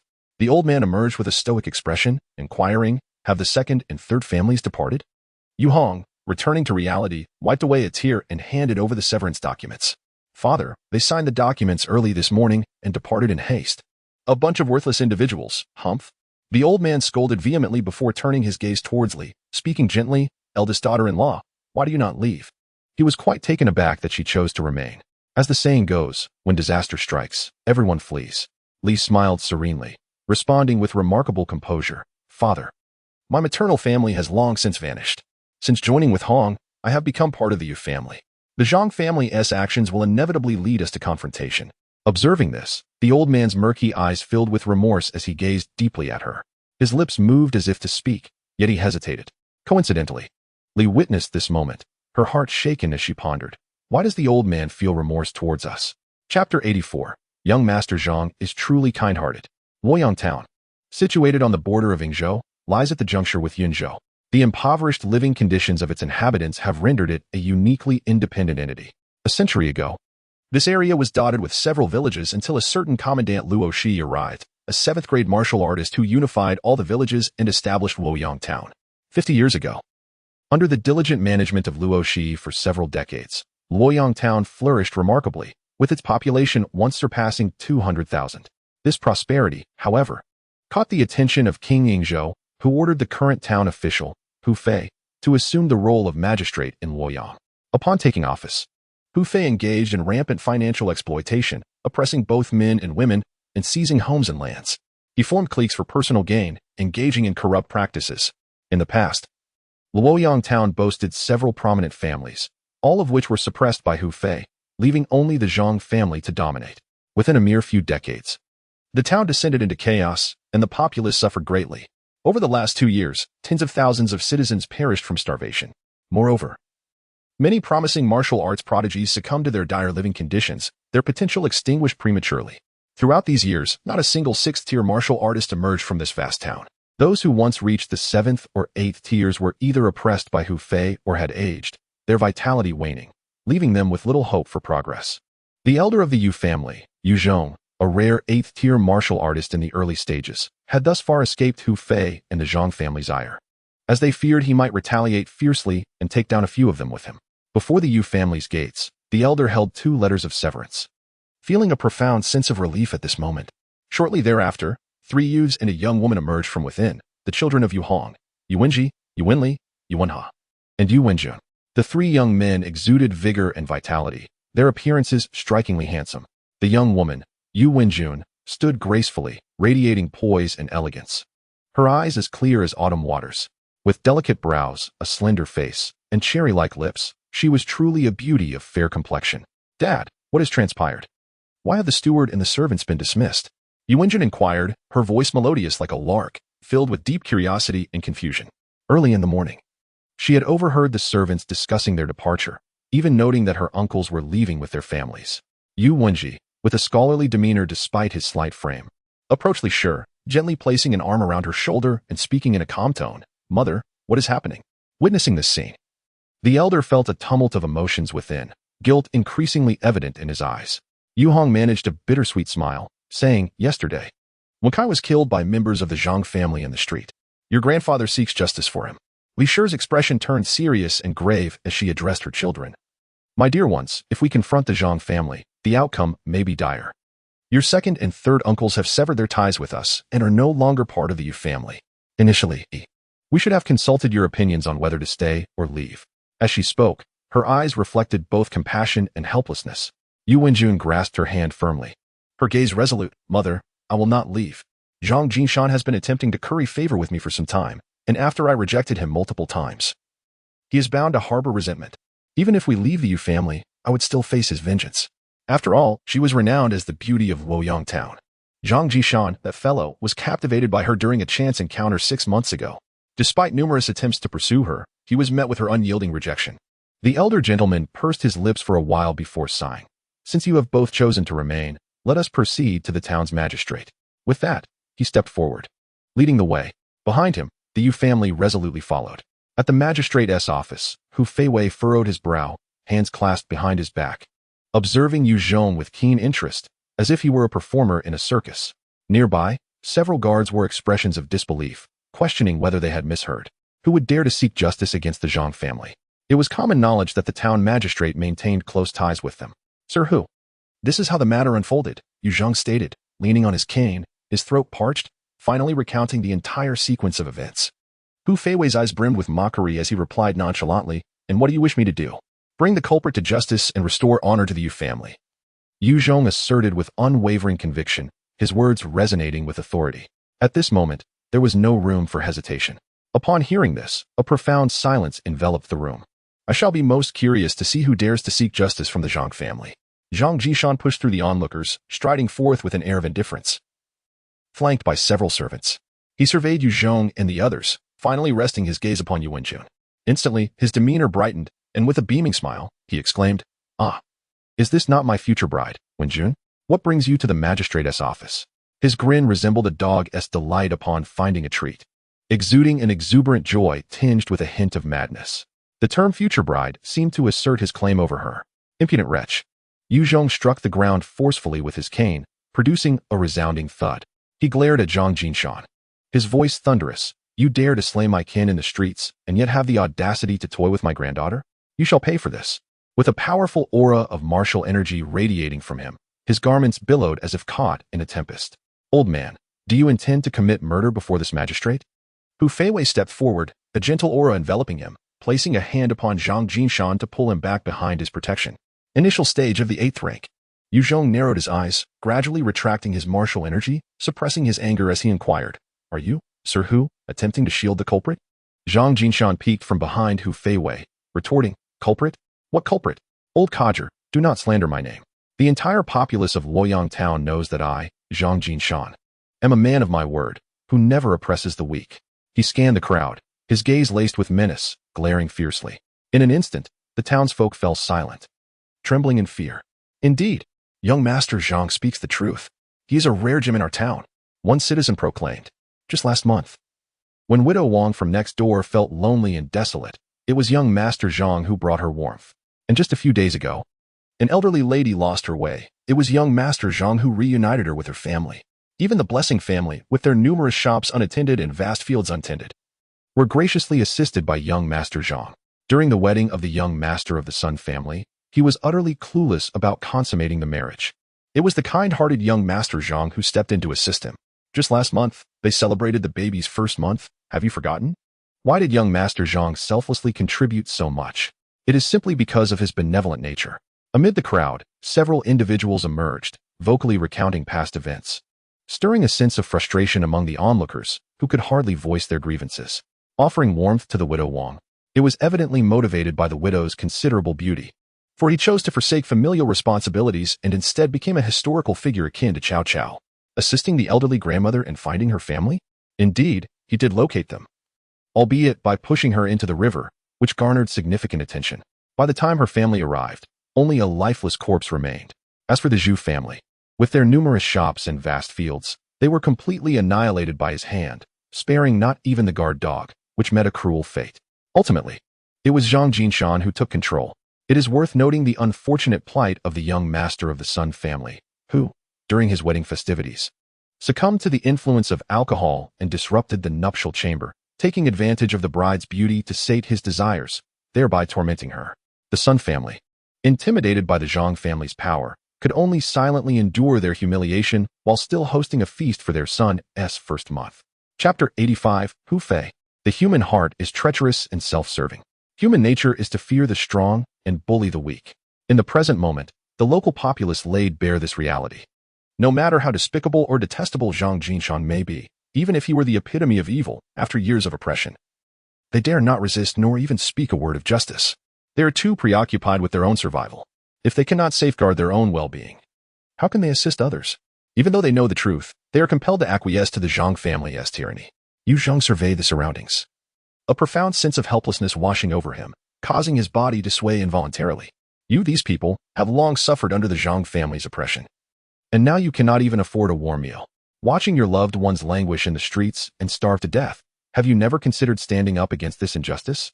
He attempted to persuade the townsfolk to unite in defiance of the Zhang family. Undoubtedly, such an idea was naively optimistic. The common folk, one by one, averted their gazes and hastily retreated. What are you all afraid of?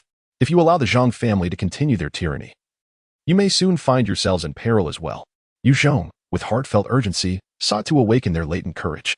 Alas, after enduring oppression for so long, they had long since lost their bravery. Ultimately, it all boiled down to a simple fear of death. Old Yu, please cease your words. We wish to live a few more days, they lamented.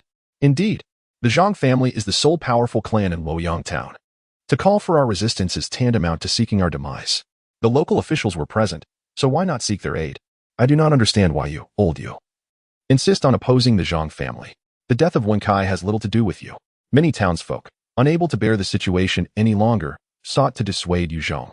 He wished to dissuade him from seeking justice, for in today's Luoyang town, the local official Hu Feiwei was the law and the ruler. The Zhang family represented justice. Opposing them would only lead to a silent and tragic demise. Zhang Jinshan cast a glance at the perceptive townsfolk, nodding in satisfaction. Indeed, your conduct has not gone unnoticed. The elder Yu Zhong seethed in frustration, repeatedly striking the ground with his cane to release his pent-up anger. Hu Feiwei, dismissive of his outburst, glared at him instead, saying, Old Yu, I had intended to allow you a few peaceful days. However, you have shown your lack of understanding. Recently, the bandits of Wangwei Mountain have become exceedingly arrogant and intolerable. I plan to organize a force to eradicate them. I require 100 gold pieces for support. Today, since you have slandered young Master Zhang, this sum shall be provided by your family. His declaration was final, not a matter for negotiation, but a mere notification. Nonsense. Yu Hong retorted angrily, vehemently cursing Hu Feiwei. You corrupt official, your tyranny knows no bounds. 100 gold pieces? Let alone the fact that our Yu family lacks such wealth, we would never give a cent to you beasts. Upon hearing this, Hu Feiwei clapped his hands, the sound echoing ominously as a dark expression settled on his face. It had been long since anyone had dared to speak to him in such a manner. Having held the position of town official for many years, he was accustomed to flattery and servility, and never had anyone been so brazenly disrespectful. The Yu family, particularly Yu Hong, had roused a simmering malice within him. It was evident that he was contemplating violence. He had initially planned to discuss the elimination of the Yu family with the Zhang and Ma families in a few days. But now they had effectively delivered themselves to him. How foolish. By the way, Hu Feiwei suddenly inquired, curiosity piqued. Why are there only a few of you from the Yu family? Where are the others? Yu Zhong promptly produced a letter of severance from his bosom. Master Hu, those two ungrateful sons have severed ties with the Yu family. They are no longer considered part of our clan. They are cowards unworthy of being called Yu. Although he seemed to be reproaching Yu Jinxiu and Yu Yinwei, it was clear to all that the old man was drawing a definitive line between them and the Yu family. Thus, regardless of whether it was Hu Feiwei or the Zhang family, they would find no justification to target them in the future, provided they did not come to the aid of the Yu family. Severed ties?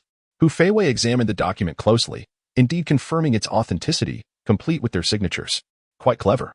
Indeed, Zhang Jinshan was somewhat surprised and could not help but commend their decisiveness. He understood well that Hu Feiwei's next move was to eliminate the Yu family. He had not anticipated that those two would sever ties and leave with such resolve. Were they clever? Perhaps it was more accurate to say that old Yu had played his hand masterfully. It had often been said that you favored your younger sons, and at first, this official had been skeptical. Yet now, it was evident that all of it was true. Hu Feiwei's eyes glinted with malice, resembling a famished wolf, fixated intently on Yu Zhong. Upon hearing these words, the Yu family found themselves enveloped in confusion, utterly bewildered. However, clarity soon dawned upon them. Hu Feiwei continued with a chilling intensity. From where did you acquire this information that led you to act with such decisiveness? This inquiry caused Yu Zhong to tremble. His demeanor becoming increasingly unnatural, his gaze evasive as he dared not meet the eyes of Yu Hong and the others. You choose silence? Hu Feiwei scoffed, mocking him. Be honest, you must have known that I would soon target your family. Thus, in a bid to save your two sons, you deliberately severed ties, leaving your family to face doom alone. With those words, Yu Zhong staggered, nearly losing his footing as he stumbled back several steps. It was over. Not only had the truth been exposed, but it had also been proclaimed publicly. Li Shi, listening to Hu Feiwei's pronouncement, wore an expression of disbelief as she gazed at her father. Father, is this true? In the past, she had turned a blind eye to her father's favoritism towards her uncles and had never made much of it. She could hardly fathom that her father would take such drastic measures. It was truly disheartening. This is a lie. Everything the corrupt official has said is false, isn't it? Father. Yu Hong's heart raced with anxiety as he pressed for answers. Hu Feiwei dismissed him with disdain. Why would I need to deceive your family? However, you old sir, do not truly believe that severing ties will allow you to escape unscathed, do you? Let me assure you, that is not the case. He turned to the two guards at the door and commanded, bring Yu Jianshu and Yu Yinhui back to me, along with all of the Yu family's possessions. The guards responded with a bow. Yes, my lord. Seeing the unfolding situation, Yu Zhong hurriedly interjected, Lord Hu, you cannot do this. They have already severed ties and have no connection to our family. Zhang Jinshan sneered. Whether or not there is a connection is not for you to claim, but for Lord Hu to decide. At this moment, Li Shi and her children stood there like shadows, their spirits crushed, feeling utterly ridiculous. They perceived themselves as a farcical spectacle, painfully absurd. Well then, it's time to deal with you lot, Hu Feiwei declared without reservation. For he intended to strike at the Yu family sooner or later. There was no point in pretense. Moreover, he preferred to eliminate all threats entirely, ensuring that no future vendettas could arise. As the saying goes, do not underestimate the impoverished youth. If one cannot strike a decisive blow, one risks a reversal of fortunes in the future, ultimately suffering the consequences. He prided himself on not being a good man, yet he aspired to be a ruthless one. Only by eradicating all unstable factors could he rest easy. The path ahead was long, and every enemy possessed limitless potential for growth. Only those buried beneath the earth could be deemed truly safe. This wisdom was born from years of experience in governance. How dare you? Yu Zhong shouted, directing his anger at Hu Feiwei, his martial energy radiating as he prepared to strike. Witnessing this, Yu Hong's final shred of hope shattered. What is there that I cannot dare? Hu Feiwei retorted. Remember my name, Hu Feiwei, the one who acts recklessly.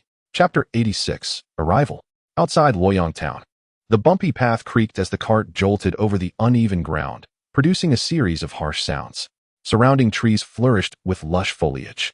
The young maiden, driving the horse, furrowed her brows tightly and glanced at the map.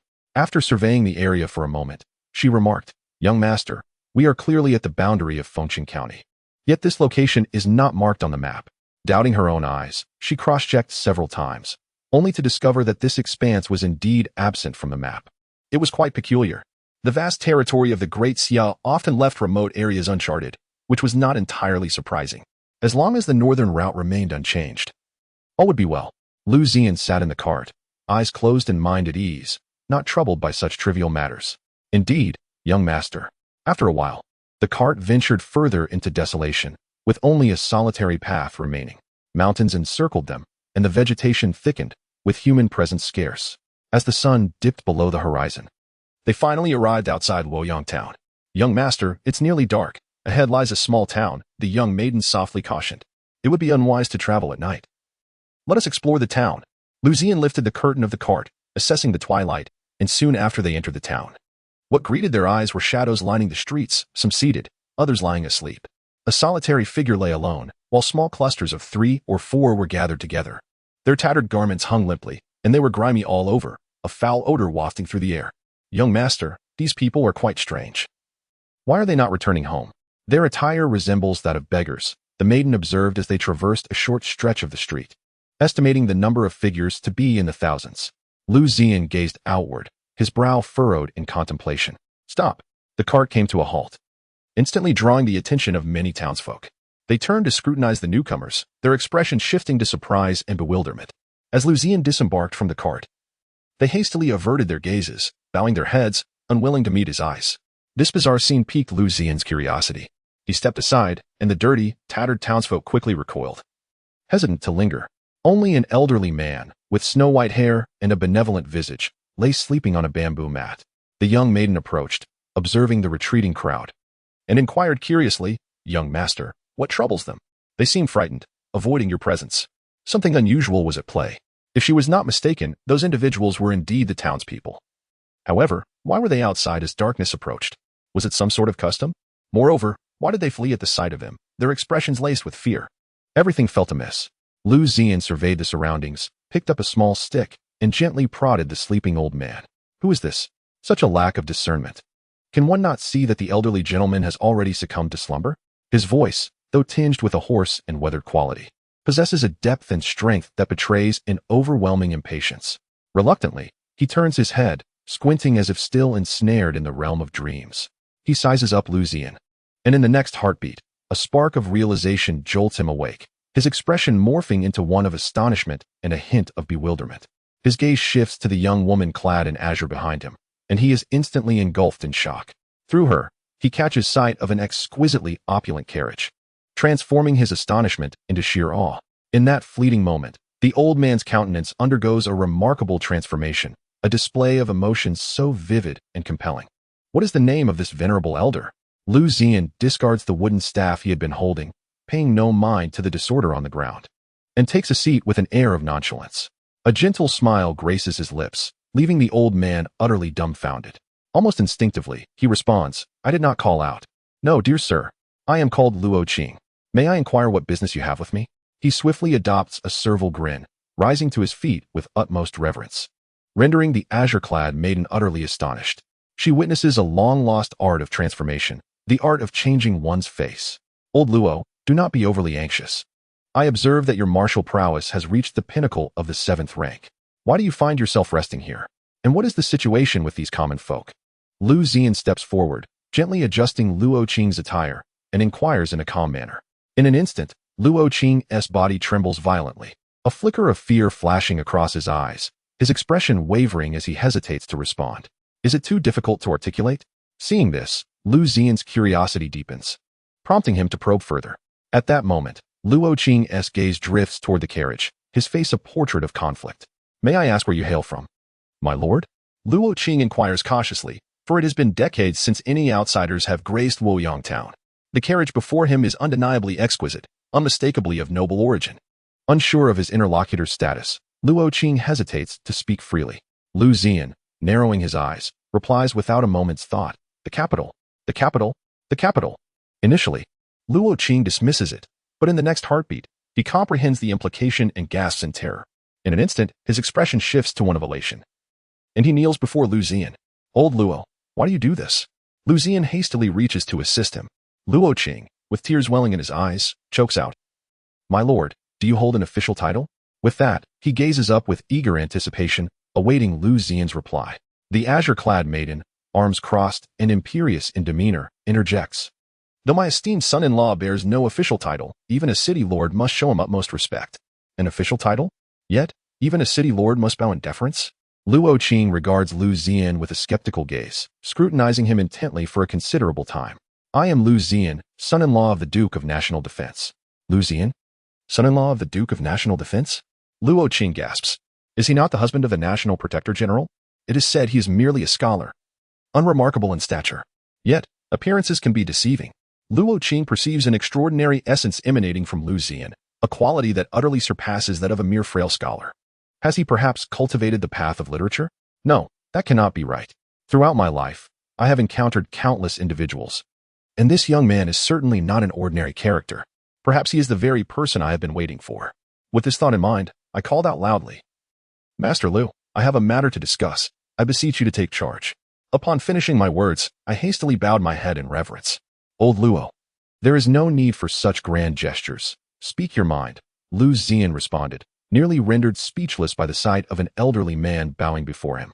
He had no inclination to mistreat the elder. At that moment, the townsfolk who had kept their distance noticed Luo Qing kneeling before Liu Ziyan. They gradually approached.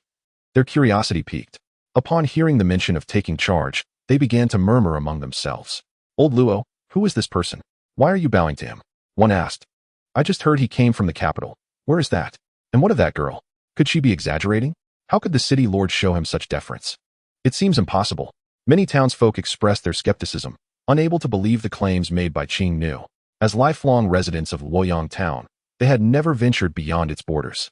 In their understanding, the city lord was a figure of utmost authority, and anything beyond that was beyond their comprehension.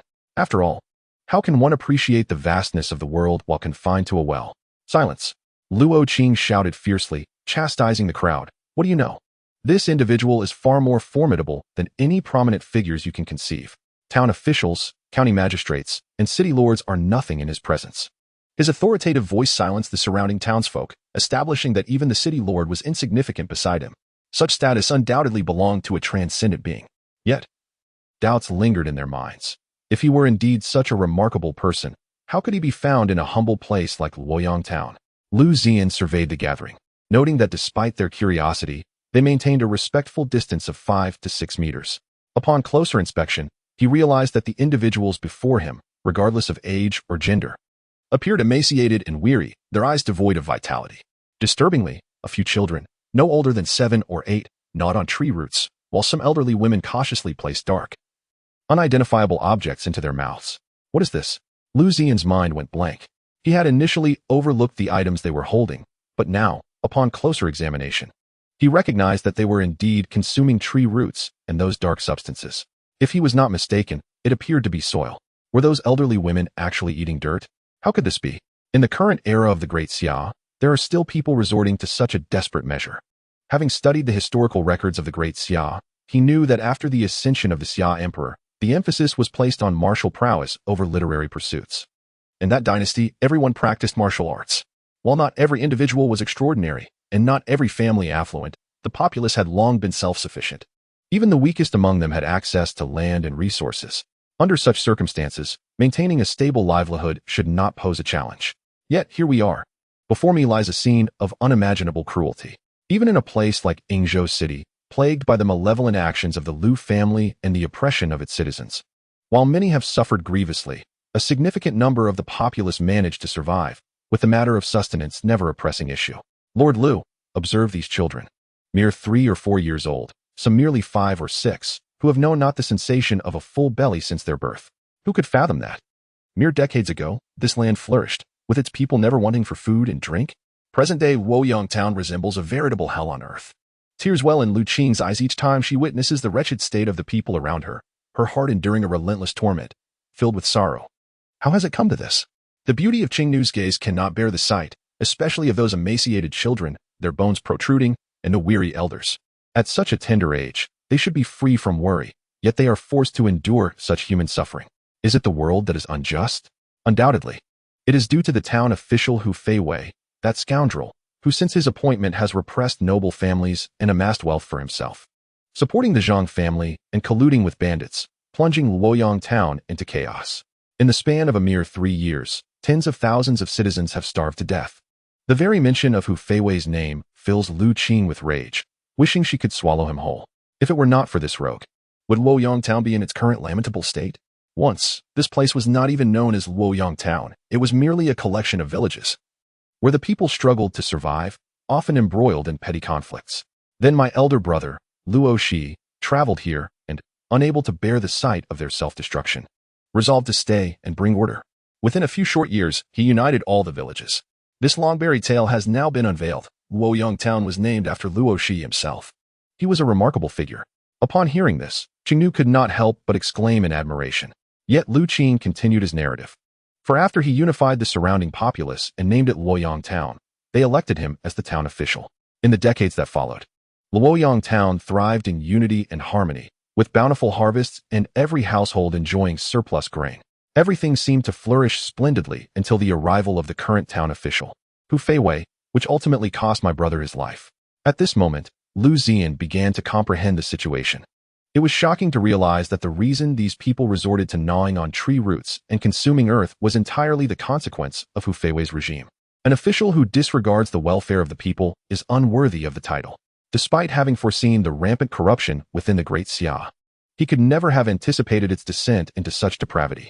In this light, Liu Ziyan recalled his wife, Lin Chaoyan's aspirations to fight for the resurgence of Great Xia, to ensure the populace's abundance, and to forge an era where all could thrive like dragons. He remembered the plea of 200,000 heroic spirits. It is only now that he truly grasps the significance of their call. How could Great Xia harbor such a corrupt facet? No wonder it resonated with those heroic spirits, compelling them to voice their demands. This is a dynasty forged through their blood, yet it has been ravaged by insidious parasites. In one town of Luoyang, such dire circumstances prevail. What of other regions? It is too dreadful to contemplate. Buzzing. Just as Liu Ziyan sank into contemplation, a slight tremor coursed through his inner realm, and a stream of golden literary energy surged forth, swirling within his dantian. Old Luo, are you truly the brother of Lord Luo? Some citizens could not contain their astonishment. To this day, no one was aware of this relationship. Had it not been spoken aloud, it would remain a mystery. Old Luo, you are a benevolent soul. Thud. The surrounding citizens promptly knelt, expressing their profound gratitude with fervent exclamations. Since it is the town official who has led you into such a plight, why not report this to Fengcheng County for the county magistrate to handle? Qingnu instinctively inquired, only to realize her indiscretion immediately after. Over the decades, enduring such treatment, it was certain many had sought recourse at Fengcheng County. Alas, Luo Qing sighed, noting that several hundred had gone, yet none returned. It was only a year ago that we learned the county magistrate and Hu Feiwei were birds of a feather. Moreover, Hu Feiwei had the support of the Wang of Yingzhou behind him. At this point, his murky eyes were filled with despair. Were it not for the lack of avenues for complaint, how could he have resigned himself to such degradation? Young Master Liu, the crux of the matter is thus. I observe that this young lady beside you possesses an unfathomable aura, undoubtedly surpassing my own. Might I request her assistance? Luo Qing's intentions were abundantly clear. Having sensed the extraordinary nature of Qingnu, he sought through Liu Ziyan to enlist her aid in suppressing the corrupt official Hu Feiwei. Not good. A voice filled with panic rang out, as a gaunt youth rushed in, breathless and flustered. Old Luo, the Yu family has been captured. They are to be executed at noon tomorrow before the entire town. The boy spoke rapidly, his words tumbling forth in haste. What? Luo Qing's pupils contracted sharply, revealing a flicker of hatred. Those wretched officials, they dare not spare even the Yu family. Over the years, the Yu family had secretly assisted countless citizens. It was unimaginable that they would meet such a fate. How unjust the heavens are. He lamented, his heart aching, while discreetly observing Liu Ziyan. Enough. Lead the way. Upon hearing this, Luo Qing trembled with renewed vigor, his heart swelling with joy. At last, he had found someone willing to stand up for them. Chapter 88. Wails of Despair.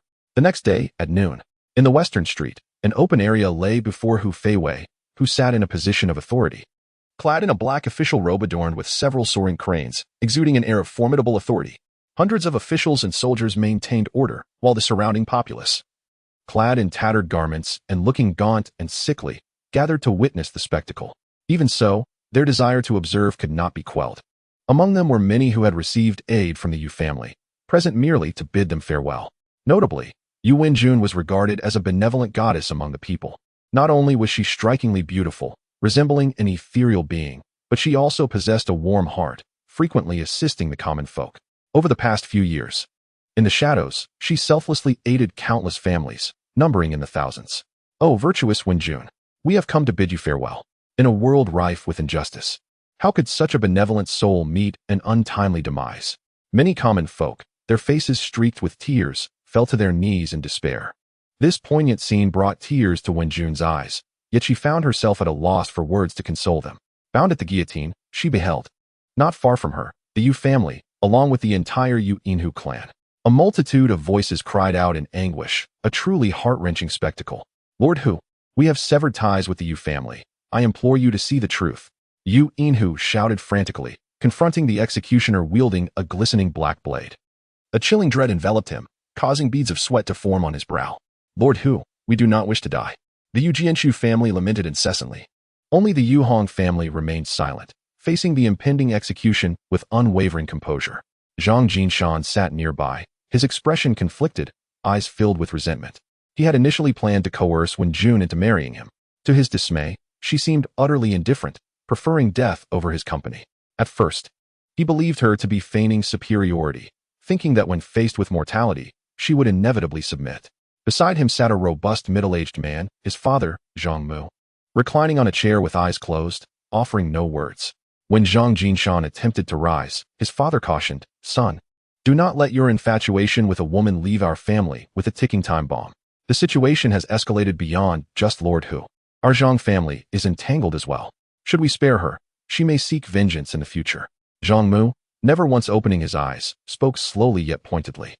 "No matter how beautiful she may be, she remains an adversary. If we allow her to remain, our future will be fraught with instability. The Zhang family has worked tirelessly to become the preeminent clan in Luoyang town. We must not act with indecision in this matter. Father, Wen Jun." Zhang Jinshan began, but his father interrupted. "A mere woman, no matter her beauty, is ultimately inconsequential. You are destined to inherit the entirety of the Zhang family." Zhang Mu opened his eyes, his expression tinged with ire as he glared at him. Under the weight of his father's expectations, Zhang Jinshan reluctantly relinquished his plea for mercy. As noon approached, the sun blazed overhead. With the hour drawing near, Yu Jinshu and Yu Inhu grew increasingly terrified. "My lord, spare my life. I do not wish to die. Lord Hu, I am but a child. Do not take my head. Help? Is there anyone who can save me?" Their wails echoed endlessly. At that moment, the elder Yu sat with eyes closed, his heart heavy with despair. Just the day before, he had intended to confront Hu Fei with fervor, but was thwarted when the latter threatened the lives of his two sons, leading to the present predicament.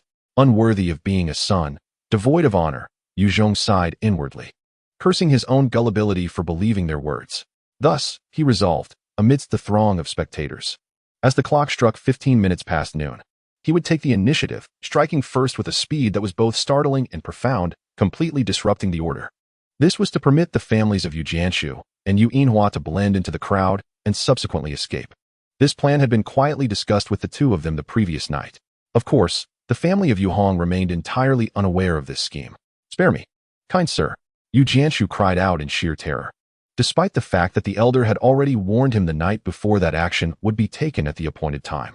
Yet, the sight of that gleaming black blade was enough to overwhelm him.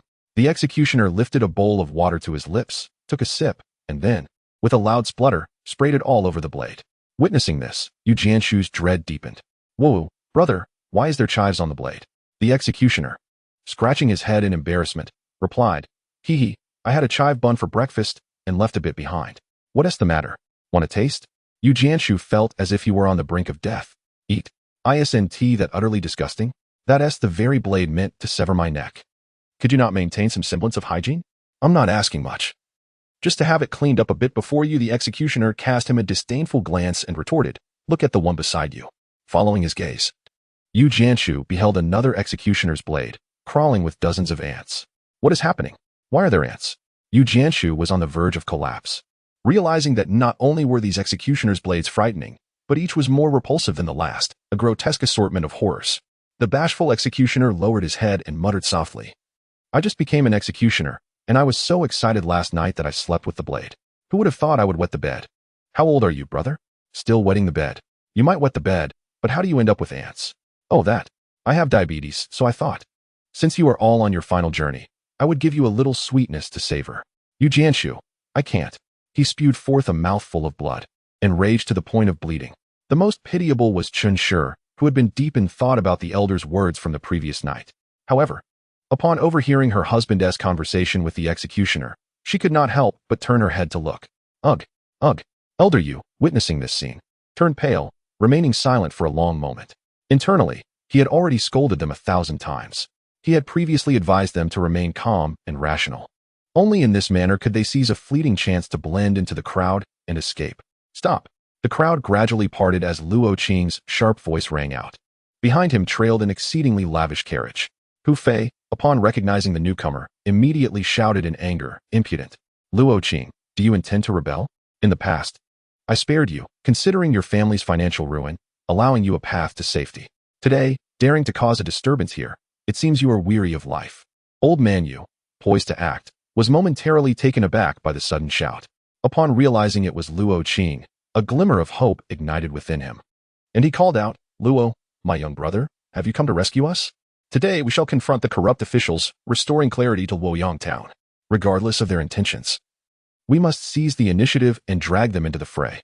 In doing so, we create ample opportunity for chaos." What? Luo Qing, audacious beyond measure. Conspiring with the Yu family to stage a rebellion and plot against me? Guards, beat him to death. Chapter 89. The Paranoia of Victimhood. With a bellow from the old master Yu, Hu Feiwei became convinced that Luo Qing had indeed come to rescue someone. However, was this not exceedingly brazen? On this side, Luo Qing was momentarily stunned, surveying his surroundings. The expressions of the townsfolk reflected astonishment, disbelief, shock, and excitement. Wait a moment. Something is amiss. Although he had brought Lu Gai here with the intention of rescuing their entire family, he had not conspired with the old master Yu to instigate any rebellion. Nonsense. Defamation. Purely slanderous. "Luo, my dear brother, come forth." The old master Yu signaled, as if sending a message. Seeing this, Hu Feiwei's anger intensified as he slammed his hand upon the table, exclaiming, "You dare, truly believing I am an easy target? Guards, do not delay in dispatching this scoundrel." Luo Qing was bewildered. Having just arrived, he had not uttered a single word, yet he was already accused of collusion. "No. Who to run? Who the dog official? I did not come to seize the courtroom. I am here to prevent the execution of the Yu family. Moreover, Master Yu, you cannot slander me. When have we ever conspired?" Helpless, he stepped forward to clarify. Yet, these words seemed feeble and unconvincing. To stop their execution? Wasn't he here to rescue them? Noticing Hu Feiwei's hesitation, the old master Yu immediately added fuel to the fire. "Luo, have you brought your companions? Are there any 8th rank experts among them? If so, they must remain hidden and refrain from acting impulsively. Once the clock strikes noon, they should strike and eliminate the corrupt officials." His loud voice carried, reaching the ears of the crowd. What? There are 8th rank experts lurking in the shadows. Could it be that they had plotted this from the start, intentionally provoking the Yu family? Next, they sent Luo Qing out to seek experts, all to justify their actions against me. How terrifyingly cunning. Indeed, the older generation is more astute. Hu Feiwei immediately spiraled into his own reasoning, believing everything was premeditated. Wait. Suddenly, dozens of soldiers surged forth, preparing to attack. He raised his hand in a gesture of command. "You dare conspire against me?" This left Luo Qing bewildered. Conspiracy? What conspiracy? He could not comprehend what was being said. "Bring them forth." Hu Feiwei, wary, began scanning the crowd, seemingly seeking out the experts Luo Qing had brought. At this point, there was no need for pretense. "I see you. Come out at once." Hiding and lurking does not constitute heroism. After a meticulous search, no anomalies were detected within the crowd. Hiss. Could it be that the adversary is indeed a mid-level 8th rank? What a cautious individual, lurking in the shadows. Could it be that this person has sensed my cultivation level? If that is the case, these individuals have truly prepared thoroughly. With just a few words, Hu Feiwei has begun to unravel. Yu Zhong is precisely aware of his inherently suspicious nature, which is why he chose to speak in such a manner. "What are you looking for, dog official?" Luo Qing, momentarily bewildered, suddenly suspected that Hu Feiwei might be suffering from paranoia. Meanwhile, Zhang Mu's expression was grave as he covertly scrutinized the crowd. After a prolonged silence, he shook his head at Hu Feiwei, indicating that the hidden individual was utterly untraceable. Thus, he rose slowly and made his way to the execution platform. "Luo Qing, since you have summoned this person, let him reveal himself. As for halting the execution, let us remember that we, the commoners, must think carefully. It is a truth and reality that the people do not contend with the officials." Zhang Mu began to persuade Luo Qing, asserting that without locating the master mentioned by the old man Yu, they dared not act recklessly. In the event of a surprise attack from behind, the consequences would be dire. "Is it within the carriage?" Zhang Mu's attention was drawn to the ornate carriage and the veiled young woman. Since they could not sense any aura emanating from her, they dismissed her as an ordinary maid. Huh. Luo Qing was momentarily taken aback, then incredulously asked, "How do you know?"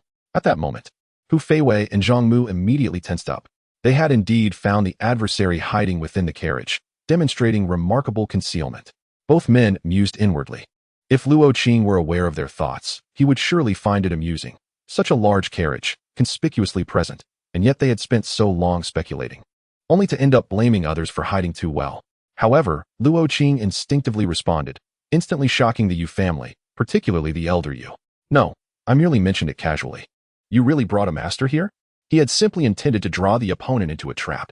Never did he expect that they had indeed brought a master. Could anyone believe such words? Men, encircle them. Hu Feiwei commanded, and immediately, over 100 soldiers swiftly surrounded the carriage, forming layers of encasement. Quick! Capture those commoners. Each soldier must take a hostage to prevent any surprise attacks. Zhang Mu seemed to have an epiphany and shouted to the soldiers. Upon hearing this, the crowd's eyes lit up. What the hell? You are dishonorable, using the commoners as hostages. Luo Qing's face turned ashen, filled with fury as he gritted his teeth and roared, what shamelessness! Meanwhile, Hu Feiwei, oblivious to the shame, gave Zhang Mu a thumbs up in praise, stating, Brother Zhang, you truly have a way. Utilizing commoners as hostages ensures that if the opponent strikes, they will first harm those commoners. Elder Yu narrowed his eyes, seemingly hesitating over something. Logically speaking, the current situation, it is precisely the opportune moment for him to act. If seized wisely, it could certainly provide an opportunity for his sons to escape. However, if Luo Qing's words hold truth, then within the carriage must lie a master of the 8th rank. At such a juncture, if he, along with brother Luo and an 8th rank expert, could join forces, they would be entirely capable of confronting Hu Gobwan and his ilk. Moreover, should the hidden master possess cultivation beyond the mid-8th rank, their chances of victory would ascend to a staggering 70 or 80%. Contemplating this, he hastily declared, Brother Luo, do not concern yourself with the lives of these people. Act without hesitation. A few worthless lives, if they can secure peace for Luoyang town in the future, will have died for a worthy cause. Upon utterance of these words, the entire assembly was taken aback. Even Hu Feiwei was rendered speechless by this proclamation. Brother Yu, what are you saying? Luo Qing exclaimed, his face a portrait of disbelief. Yu Hong stood frozen, ensnared in utter astonishment, unable to fathom that such words could escape his father's lips. Usually, he was celebrated as a paragon of virtue in Luoyang town, having performed numerous acts of kindness. Grandfather, how can you speak thus? Wen Jun's beautiful eyes filled with sorrow, utterly incredulous that her grandfather would utter such chilling words. Brother Yu, they are innocent. You are esteemed and revered. How can you disregard human life in such a manner? Were those previous acts of kindness merely a facade? Many citizens began to voice their anger. Is this what you call a benevolent man? A languid voice emerged from within the carriage, belonging to Liu Ziyan. Chapter 90. No one stands up. In the capital of the Great Xia, within the Tranquility Hall, Xia Wuji held a letter, his countenance darkened to a terrifying degree. A palpable aura of martial energy enveloped the surroundings. Beside him, the chief eunuch Weiyan, wielding a whisk, inquired sharply, Your Majesty, do you have any troubling matters? Having accompanied Xia Wuji since childhood, Weiyan had long since deciphered his master's thoughts, understanding that even a mere furrowed brow could reveal his master's inner turmoil. Although the scene appeared calm, a tempest of fury brewed beneath the surface. With a resounding clap, he slammed the letter onto the table and bellowed, Incompetent fools! A mere scholar can stir such chaos? Claiming to be a celestial being, utter nonsense. This letter had been urgently dispatched from Qin City by Zhang Qian, detailing how Liu Ziyan had displayed remarkable prowess outside Qin City, even slaying the king of Yingzhou. What audacity! One Lin family has already caused enough unrest. And now Lin Chaoan has yet to return to the capital. And now, another so-called celestial being emerges. Each incident forebodes that the Lin family harbors ulterior motives and ambitions. Weiyan stepped closer, picking up the letter to scan its contents, then sneered, Your Majesty, this matter appears orchestrated by someone to bolster the Lin family and General Lin. As for the claims of a celestial being, they are nothing but fabrications. According to what I know, the realm of literature has existed for ages without any mention of celestial beings. Dinshin once stated that in the realm of literature, there are only sages. It is evident that the situation in Yenzhou was orchestrated by the elder Lin in order to covertly protect Liu Ziyan, sending skilled individuals to create such a stir. All to craft the illusion of a celestial being. Upon hearing this, Emperor Xia immediately fell into deep contemplation. Upon reflection, he discerned the merit in the assertion. Currently, the relationship between him and the Lin family had reached a freezing point.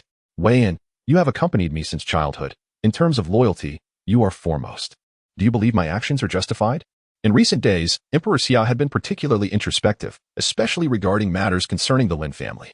The relentless breaches had led him to question whether he had indeed erred. Your Majesty, the imperial authority of the Great Xia can reside in but one individual. And that is the Emperor. Though Lord Lin and you shared brotherly bonds and made extraordinary contributions to quell internal strife and repel external foes, the Emperor must remain singular. Lord Lin may harbor no ulterior motives, but what of General Lin? Wei Yan refrained from directly stating whether the Emperor's actions were right or wrong, instead analyzing the current circumstances. As anticipated, upon hearing Wei Yan's words, a hint of relief washed over Emperor Xia, his eyes sharpening with resolve. Since the National Command order rests with Liu Ziyan, take a few skilled individuals and pay him a visit. Wei Yan clasped his hands in affirmation, as you wish. Your Majesty. In Luoyang, at the execution site, Liu Ziyan emerged from the carriage. Qing Yan hastily procured a stool from the side. Upon Liu Ziyan's appearance, Master Yu, Hu Feiwei and Zhang Mu exchanged bewildered glances, for they had never anticipated that the carriage would harbor a youth. Brother Luo, is this the master you summoned?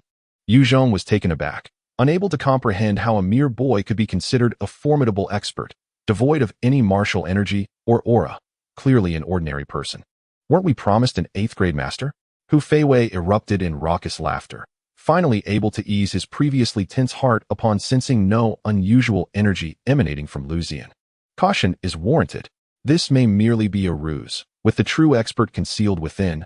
Zhang Mu, ever prudent, sensed the peculiarity of the situation. Luo Qing was no fool. It was inconceivable that he would enlist an ordinary individual for such a critical endeavor unless they intended to lead these men to their doom. Regardless, let us capture them first and execute them collectively.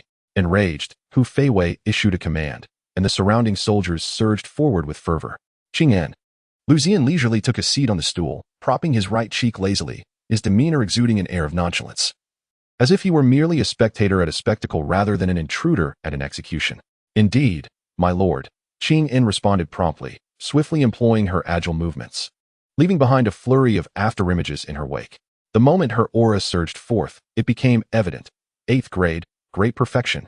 All present were utterly astounded by the sight of the figure adorned with a black veil, whose beauty was nothing short of transcendent. It was over. Hu Feiwei stumbled, collapsing onto the chair behind him, his eyes betraying a flicker of dread. Yu Zhong, poised and ready, prepared to launch a surprise attack on Hu Feiwei. However, he was taken aback by the formidable aura emanating from the Qing maiden.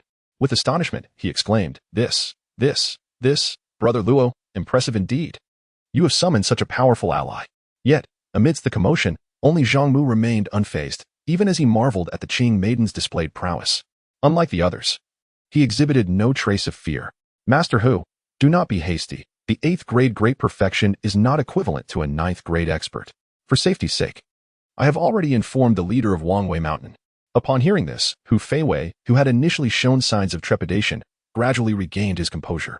His knowledge of the leader of Wangwei Mountain was scant. They had always interacted with the second-in-command, Ma Dahu.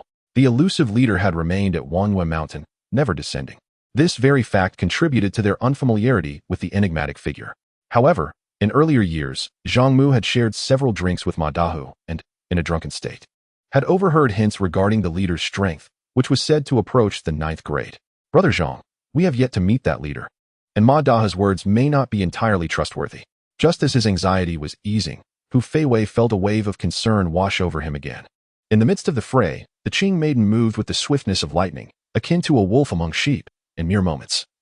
Countless soldiers lay defeated upon the ground, writhing in pain. Incredible! Brother Luo, your ally is truly remarkable. Yu Zheng's eyes sparkled with excitement. Yu Jianshu also shouted, Hero! Save us! Help! The executioner, frightened, took several steps back and could not help but exclaim, That is a woman. A woman! Oh, heroine! Save us! He quickly corrected himself, weeping profusely. On the side of the Yu family, however, an eerie calm prevailed. Notably, they gazed at the elder Yu with faces full of disappointment, as if, at that moment, their hearts had turned to stone.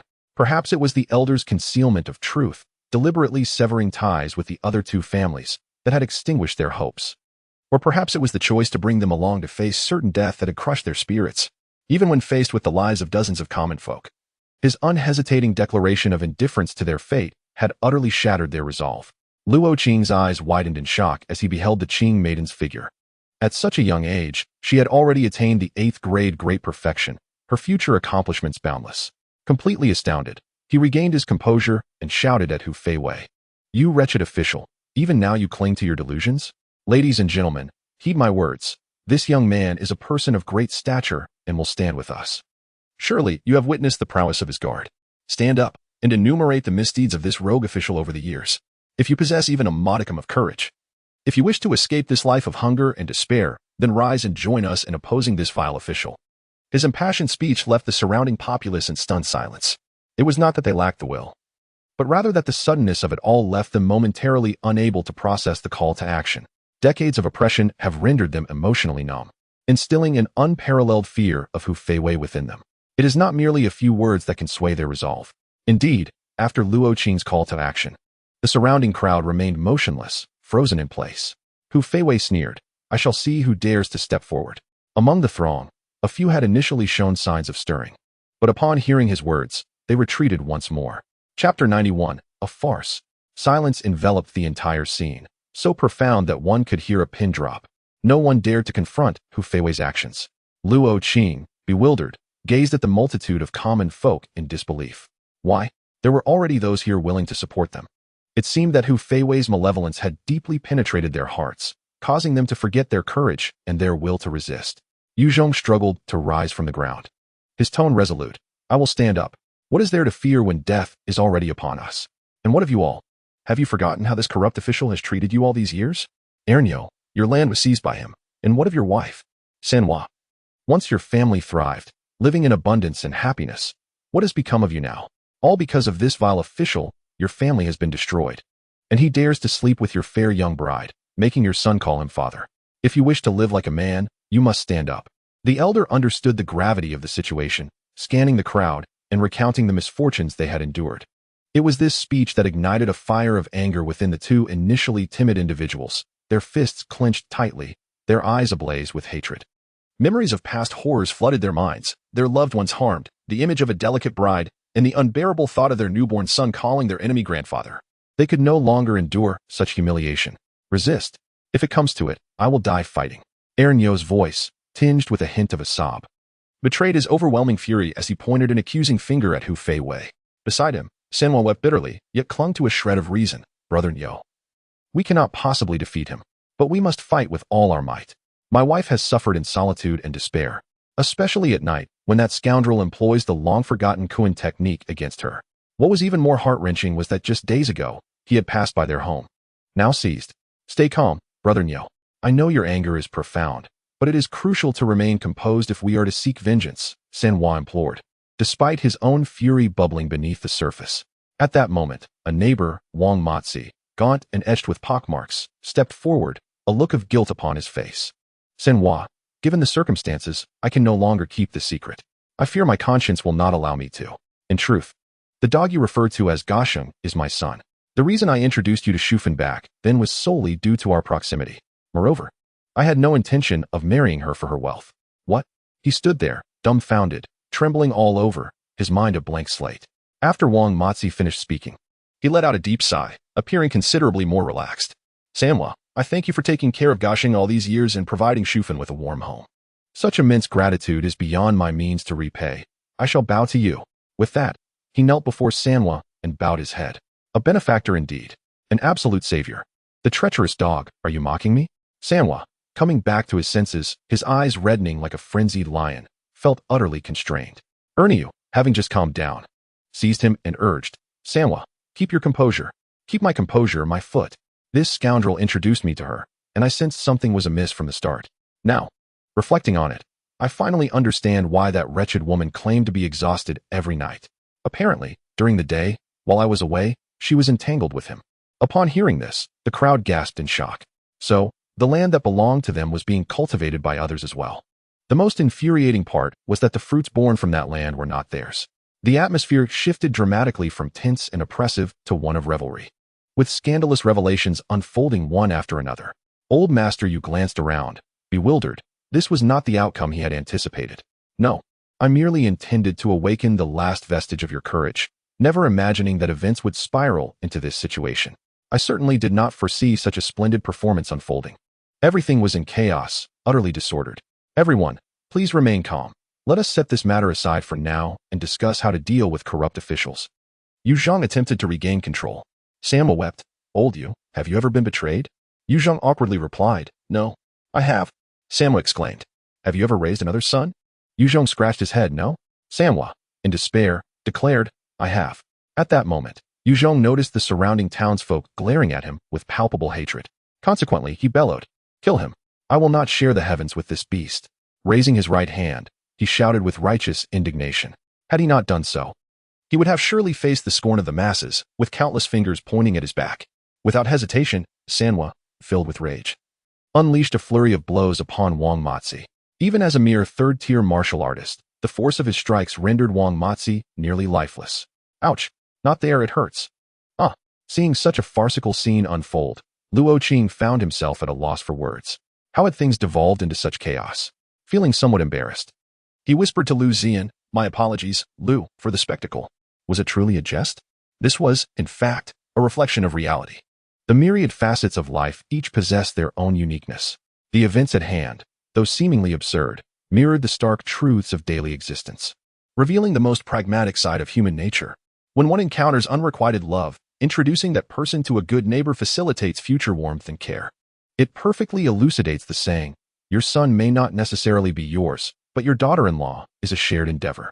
Upon hearing this, Luo Qing was momentarily stunned, only to quickly regain her composure and exclaim, Master Liu is truly perceptive.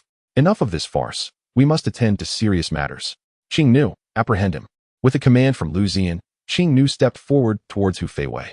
Observing this, Hu Feiwei felt cold sweat trickling down his forehead, his anxiety palpable as he nervously swallowed and inquired of Zhang Mu beside him, Brother Zhang, how long until the people from Wangyue Mountain arrive? The individual before him was an 8th-grade consummate master. He was no match for him. If a confrontation ensued, it would likely spell disaster. At that moment, old Master Yu strained against his bindings, and the ropes that had restrained him shattered into fragments. With a surge of martial energy, his tattered upper garments were ripped apart, revealing a gaunt physique, with bones clearly visible. Yet, at this instant, old Master Yu's eyes sparkled with excitement as he declared, Heroine, I shall assist you. With that, he immediately executed his martial technique, leaping forward with astonishing speed, leaving behind a series of afterimages, and in the blink of an eye, he stood before Hu Feiwei. Behold my Kuan character stance, he proclaimed, and began to move erratically, swaying left and right, his steps a chaotic dance. The spectators were left dazzled, unable to catch his fleeting figure. With each twist and turn, he harnessed the force generated by his shoulders, creating a formidable impact. His movements culminated in a powerful strike capable of delivering a fatal blow in close quarters, a technique he had honed over decades. Bang! The sudden offensive left Hu Feiwei momentarily stunned, as he felt an immense force collide with him. Instantly, he was propelled backward at great speed. Bravo! Luo Qing exclaimed, applauding with fervor. Such remarkable skill. It appears casual, yet conceals profound intricacies, emphasizing the unity of waist and horse, channeling all strength into the shoulders. The synchronization of left and right movements, with increasing tempo, builds to a final explosive strike. Impressive, truly impressive. She raised her thumb in commendation, showering praise without reservation. At that moment, old Master Yu stood bare-chested, maintaining his stance with his right shoulder thrust forward. Upon hearing Luo Qing's praises, a hint of pride surfaced on his face. Naturally, this is the signature technique I've perfected over 3.5 years, Kuan character stance.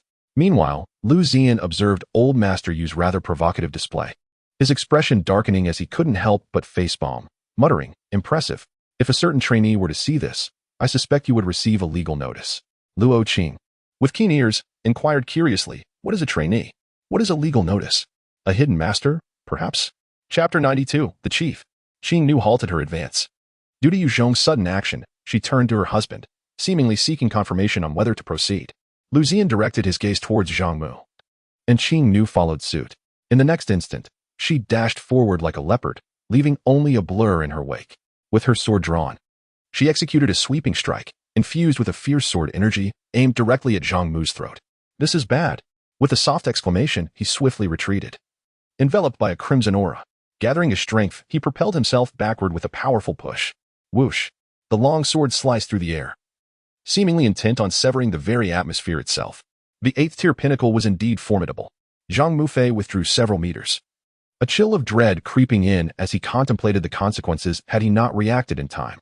That sword, it could have claimed his life. The chasm in their realms was truly insurmountable. King exclaimed in surprise, momentarily taken aback by his swift response, though her hesitation was fleeting. She soared once more, her sword waving, transforming into a terrifying wave of sword energy that surged toward Zhang Mu's throat like a white rainbow piercing the sun.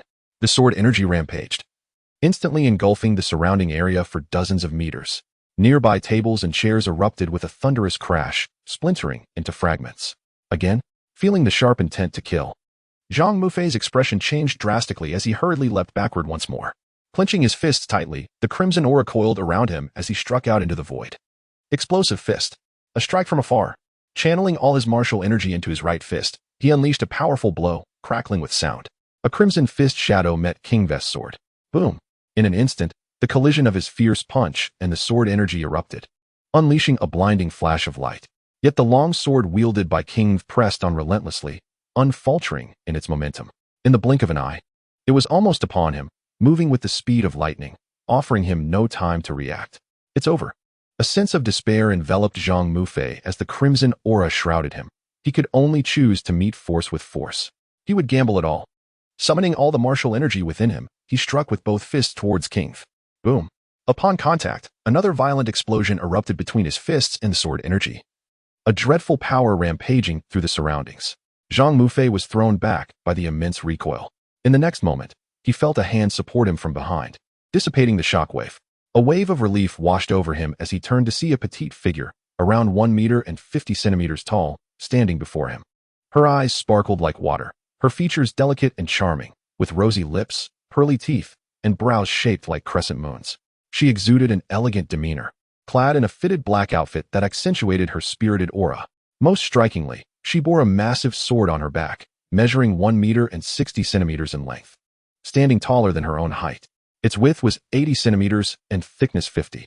At first glance, the sword overshadowed her presence, akin to a child carrying an adult's burden, creating an odd sight from afar. "Miss, who are you?" Zhang Mufei inquired, his face a mixture of surprise and uncertainty. "I am Chinka, the chief of Wangwei Mountain," she declared, releasing her grip and standing proudly with her arms crossed, her expression as cold as a beautiful ice maiden. You are the chief?" Zhang Mufei exclaimed with joy and excitement, his gaze now scrutinizing her. However, looking at her petite stature, burdened by a sword taller than herself, he couldn't help but find the sight somewhat peculiar. Before the towering figure of Zhang Mu, who stood at an impressive height of 6 feet, Qin Ku appeared exceedingly petite. "I have an aversion to looking up at others while conversing." Her tone was haughty yet undeniably commanding. As her words lingered in the air, Zhang Mu, displaying his keen awareness, half squatted to match her height. "I've seen your portrait. You are indeed Zhang Mu. If you have any troubles, please state them quickly, as I am eager to return for my meal." Qin Ku surveyed her surroundings, her brow furrowed and her impatience evident. Nearby, a swordswoman stood, her expression taut with scrutiny as she assessed the suddenly appearing Qin Ku. The aura she exuded, recognized from her earlier display of power, caused a subtle shift in the swordswoman's demeanor. A 9th-tier expert. It was unexpected that they had summoned such a formidable individual. Yet, the sight of Qin Ku shouldering a massive sword piqued curiosity. How could she bear such a weighty weapon? Moreover, why would she choose to carry such a large sword? "Miss Qin Ku, eliminate them." Zhang Mu spoke swiftly, pointing at the swordswoman, as well as Liu Ziyan and Luo Qing. Upon hearing this, Qin Ku showed no haste to act. Instead, she regarded Zhang Mu with derision and coldly remarked, "Address me as the chief." Zhang Mu was momentarily taken aback, a chilling wave of discomfort washing over him, compelling him to shiver involuntarily. Noticing her displeasure, he quickly corrected himself. "Yes, chief." Then, a cold smirk appeared on Qin Ku's striking visage as she beckoned the swordswoman with a dismissive gesture, disdainfully declaring, "Woman, come forth to meet your demise." Her arrogance was palpable, exuding an air of superiority and poise, as if everything lay within her grasp. Standing there, she resembled an iceberg, an aura of frost enveloping the vicinity, piercingly cold. This chief is indeed an enigma. Despite her inaction, I can still feel the chill. After all, I am a mid-level 8th-tier practitioner, accustomed to disregarding the biting cold of winter. Moreover, as a martial artist, my vitality allows me to ignore the chill. It is a common occurrence to achieve such prowess at such a young age. She is undoubtedly a rare prodigy in the 9 prefectures. The swordswoman found herself astonished by Qin Ku's strength. It is often said that women are inferior to men. Yet this woman, at such a tender age, had accomplished what many men could not, effortlessly surpassing them. "Woman, Do you not hear my words? Qingku, noticing the swordswoman's indifference, her beautiful eyes flickering with annoyance, spoke again. I command you to come forth and accept your death. The surrounding crowd displayed expressions of disbelief, all eyes converging upon her. The sheer audacity of her words was utterly unexpected and astonishing. Many wondered if the chief of Wangwei Mountain was indeed a fool. Was she merely performing a show of arrogance befitting a domineering expert? The chief of Wangwei Mountain, she, the leader of that band of brigands. No wonder they aided in villainy. Such a stunning young woman was the head of the outlaws. It seemed true that the more beautiful a woman is, the more treacherous she can be. My elder brother, youngest brother, parents, children, and even the dog we kept at home all fell victim to the hands of these wretched bandits. Who could deny it? Even the son of my neighbor perished at their hands. Alas! But dear sir, what concern is it of yours that your neighbor's son has died? Why weep so mournfully? That was my son. By heavens! There lies a beast among us. Villagers, strike him down. Oh, do not kick there. It hurts. Many have suffered at the hands of the bandits from Mount Wanyue, each tale more harrowing than the last. To my astonishment, someone dared to divulge their unbearable past, instantly inciting the wrath of the crowd, leaving them battered and half dead. Yet, the bandit leader maintained a frosty demeanor, standing aloof, while the villagers' words reached her ears. However, she showed little mercy. As a bandit, her sustenance relied on plundering and robbery to support the daily expenses of Mount Wangwei. The law of the jungle, survival of the fittest, was a truth she held dear. Clatter, clatter, clatter. A cacophony of hurried footsteps approached. Asmada, who entered with dozens of robust bandits, each one glistening with oil. Boss, we have arrived. He puffed, wielding a crescent-shaped blade. Qingku turned, her face a mask of defiance, and retorted, stop dawdling. You are even less useful than a woman.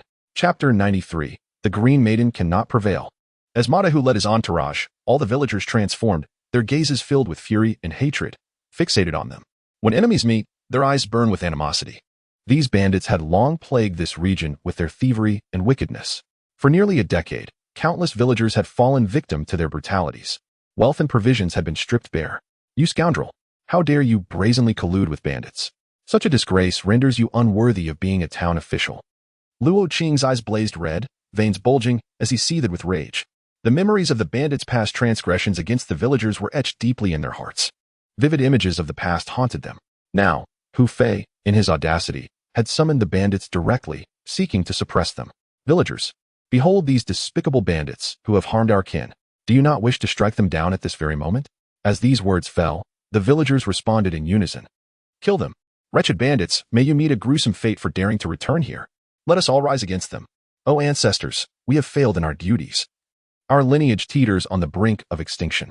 May our departed parents watch over us and grant us strength to slay these villainous bandits. In an instant, many villagers erupted into tears and cries. Some even knelt before the elderly nearby, saying, Father and Mother, forgive your unworthy child for failing to provide for you in your twilight years. With that, they bowed 3 times in fervent supplication. At that moment, Mada Hu and his band of ruffians felt a chill of dread. The invocation of ancestors and the cries of grief struck a disquieting chord. Boss, this is not good. They are preparing for a fierce confrontation, ready to clash with unwavering resolve, intent on determining rank and fate. Mada Hu, seasoned and wise, recognized the fervor of their spirit. He too had once shared such fervor, like ants attempting to shake a tree, utterly unaware of their limitations. Yet, Qingku remained unfazed. A mocking smile gracing her lips, her face a canvas of sarcasm. In the face of overwhelming power, even a multitude of ants can be easily crushed.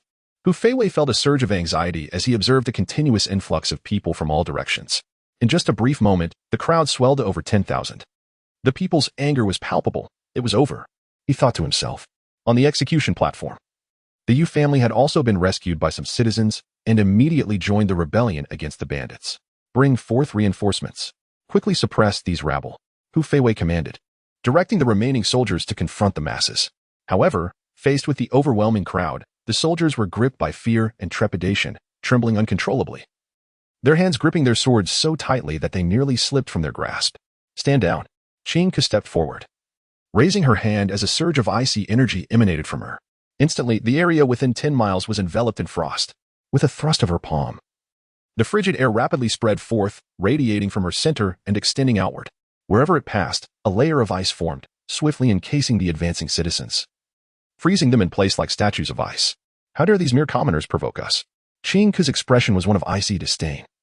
her gaze haughty as she regarded the throng. Luo Qing promptly summoned his martial energy to counter the encroaching frost. The Green Maiden raised her sword, slicing through the icy assault, her sword aura permeating the air and preventing the frost from advancing any further. At that moment, an intriguing scene unfolded. Yu Zhong turned around just as the frost threatened to engulf Yu Jianshu and Yu Yinhua's families. Without hesitation, he leaped forward, positioning himself in front of them. "Stay close to me, do not stray," he urged, summoning his martial energy to shield them from the frost's attack. Alas, the few from Yu Hong's side, despite exerting all their strength to resist, could not evade being frozen. Just before they were encased in ice, they witnessed Yu Zhong protecting the other two families. A wave of anguish washed over them. "They are all your children. Why do you choose to protect only them? Are we truly extraneous?" As Yu Hong struggled to move his eyes, he caught sight of his son and daughter, tears welling in their eyes. His gaze then fell upon his wife, Li, whose expression was one of deep sorrow. At that moment, his heart sank further into despair. The memories of a deceased mother, a biased father, a fractured family, and a heart that felt like ashes weighed heavily upon him. How could he walk through life without shame, treading on such thin ice? "You have gone too far, old man." Luo Qing and the others leaped to Yu Hong's side, channeling their martial energy to shatter the ice, encasing him. In contrast, Yu Zhong offered no further explanation, instead exerting himself to protect his second and third sons' families from the icy onslaught. However, Qing Ke's beautiful eyes widened in disbelief as she gazed at a specific spot ahead. There, the frost had not touched an inch. Not only that, but everything within a 3-meter radius remained as it was. "Who is this person?" Qing Ke questioned, a hint of suspicion in her voice. Zhang Mu and Hu Feiwei looked over, only to see Liu Ziyan calmly brewing tea. What is going on here? The formidable assault from the antagonist seemed to have no effect whatsoever. He was an ally summoned by Luo Qing, yet his identity remained a mystery to us. Both individuals shook their heads, indicating their ignorance. Luo Qing was valiantly channeling his martial energy to resist the encroaching frost, and from a distance, he observed Liu Ziyan, seemingly unscathed. Even within a 3-meter radius, the frost did not affect him. "Had I known you were this formidable, my lord, I would have refrained from intervening," he lamented, hastily escorting Yu Hong and the others to his side. Meanwhile, Yu Zhong was exerting all his strength against the frost, but the consumption of his martial energy was immense, and in mere moments, he found himself overwhelmed. "Luo, please save us. We are comrades standing against the corrupt officials and cannot be abandoned." Upon hearing this, Luo Qing became displeased, retorting harshly, "Get lost. You hypocritical wretch, you show favoritism. I truly misjudged you, neglecting even your own children. You are well aware of the nature of both our families, yet you prioritize protecting them over your eldest son's family." His words left Yu Zhong speechless, fully aware of his shortcomings, and he could no longer muster the courage to seek Luo Qing's assistance, instead enduring the struggle alone. "Father, hold on," Yu Jianshu exclaimed anxiously, fearing that Yu Zhong would succumb, leading them all to a frozen fate. His son, Yu Wenfeng, trembled uncontrollably, pale-faced and murmuring, "Grandfather, your demise matters not, but please ensure my safety." Upon hearing this, Yu Zhong shivered, his demeanor one of profound melancholy. Seeing her husband unaffected, the young lady of Qing felt a wave of relief wash over her. With a swift motion, she leaped and transformed into a blur, charging towards Qing Ke with her sword. Extending her delicate fingers, she lightly flicked the incoming long sword, producing a sound akin to metal clashing. Almost immediately, she sensed an icy force bearing down upon her. The tremendous power sent her flying backward, landing several dozen meters away. Kneeling on one knee, she gripped her sword tightly, blood staining her palm, and her right hand trembled slightly. So powerful, she thought, realizing she was utterly defenseless in the face of such might. With deliberate steps, Qing Ke approached Liu Ziyan. Unfazed, the young lady of Qing unleashed another desperate assault, her sword exploding forth like a cannonball, radiating sword light and energy from all directions towards Qing Ke. Her strikes were erratic, appearing and disappearing from various angles, launching continuous attacks. Yet, the disparity in strength was insurmountable. Each of her efforts was effortlessly neutralized by Qing Ke. With mere fingers, he sent her flying back repeatedly. However, like an indomitable pest, she would stabilize herself and surge forward once more, attacking relentlessly, her strikes surpassing hundreds, yet still failing to inflict any harm on Qing Ke. The clash of her long sword against Qing Ke's 2 fingers, enveloped in white martial energy, reverberated with a deep metallic sound each time, persevering through relentless assaults. The situation compelled the onlookers to regard the woman with newfound respect. Why must women impose hardships upon one another? Sighing deeply, she transformed her fingers into a palm and, with a piercing gaze, unleashed a powerful strike. Boom! A torrent of white martial energy sent the young woman hurtling through the air, her formidable strength propelling her directly before Liu Ziyan. Chapter 94. The Confrontation. Bang! Wow! The young woman spat blood, her veil drenched in crimson, her complexion pallid as she collapsed to the ground. At that moment, Liu Ziyan, who was about to pour tea, paused mid-motion. Turning his head, he regarded the young woman and gently inquired, "What are your thoughts?" "Very strong.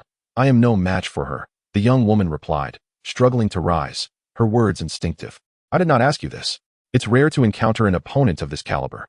You have reached the pinnacle of the 8th rank. To advance further, apart from diligent training, only real combat can facilitate your rapid growth." He set the teapot down, slowly rising and adjusting his garments. Upon hearing this, the young woman realized the truth. Had she known her husband possessed such formidable strength, she would not have hesitated to act sooner. For he had deliberately refrained from attacking to grant her the opportunity to engage with a 9th rank master. "Enough. Bring me the sword box." Liu Ziyan gestured for her to fetch it. Meanwhile, Luo Qing, feeling anxious, approached to assist the young woman. "No need. It's just a minor injury. I will survive." Nearby, Yuanjin's beautiful eyes shimmered with curiosity as she observed him from behind. Clad in a scholarly blue robe, he emanated an air of refined intellect, his gaze revealing a tranquil detachment from worldly affairs, gentle and composed, exuding an aura of elegance. How could this young scholar, despite his humble attire, effortlessly withstand the chilling aura of the formidable leader? Truly, he resembled a jade-like figure amidst the common folk, unparalleled in his grace. "My lord, what is your intention?" Luo Qing was perplexed, unsure of why he required the sword box, as, despite his remarkable demeanor, she doubted he could rival the leader's prowess. "My lord, the sword box has arrived," the young woman said, presenting it to him. With a subtle gesture, he steadied himself, his eyes sharpening with intensity, observing from across the way. The oncoming opponent paused, slightly taken aback by Liu Ziyan's actions. "Is he preparing to strike?" she thought, skeptical of the notion that an ordinary scholar could withstand her freezing 10-mile radius. Her master had once stated that the ice profound technique was an exceedingly rare and supreme martial art, one she had cultivated to perfection. Additionally, she had made significant strides in the sword path, conservatively estimating that among the innate experts in the Great Xia, only 3 could surpass her. "Young scholar, what do you intend to do with that large box?" Having grown up in Wangyue Mountain, her exposure to the world was limited, and she had no knowledge of the sword box, mistakenly perceiving it as merely an ordinary chest. Behind her, Ma Dahu quickly interjected, "Careful, leader. That is a sword box. Likely a treasure for sword cultivators. It is said that those who possess a sword box are invariably masters of the sword path." "A sword box? A master of the sword path?" Upon hearing the news, she was momentarily stunned, which prompted her to scrutinize the sword box with newfound seriousness. In the next instant, golden light surged from Liu Ziyan's hand as he gently tapped, and with a crisp sound, the sword box opened. A long sword of deep azure stood upright in the center, flanked by delicate swords, each as slender as silver needles, quietly resting on either side. With a flick of the sword, one of the fine blades shot forth with remarkable speed, resembling a meteor streaking across the sky. As the slender sword erupted from the confines of the box, an overwhelmingly formidable sword aura burst forth, swiftly enveloping a radius of 10 miles. The previously frostbound townsfolk found the icy grip shattering instantaneously, the frost falling to the ground and swiftly transforming into puddles of water. The once pervasive chill vanished entirely, leaving only a sharp and fierce sword aura cutting through the air. With a whoosh, the meteor-like slender sword sped towards Qingku. Upon sensing the emergence of the sword aura, a look of astonishment graced her delicate features, and her white martial energy surged forth. Without delay, her right hand grasped the hilt of her great sword firmly, and with a powerful pull, she hurled the massive blade forward. The great sword stood before her, tearing through the void to meet the incoming slender sword. With a clang, the sword, imbued with terrifying sword energy, struck the great sword with relentless force. It was only at this moment that onlookers could discern the true nature of the great sword, entirely obsidian, adorned with the image of a majestic dragon twisting and coiling, its claws bared in a display of awe-inspiring might. As the slender sword collided with it, a brilliant white light erupted from the great sword. A resounding dragon's roar echoed, sending the slender sword hurtling back, coming to a halt before Liu Ziyan, suspended in midair, still enveloped in a menacing aura.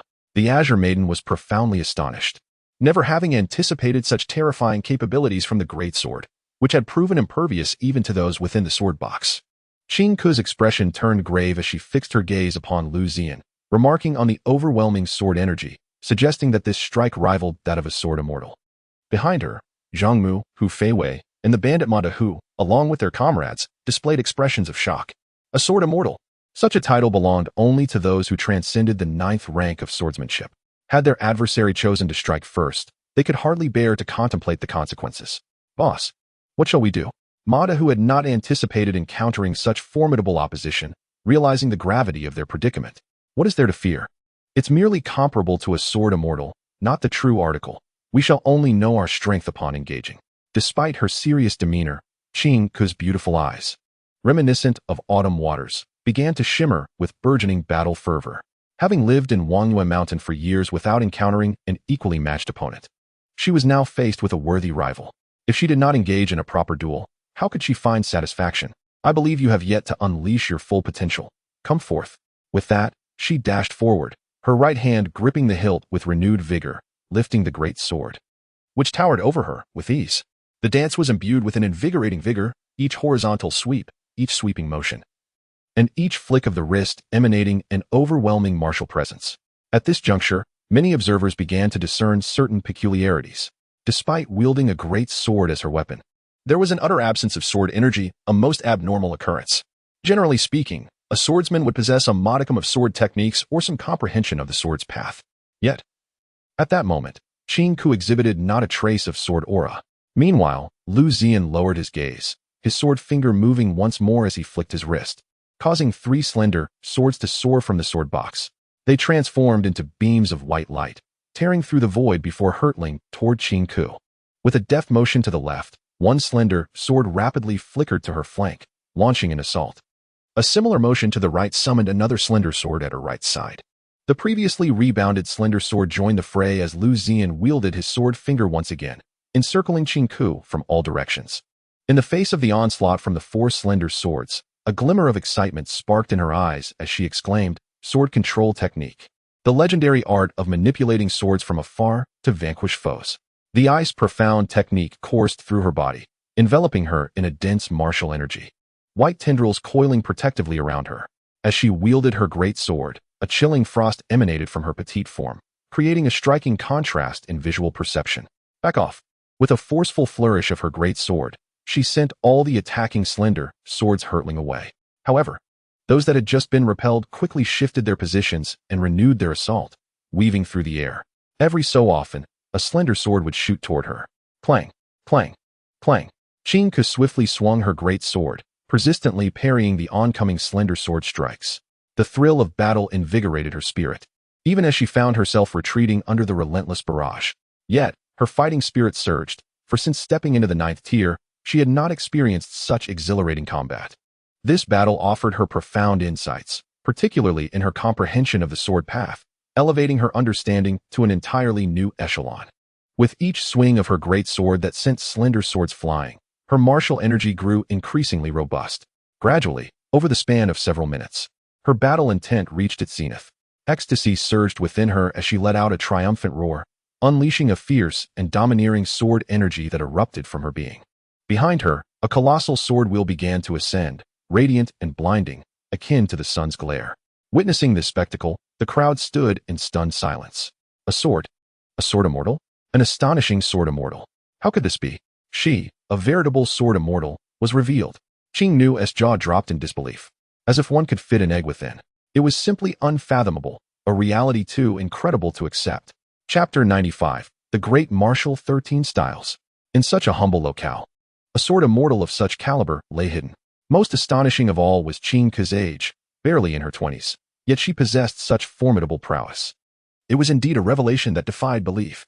As the crowd marveled at Qing Ke's cultivation in the distance, Zhang Jishan glanced around for a moment before seizing his father's arm.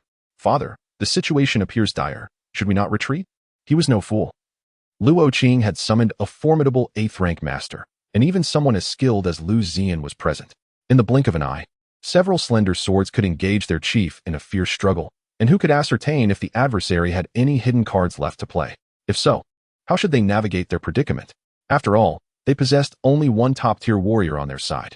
Should they falter in battle, their fate would be perilous.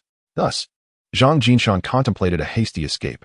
Hearing his son's words, Zhang Mu's expression wavered. The thought of abandoning Luoyang town left him discontented. Father, trust me. We can flee first. After all, our family has amassed considerable wealth. With our riches in tow, we can certainly rise again, no matter where we go. Indeed, over the years, they had accumulated a vast fortune, nearly exhausting Luoyang town's resources. What remained was mere trifles. Furthermore, the local populace had long since harbored deep-seated resentment towards them. Let us go. After a brief hesitation, Zhang Mu whispered in agreement, and the two stealthily retreated. With all eyes fixated on Qing Ke, the father and son slipped away unnoticed. At that moment, Qing Ke gripped her large sword tightly, her battle fervor intensifying, and she bellowed, "Come again." 10 years had passed, a full decade during which she had never wielded the mighty sword in her grasp. Today, she would finally unleash its full potential. As her voice echoed, a brilliant white sword wheel spun at high speed behind her, emanating waves of terrifying sword energy that rippled through the air, threatening to rend the very fabric of space with a series of resonant crackling sounds. The great martial 13 styles. To the heavens, pointing to the earth, showcasing the spring breeze. Horizontal brows, vertical eyes, hanging autumn waters, driving mountains, pursuing seas, commanding winter's chill. Each horizontal sweep, each flick, each precise thrust, each graceful arc, each hook of gold, each challenge to the sun and moon. Every sword move contained an exquisite essence of sword energy, swift as lightning and thunderous as a storm. With each swing of her giant sword, the four slender swords found no opportunity to approach. In that instant, within a 10-meter radius around her, sword energy coalesced like an indomitable shield. Spectators gazed in awe as her sword techniques unfolded, leaving them in a state of dazzling confusion. Liu Ziyan, controlling the four slender swords, continued his relentless assault but could not suppress his astonishment at her profound mastery of the sword path. The great martial 13 styles, indeed? How intriguing. Come again. Seeing that the four slender swords could not subdue her, Liu Ziyan flicked his wrist, sending forth 2 additional slender swords that tore through the surrounding void with an unstoppable momentum. In response, Qing Ke, far from being alarmed, felt exhilarated and roared. The final move, Great Martial, descends to the mortal realm. Gripping her giant sword with both hands, the sword wheel behind her spun with increasing velocity, unleashing torrents of fearsome sword energy toward the colossal blade. Open. With that command, a massive creature materialized above her head, a colossal Xuanwu, enveloped in white sword energy. A colossal figure, blocking out the sun, loomed at least 100 feet tall. Goodness! Everyone run. As darkness enveloped the land, people hurried home to gather their clothes. What a massive turtle! Nonsense, that is clearly a Xuanwu beast. Quick, someone help me, my legs have gone weak. What is that smell? Who has disgraced themselves? Brother, check your own trousers. Oh no, it's me. Well, that's nothing to fret about. It's a natural occurrence for anyone. As the immense Xuanwu materialized, a palpable sense of suffocating dread descended upon the crowd. Fearful and trembling, they scattered in every direction. Hu Fei collapsed in terror, cold sweat beading on his forehead. My goodness, this leader is truly terrifying. Qing Nu gazed up at the gigantic Xuanwu, trembling as she had never witnessed such a fearsome display of swordsmanship. The ability to transform sword energy into a physical form. What a terrifying mastery of the blade that could achieve such a feat, it was almost unimaginable. The Yu family members were left speechless, frozen in place. Only Liu Ziyan, clad in a green robe, stood resolute. His left hand resting on his sword sheath, and his right hand poised like a sword. His countenance was as calm as still waters, his eyes reflecting an ancient depth, fixed upon the horrifying spectacle before him. Then, with a mere flick of his finger, he pointed at the gargantuan entity in the sky and softly uttered, "Break." In an instant, the colossal form shattered into countless fragments, dissipating into nothingness. Qing Ke suddenly spat blood, her expression one of shock as she stared at Liu Ziyan. This attack, which had almost required her full strength, was effortlessly neutralized by a single gesture and a simple word from him. Memories of her master's words echoed in her mind. My dear disciple, the final sword of the great martial 13 styles can contend even against innate beings. Unless faced with the strongest monsters of the mortal realm. Could he be a hidden sword immortal? If not, how could he have so easily dismantled her strike? Return. Liu Ziyan summoned the scattered swords back to their sheath with a wave of his hand. Shall we continue? His exceedingly gentle tone and the warm smile on his face left Qing Ke momentarily entranced. After a long pause, she regained her composure and forcefully sheathed her great sword upon her back. No more fighting. Do with me as you wish. Her exquisite features appeared slightly pale. her beautiful eyes filled with curiosity towards Liu Ziyan. Leader, what shall we do? Madahu, in a state of panic, realized that if even their leader had been defeated, what hope was left for them, the bandits? Silence. I am no match for him. I chose this path knowing it could lead to such a day. When one's abilities fall short, one's fate is no longer in one's own hands. Come on. She closed her eyes, seemingly awaiting Liu Ziyan's decisive strike. At that moment, the fleeing townsfolk began to return one by one. Upon hearing Qing Ku's words, they erupted with excitement, clamoring, "Old Luo, kill her. I have a vendetta against that despicable bandit. But she is a woman. Let her bear me a son first. Then kill her. That would be making the most of the situation. Come on, how can you say that? This lady looks so enchanting. Why not let her bear me a son? Get lost. You've been single for just a few years. Who can truly comprehend the heartache of us solitary souls after decades of singlehood? Let us refrain from further discussion. Instead, I propose that we first strip her of her formidable abilities and then allow all of us single individuals to bear children. Each of us should have one child in a year and a half. If we fail, who can blame others? This suggestion is worthwhile. Let me be the first to volunteer. Away with you. Witness my soaring kick. Many men, upon seeing her ethereal and elegant demeanor, inevitably concocted unwholesome thoughts. Every man yearns to embark on an adventure with her in the mystical mountains. How outrageous. You wretched beings dare to insult our esteemed leader. I shall not back down.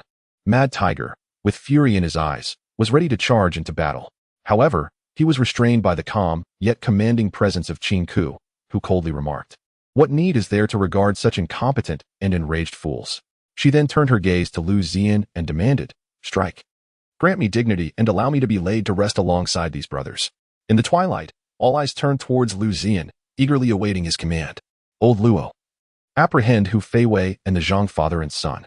At this juncture, everyone realized that the Zhang father and son had vanished without a trace. Luo Qing hurriedly searched the surroundings, but found no sign of them. This is dire. Those two scoundrels have fled. Chapter 96. The Curtain Falls. On the execution platform stood Hu Feiwei and the band of outlaws, led by Qing Ku. Liu Ziyan occupied the elevated seat while Luo Qing guided Qing Nu and a throng of citizens towards the Zhang residence. After a prolonged search, the group returned disheartened.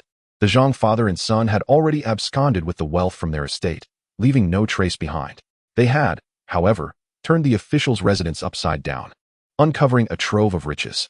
"Master Luo, all of this was seized from the corrupt official's estate," they reported. The gold notes alone amount to over 500,000, along with more than 200,000 in silver notes and over 2 million in copper notes. Countless exquisite jade artifacts and treasures abound. Luo Qing's eyes burned with rage as he struggled to contain his inner fury. Even the typically aloof Qing Nu, after witnessing the plunder, cast a gaze towards Hu Feiwei filled with murderous intent. As for the citizens, their collective outrage was palpable. Upon hearing of Hu Feiwei's amassed wealth over the years, they nearly ground their teeth in fury, eager to confront him. "Lord Liu, you must stand up for us. He must be executed immediately."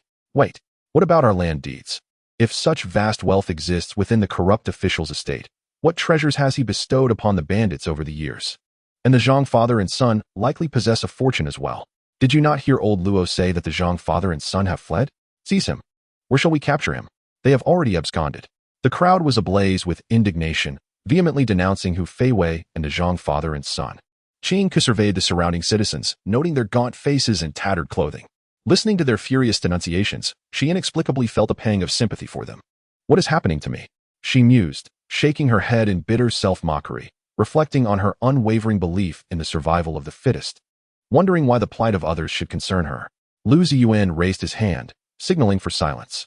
In an instant, the crowd fell silent.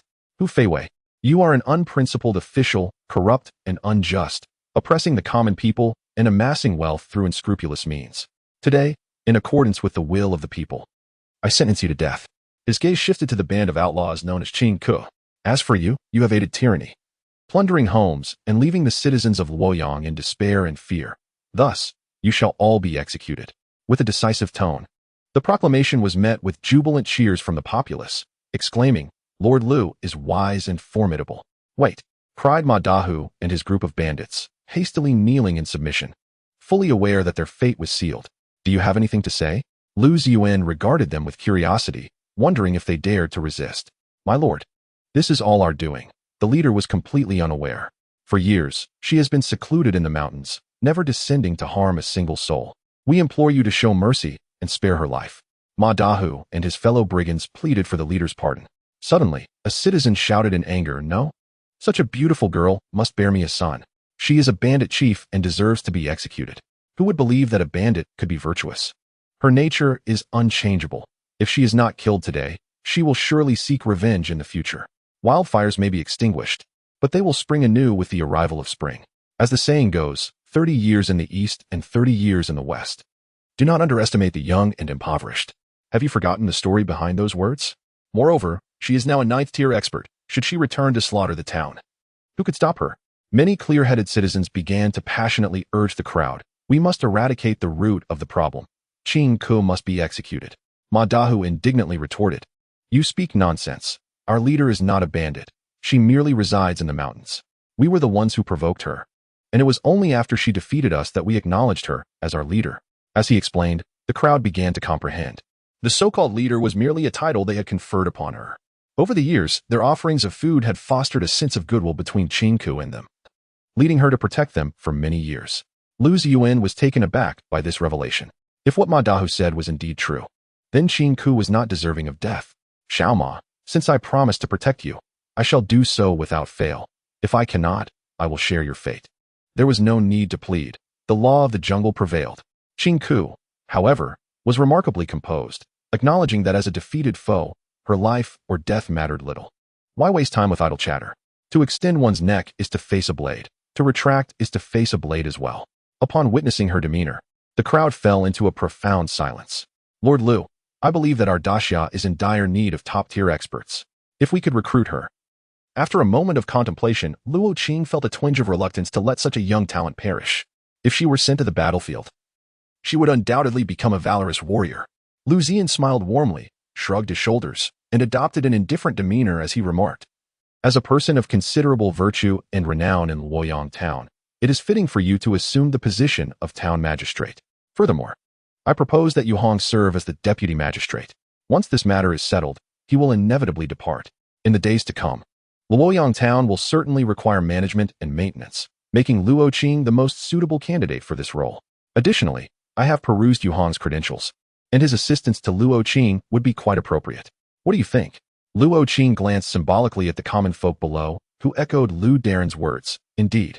What Liu Daren says is absolute. We dare not oppose." The people's hearts aligned, and there was no dissent. Suddenly, Liu Ziyan felt a tremor within his literary palace. A trickle of golden literary energy spilling forth, filling his entire dantian. His meridians were nearly restored. Indeed, it seems that as long as one stands for the people, the literary palace will respond. Is this what they call divine mandate? "Young Master Liu, why not take that girl away?" Luo Qing's face was etched with trepidation. Fully cognizant of the prowess of the Qing Ku, aside from Liu Ziyan, none could hope to subdue her. She had already suffered backlash from sword energy and was unable to act in the immediate future. Luo Qing sighed despondently. "Even if she is gravely injured, she is beyond our capacity to contend with." The implication was clear. He wanted Liu Ziyan to take her away. Such a prodigy would be a pity to kill, yet retaining her would be precarious. "What say you?" Liu Ziyan gazed intently at the Qing Ku, contemplating her accompaniment on the journey. The Qing Ku appeared momentarily taken aback, clearly surprised that he would seek her opinion. "Since I have been defeated by you, how you choose to deal with me is entirely at your discretion." "Very well. Then you shall accompany me, as it will provide some companionship for Qing Nu. You cannot kill me. I am under the command of the king of Wenzhou. Do you intend to rebel?" As the executioner's blade approached, Hu Fei panicked and hastily invoked his powerful backing.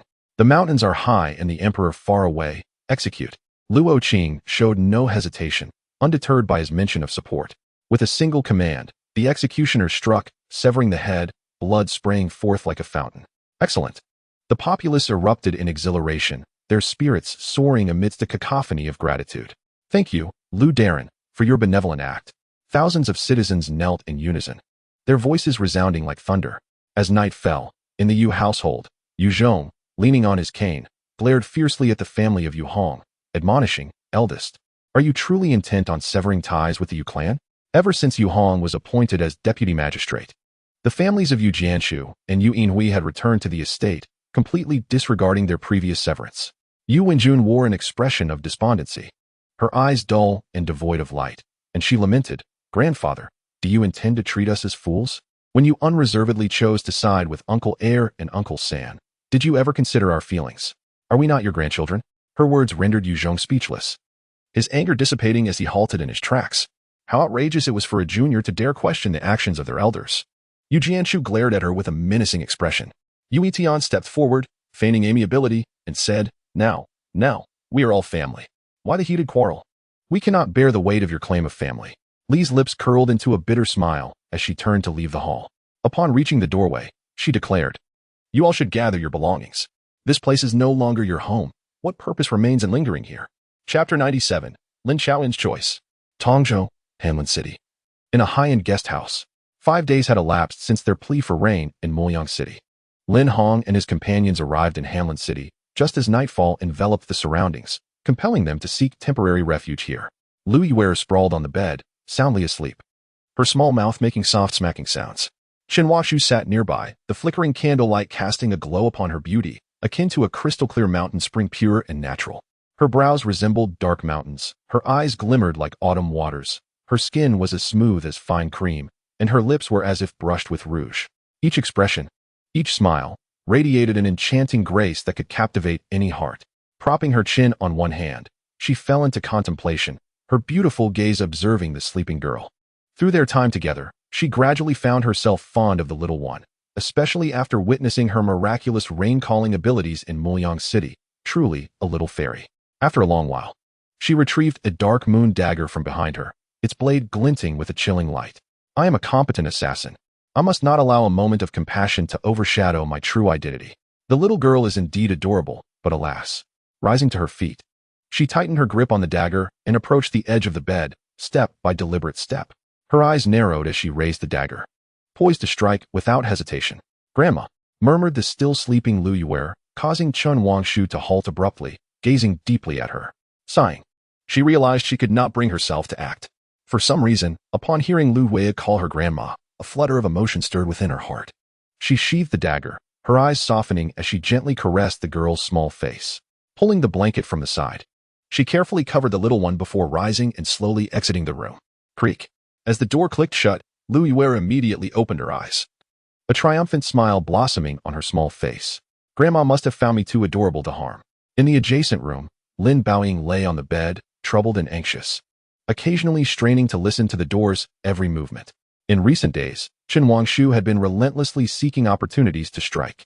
In just 5 days, she had endured 20 assassination attempts. Fortunately, she had managed to detect each one in advance, preventing Chen Huaxu from succeeding. Oh, my dear mother, please do not come tonight. This relentless pursuit to assassinate your own daughter. Surely, fate would not let such wickedness go unpunished. Why do I feel a twinge of regret for seeking you out? Just as she was lost in such thoughts, the door creaked open, only to be closed once more. Here she comes. Lin Baoying was taken aback, quickly closing her eyes and pretending to be asleep, adjusting her breathing. Chen Huaxu approached her quietly and tentatively spoke. I know you are not asleep. Get up. Lin Baoying's heart tightened. She thought, could I have been discovered? Impossible. I have been so convincing. She must be trying to trick me. I must not act hastily. However, Chen Huaxu, noticing her lack of response, felt reassured and began to draw a dagger from behind her. The cold blade glinted menacingly in the dim light. Again? Lin Baoying felt like crying. Only she knew the torment she had endured these past few days. Oh, mother, spare me. If this continues, your daughter may truly be separated from you forever. What should I do? I feel a chill in my chest. Surely, she wouldn't dare to stab my heart directly? Just as despair enveloped her, a series of knocks resounded at the door.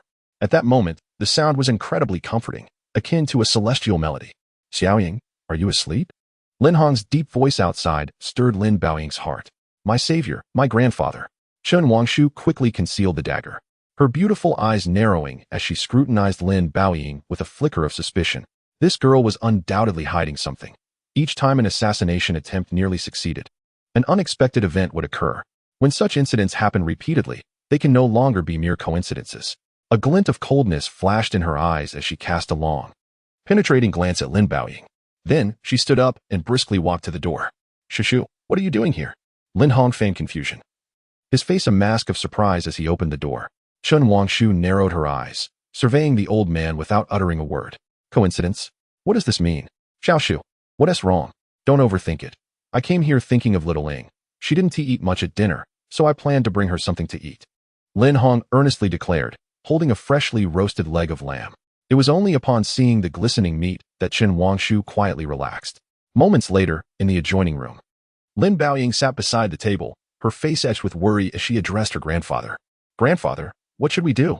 Mother is constantly plotting to assassinate me. If this continues, my life will surely be in jeopardy. Can we devise a way to make her restrain herself?" Even now, she felt a lingering fear. She had completely lost hope in Qin Wangshu. The latter seemed to have no regard for her as a daughter. "Stay calm." "Calm? How can I be calm when she is trying to kill me? If you hadn't appeared tonight, I would have been separated from you forever. I'm still so young, without even a husband yet." Her heart brimmed with grievance, wondering why her mother was the only one causing her such distress. "I can't bear it any longer." Lin Hong paused slightly, his face reflecting helplessness. Once, the eldest daughter-in-law was gracious and gentle. Now, she had become their harbinger of doom, always preoccupied with their lives. Continuing like this was not a solution. Just endure for a while longer. You know her current situation. "Grandfather," in the back courtyard of the Lord's mansion in Lingzhou City, Lin Chaoyan sat gracefully in the pavilion, savoring her tea. Jin Shu hurriedly entered from outside, clutching a letter. "Miss, news has arrived from the capital." "From the capital?" She gently set her teacup down, a hint of surprise crossing her face as she turned to Jin Shu. "It is reported that not only has the son-in-law slain a city lord, but also a prefect. The latest news indicates that even the king of Yingzhou has fallen victim to our son-in-law." Jin Shu, fearing to conceal any details, placed the letter before Lin Chaoyan. "What? The king of Yingzhou is dead?" This revelation caught her completely off guard. After a prolonged moment, she finally accepted this reality. "Miss, what shall we do now?" Jin Shu's small face was etched with worry, clearly anxious about Liu Ziyan as well. The current situation was chaotic, and the emperor held considerable apprehension toward the Lin family. In such circumstances, daring to execute a regional prince could undoubtedly push the Lin family into direct opposition with the royal court. Moreover, Lin Chaoyan had persistently refused the emperor's summons to return to the capital, which had already led others to covertly target the Lin family. Draped in white, resembling an ethereal fairy, Lin Chaoyan rose, her beautiful eyes calm and unwavering as she gazed at the small lake. With matters having escalated to this point, fear and suspicion were no longer a means of escape. Immediately send word to the sixth princess. Should she desire that position, the Lin family shall support her. The sixth princess? Xia Mingwei? Jin Shu was taken aback, utterly unprepared for her mistress to take such a stance at this juncture. "Miss, the sixth princess is relatively unknown, always remaining in the shadows. Is it wise to wager everything on her?" Jin Shu hesitated, her voice trailing off. The struggle for that position was no trivial matter. Once involved, it would surely lead to a tempest of bloodshed. The transition of emperors would inevitably entail internal strife, ultimately causing suffering for the common folk. Previously, her grandfather often remarked that the Lin family had no choice, as he had never contemplated their future. His thoughts were solely focused on loyalty and righteousness. Yet Lin Chaoyan was different. "Since the emperor has chosen to act unjustly, I shall respond in kind." As she spoke, a small, jet-black serpent slithered from her shoulder, flicking its tongue. Chapter 98. The characters left behind by Liu Ziyan. Report. Urgent news from the capital. A guard rushed into the courtyard. Another urgent message? Jin Shu was secretly astonished, not expecting a flurry of letters from the capital in such a short span of time. Something significant must have transpired. Realizing this, she swiftly approached and snatched the letter from the guard's hand. She tore it open and, upon reading its contents, exclaimed, "This is outrageous." Jin Shu's small face flushed with indignation. Lin Chaoyan, gently stroking the serpent on her shoulder, turned her head slightly and asked softly, "What is it, miss?" The emperor has actually dispatched General Meng Long to lead 50,000 troops to intercept the son-in-law. The emperor clearly does not regard you or the old master at all, so brazenly sending someone to deal with him. Jin Shu felt a surge of indignation. The Lin family had contributed so much to the Great Xia over the years, yet they found themselves in such a dire predicament. "Do not fret. Your fiancé has the capability to vanquish a prince commanding a great army. A mere general stationed at the border is hardly a concern." Upon hearing this, Jin Shu was momentarily taken aback, then swiftly came to a realization. Indeed, her fiancé had ventured north, daring to behead city lords, slay provincial governors, and even confront the Wang of Yingzhou. Such prowess alone warranted the faith of many. By the way, instruct Qi to discreetly assemble the scattered warriors of the Eastern Red from various territories. I shall soon arrive in the royal capital. I intend to see whether His Majesty has indeed resolved to suppress our Lin family, assuming we would not dare to resist. This proclamation left Jin Shu utterly astonished. To summon all the Eastern Red Warriors and personally journey to the royal capital? Was this young lady planning to lead troops to confront the emperor? No. Unauthorized troop movements were tantamount to rebellion. Could it be that she harbored ambitions for that position as well? Cease your fanciful thoughts. I have no interest in that position whatsoever, Lin Qiaoyan retorted, playfully poking Jin Shu's forehead. Miss, I shall inform Sister Qi at once. In Luoyang town, at the town governor's office, the poised Yu Wenjun held a small gift box. Shortly thereafter, Luo Qing emerged from the back hall and, upon spotting Yu Wenjun, was momentarily taken aback before breaking into a cheerful smile. Ah, little Wenjun, what brings you here at such a late hour? Grandfather Luo, as you know, my parents have severed ties with the Yu family. However, old Master Yu is unwilling to let go and is dragging this matter on, which is untenable. Thus, I wish to trouble Grandfather Luo, Yu Wenjun explained, biting her lip and speaking softly yet deliberately. Upon finishing, she handed over the small gift box. Luo Qing's brow furrowed in concern.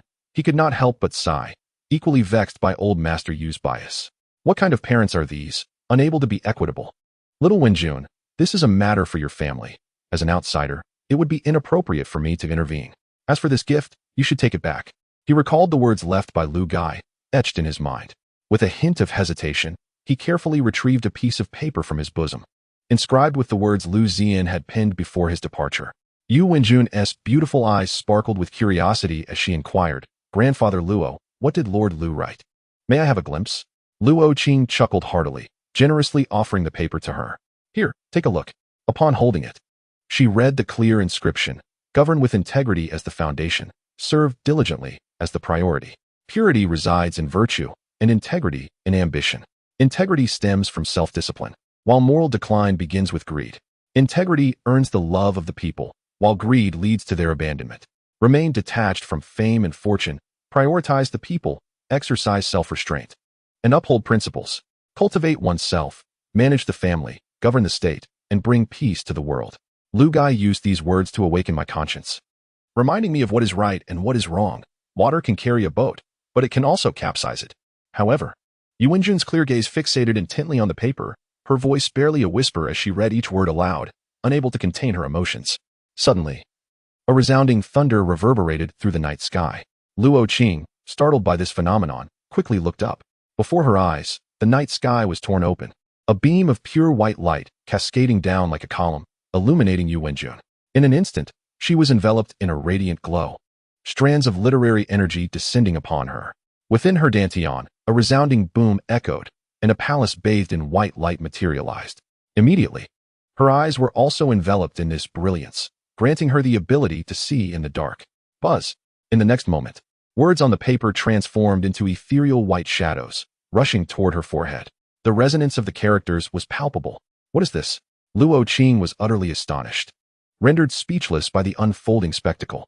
The phenomenon did not cease. Instead, it continued to escalate. The air was filled with a melodious cadence, literary energy forming a protective barrier around her, each step blossoming like a lotus, ascending effortlessly.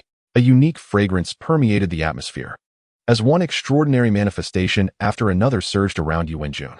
With a gentle breeze, the paper in her hand dissolved into nothingness. The white light receded, and everything returned to normal. You. Luo Qing, as if encountering a ghost, pointed at Yu Wenjun, unable to articulate a coherent thought. It was simply unbelievable. The events that had just transpired were far too surreal. The path of literature had been realized. A scholar's realm. Yu Wenjun felt a wave of exhilaration wash over her. In the briefest moment, she had attained the status of a literary master. Who exactly is Lord Liu? With just a few simple words, he has bestowed upon me such profound achievement. It was hard to fathom. She looked down at her hands, feeling an overwhelming sense of disbelief. This was truly beyond comprehension, an unheard of moment of enlightenment. Regaining her composure, Luo Qing circled around her, scrutinizing her intently. Grandpa Luo, Yu Wenjun found herself at a loss for words, struggling to convey her inner excitement. Such a rare occurrence had unfolded before her. In the next instant, a hum resonated within her literary palace, a surge of powerful literary energy erupting forth, her eyes aglow with white light. Her right hand instinctively gestured in the air, and then, a character radiating intense literary energy appeared before them. A pure heart, the will of the people, coalescing literary energy, opening the literary palace. So it is. Little Wenjun, you have truly opened my eyes. In that moment, Luo Qing stroked his chin, his white beard quivering as he burst into hearty laughter. Grandpa Luo, what is happening? She inquired, somewhat bewildered, completely at a loss for understanding. Or perhaps, she had unwittingly become a literary master. Child, it is fate.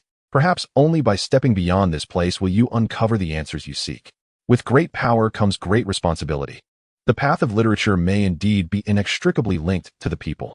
In that moment, his heart was as clear as a mirror, and without further elaboration, he left her with a few poignant words. He turned, hands clasped behind his back, and retraced his steps to the courtyard. As Yu Wenjun gazed thoughtfully at the gradually vanishing figure, she pondered the notion of leaving this place. With great power comes immense responsibility. Did my cultivation truly concern the common people? Perplexed, she ultimately departed from the town magistrate's office, clutching a small gift box. A day later, Yu Wenjun left Luoyang town, heading towards the southern territories. On the spacious road, the creaking of the cart's axle echoed as a horse-drawn carriage traversed the path. Inside the carriage, Liu Ziyan sat opposite a refined guest, who had the imposing great martial sword resting on her lap, fixated on Liu Ziyan. After a lengthy silence, she hesitantly spoke. Are you a sword immortal? Do you possess sword control techniques? Not at all. As for the sword control techniques, you must be mistaken. How could that be? I can see clearly. You indeed wield the art of swordsmanship to vanquish foes. Liu Ziyan cast a profound glance at her, then lifted the curtain of the carriage and turned to admire the scenery outside. Why can I sense no martial aura emanating from you? Not even a trace of sword intent. How have you managed this? The refined guest, resembling an inquisitive child, was brimming with curiosity about the person before her, especially after witnessing his adeptness with the sword box and his mastery in combat. Why are you silent? Is your throat parched? She continued. What are you observing? Do you find my chatter excessive, deliberately ignoring me? The carriage, bathed in the twilight glow, cast a long silhouette, while the refined guest's inquisitive queries occasionally resonated from within. Chapter 99. It is time to kill. In Qin City, the governor's mansion welcomed an unexpected visitor. In the grand hall, Zhang Qian, Chen Sheng, and Zhu Yiba sat in tense silence. At the head of the table, Meng Long wore a stern expression, exuding an aura of authority as he fixed his fierce gaze upon the individuals before him. After a moment, he lifted his teacup, took a sip, and then addressed them. A bunch of inept fools, unable to stop a mere scholar. What use are you to me? Thud. Zhang Qian, drenched in cold sweat, hastily knelt on the ground, his voice trembling.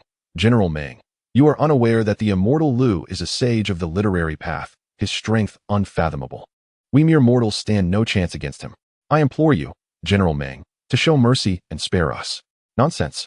Upon hearing the terms of the literary path, Meng Long's eyes flared with fury. Crash. He hurled the teacup at Zhang Qian's feet. Boom. A surge of crimson martial aura erupted around him, suffocating and oppressive, instantly engulfing the hall. As the oppressive force bore down on them, Zhang Qian's corpulent frame prostrated on the ground, struggling to plead for mercy. In that moment, he felt as though surrounded by a mountain of corpses and a sea of blood. Truly, the might of the great general was evident. For even a mere aura could sway the will of others and testify to his terrifying prowess. Spare you? Meng Long scoffed disdainfully, rising to his feet and striding towards the door. He paused momentarily. Bring forth all the useless trash in this mansion and slay them. As his words fell, the sound of footsteps echoed, and 100-strong contingent surged in, encircling the entire governor's mansion, regardless of whether they were guards or servants. All were seized and brought to the front courtyard. Meng Long stood tall, resembling a straight lance piercing through the heavens and the earth. His presence was imposing, exuding an inherent authority without the need for anger. Once the soldiers had gathered all the inhabitants of the provincial lord's residence, he commanded, "Kill." His words rang out with a resounding force, akin to a sharp blade piercing the hearts of all present. "Spare us, my lord." The servants, their faces etched with terror, barely managed to utter their plea. With a swift motion, a blade sliced through the air, and a head flew off, blood spraying like a column. Zhang Qian stumbled out of the hall, only to find a severed head landing right before him. Looking down, he was met with a delicate face, Ashen. A wave of emptiness engulfed his mind. Tears welled up as he called out her name in despair. The cries of agony echoed incessantly. Soon, dozens of servants lay slaughtered, leaving a gruesome scene of carnage. "You scoundrel! Do you not know she was with child?" In a moment of fury, Zhang Qian stood up, pointing an accusatory finger at Meng Long, his eyes ablaze with righteous anger. "Stop! What are you doing?" He stormed in, his face twisted with rage. Upon witnessing the scene of death, his mind went blank. Meng Long turned to him with a cold smile and declared, "There are still more to kill." At this, Qiuhe felt a surge of energy, raising his hand to summon a white jade brush.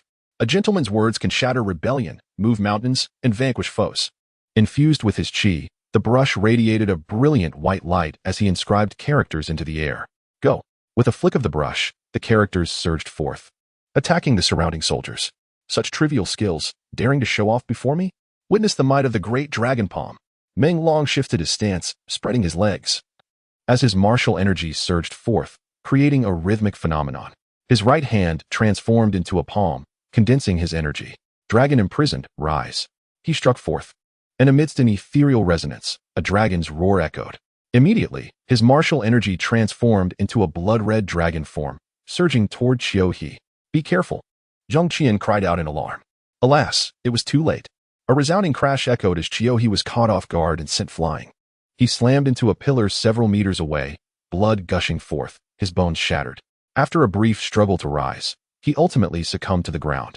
"Qiu Lao!" Several voices cried out, sensing the lifelessness within him. He was dead. A mere Jisher dares to resist, unaware of his impending doom. By the Emperor's decree, anyone who has had contact with Liu Ziyan shall be executed without mercy.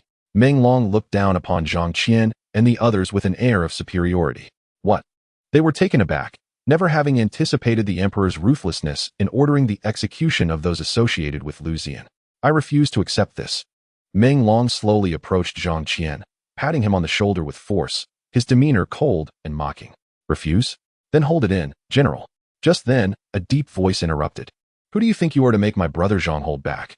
The crowd turned toward the source of the voice, witnessing a figure standing at the entrance. The elderly man donned a somewhat worn gray robe. His hair, although tied back, was disheveled and grayed, presenting a stark contrast. His large yellowed teeth added to his rather unsavory appearance. He advanced step by step, surveying his surroundings before his gaze settled upon a petite figure. "Ah, Ajin." His voice emerged low and hoarse, akin to the sound of a blade slicing through flesh, barely able to escape his throat. After a few stifled sobs, his murky eyes gradually transformed into a cold, piercing glare. Who did this? In that moment, he resembled a tiger, suppressed yet seething with fury. Each word articulated as if uttered from the depths of the abyss, sending chills down the spine while emanating an icy aura. A palpable aura of murderous intent radiated from him, gradually enveloping the vicinity. Despite the sweltering heat, a sudden chill swept over everyone, causing involuntary shivers. "Old Huang, you must leave quickly. These men are sent by His Majesty, and they intend to eliminate everyone who has had contact with Lord Liu. They are madmen." Zhang Qian urgently implored, hoping to persuade Old Huang to flee without delay. "Who are you?" Meng Long scrutinized the unexpectedly appearing elder. Old Huang turned his head, his gaze sharp enough to pierce through Meng Long. "What if they are from the capital? They have taken my Ajin's life. And even if Wei and himself were here, I would make him pay dearly." Meng Long furrowed his brow in astonishment. How could he disregard even a master like Grandmaster Wei? Who was this individual, so audacious? The more he assessed, the more alarmed he became, for he felt no trace of martial energy emanating from the old man. Could he possibly not be a martial artist? No, that couldn't he be. There was no sign of literary energy either. No sword energy. How perplexing. It was inconceivable, whether innate or a sword immortal, or even a sage. None could elude my perception. Could he be cultivating some form of technique to conceal his presence? It must be so. There was no other plausible explanation. "You have harmed my Ajin.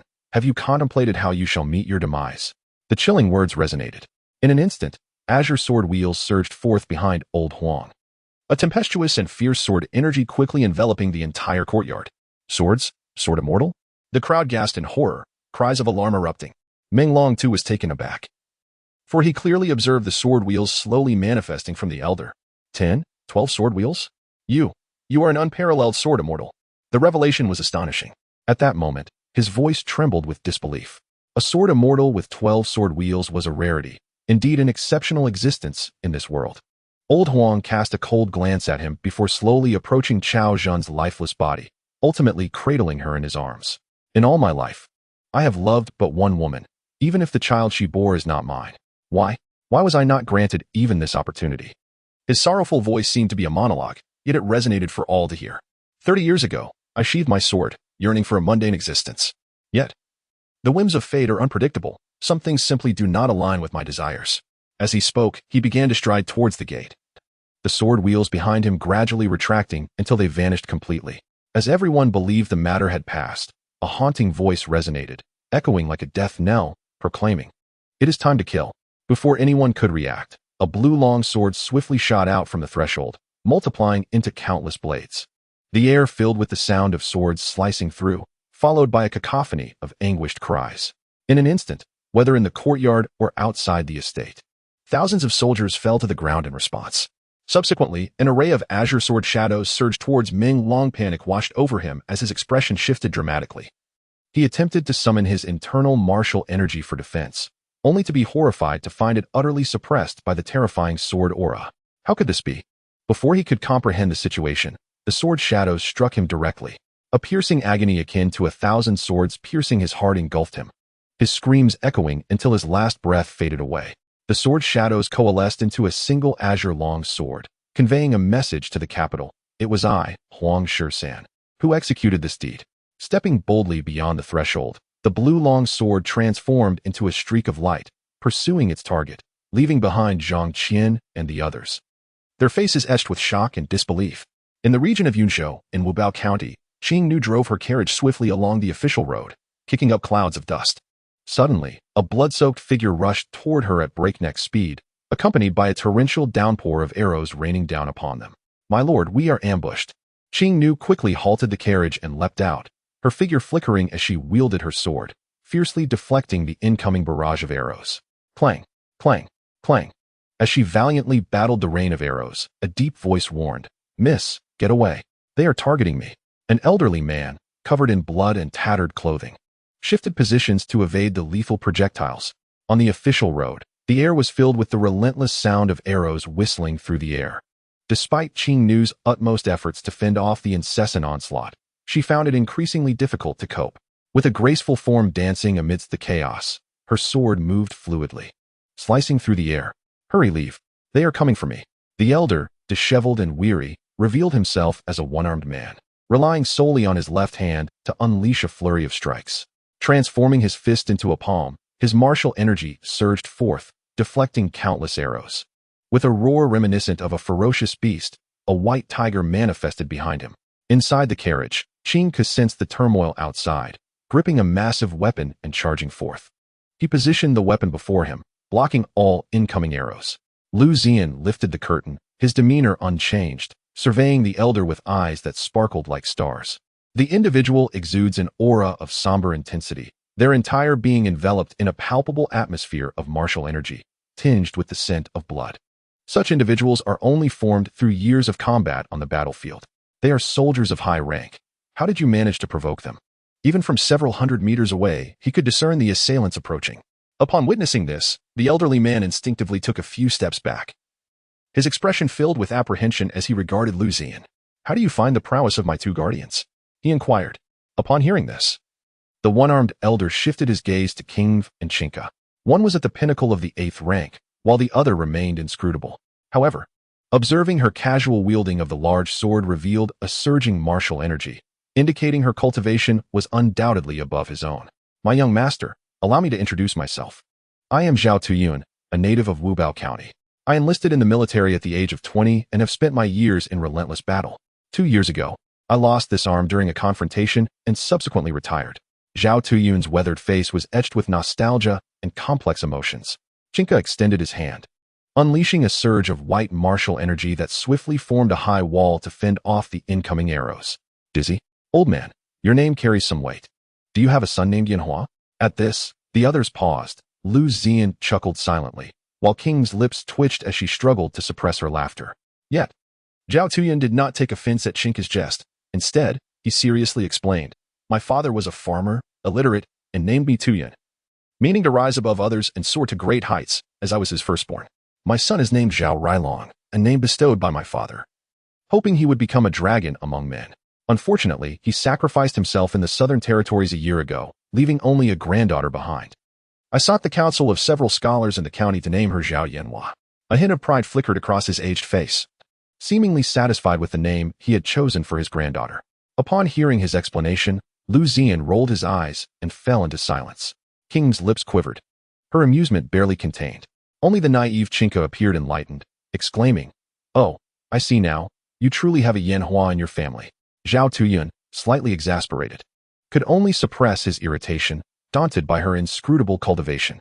Old sir, this girl has grown up in the mountains, with little education and is illiterate. King interjected to smooth things over. However, this only incited Chinka's discontent, who retorted indignantly, the breeze carries my sleeves into the mountains. I am but a stranger in a foreign land. My master once remarked that my name possesses great depth. Liu Ziyan and King exchanged glances. Zhao Tuan counted on his fingers, exclaiming, goodness, 14 characters. Quite cultured indeed. Your words may be numerous, though I do not comprehend them, they certainly sound impressive. Enough of this. Let us first address the matter at hand. The time for idle chatter has long passed. Meanwhile, in Wubao County, the county magistrate, Chen Weiman, nearing 50, with thick brows and bright eyes, stood tall in a deep blue official robe adorned with a soaring white crane and several cloud patterns on his chest. Over 300 soldiers, armed with longbows, swiftly bent their bows and nocked arrows, releasing them towards the front. Nearby stood a wiry old man with a sharp face and a goat-like beard, dressed in dark, flowing garments and wielding a calming fan. His eyes glinted with a cunning malice. This man was Shen Fanren, one of the 3 chief clerks of Wubao County. My lord, an unidentified carriage has appeared ahead. Should we halt for a moment? Shen Fanren inquired, his white fan swaying as a hint of hesitation crossed his face. Shen Weiman, with a stern countenance, revealed a flicker of ruthlessness, snorting coldly, it is entirely normal for this official to apprehend notorious criminals and inadvertently cause the demise of a few innocents. Look at that carriage, splendid as it is. It must belong to a noble family. It suits my needs perfectly for travel. Upon hearing this, Shen Fanren's expression brightened with understanding. Indeed, it would be most fitting for your esteemed status. If the owner learns that it is you who desires the carriage, they will certainly be overjoyed.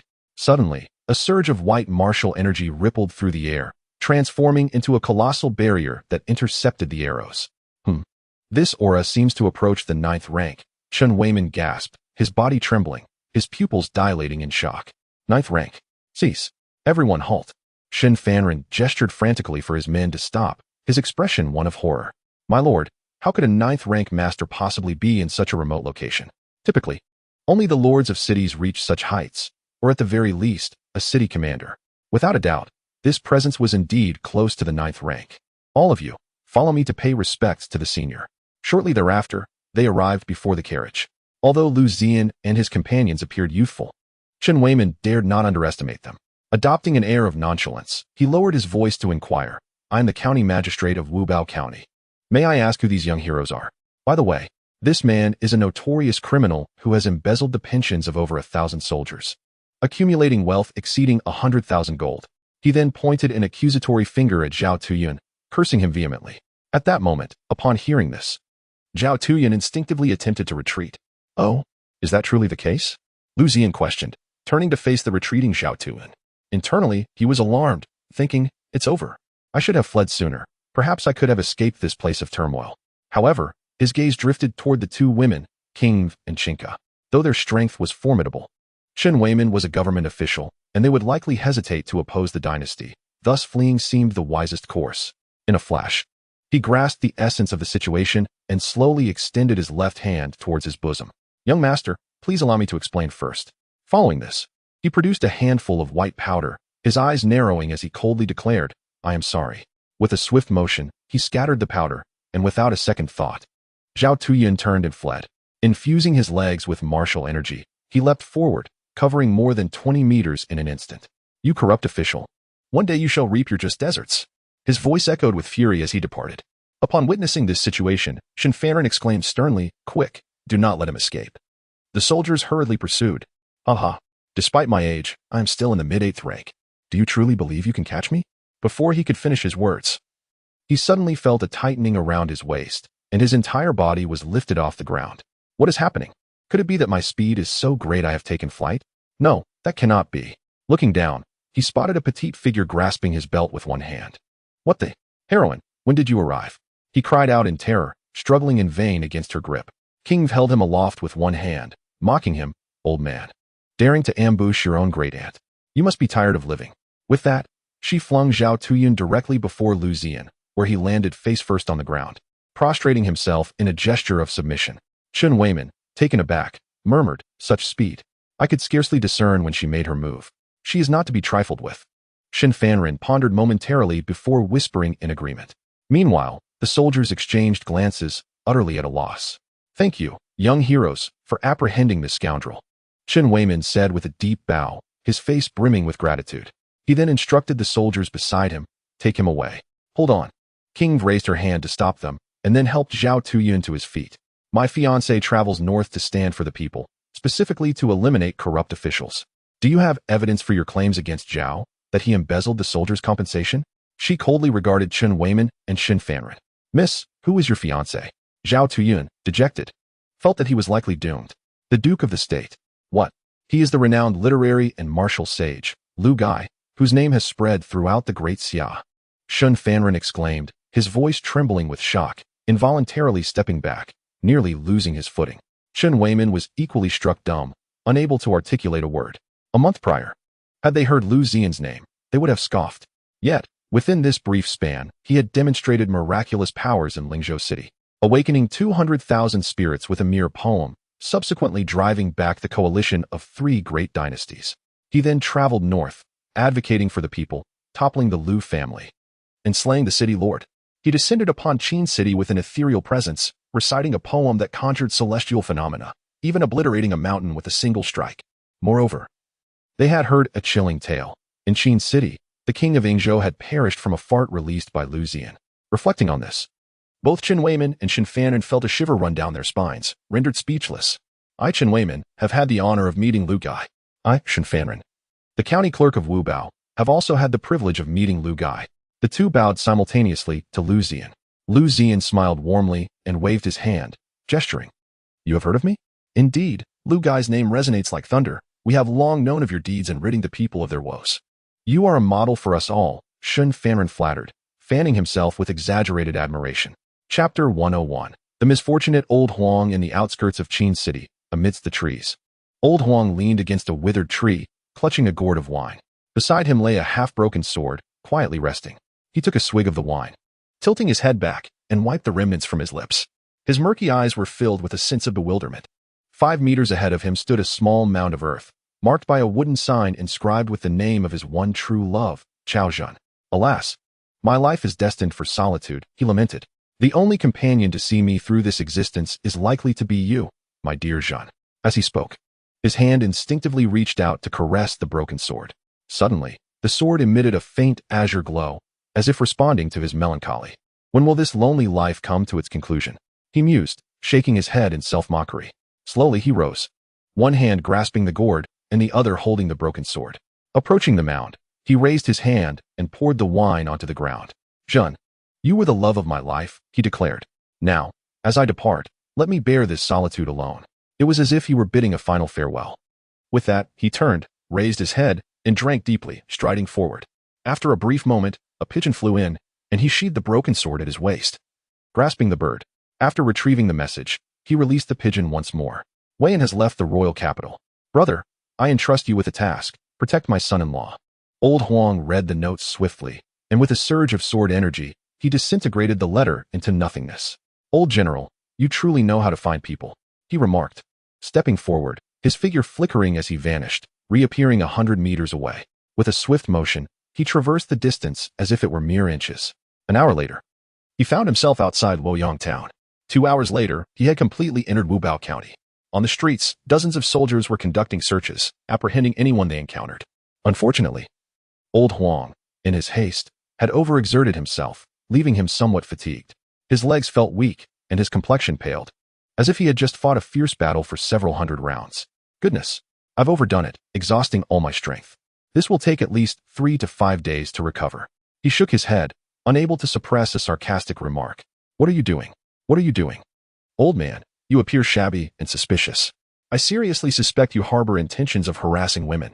Come with us." Before Old Huang could gather his wits, 5 soldiers surrounded him. "Shabby? Suspicious? Intentions of harassment?" he exclaimed, bewildered. "Wait, you misunderstand. I am an honest man." Beside him, an elderly man with a blind cane, his eyes clouded, desperately tried to explain. "You misunderstand. I am an honest person. Everyone in the neighborhood knows I am blind. How could I possibly spy on a widow bathing?" This left Old Huang utterly dumbfounded. A blind man spying on a widow? Is there any justice left? Is there any law? Before he could fully comprehend the situation, The cacophony around him escalated. "Release me, sir. I have not pilfered the treasury funds. I implore you, have mercy and let me go." The sound of his desperate pleas disrupted Lao Wang's thoughts as he lifted his gaze. Two soldiers were escorting a middle-aged man, devoid of arms, under suspicion of theft. Wait a moment. What am I witnessing? A blind man spying on others while bathing, and a man without hands is accused of thievery? What utter nonsense.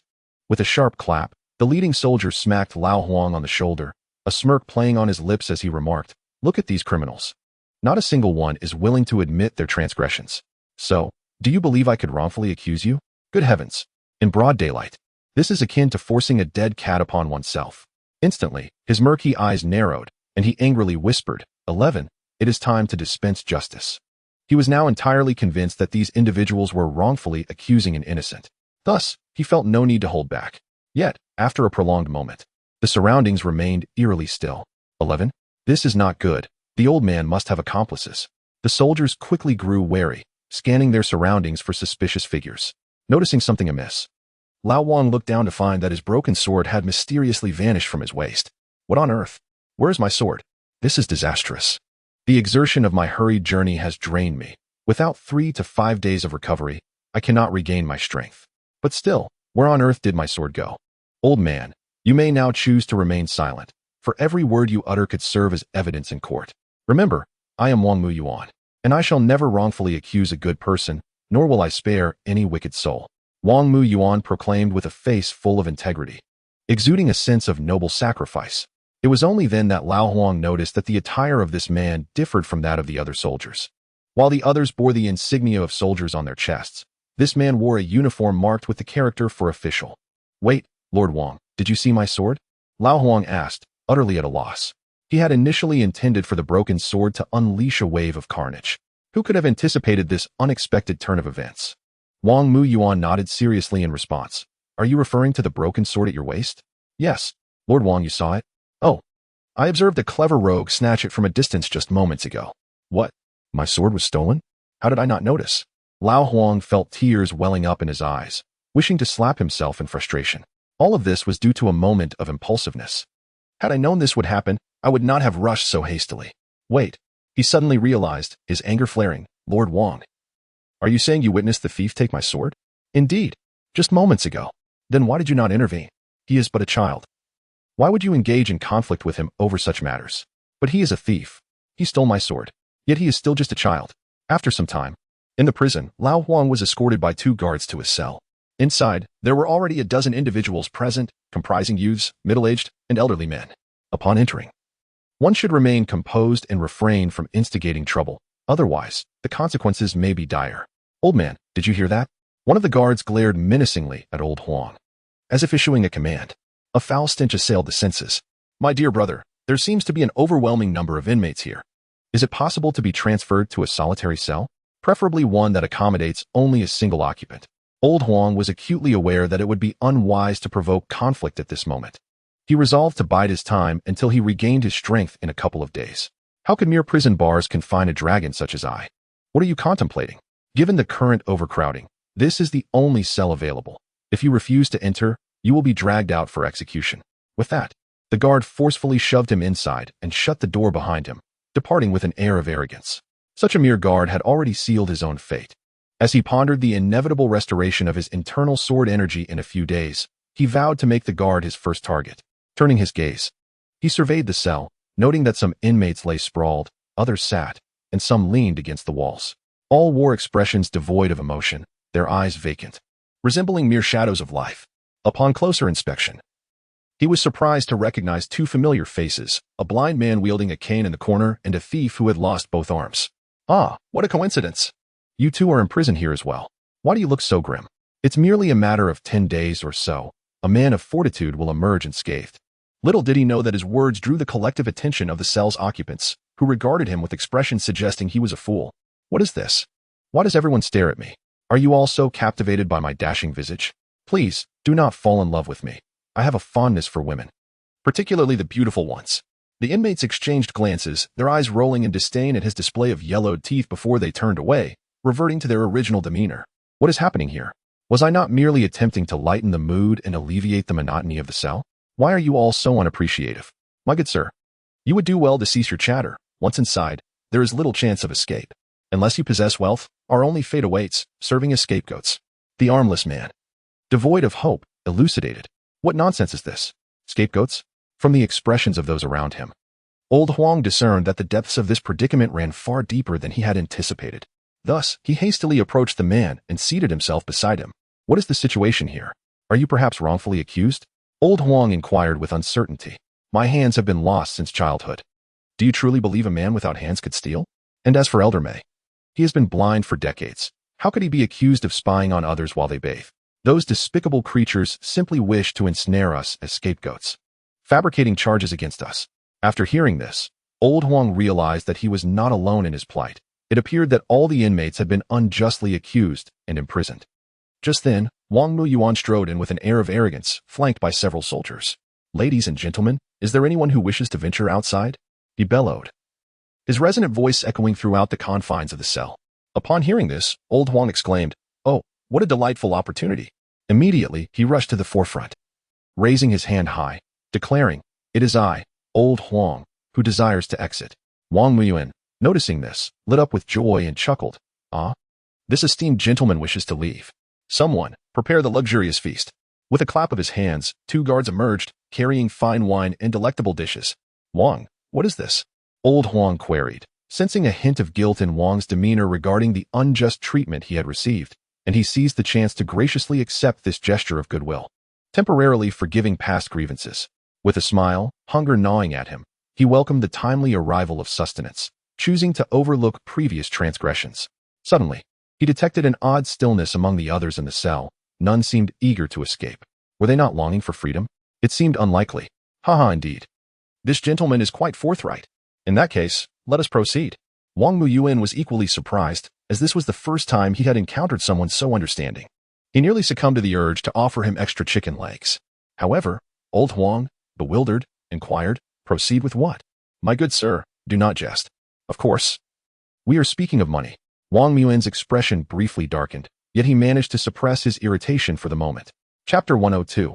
All a ruse. The cell was permeated by an indescribable stench. Wang Muyuan cast a sharp glance at old Huang and leisurely remarked, "Sir, the custom here dictates that one must pay to leave. In life, one must broaden their horizons. Beyond these walls, a wealth of splendid days awaits you." With that, he gestured for the guards to present the food. Behold, fine wine and sumptuous dishes. Upon hearing this, old Huang pondered. Although it would not be difficult to leave the cell in a couple of days once his sword energy was restored, the noxious odor and the crowded space were quite unbearable. Fortunately, old Huang had stashed away some private funds. After careful consideration, he concluded that it was best to secure his exit first. In times of hardship, one must adapt, he reassured himself, and with a determined heart, he removed his shoes. Ugh, goodness, how long has it been since you last bathed? What is that foul smell? The others recoiled as the stench wafted from his shoes, nearly causing them to retch. From within, he produced 3 100 gold notes, gleaming and conspicuously alluring. "Wang, quickly release me. The money is here," he exclaimed, shaking the notes in his hand. Wang Muyuan, his face lighting up with delight, reached out to seize them, but hesitated upon recalling the source of the bills and their accompanying odor.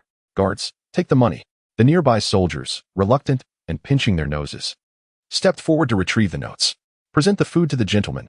Let him dine well." As the officials opened the cell door, they even went so far as to bring a table and chair for the old man Huang.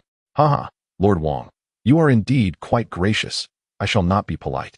He then began to indulge voraciously, his ravenous consumption failing to adequately convey the ferocity of the scene. The only fitting imagery was that of a starving dog pouncing on its prey, strikingly vivid. Yet, old Huang remained oblivious to the prisoners behind him, each regarding him with a gaze of utter incredulity. Escape? How naive! Such fanciful thoughts! This motley crew would surely extract every last bone from you before granting any mercy. Even the wealthiest landlord, when confronted by such rogues, would find not only his riches stripped away, but perhaps even his life lost in this very place. Such tales are all too common. Of course, none dared to voice a warning, for Wang Muyuan was casting a threatening glare at them. After a while, old Huang, feeling quite satisfied, let out a loud belch and patted his distended belly with contentment. "Lord Wang, I have eaten my fill. I shall take my leave now. This wretched place is one I do not wish to linger in." With his appetite sated, he naturally intended to depart, his mind already wandering to the delights that awaited him outside, perhaps a visit to the brothel for some wine and entertainment, accompanied by a few beautiful women for a night of revelry. Life is short, thus, one must seize joy when the opportunity arises. Go on. Wang Muyuan stepped aside and exchanged a knowing glance with the nearby guards. As old Huang stepped out of the cell and made his way outside, a guard suddenly shouted, "Seize him. My wife was unfaithful last night, and that figure is undoubtedly her paramour." Wang Muyuan feigned outrage, exclaiming, "What? Such a despicable act exists? Brother Ergo, your business is now my business, and your wife is my responsibility. Old man, I never expected you to be involved with Ergo's wife. You scoundrel, I shall see you brought to justice. Arrest him." 3 or 5 guards, having been prepared, charged forward at the command and swiftly pinned old Huang to the ground. At this moment, old Huang felt his mind go blank. I am involved with someone else's wife? How was I unaware of this? Before he could process the situation, the guards had already brought him before Wang Muyuan. "Good sir, what is the meaning of this? Why would you involve yourself with Ergo's wife?" Old Huang protested. "For years, I have regarded her as my own. You are showing me great disrespect." Upon hearing this, Huang's face turned pale. "Oh, so it turns out you have been treating another's wife as your own." Huang exclaimed, "Lord Wang, I have paid for this." He felt utterly frustrated, akin to a mute tasting bitter gall, unable to articulate his grievances. Wang Muyuan nodded, maintaining a serious demeanor. "You have paid, and thus I could have released you without conflict. Initially, your charge was of intent to seduce a woman. Now, however, you have committed the heinous crime of adultery. Certainly, I express my profound sympathy and understanding regarding your current predicament. After all, men are prone to committing impulsive missteps." Upon hearing his words, Lao Huang was taken aback. What nonsense is this? Why would one willingly assume guilt, especially when it seems the other party intends to solidify such accusations? Last night unfolded in a rather peculiar manner, and the events transpired as follows. Ergo resembled a small, aggrieved woman, his face etched with distress, causing Lao Huang to feel a shiver down his spine. "Brother, please clarify. How did this come to be, and what was said? Have I perhaps overlooked something? What about the details?" Inside the cell, the others were rolling their eyes, all too familiar with such situations. Anyone who had ever paid their dues was invariably implicated in a scandal with Ergo's wife. It is well known that Ergo, at 31, married a stunningly beautiful young lady a year prior. Her skin was as fair as porcelain, and her countenance was simply exquisite. Not to mention, she was exceptionally hospitable. Otherwise, how could it be that everyone who entered and exited the cell had an affair with her? Of course, these were merely rumors circulating outside. The truth of the matter was known to only a select few. In reality, Ergo's wife was merely a mistress kept by Wang Muyuan. When the legitimate wife discovered this affair, Wang Muyuan had no choice but to approach Ergo, promising him a monthly remuneration to marry that mistress. Today, that young lady was merely Ergo's nominal spouse, while still being Wang Muyuan's clandestine lover. How audacious, you commoner! The involved parties have recounted every detail of the crime to me. If you fail to comprehend, perhaps your education is lacking, Wang Muyuan asserted, nodding earnestly at Ergo, indicating his understanding of the situation.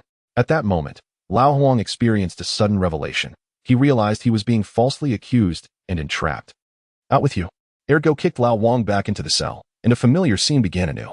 "Esteemed gentlemen, is there anyone desiring to be released?" Wang Muyuan once again clapped his hands. Outside, 2 soldiers entered, bearing fine wine and sumptuous dishes. "I refuse to be treated like this." Lao Huang knelt, wailing to the heavens. Wang Muyuan, with a shrewd glint in his eye, solemnly declared, "My dear sir, since you have already paid once, you automatically ascend to the status of a VIP in this cell. You are entitled to a second exit at half price. Furthermore, considering your recent arrival in this county, I shall grant you a special concession. For merely 100 gold pieces, you may exit the cell unscathed." Upon hearing this, the others in the cell recognized the familiar routine. Lao Huang, his face filled with despair and a sense of hopelessness, instinctively inquired, "Is that true?"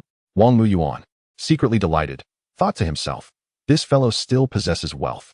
He chuckled heartily and replied, "Oh sir, you flatter me.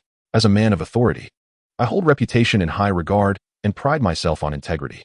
The common folk of 10 miles and 8 villages are well aware of my unwavering principles. Were it not for eyewitnesses, how could I possibly detain you?" As he spoke, he feigned a sigh to convey his helplessness.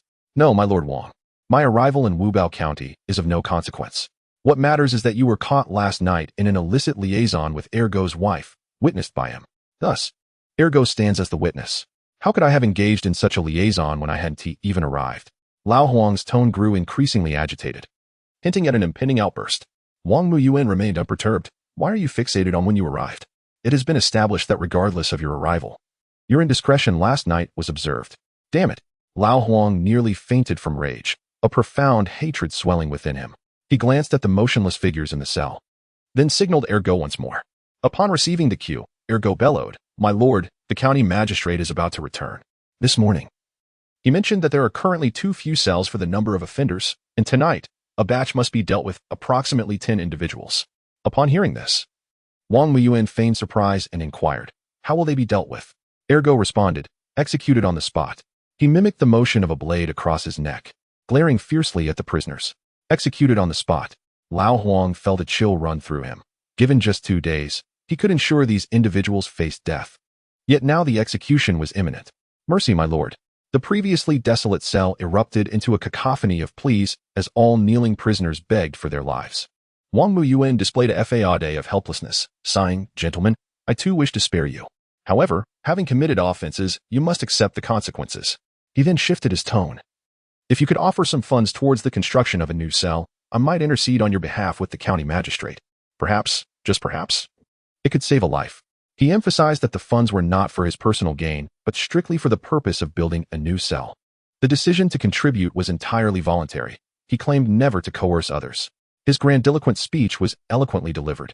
Most in the cell had encountered similar situations before. As death loomed, fear compelled them to part with their money. "My lord Wang, does your earlier mention of a half-price release still hold?" Lao Huang rushed forward, hand raised in fervent appeal. He had taken the bait. A slight smile crept onto Wang Muyuan's lips, revealing his concealed delight. Chapter 103, Bewildered. Lao Huang's anxious demeanor was unmistakable to Wang Muyuan, a veritable catch. "My lord Wang, grant me an opportunity. Can I write an IOU?" A voice from within the cell lamented. Supporting a blind, elderly man, a despondent plea arose. "My lord Wang, do I possess anything of value?" The elderly man's bashful demeanor triggered a wave of revulsion among the onlookers, particularly his subtle gestures to lift his tattered garment, revealing his bony shoulders. "Why, old man, how remarkably pitiable you are. Truly despicable." Wang Mian shuddered, startled, his face turning ashen as he waved his hands dismissively. "Old man, refrain from such morally depraved actions. I am resolute and will never bend for an old man." This statement sounds somewhat awkward. Lao Huang first cast a glance at the blind man, then turned to observe Wang Muyuan. If these two were to unite, I swear, the imagery would be utterly ghastly. Ugh, for some reason, the thought of certain amusing scenarios made Lao Huang feel nauseous, as acid churned in his stomach. "My good sir, let me speak candidly. Is it truly half price for release?" After experiencing a trick once, he felt an incessant suspicion towards the other party's intentions. Wang Muyuan feigned difficulty, surveying the room before speaking. "My dear sir, to be frank, had you not provided funds earlier, attaining the status of a VIP in our cell, this half-price offer would be utterly unattainable for you. If we cannot secure your release tonight, I fear the dire consequences may be fatal." I recall just days ago, an old man, despite possessing hundreds of gold tickets, stubbornly refused to part with them to save his life, leading to a rather alarming example that served to intimidate everyone present. As expected, upon hearing this, the other inmates displayed visible anxiety. "Wang Darren, my neighbor's cousin's friend's daughter is exceptionally beautiful. If you spare me this once, I shall surely introduce her to you as a concubine in the future." One individual shamelessly interjected, weaving a complex web of connections that left everyone astonished. "My lord, in previous years, I had an affair with a wealthy matron and managed to hide some savings. Should you grant me this favor, I promise a generous reward upon my release." Oh. Upon hearing this, everyone's gaze fixated on him. Observing his pockmarked face and meager frame, men regarded him with disdain while women spat in contempt. How desperate must one be to overlook such a character? Wang Mian paced with his hands clasped behind his back, a look of profound sympathy etched upon his face. "Gentlemen, I empathize with your plight. However, the construction of new cells is imperative. If funds cannot be procured today, alas, I am powerless." In a single dismissive remark, he made it clear that to earn the right to leave, money was essential. Of course, whether one could leave after providing the funds was an entirely different matter. "Wang Darren, I shall provide the money here." Lao Huang grit his teeth and removed his other shoe, revealing his last savings, a hefty sum of 500 gold tickets. "Someone, quickly collect the money." Wang Mian was overjoyed, never expecting this old fellow to possess such a fortune. Thankfully, he had resorted to this tactic. Otherwise, these funds would have remained unreleased. "Hold on, don't snatch it away." Wasn't it said that half price would secure my exit? Wang Darren. Whereas the promised 100 gold. Lao Huang felt as though the sky had fallen. Several guards, without hesitation, seized his 500 gold tickets. Indeed, it was theft. Theft? My dear sir, carrying such a sum while outside poses considerable risk. It would be safer in my custody. Fear not, my reputation is trustworthy. I would never covet your mere hundreds of gold tickets. The words of Wang Muyuan plunged Lao Huang into despair. Custody? First, you take the money. And then you speak of custody? After a considerable time, Lao Huang finally accepted the bitter reality that his savings had been stolen. He had also, as he wished, stepped out of his cell. However, the night had already fallen. The moon hung in the sky, casting a pale glow under the shrouded darkness. A few soldiers escorted Lao Huang, or rather, it would be more accurate to say they were escorting him against his will. After exiting the prison, they proceeded towards the square on East Street in Wubao County. Along the way, Lao Huang glanced around, confusion etched on his face, and queried, "Brother, am I not released from prison?" The soldiers, maintaining their stoic expressions, replied, "Yes, you have successfully been released. Then why don't you untie me?" Bound tightly. Lao Huang found himself at a loss for words. The soldier shook his head and grasped Lao Huang's arm. "No need to rush. We will arrive shortly." Arrive? Where? Was I not set free? After walking for a while, Lao Huang sensed something was amiss. "Where are we headed?" The soldier, with a grave demeanor, responded, "Of course. To the execution site. Do not worry. The blade is swift. You shall not feel a thing." Upon hearing this, Lao Huang was completely bewildered. Execution? What was happening? Had he not paid to be released? "Brother, I paid the money." "We know. Everyone has said that before, and it's never been a conflict. Having paid, should I not be allowed to leave?" "Rest assured, we will ensure your departure is peaceful," the soldier assured him with unwavering certainty. A chill ran down Lao Huang's spine. Peaceful departure? Something was terribly amiss. There was more than enough reason to be suspicious. Before he could ponder further, they had unknowingly arrived at the execution ground. Flickering torchlight illuminated the surroundings, and several executioners stood ready at the guillotine. A number of prisoners knelt before a circular wooden stump, their faces ashen. As Lao Huang was brought to the execution site in a state of shock, one prisoner, spotting him, raised an eyebrow and urgently called out, "You've arrived.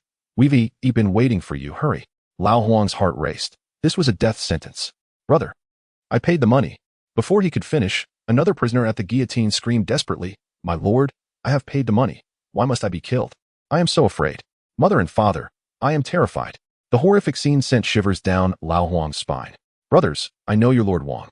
Yet another prisoner cried out, "I know your Lord Wang. He is my good friend. We drank together not long ago. Please, don't kill me." His face contorted in anguish, he wept hysterically. One soldier beside Lao Huang, witnessing the prisoner's plight, became enraged, his expression fierce as he seized the executioner's blade and struck down upon the prisoner. The head flew off, blood gushing like a fountain. The soldier's face twisted in fury as he relentlessly swung the blade, shouting, "You cry so wretchedly. Chop, chop, chop." In a near-manic frenzy, he continued to wield the sword. As old Huang felt a shiver run down his spine, he swallowed hard. Flanked by two soldiers escorting him toward the guillotine. Upon reaching the execution site, his eyes sharpened, his hands clenched tightly behind his back. It appeared he would have to rely on the skills he had honed over many years. Before he could complete his thoughts, a wiry criminal beside him, his gaze piercing, shifted his right leg slightly and spoke in a low voice. "After 30 years of arduous training in the art of stepping on snow to seek plum blossoms, today, it shall finally serve its purpose. Do you truly think you can execute me? Such foolish delusions." With that declaration, a surge of martial energy erupted from him, shattering the ropes that bound him. In an instant, he leaped into the air, swiftly darting toward freedom. Just as it seemed he would escape, a sharp sound sliced through the air, and two white shadows flickered. Thud! Two daggers pierced through the criminal's legs, eliciting a blood-curdling scream as he collapsed helplessly to the ground. Old Huang turned to see a middle-aged man in official garb, his right hand still in the motion of throwing a dagger, wearing a smug expression as he declared, "Such trivial agility, and you dare to act recklessly? You meet your end as you deserve." This scene left old Huang profoundly shaken. In that moment, he had harbored similar thoughts, contemplating using his own agility to break free and escape. Little did he expect that a hidden master of throwing darts lurked nearby, effortlessly dispatching even those of the 8th rank. Chapter 104, Arrival. At the guillotine, old Huang's eyes flashed with shock and horror. Good heavens! Even those at the late 8th rank cannot evade 2 daggers. Despair filled his heart. Is everyone here? An one-eyed soldier scanned the area. "Sir, my father is your brother. Please spare my life." cried one prisoner. "Father, don't let them kill me. I'm your son." The two prisoners clung to one another, wailing in a most distressing manner. "Enough."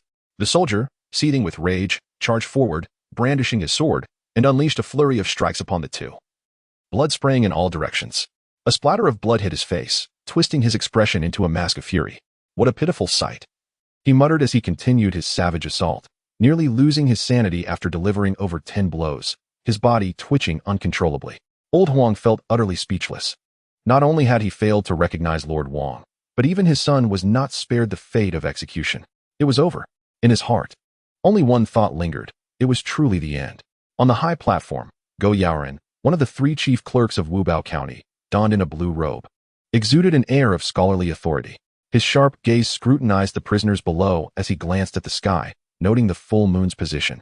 Execute. He raised his token and cast it forward.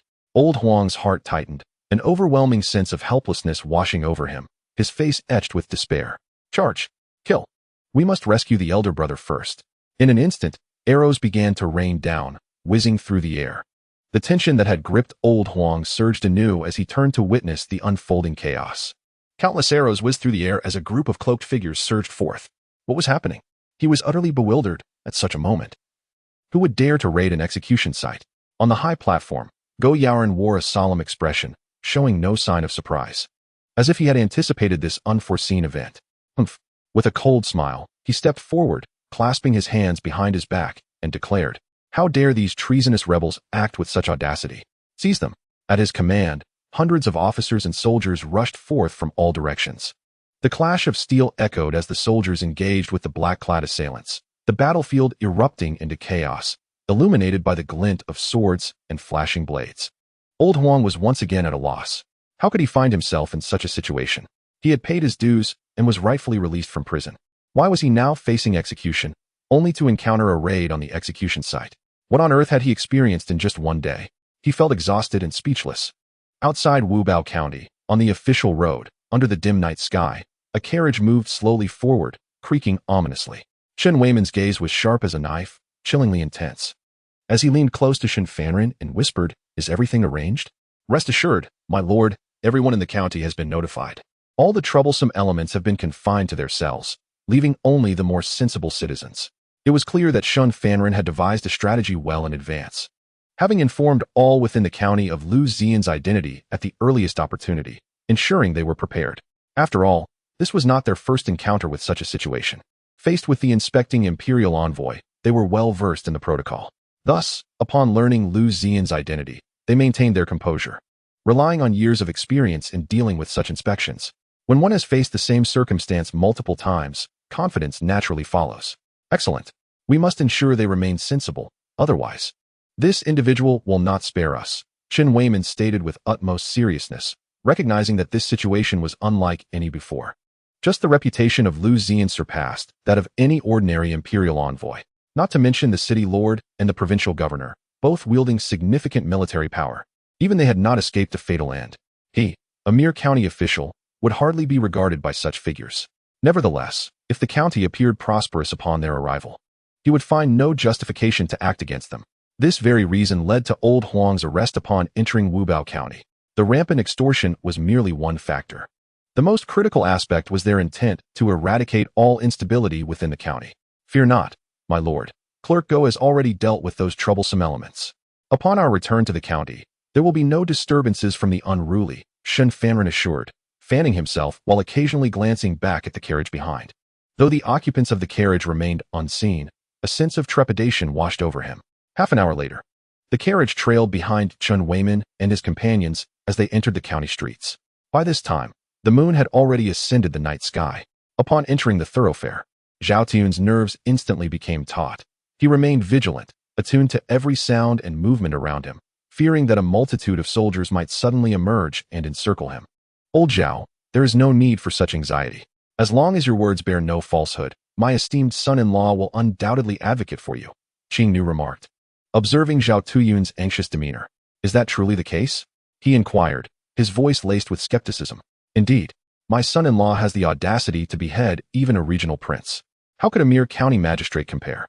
She regarded Chen Weiman and his entourage with disdain, entirely dismissing them. A mere mid-level 8th rank. a mere scholar serving as a clerk. Not only could my son-in-law handle them, but I alone could annihilate them all. As the carriage approached the square on East Street, a cacophony of chaos erupted.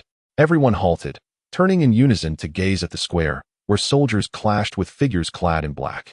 Elder brother, we must flee. We have come to rescue you. Damn it. Who struck me in the back? Is that one of our own? Loser, do not strike me. Your wife was the one who seduced me. Do not seek personal vengeance. Amidst the fray, shouts of anger intermittently pierced the air, reaching the ears of Chun Weiman and his companions. Clerk Shin, what is happening? His gaze turned icy and penetrating as he observed the tumult from a distance. Such a scene, if witnessed by young Master Liu, could yield dire consequences. Sir, today's events are solely the responsibility of Clerk Gua. 2 hours prior, I instructed him to exercise restraint, yet he continues to act recklessly, Shun Fanren replied, his countenance equally grim, aware that their fates were intertwined. Should one falter, all would likely suffer the repercussions. Indeed, each of their actions required meticulous caution. Who is this fool, so heedless that he disregards my orders? This is intolerable. Chun Weiman seethed, struggling to contain his fury. What transpired? Liu Ziyan lifted the carriage curtain to peer outside, where martial energies flickered, and soldiers were embroiled in combat with the black-clad assailants. Master, it seems a brawl has erupted ahead, Qing Nu interjected just as Zhao Tiyun's forehead pulsed with veins, his anger reaching a boiling point. Oh no, it is these corrupt officials indiscriminately slaughtering the innocent. With that, he leapt forth, charging toward the square. Trouble. Clerk Shun. How should we respond? Shin Weiman thought to himself in alarm, hurriedly lowering his voice to consult Shin Fanren. He then turned his gaze back to the carriage, just in time to see Liu Ziyan lift the curtain. Alas, if this individual learns of my actions over the years in Wubao County, it could spell disaster. This matter must be distanced as much as possible, otherwise, my life hangs in the balance. Shin Fanren found himself engulfed in a tempest of thoughts. Unconsciously, he began to fan himself more rapidly, his brow furrowed in concentration. After a brief pause, a spark ignited in his eyes as he whispered conspiratorially into Chun Weiman's ear. My lord, the incident occurred unexpectedly. Shall we shift all blame on a Master Go? After all, he has been the one orchestrating this in the shadows for many years. Upon hearing this, Chun Weiman nodded in agreement, recalling, surely you have not forgotten, for all these years, I have remained in the background. In Wubao County, all matters, large and small, have been managed by Master Su. Given this, the Lord could assert that he had been in seclusion until recently, thereby claiming ignorance of all county affairs. Indeed, Chun Weiman, having served as a strategic advisor for many years, had swiftly devised a plan. The brilliance of this scheme stemmed from Shin Fanren's foresight years prior, allowing Chun Weiman to operate from the shadows, amassing wealth and engaging in scapegoat transactions. Master Shun, it appears your concerns from years ago were not unfounded. It was only at this moment that he realized how astute his decision to heed Shin Fanren's counsel was. In Wubao County, alongside the county magistrate, there were 3 clerks, Shun Fanren, Go Yaoren, and Su Zi. Among them, Clerk Su, though a woman, was known for her integrity, principled conduct, and willingness to take responsibility. Thus, when Chun Weiman retreated into the background, he entrusted her with all county affairs. Consequently, Clerk Go was forced to handle trivial matters under the cover of darkness, fearing discovery by Su Zi. Nevertheless, their collaboration over the years had gone unnoticed by her, as she had been preoccupied with public duties, leaving her little time to suspect otherwise. Lord Chun, what has transpired ahead? Liu Ziyan inquired calmly, his voice steady, betraying not a hint of curiosity or surprise at the sudden turn of events. Chun Weiman hurried forward, offering a sheepish smile as he explained, Young Master Liu, I am rather unclear on the details myself. To be candid, I have been engrossed in martial pursuits for many years, often in seclusion. All matters of the county have been managed by my 2 clerks, with Master Shin here responsible for recording various sundries in the magistrate's office. Qing Nu regarded him with evident skepticism, sensing something amiss. A county magistrate should prioritize managing the affairs of the populace, yet he seemed preoccupied with martial accomplishments. Qing Ke stepped outside, glancing at the night sky with irritation. These people truly are something. They cannot even sleep at night, and choose to brawl here instead. Liu Ziyan disregarded her complaints, intervening to stop the chaos. Are you asking me to take action? Qing Ku exclaimed incredulously, pointing to her own face, clearly displeased. Qing Nu chuckled softly, stepping forward to place her hands gently on Qing Ku's shoulders, saying, Now, little Qing Ku, do not be upset. You are so formidable that only you can intimidate them. If I possessed your strength, I would have acted at the very first opportunity. How could I trouble the little Chinka? Little Chinka? Upon hearing this, Chinka felt a chill run down her spine. She shuddered slightly and quickly interjected, Sister King. I'll go, but could you refrain from calling me little Chinka? No way. Sister is treating you like my sister. So it's only natural to call you something affectionate. Is that so? Although it sounded strange, she could distinctly sense the kindness emanating from King. As she stepped forward, Liu Ziyan approached King and softly inquired, when did you two become so close? Young master, this is our little secret, she replied playfully. A smile gracing her lips despite the veil that concealed her face, exuding an allure that was undeniable. Observing this, Liu Ziyan was momentarily taken aback before remarking, you seem much more cheerful. It appears that having her around is quite beneficial. For the first time, he witnessed King shedding her aloof demeanor, revealing a gentler, sisterly side. Upon hearing his words, King immediately reverted to her former icy persona, distancing herself from others as she quietly stood beside Liu Ziyan. Chinka stretched her limbs, twisting her waist, as the white martial aura enveloped her, releasing a chilling, bone-deep cold that radiated outward. Halt! A thunderous roar echoed in everyone's ears, accompanied by the cold aura that halted the chaotic brawl between the two factions. Instantly, all actions ceased as gazes turned toward the source of the voice. Wow! When did such a young girl arrive? Wait, her aura a formidable presence. It was clear to all that she was a master of unfathomable skill.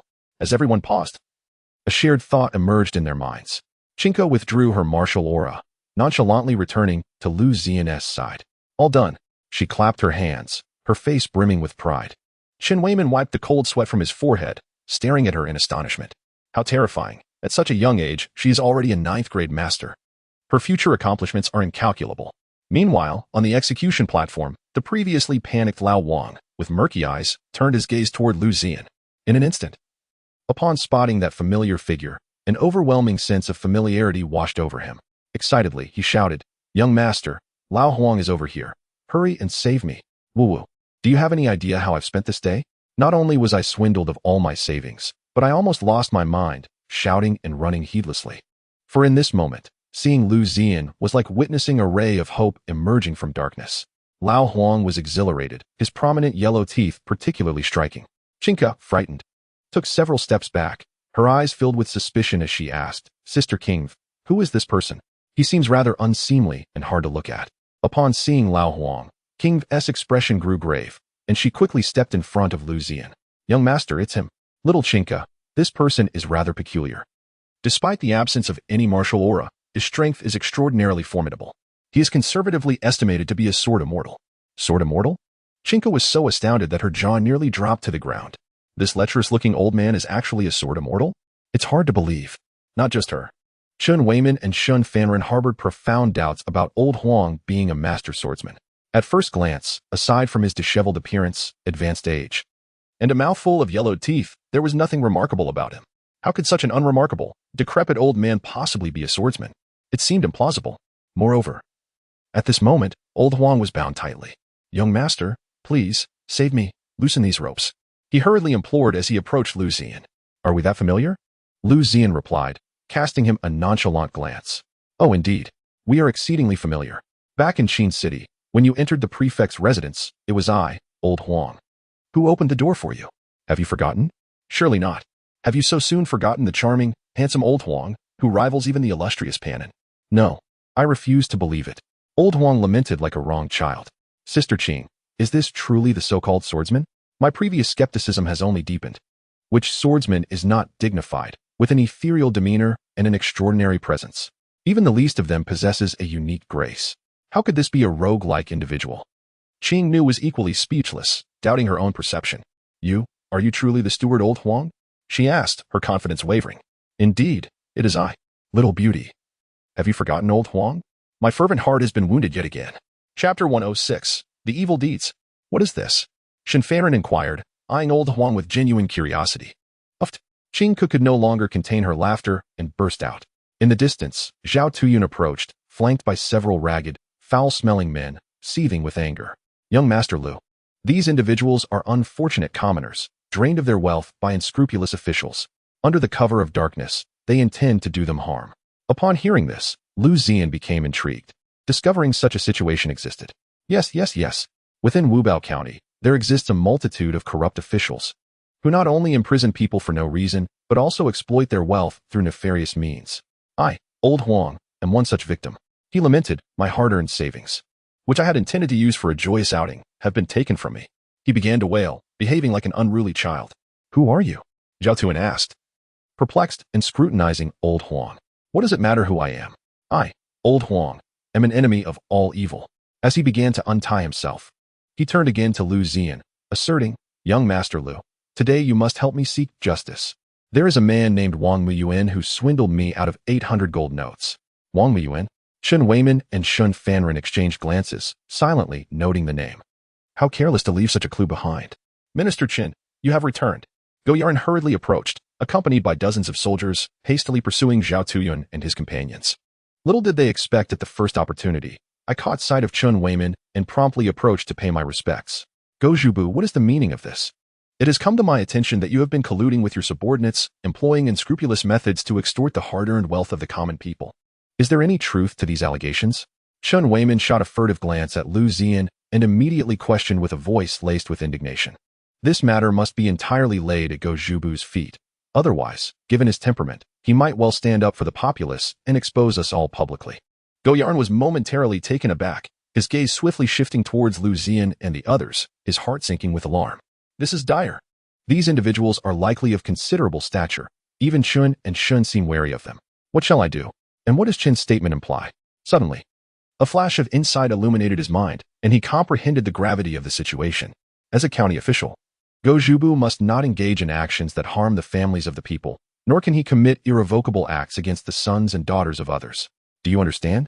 Shun Fanren's words struck him like a thunderclap, sending tremors through his very being, for the implications were starkly clear. It was a veiled threat. Sons and daughters. Families. These were his Achilles heel, a leverage Shin would not hesitate to exploit. The individual before him was likely beyond the scope of his imagination in terms of authority. Sir, this is a grave misunderstanding. I am merely following orders. All of this is the doing of Su Zhibu and Wang Zuohogwen. The apprehension and trial of the criminals were solely overseen by Wang Zuohogwen. Go Yaoren, deliberately avoiding Shen Fanren's gaze, steeled himself and shifted the blame entirely onto Su Zhibu and Wang Zuohogwen. Oh, is that so? Shen Weiman's gaze sharpened, his teeth clenched, as he regarded Go with a cold stare, one that seemed capable of stripping him of flesh. Originally, in their scheme, all responsibility was to rest upon Go Yaoren, while Su Zhibu and Wang Zuohogwen would have their own separate arrangements. Alas, everything had been thrown into disarray by Go Yaren's actions. My lord, I would never dare deceive you, Zhao Tuyan interjected disdainfully. Shen Darren, in the east of the county, there are 3,000 disabled veterans awaiting their pensions, totaling 50,000 gold. In the north, over 700 heroic widows and their families not only fail to receive compensation for their slain kin, but have also been drained of their finances and exploited as scapegoats in your dealings. Can you truly claim these matters do not concern you? He recounted their transgressions with the familiarity of one recounting cherished memories. To merely consider the embezzlement of the veterans' pensions as a single charge would be sufficient to condemn anyone to death 1,000,000 times over. Lugai, are you aware of the plight of those 700 families in the north? They have been falsely accused, imprisoned, and coerced into paying for their freedom. Yet, upon payment, they are not even allowed to exit the prison doors before being falsely charged again and rearrested. This cruel cycle repeats endlessly, draining their life as savings. Ultimately, when certain prominent families in the county commit offenses, they use these already exploited individuals as convenient substitutes. Are you aware that those 700 valiant soldiers, in their unwavering commitment to safeguard the southern frontier and preserve the integrity of the Great Xia Dynasty, willingly sacrificed their lives? Each one of them, even the least accomplished, has slain thousands of foes, earning remarkable military accolades, and posthumously honored with the rank of a fourth-grade general. Regrettably, these heroes shall never return. They remain eternally enshrined in the southern lands. Zhao Tuyan recounted this with poignant eloquence, and the surroundings fell into a haunting silence, interrupted only by the crackling of torches. Esteemed sir, those individuals deserve their fate. King, raised in the Duke of State's household and having once accompanied Lin Xiaoyan onto the battlefield, understood well the perils of war. A moment's carelessness could lead to a tragic demise far from home. Liu Ziyan, whose demeanor was once gentle, gradually morphed into a stern countenance, his gaze transforming from tender to piercing. Do you consider them heroes? Had it not been for their burdensome march in the southern lands, had they not shielded our realm with their flesh and blood, despite their utmost efforts to protect the Great Xia, why could they not even safeguard their own families? He lowered his head in despair, tears welling in his eyes, overwhelmed by a profound sense of sorrow. The world is exceedingly unjust to those who shed blood for heroism.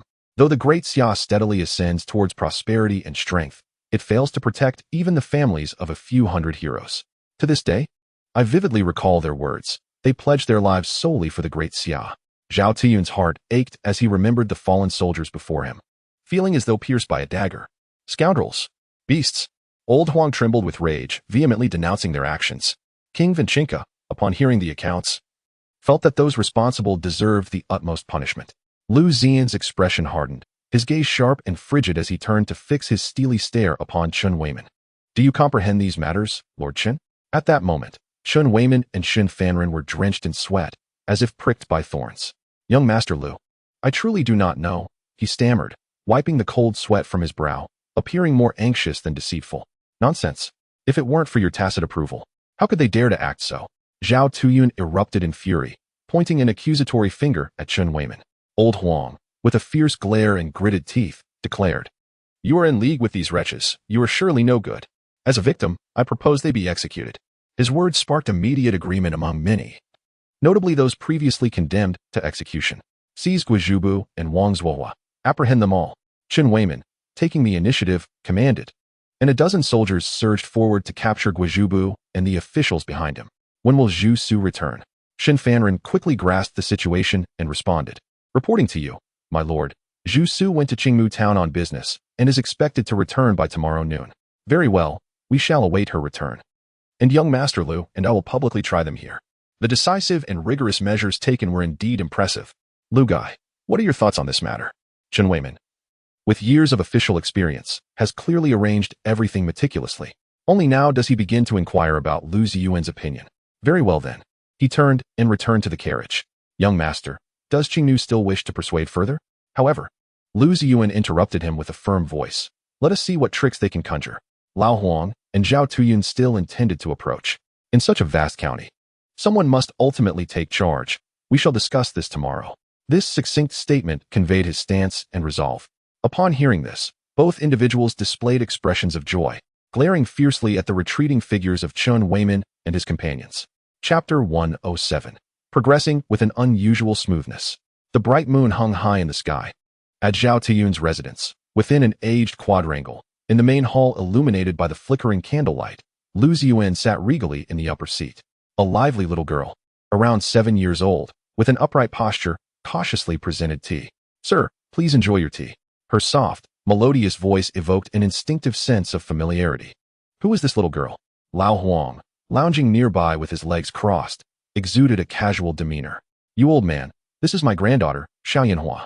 Chinka regarded Zhao Yanhua with surprise and skepticism, asking, You have such a beautiful granddaughter? Upon hearing this, Qingnu felt overwhelmed. This girl never thought before speaking. She immediately clarified, Old Zhao, she grew up in the mountains, and many things are unfamiliar to her. No worries. It is evident that she is naive to the ways of the world, Zhao Tuyun replied, not overly concerned. After all, Chinka's eyes remained clear and discerning, capable of detecting any malice at a glance. Old Zhao, trouble is brewing. Many people have been seen entering and exiting the county magistrate's office. The informant reported anxiously, fearing unforeseen events the following day. Liu Ziyan gazed at Zhao Yanhua with a hint of indulgence, his eyes radiating warmth as he observed her every move. Seeing her, he couldn't help but recall his own daughter. No need for concern.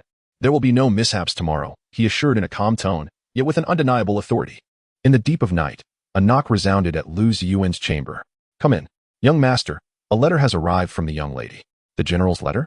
His expression, usually serene, momentarily flickered with surprise, his profound gaze betraying astonishment. He had not anticipated receiving correspondence from the general. Over the years, she had frequently been away at war, spending little time at home. During that period, she had not written a single letter. Holding the letter, he moved to the window and opened it. It contained but a brief line. Lu Gongzi, how have you been lately? Upon reading this, he couldn't help but smile. This letter must have taken her considerable time to compose. In truth, he understood Lin Xiaoyan well. Their relationship was marked by separation, devoid of any passionate entanglements. Seated for a long while at the writing desk, Liu Ziyuan took a sheet of paper and began to write. After a moment, a succinct response appeared on the page. All is well, General. And you? The next day, Early in the morning, the East Street Square was teeming with people. Thousands of officials and soldiers diligently maintaining order. Chen Weimin, clad in a deep blue official robe, sat elevated above the crowd. Beside him stood Shen Fanren. On the guillotine, Go Yaoren, Wang Miyuan, and a multitude of soldiers were all bound tightly. Shun, is everything proceeding smoothly? Chen Weimin inquired in a voice audible only to the two of them. Nearby, Shen Fanren nonchalantly waved a fan, exuding an air of calm that suggested cunning foresight. Rest assured, my lord, all arrangements are in place, he affirmed with a nod. Last night, he had labored tirelessly, issuing threats where necessary and addressing all matters thoroughly. To avert any unforeseen incidents, he had even confined the recalcitrant rabble. As noon approached, Liu Ziyan finally made his delayed entrance, instantly drawing the attention of the gathered crowd. Lao Huang walked ahead of several others, spotting Wang Miyuan on the guillotine from afar. Well, isn't this the lofty Master Wang? Why is he kneeling now? He jeered, swaggering with a mocking gait, his large yellow teeth prompting a mixture of bewilderment and distaste among the onlookers. Hey, who are you? Why walk with such arrogance? Fellow villagers. Throw eggs at him. What a disgusting fellow. Let him taste my rural chicken egg attack. Old fool, blocking our view of the spectacle, may thunder strike you. You deserve death, throw. Lao Huang's outburst incited the crowd's discontent. Sensing the shifting gaze of the populace, Liu Ziyan and his companions immediately halted. Suddenly, an array of flying eggs, rotten cabbages, and foul shoes filled the air. Oh no, there's murderous intent, Lao Huang thought to himself, feeling a chill run down his spine. Soon, a barrage of insults and various projectiles rained down upon him. Ouch! Who hit me on the head? Wait, whose rotten egg is this? An egg struck him squarely on the forehead, and as he reached to touch it, the putrid odor nearly made him retch. Smack, smack, smack. What else with the shoes? How foul! What is this pink object? In his frantic state, he grabbed a soft item, lifting it to examine. Lo and behold, such intimate clothing. He brought it to his nose and inhaled, the fragrance of a maiden.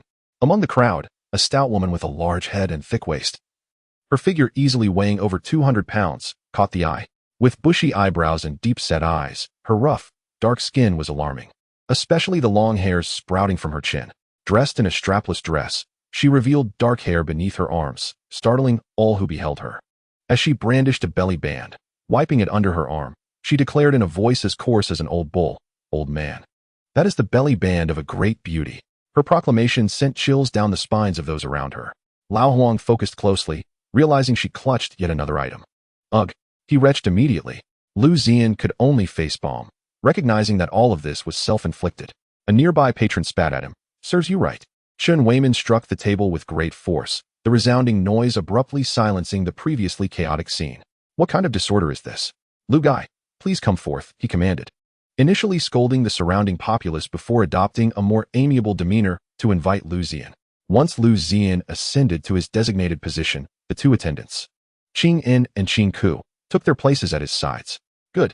Silence. Chen Weimin waved his hand, signaling the officers to swiftly clear away the rotten eggs and spoiled vegetables littering the ground. In a brief moment, the area was transformed into a pristine state. Liu Gai, everything is prepared. Why not let you preside over the judgment of these individuals? Let it be Lord Chen who leads, Liu Ziyan replied. I shall merely observe. Very well. I shall begin, Chen Weimin conceded, exchanging a glance with Shen Fanren. Go Zhubu, Wang Zuohugwan. You are both accused of embezzling the compensation funds allocated to veterans over the years and engaging in clandestine dealings that are beyond reproach. You have unjustly imprisoned innocent citizens, coercing and extorting their wealth, and even utilized prisoners as scapegoats for affluent families. Such abhorrent conduct has severely undermined the order of Wubao County. Do you confess your guilt and submit to the law? Shen Fanren rose, exuding righteousness, his voice resonating like thunder. With deliberate emphasis, he denounced and interrogated Go Zhubu and the others.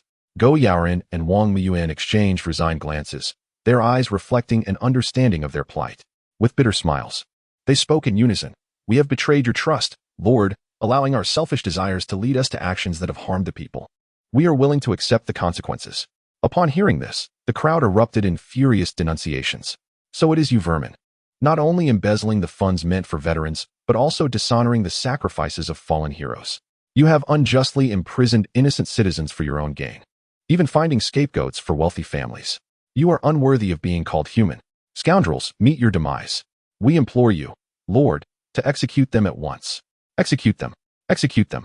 The collective outrage surged, and at that moment, Chen Weiman slammed his hand on the table, exclaiming in fury, "Go Zhubu, you truly have audacity.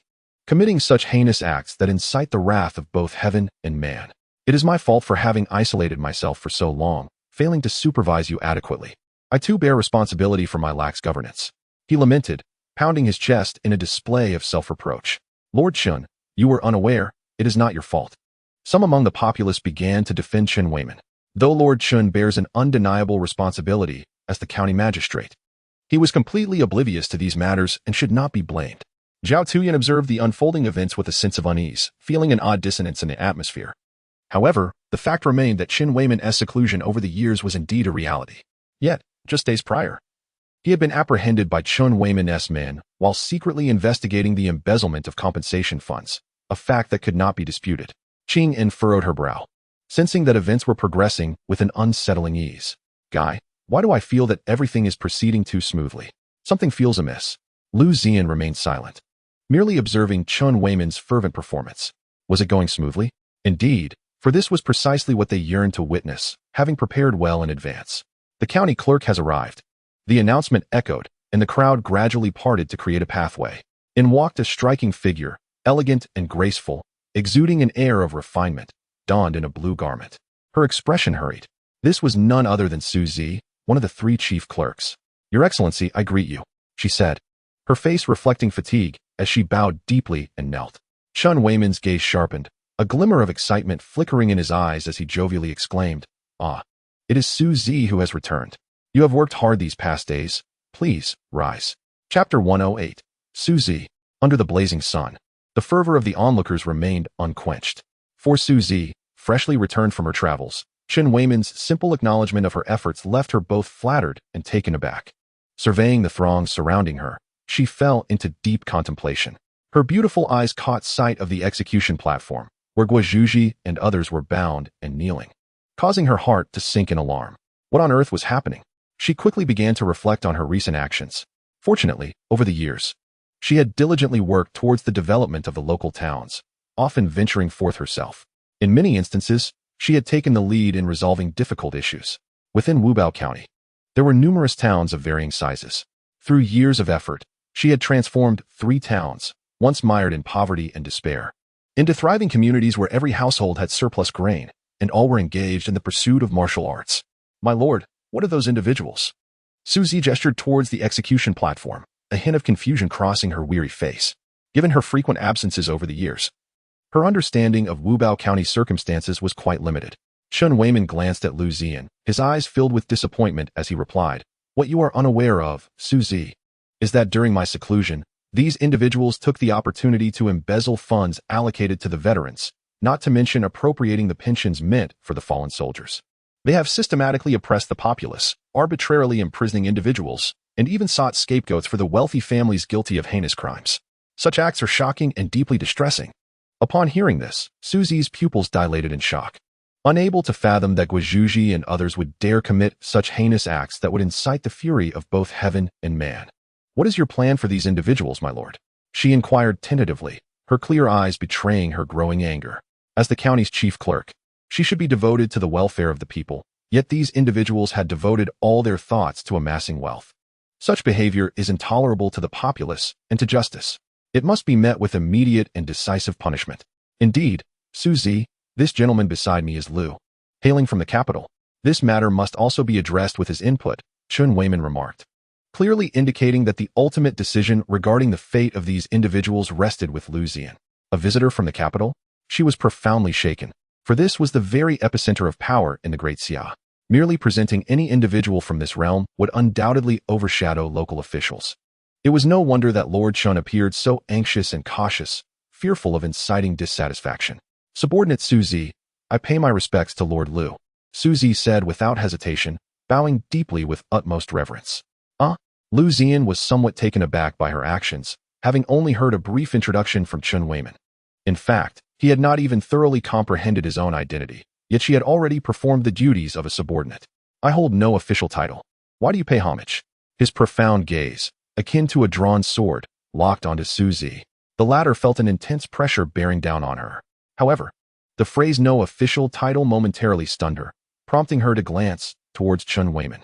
By rights, even if she were merely a county clerk, she was still appointed by the court and thus considered a government official. There was no need to pay respects to someone without an official title. Lord Liu, as the son-in-law of the Duke of the State, even without an official title, your lineage alone places you among the nobility. We, as local officials, would never dare to act disrespectfully towards you. In terms of status, he could not afford to underestimate Liu Ziyan. Backed by the formidable Duke of the State, he stood on solid ground. Even now, although the Grand General Lin Xiaoyan had been demoted, she still commanded the women's army of Dongfang Hong. Who in all of Great Xia would dare to belittle her? Thus, Chen Weiman's sole intention was to expedite the departure of the other party from Wubao County. The longer they lingered, the more likely unforeseen incidents would arise, increasing the probability of their actions being exposed. The husband of the Grand General. Upon learning of Liu Ziyan's identity, Su Zi was plunged into yet another wave of shock. Such a lineage was indeed formidable.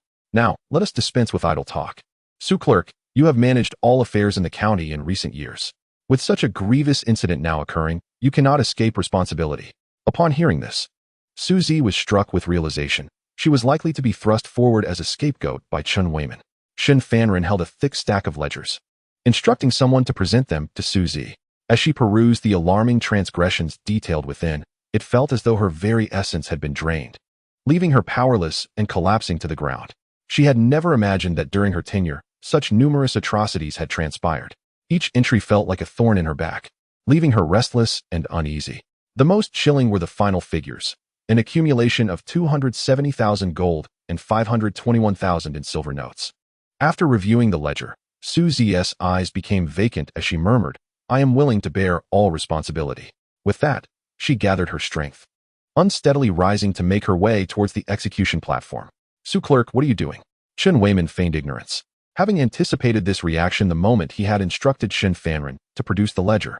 He knew that a person of integrity, so devoted to the people, would instinctively take all the blame upon herself. The nearby onlookers, witnessing this scene, could not help but express their dismay. Lord Chen, please spare Lady Su. We beseech you to show mercy to Lady Su. In an instant, the populace knelt and cried out, fervently pleading on behalf of Su Zi. Every individual among the throngs was united in their appeal for her. The scene was truly astonishing. The young master, perplexed by the sudden fervor of the citizens, questioned why they would act so. When others faced punishment, these same people would desire swift retribution. Yet, when it came to Su Zi, they rallied to her defense in droves. Liu Ziyan, with clarity of mind, smiled faintly and remarked, the eyes of the people are sharp. They can discern the righteous from the wicked. Upon learning of the transgressions committed by the likes of Guizhu and his associates, their immediate reaction was to demand their execution. Their malevolence is well known, and when it concerns Su Zi, even without a formal accusation, countless souls rise to her defense at the mere mention of her fate. Such is the will of the people. Merely witnessing this spectacle had already provided Liu Ziyan with an answer. The scales of justice seemed to be tipping. The long-absent Lao Huang hurried to Liu Ziyan's side, exclaiming, better to wrongfully execute 1,000 than to let one guilty escape. By my reckoning, let us behead them without delay. His words immediately provoked discontent among the assembled guests, one of whom retorted with a disdainful laugh, I say, the first one who ought to be executed is you, old fool. Disregarding their bickering, Liu Ziyan focused intently on Chen Weiman. What is your stance, Lord Chen? The unexpected inquiry left him momentarily flustered. After a brief hesitation, Chen Weiman tentatively replied, the situation is abundantly clear. These individuals should be executed. What does young Master Liu think? His sole desire was to swiftly dispose of Guizhu and the others. The longer the matter lingered, the less favorable it would be for them. In an instant, Liu Ziyan's stern visage flickered with a hint of mockery as he rose slowly, advancing step by step towards Chen Weiman. His piercing gaze seemed to bore into Chen's very soul. Are you eager to convict them, Lord Chen? Moreover, if my memory serves me correctly, it was you who recently apprehended old Zhao, accusing him of embezzling compensation funds. Will you not provide me with an explanation regarding this matter? His words struck with precision, causing Chen Weiman to break into a cold sweat, rendered speechless. Meanwhile, Zhao Tuan, who had been in a daze, suddenly came to a realization. Indeed, as the county deputy, you condoned your subordinates' errors and even slandered me. Had I not possessed some strength, I would have perished long ago. If the other party had truly been in seclusion for years, how could they have emerged just to defame and pursue me? Young Master Liu, it is true that Lord Chen has been in seclusion for 3.5 years, entrusting all county affairs to his subordinates. The occurrence of such a grave incident is a reflection of their inadequacy. Susie pondered for a moment before speaking candidly, attributing all responsibility to herself. In her view, Qin Weimin had entrusted her with these matters due to his faith in her capabilities. Regrettably, she felt she had disappointed him. Does Lord Qin truly believe that merely citing years of seclusion can absolve him of responsibility? Liu Ziyan bestowed upon him a gentle smile, lightly patting his shoulder with a meaningful gesture. What does this imply, young Master Liu? A profound sense of unease surged from the depths of his heart, as he felt that the other party's words held deeper significance. Could it be that he had uncovered something? Impossible. Everything had been executed with such meticulous precision that not a single flaw could be detected. Moreover, from last night until now, the only individual he had interacted with was Zhao Tuyan. Even if this official bore the blame for a lack of oversight, the county could not be without governance for a single day. After this matter, a report would certainly be submitted to the court, and at that time, I would shoulder all responsibility. Upon hearing this, Liu Ziyan shook his head in lament and scoffed. Does Master Qin truly believe I cannot find evidence of your crimes? Criminal evidence? Young Master Liu, tread carefully. Shen Fanren, startled, still mustered the courage to step forward and caution him. Qin Weimin's smile faltered, and he trembled as it appeared that Liu Ziyan's serious demeanor suggested he had already discovered something. But how could that be? Liu Ziyan chose to disregard them, instructing the young woman behind him, seize him. In an instant, the young woman moved like a leopard, swiftly pouncing forward. Before Qin Weimin could react, she immediately sealed his internal energy. Young Master Liu, what is the meaning of this? Only at that moment did he finally erupt in fury, demanding answers. The sudden turn of events left everyone at a loss. Shen Fanren hurriedly approached, panic-stricken. Young Master Liu, this is not permissible. As the county magistrate, you cannot treat him this way. Oh, how should I treat him then? Liu Ziyan inquired with newfound interest. As a local official, failing to benefit the common people while indulging subordinates in greed, with no accomplishments to show, on those grounds alone, would you not accept my execution of you? What? You intend to execute me? Qin Weimin was utterly bewildered, reflecting on how every detail had been flawlessly executed.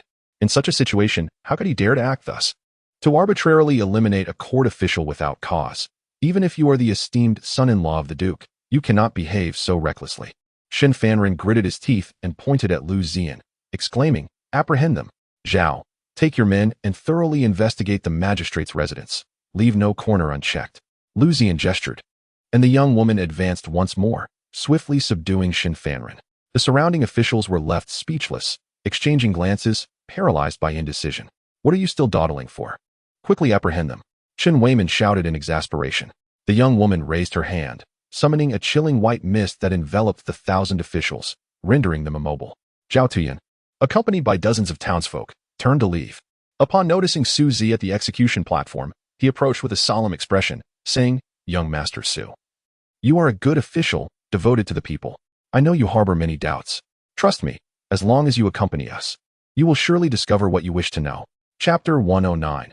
A ray of hope. An hour later, Zhao Tuyan and Su Zi returned, their faces etched with grave expressions. In a moment of restraint, Qin Weimin and Shen Fanren unconsciously exchanged knowing smirks, their expressions brimming with satisfaction. Clearly, they had anticipated this turn of events long before. The Liu gentleman, the county magistrate's office had already conducted a thorough investigation, uncovering no wealth whatsoever. Shen's household had also been scrutinized. Zhao Tuyan, dejected, approached Liu Ziyan, offering a bitter explanation. Su Zi stood silently, her thoughts unspoken. Nothing at all. Liu Ziyan's face registered surprise. He could hardly fathom such an outcome. Shen Fanren calmly stated, Liu gentlemen, the matter is quite clear and bears no relation to us. They ought to release us at once. Fortunately, he had foreseen that inquiries would be made. Thus, during the initial embezzlement of those compensation funds, he had prudently transferred the assets elsewhere, precisely to prepare for such a scenario. They understood well the adage, he who walks by the riverbank will inevitably get wet. How could there be nothing? The lady in question queried, unwavering in her faith in her lord's assertions. If he believed that Qin Weimin and his associates were responsible, then it must be so. However, where had the miscalculation occurred? Sister Qing. Did they not claim that those individuals were the culprits? The Qing guest was perplexed by Liu Ziyan's sudden aggression towards Qin Weimin and his companions. Old Huang, nonchalantly sipping tea with an air of indifference, remarked, Ah, young lady, you are still too naive. They have been saying that Gua Zhuobo and his associates embezzled over 2 million in gold notes and more than 5 million in silver notes. Yet, have we truly witnessed such wealth? His words jolted the others into realization. Indeed, Chen Weiman had initially minimized his charges to a mere lack of oversight. If all the wrongdoing was attributed to Guizhuobua and company, then the immediate course of action should have been to recover their embezzled fortunes, rather than execute them. It became clear to both Chen Weiman and Shun Fanren why suspicions had arisen. Guizhuobua, where have those funds been hidden? Zhao Tuyan rushed forward. Seizing Guizhuobua by the collar, his face contorted with rage. Old Huang scoffed, enigmatic as ever, fool. Even now, you cannot discern who the true specter is. Intrigued, the Qing guest could not contain her curiosity. What do you mean? Could it possibly not be them? Qing In stepped forward, gently linking her arm with the guestess, and tenderly explained, if they were indeed the masterminds, then Lord Chun should have seized their property immediately, rather than hastily seeking their demise, leaving no one to bear witness. This revelation illuminated her understanding. So it was, they were the actual embezzlers. The Qing guest, in a moment of dawning comprehension, gestured towards Chun Weiman and his companion. Defamation. You are slandering this official. I have been in seclusion for years, entirely unaware of the events unfolding in the outside world. Everyone can attest to this. Chen Weiman remained steadfast in his conviction that Liu Ziyan and the others would find no evidence against him. As long as one remains in seclusion, one can evade the consequences of corruption. Liu Ziyan, with a calm demeanor and closed eyes, contemplated silently. Such a colossal sum of wealth, accumulated over the years, could not have vanished into thin air. Furthermore, it was inconceivable that figures like Guizhubu would dare to amass such vast fortunes on their own. The mastermind behind all of this must undoubtedly be Chen Weiman. It could only be him. But where had the money gone? Lu Gongya, do you truly believe we have not sought the embezzled funds? The inquiry came with a hint of frustration. We dispatched over 1,000 personnel last night to scour their residences, yet we found no leads. Originally, this matter was not to be disclosed by the esteemed Qin.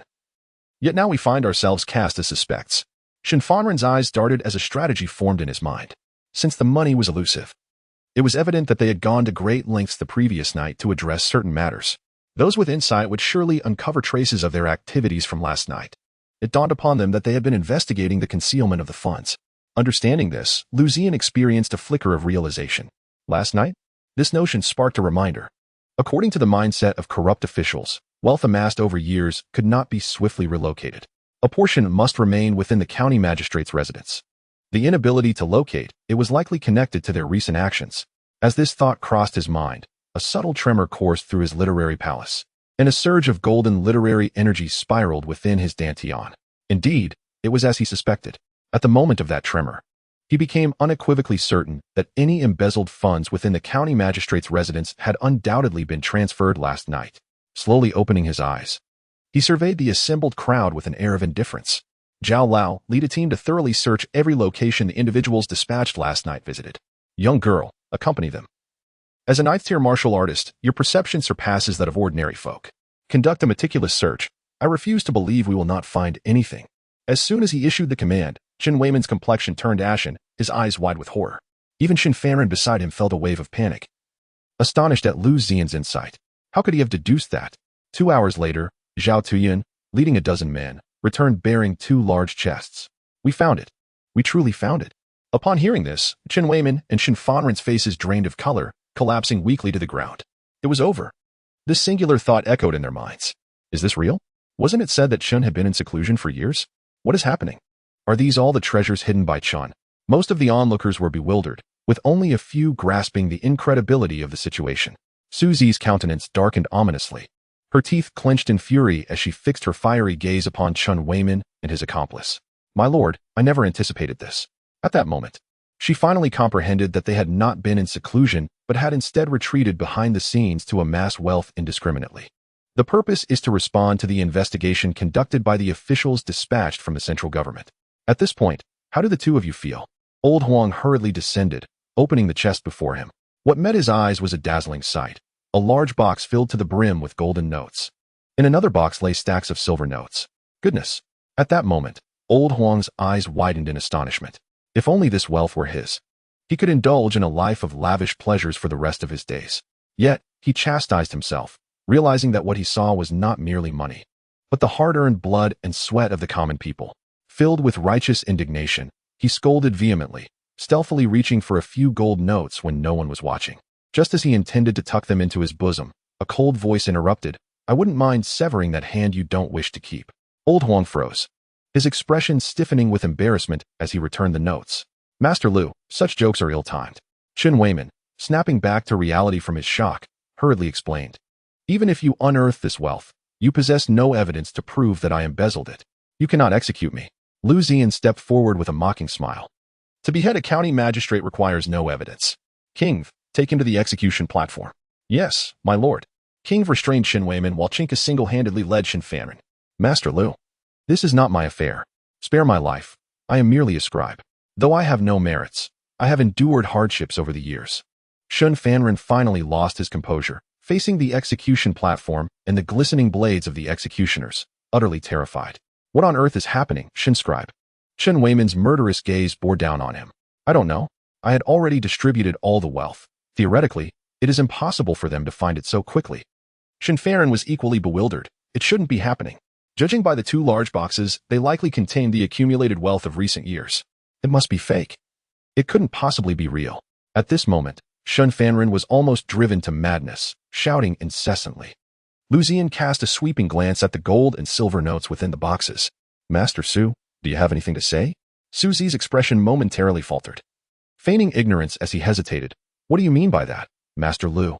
These funds should represent their vast accumulation over the years. Given their cautious nature, it is improbable they would store such wealth in a single location. It must be dispersed and hidden in multiple places. With that, he ceased his elaboration. Su Zi's face bore a bitter smile, his beautiful eyes gradually steeling with determination, a stark contrast to his previous weariness. Directing a gaze filled with hatred at Chen Weiman on the platform, he declared coldly, indeed, these funds were placed in advance by me at Zhao Lao's direction. I have been quietly observing Chen Weiman's every action over the years. Each time they concealed embezzled wealth, I ensured it was transferred elsewhere. Master Liu, is there anything else you wish to know? Upon hearing this, Chen Weiman and the others on the platform were utterly bewildered. What? The revelation that this wealth was not discovered by Zhao Tiyun's men, but rather was intentionally orchestrated by Su Zi, left them in disbelief. How could this be possible? Lord Chen, do you truly believe that I am unaware of your schemes? A mocking smile graced Su Zi's fair visage. It was only at this moment that everyone realized the extent of the treachery that these parasites had perpetrated over the years, all of which was meticulously grasped by Su Zi. Master Go, shouldn't you say something? Her enchanting gaze shifted to Go Yao Run, accompanied by a playful smile. On the stage, Go Yao Run, bound hand and foot, strained against his restraints, causing the ropes to shatter. His subordinate, Go Yao Ren, had encountered the young Master Liu before. Miss, had you returned even a moment later, my life would have been forfeit. Go Yao Ren's reference to Miss left Chen Weiman and the others utterly confounded. What is the meaning of this? Chapter 110. Another connection to the city lord. The moment Go Yao Ren stepped forward, all present were rendered speechless. What is happening? Master Go, what do you mean by this? Even the astute Shen Fan Ren found himself bewildered. It was common knowledge that the two had been at odds for years. Why would Master Go address Su Zi as Miss? What was the connection between them? Go Yao Ren surveyed the crowd, declaring, My lady is the daughter of Su Yuntian, the former lord of Chiefing City. Lord Chen, have you perhaps forgotten the time when you amassed wealth and supported Kai Ziji's rise to power? Had it not been for you, my lord would never have met his demise. My lady and I have endured in silence for 8 years, all for the purpose of today, personally sending you to the executioner's block. As he recounted his tale, Su Zi's true identity was unveiled to all. What? She is the daughter of the city lord of Chiefing? How can this be? At the moment Chen Weiman learned of Su Zi's lineage, his heart sank into despair. When Kai Ziji vied for the lordship, they had provided substantial financial backing from the shadows. It was precisely for this reason that they had been able to wreak havoc in Wubao County under the protection of the city lord. Anyone sent from above would be promptly informed, as they had prepared for every eventuality. With reddened eyes, Su Zi ascended the execution platform and approached Chen Weiman. Her gaze, filled with murderous intent, pierced through him as she coldly stated, Chen Weiman, do you know how long I have waited for this moment? 8 years, 8 long years. You aided the tyrant, causing the death of my father and over 60 members of the Su family. Had I not been raised by my grandfather, I too would have fallen victim to your treacherous hands. Revisiting the events of 8 years past stirred profound anguish within her. The sudden turn of events caught everyone off guard, especially the common folk, who were not only astonished but utterly bewildered. Young Su, it turned out, was the daughter of the former city lord and bore a grudge against Lord Chen. Master Go and young Su were allies. The intricate web of relationships nearly overwhelmed their minds. What is this chaotic mess? Old Huang was equally befuddled. 8 years of patience, culminating in revenge. Good heavens, young lady. How did you manage to endure? How did you refrain from striking your enemy while being so close to him every day? Such unwavering determination is surely beyond the capabilities of an ordinary person. Even if you are the daughter of the Lord of Su City and the clerk Gua is your ally, the malevolence he has perpetrated over the years rivals our own. It is crucial to recognize that he has dealt with a multitude of individuals. Shun Fanrin's expression was grotesque, twisted almost to madness as he erupted into a loud, maniacal laughter. However, Gua remained remarkably composed, showing no signs of emotional upheaval in response to his words. Shun, it seems you have forgotten about the group of dark-clad figures who raided the execution grounds last night. To speak plainly, aside from a few deserving individuals, the innocent citizens you have wronged over the years were rescued by my lady. They have been sheltered atop Tiger Head Mountain. And those dark-clad figures last night were merely a fraction of those citizens. Upon hearing this, Chen Weiman's pupils constricted sharply. Disbelief etched across his face as he gazed at Suzy. He had not anticipated that the opponent had orchestrated so many clandestine maneuvers while they remained oblivious.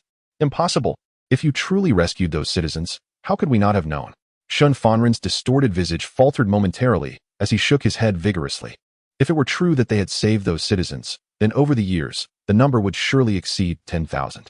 With such a multitude of citizens, what have they subsisted on all this time? You would not know, for they are all under my command, Suzy declared with a sweeping gesture. The executioners and the hundreds of guards surrounding them all dropped to their knees in unison. Lord Su, Lord Su. Their voices rang out powerfully, echoing throughout the vicinity. In that moment, Chen Weiman finally grasped why she had been able to orchestrate so many affairs over the years, unbeknownst to him. Her subordinates had been replaced almost entirely by her own loyal followers. I have been utterly blind. Shin Farin scoffed at himself, believing he had meticulously covered every angle. Yet he had been remiss in this matter. Bring forth the evidence. At Suzy's command, a dozen figures clad in black entered, carrying thick ledgers that chronicled the myriad crimes committed by Chen Weiman and his associates over the years. Lord Liu, I implore you to bring justice to the people and to my father. Suzy knelt before Liu Ziyan. The surrounding citizens quickly followed suit, beseeching Liu Ziyan to deliver justice on their behalf and to uphold the honor of Lord Su. They knew not Liu Ziyan's identity or origin, but they understood one thing. Anyone whom even Lord Su must plead with undoubtedly possessed formidable power. Young lady, I never anticipated that this matter would entangle the city lord, Liu Ziyan remarked, accepting the ledgers and scanning them briefly. How would you have me deliver justice to the citizens and to your father? Execute them all. Suzy stated without hesitation, her voice direct and unwavering. Very well. Liu Ziyan nodded without a moment's pause, readily acquiescing. Proceed as you wish. I shall bear the consequences. Upon receiving Liu Ziyan's unequivocal affirmation, Suzy felt a surge of exhilaration, promptly expressing her gratitude. Thank you, Lord Liu. Bring them to me for execution. She exclaimed sharply, preposterous. You cannot behead this official. Lord Kai will not let you off. I have already sent word to him last night. Chen Weiman's face turned pale as he shouted in exasperation. Execute. With her final command, the blades swooshed down, heads flew. Blood gushed forth like a fountain, and Chen Weiman and his companions were swiftly decapitated. Buzz. In that moment, Liu Ziyan felt a tremor within his literary palace, and two streams of golden literary energy surged forth. The once empty Dantian had now become remarkably filled after these recent outbursts of energy. As night descended and the moon began to rise, within the county magistrate's residence, the candlelight illuminated the grand hall. Liu Ziyan, clad in a blue robe, wore a gentle expression and an elegant demeanor while savoring the tea in his hand. Beside him stood two attendants, one on each side, guarding him. Zhao Tuyan knelt on the ground with his granddaughter, sobbing and repeatedly expressing his gratitude. Suzy and Go Yoran stood quietly nearby, while Lao Huang sat comfortably, treating the place as his own home, his legs casually crossed. Ah, Brother Zhao, this trivial matter is of no consequence. You need not dwell on it. It is merely what our son-in-law ought to do. By the way, have all the funds been distributed? As soon as the topic of money arose, he instinctively set down his teacup, his murky eyes glinting with anticipation. After all, he had been swindled out of 800 gold notes. Old man, what connection does my son-in-law have with you? Do not overstep your bounds here, or I shall not be so accommodating. The attendant, Qingnu, disapproved of his overly familiar demeanor. Suzy stepped forward, cupping her hands in respect, and said, Master Liu Yan, all funds recovered have been distributed to the common people. She paused here, hesitating to continue. Noticing her hesitation, Liu Ziyan set down his teacup, smiling, speak freely. Though we have executed Chun Weiman and his cohorts, it is evident that Lord Kai, even if she has learned of my remarkable background and my past feats of slaying a regional prince, it is clear that this Kai Ziji is entangled with powerful forces beyond mere courtiers. Her mentor is of no ordinary pedigree. Otherwise, she would not have endured in silence for 8 long years. Lord Su, my son-in-law has even slain a prince. You need not worry about a mere city lord. Qingnu proudly reassured her. However, contrary to providing her with peace, these words only deepened her furrowed brow, her face clouded with concern. To be candid, the backing of this Lord Kai is exceedingly mysterious. To date, we have uncovered no information regarding it. Yet, through years of covert investigation, we have drawn one conclusion. Her patron is likely more formidable than a regional prince. Of course, I do not refer merely to power, but to true strength. Suzy voiced her inner concerns, revealing that after years of inquiry, it appeared that Kai Ziji might be entangled with a hidden great clan. Only thus could it explain the difficulty in uncovering any pertinent information. Old Huang, intrigued and unable to suppress his curiosity, inquired, since you cannot ascertain the backing behind them, how have you drawn such conclusions? They are even more formidable than the prince. This question echoed the doubts of the crowd. Approximately 2 years prior, my grandfather had dispatched a 9th-tier master to covertly investigate Kai Ziji.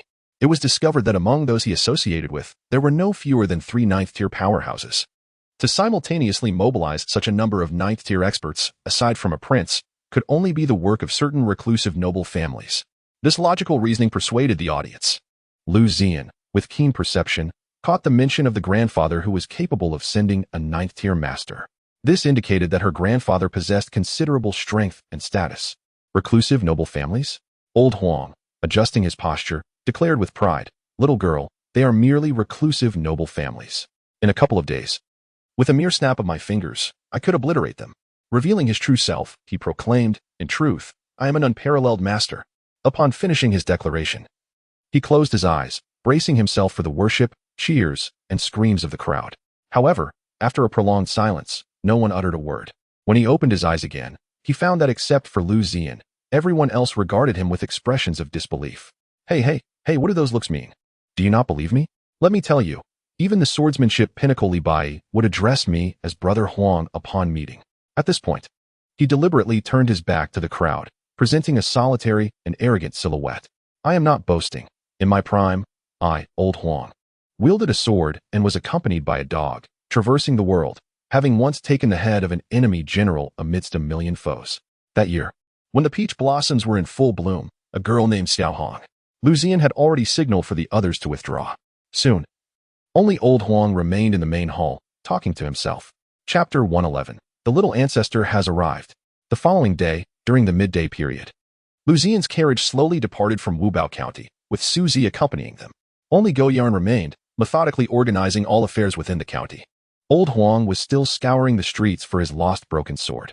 At last, as evening approached, in a narrow alley on West Street, Old Huang spotted a small figure in the distance, clutching his broken sword.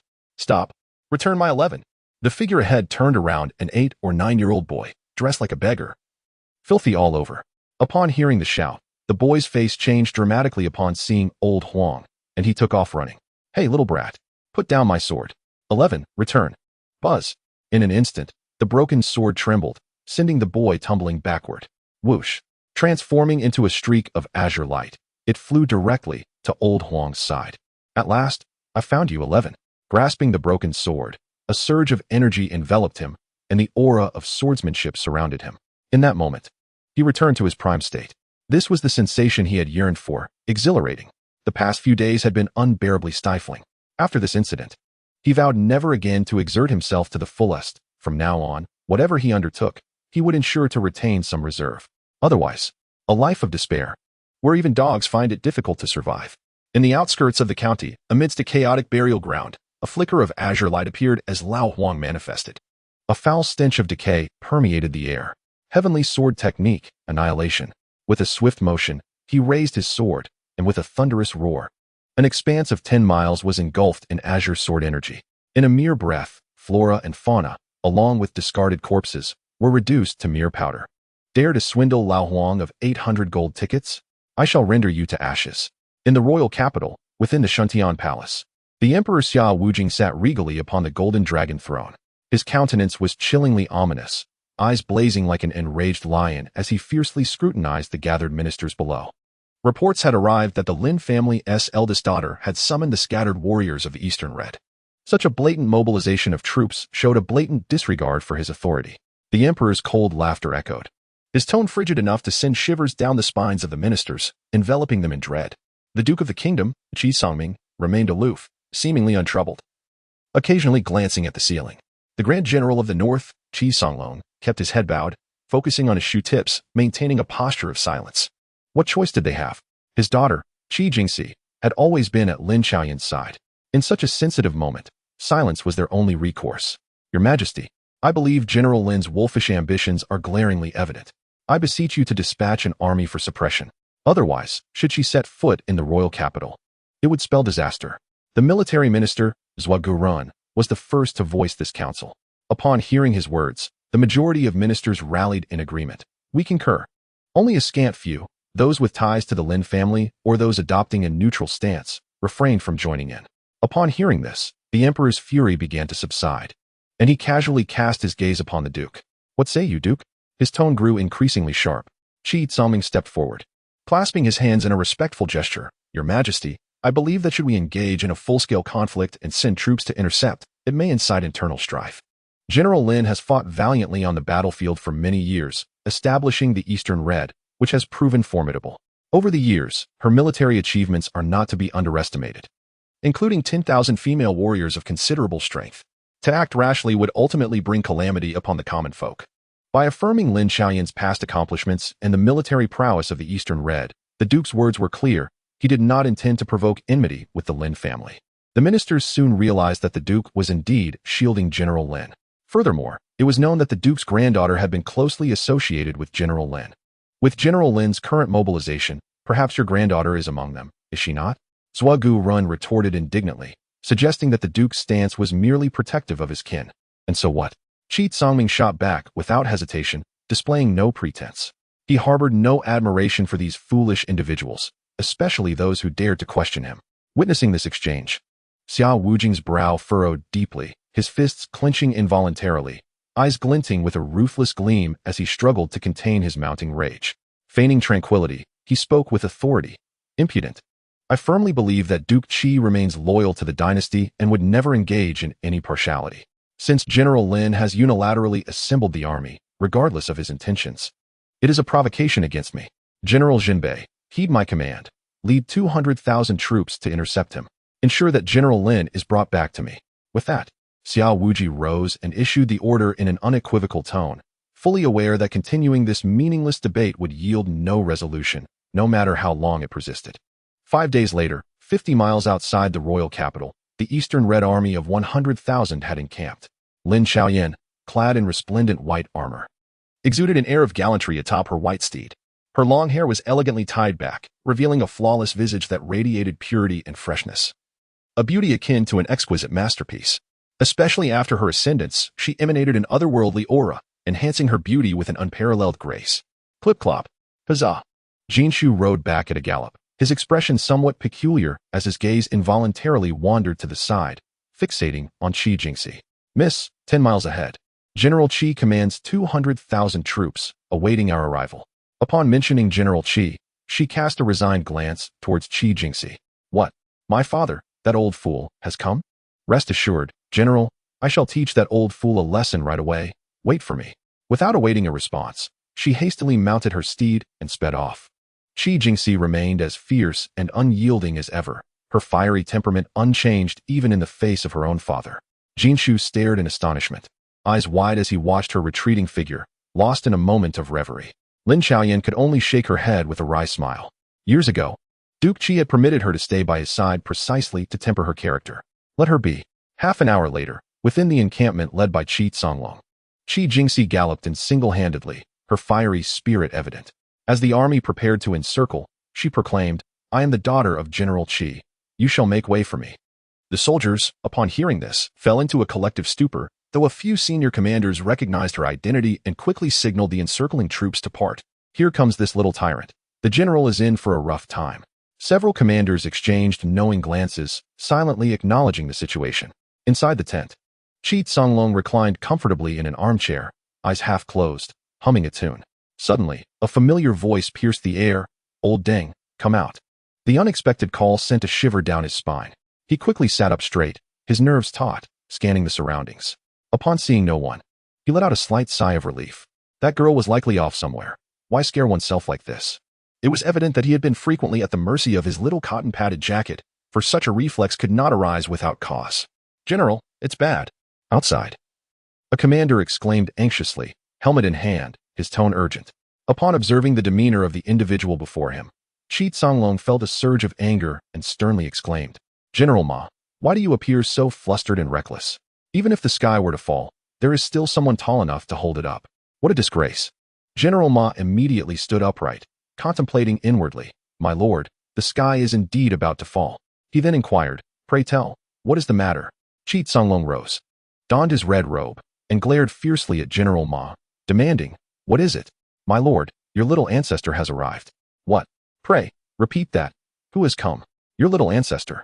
Upon receiving this confirmation, Qi Songlong stumbled, nearly collapsing to the ground. Fortunately, General Ma was quick to catch him. "Goodness, how did she come here?" He patted his chest, his face filled with trepidation. It must be noted that his little ancestor was not one to be struck or scolded.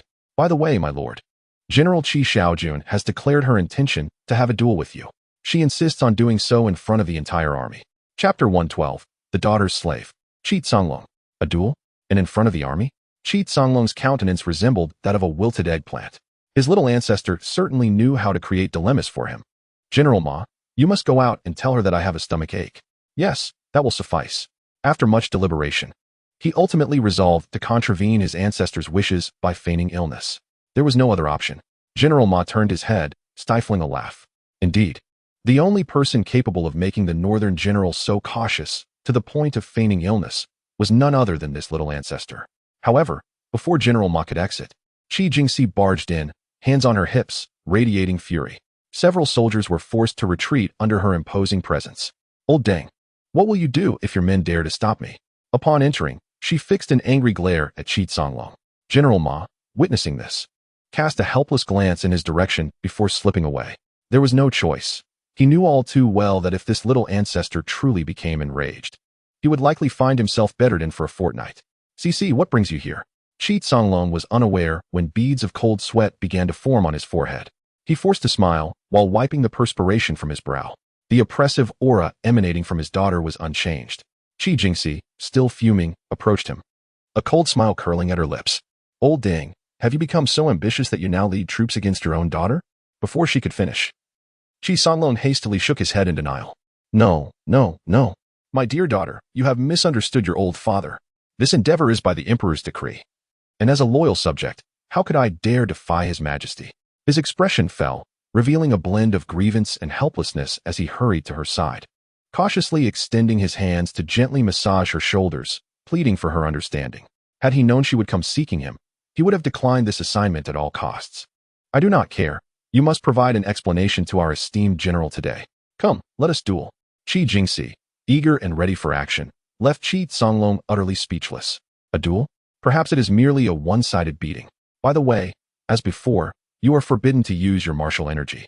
Upon hearing this, Qi Songlong could only manage a bitter smile. What does it matter to be a perfected 9th rank? What does it matter to be invincible on the battlefield? He was still completely at the mercy of his daughter. "Come, let us venture outside to fight, so that all the soldiers may witness my fair and square victory over you." Her small face was brimming with excitement and impatience. In stark contrast, Qi Songlong's expression was as unpleasant as if he had swallowed a fly. Reluctantly, he was pulled by his daughter's arm and dragged outside. Upon exiting the tent, General Ma was waiting. The moment he saw Qi Jingxi emerge, his expression turned serious. "Little ancestor, the soldiers have been waiting in the training grounds for quite some time. Shall we proceed?" Qi Songlong made a desperate grimace in his direction, but alas, General Ma chose to ignore him entirely. "Uncle Ma, you certainly know how to handle things." She praised him with a gleam in her eye as she passed by, giving his shoulder a pat. "Indeed. Uncle Ma has unwaveringly stood by the side of our little ancestor." He whispered close to Qi Jingxi's ear. "I knew Uncle Ma was the best. Unlike this old Deng. Dear daughter, at the very least, I am your biological father. Can you refrain from calling me old Deng?" Qi Songlong felt like crying without tears. bewildered by how intimately his daughter treated an outsider. She addressed him as uncle with utmost politeness, yet referred to her own father as old dang. Too bad. You brought your troops to obstruct our general. General Ma chuckled and chimed in. Indeed. It is he who is being unreasonable.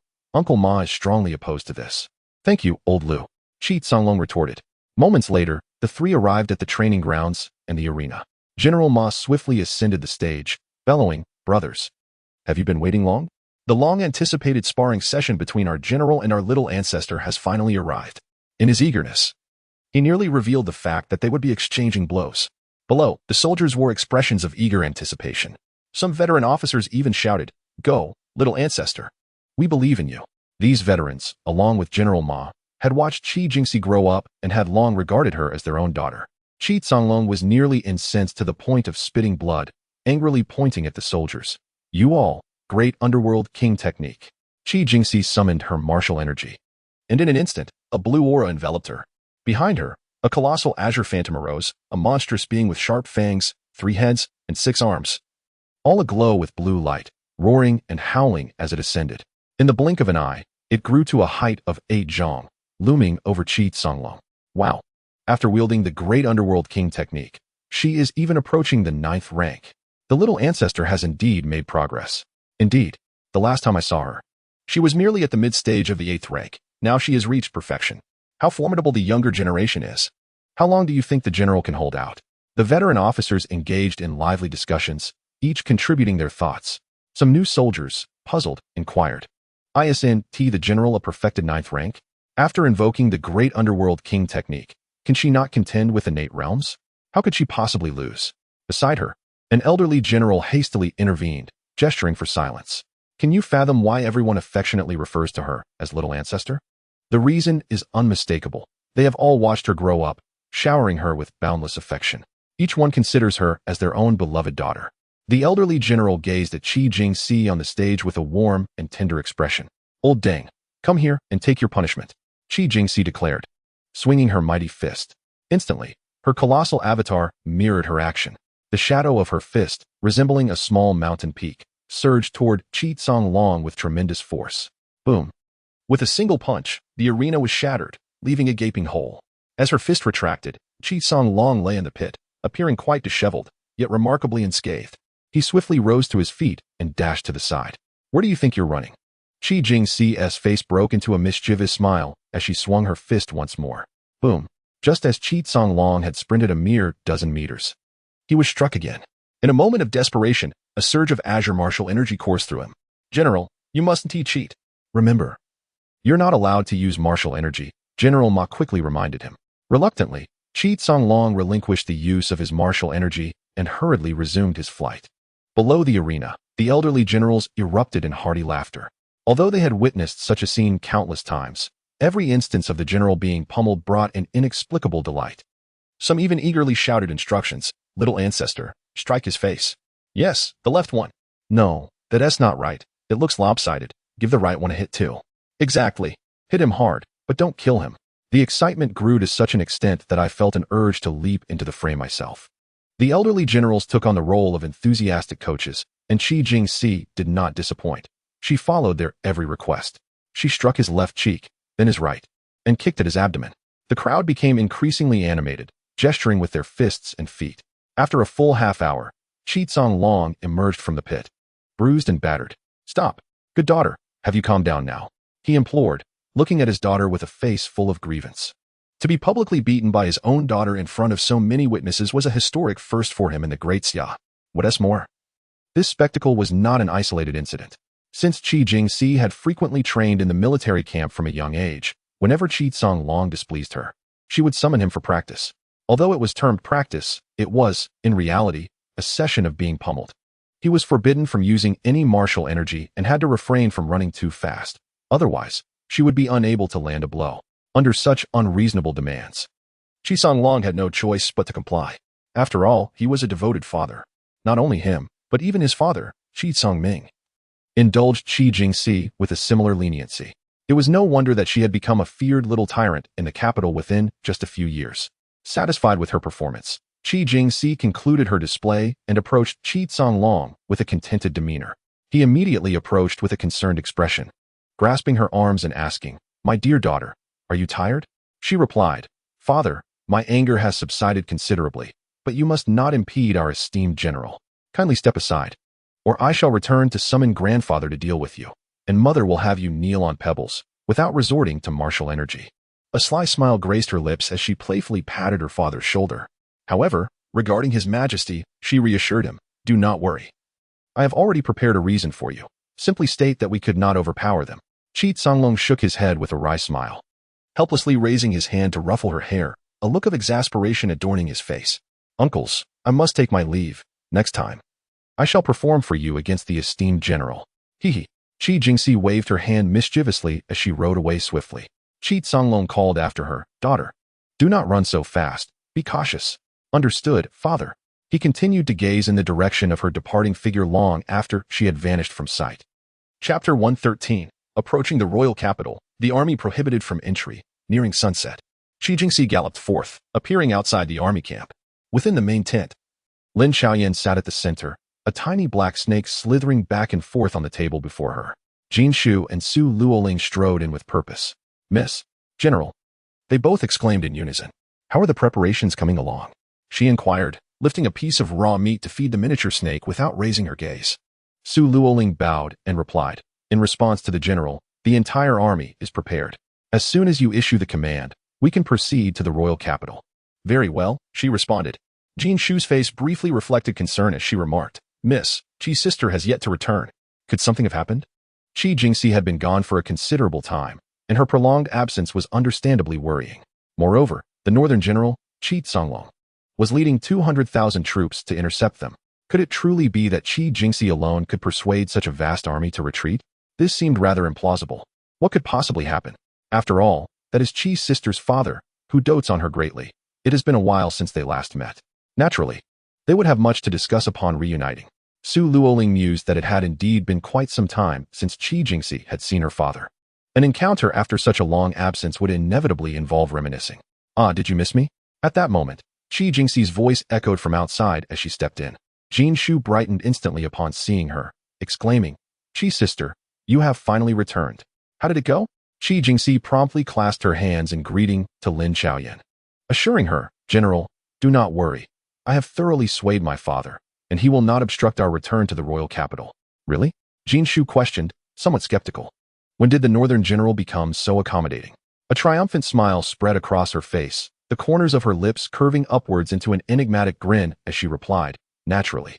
My father has only one daughter, so he dotes on me dearly." Lin Xiaoyan raised her eyes, observing Qi Jingxi for a moment before gently smiling. "Ah, your temperament remains as impetuous as ever. I suspect you may have displeased Uncle Qi again, haven't you?" Upon my father's sighting of me, his joy was unbounded. With my gentle persuasion, he promptly assured me that he would not obstruct our grand army. However, Jishu and Su Luoling remained skeptical of this statement. Was it truly mere persuasion? As long as there was no obstruction, it was indeed preferable. After all, the swords we wield should be directed against our foes, not turned upon our own kin. The following day, under the bright sun, our army prepared for departure, 100,000 warriors clad in pristine white armor. Yet, amongst these 10 myriad soldiers, many bore armor that had long since lost its original hue, now stained a deep crimson, speckled with the remnants of battle. At the forefront of the army, a banner as vibrant as blood fluttered, and from above, one could discern a striking blaze of red amidst the sea of white. Lin Xiaoyan had established the eastern red, with white as the armor and blood red as the banner. The reason so many of the soldiers' armor appeared crimson was due to it being soaked in the blood of enemies over time. This transformation told tales of their valor. Some warriors bore armor that had turned completely red, a testament to their relentless struggle amidst the fallen. In contrast, the 10 principal generals of Eastern Red donned immaculate white armor, for at their level, the measure of their achievements was not dictated by the bloodstains on their armor. After all, to ascend to the rank of a general, one must have met the stringent standards of a third-tier military officer in the dynasty.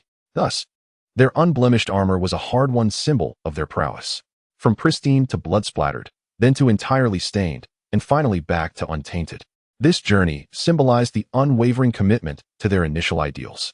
As the army advanced steadily, half an hour later, only 10 miles remained to the royal capital. Suddenly, on either side of Lin Xiaoyan and her companions, a formidable force appeared, encircling them, led by none other than Qi Songlong. The two armies faced off, and Qi Songlong, mounted on his steed, slowly approached. General Lin, the army is forbidden from entering the royal capital. Please do not make things difficult for me, he stated. No sooner had he spoken than Qi Jingxi, riding swiftly, emerged to confront him, accusing him of breaking his promise not to impede their progress. Instinctively, he touched his nose and retorted, I may not obstruct you, but the army must not tread upon the royal capital. Qi Jingxi, undeterred, was ready to charge forward. Yet Lin Xiaoyan calmly interjected, Qi girl, do not act recklessly. Your father seeks what is best for you. The fiery determination that had once driven Qi Jingxi to confront her father dissipated upon hearing the term Qi girl. Having served alongside the general for many years, she understood that when addressed in such a manner, it signified the gravity of the situation beyond her comprehension. At the command of their leader, the troops promptly set up camp. Lin Xiaoyan waved her hand grandly, and behind her, an army of 100,000 began to set up camp in an orderly manner. General, are we not going to advance? Qi Jingxi, having held her tongue for a long while, could no longer contain her curiosity. Advance?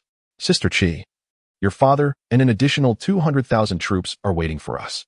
If we were to move forward, it would indeed be tantamount to rebellion, Jin Shu replied, rolling her eyes as she hurried to clarify.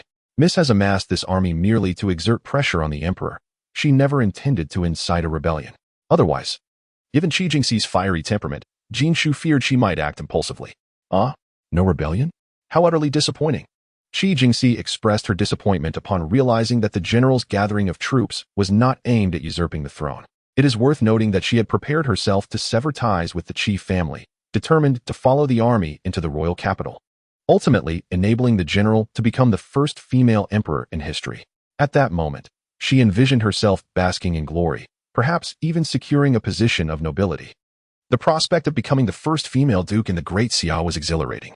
However, just as she had already begun to dream of such a future, she was abruptly reminded that the general had no intentions of rebellion or of granting her a title. Qi Jingxi inwardly despaired, though she maintained a facade of indifference. Jin Shu, Qi girl, accompany me to the royal capital. The rest shall remain here and await my orders, Lin Xiaoyan instructed before mounting her horse and heading towards the city gates. Despite the formidable Qi Songlong's army ahead, she pressed on. Shortly, as the trio reached Qi Songlong, he remarked, General Lin, truly a woman who does not yield to men. Clear a path for me. He commanded the troops behind him. They quickly parted to create a passage. Old dang, just wait. Qi Jingxi shot a fierce glare at Qi Songlong before turning away, refusing to look at him any longer. In response, Qi Songlong could only force a wry smile. Lowering his voice to explain, Little ancestor, we are in plain view of many. The court is watching us closely. A single misstep could lead to irreparable consequences. I cannot be the one to bring ruin upon the Qi family. Old dang, stop making feeble excuses. I tell you, the moment the general gives the order, I will march against you, Qi Jingxi threatened, showing no inclination to listen to his explanations. Jin Shu stifled a laugh, finding the exchange amusing and envying the father-daughter bond between the two. Qi Jingxi's audacity stemmed from the unreserved affection she received at home. Otherwise, which daughter would dare utter such rebellious words against her own father? Yet, Qi Jingxi was an exception. The group rode their warhorses slowly through the central passage of the army. Little ancestor, let us set aside your matters for now. General Lin, your journey is fraught with danger. Defying the emperor multiple times is a capital offense. His Majesty has commanded me to intercept you here, indicating his intentions. He warned Lin Xiaoyan with utmost seriousness. This time, she should not return to the royal capital. With an army of 100,000 at his command, the Majesty is utterly powerless in the short term. Once he returns to the royal capital, the army will not be able to step foot within its confines. Alone, she must navigate a court rife with treachery and danger. Father, does this mean that the general's return to the royal capital is tantamount to a certain death? Qi Jingxi suddenly realized, her voice tinged with horror. When there is a matter, you are father. When it's trivial, you are old dang. You truly are my beloved daughter. Let us not dwell on such details. What is to be done now, General? As they continued onward, they exchanged hushed whispers. Lin Xiaoyan maintained a calm demeanor, as if the peril described by Qi Songlong were non-existent. Since General Lin dares to venture alone into the royal capital, he must possess a foolproof strategy. Perhaps the Duke of Lin has left some contingency plan? He hesitated for a moment and arrived at this conclusion. Otherwise, it would be unfathomable for Lin Xiaoyan to abandon the army and head directly into the capital. Qi General overthinks. My lady has no contingency plan at all. No contingency plan? Qi Songlong's voice suddenly rose, nearly cracking with intensity. Chapter 114. To stand before the sovereign without bowing is a death sentence. The streets of the royal capital buzzed with activity, alive with the hustle and bustle of citizens standing on either side, leaving the thoroughfare wide open. At the city gates, Qi Songlong walked alongside Lin Xiaoyan, with Jin Shu and Qi Jingxi trailing behind them. Upon entering the royal capital, aside from the clamorous populace, many skilled fighters lurked in the shadows, keenly observing their every move. Riding through the streets, Qi Songlong glanced around and lowered his voice. General Lin, without sufficient preparation, you should not have returned. The seemingly tranquil surface belies the tumultuous undercurrents. There are many in the court who wish to see you fail to leave the royal capital alive.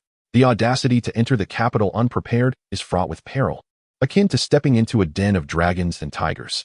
A single misstep could lead to irretrievable doom. What, then, does she seek? At that moment, Qi Songlong suddenly realized he found it difficult to grasp the intentions of this Lin family girl. Lin Xiaoyan casually surveyed her surroundings, revealing the presence of martial artists of at least the 8th rank hidden in the shadows. In some areas, the aura of 9th rank experts even stirred. It must be said, some individuals are willing to exhaust their resources just to eliminate her. What sort of preparations do you believe I should undertake, Uncle Qi? She inquired with a serene smile. Facing such a question, Qi Songlong was momentarily taken aback, rendered speechless. Indeed, the royal capital is the most significant stronghold of the Great Xia. Not to mention, the 50,000 imperial guards tasked with protecting the palace are all experts of at least the 7th rank, with numerous 8th and 9th ranked warriors among them. Given the current circumstances, even with several innate realm experts by her side, it seems unlikely she could leave the royal capital unscathed. To put it plainly, her entry into the royal capital has already sealed her fate. Unbeknownst to them, they had arrived at the entrance of the royal palace. Alas, Lin niece, are you truly here to face your demise with such composure? Qi Songlong found himself somewhat bewildered. Judging by Lin Xiaoyan's calm demeanor, she did not appear to be facing imminent death. Yet, considering her alongside his own daughter and a young maid, there seemed to be no alternative explanation for their presence other than to face demise. Old Ding, cease your incessant inquiries. I have resolved to stand with the Grand General through thick and thin. From this moment forth, you may regard me as absent from the Qi family. Qi Jingxi could not help but chide her father, feigning indifference while her eyes glistened with unshed tears. It was evident to all that she intended to sever ties with the Qi family to avoid future repercussions. With a sigh, the group dismounted, and Qi Songlong approached Qi Jingxi, his expression softening with affection. From the moment you chose to follow General Lin, our family has been inexorably linked to the Lin family. Although I have never publicly declared my stance alongside your grandfather during court sessions, your resolve reflects our family's position. Upon hearing this, Qi Jingxi was momentarily taken aback, her body trembling with disbelief. Father, you are my only cherished daughter, he continued. Moreover, the succession of emperors is a matter of great significance, and turmoil will inevitably follow. With the Qi family commanding an army of 500,000 in the northern territories, how could we remain unscathed? This is precisely why I did not prevent your return with General Lin. Qi Songlong's eyes narrowed as a flicker of understanding crossed his features, and he sighed quietly. How could this be? Is His Majesty truly so reckless as to challenge the Qi family? Qi Jingxi, overwhelmed, could scarcely fathom the implications of his words. Lin Xiaoyan remained composed and silent, fully aware that Qi Songlong's assertions were not without merit. The most critical aspect of a change in emperors is the centralization of power. My dear, many decisions are not made by His Majesty out of desire, but are compelled by circumstance. Otherwise, the unity of imperial authority would falter, and the throne would be rendered unstable. Qi Songlong, having occupied a high position for many years, had gained a clear insight into many matters, including Xia Wuji's intentions. Unfortunately, he lamented, often there were no choices to be made. Uncle Qi, do not be disheartened. Perhaps the situation has not deteriorated to such an extent. Lin Xiaoyan maintained an air of tranquility that left Qi Songlong utterly perplexed. Something was amiss. There was an unmistakable sense of foreboding surrounding her demeanor. Just as he was about to press for further clarification, a voice interrupted, urging them to proceed inside, lest they keep others waiting. With that, they stepped into the palace, traversing the path until they reached the grand gates of Shuntian Hall. Lin Xiaoyan and Qi Jingxi felt the cold sweat beat on their brows, sensing the ominous atmosphere enveloping the palace, akin to a gaping abyss ready to swallow them whole. General Lin has arrived. A palace attendant bellowed upon spotting Lin Xiaoyan and her companions. In an instant, the court fell into a profound silence, punctuated only by the sound of footsteps echoing through the hall. In the vast imperial court, silence reigned until the sound of footsteps shattered the stillness. The crowd turned their gaze towards the entrance of the grand hall, where Lin Xiaoyan, clad in resplendent white armor, strode in with an expression devoid of emotion. As she stepped into the hall, all eyes fixed upon her unparalleled grace. Reaching the center of the hall, she halted and lifted her gaze towards the golden dragon throne, where Xia Wuji sat in silence. After a brief moment, the officials regained their composure, and one boldly stepped forward. General Lin, upon seeing His Majesty, you do not kneel. Such audacity. Do you harbor treasonous intentions? This remark incited a flurry of accusations. Some recalled her previous defiance against imperial edicts, demanding an immediate execution as a deterrent. Others criticized her arrogance, claiming she had already forsaken her loyalty and deserved death. Nevertheless, a few officials allied with the Lin family rose in her defense, arguing her case. Xia Wuji sat imperiously upon the throne, his expression inscrutable, eyes glinting like a predator's as he silently observed Lin Xiaoyan. At that moment, Lin Xiaoyan scrutinized Xia Wuji in return.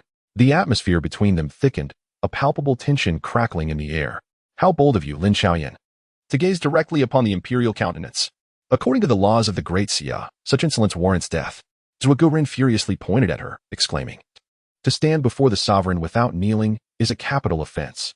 In response, she turned her head slightly, casting a cold glance at Zhuge Rin, and offered a faint smile. In times past, when faced with such accusations in the court, she might have knelt in supplication for mercy. But now, having embarked on the path of cultivation, she had undergone a transformation. Furthermore, given that her enemies sought the destruction of her family, the notions of loyalty and propriety held little weight. Everyone has proclaimed that my defiance is a capital crime. If that is the case, why should I kneel? Is it not possible to stand upright, even in the face of death? Moreover, I have led an army of 100,000 to the royal capital, not merely to bow before him. Lin Xiaoyan pointed at Xia Wuji, her eyes gleaming with mockery. Impudent! You dare to point your finger at His Majesty, showing utter disregard for the principles of lord and subject. You ought to be executed alongside your family.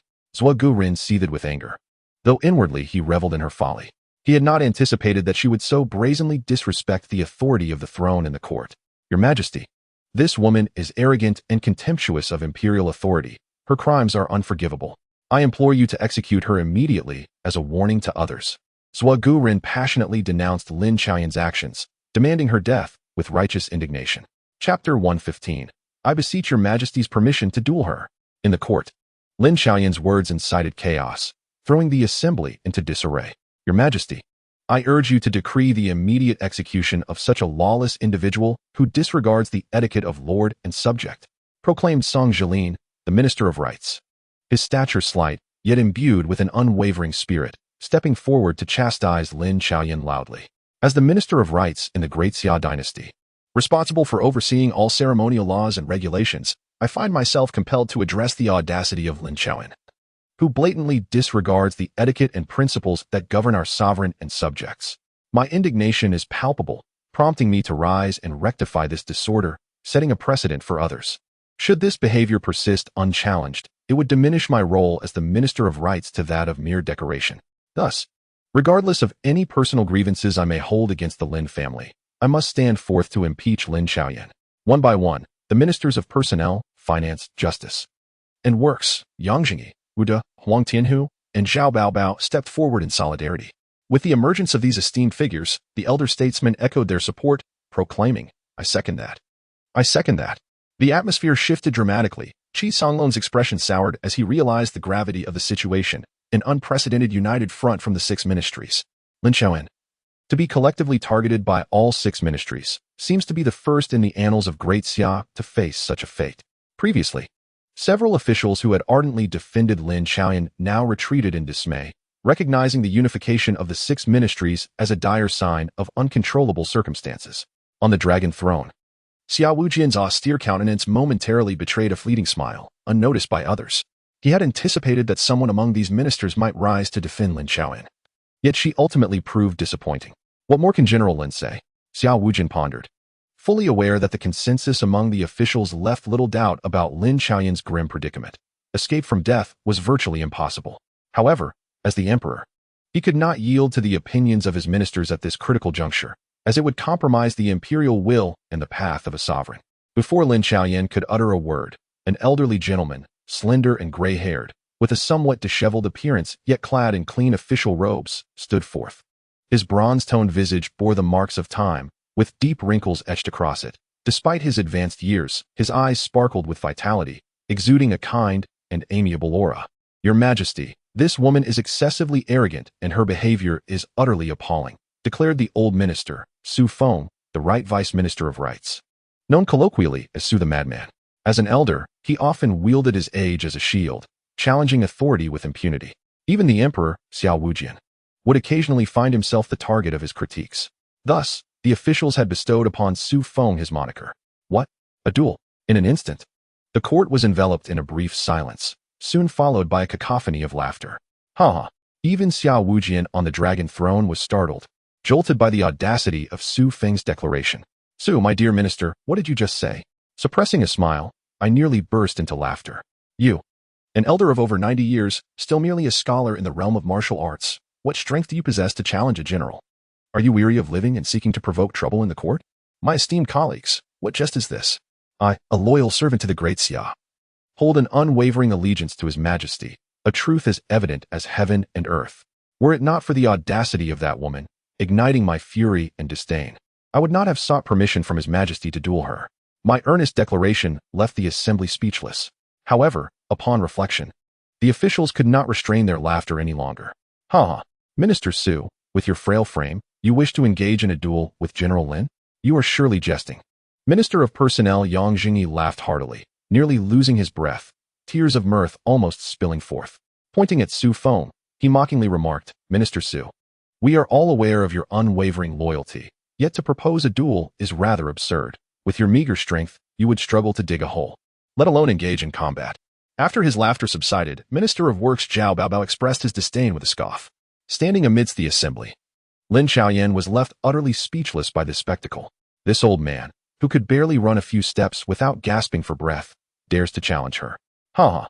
Minister Su, do not be ridiculous, step aside. Our Great Xia has not reached the point of needing the elderly to provoke trouble." In the end, Xiao Wuji could no longer contain his laughter. Su Feng, with an expression of utmost seriousness, replied earnestly, "Your Majesty, there is no need to dissuade me. I am resolute in my decision to duel such a scoundrel. Today, I shall ensure her blood stains the court, her head separated from her body, to languish in the underworld."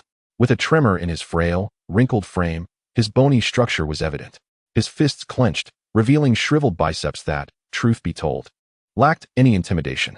A faint aura of white energy surrounded him, flickering like a distant flame, imparting an impression of feebleness.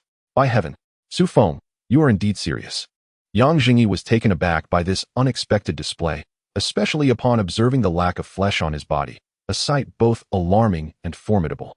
In that moment, all present were awestruck, not due to his formidable prowess, but rather his fearless spirit, which commanded respect. Qi Songlong, Jin Shu, and Qi Jingxi were utterly dumbfounded. For a fleeting instant, they contemplated advising him to take care, lest he fall and meet his demise. Who would bear the blame then? "Minister Su, I perceive your spirit and resolve," the somewhat bewildered Xiao Wuji said, his mind momentarily clouded. "But might you first don your garments? The court does not permit such exposure." Laughter erupted once more, echoing through the hall. The ministers had not anticipated the emperor's wit and humor. "Your Majesty, I have vowed to ensure her blood stains the court. How can I retreat now when the blood has yet to be spilled? Come forth." Su Feng's expression turned grave, his demeanor exceedingly serious as he extended his right hand toward Lin Xiaoyan, beckoning her with a flourish of his fingers. Lin Xiaoyan stood there, speechless and rubbing her forehead, a wave of exasperation washing over her. This old man truly feared nothing. Relying on his advanced age, he believed he could act with impunity. Being a trailblazer was not as easy as it appeared.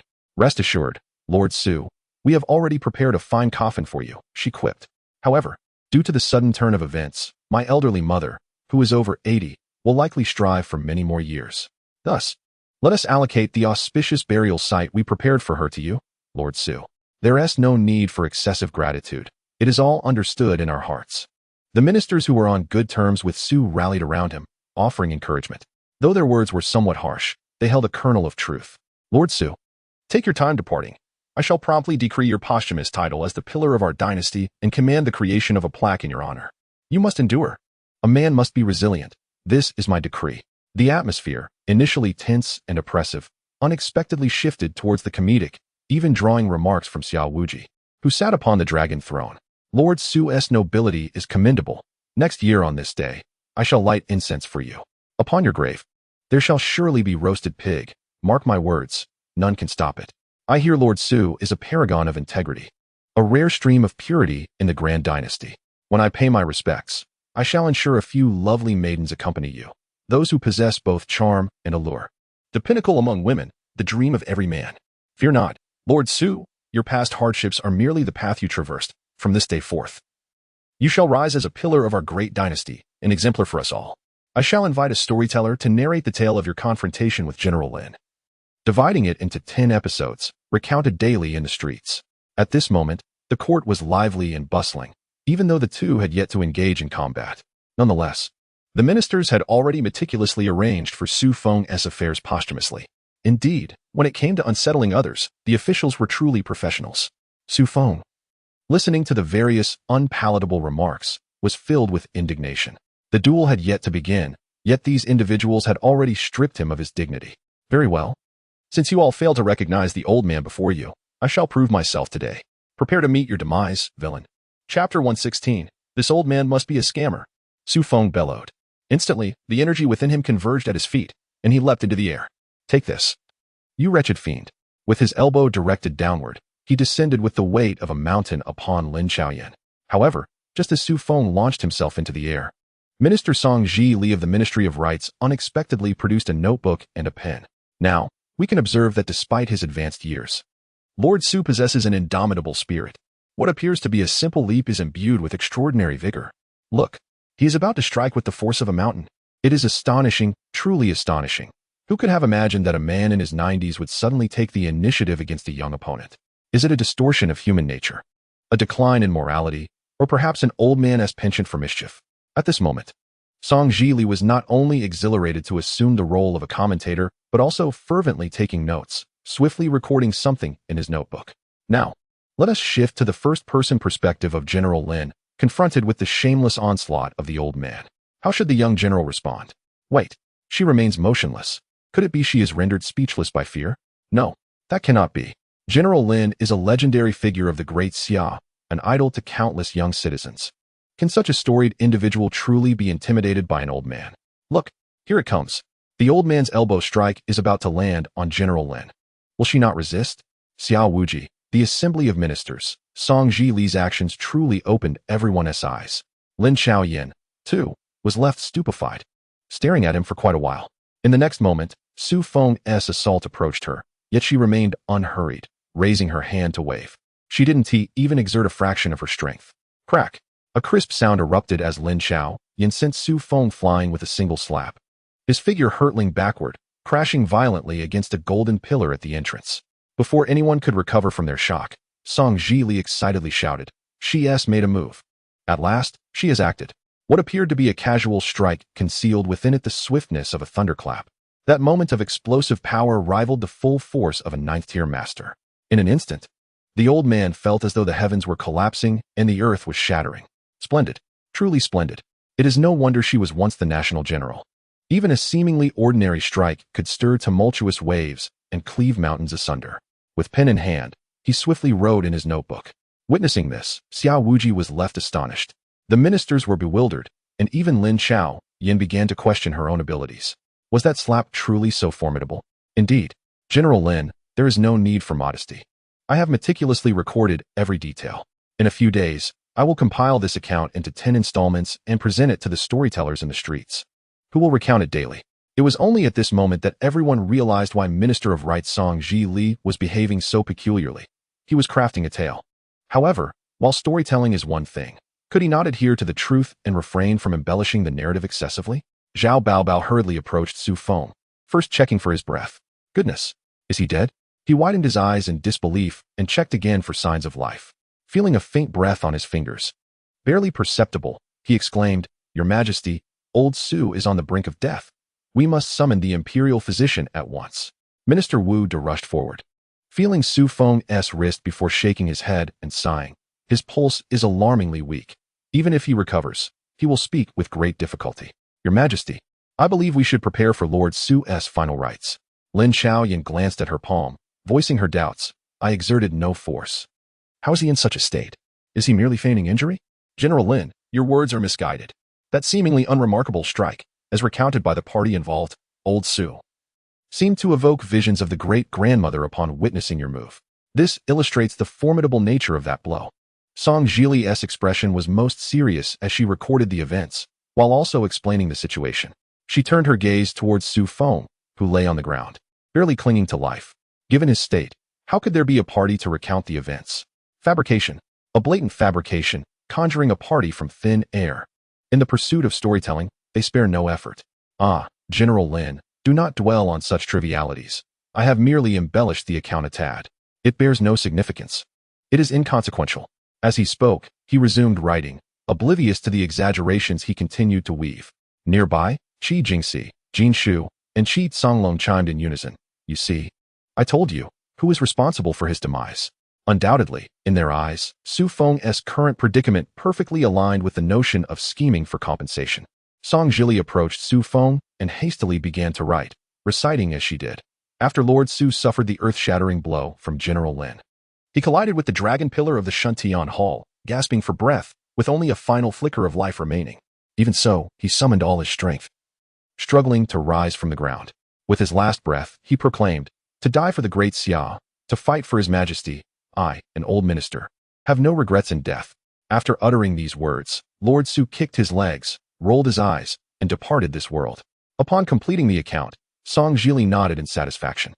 Perfect. However, miraculously, the seemingly lifeless Su Feng rose from the ground. Your Majesty, Master Song, you exaggerate, fabricate, and stray from reality. I, an old minister, wish to challenge him to a duel, to fight to the death. The onlookers were taken aback by the spectacle. A sudden resurgence. Remarkably, Song Jili's implausible record had incited Su Feng to experience a revival, eager to engage in a life-or-death battle. Truly, this was unprecedented. Xiao Wujai felt a wave of frustration, his expression turning increasingly grim. He pondered, why didn't that earlier strike simply extinguish him? Old Su, why seek further conflict when you are on the brink of death? What cultivation does Master Song possess, and what do you have? Such recklessness is ill-advised. Zhao Baobao hastily intervened, suggesting that for one so close to death, there was no need to contest such trifles. Yet at that moment, Song Jili's eyes sparkled with inspiration, and she eagerly resumed writing. Before his demise, Lord Su astonishingly experienced a resurgence, rising to boast. Su Feng, enraged, turned a hue resembling that of liver, and with a great exhalation, blood sprayed forth. The blood, like a fountain, scattered into the air, creating a truly grand spectacle. Lo and behold, Lord Su truly achieved the magnificent feat of blood splattering upon the court. Interestingly, the protagonist of this event was none other than himself. Song Jili, filled with delight, reopened the notebook she had nearly closed, poised to write once more. Zhuagu Ren's expression was ominously grim as he surveyed the court, coldly declaring, esteemed officials, this is indeed the court. Such reckless behavior cannot continue. What began as a censure of Lin Xiaoyan has devolved into a lamentation of Su Feng's regrettable past. Enough. The court should not descend into chaos. At last, Xiao Wuji could no longer bear the farce, stating, let this farce conclude here. Instantly, the court fell silent. And the ministers, recognizing the gravity of the moment, returned to their respective positions. Suddenly, the sound of blood spattering filled the air, drawing everyone's attention to Su Feng, who was now gasping for breath and bleeding profusely. It was a pitiful sight, truly tragic. Su Ren is indeed pouring out his heart and soul. Lin Xiaoyan remarked with her arms crossed, her face a mask of derision. The ministers hastily turned away, feigning ignorance of her words. Someone, take him away. What a disgraceful spectacle. If only Su Feng could hold his own against Lin Xiaoyan, he might have earned some respect, but he was utterly incapable, suffering a humiliating defeat that stained the court with misfortune. Upon hearing that he was to be removed, Su Feng ceased his bleeding, his face as pale as parchment as he weakly implored, Your Majesty, I still have a chance for redemption. Summon the imperial physician at once. The desperate instinct to survive surged within him, compelling him to speak with great effort. Xiao Wuji cast a disdainful glance in his direction and waved his hand dismissively. Just summon any physician to take a look. With Su Feng being led away, the farce came to an end. Chapter 117. No leniency. The silence in the court was unsettling, as the ministers had suddenly united in a singular front. Little did they realize that throughout this entire ordeal, Lin Xiaoyan had been silently observing their theatrical performance. From the moment she entered the grand hall, she could keenly sense the malicious glares directed at her. However, She remained indifferent to their disdain. Your Majesty, General Lin openly scorns the court and disregards imperial authority, assaulting Su Deren to the point of death. Such heinous behavior warrants execution as an example to others, Song Jilia proclaimed with a cold snort, stepping forward to accuse Lin Xiaoyan. If that is the case, let her be taken out and executed. Xiao Wuji raised his hand, feigning a look of anguish while secretly reveling in the prospect of eliminating Lin's influence. After numerous defiance against the imperial decree and her refusal to kneel, her insolence had provoked retribution that was richly deserved. Initially, he had intended to tread carefully due to the Lin family and the formidable Eastern Red Army, planning to maneuver to strip her of her military power first. Alas, she was too arrogant and had no one to blame but herself. Execute me? Lin Xiaoyan met Xiao Wuji's gaze with unwavering defiance. A faint smile gracing her lips as she replied, "Do you truly believe you are worthy?" She regarded the assembly of inept officials, mere sycophants who spent their days scheming against one another. I am a soldier, fighting valiantly on the battlefield, having slain countless enemies over the years. I am a general who founded the Eastern Red, quelled the chaos in the Western territories, and defended the Southern Sea Pass against the onslaught of 3 great dynasties. I possess the resolve to fight until the end. What are you, to presume the lofty position to judge me? Such arrogance. Utterly conceited. She showed no regard for Xiao Wuji whatsoever. Similarly, he showed no regard for the officials, acting with unabashed audacity. How dare you behave so recklessly? Zhuge stepped forward, his face flushed with anger, trembling as he pointed an accusing finger at Lin Xiaoyan. With a resounding slap, she did not indulge him, raising her hand to deliver a sharp blow. The crisp sound of the slap echoed in the hall, leaving the onlookers in a state of astonishment. After all, Zhuge Ren was a high-ranking minister known for his martial prowess, having achieved the pinnacle of the 9th rank. On the dragon throne, Xiao Wuji's pupils constricted in shock, his gaze fixated on Lin Xiaoyan. You dare strike me? Zhuge Ren exclaimed, clutching his left cheek where 5 distinct fingerprints were clearly visible. This is intolerable. As he spoke, an overwhelming aura of martial energy erupted from his body, sweeping through the entire hall. This energy was imbued with the essence of slaughter and bloodshed. It was no wonder he had risen to such heights. His decades of relentless combat on the battlefield had earned him this position. Lin Xiaoyan scrutinized the dark red martial energy emanating from him and mockingly remarked, "What a pity. The fierce vitality forged in the crucible of battle has dwindled to less than 40%. It appears that a life of comfort has rendered you weak. Humans truly can become feeble." Raising her hand, a surge of golden energy erupted from her palm, transforming into shimmering golden ropes that swiftly ensnared Zhuge Ren. As he attempted to channel his martial energy, it dissipated, as if a terrifying force were suppressing it, forcing it back into his body. No matter how he struggled to summon his power, it was a futile endeavor. "What have you done to me?" he gasped. His teeth gritted in fear as he sensed the inability to channel his energy. The surrounding officials were left in a state of bewilderment, unable to comprehend the unfolding events. A master at the 9th rank had been subdued? It was simply inconceivable. Lin Xiaoyan, Xiao Wuji, standing beside the 9th rank, was enveloped in a swirling mass of golden dragon energy, glaring furiously at Lin Xiaoyan from below. His fists were clenched, veins bulging, eyes ablaze with wrath. The Lin family conceals its depths well. 9th rank. That is merely your conjecture. I have never acknowledged it. Your Majesty, the Lin family harbors treachery, and General Lin conceals his true strength. If we do not eliminate this woman, she may become a formidable threat in the future. Huang Tianhu, the Minister of Punishments, stepped forward, glaring at Lin Xiaoyan as dark martial energies surged around him, enveloping him like a shroud. A devastating aura radiated throughout the hall. Roar! Behind him, the shadow of a fierce black tiger manifested, roaring incessantly at Lin Xiaoyan. The terrifying roar reverberated, leaving the audience with a ringing in their ears and a sense of dizziness. It was said that Lord Huang's ancestral technique, the tiger subduing mountain art, could transform martial energy into a fierce tiger at its pinnacle. Witnessing it firsthand, Song Zhili could only marvel at the truth of the legends. Soon, his gaze flitted between Lin Xiaoyan and the assembled officials, assessing the tension in the air. Finally, he gazed up at the dragon throne, a matter worth mentioning. Although Song Zhili served as the Minister of Rites for the Great Xia, his mastery in the literary path remained an enigma to this day. Since his ascension to the realm of the great sage 2 decades ago, he had kept his literary energy subdued, never revealing his prowess again. Now, after 20 years had elapsed, one could only wonder what level he had attained. Additionally, the pale yellow notebook in his hand, as well as the jade pen, were quite extraordinary. They were the yin-yang ledger and the judgment pin, sacred artifacts once wielded by the sage of literature. With these two treasures in his possession, even formidable beings in the immortal realm could not perceive his true level of cultivation. The glint of murderous intent flashed in the emperor's eyes, implying that General Lin was in grave peril. Song Zhili quickly concluded that the emperor had indeed harbored thoughts of killing Lin Xiaoyan. Upon this realization, he swiftly retreated behind a group of ministers and began to write furtively. Ready. As soon as he uttered the word, Huang Tianhu's expression brightened with delight. He soared into the air, followed by the furious roars of the black tiger behind him.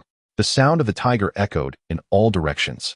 With a leap into the sky, he opened his mouth to unleash a furious roar, accompanied by the black tiger's growls.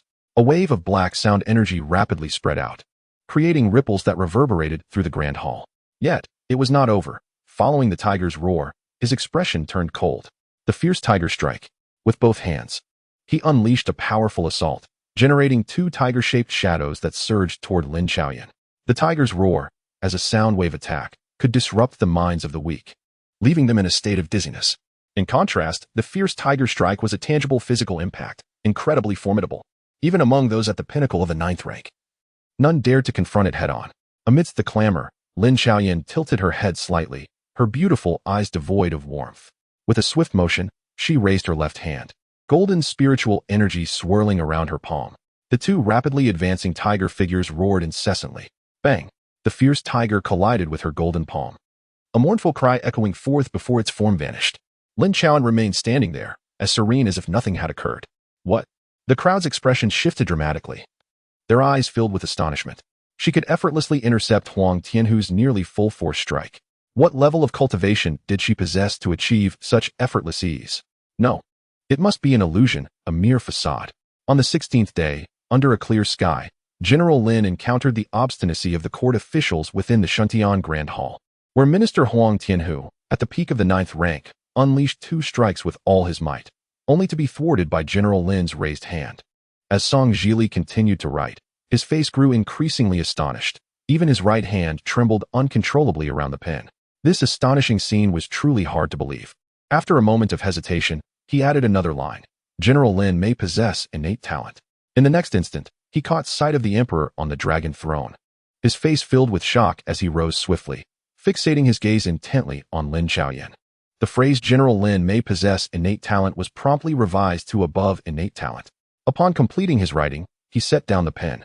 Lowering his gaze to the words innate above, he felt a parched sensation on his lips, his body faltering as he staggered backwards in shock. No, it cannot be. How could you possibly be this powerful? Xiao Wujia, looking down from above, pointed at Lin Xiaoyan, who remained ensnared in a state of disbelief. In that moment, his mind was thrown into disarray. Yet, Lin Xiaoyan had no time to attend to him. After parrying two of Huang Tianhu's attacks, she swiftly propelled a beam of golden light forward. Whoosh! The golden light shot through the air like a fleeting meteor. The instant Huang Tianhu sensed the ominous aura of impending death as she raised her hand, he knew he had to escape. Bang! In an instant, his right hand was struck by the golden light, erupting in an explosion. His entire arm was reduced to a crimson mist, scattering across the floor. His face contorted in agony as he clutched his shoulder, blood gushing forth, accompanied by his anguished cries. The assembled ministers, witnessing the scene, fell into a peculiar silence. One strike had rendered Huang Tianhu's arm useless. What unfathomable power was this? What kind of force was embodied in that golden light? Xiao Wujia's expression became vacant, his finger pointing at Lin Xiaoyan, utterly forgetting to retract it. At that moment, the most fearful individual was Zhuogering, who realized that even Huang Tianhu had been easily incapacitated. What hope did he have? He had been thoroughly suppressed, his martial aura extinguished. It was over. This thought consumed his mind. Chapter 118. A disobedient child should be taught a lesson. Inside the grand hall, silence reigned. Pat, pat, pat. Huang Tianhu's face was ashen as he pressed down on the side of his severed arm, blood dripping onto the floor, creating a dull, oppressive sound. Just then, whoosh! A beam of white sword light surged from outside the hall, aimed directly at Lin Xiaoyan's brow. Young lady of the Lin family, this is excessive. Following the sword light, at the entrance of the hall stood an elderly man clad in immaculate white robes, exuding an ethereal presence, with a head of white hair and a beard to match. He stroked his chin, his eyes sharp and captivating. He approached with the grace of a drawn sword, exuding an air of dominance. Lord Qin, you have arrived. The ministers exclaimed, bowing in unison. their voices brimming with excitement. The newcomer was none other than Qin Haoran, the head of the Great Xia Sword Pavilion. Lin Xiaoyan glanced up, her expression slightly startled, a hint of realization dawning upon her. So it was the esteemed figure from the Sword Pavilion. Child, the Imperial Palace is not a place for your recklessness. Even with your abilities, you ought to exercise restraint, he said, stepping into the grand hall with a faint smile. Swiftly positioning himself opposite her. Whoosh!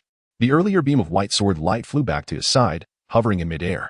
It was then that everyone beheld the true nature of the sword light, revealing a rusted iron sword beneath it. Lord Qin, do you intend to obstruct me? Lin Xiaoyan asked, her demeanor calm and unwavering, meeting his gaze directly. This scene left Song Zhili utterly astonished, quickly penning his thoughts. The pinnacle master of Great Xia, the current head of the Sword Pavilion, Qin Haoran, has arrived with the Iron Dragon Sword. General Lin, calm and composed, faced the dire situation with unwavering resolve, declaring his intent to confront the lord of the pavilion. Qi Songlong, Jin Shu, and Qi Jingxi had already been driven to a corner, precisely behind Song Zhili. Upon hearing his mutterings, Jin Shu hurried forward and inadvertently caught a glimpse of the words on the page. Sir Song, you are fabricating nonsense. My lady never uttered a word about battling the lord of the pavilion. Startled by the unexpected voice, Song Zhili instinctively turned around and, upon seeing Jin Shu, awkwardly explained. It's merely a psychological interpretation. Do you understand? Jin Shu rolled her eyes, nearly incensed enough to strike him. What utter nonsense. It's nothing but a gross exaggeration. Wait. Sir Song, what have you written here? At that moment, General Lin smirked, pointing at the assembled officials and bellowing, I am the Dragon King of the Northwest. Where are my 100,000 soldiers? Let us sweep away the royal capital. Furthermore, when faced with the challenges posed by the officials, General Lin responded with a serene smile. These mere clucks and curs are beneath me. After uttering this, her aura became undeniable, revealing her true power, the pinnacle of the 9th rank. Instantly, the court fell into a profound silence. I am at the pinnacle of the 9th rank. Who dares to disrespect me? Who dares to step forward and face death? She murmured, tears of courtesans, 300 days, is it not exhausting? Sir Song, you seek death. Jin Shu, furious as a lioness, her eyes ablaze, lunged forward, ready to engage Song Zhili in a deadly confrontation. Such slander against her lady could not be forgiven. Startled, Song Zhili jumped back, hastily fleeing the scene while shouting. General Jin Shu, I will amend it immediately. Do not act impulsively. Impulsiveness is the devil, and it leads to punishment. As soon as he finished speaking, he waved his judgment pen, unleashing a surge of white energy that bound Jin Shu, rendering her unable to escape. General Jin Shu, I am a master in my own right. How could I be intimidated by you? He then continued to write, General Jin Shu has repeatedly threatened and intimidated me, attempting to distort the truth. For the sake of authenticity, I resolutely refuse to be cowed. In order to present a narrative that is both splendid and credible, I endure humiliation and torment. They insult me, disgrace me, and even attempt to throw me into a volcano, ignoring my cries and pleas. They viciously kick me into the searing magma. I scream, I wail, I despair, I long for death. She ignores me, she overlooks me, she is heartless and still. I wish to die. The heavens are unresponsive, the earth is indifferent, it is a dead end, yet I have found life in the midst of despair. As Song Zhili continued to write, he muttered softly, thus every word was clearly heard by Jin Shu, as well as Qi Jingxi and Qi Songlong. At that moment, the three were utterly astonished by his words, their expressions frozen in shock as they simultaneously raised their right hands, giving a thumbs up. A talent they praised without reservation. Meanwhile, with the appearance of Qin Haoran, the assembled ministers seemed to find their backbone once more. Lord Qin, after the arrival of Qin Haoran, Xia Wuji secretly let out a sigh of relief, then sat down and nodded in his direction. Your Majesty, this girl is merely a bit unreasonable. There is no need for extreme measures. For disobedient children, a single reprimand suffices. If they remain obstinate, another reprimand may be warranted. He chuckled, stroking his white beard, speaking lightly and humorously. Oh, if that is the case, we shall adhere to the Lord's wishes. For the master of the Sword Pavilion, who had safeguarded the imperial palace for many years, it was only fitting to offer him due respect. Girl, did you hear that? Lin Xiaoyan remained silent, casting a cold gaze at Qin Haoran. Relying on his seniority, he truly acted as a master. So what? She shot a glance at Qin Haoran, her expression calm, a disdainful smile gracing her lips as she inquired. The Great Xia Sword Pavilion may be a pinnacle existence for ordinary people, yet she was anything but ordinary. Furthermore, after embarking on the path of cultivation, She no longer regarded even the emperor with reverence, let alone a mere pavilion master. Oh, Qin Haoran's interest was piqued. It had been many years since anyone had dared to speak to him in such a manner. To be honest, thus far, she was undoubtedly the first. The pavilion master need not elaborate. This girl was exceedingly arrogant, disregarding the laws and customs of the Great Xia. She should have been dealt with long ago. Wu De stepped forward, clasping his hands and sternly admonishing her. Qin Haoran remained silent, his gaze shifting towards Xiao Wuj, who nodded in agreement. At this moment, Qin Haoran furrowed his brow, somewhat astonished. He had indeed heard much about Lin Xiaoyan. Her contributions to the Great Xia were genuine. Has Your Majesty already made a decision? He held a glimmer of hope in his heart, believing that someone who had dedicated nearly everything to the Great Xia could not possibly harbor rebellious intentions. Upon further reflection, Qin Haoran was no fool. He merely needed to ponder deeply to understand the emperor's intentions. Of course, his inquiry was not solely directed at Xiao Wuj, but also included the officials present. Xiao Wuj was well aware of his thoughts, and thus, without hesitation, she replied, "Lord, my mind is made up." And the ministers share the same sentiment. With these words, Qin Haoran could only sigh inwardly, stroking his beard in regret. If that is the case, we shall proceed according to Your Majesty's wishes. As he spoke, he pointed his right hand, and immediately, countless strands of sword energy surged forth around him. Resembling a stampede of horses, the fine sword energies rapidly coalesced. With a series of sounds, enormous sword wheels began to manifest behind Qin Haoran.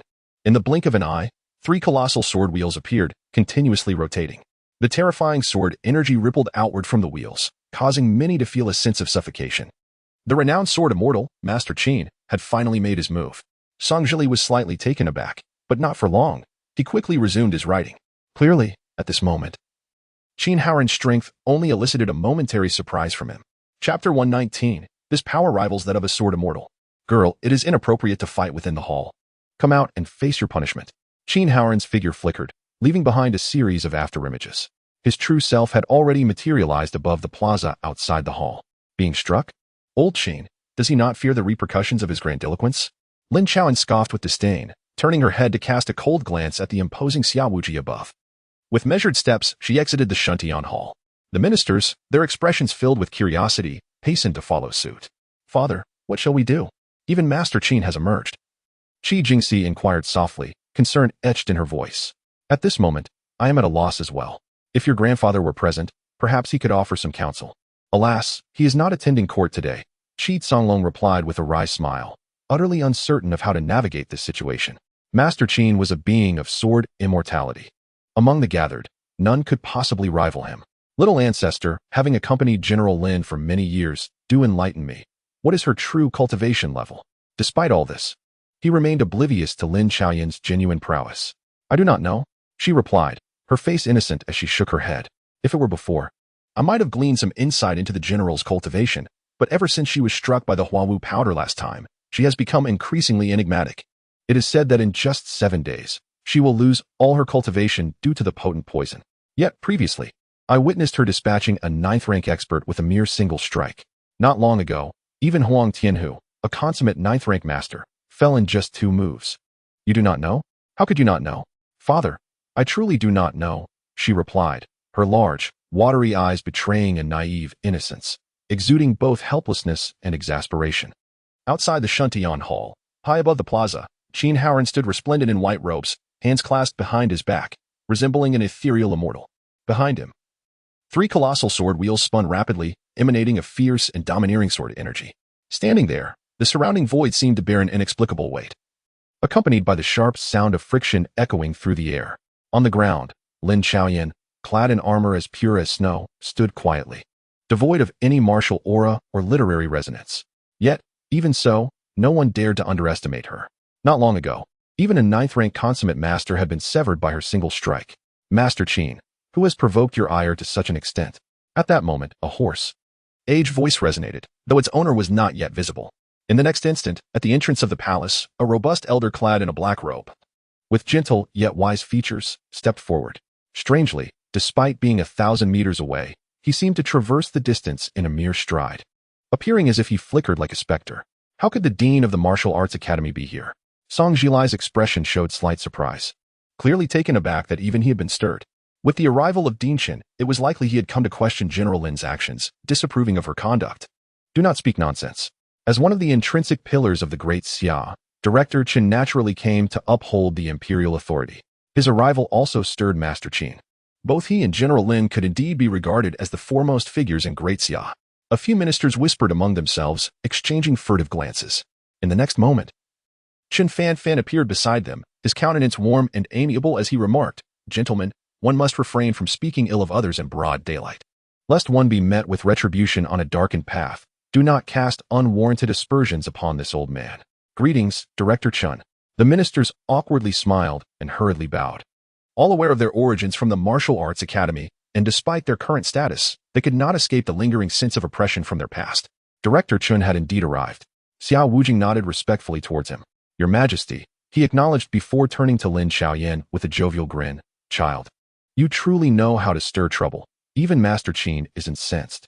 Pray, do not engage in such folly again. Do you understand your error?" Feigning anger, Qin Fanfan resembled a benevolent elder admonishing a wayward descendant. This display caused Xiao Wujing to furrow his brow, his instincts suggesting that Director Qin's visit was likely not aimed at targeting Lin Xiaoyan. Rather, it was highly probable that he had come to protect her. Lin Xiaoyan was momentarily taken aback, unable to fully grasp the kindness emanating from Qin Fanfan, which was quite unexpected. Consequently, she clasped her hands and replied, "Director Qin, your admonishments are well taken. I shall certainly be more cautious in the future. Indeed, you are a sensible child. You may create a stir this time. Should the sky fall, this old body can still provide support for you," Qin Fanfan declared. Upon hearing this, the crowd finally comprehended the true intent behind his visit. He had come to support Lin Xiaoyan.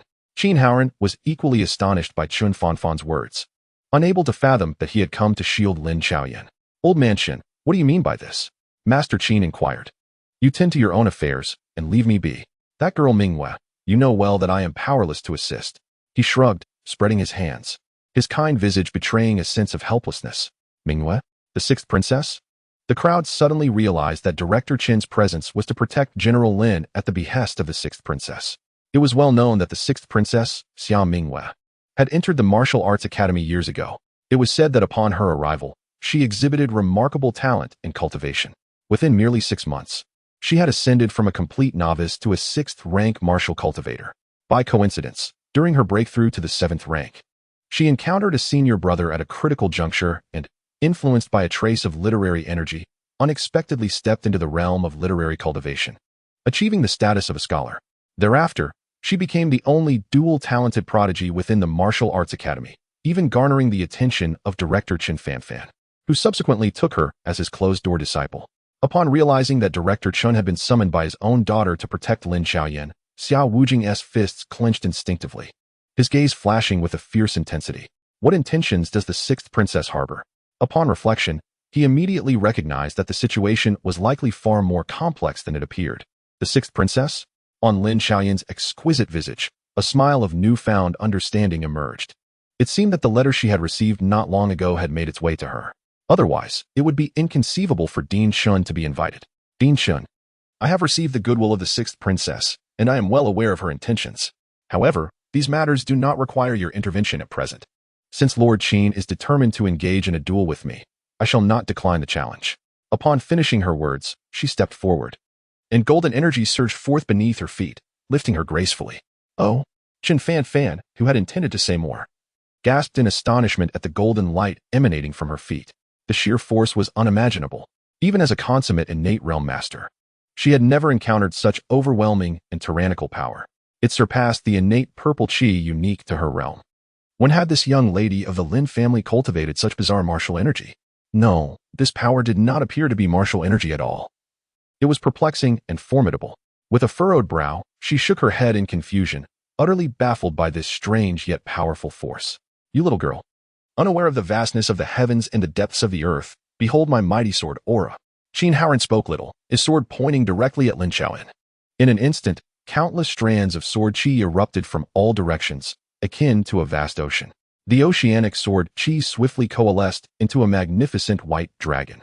With a roar, it seemed as if an enraged dragon's voice reverberated through the air. This strike was enough to astonish the world. Truly, he was an extraordinary sword immortal, and his 3 sword wheels had likely reached the pinnacle of the sword immortal realm. As Song Jili emerged from the grand hall, he beheld Qin Haoran unleashing his sword. In that fleeting moment, The atmosphere shifted dramatically, the boundless sword Qi filling the sky, creating a scene reminiscent of the apocalypse. That day, disregarding his status, Lord Qin wielded his most formidable sword aura to overpower the weak. Fortunately, General Lin was unfazed. She bellowed, "A mere sword Qi dares to flaunt its skills before me? Witness the might of the great dragon." With the utterance of the sacred mantra, a colossal golden dragon rose from behind General Lin. At this juncture, Song Zhili was completely engrossed, unable to restrain himself, his excitement mounting with every stroke of his pen. This record, if disseminated, would undoubtedly create a tremendous stir. Qi Songlong, peering from the side, inquired, "Master Song, General Lin has yet to make a move. Are you not concerned about the repercussions of your writing?" "General Qi, did you not notice the disclaimer at the beginning?" Song Zhili pointed to the top of the page, where it clearly stated that this story is entirely fictional. Any resemblance to actual persons or events is purely coincidental. "Oh, I see. So this is how you play it." Qi Songlong responded, impressed. He had initially thought that Song Zhili would document the events as they unfolded. Little did he know, this fellow had taken it upon himself to embellish and weave a narrative, transforming reality into a tapestry of imagination. Before him, the situation was still manageable. But as his gaze ascended further, he was met with a title that read, "General Lin and the Unspoken Tales of the Ministers." Goodness, a sensationalist headline. Undoubtedly a sensationalist headline. I cannot abide by such tactics. Qi Songlong seethed internally, casting a venomous glare at Song Zhili. In the air, Qin Haoran unleashed a sword, and countless sword energies converged into a colossal white dragon, baring its teeth and roaring ferociously as it surged towards Lin Xiaoyan. The terrifying sword energy approached with an intensity akin to a tempest already looming before them. Gazing ahead at the formidable entity composed of sword energy, she coldly smiled. Raising her right hand slightly, her eyes flickered with violet lightning. In the next instant, her palm opened gently, and she uttered the word, "Break." In that fleeting moment, a beam of golden light erupted from the center of her palm, surging forth with an unstoppable momentum, aimed directly at the white dragon of sword energy. Boom. As the golden light collided with the dragon, a tremendous explosion ensued, unleashing terrifying shockwaves that swiftly enveloped the entirety of the plaza. Instantly, under the influence of this cataclysmic force, the spectators felt the sky darken and the earth tremble. The surrounding high walls disintegrated into nothingness under the blast's impact. As dust and debris filled the air, the magnitude of this power rivaled that of a sword immortal.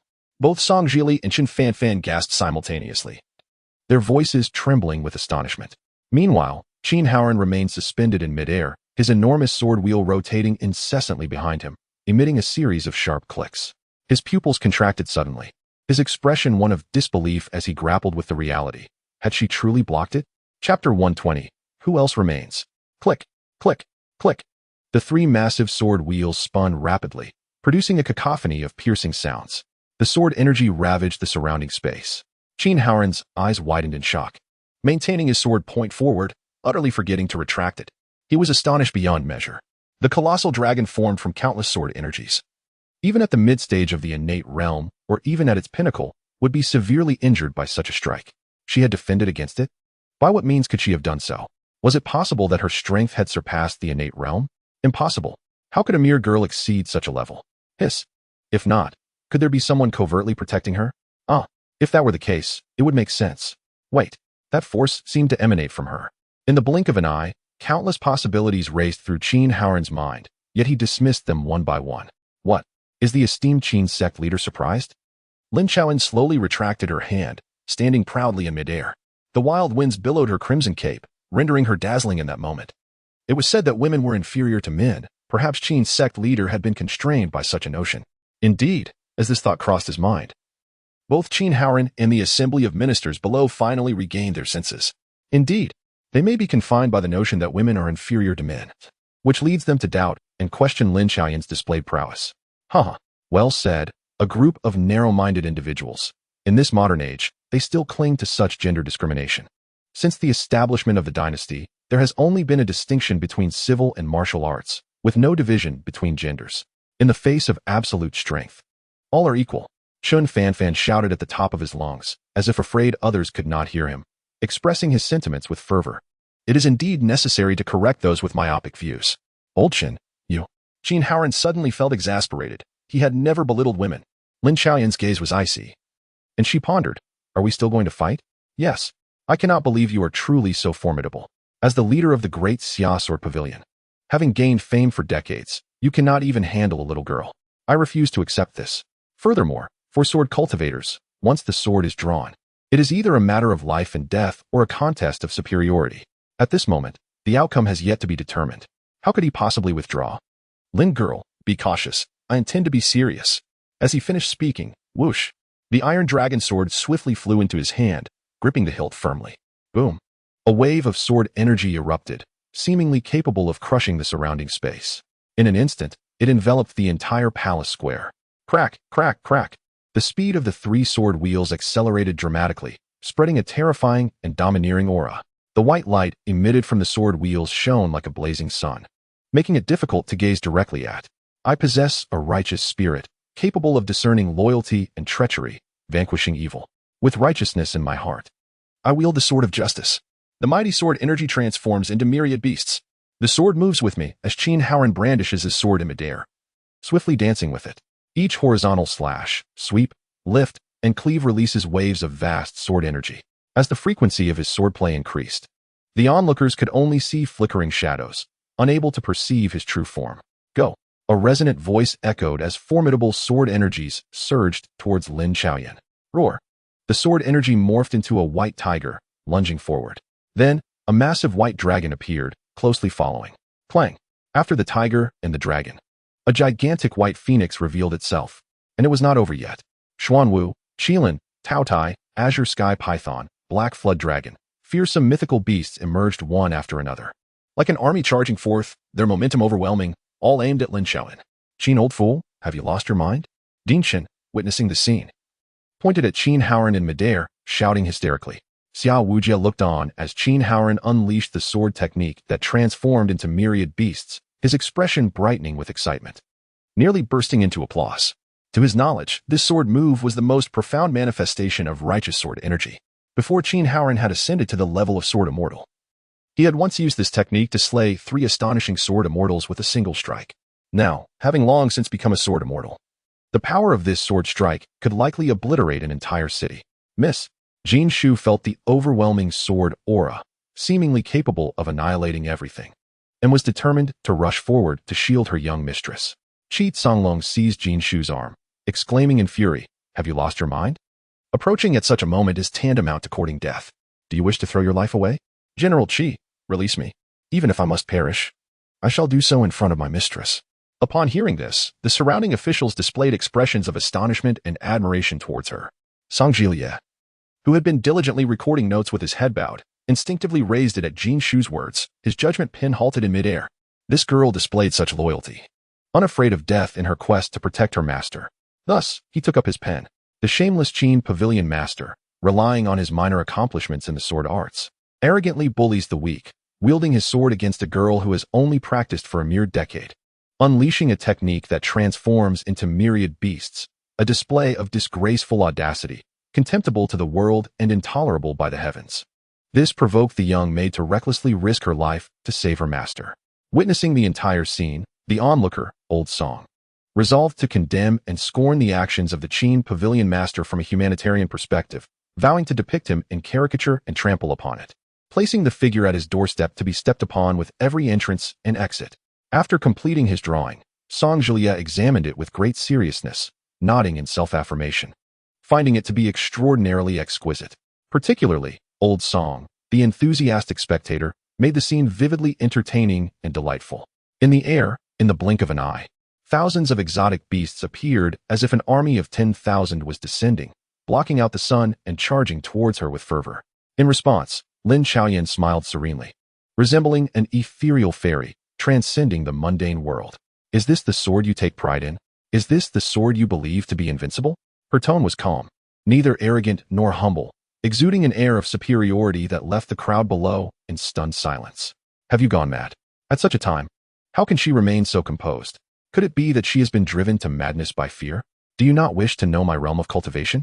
Watch closely now. Lin Xiaoyan's expression turned cold as she gazed skyward, her figure emanating a brilliant golden light. In that moment, she presented a silhouette so grand it resembled an insurmountable mountain, one that no mortal could hope to scale.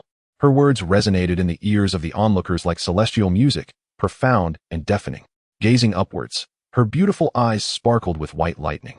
Swiftly channeling the 9 heavens thunder formula, with her right hand slightly raised, she pointed towards the heavens. Thunder arise. With a low murmur, a cacophony ensued. Rumbling thunder echoed like the end of days. Above, dark clouds loomed ominously. Lightning flashed, heralding chaos. Suddenly, a bolt of lightning, as thick as an arm, shot down from the depths of the stormy clouds, striking Lin Xiaoyan's pale right hand, illuminating her stunning visage with an indescribable charm. What is happening? Din Qin was left flabbergasted, gesturing wildly, his words stumbling over themselves, clearly taken aback by the spectacle before him. Xia Wujie felt utterly numb, his expression vacant. Mouth slightly agape, as his heart trembled with an unshakable shock. The ministers around him were equally entranced, lost in a daze. After all, the scene before them was beyond imagination. Summoning thunder at will, who could possibly believe such a feat? Even Qin Haoran, suspended in midair and poised to strike, was rendered speechless by this sudden spectacle, gazing upwards at the oppressive dark clouds and the ceaseless flashes of lightning, genuinely terrified. Go, Lin Xiaoyan commanded, wielding the lightning with ease. With a casual flick of her wrist, a bolt of electricity, as thick as a human arm, surged forth like a vibrant serpent, racing towards the myriad beasts. Boom! In an instant, tens of thousands of creatures were reduced to ashes, dissipating into the wind. Yet, the lightning did not relent. It continued its furious advance, now aimed at Qin Haoran. No. Regaining his senses, he was immediately enveloped by a palpable aura of death. Without a moment's hesitation, he summoned all his sword energy and hurled the iron dragon sword forward. Bang! The sword collided violently with the lightning, producing a thunderous roar that shook the heavens. Subsequently, the iron dragon sword shattered into countless fragments, plummeting to the ground. At last, the lightning vanished. I nearly died of fright, Qin Haoran gasped, still reeling from the near brush with death, his heart pounding. In that fleeting moment, he felt as if he were on the brink of reuniting with his long-lost grandmother. Are we still fighting? Lin Xiaoyan's chilling voice echoed in his ears. Fearful, he waved his hands in denial, exclaiming, No, no more fighting. His heart raced as he gazed at the swirling storm clouds and the continuing flashes of lightning. A monster. That Lin girl must be a monster. How else could she be so terrifying? Enough. Lin Xiaoyan waved her hand dismissively, dispersing the clouds and banishing the lightning from the sky. Is there anyone else who wishes to impeach me? Her indifferent tone, reminiscent of a voice from the depths of the abyss, sent chills down the spines of all present. General Lin is a pillar of the Great Xia, having contributed immensely to the dynasty over the years. I harbor no intentions of impeachment, a minister declared earnestly. I have long maintained that General Lin is a young talent, having fought valiantly for the dynasty. Who would dare to impeach her? I, Chun, would be the first to oppose it. When Lord Su had previously demanded a duel with General Lin, I found it utterly intolerable. Had it not been for my unfortunate bout of illness last night, I would have dealt him a sound thrashing. Humph, that Su fellow. Were it not for his fortunate timing, having encountered me after I had consumed leftover tea, he would surely have faced a severe beating. Indignant, the ministers rose in unison, expressing their outrage against Su Feng. The unfolding events perfectly illustrated the adage that great scholars would vindicate me. Xia Wujie, his eyes bulging with rage, clenched his fists so tightly that his nails dug into his flesh, oblivious to the pain. He could not fathom why Lin Xiaoyan was endowed with such formidable power, capable of effortlessly summoning lightning, an ability surely befitting a celestial being. Thus, the plans directed against the Lin family were likely to be thwarted. His relationship with the Lin family had reached an absolute freeze. Chapter 121. Xia Baiqing. Lin Xiaoyan stood poised in midair, gazing down upon the crowd below. A gentle breeze stirred, enveloping the royal palace square in an eerie silence. Even the sound of breathing was distinctly audible among them. Xia Wujing swayed slightly. A look of despair etched upon his face as he lowered his head and bitterly uttered, Have I, indeed, lost? It seemed that a silent struggle for imperial power was drawing to a close. The Lin family's command over the national decree, once unassailable, could no longer be reclaimed following Lin Xiaoyan's display of celestial prowess. With the imperial authority fragmented, how could Xia Wujing resign himself to such a fate? In the next moment, he abruptly raised his head, his gaze cold and piercing, fixated on Lin Xiaoyan suspended above. Silence enveloped him. Beside him, Song Jilin emerged from his shock, excitement coursing through him as he began to scribble fervently. The Grand General of the Daxia, recently engaged in combat outside the Shuntian Hall with Lord Qin, had summoned thunder from the heavens itself. Such mastery over lightning could not belong to mere mortals. Rumors had it that General Lin was a celestial being, descending upon the Lin family to protect Daxiao from the incessant threats posed by rival dynasties. With the blessings of a celestial guardian, the loyal subjects of Daxiao would have no regrets in life, and even in death, they would remain spirits of Daxia. As he wrote, he found himself moved, tears brimming in his eyes. What a sentimental soul. Chun Fanfan, recovering from his reverie, offered a bittersweet smile, his kindly face etched with concern. My dear Yu, there is no need for me to cushion the Lin family's position. Such extraordinary abilities can only belong to a celestial being. She alone possesses the power to shake the very foundations of Daxia, and even the entire realm. Initially, he had come to protect Lin Xiaoyan, fearing she might be targeted and suppressed by Xia Wujing and the court officials. Little did he anticipate that his worries were entirely unfounded. In this situation, it was the officials who had cause for concern. A single clap of thunder could summon the lightning from the heavens. There was no need for alarm. General Lin was certainly no celestial being, merely employing some literary techniques. Suddenly, an elderly figure, disheveled and thin, clad in tattered gray robes, emerged from the Shuntian Hall. His murky eyes shimmered with a faint golden glow, exuding an air of profound elegance. As far as I know, a half-step Confucian sage can evoke a resonance with the heavens through poetry, leading to extraordinary phenomena. Furthermore, in specific settings, poetry can also generate some form of resonant imagery. Recently, there were whispers that General Lin's husband was a literary immortal. It is presumed that he had achieved the status of a half-step Confucian sage. It is likely that General Lin held her husband as poetry, using it to obscure the perceptions of the onlookers. I wonder if my analysis holds any merit? The gray-clad elder spoke with conviction, believing he had unraveled all of Lin Xiaoyan's secrets. Upon seeing the elder, the crowd erupted in calls of Elder Xia. Elder Xia. Even Xia Wujing approached with utmost reverence. Bowing deeply, Xia Baiqing, universally acknowledged as the foremost scholar of Daxia, was also the teacher of both Xia Wujing and Lin Hong in their youth. Currently serving as the vice president of the Martial Academy, he had nurtured countless talents for Daxia over the decades. Among them, Minister of Rites Song Zhili, Su Feng, and other civil officials were all his disciples. Teacher, Song Zhili promptly approached Xia Baiqing, bowing respectfully. Whoosh! Qin Haoran descended from midair and swiftly walked before him, exclaiming, Old Xia. Lin Xiaoyan, upon seeing the elder's appearance, hastened over as well, clasping her hands in greeting. Old Xia. Xia Baiqing accepted their greetings with composure, nodding as his gaze lingered on Lin Xiaoyan. Lin Hong's grandson is indeed fortunate to have such a splendid granddaughter, he remarked, stroking his beard with a smile of admiration. My dear girl, do you believe what I previously stated holds true? It was evident he was inquiring about Lin Xiaoyan's earlier speculations. In an instant, the surrounding officials cast expectant glances, eagerly awaiting her response. After all, compared to the notion of her being an immortal, they were far more inclined to accept her as merely a martial cultivator who had invoked phenomena through poetry. Lin Xiaoyan pondered for a moment, gazing at this venerable figure, a pinnacle of the literary arts in the Great Xia, who had dedicated his life to its advancement. He had represented Great Xia on numerous occasions, engaging with various dynasties. Throughout his lifetime, he had composed countless poems, many of which had become classics. Moreover, his greatest aspiration was for the literary arts of Great Xia to flourish and blossom in abundance one day. Such unwavering dedication rendered him a figure whom the world could scarcely hope to rival.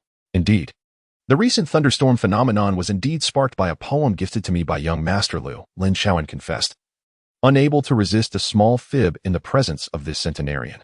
Is that so? Xia Baiqing exclaimed, trembling with excitement as he pressed on. What poem was it? Might I have the privilege of seeing it? His face was alight with eagerness, akin to a famished wolf upon encountering its prey. Of course, Lin Xiaoyan replied with a gentle smile, and then recited, The thunder chariot commands the rain dragon to rise. Lightning traverses the sky like a frenzied arrow. Upon hearing these lines, Xia Baiqing's eyes sparkled with brilliance. What a splendid poem! How remarkable!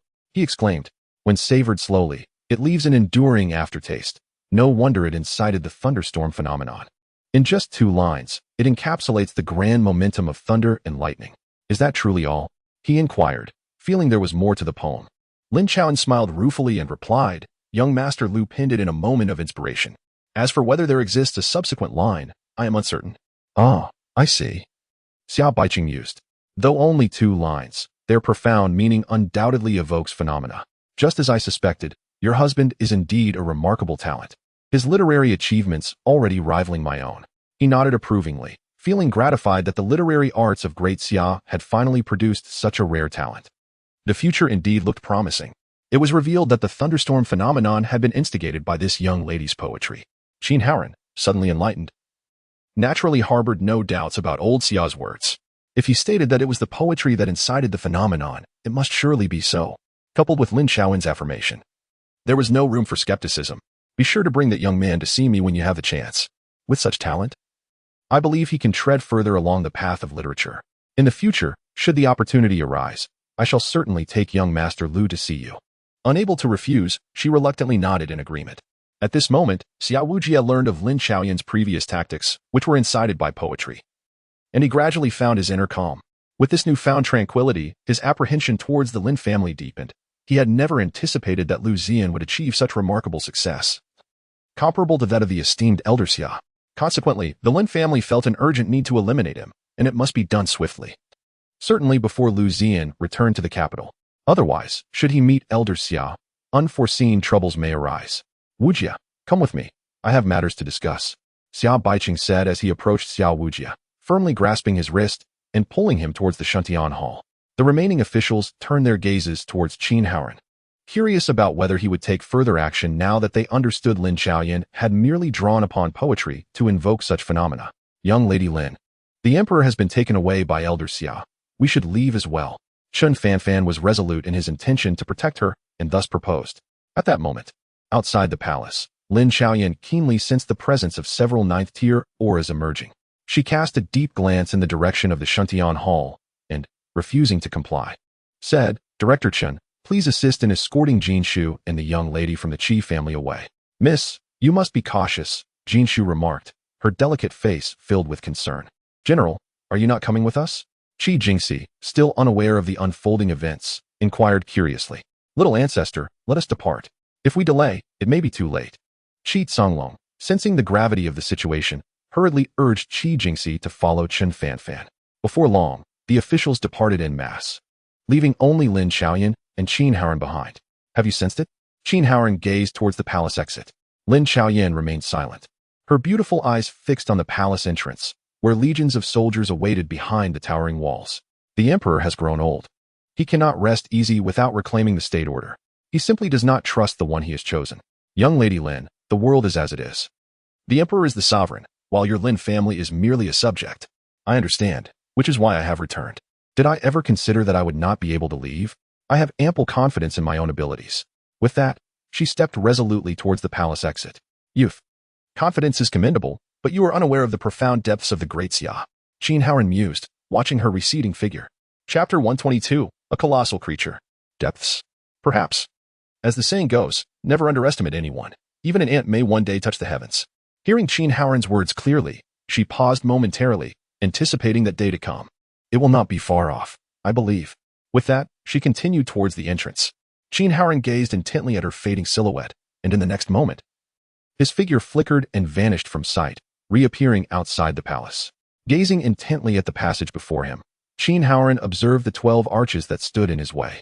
Beyond each arch, thousands of elite guards stood poised for action.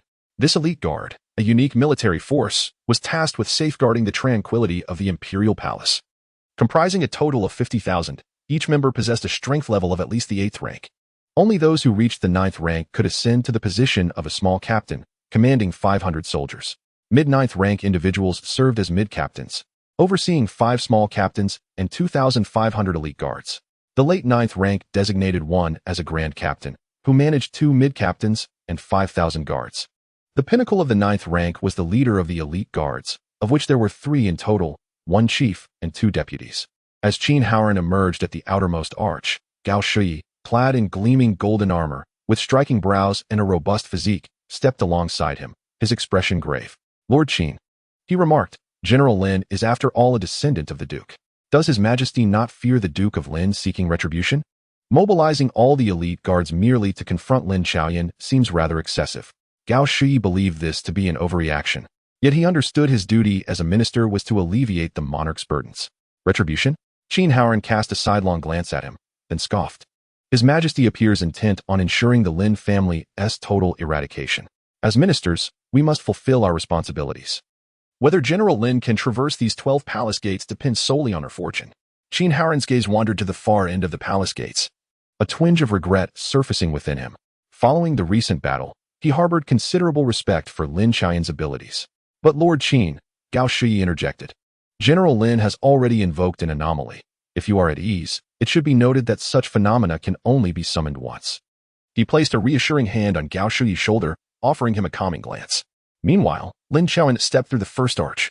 A chorus of kill erupted as thousands of elite guards drew their swords and surged forward. Nearly 29th rank masters soared through the air towards her. She lifted her gaze to survey the scene, suddenly fixating her eyes, raising her right hand to unleash a blinding beam of golden light. Boom! A terrifying shockwave erupted, instantly sending the charging guards flying. Thud! Thud! Thud! The elite guards who were struck fell to the ground, blood spilling from their mouths, rendered unable to continue the fight. Lin Qian paid them little heed, continuing her leisurely stride as if on a casual stroll. With ease, she passed through the first arch, followed by the second, third, and fourth arches.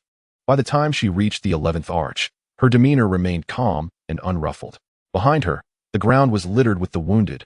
Up to this point, she had incapacitated thousands of elite guards with a single strike, including those of both early and mid-9th rank, all of whom lay bloodied and defeated. At last, she faced the final arch. Lin Qian smiled faintly as she gazed at Qin Haoran and Gao Shui before her. Master Qin, do you recall what I just mentioned? I possess unwavering confidence in my own strength. Qin Haoran's countenance darkened, his expression marred with shock as he fixated on the elite guards sprawled behind her, numbering over 40,000, with more than 100 ninth-tier masters among them. Remarkably, she had managed to severely injure them with mere gestures. It was terrifying, no? It was an appropriate description to label it as sheer horror. If this is indeed the entirety of the Great Xia's foundation, then I am deeply disappointed. Turning her gaze back to the fallen elite guards, Lin Qian addressed the stunned Gao Shui, whose lips had gone dry and whose eyes bulged in disbelief at the unfolding scene. Over 40,000 martial artists of at least the 8th tier, and more than 100 9th tier. This represented the cumulative strength of the Great Xia since its inception as a dynasty. Each elite guard had been meticulously selected from the various military camps of Great Xia, and any one of them could easily overpower 5 of their kind at the same level. Yet, such exceptional masters, over 40,000 combined, were unable to withstand her solitary might. What manner of monster is this? It seems only you two remain. It appears that you will not be able to stop me today. Lin Qian remarked with a contemptuous smile, her face radiant and her eyes glimmering with a golden light as she pierced through the 11 arches, seemingly able to see into the depths of the imperial palace. In an instant, the scene before her transformed, revealing an immense abyssal maw widening and rapidly approaching her. Merely a trifling skill, she scoffed, raising her right hand as golden spiritual energy surged forth, instantly rendering the abyssal mouth into nothingness. Meanwhile, in the deepest recesses of the palace, a dim, damp chamber lay shrouded in cobwebs, exuding an air of antiquity. In the center of the chamber rested a meditation mat, upon which sat a chilling skeletal figure, shimmering with a silver light. Remarkably, this skeleton bore not a speck of dust. Suddenly, with a series of cracking sounds, the skeleton slowly rose, twisting slightly before being enveloped in a glimmering silver light. In the next moment, a colossal golden dragon-like force rapidly converged from all directions toward the skeleton. After being bathed in this golden energy, the skeleton gradually emanated vitality as blood-red veins, resembling a spider's web, began to spread from its heart throughout its entire form. In the blink of an eye, it was completely covered. After a while, the golden and silver lights receded, revealing a dainty figure clad in silver, embodying the appearance of a youthful maiden. After 100 years, I have finally awakened, harnessing the fortune of Great Xia. There truly are immortals in this world. The silver-clad maiden exclaimed, her excitement palpable as she danced with joy, marveling at her own hands. Outside the palace, Lin Qian sensed something amiss, her expression gradually turning grave as her beautiful eyes remained fixated beyond the arches. Such a powerful aura could not be compared to that of an innate being. It appears that this is where the true foundation of Great Xia lies, she murmured softly. At this moment, Gao Shou's heart was filled with trepidation as he hesitated to confront Lin Qian. The fear was palpable. Until now, he remained utterly oblivious to the opponent's true realm. The most terrifying adversary is undoubtedly one whose depths remain unknown. That is the essence of true fear. Master Qin, perhaps we should refrain from intervening? He nervously swallowed, his voice laced with bitterness. Refrain? Lin Qian retorted, her gaze brimming with mockery. Black girl. No sooner had she uttered these words than a swift black light erupted from her shoulder, soaring into the sky. In an instant, the black light expanded, transforming into a colossal figure of 100 zhong, obscuring the sun. With a thunderous roar, resembling the head of a small mountain, it bellowed down at Qin Haoran, invoking a series of shockwaves. A monster! A monster! Gao Shou exclaimed in panic, his voice trembling with fear. What a massive creature! Mother! Help! What should we do? What kind of monster is that? The heavily injured imperial guards, sprawled on the ground, gazed up at the towering entity in sheer terror. Lin Xiaoyan leapt gracefully, morphing into a fleeting shadow, and appeared atop the dragon's head, standing with an air of arrogance, surveying the chaos below. Chapter 123. Privilege. No bowing before kings. No kneeling before rulers. The black figure transformed into a giant of 100 zhong, adorned with bulbous antennae and scales that glimmered with an ominous, cold light. In its roaring fury, it exuded a fearsome countenance. Above the royal palace, the sudden emergence of this colossal creature immediately captured the attention of the entire capital. Some quaked with fear, while others knelt in reverence, exclaiming, "Divine beast, the Jiaolong." A few more timid citizens were rendered helpless, trembling uncontrollably, hidden amongst the crowd. Numerous martial practitioners of the 9th rank and above began to converge toward the palace. In mere moments, many noticed a white figure standing atop the giant Jiaolong's head. Upon closer inspection, it was none other than the National Guardian General. Indeed, it is she. I was fortunate enough to witness the National Guardian General last year. She looks just like that. Don't be ridiculous. She is no longer the National Guardian General. The Emperor revoked her title not long ago. Enough chatter. Did you not see that the creature did not attack General Lin? She must have subdued it. Such a formidable beast could only have been tamed by the reincarnation of a celestial being. Excitedly, the crowd pointed at Lin Xiaoyan, who stood atop the Jiaolong's head, worshipping her with fervor. Coincidentally, at the entrance of the Shuntian Hall, Xia Baiyi and Xia Wujin emerged. Upon witnessing the immense creature in the sky, both were taken aback. What? What is that? The mythical beast, the Millennium Jiaolong, Xia Baiyi, well versed in the arcane, recognized it immediately. A Millennium Jiaolong? Xia Wujin gasped, his legs trembling, nearly collapsing in awe. The overwhelming aura it exuded was terrifying beyond measure. Historical records stated that, 10 miles east of Lingzhou City, there flowed a river named Heilongjiang, named after a Jiaolong. 100 years transforms into a Jiaolong, 1,000 years into a dragon. Before them lay a dragon. Undoubtedly a creature that had existed for a millennium. Xia Baiyi spoke with unwavering conviction, yet his gaze soon turned to one of perplexity. According to legend, this dragon was said to reside in the Black River of Lingzhou. What could have prompted its sudden appearance in the royal capital? Old Xia, look, there's someone on the dragon's head. Xia Wujie exclaimed, terror etched across his face, his finger trembling as he pointed at the colossal figure. Someone? Xia Baiyi gasped, incredulous. How could this be? A millennium-old dragon surpasses human comprehension. Moreover, records indicate that such otherworldly beasts detest humanity. How could one allow a person to stand upon its head? Impossible. His immediate reaction was one of disbelief. As he directed his gaze towards the dragon's head, he quickly discerned a white figure standing there. Lin Jia's girl? He recognized her instantly as Lin Xiaoyan. What? That person is Lin Xiaoyan?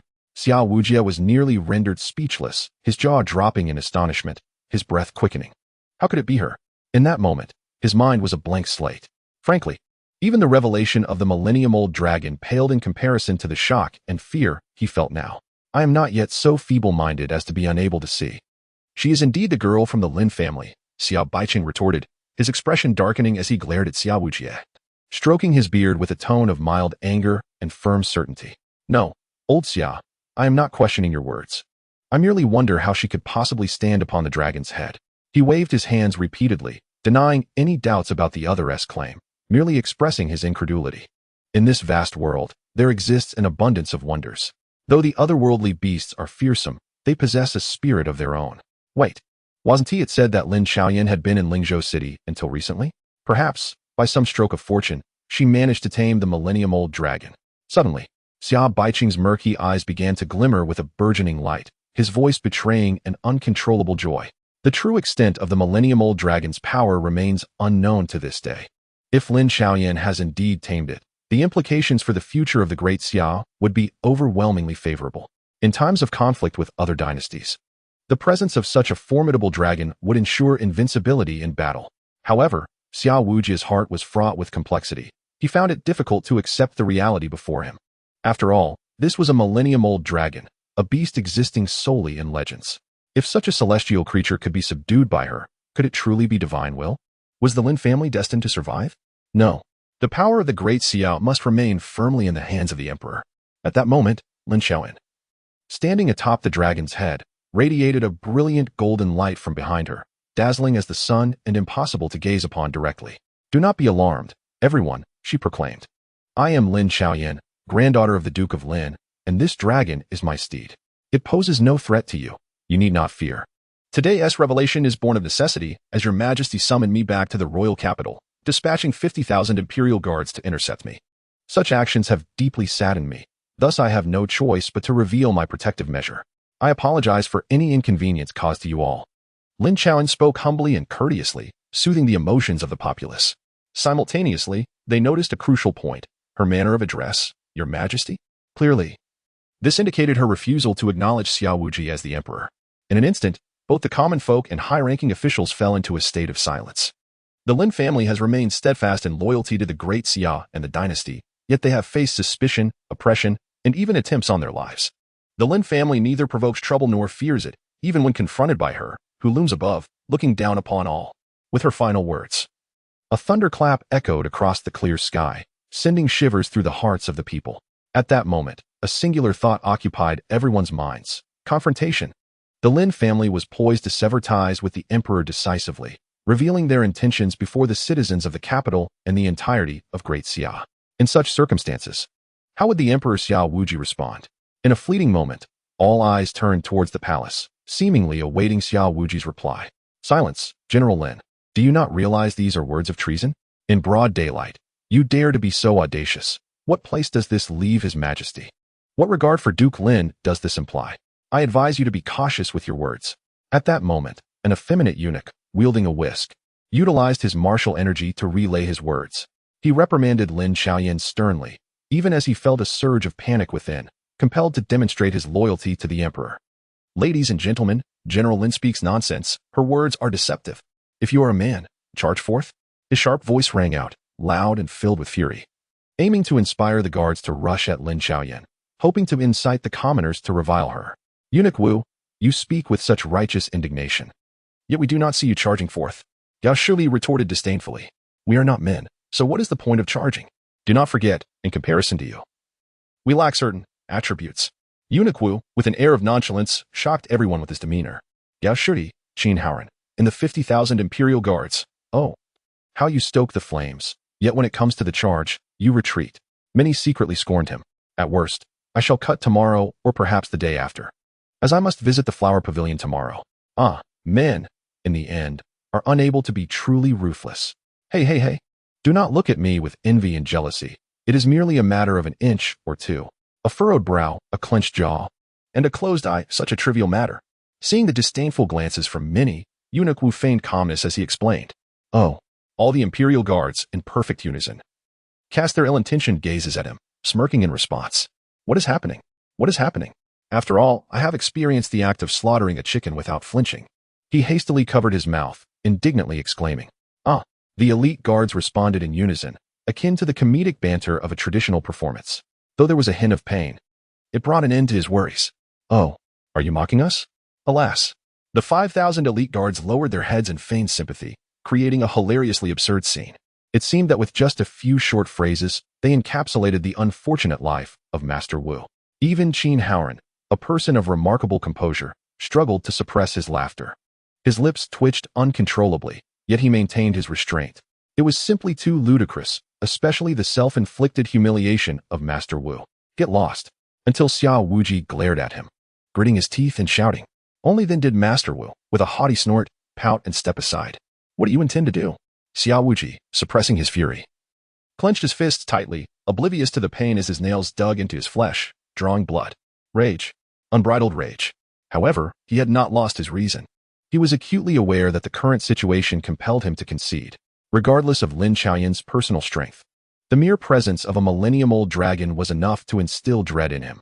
Henceforth, any matters concerning the Lin family would become exceedingly difficult to address. The centralization of imperial power would also likely falter with the emergence of the millennium-old dragon. From this day forth, I, Lin Xiaoyan, shall not heed proclamations or commands, shall not bow before the king or kneel before the sovereign, and will command the Eastern Red Army. Henceforth, those who follow me shall defend Lingzhou City. Do any dissent?" Lin Xiaoyan pondered for a moment before speaking slowly. "What?" Upon hearing these words, the crowd was astounded. To refuse proclamations, ignore commands. Not to bow before the king or kneel before the sovereign, while leading an army of 100,000 to guard a territory. This was undeniably a declaration of independence. No, it should be regarded as surpassing the authority of the king. Would His Majesty agree to such stringent terms? Throughout history, such a figure had never emerged in the Great Xia. Even a regional lord wielding significant power must pay respects to the emperor. The mere refusal to kneel before the sovereign was enough to elevate her above all lords. If she were granted this privilege, it would likely incite discontent among many lords. Yet, if she were denied, how could the current predicament be resolved? A dilemma. "Elder Xia, what shall I do?" Xia Wuji, with helpless eyes, turned to his mentor and asked with a wry smile. "No worries," Xia Baiyi interjected. "Since she wishes to govern a territory, let us grant her that. With the assistance of the millennium-old dragon, the Liu Dynasty and surrounding realms will undoubtedly refrain from rash actions. This is a positive outcome. However, if I agree to her, it would be tantamount to acknowledging her as a foreign monarch, wouldn't it? A foreign monarch does not possess the privilege of refusing to kneel before the sovereign." Xia Baiyi smiled without speaking, for in his view, as long as Lin Xiaoyan did not rebel, that would be the best possible outcome. Is there truly no other choice? Xia Wuji, feeling despondent, observed Elder Xia's silence and ultimately resignedly declared, "I concede." Under the enhancement of martial energy, his voice resonated throughout the air. Chapter 124, Sharing the Great Temple, Eternal Legacy. "I agree." The succinct 3 words seemed to have drained all the strength from Xia Wuji. As soon as he uttered them, he collapsed onto the ground. No one understood better than him the ramifications that would ensue from this acceptance, ranging from the various princes to the common folk. The implications were self-evident. Helplessly, he realized that if he did not acquiesce to this condition, who knew what Lin Xiaoyan would do next? Wujia. A ruler must possess a grand vision, harboring the world in his heart. Such is the essence of kingship. Xia Baiyi patted him reassuringly on the shoulder before leisurely making his way outside. After his departure, a melodious laughter echoed through the Shuntian Hall. "Ha! After all these years, is there not a single worthy successor?"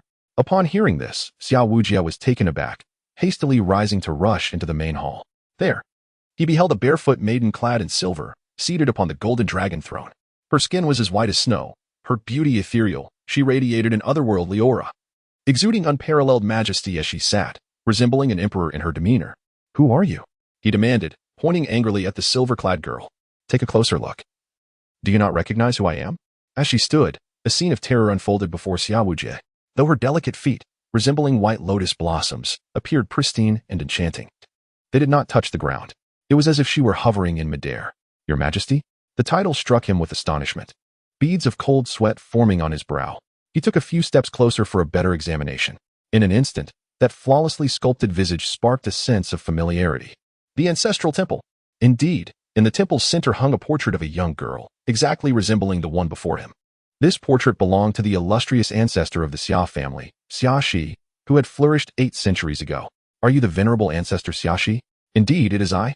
The one who nearly ascended to the throne despite being a woman. The mightiest ancestor? Nearly? Is that how future generations record my legacy?" Xia Shi's brows furrowed, a flicker of ire crossing her exquisite features, evidently displeased with this account. "Is it not the truth?" "Humph. It is certainly not. I reigned for 3 whole hours." "What?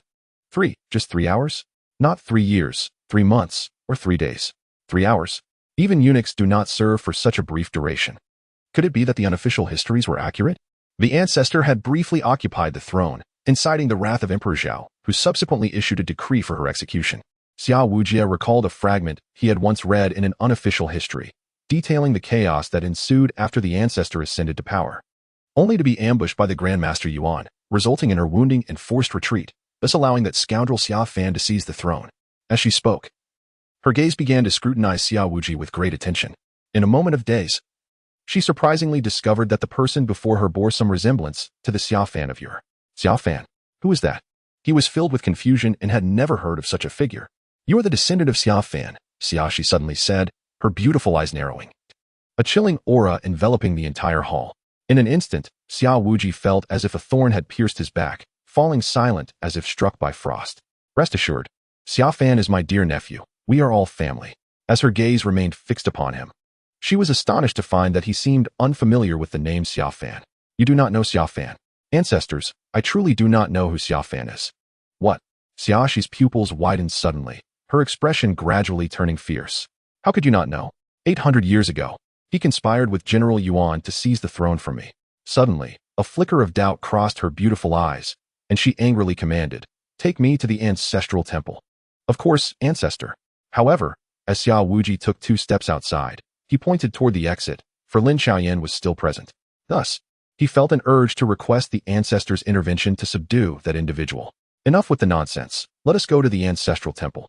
In a corner of the palace, Song Zhili peered from behind a wall, fixated on the grand body of the enormous dragon and the exquisite silhouette. Truly, she was the first female general of the Great Xia to protect the nation. After saying this, he hastily took out his notebook and pondered for a moment. On the same day, General Lin summoned a 1,000-year-old dragon beast, threatening his majesty, promising privileges, declaring that one must not bow to kings or kneel to lords.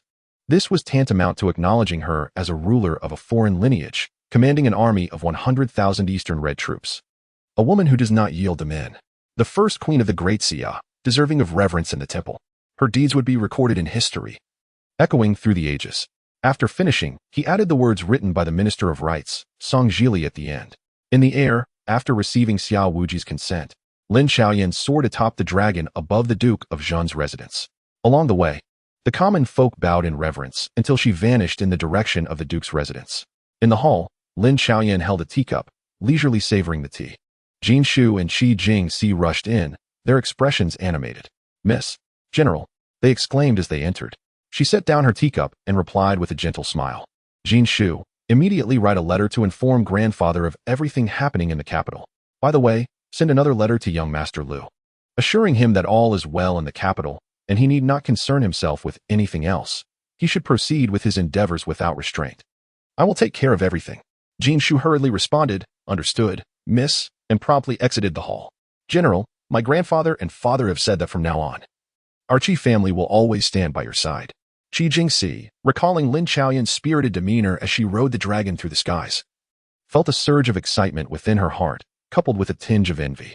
"Qi girl, go back and tell your grandfather that his choice is not me, but the 6th princess. I trust he will understand." Lin Xiaoyan waved her hand dismissively, rejecting the goodwill of the Qi family. She was acutely aware of Qi Zongming's intentions, and it was precisely this understanding that prompted her to caution him. "Very well." Qi Jingxi expressed a hint of disappointment, believing that if the great general were to vie for that position, she would undoubtedly become the first female duke of the Xia Dynasty. Regrettably, the general had no interest in such aspirations. "By the way, prepare yourself. We shall depart from the royal capital. Staying too long will surely displease her." As Qi Jingxi approached the doorway, she reminded him, "Understood, General." Outside Chiefing City, a carriage sped forth, halting at the city gate after a while. The occupants disembarked to undergo inspection. A soldier clad in silver armor, brimming with arrogance, stepped forward to block the carriage's advance. "My esteemed son-in-law, what are you rambling about? To enter the city, one must submit to scrutiny." He added, "Of course, if you find this bothersome," and stealthily gestured with his right hand, mimicking a gesture for money. Despite being encased in armor, his eyes betrayed a gluttonous desire for wealth. Lord Jiang truly commands authority. After years apart, he has become quite the opportunist, Su Ziqiao remarked. Her face flushed with indignation as she glared at him with icy words.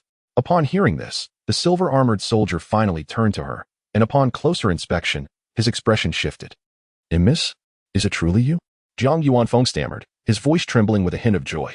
"Jiang Yuanfeng, you were once my father's most loyal subordinate. You vowed that in your service, you would never take even a penny from the common people. Have you truly forgotten all of this?" Su Ziqiao's eyes glistened with unshed tears as she fixed her gaze upon him, her face etched with disappointment and sorrow. In the past, he had been her father's confidant and a deputy general in Chiefing City, the very one who had taught her the importance of integrity and virtue in governance. "Uncle Jiang, you once told me that your greatest disdain was for those who embezzle the people's wealth." Upon hearing her words, Jiang Yuanfeng's body trembled, his eyes filled with remorse. He removed his helmet, revealing a weathered face framed by disheveled, graying hair. "Miss," he choked, unable to find the words. His eyes reflecting not only guilt but also resignation. The man who once loathed the oppression of the populace and the plundering of their resources had now become the very embodiment of that which he once detested. The turmoil within him was a torment only he could truly comprehend. Yet, the harsh realities of life had long extinguished his initial ideals. To survive, he had been compelled to become this kind of person. Uncle Jiang, you have always been someone I deeply respected. Why? Why have you changed so? Witnessing the transformation of her once revered uncle into this pitiful figure filled her heart with an indescribable ache. In that moment, it felt as though a sharp blade had pierced her heart, a pain so profound that no one could fathom it. Qing Ku, filled with doubt, gazed at Liu Ziyan and inquired, will you not intervene to resolve this matter? Since it involved someone they knew, only she could truly address it. Otherwise, it would become a burden on her heart. It was best for her to handle it herself. Liu Ziyan, having only heard a few words, already grasped the situation that had unfolded between them. Thus, he refrained from intervening. At that moment, several armored soldiers approached. Captain Jiang, what is the situation? Why is there such a delay? Are these individuals uncooperative? One of them spoke, drawing his sword from his waist and pointing it at Qing Nu and Su Zi. You two should be reasonable. Your carriage is quite lavish. Hand over some money, lest you find yourselves drenched in blood. This blatant intimidation from the city guards in broad daylight, threatening the citizens to extort their wealth, was utterly shameless. You need not concern yourselves with this. She is merely the daughter of an old acquaintance. Thank you, brothers. I shall treat you later. Jiang Yuanfeng waved his hand, signaling for them to refrain from causing a scene. It turned out to be an acquaintance. The soldiers sheathed their swords and quickly moved aside to intercept the citizens entering the city. Chapter 125, Chiefing City, Lord Kai Ziji. In the streets of the city, at a tea stall, Jiang Yuanfeng sat down with Su Zi, Liu Ziyan, and others. Miss, you ought not to be here. As he spoke, he poured tea for everyone, his weathered face showing a deep sense of helplessness. Suzy did not touch the tea. She crossed her arms and silently fixed her gaze upon him. Liu Ziyan and Qing Ku began to sip their tea, acting merely as bystanders. If you are only going to spout such nonsense, there is nothing more to discuss between us. With that, she abruptly stood up, pretending to leave. Liu Ziyan reached out and tapped the table gently, saying calmly, perhaps we should allow him to explain. May I ask your esteemed name, young sir? I did not have the chance to inquire earlier. I hope you will forgive me. Jiang Yuanfeng observed Liu Ziyan for a moment, realizing his extraordinary demeanor. He was certainly no ordinary person. Liu Ziyan, Qing Ku, Jiang Yuanfeng exclaimed. It is indeed young Master Liu and Miss Qing Ku. You must be friends of the young lady. He rose and clasped his fists in greeting. Then, kneeling on one knee, he implored, I beseech you, young Master Liu, to take the young lady away from here. Do not let her remain. Just as he finished speaking, a loud clap echoed as Su Zi slammed her palm against the table, pointing an accusing finger at him. Jiang Yuanfeng, who do you think you are? Do not presume they would agree to your request. Even if they did, I would never leave. 8 years have passed. Do you have any idea how I have endured during this time? Her smile was one of despair, her eyes reddening as tears welled up, filled with profound sorrow. After enduring so much, now to see the once respected Uncle Jiang reduced to oppressing the common folk, she felt an overwhelming sense of betrayal. You promised my father that you would always protect the citizens of Chiefing City, that you would never forget. Have you truly forgotten? Her hysterical outburst drew the attention of many passersby. Yet upon catching sight of Jiang Yuanfeng, the passersby immediately turned away in alarm, unwilling to linger. Upon hearing these words, he was struck with a profound sense of guilt, instinctively lowering his head. Indeed, he had once vowed to the city lord of Su to protect the citizens of Chiefing City. Yet, to this day, he had failed to uphold that promise. Jiang Yuanfeng chuckled bitterly, his smile tinged with a complex mixture of resignation and helplessness. However, as he contemplated, his gaze grew resolute as he looked towards Su Zi, silently reflecting, she is the sole heir of the city lord of Su. In the future, the vendetta of the city lord must rely upon her. With this thought in mind, he earnestly implored Liu Ziyan, young Master Liu, I beseech you, take the young lady away from here. Impossible. I shall never leave. She retorted fiercely. Years ago, you disregarded my will and sent me away, depriving me of the chance to bid my father farewell. This time, the path I choose is mine alone, and besides, do you even deserve to make decisions for me now? Suzy had already been brought to tears, but she wiped her face and resolutely declared, in those days, I had no choice, but now, the path I tread is for me to decide. Even if it leads to the abyss, I shall have no regrets. I do not deserve it. Jiang Yuanfeng lamented, his face paling as he trembled after uttering those words. Meanwhile, at the city lord's residence, a soldier hurriedly entered the main hall. Inside, the city lord Kai Ziji, a rotund figure clad in a flowing black and gold robe, sat upon the throne, flanked by two lovely maidens who were massaging his shoulders. Report. City Lord, there is commotion at the East City Gate. The daughter of City Lord Su has returned. The soldier knelt swiftly upon entering. Upon hearing this, Kai Ziji's corpulent frame trembled slightly as he stood up, his expression grave. What? Repeat that. He thought he misheard. After 8 long years, he had presumed he would never encounter the daughter of the Su family again. To his astonishment, she dared to return after all this time. Very well, very well. Returning to the City Lord, my subordinate once served under City Lord Su and has seen his daughter. I can assure you, I would not mistake her. Kai Ziji, with his beady eyes, fixed his gaze on the soldier for a while. Ha! Excellent, Chu Sheng. You are indeed a talent, aptly named. From this day forth, you shall be the 4th commander of Chiefing City, responsible for the Northern Gate. Hearing this, Chu Sheng was overjoyed and quickly expressed his gratitude. Thank you, City Lord. No, if you must thank anyone, thank your own awareness. You chose to be a beast rather than a human or a ghost. This City Lord appreciates those who are ungrateful and betray others. For when the day comes that I must eliminate you, I shan't feel regret. He stepped forward, giving Chu Sheng a hearty pat on the shoulder, smiling candidly. Such bluntness left Chu Sheng momentarily speechless. However, for the sake of survival, he could only respond with an awkward smile. Rest assured, City Lord. I shall be your most loyal dog. Woof woof. Ha ha. With such a dog-like demeanor, you truly are suited to be one. Kai Ziji laughed heartily, in high spirits. Observing the most loyal subordinate of Lord Su, now reduced to a pitiful state of pleading before him, a sense of satisfaction was palpable. At that moment, a maid approached, holding a cup of tea, poised to offer it to him. My lord, that girl Su Zi is truly enchanting, remarked Chu Sheng with a sycophantic smile, harboring ill intentions. His words instantly resonated with Kai Ziji, who responded with a sinister grin that startled the maid. With a tremor in her hand, the cup slipped from her grasp, shattering upon impact and spilling tea across the floor, some of which splattered onto Kai Ziji's shoes. The maid, horrified, fell to her knees, begging for mercy, my lord. Please spare me. As she repeatedly bowed her head, the atmosphere grew tense and peculiar. Kai Ziji's gaze was sharp, yet his round face betrayed no hint of anger. Instead, he chuckled. No matter, you may leave. Thank you, my lord, the maid replied, standing to exit.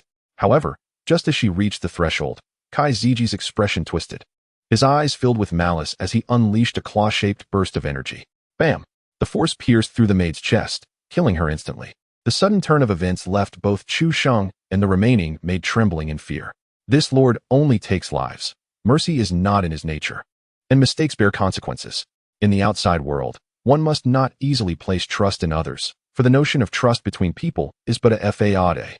Kai Ziji's cold, ruthless demeanor was enough to pale Chu Sheng's face. Particularly, these words seemed to serve as a reminder of something significant. He retracted his hand. Regaining his composure, Chu Sheng, I have great faith in you. Your loyalty is evident. At this moment, Chu Sheng was at a loss for words. Just a second ago, they were discussing trust, and now, he was being assured of it. Could he even believe such words himself? Regardless, he could never trust them. Rest assured. My loyalty to you is unwavering, he declared. Kai Ziji gazed down at his shoes, a hint of regret in his tone, such fine shoes, now soiled. Following his gaze, Chu Sheng noticed water stains and a few tea leaves on the shoes. Understanding the implication, he immediately knelt, bracing himself on the ground, and began to pick apart the tea leaves with his mouth. Ah, as you grovel before me, you resemble a dog aptly named, Kai Ziji remarked with satisfaction, unable to suppress his approval. Let us proceed, it is time to find that girl. He stepped forward, glancing at the fallen maid, and coldly commanded, hurry and dispose of this unfortunate soul. Meanwhile, as Jiang Yuanfeng continued to argue with Su Zi, a soldier clad in silver armor rushed in, breathless. Brother Jiang, trouble is brewing. That fellow Chu Sheng has made his way to the Lord's manor. It seems he has noticed the young lady's arrival in the city. Jiang Yuanfeng was suddenly taken aback, his gaze darting around before decisively stating, hurry, follow me. After placing down the payment for tea, he unceremoniously grasped Su Zi's hand and hurriedly departed. They swiftly traversed narrow alleys, arriving at a dilapidated slum, before a crumbling courtyard with 2 weathered wooden doors. Jiang Yuanfeng finally released Su Zi's hand, his expression grave as he approached and knocked on the door. Before long, a ragged little girl, appearing as if she were a beggar, answered the door. Yet, her bright and clear eyes radiated a certain innocence. Father, you're back, she exclaimed joyfully upon seeing Jiang Yuanfeng. He quickly stepped forward and lifted her into his arms, then turned to Su Zi. Miss, this is my daughter, Jiang Xiao. I implore you to take her with you and leave the city swiftly. When we are truly capable, we shall return to avenge Lord Su." At that moment, Jiang Yuanfeng's words left Su Zi momentarily bewildered, unable to process the gravity of the situation. Instinctively, she extended her hands to receive the little girl. "What about you?" Su Zi asked anxiously. "I will stay behind to buy you time for your escape. Hurry, or it will be too late," he urged, reluctantly gazing at his daughter with reddened eyes, struggling to hold back his tears. What astonished everyone was that despite Jiang Xiao appearing to be no more than 8 years old, she exhibited an extraordinary calmness. There were no cries or tantrums. Instead, she looked earnestly at Jiang Yuanfeng and softly said, "Father, I will take care of myself." Her maturity was heart-wrenching. "I believe in you. Our daughter is stronger than anyone," he replied, turning his head to wipe away tears from his eyes. At that moment, Jiang Xiao turned her head away, biting her lip, trembling slightly. Clearly, she was also deeply saddened but wished to present herself as understanding in front of her father. At the city gate, several soldiers clad in silver armor obstructed Lao Huang's entry. They were gesturing for payment. "Is it necessary to pay to enter the city?" Lao Huang asked, his eyes wide with disbelief and hands on his hips. "Sir, considering your age, I understand your plight. How about I offer you a discounted rate? Just 100 silver notes?" As soon as the soldier finished speaking, 2 others quickly stepped forward to intervene. "Li Gu, this is unacceptable. We cannot break the rules. The higher-ups will hold us accountable." "Indeed, Li Gu, last time, Captain Zhang was penalized for under-collecting the entrance fee, receiving hundreds of lashes and remained bedridden for months." The 2 soldiers urged fervently. Li Ji's expression hardened, and he retorted angrily, "You two, don't stop me. This man is advanced in years. How hard is it for him to earn a living? I choose to charge him less, so what? What does it matter if it means allowing him entry? Don't." They cautioned. "You will bring ruin upon yourself. You have an elderly parent at home, a young child, and a wife with questionable loyalty. Life is already challenging. Why add to the burden? It is precisely because one has experienced rain that they yearn to offer others an umbrella. Please, do not persuade me otherwise. Today, the entry fee to the city is unequivocally 100 silver notes, as I declare." The scene before Old Wang rendered him utterly astonished. What is happening? How is it that not paying the entry fee has become a matter of my imprudence? And what of this brotherly, burdened by both the elderly and the young? Yet he has an unfaithful young wife. What nonsense is this? Is he expecting me to empathize with his plight? Chapter 126. The Dilemma.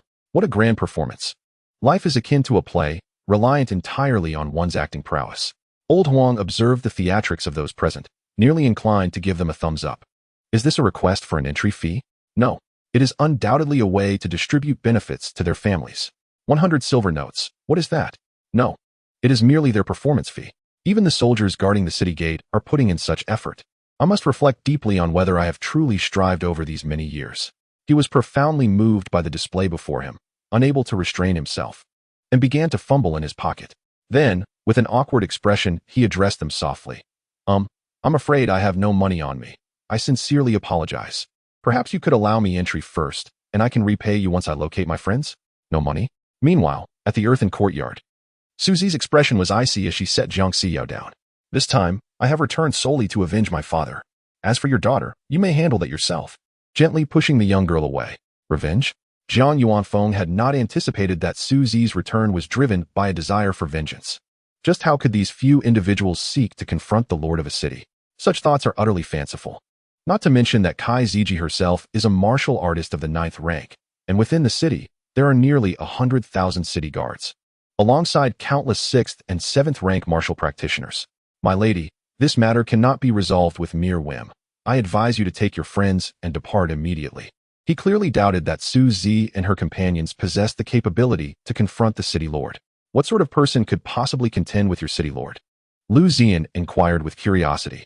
Jiang Yuanfeng scrutinized Liu Ziyan intently, sensing an air of enigma about him, coupled with a demeanor that exuded gentility and scholarly elegance, evoking a sense of cultured brilliance.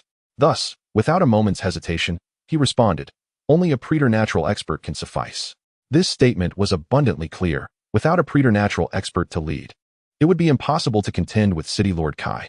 I implore you, Lord Jiang, to care for your own safety, even in the absence of a preternatural expert. I firmly believe that with Master Liu's abilities, he can certainly handle Kai Ziji. Suzy exhibited unwavering faith in Liu Ziyan. In her view, her trust in him had reached a near-blind level.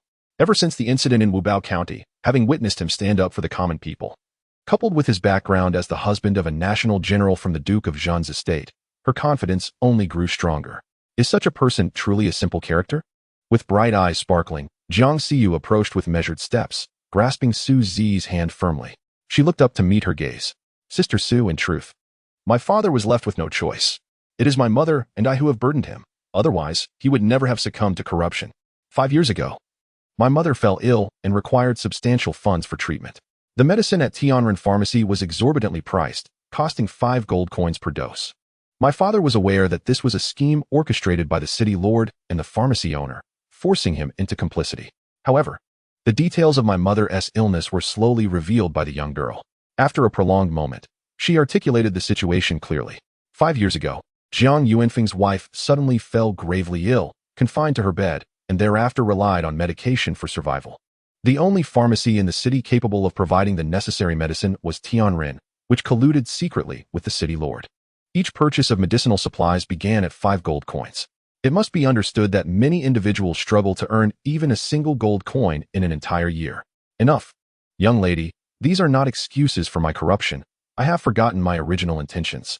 I have disappointed you and the city lord, Jiang Yuanfeng admonished his daughter, reproaching her for disclosing this matter to Su Zi. Yet, he was acutely aware that his daughter's decision to speak was ultimately for his own good.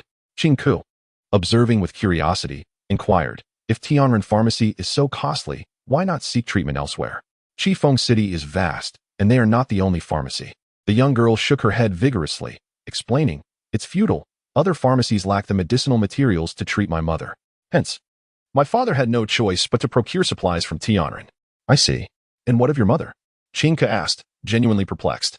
She passed away a year ago because my father refused to continue committing harm against the populace. The city lord then decreed that the pharmacy owner should deny my father any further medicinal supplies. Without the medicine, my mother succumbed. As she recounted this tragedy, the young girl's eyes reddened, clearly touched by sorrow. Later, the city lord further threatened my father, saying he would kill me if he did not comply with his demands. My father's current state is entirely my fault. Jiang Xiyu could no longer contain her tears, sobbing uncontrollably.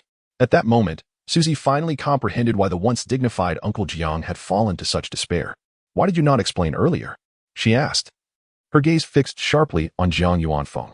He inhaled deeply and replied, this does not justify my complicity, nor does it excuse the suffering inflicted upon the people. I am acutely aware of my grave sins, deserving of the harshest punishment. However, Xiyu is innocent. I implore you, young lady, stop. Suzy interjected, raising her hand to halt him, fully aware of what he intended to say next. Thus, she forcefully interrupted the incantation. Just then, figures began to emerge from the surroundings, encircling Suzy and her companions. Su girl, it has been a while. Chu Xing, brimming with vigor and clad in golden armor, stepped forward. Chu Xing, what brings you here? Jiang Yuanfeng exclaimed, astonished, pointing at him. Jiang Yuanfeng, you have derelict your duty, and the lord of the city has officially dismissed you from the city guard. Thanks to my commendable report, I have ascended to the position of the 4th commander of Qifeng City. He patted his armor with pride, exclaiming with delight, after years of effort, I have finally attained the esteemed rank of a city commander. I must say, Suzy truly is my lucky star. Her mere presence has prompted the lord of the city to favor me. Chu Sheng, what are you intending to do? Suzy questioned sharply, her gaze icy. Surrounding them were over 1,000 city guard soldiers, encircling them tightly. What am I doing? Chu Sheng replied with a sinister grin, his intentions far from benevolent. Su girl, to be frank, Lord Kai has taken a liking to you. Be smart and come back with me. You could become the 6th lady of the lord. Upon hearing this, Jiang Yuanfeng was infuriated, cursing loudly. Chu Sheng, how dare you treat the young lady in such a manner? Has your conscience been devoured by dogs? If it weren't for Lord Su rescuing you from the battlefield back then, you would not be where you are today. Chu Sheng sneered, shut your mouth. I did not plead for him to save me back then. Do not attempt to morally bind me here. Besides, after working tirelessly under him for years, I have long repaid my debt. Should I be obligated to repay him for a lifetime just because he saved me once? Chapter 127. In the blink of an eye. Thousands fall. The slums were dilapidated and cramped. At that moment, thousands of armored soldiers completely surrounded the area. The impoverished residents were fleeing in panic, their expressions filled with terror as they scrambled to escape. The green-clad girl glanced into Jiang Yuanfeng's courtyard, swiftly entering to retrieve a small wooden stool. Liu Ziyan offered her an understanding look, and she sat down boldly. Seeing this, both Jiang Yuanfeng and Su Zi were taken aback. Chu Sheng observed that, even at this critical juncture, she dared to disregard him and his companions. It was truly a reckless act. Kid, are you not afraid of death? Here I am, the general, and you dare to sit down in my presence? Do you not regard me with any respect? Having just ascended to the rank of city commander, encountering someone who disregarded him was intolerable. If he did not handle this properly, how could he establish his authority in the future? The green-clad girl, veiled and armed with a sword, stood coldly beside Liu Ziyan. As for the clear guest, she crossed her arms, bearing a colossal sword that was nearly as tall as herself, presenting a striking contrast. Oh, young lady, does carrying such a large sword not tire you? Chu Sheng's line of inquiry was unexpectedly peculiar. Get lost. Hey, little lady, our general is asking you a question. If you dare not respond, it seems you are tired of living. Just wait, I will make sure you walk with a limp. One of the soldiers beside Chu Sheng grinned maliciously. Brother, why would someone walk with a limp? Of course, it's to engage in a vigorous combat demonstration, to explore various techniques in a rather intimate manner. He replied with a mischievous tone. Wow, impressive, impressive. Brother, you have quite the repertoire. Just average, third best in the Great Xia. The crowd was left in stunned silence, especially Su Zi, who began to grasp the implications of the conversation. A faint blush graced her delicate face, and she immediately exclaimed in fury, shameless. The young woman, unable to contain herself, gripped her longsword tightly, a surge of murderous intent flickering in her eyes. Liu Ziyan stood in stunned silence, silently exclaiming, what a talent.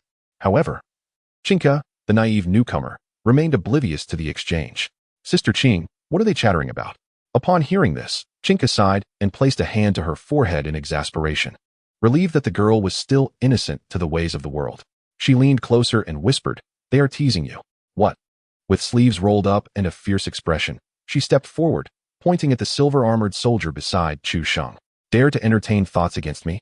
Step forward and face your demise. The soldiers around her, taken aback for a moment, soon erupted into laughter. Ha ha, look at you, little girl.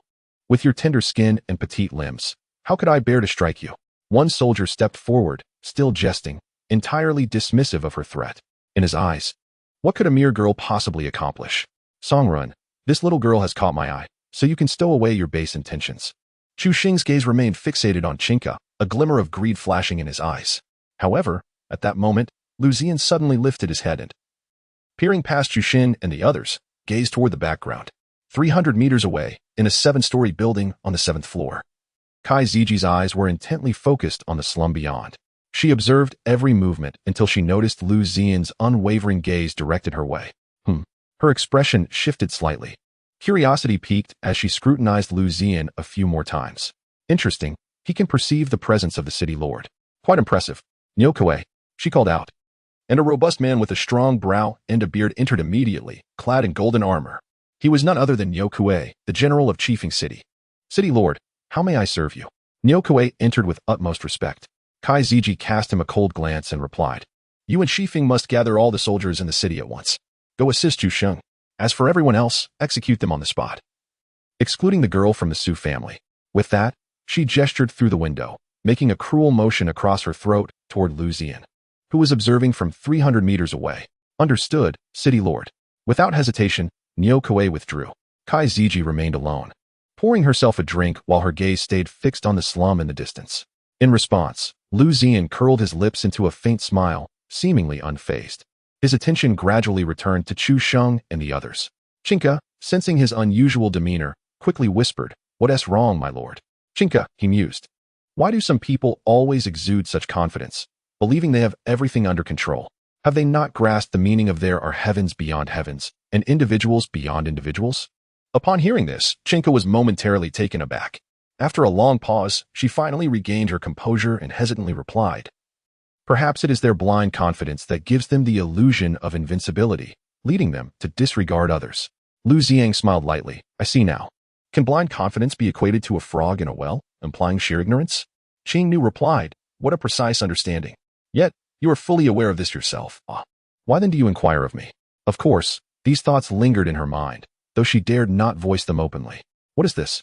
Are you inviting me to my demise?" Qing Ku, taken aback, sought confirmation once more.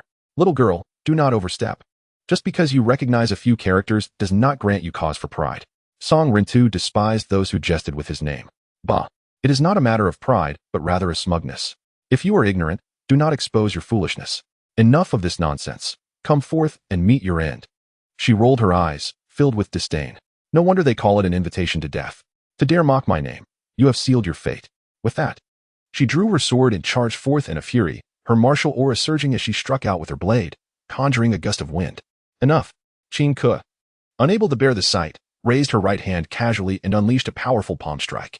A flash of white martial energy erupted, sending Song Ritu hurtling away. The force was so tremendous it spun his head multiple times, causing instant death.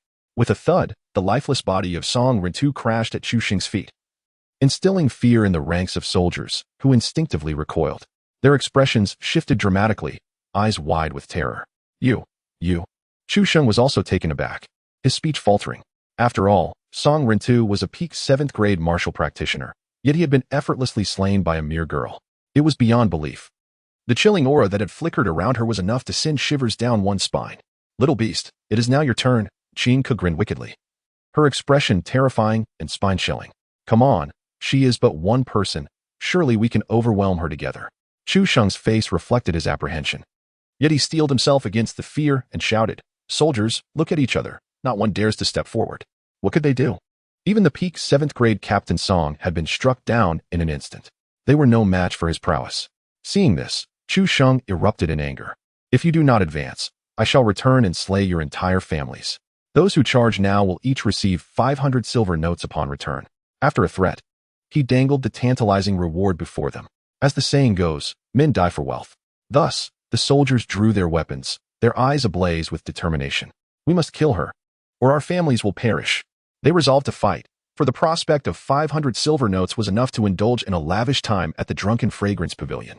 Damn it, I earn only 30 silver notes a month. My worthless life is not worth living in fear. If I do not take this chance, I shall never rise above my station. A solitary existence for over 30 years, impoverished and unattractive, and to add insult to injury, my desires are insatiable. All day long, my thoughts linger on women, and though I indulge in such musings, I find myself in dire poverty. In over 30 years, I have only once held the hand of the intoxicated beauty from the Drunken Fragrance Pavilion. Charge. In an instant, among the soldiers, some were compelled by necessity, while others were driven by monetary gain. Yet, there were those who, recalling their 30 years of hardship, grew increasingly agitated, ultimately leading one to rush forward in despair. Icebound. The indifferent figure, with a raised hand, unleashed a powerful strike. Instantly, a wave of white martial energy enveloped the scene. Within moments, all those soldiers who had rushed forward were transformed into white statues of ice.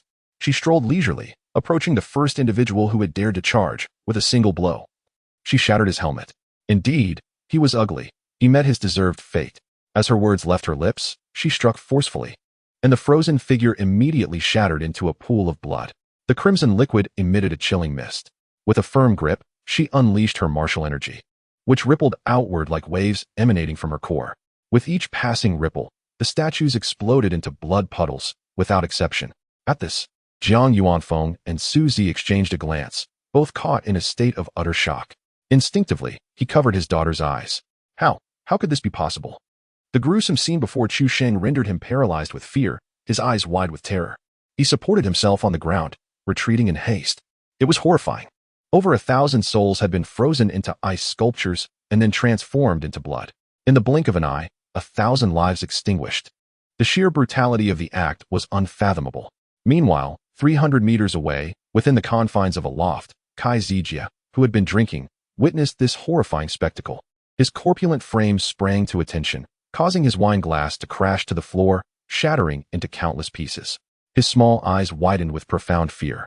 A master. This woman must be a formidable force. The aura she exuded was of the 9th rank. Even at this distance, he could sense her overwhelming presence. Su family girl, you have truly astonished me by bringing forth such a master. Is the situation finally about to grow interesting? Chapter 128, 3 Men I Admire. The gruesome sight had already instilled deep fear in Chu Sheng. The more he beheld the seemingly benign visage of the indifferent figure, the more his heart raced. Such a murderous approach was akin to that of a sorceress. Heroine, spare me, he pleaded. My earlier words were mere folly. I am willing to serve you faithfully. Please grant me this one mercy. With swift motions, he knelt and begged for forgiveness, repeatedly bowing his head. His singular desire was to avoid death. having long cast aside any notions of dignity. Heroine, I possess a natural inclination to serve. If you spare me, I shall become your most loyal dog. Woof woof. It was over. He even mimicked a dog-esque bark, his face displaying not just terror, but also obsequiousness and flattery. The indifferent figure, poised to act, found herself bewildered. What? You lack any backbone? Please spare me. I never anticipated such a swift transformation into a barking dog. Suzy implored, stepping forward amidst the chaos, her tone pleading. Upon witnessing this, Qingku turned to look at Liu Ziyan, her gaze inquiring. You need not look to me. Handle it as you see fit, he shrugged nonchalantly, indicating his detachment from the unfolding situation. He was merely an observer at this point. Seeing Suzy intercede on his behalf, Chu Sheng immediately adopted a woeful expression, scrambling to her feet. Miss, save me. I acted thoughtlessly, he cried, falling at her feet. Brother Jiang, please speak a kind word for me to the young lady.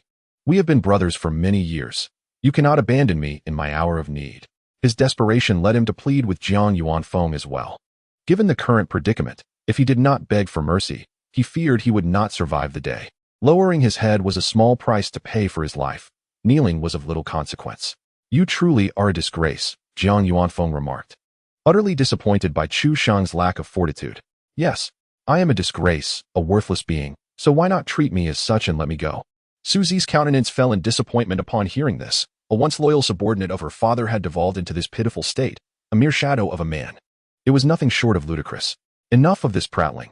I leave him to you, Qingku said, rolling her eyes in exasperation as she shot a disdainful glance at Suzy. Hearing this, Chu Sheng's heart soared with hope, and he cried out once more, Miss. I have served by your father's side for many years. For the sake of our past camaraderie, could you possibly spare me this once? Suzy, furious yet sardonic, retorted. General Chu, I preferred your earlier defiant demeanor, particularly your spirited stance. Why not return to that? No, miss, I admit I was a bit too pleased with myself earlier. I will bow and apologize, he implored, and without further ado, he began to knock his head against the ground, the sound resonating loudly. To his surprise, Suzy did not halt his penance. Instead, she swiftly drew Jiang Yuanfeng's sword. With the blade unsheathed, Chu Sheng's complexion paled instantly. Miss, what are you doing? He stammered. With a disdainful smile, Suzy mocked, General Chu, did you truly believe I would save you? I believe that ridding the world of scum like you is a task best undertaken by myself. As her words hung in the air, a commanding voice rang out. Quick, surround them all. Except for that woman. Eliminate the rest on the spot. Soldiers clad in gleaming silver armor swiftly encircled the slums, leaving no avenue of escape. Stop. I wish to see who dares to be so audacious as to threaten General Chu. A figure in golden armor, exuding an imposing presence, emerged, leading the city guard. General Niu, please hurry to my aid. They intend to kill me. I am but the most loyal dog of the lord of the city. I cannot be allowed to perish. Upon seeing General Niu and his troops arrive, Chu Sheng's heart leaped with joy, and he cried out in desperation. His expression a portrait of innocence. It was akin to being dragged into a secluded grove by a group of burly men, heedless of his cries, his resistance, or his very existence, mercilessly tormenting and manipulating him. It felt as though he had plummeted into an abyss of endless darkness. Until, that is, the arrival of Niu Kuei illuminated the depths of his despair, revealing a beam of hope amidst the shadows. Bathed in that light, he found himself joyously running, exclaiming, Ah, what a liberating sensation. Enough of your wailing. Stop behaving like a woman. A rugged voice boomed, drawing the attention of the onlookers. They beheld a woman with dark skin, arms as thick as thighs, legs as stout as her waist, an appearance that defied description. Indeed, she was a woman, resembling a more complete version of the legendary warrior Zhang Fei from afar. Upon hearing her voice, Chu Sheng immediately tempered his emotions, anxiety etched on his face, murmuring, Oh, it's General Fei Fei. What a formidable woman, exclaimed Liu Ziyan, Qing Nu, and Qingku in unison, especially as their gazes fell upon her ample bosom, swaying precariously, resembling two towering peaks. Qingku could not help but glance down at her own modest endowments, lamenting the disparity. Liu Ziyan, ever the comforter, attempted to console, but his words elicited reproachful and embarrassed stares from Qing Nu and Qingku. Young master, has no one told you that such remarks invite a beating? Chu Sheng, come here at once. General Fei Fei commanded, wielding a formidable black hammer, its cylindrical body adorned with lightning motifs. The handle stretching a remarkable 1 meter and weighing as much as a mountain. With a resounding thud, she casually dropped it, creating a deep crater in the ground. Why yes, Chu Xing stammered, trembling as he hastily crawled over. Suzy glanced at the retreating figure, poised to speak. But Jiang Yuanfeng gently restrained her with a shake of his head, signaling her to refrain from impulsiveness. General Fei Fei. Chu Xing knelt before her, adeptly tugging at her trousers, resembling a docile lapdog. Humph. She placed a foot upon his shoulder, glaring at him fiercely. You little cur. Why haven't you come to see me in days? How very audacious. At her words, a cold sweat broke out on Chu Xing, and he quickly stammered. I've been focusing on my training to present my best self to you. Oh.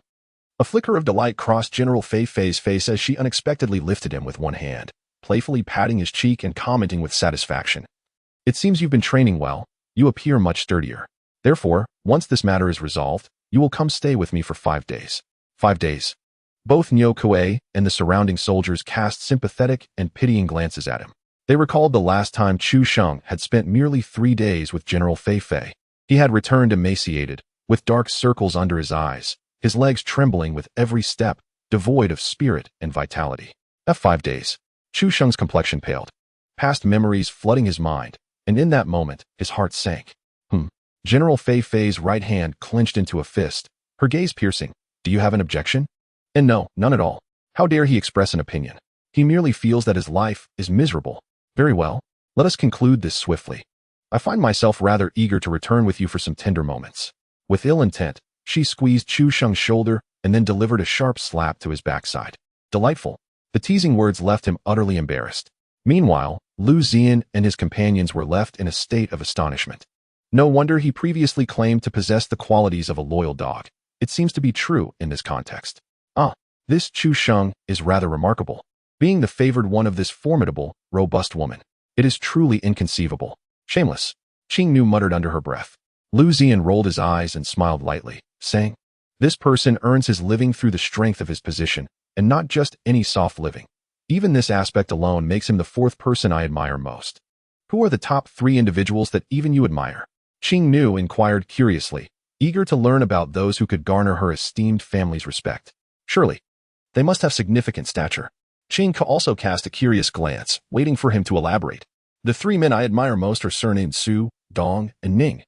And now there is also this Chu among them, Liu Ziyan remarked, unable to suppress a sigh. Su, Dong, Ning, why have I never heard of such prominent figures? She pondered briefly but could not conjure any corresponding notable personalities in her mind. You have likely never heard of them, as they are figures from history, Liu Ziyan explained, silently adding that they were not from this world. Were they exceptionally powerful to earn your admiration? Qing Ku inquired with growing anticipation, eager to hear about the remarkable individuals who could command such respect from him. Liu Ziyan smiled gently and recited, None of them possessed any cultivation. They were merely ordinary individuals, yet their deeds were beyond what most would dare to undertake. One dared to handle snakes, another to court immortals, and a third to engage in supernatural mischief. These are achievements that men can scarcely aspire to. Handle snakes? Court immortals? Engage in mischief? Both Qing Nu and Qing Ku appeared utterly perplexed. Noticing the confusion etched upon their faces, he restructured his words. Let me put it this way. The woman Chu Xing is pursuing, at least she is a person. The 3 predecessors I mentioned were not even individuals. What? The 2 women were taken aback, then shook their heads in disbelief. We do not understand. Liu Ziyan sighed. Never mind. Speaking to you about it would be in vain. Just know this. Those 3 predecessors are the individuals I admire most. Chapter 129. Shall I go first? In front of the Earth-Mound courtyard, Jiang Yuanfeng wore a face of despair. He gazed at the tightly encircled city guards, his eyes vacant. Slowly, he crouched down, grasping his daughter's small hand tightly. Si Yao, it is all Father's fault for dragging you into this. Jiang Si Yao's small face bore no trace of fear. She remained remarkably composed. Her tiny hand caressed her father's cheek as she softly murmured, Father, Mother has always told me that as long as one does not steal or rob, and lives with integrity, we need not fear even the worst of people. At the very least, we are upright and just. Even in death, we owe nothing to anyone. In that fleeting moment, Jiang Yuanfeng and Su Zi stood frozen in place, utterly astonished. They could scarcely fathom that an 8-year-old girl could articulate such profound words. Moreover, she displayed no fear in the face of the current predicament. This clearly illustrated the depth of her mother's teachings.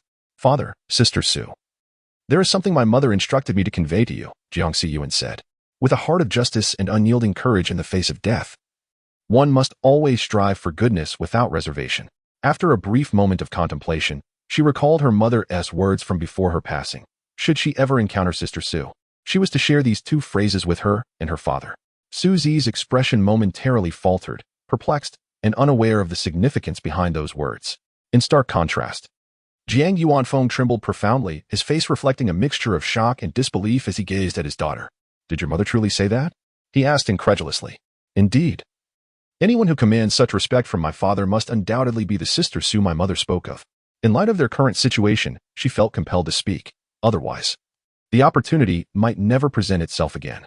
As she reached this point, a glimmer of despondency flickered in the little girl's eyes. It seemed they were facing dire straits. "What does that mean?" "I do not comprehend," Su Zi inquired, her beautiful gaze swiftly shifting to Jiang Yuanfeng for clarification. He lowered his voice deliberately, leaning closer to her ear. "Miss, my wife was once a protector of Lord Su. After the incident involving Lord Su, she sustained severe injuries and has since remained hidden in the slums for 8 long years, never stepping outside." Su Zi's eyes widened in astonishment. She could hardly believe that Jiang Yuanfeng's wife had also been a protector of her father. "Cousin, does this mean I can finally have a proper fight?" Qing Ku was already rolling up her sleeves, visibly irritated by yet another encirclement by the city guards. Liu Ziyan shrugged nonchalantly. "As long as you find joy in it." Observing the situation, Qing Nu also contemplated joining the fray. "Sister Qing Nu, with such a small number of opponents, they hardly suffice for me to hone my skills." She smiled lightly, swaying her waist, her right foot kicking backward as her formidable weapon soared into position before her. Gripping the sword hilt tightly, she pointed toward Niu Kuei and the others, beckoning them with a flick of her fingers. "Come at me all at once." Her haughty demeanor and disdainful stance incited fury in Niu Kuei and General Feifei, who had not encountered such arrogance in quite some time. "Very well," General Feifei bellowed, lifting her massive black hammer. "You insignificant little girl, taste my hammer." The enormous hammer emitted a crimson glow, roaring forth with a sound akin to the rending of the air. Her entire body soared into the air as she swung the hammer down ferociously. Flying Thunder Hammer technique. One strike to determine the fate of the world. In an instant, a colossal phantom appeared behind her, towering Tinzhong, radiating a brilliant red light. As though a divine being had descended, the giant's hand also wielded a massive hammer, poised to strike the ground with tremendous force. General Feifei's motion, as she wielded her hammer in midair, mirrored that of the colossal shadow with unwavering precision. "Little girl," she declared, "though I am an accomplished 8th grade master, the force of this blow approaches that of the 9th. With such a swift onslaught, Chinka remained vigilant. She brandished her enormous sword, the giant martial sword, which quivered in her grasp and began to dance with rapidity. 13 styles of the great martial art. To the heavens. A flurry of sword blossoms erupted, the giant martial sword seeming weightless in her hands as it whirled with unmatched speed. As the to the heavens style was unleashed, countless sword energies rampaged forth. In an instant, an area spanning 100 meters was engulfed by this fierce and domineering sword intent. To the ground, Chinka's movements quickened, and to onlookers, it appeared as though a myriad of afterimages materialized before their eyes, rendering her true form nearly imperceptible amidst the dazzling display. Radiant spring breeze. Instantly, a multitude of lingering sword shadows coalesced, manifesting as a tempest of sword winds that surged toward the thundering black hammer. Bang! The sword wind collided with the great black hammer, and upon brief contact, a cataclysmic explosion ensued. Light radiated, and sword energy rampaged like a tornado. In a heartbeat, the surrounding structures crumbled, debris scattering as dust filled the air. General Feifei, wielding the great black hammer, was propelled backward by the force of the explosion. Flying several meters before her right foot sank deeply into the ground, anchoring her once more. Drip, drip, blood trickled to the ground, producing a muffled sound. Her eyes widened in astonishment, her expression one of disbelief as she fixed her gaze upon the slender figure wielding the colossal sword in the distance. Incredible! In that singular exchange, the disparity was glaringly evident. Despite exerting nearly all her strength in that blow, she had failed to unsettle her opponent even marginally. While she herself had been sent reeling back, the tremendous shockwave had torn a gash in her right hand, blood seeping forth. A sword immortal? She hesitated, unsure. For thus far, her opponent had not fully unleashed their sword energy. Merely the sword style imbued with sword intent had unleashed such formidable power. Chinka sheathed her sword and stood her ground, a mischievous smile gracing her lips as a tempestuous sword energy erupted forth from her being. A radiant white sword wheel began to ascend behind her, spinning rapidly with a series of crisp sounds. The resplendent sword wheel, dazzling like the sun, captured the attention of all present. A sword immortal. Niu Kue, General Fei, and Chu Xing were taken aback. Jiang Yuafeng, who had been recounting tales of the past, was rendered speechless upon witnessing the towering sword wheel. My lady, your friend is indeed a master sword immortal. As he uttered these words, his voice trembled with awe. Naturally, had it been otherwise, I would not dare return to the city at this moment, Suzy replied, her countenance remaining largely unchanged, as she had long been aware of Chinka's prowess. General Niu, what shall we do? She is a sword immortal. Are we marching toward our demise? Fearful soldiers recoiled, their voices trembling with trepidation as they sought guidance. Niu Kue feigned calmness and declared, what is there to fear? Even if she is a sword immortal, what of it? We have a formidable army of 30,000 warriors. No matter how skilled, there will always come a moment when even the mightiest tire. Moreover, the lord of the city is already on his way. The soldiers, who had initially been retreating in fear, halted upon hearing that the lord was approaching. What are we afraid of? The lord is about to arrive, charge forward. Wait. My friends, you shout so enthusiastically, yet why do you not advance? If you all remain stationary, why should I be the first to charge? You go first. How about you lead the way? Thus, the scene became rather amusing. The soldiers shouted for one another to go ahead, yet none dared to move. General Niu, why don't you take the lead and set an example? General Fei hoisted her large black hammer onto her shoulder and gave Niu Kue a knowing glance, urging him to step forward. Wait, General Fei, why are you lifting the hammer? You wouldn't be planning to flee while I engage, would you? Niu Kue questioned bluntly, filled with suspicion. How could you think that of me? I am not one to abandon my post in the heat of battle. She waved her hand dismissively, assuming an expression of misunderstanding. However, thousands of soldiers echoed in unison, yes. The thunderous response soared to the heavens. Niu Kue raised his hands in resignation, muttering, see, the soldiers know you better than I do. General Fei scratched her head awkwardly and chuckled. It must be a misunderstanding, surely. Qing could coldly scrutinize them, his voice chillingly calm. Shall I go first? Come forth and meet your demise. Together, we charge. Niu Kue and General Fei declared in unison. Chu Xing glanced around, taking advantage of the moment when no one was watching, and began to retreat hastily. Charge. To hell with that. You vile, grotesque old hag. How dare you make me lose face? You better perish here. He glared at General Fei's retreating figure, gritting his teeth in resentment. And that little girl. A sword immortal no less. Thankfully, I'm still alive. As long as the mountains stand, there will be no shortage of firewood. I shall hide for now. Having said this, he retreated to the outermost edge, and without further ado, turned and ran, lamenting that he hadn't been born with a few extra legs. In a flash, he vanished without a trace. Chapter 130. The Appearance of Lord Kai. At long last, Niu Kue and General Fei reached a consensus and prepared to strike. However, upon turning back, they were horrified to discover Chu Xing was nowhere to be found. General Niu, didn't General Chu mention he had to relieve himself? No. He said he needed to expel his bodily waste in a timely manner. But I heard the widow from the west side of the city is about to give birth. The soldiers debated among themselves, exchanging quips. Goodness. The scoundrel fled ahead of time. Niu Kue and General Fei exchanged glances, cursing in unison, both thinking, had we known, we might as well have fled ourselves. Qing Ku, indifferent to their musings, raised his sword.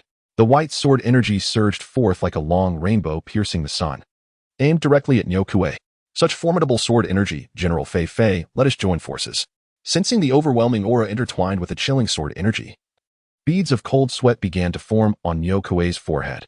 Just as he intended to ally with General Fei, he turned to find her previous position vacated in the blink of an eye. Where had she gone? At the end of the alley, a silhouette sprinted away, bearing a massive black hammer. You traitorous gorilla, you've betrayed me. Niu Kue lamented, tears nearly spilling forth. He never expected that in such dire circumstances, General Fei would choose to flee at the first opportunity. Unbelievable. No honor at all. With a resolute heart, he summoned a surge of crimson martial energy. Heavenly Fire Fist. Dance of the Fire God. With his fists raised, he charged forward, elbows blocking, delivering strikes, and executing aerial kicks. His right fist swept across, while the left surged upward, his right foot kicked out, his waist and horse stance unifying. Each punch was accompanied by the flames of fervor. The air crackled with fiery energy as crimson fist imprints were unleashed, continuously colliding with the sword energy, resembling a long rainbow. Bang, bang, bang. The fist imprints struck the sword energy, producing a cacophony of explosive sounds. With the full force of his 8th-tier mastery, his martial arts could contend even against an early 9th-tier opponent. Yet, alas, against the sword energy before him, he could not even make a dent. As the sword energy drew ever closer, a suffocating aura of death began to envelop him, causing Miao Kuei to grow increasingly anxious. Before he could react further, whoosh! The sword energy sliced through him, cleaving him in two. Even in death, he remained poised to strike, his eyes wide open, refusing to close. General Niu was dead. In an instant, silence fell. Moments later, the surrounding soldiers erupted into chaos, retreating in disarray. Even the 8th-tier perfected General Niu had been slain by a single sword strike. What terrifying strength! Seeing this, Suzy hurriedly ran to Liu Ziyan's side, pleading, "Young Master Liu, these soldiers are innocent. Please have Qin Ke stop." Jiang Yuanfeng, pulling his daughter along, rushed over and said, "Young Master Liu, they do not deserve death. After all, not long ago, we witnessed Qin Ke's murderous methods. In the blink of an eye, over 1,000 lives were extinguished. Such terror. Currently, over 30,000 soldiers, nearly half the city's forces, are gathered here. If she continues her slaughter..." Whoosh! Qin Ke's figure flickered, her sword wheel having already retracted. She slowly appeared beside Liu Ziyan. "I am not so bloodthirsty as to that extent. As long as they do not initiate an attack, I have no desire to continue fighting." Casually placing the giant weapon behind her, she crossed her arms and sneered. Upon hearing this, Suzy and Jiang Yuanfeng's foreheads were lined with dark frowns. Not bloodthirsty? In such a short time, she had already taken over 1,000 lives. If this does not qualify as bloodthirsty, then what does? Of course. They thought this, but dared not voice it. Well then, Suzy patted her chest, secretly sighing in relief. She had genuinely feared that she might be reckless enough to slaughter all the soldiers. With the matter resolved, let us depart. Qin Ke cast a cold glance around, observing that the soldiers were silenced, each retreating in trepidation. However, Liu Ziyan remained unmoved by her words, continuing to sit silently on his small stool. His gaze fixated on the end of the alley, as if waiting for something. "Young master, what is wrong?" Qing Nu sensed something amiss and immediately inquired. Suzy, curious, followed his line of sight, but discerned nothing unusual. Thus, she questioned, "Liu young master, shall we not leave?" In the next moment, Qin Ke's expression shifted, his demeanor growing grave as he stared intently at the alley's end. "This is bad. Someone powerful is approaching." "What? Another expert?" Suzy's countenance paled as Jiang Yuanfeng's face darkened considerably. He had initially thought that with General Fei Fei's escape and Miao Kuei's demise, the ordeal should have come to a close. Little did they know, there were further complications awaiting them. 3 formidable presences were drawing near, one at the initial stage of the 9th rank, while the other 2's true realms were indiscernible. Qin Ke's expression grew increasingly solemn as he swiftly kicked backward with his right foot, causing the Ju Wu sword to fly out and stand upright beside him. Grasping the hilt firmly, he focused intently on the alley's end. Suddenly, Qing Nu appeared equally on edge, a bead of sweat forming on her forehead as she instinctively grasped her sword. Conversely, Liu Ziyan, although fixated on that direction, exhibited no signs of tension or panic. He remained composed and gentle, as if this entire affair bore no relevance to him. "They're coming." Just as everyone held their breath, Qin Ke whispered, "Aha, Su girl. You truly have caught this lord's eye." After a brief bout of laughter, a rotund figure flickered into view, moving with an extraordinary swiftness, as if teleporting toward them. In mere blinks, the hefty figure had appeared before them. Kai Ziji. Encountering an enemy made Suzy's eyes redden with hatred upon seeing the newcomer. "City Lord." Jiang Yuanfeng muttered, succumbing to weakness and collapsing onto the ground. Kai Ziji cast a sidelong glance, immediately sneering, "Captain Jiang, you are quite loyal. Even after so many years since that old man Su's demise, you remain devoted to this girl. But it is a pity, your daughter is only 8 years old." As he spoke, he gazed regretfully at Jiang Siyu. "Kai City Lord, what do you intend to do? Siyu is innocent." "Innocent? Ha ha." Kai Ziji burst into another fit of laughter, his expression then darkening as he continued. "If not for searching for the Su family girl, do you think you could still be standing here? You would have long met the same fate as your wife, poisoned to death." "Poisoned?" His words sent a violent tremor through Jiang Yuanfeng's body, his eyes widening in disbelief. "Otherwise, do you truly believe that an 8th rank martial artist could fall ill and be bedridden? Wake up, fool." In response, Kai Ziji did not shy away from expressing his candid thoughts, exclaiming, "You scoundrel! How could you be so ruthless?" Jiang Yuanfeng's face turned a deep shade of anger, veins bulging, as he pointed furiously at him, only to suddenly cough up blood in a fit of rage. "Ruthless? A man must possess a certain degree of ruthlessness to achieve greatness. One should not be overly concerned with the means employed." He does not deny his own ruthlessness. In pursuit of one's goals, one must be unyielding. How can a man stand firm without a touch of ferocity? Following this, his gaze shifted towards Qin Ke, his eyes sparkling with delight as he exclaimed, "Ah, What a remarkably beautiful young lady. Indeed, as the lord of this city, I have encountered many beauties over the years. But this fresh and refined girl is a rare sight. Coincidentally, just days ago, the concubine of the sixth chamber took her own life. How about you become the sixth concubine of this lord? Upon first seeing Qin Ku, he was immediately captivated by her exquisite countenance, deeming her far too precious to waste. Are there not two others who intend to reveal themselves? Qin Ku, unfazed by his teasing, instead fixed her gaze coldly towards the end of the alley, posing her query. Kai Ziji's expression faltered in surprise. His curiosity piqued as he observed her closely. The two skilled individuals he had summoned, one at the early stage of the 9th rank and the other at the pinnacle, had concealed their presence from the very beginning. Typically, ordinary 9th rank martial practitioners would struggle to detect their presence, yet this seemingly youthful girl had effortlessly sensed them. Kai Shixiang, this girl is extraordinary. Even our concealed auras could not escape her notice, he remarked. As if summoned by their conversation, two figures clad in long black robes soon emerged. Their garments as dark as ink, adorned with a golden tiger motif.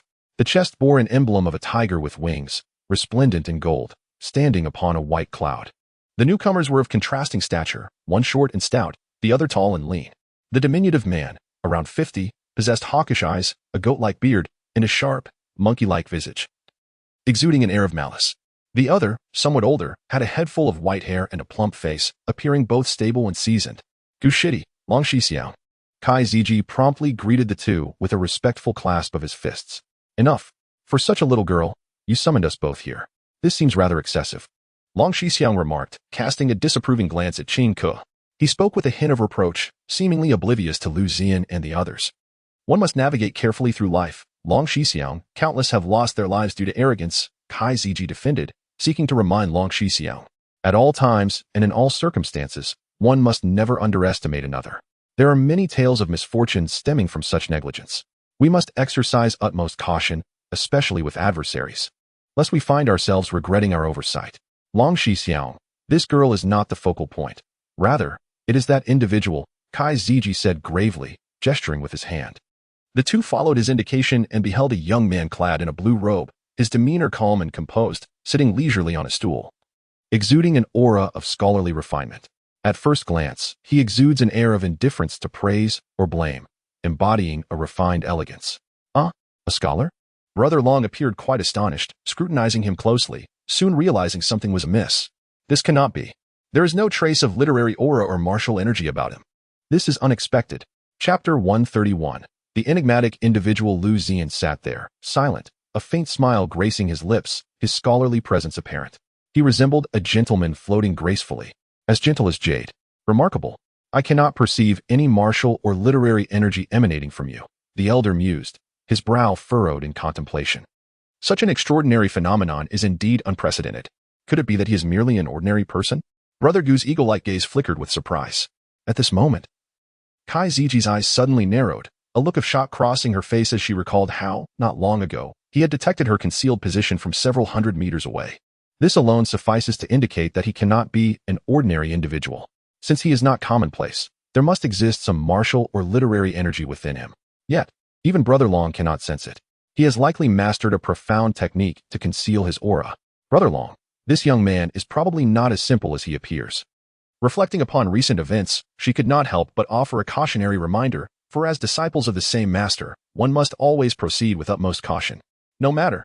Brother Long waved his hand dismissively, also considering that the young man might have cultivated some advanced technique of concealment. After all, are they not aware that there are always greater beings beyond themselves? This truth has been passed down through their sect. Cutting to the chase. Let me first engage this girl, he declared ominously, unleashing a chilling dark aura that enveloped him.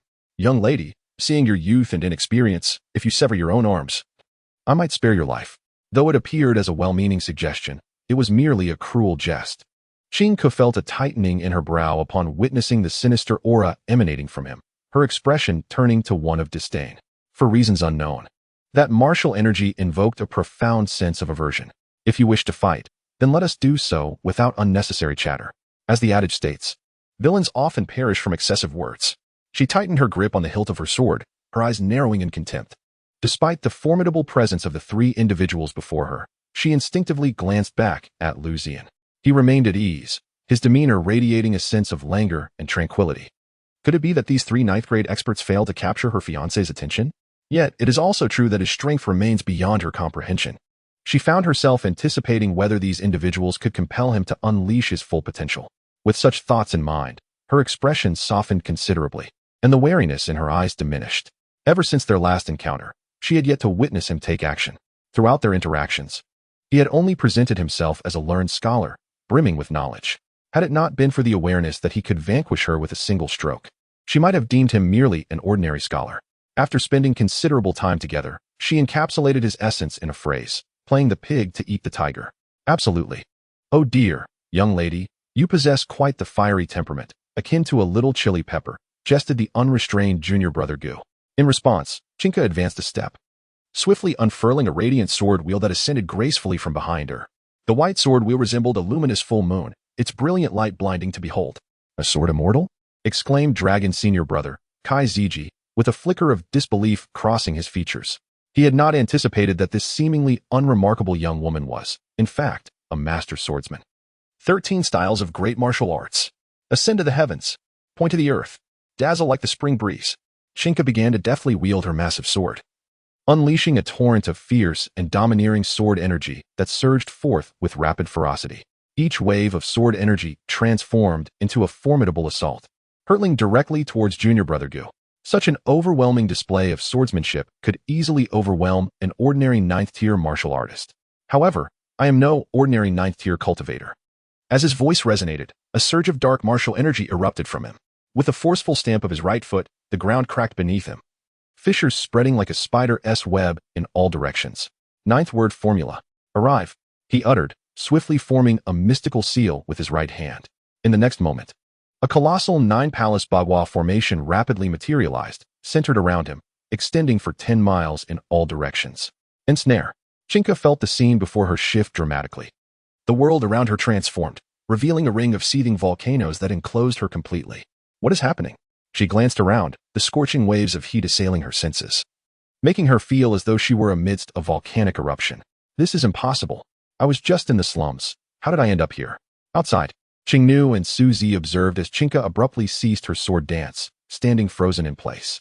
In disbelief, Suzy queried, what is wrong with her? Deep within Liu Ziyan's gaze, a golden light flickered as he surveyed Chinka, immediately recognizing that she was ensnared within a vast nine-palace bagua formation, surrounded by fiery volcanoes and bubbling magma beneath her feet. Is there someone skilled in illusion formations? The scene before him astonished him. He had not anticipated encountering anyone capable of employing such intricate formations. Illusion formation? Suzy murmured, then gasped. Could it be the way of deception? Liu Ziyan expressed his surprise at Suzy's awareness of the way of deception. He, too, had perused various obscure texts that spoke of its legends.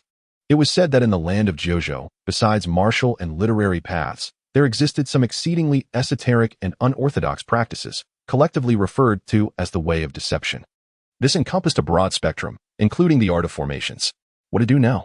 Suzy could not help but feel anxious for Chinka, contemplating how to confront such a capricious formation.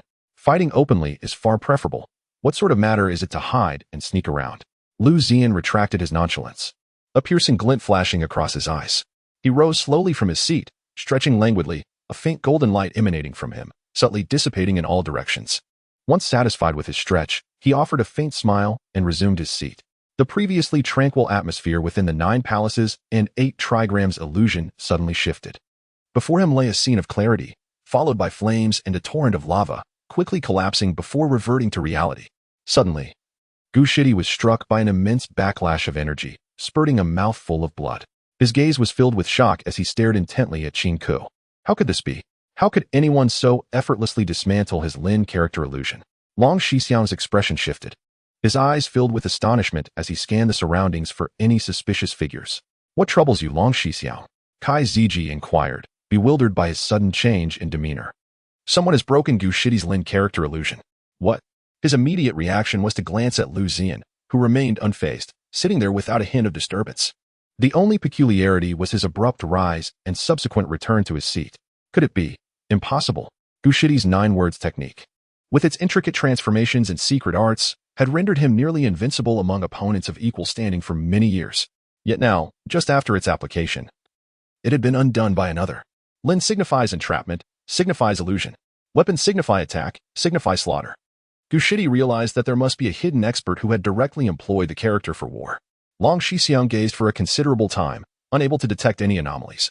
And thus, with a grave tone, cautioned, regardless of who they may be, should they strike again, there is a chance I might catch their slip. After spewing blood, Gu Shidi's complexion turned ashen, and upon Long Shixiang's reminder, he comprehended at once. His hands swiftly formed intricate seals, the complex gestures shifting rapidly, leaving onlookers dazzled. 9 words technique. Weapons. A surge of dark energy rapidly enveloped him, instantly covering the space between him and Qingku. Then came the chilling sound of hissing. An oppressive aura spread as white smoke enveloped the area, revealing orderly ranks of shadowy soldiers clad in black armor, mounted on steeds. In mere moments, thousands of these spectral warriors emerged from the mist, their frigid presence sending shivers down one's spine. Ha ha ha. Gu Shidi suddenly let out a chilling laugh. Kill. With a single command, the shadow soldiers charged fiercely, their swords and blades gleaming with a deadly chill as they surged towards Qingku. With furrowed brows and intent gaze, Qingku brandished her sword, moving with fluid grace, unleashing a torrent of sword energy that swept violently through the ranks. As her blade cleaved through, hundreds of shadow soldiers erupted into nothingness. After a single strike, she discerned that these sudden adversaries possessed strength around the 8th tier, far beyond her capacity to contend with. Chapter 132. I can easily handle her. In the royal capital, the ancestral temple stood silent and solemn, exuding an air of grandeur. The resplendent roof adorned with gold, and the walls embellished with exquisite murals and carvings, all framed with gilded edges. Beneath the gentle illumination of the candlesticks, a soft radiance emanates, imparting an air of both cold elegance and somber grandeur. High above in the center, aside from the opulent murals, hangs the portrait of a maiden. She possesses a visage that could captivate the very essence of existence. Her beauty as gentle as flowing water, cold as ice, with a countenance radiant like the clearest moonlight, and a form akin to a resplendent lotus. Her hair cascades like a waterfall, adorned in a pale, elegant gown of soft yellow, exuding both grace and unparalleled charm. Truly, she is a remarkable woman. Beneath the portrait, several ancestral tablets are displayed. The first ancestor of the Great Xia, Xia Run, the second, Xia Lu, the third, Xia Wang, and the fourth, Xia Yu.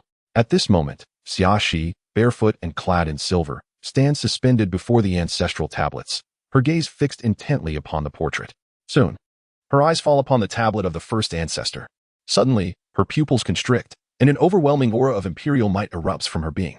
The weight of a monarch's authority bears down like Mount Tai, sweeping through the entire ancestral hall. Behind her, Xia Wujie feels the oppressive force of imperial dominance and collapses to his knees, sweat pouring from his brow. No, it cannot be. How could the first ancestor be Xia Ren, that scoundrel Xia Fan? Clearly, he is the first ancestor of the Xia family in later generations. Why is his tablet missing? What truly transpired back then? The strikingly beautiful face begins to contort in anguish as she mutters to herself, her body trembling as if struggling to contain her fury. O ancient ancestor, please restrain your divine power. I, your descendant, am on the brink of collapse. Xia Wujie's voice trembles with terror, barely above a whisper, as he feels the suffocating weight of that dreadful imperial might. It is utterly terrifying. No wonder she is the matriarch of the Xia lineage. At that moment, Xiaxi realizes that an heir from 8 centuries hence follows behind her. Instantly, she retracts her imposing aura, her expression returning to tranquility, her gaze deep and fearsome, akin to the stars, fixated on the ancestral tablets before her. After a lengthy pause, her brow furrows slightly as she muses, what do the words Fan Ren Lu Wang signify? Meanwhile, Xia Wujie senses the oppressive weight dissipate, and he feels an immediate lightness wash over him. Panting heavily, he collapses to the ground. After a long contemplation, Xiaxi remains perplexed by the meaning of those few words. Begone. I shall henceforth remain in seclusion here. Do not disturb me unless absolutely necessary. She turns, her beautiful eyes narrowing, and with a gentle force, she casts Xia Wujie out of the ancestral hall. The door then slowly closes behind him. On the other side, in the slums, the ancient disciple of the 9 words technique, the second character, is incessantly weaving intricate seals. The spectral soldiers, previously obliterated by the Qingka's sword energy, are astonishingly reconstituting their forms, brandishing their weapons once more, charging forward. How can this be? After the Qingka's blade struck, I was horrified to discover that these slain specters have reappeared before me. They cannot be killed? No, these entities exude no semblance of vitality. With little regard for the situation, The wielder of the formidable sword swiftly danced it through the air, unleashing a strike that caused hundreds of spectral soldiers to vanish in an instant. However, in the blink of an eye, those very soldiers reformed and launched another assault. What is happening? Why do these entities multiply with each strike? The expression of the blue goddess turned quite anxious. Her initial wariness of the suddenly emerging specters had morphed into sheer terror. Beside her, Suzy and Jiang Yuanfeng, utterly oblivious to the nature of the spectral soldiers, could only fidget in frustration. How intriguing! Liu Ziyan remarked nonchalantly, seemingly unfazed by the unfolding chaos, maintaining an air of serene detachment. My lord, at such a critical moment, how can you still afford to jest? The blue goddess shot an exasperated glare at her lord. Even though Qin Ku was a master swordsman, facing an unending horde of foes, all of whom were at least of 8th-tier cultivation, was akin to being besieged by thousands of 8th-tier experts. The most troubling aspect was that these beings could not be vanquished. Do not fret. If they cannot be killed, then there is no need to engage them. Liu Ziyuan's casual dismissal nearly exasperated those around him. Very well, you are impressive. You remain so unconcerned while observing from the sidelines. But once Qin Ku is dealt with, you shall be next. The blue goddess inwardly grumbled, unable to contain her irritation. Heavenly mysteries of the universe, root of all energies. Cultivate diligently through myriad tribulations to attain divine power. Within the 3 realms, I alone am sovereign. Golden light envelopes my being. Liu Ziyan paid no heed to the now incensed blue goddess, softly intoning the golden light incantation. In the next moment, a radiant golden aura enveloped Qin Ku, forming a protective barrier around her. What is this? She was astounded to realize an unfamiliar power was encompassing her, a force of immense strength. As the golden shield manifested, the surrounding spectral soldiers seemed to sense something and hastily retreated, keeping their distance from Qin Ku, no longer daring to approach. It appeared that the golden light exerted a suppressive influence over them. Brother Long was taken aback, having been attuned to all that transpired around him, yet unable to detect any signs of a hidden assailant. Impossible! That golden light is not hers. Yet, who could be the source? Why was I completely unaware?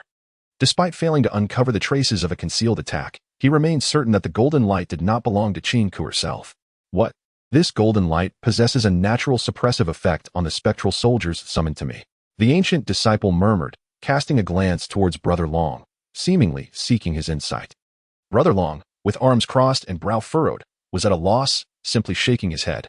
Even Brother Long could not identify the hidden individual. Could it be that the person is a master of innate cultivation? No. If they were truly of innate cultivation, they would not have entangled with us for so long. Is it possible that they too are practitioners of the arcane arts? No, that cannot be. Within the 9 provinces, apart from our sect, there should be no others who practice such mysterious techniques. The ancient disciple's thoughts flashed like lightning as he recalled his master's words. The treacherous path of the 9 provinces emerges from our sect. If the opponent were indeed a practitioner of such a sinister path, they would undoubtedly be aware of their own sect. It seems I have overthought this matter. He smirked at himself, preferring to suspect his own imagination rather than question the words of his master. Withdraw. The ancient disciple raised his hand, and in an instant, the spectral soldiers vanished from sight. Since he could no longer inflict harm upon the enemy, prolonging the confrontation would only deplete his own martial energy. It would be wiser to cease hostilities. Brother Long, the 9-word formula is enigmatic and full of transformations. Even now, I have only grasped the second character. Presently, I am unable to inflict substantial damage upon this girl. Henceforth, I may need to request your assistance. The ancient disciple felt somewhat embarrassed, scratching his head awkwardly as he spoke. In the past, his 9-word formula had been invincible, suppressing martial practitioners at every turn. Today, its sudden ineffectiveness struck him profoundly. In that case, allow me to confront this girl, he declared. Let us see how effortlessly I can handle her. Brother Long, unhesitating, nodded in agreement. Strange, he murmured softly, a gray martial energy emanating from his body. In an instant, the young girl felt an immense force surge before her. Bang! Before she could even react, she was struck in the chest, sent flying backward. Well, she spat out a mouthful of blood, her face turning pale. Brother Long grinned, remarking lightly, my dear girl, you seem to be lacking. Strange. This time, he swiftly raised his right hand, forming a seal. The middle and ring fingers of his right hand bent inward, while the thumb pressed down upon their tips. He directed the gesture toward the young girl. Bang! Once more, she was struck by a mysterious force, hurtling through the air and crashing into the ground with a resounding thud. Puff! She coughed up another mouthful of blood, her internal martial energy in disarray. So powerful! The young girl pushed herself up with one hand, her expression one of shock as she gazed up at Brother Long, who hovered in the air. Peculiar. She had yet to comprehend how he had launched his attack. Kai Ziji, witnessing the scene, erupted in laughter. Ha ha, Brother Long is indeed formidable, with just a slight effort. He has completely subdued the little sword fairy.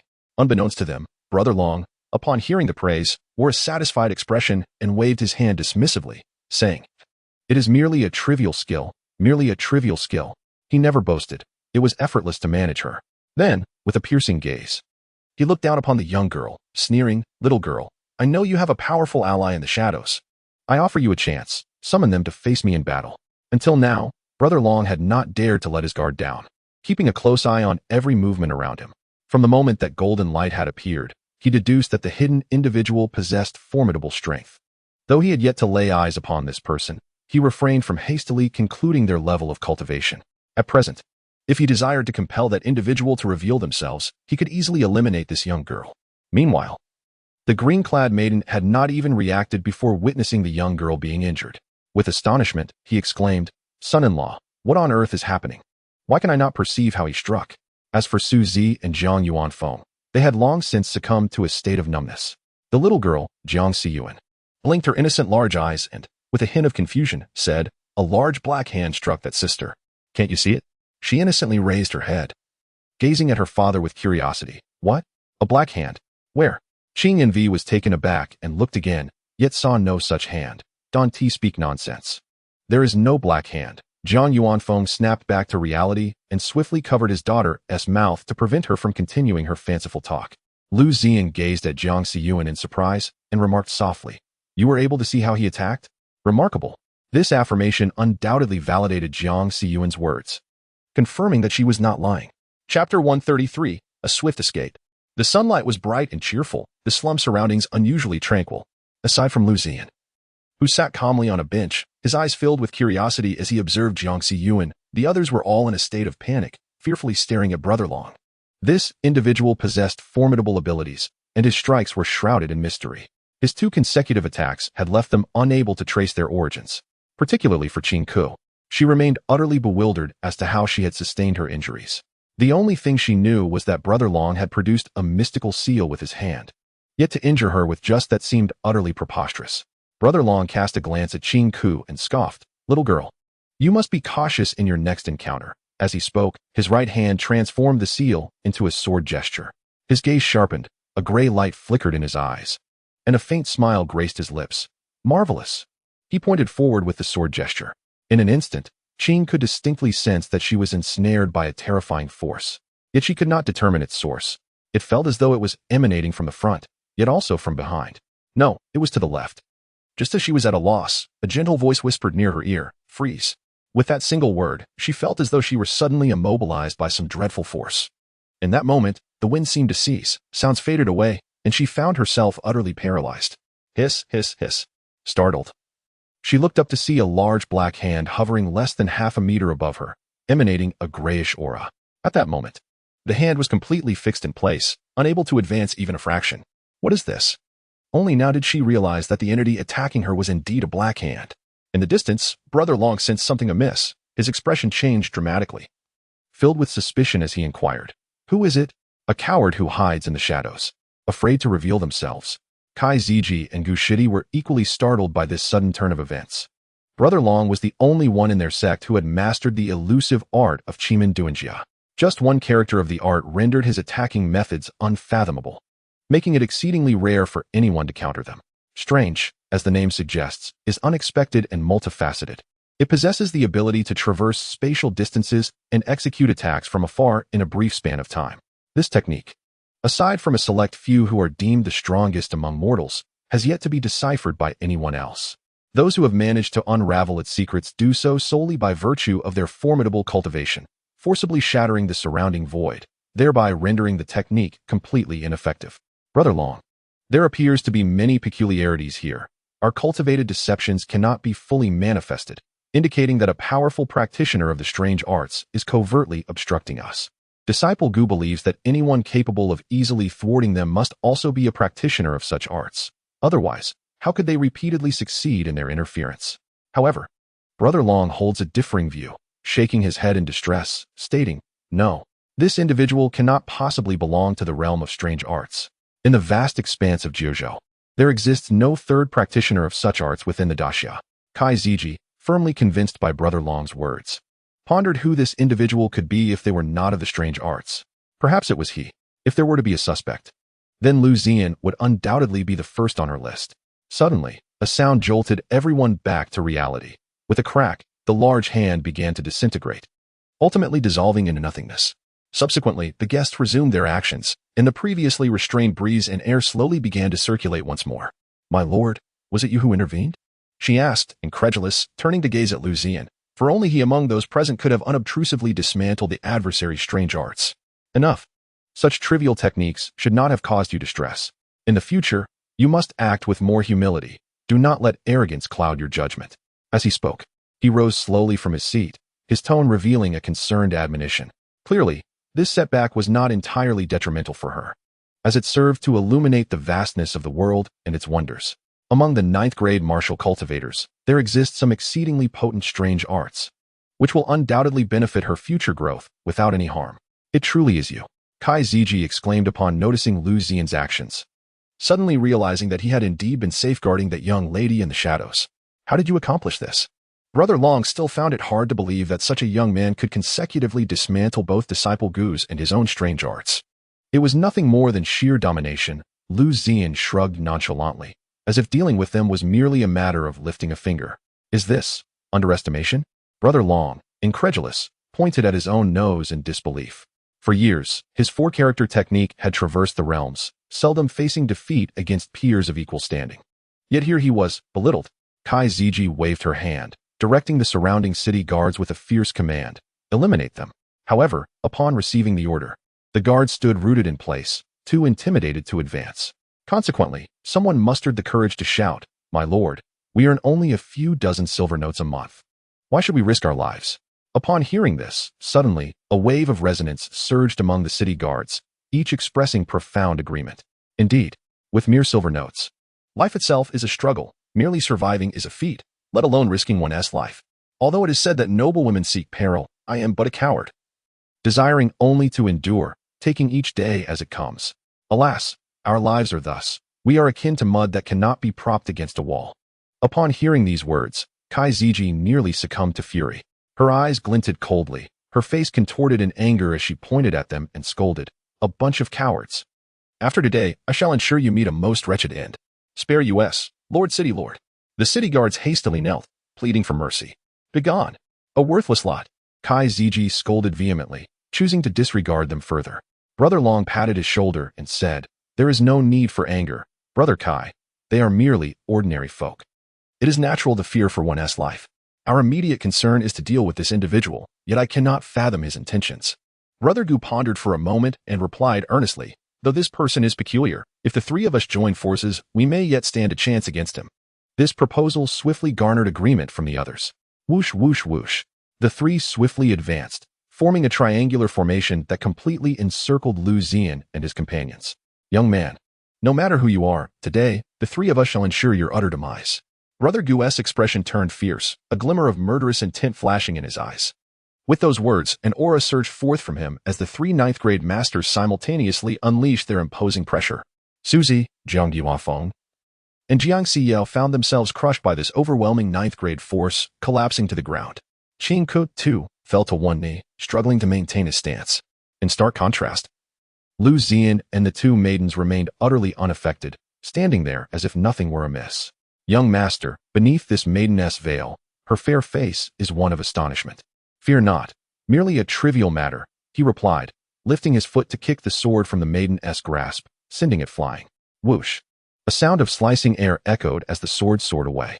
Brother Long, witnessing this, turned pale with fright, swiftly forming a sword gesture and murmuring, "Mystic character technique. Earth Dragon Wall." As his words fell, several 3-zhonglong gray earth dragons materialized beside him.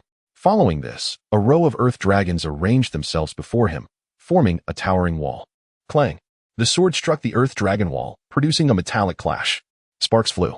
"Is this all you have? I must have overestimated you," Brother Long laughed maniacally, his voice laced with derision. However, upon seeing the earth dragon wall successfully block the incoming sword, he immediately erupted in laughter, filled with mockery. Kai Ziji quickly cautioned, Brother Long, do not be complacent. This individual is exceedingly strange. Brother Long, the first rule of our sect, when outside, do not show off, otherwise you shall be struck by lightning. The second rule, do not be arrogant, nor underestimate any adversary. Brother Gu, noticing his brother's bravado, interjected. My apologies. I couldn't help myself, Brother Long replied, somewhat sheepishly. I've been in seclusion too long and have grown a bit rusty with the sect's rules. Coincidentally, these words were overheard clearly by Liu Ziyan and his companions. The son-in-law observed that they belonged to a distinguished sect, which sparked a sense of apprehension within Qingnu. The presence of a ninth-grade master with the sect was indicative of considerable power. Liu Ziyan was taken aback merely by the mention of their two rules, suggesting that they were indeed meticulous individuals. It was no wonder that Kai Ziji had sought out these two individuals. It seemed that prudence was their guiding principle. Two ninth-grade perfectionists and one ninth-grade novice possessed such strength that they could contend with innate-level experts, even obliterating them if necessary. Jianxia. Upon hearing this, Qingnu swiftly retrieved the sword case from behind her and handed it to Liu Ziyan. At the moment he grasped the case, it caught the attention of Kai Ziji and Brother Long, who were observing from a distance. It was the renowned Chaosi sword case. This was dire. The situation was amiss, and they needed to flee. The eldest Brother Long, seasoned and knowledgeable, recognized the origin of the sword case at a glance. Without hesitation, Kai Ziji and junior Brother Gu exchanged a silent nod of agreement. With that, Brother Long once again altered his hand seals, swiftly forming the sun will seal. His body enveloped in a gray luminescence. Cheesy technique. Tenfold ambush. The ground erupted with sharp earth spikes, rising several meters high, rapidly encroaching upon Liu Ziyan and his companions from all directions. In the air, countless sharp earth spikes descended ominously. Junior brothers, make a swift exit. Cheesy technique. Wind escape. In an instant, Brother Long vanished from sight. Kai Ziji and junior Brother Gu also employed their utmost speed to make their escape, disappearing without a trace. At that moment, Liu Ziyan, having received the sword case but yet to open it, sensed the relentless approach of the earth spikes surrounding him. In the next heartbeat, the spikes vanished. Liu Ziyan was left speechless. Just as he was about to open the case, he noticed that the three figures had long since disappeared. Had they fled? 3 ninth-grade masters had made their retreat? Who would dare believe such a thing? Son-in-law, how did they escape? Qingnu was utterly stupefied, pointing at the empty air in bewilderment. Chapter 134. Are you familiar with each other? In Chifeng City, at the western city gate, 4 figures galloped forth on horseback. They formed a square formation, maintaining parallel alignment, with a resplendent golden palanquin at the center, exuding an air of nobility. The mounted individuals raised their hands, carrying the palanquin aloft. The city guards, witnessing such a grand spectacle, were instantly filled with surprise and quickly moved forward to intercept. With a swift motion, they drew their swords, dismount, and submit to the entry inspection. Inside the elevated golden palanquin sat Weiyan, adorned with a crown and draped in a flowing black robe resembling a flying fish outfit, delicately holding a whisk. His slightly pallid face bore a feminine gentleness, and his fingers formed a graceful gesture, revealing a glint of malice in his eyes. Anyone daring to obstruct our path shall perish. A mere sentence radiated boundless authority. Upon hearing Weiyan's command, one of the individuals in front leaped forward with agility, while another simultaneously sprang into action, positioning himself with his feet upon the backs of 2 horses. Quickly, take hold of the flower palanquin's handle being lifted by the other individual. From beginning to end, the palanquin remained as steady as Mount Tai. Blinded by your ignorance, you dare to obstruct the actions of Lord Wei. Prepare to face death. A figure leapt into the air, their expression turning icy as they raised a finger in a gesture akin to a sword. In an instant, a torrent of white sword energy surged forth, and within moments, several soldiers were reduced to mere pools of blood. The surrounding citizens and the remaining defenders of the city looked on in horror. Behind that figure, a white sword wheel began to ascend slowly. A sword immortal. It was indeed a stunning sword immortal. The individual retracted the sword wheel, gazing down imperiously at the soldiers below. I am Jiu, the 3rd disciple of Lord Wei. Seated within the palanquin is none other than my master, Lord Wei himself. Do hurry forth and summon that city lord to greet us. Jiu hovered mid-air, akin to a razor-sharp sword, instilling fear in all who beheld him. Upon hearing this, the defending soldiers felt their scalps tingle and their spines chill. Lord Wei. In the realm of Great Xia, only Lord Weiyan, a favored figure by the emperor, could bear such a title. Wait. Some seasoned veterans, having seen much, fixated intently on the resplendent flower palanquin. After a moment, one exclaimed in astonishment, "It is said that when Lord Wei travels, he is guarded by 4 immortals. If this individual is indeed the sword immortal Jiu, then the other 3 must be the remaining sword masters, Liang, Qihua, and Yuhan. The old veteran's heart raced with trepidation, for his words seemed to carry an unsettling truth. Lord Zhouyu, I shall notify the city lord immediately. The veteran knelt in fear, bowing his head. No need, simply lead the way, came a sharp voice from within the palanquin. Hurry up, Zhouyu coldly retorted, soaring back onto his steed, taking hold of the palanquin's handle. Yes, please follow me, esteemed lords. At the city lord's estate, in the rear courtyard, Long Shixiang, Kai Ziji, and Gushidi appeared, shaken.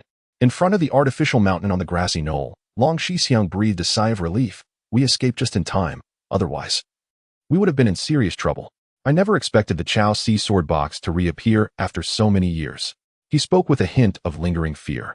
Then, turning to his two companions, his expression turned grave. We cannot linger in Great Xia. We must leave immediately. Gushidi nodded in agreement, offering no dissent. However, Kai Ziji's eyes were filled with reluctance. As the lord of a city, he had long been ensnared by the allure of power and could not bear to depart so easily. Long Shixiang, noticing Kai Ziji's unusual demeanor, cautioned, Kai Shidi, do not let a fleeting desire for power cost you your life here. The Chao Si sword box involves too much. Once entangled, it will surely lead to a storm of bloodshed. Exercise caution, and if the situation turns dire, flee without hesitation. This is the life philosophy of our master. Kai Ziji, previously hesitant and unwilling, found his reluctance dissipating upon hearing Long Shixiang invoke their master's wisdom. Let us depart. We shall leave at once. I know of a secret passage that leads directly outside the city. With that, Kai Ziji led his two senior brothers hastily toward the hidden chamber, never looking back. In the slums, the bewildered crowd stood in a state of utter confusion. They fled? 3 ninth-tier masters, brazenly and shamelessly, just ran away. What should we do now? After a moment of profound speechlessness, Qing Nu finally inquired. In an instant, all eyes turned to Suzy. Should we go to the city lord's mansion to find him? Suzy tentatively suggested, her voice tinged with uncertainty. Qing sheathed the mighty sword, taking a moment to gather his thoughts. To deal with those 3. Unless the young master intervened, they would be utterly powerless against them. Just then, Jiang Siyao, with her little head tilted, looked at Liu Ziyan with curiosity and asked, Uncle, if you are so formidable, why didn't you take action from the beginning? In that moment, silence enveloped the scene. Even Liu Ziyan was taken aback by the child's question. Acting on a whim does not equate to a propensity for violence. It is the will of the people that guides my hand in matters of life and death. With that, he turned and departed, leaving several individuals in a state of shock. Father, what does that mean? Jiang Siyao's head buzzed, completely perplexed. Jiang Yuanfeng appeared awkward, scratching his head as he remarked, he must have his reasons for saying that. In truth, he too could not comprehend the meaning behind those 2 sentences. Suzy's beautiful eyes followed Liu Ziyan's departing figure from a distance, murmuring to herself, is the will of the people truly the path to killing? Is the one you seek to slay determined by the hearts of the masses? Unfortunately, no one could provide her with an answer. Moments later, Liu Ziyan and his companions exited the slums. The carriage traversed the streets. Nearby, at a noodle stall, an elderly man lamented, this is a small business for me. I have 2 elderly at home and a younger sister to support. Could you please refrain from toying with me? The stall owner, with a face full of grievance, spoke bitterly. At the table before him, Lao Huang picked his teeth with a skewer, with 13 large bowls arranged on the table. Clearly, those bowls were the evidence of his feats. After a long journey, he was famished. Upon entering the city, the alluring aroma had drawn him in, and he sat down to indulge heartily. However, after finishing his meal, he suddenly realized he had no money. Initially contemplating a quick escape, he found that the stall owner was an honest man. Boss, I'll owe you for the noodles. I promise to pay you in a couple of days. I am a man of my word and never deceive others, Lao Huang earnestly pleaded, feeling deeply frustrated. After all, he was a skilled master. Yet he had fallen to the point of being unable to afford a meal. The world has certainly changed. Life has become exceedingly difficult. Old man, do I look like a fool to you? Not particularly. A fool likely wouldn't run a noodle stall. Then what does that mean? I'm not a fool. How could I possibly let you owe me money? Should I just give you my stall instead? Huh? Boss, are you joking? You were the one who started the jest. After a lengthy exchange, the owner adamantly refused to accept Lao Wang's proposal of deferred payment. It would be one thing if it were just the price of a single bowl, but look at what you've done. You've consumed 13 bowls. With no money. You feasted with such joy and ease. The owner was at his wit's end, originally expecting a lucrative deal, only to find himself dealing with a deadbeat. Upon hearing such words, Lao Huang felt a flush of embarrassment wash over his face, stealing a glance at the large bowl on the table. Indeed, he had indulged a bit too much. Boss, I possess a legendary sword technique. Perhaps I could teach it to you in exchange for settling the bill? He suggested, reluctant to take advantage of an honest man. The noodle stall owner replied, I am no prodigy in martial arts. I could not master your extraordinary swordplay. Lao Wang then inquired, if that is the case, what is your wish? Perhaps I could assist in fulfilling it. The owner replied, my wish is simply to receive payment. Discussing money is rather mundane. Do you not have any other dreams besides financial gain? Lao Huang pressed on. My dream is to find a wife. Isn't that a coincidence? I happen to know a young lady who is exceptionally beautiful, with delicate, fair hands and an enchanting face. Sir, I seek a partner for life, came the owner's earnest reply. Fate, it must be fate. I just happen to know a girl named Xiao Chan, who would be perfect for such a life. The noodle stall owner, who had remained composed until now, became animated upon hearing the name Xiao Chan. Is it the Xiao Chan from the Tianxiang building in the eastern part of the city? So that's it. Lao Huang grinned mischievously, regarding him with a knowing smile. You, being a man, need not pretend to be so proper. Indeed, boss, you are quite astute. I am speaking of the young lady from Tianxiang building. I share a profound bond with her. A sense of triumph filled Lao Wang as he believed he had the upper hand in this exchange. A bond, you say? Is it merely a fleeting connection? Lao Wang stood frozen, staring blankly at the owner. How can you speak so brazenly? The stall owner, unperturbed, responded with a frank demeanor. Old Huang. We are all men here.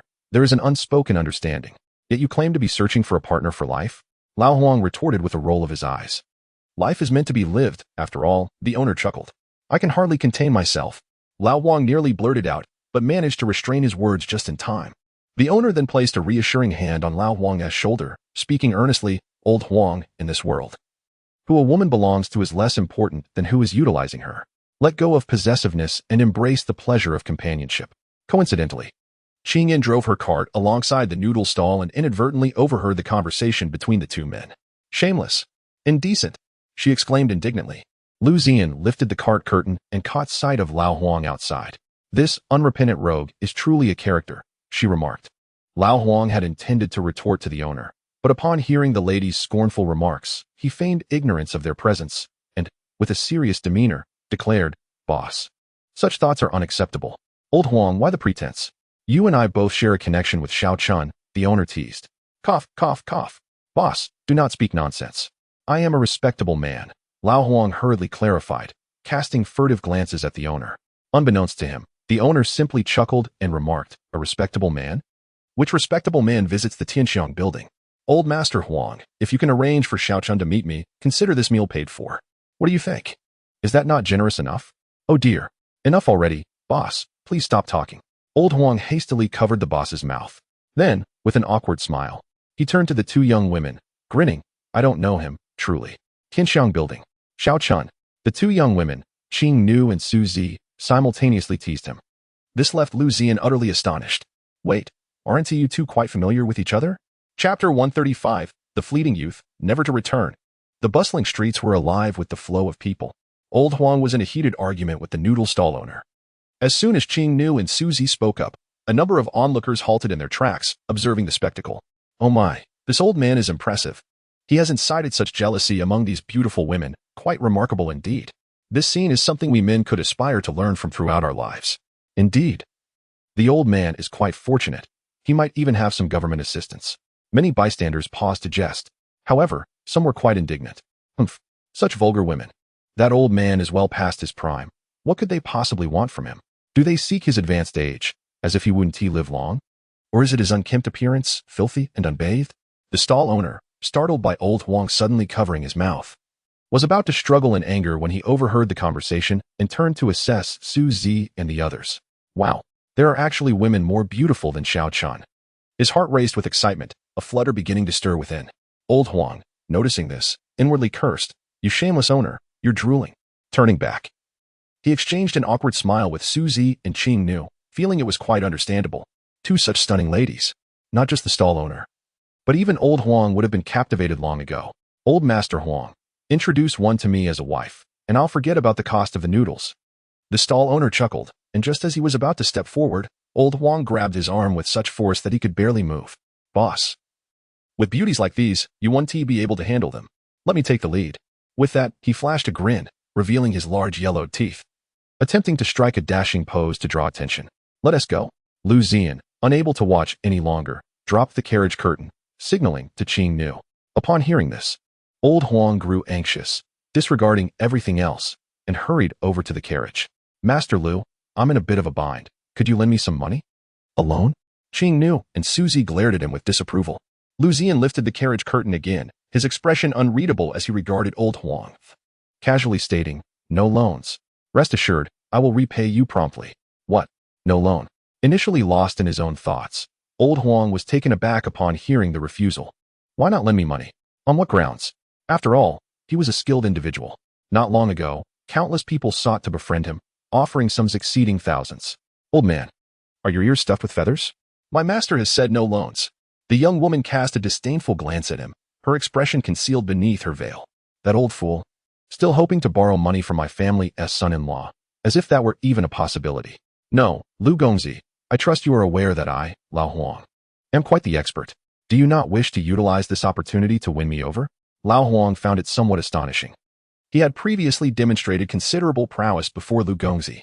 Under normal circumstances, one would expect that when faced with such a skilled individual, the immediate reaction would be to accommodate their every need, thereby drawing them into one's fold. Why, then, did this approach seem ineffective with Lu Gongzi? Since you are an expert, why not simply walk away? Suzy inquired, somewhat surprised. Lao Huang pondered for a moment, glancing at the stall owner, and replied earnestly, I, Lao Huang, am a principled master. I cannot engage in the act of dining and dashing. Upon uttering these words, both Qing Nu and Suzy were taken aback, not expecting the old man to possess such integrity. Yet, in the next moment, a statement from Liu Ziyan shattered his composure entirely. You have no money and still come to dine. Isn't that the very definition of dining and dashing? Do you have money to offer?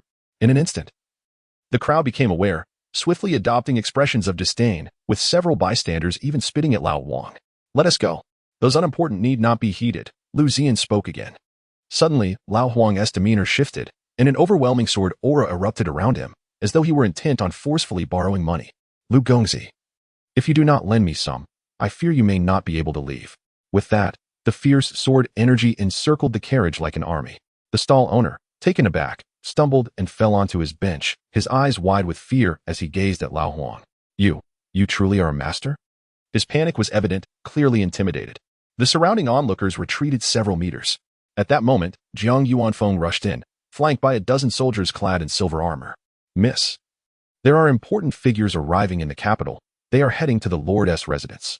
Suzy's expression shifted slightly upon hearing this. She immediately turned to Liu Ziyan and urged, Lu Gongzi, we must hurry to the Lord's residence. Let us go.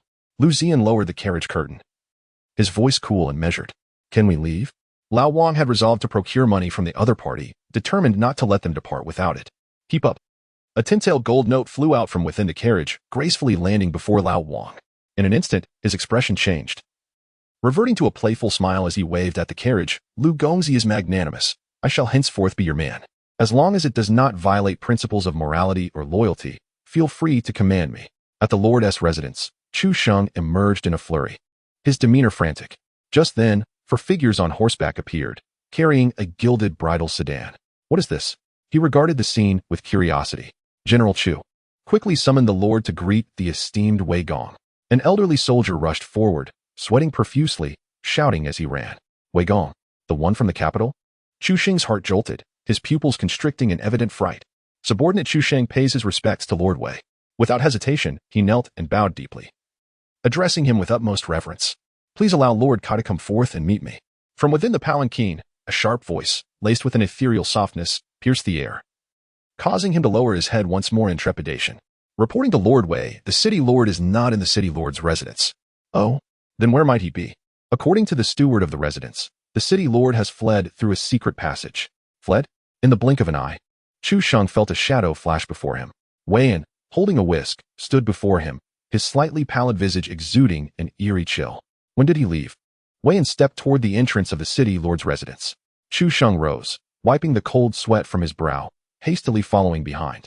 Not long ago, several skilled individuals brought back by Suzy frightened him away.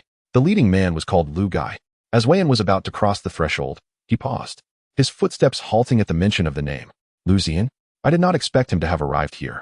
This saves us the trouble of searching everywhere. Following closely, Wei Yan seemed to sense something. raising his gaze toward the end of the street. The aura of a swordsman. It appears he is approaching. He turned, abandoning the intention of entering the city lord's residence. Chu Shang felt an overwhelming sense of anxiety in the presence of the esteemed Wei Yan, a master of innate levels. He mused to himself, if I could attach myself to such a prominent figure, my future achievements would be boundless. At that time, even the city lord would have to show me deference. Lord Wei, I hold you in the highest esteem. My admiration for you flows like the relentless Yangtze River. Unceasing and profound, akin to the overflowing Yellow River, unstoppable and tumultuous. I beseech you, Lord Wei, to show mercy and grant me the opportunity to follow and serve you. With a determined heart, Chu Shang began to lavish praise, aspiring to ascend to greatness. At this moment, Liang, Qihua, Eryuhan, and Jiuyu exchanged peculiar glances, scrutinizing Chu Shang with intrigue. Throughout, it was evident that Lord Wei was a eunuch, and yet someone wished to follow in his footsteps. Was there a lack of clarity in his mind? Oh, Wei Yan, surprised by Chu Shang's sincere demeanor, responded, since that is the case, I shall grant you an opportunity. Jiuyu, he called to his disciple, who immediately understood the implication. Stepping forward, he raised his right hand, directing his sword in a swift motion. In an instant, several strands of white sword energy flickered. Chu Shang instantly felt a chilling pain in his groin, as if something vital were being severed from him. The excruciating agony coursed through his body, and Chu Shang quickly grasped the reality of his predicament. No, my youthful vigor is lost. The joy of being a man is slipping away from me. His face turned ashen as he collapsed to the ground, weeping uncontrollably. Jiuyu approached, gently patting his shoulder in consolation. A moment of pain can lead to a lifetime of carefree existence. It is quite favorable. The other three cast sympathetic glances his way, silently relieved it was not their fate. Wei Yan furrowed his brow slightly, a hint of displeasure evident as he cast a disdainful glance at Chu Shang, scoffing. Such a trivial matter, if it is lost, then so be it. What a pitiful display of tears and lamentation. Did our family not endure similar trials in the past? Since you have chosen to accompany us, you must understand what is appropriate to have and what is not. Surely, you grasp this as well. Upon hearing these words, Chu Shang felt as though he could have embraced death itself. Who in their right mind would wish to become a mere eunuch for you? I merely sought to align myself with you, to find a stronghold, not to become a lifeless servant. My youthful spirit, once vibrant, has now fled. Woe is me. Chu Shang stifled the anguish of his lost aspirations, even as his heart harbored thoughts of cursing Wei Yan's ancestors for generations. Yet, such frustrations could not quell the bitterness of his lost opportunities. Simultaneously, he glanced at Jiuyu. The vendetta against the loss of his aspirations was one that could not be reconciled. If ever he were to rise above, this grievance would certainly be avenged. What do you stare at me for? Was it not you who fervently insisted on following Wei Gong? Jiuyu, sensing the resentment in Chu Shang's gaze, could not help but innocently raise her hands in a gesture of helplessness, indicating that the blame could not rest solely on her. Do you have objections to our family's decisions? Wei Yan's voice, soft yet laced with a chilling undertone, pierced through the air. Startled, Chu Shang quickly knelt, suppressing the pain of his lost aspirations, and respectfully replied, I dare not oppose. Given the circumstances, I must bow my head. I am grateful to Wei Gong for granting me the opportunity to follow, and I thank you, Jiuyu, for your swift intervention. Chapter 136. The writing is commendable, though it could use a touch of humility. Creak, creak. The axle of the carriage emitted a low rumble. After a considerable time, at the city lord's residence. At the end of the street, Liu Ziyan's carriage approached slowly. At the entrance, around the gilded flower palanquin, stood Liang, Qihua, Eryuhan, and Jiuyu, forming a protective circle. Within the palanquin, Wei Yan appeared at ease, eyes half closed, resembling a meditative monk. Before long, Chu Shang donned a fresh set of garments. His complexion pale, and his gait somewhat unsteady. Though, as a martial cultivator with exceptional constitution, the loss of a couple of inches of flesh, managed by his martial energy to staunch the bleeding, posed no serious hindrance. Jiuyu noticed his despondent demeanor and abnormal walking, thus spoke words of comfort. It is in the past. One must look forward in life. Chu Shang replied, were it not for your swift blade that deprived me of an opportunity for explanation, would I be enduring this grief over my lost aspirations? A gentleman must seek retribution for such wrongs. Wait, am I even a gentleman now? Contemplating this, his heart sank again, and he couldn't help but let out a cold snort. Jiuyu, do refrain from adding salt to the wound. It is only natural to harbor resentment after losing something dear. At such a moment, should we mock him? Are we even human? Aha. The fourth disciple, Liang, spoke with utmost seriousness, but could not suppress his laughter upon finishing. The fifth disciple, Chihua, suppressed a chuckle, clearing his throat. Cough. Third brother, fourth brother. This is rather unkind. He has just buried his beloved bird in secret. How can we dare to mention such matters before him? While the absence of birds is indeed a fact, we must refrain from exacerbating wounds, mustn't we? Perhaps the matter of the severed bird was not intentional, merely a misunderstanding. However, we should not mock others for their lack of birds, should we? At that moment, September, Liang, and the February cold god stared at him in shock. Good heavens! You certainly know how to wound the heart with your words. It appeared that you were defending Chu Xing, yet each remark was like salt in a wound.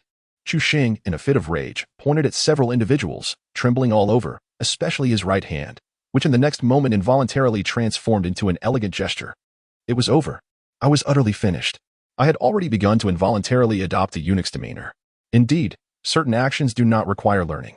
Once you lack certain things, you naturally grasp their essence.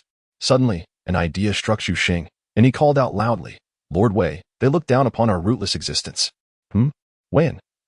Seated in the flower sedan, abruptly opened his eyes, a glint of brilliance flashing within. He had never anticipated that while seated within the sedan, calamity would approach from the outside. The four individuals from September were startled and immediately knelt respectfully, exclaiming, Master, spare us.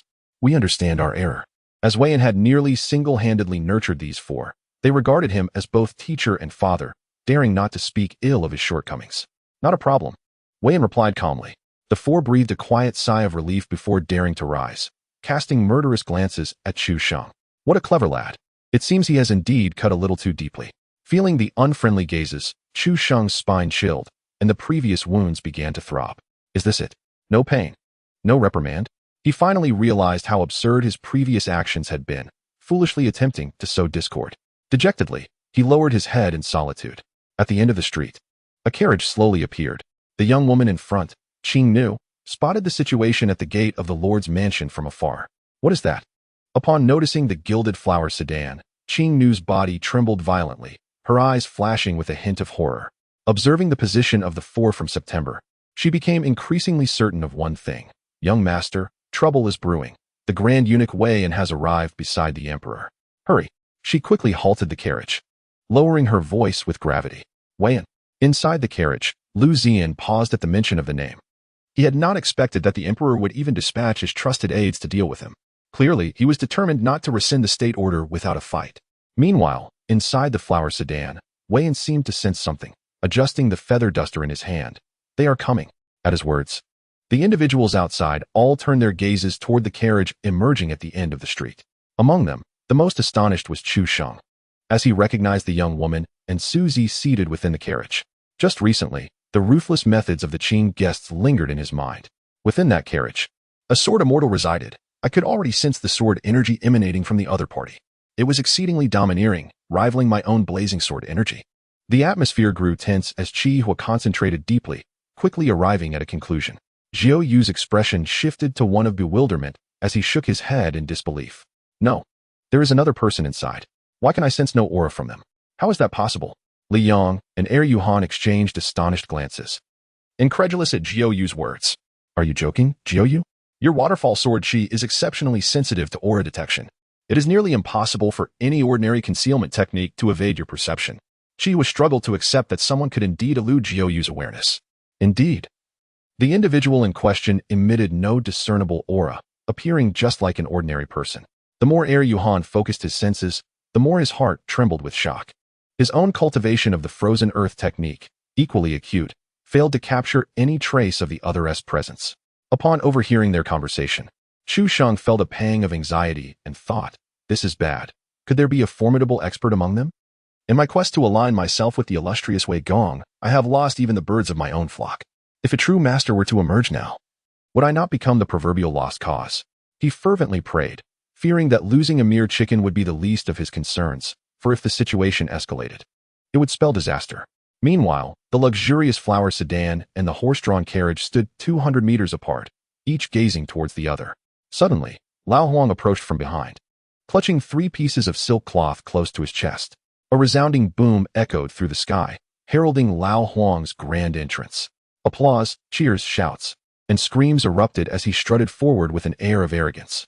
He approached the carriage and, without uttering a word, began to hang the silk cloth decoratively on either side of the carriage door. Once finished, he stepped back to admire his handiwork, nodding in satisfaction. Perfect.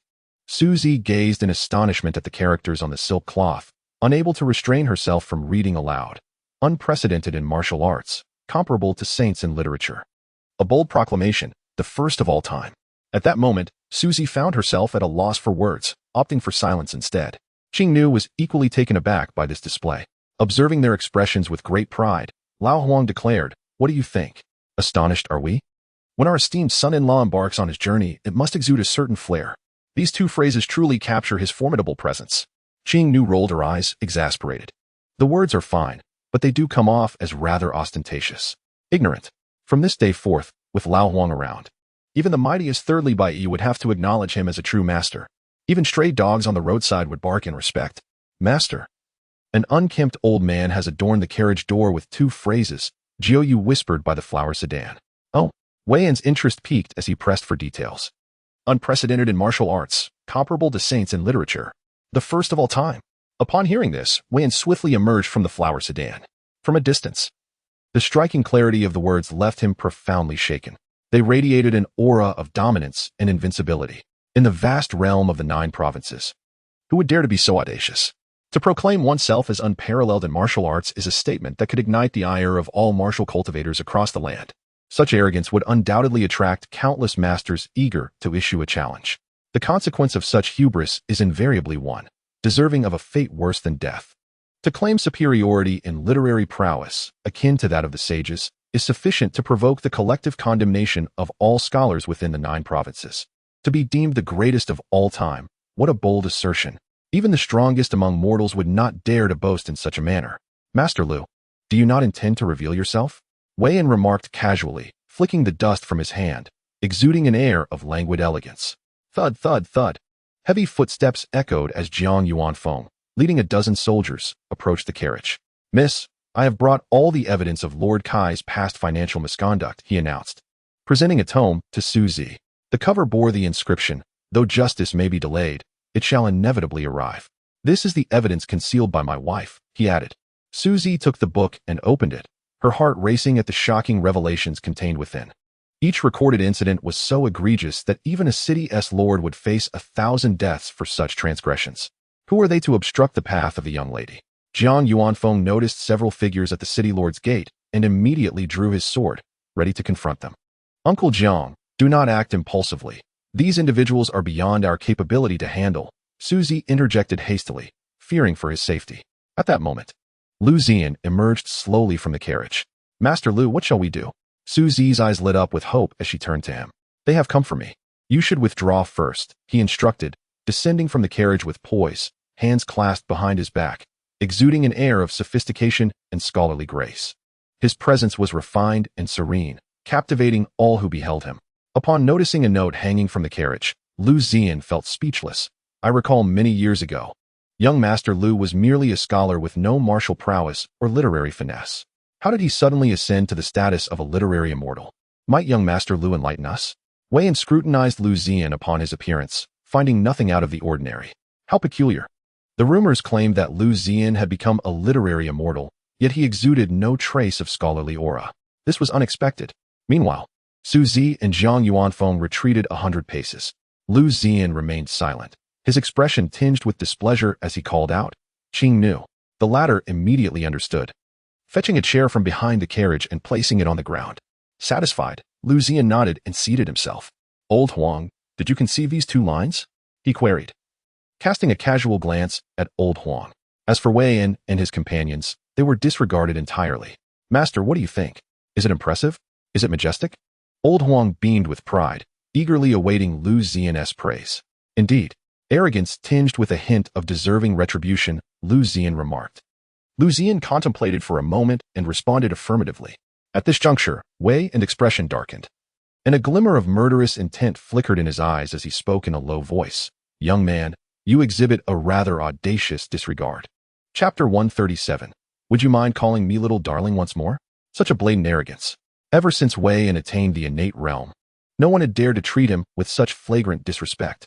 At his side, 4 disciples swiftly stepped forward. Master, this person is utterly ungrateful. Allow me to take his head. Qi Hua, with a notoriously fiery temperament, was naturally the first unable to contain his indignation at Liu Ziyan's blatant disregard. He prepared to strike down upon him, eager to show him the folly of his presumptuousness before his imminent demise. Wei Yan nodded in tacit approval of Qi Hua's initiative. Subsequently, as Qi Hua took a step forward, a brilliant crimson sword wheel surged behind him, akin to a blazing inferno. Crack, crack, crack. The sword wheel rolled with resounding booms, radiating flames, and unleashing a scorching wave of heat that enveloped a 10-mile radius. Encountering me can only be deemed unfortunate for you. Qi Hua exuded confidence, believing that even with a sword immortal at his opponent's side, he could easily vanquish Liu Ziyan.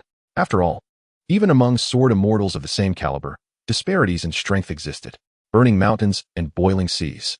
Qi Hua intended to unleash his most formidable strike from the outset. With a low shout, an explosive and searing sword energy rapidly spread within a 500-meter radius. A tempest of fiery sword chi intertwined and crisscrossed in that expanse. Congeal.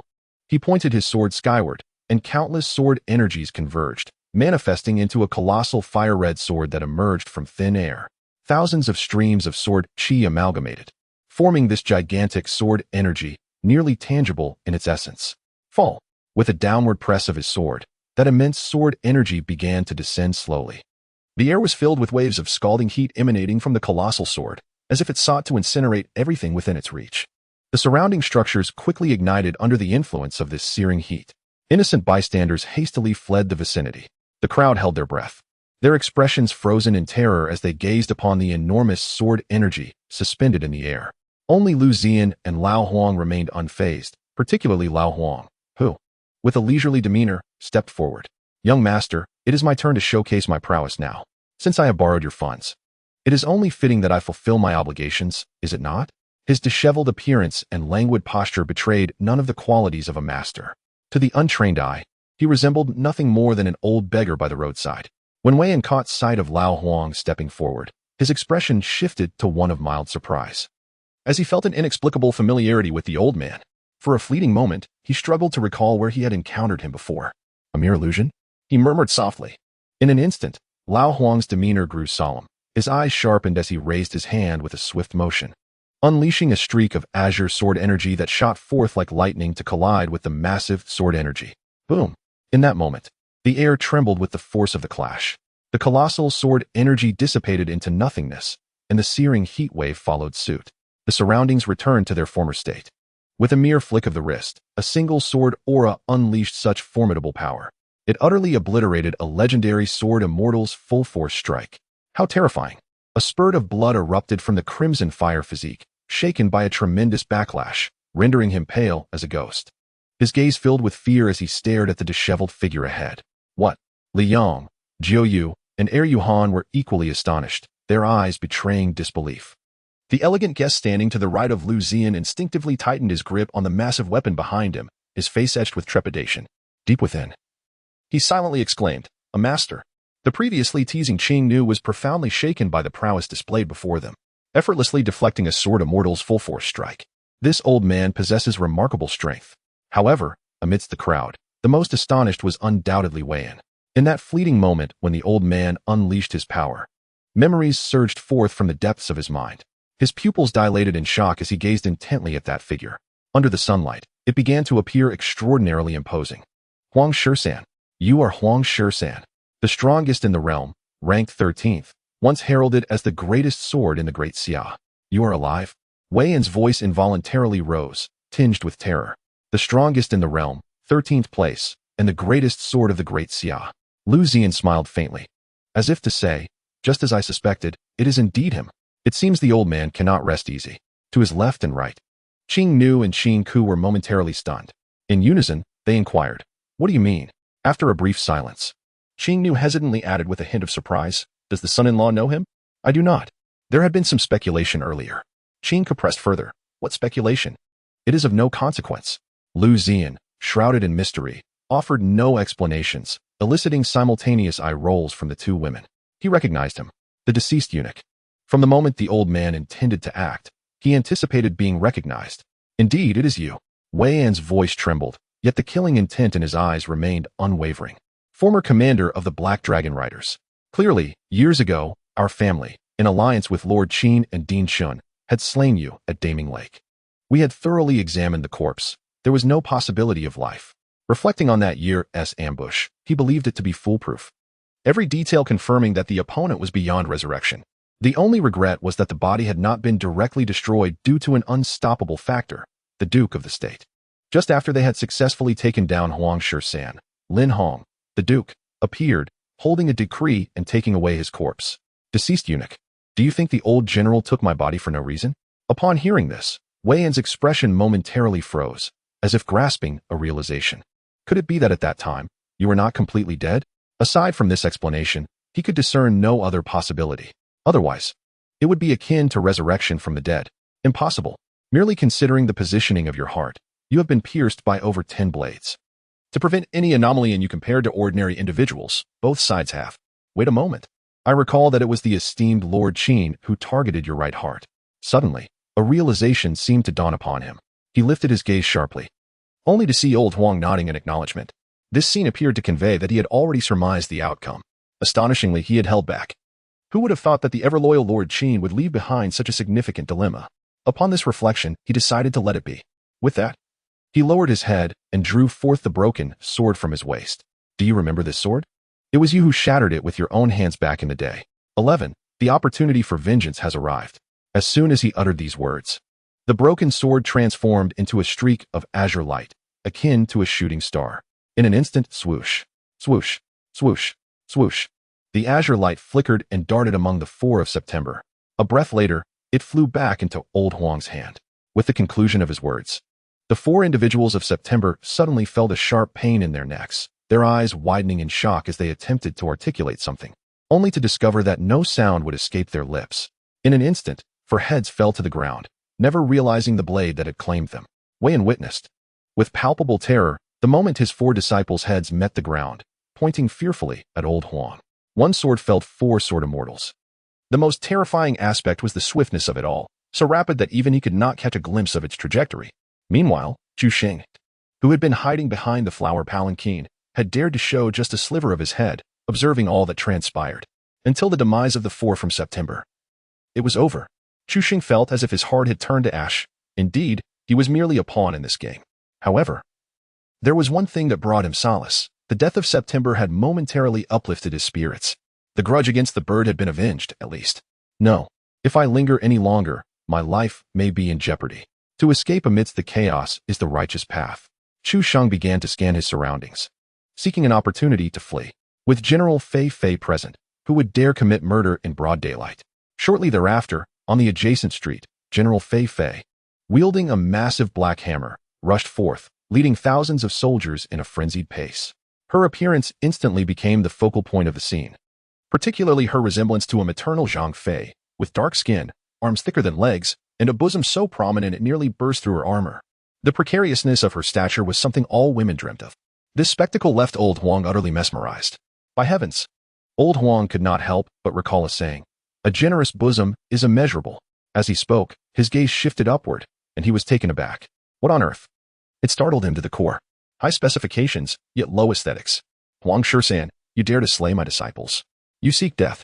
Wei Yan, filled with righteous fury, flicked his wrist, the dust whisking away, exuding a murderous aura as he fixed his gaze upon old Huang. Despite being deeply perplexed by the formidable power exhibited by his adversary, however, the enmity between the two has long reached an irreconcilable state. Lord Wei, my subordinate is the commander of Chifeng City, General Xiang Feifei. The general swiftly knelt before Wei Yan, performing a respectful salute. Kill him, she commanded with gritted teeth, her gaze resembling that of a predator desiring to rend its prey. I shall obey. General Feifei responded dutifully, rising promptly. With a sweeping gesture, her troops surged forward. Observing this, Chu Sheng silently exclaimed, "What a splendid opportunity!" Seizing the moment amidst the chaos, he hastily began to retreat towards the rear. Chu Sheng, what are you doing? General Feifei, whose attention had been solely fixated on him since her arrival, naturally noticed his peculiar behavior. Momentarily taken aback, Chu Sheng soon experienced a flash of insight and quickly explained, "General Feifei, I am merely protecting all of you by positioning myself in front, preparing for a stealthy ambush." Ah, I see. General Feifei nodded in understanding, harboring no doubts about his intentions. Their exchange astonished everyone present. Even Wei Yan widened his eyes in disbelief, questioning whether he had misheard. Protecting everyone in front? Shouldn't he reflect on the absurdity of such a statement? The pivotal moment arrived when someone actually believed him. However, as the crowd observed General Fei gazing at Chu Sheng with adoration, realization dawned upon them. She was love-struck. Yet, this scene incited a visceral disgust in Lao Huang. Enough. I find this nauseating. He declared, 11. It is time to spill blood. Casually tossing a broken sword, it transformed into a streak of azure light, weaving through the ranks of soldiers. In the blink of an eye, many lay fallen. Lao Huang detested the sight of affectionate exchanges unfolding before him. As he stepped forward, the broken sword circled around him, incessantly spinning. Impressive, General Fei mused, but her contemplation was abruptly interrupted by a forceful shove from behind, propelling her forward. Get lost, you fat pig, you hideous creature. With a visage akin to a ghastly she-demon, hurry and meet your demise. Chu Sheng's eyes burned with fury, his expression one of barely contained madness. In that fleeting moment, as General Fei turned to face him, her mind went blank. How could he? Chu Sheng roared in a frenzy. What are you staring at? I have long wished for your demise. You are so grotesque and corpulent. And you demand so much from me nightly. Am I not a man, but merely a stud? 10 times a night, 10 times. He expressed his grievances with the innocence of a child, vehemently blaming General Fei for past transgressions. That was a chapter best left unspoken. You once declared that I was your darling, your little treasure. As Lao Huang advanced, an overwhelming sword aura surged forth, sweeping over everything in its path. Coincidentally, General Fei collided with this formidable force. Bang! In an instant, countless wounds marred her body, and she was sent flying. Ironically, the direction of her flight aligned perfectly with where Chu Sheng sought to escape. Thud! A colossal figure crashed heavily at Chu Sheng's feet. Chu Sheng, do not leave. General Fei reacted swiftly, wrapping her arms around his thigh. Blood continuously spilled from her mouth, yet she remained oblivious to her condition. Her eyes pleadingly fixed upon the man before her. It was he who had introduced her to the joys of womanhood, and he who had filled her heart with the delight of sweet nothings whispered by a man. Unbeknownst to her, she had fallen deeply in love with him. This time, she had initially planned to flee the city, but upon discovering that Chu Sheng was at the Lord's residence, she gathered the remaining city guards, heedless of the consequences, for one sole purpose, to take him away. Let go, you fat hag. Release me at once. Chu Sheng, infuriated, began to stomp and kick at her with his other foot. Xiao Sheng, call me little darling one more time, will you? Little darling? Get lost, you wretch. Chapter 138, The Guardian Dragon King. At the Lord's residence, before the entrance, thud, thud, thud. Chu Sheng exerted himself to kick and stomp at General Fei, desperately attempting to free himself. However, the wounded general, blood trickling from the corner of her mouth, clung tightly to his leg, unwilling to let go. With a tone laced with desperation, she implored, Xiao Sheng, call me little darling once more. Just once. In that moment, everyone present was utterly captivated by the unfolding scene, many watching with a sense of heartache. Release me, I command you. Chu Sheng disregarded her pleas, mercilessly continuing to stomp on her. The already battered General Fei, with his relentless assault, suddenly coughed up a mouthful of blood, her gaze beginning to dull, her spirit waning, on the brink of collapse. Old Huang, witnessing the tragic scene, could not help but lower his head in lament, remarking, what a deeply affectionate woman. Yet, he did not dwell on her plight and instead focused his attention on Wei Yan. It's your turn, you wretched eunuch. Wei Yan, startled, quickly unleashed his martial energy. A wave of purple energy enveloped him as he raised a delicate finger, shouting, Diamond Orchid Finger. In an instant, he propelled his finger forward, the purple energy coalescing into a terrifying presence that swiftly spread throughout the area. Countless shadows of orchid fingers flickered before converging into an indomitable purple imprint aimed at Old Huang. A mere trick, Old Huang scoffed, waving his hand dismissively. A vast, ocean-like surge of sword energy erupted forth, rushing towards Wei Yan. Boom. The sword energy instantly dispelled the purple aura Wei Yan had unleashed. In that moment, it was as if thousands of sword energies pierced through his body. Wei Yan's eyes widened in agony, feeling intense pain coursing through him. Thud! He fell to his knees, his gaze hollow, fixated on Old Huang. Even in death, he could not fathom the depths of his opponent's prowess, for in his final moments, he beheld an endless expanse of sword energy, vast and formidable. The most vivid sensation he experienced was akin to an ant gazing at the heavens, a stark realization of his own insignificance. With a swift motion, Old Huang pointed his sword at Wei Yan, unleashing the severed blade. which transformed into a streak of azure light that struck the opponent with tremendous force. The impact was resounding, scattering flesh and blood across the ground. In a moment, Wei, at the pinnacle of his innate realm, was vanquished. Nonchalantly, Old Huang clapped his hands, recalling the blade and sheathing it at his waist. Subsequently, he recalled something and turned his gaze toward Chu Sheng. General Fei Fei, clutching his thigh, had lost all signs of life, yet refused to release her grip. In the next instant, he drew his sword and severed her hands. With a sickening sound, her hands fell away, yet they clung stubbornly to his foot. Damn it! This dead weight won't let go even in death, obstructing my escape. After venting his frustration, he turned to flee without a moment's hesitation. Oh, this wretched creature, Old Huang thought, feeling a surge of irritation. A woman who cherished you so deeply could resort to such brutality.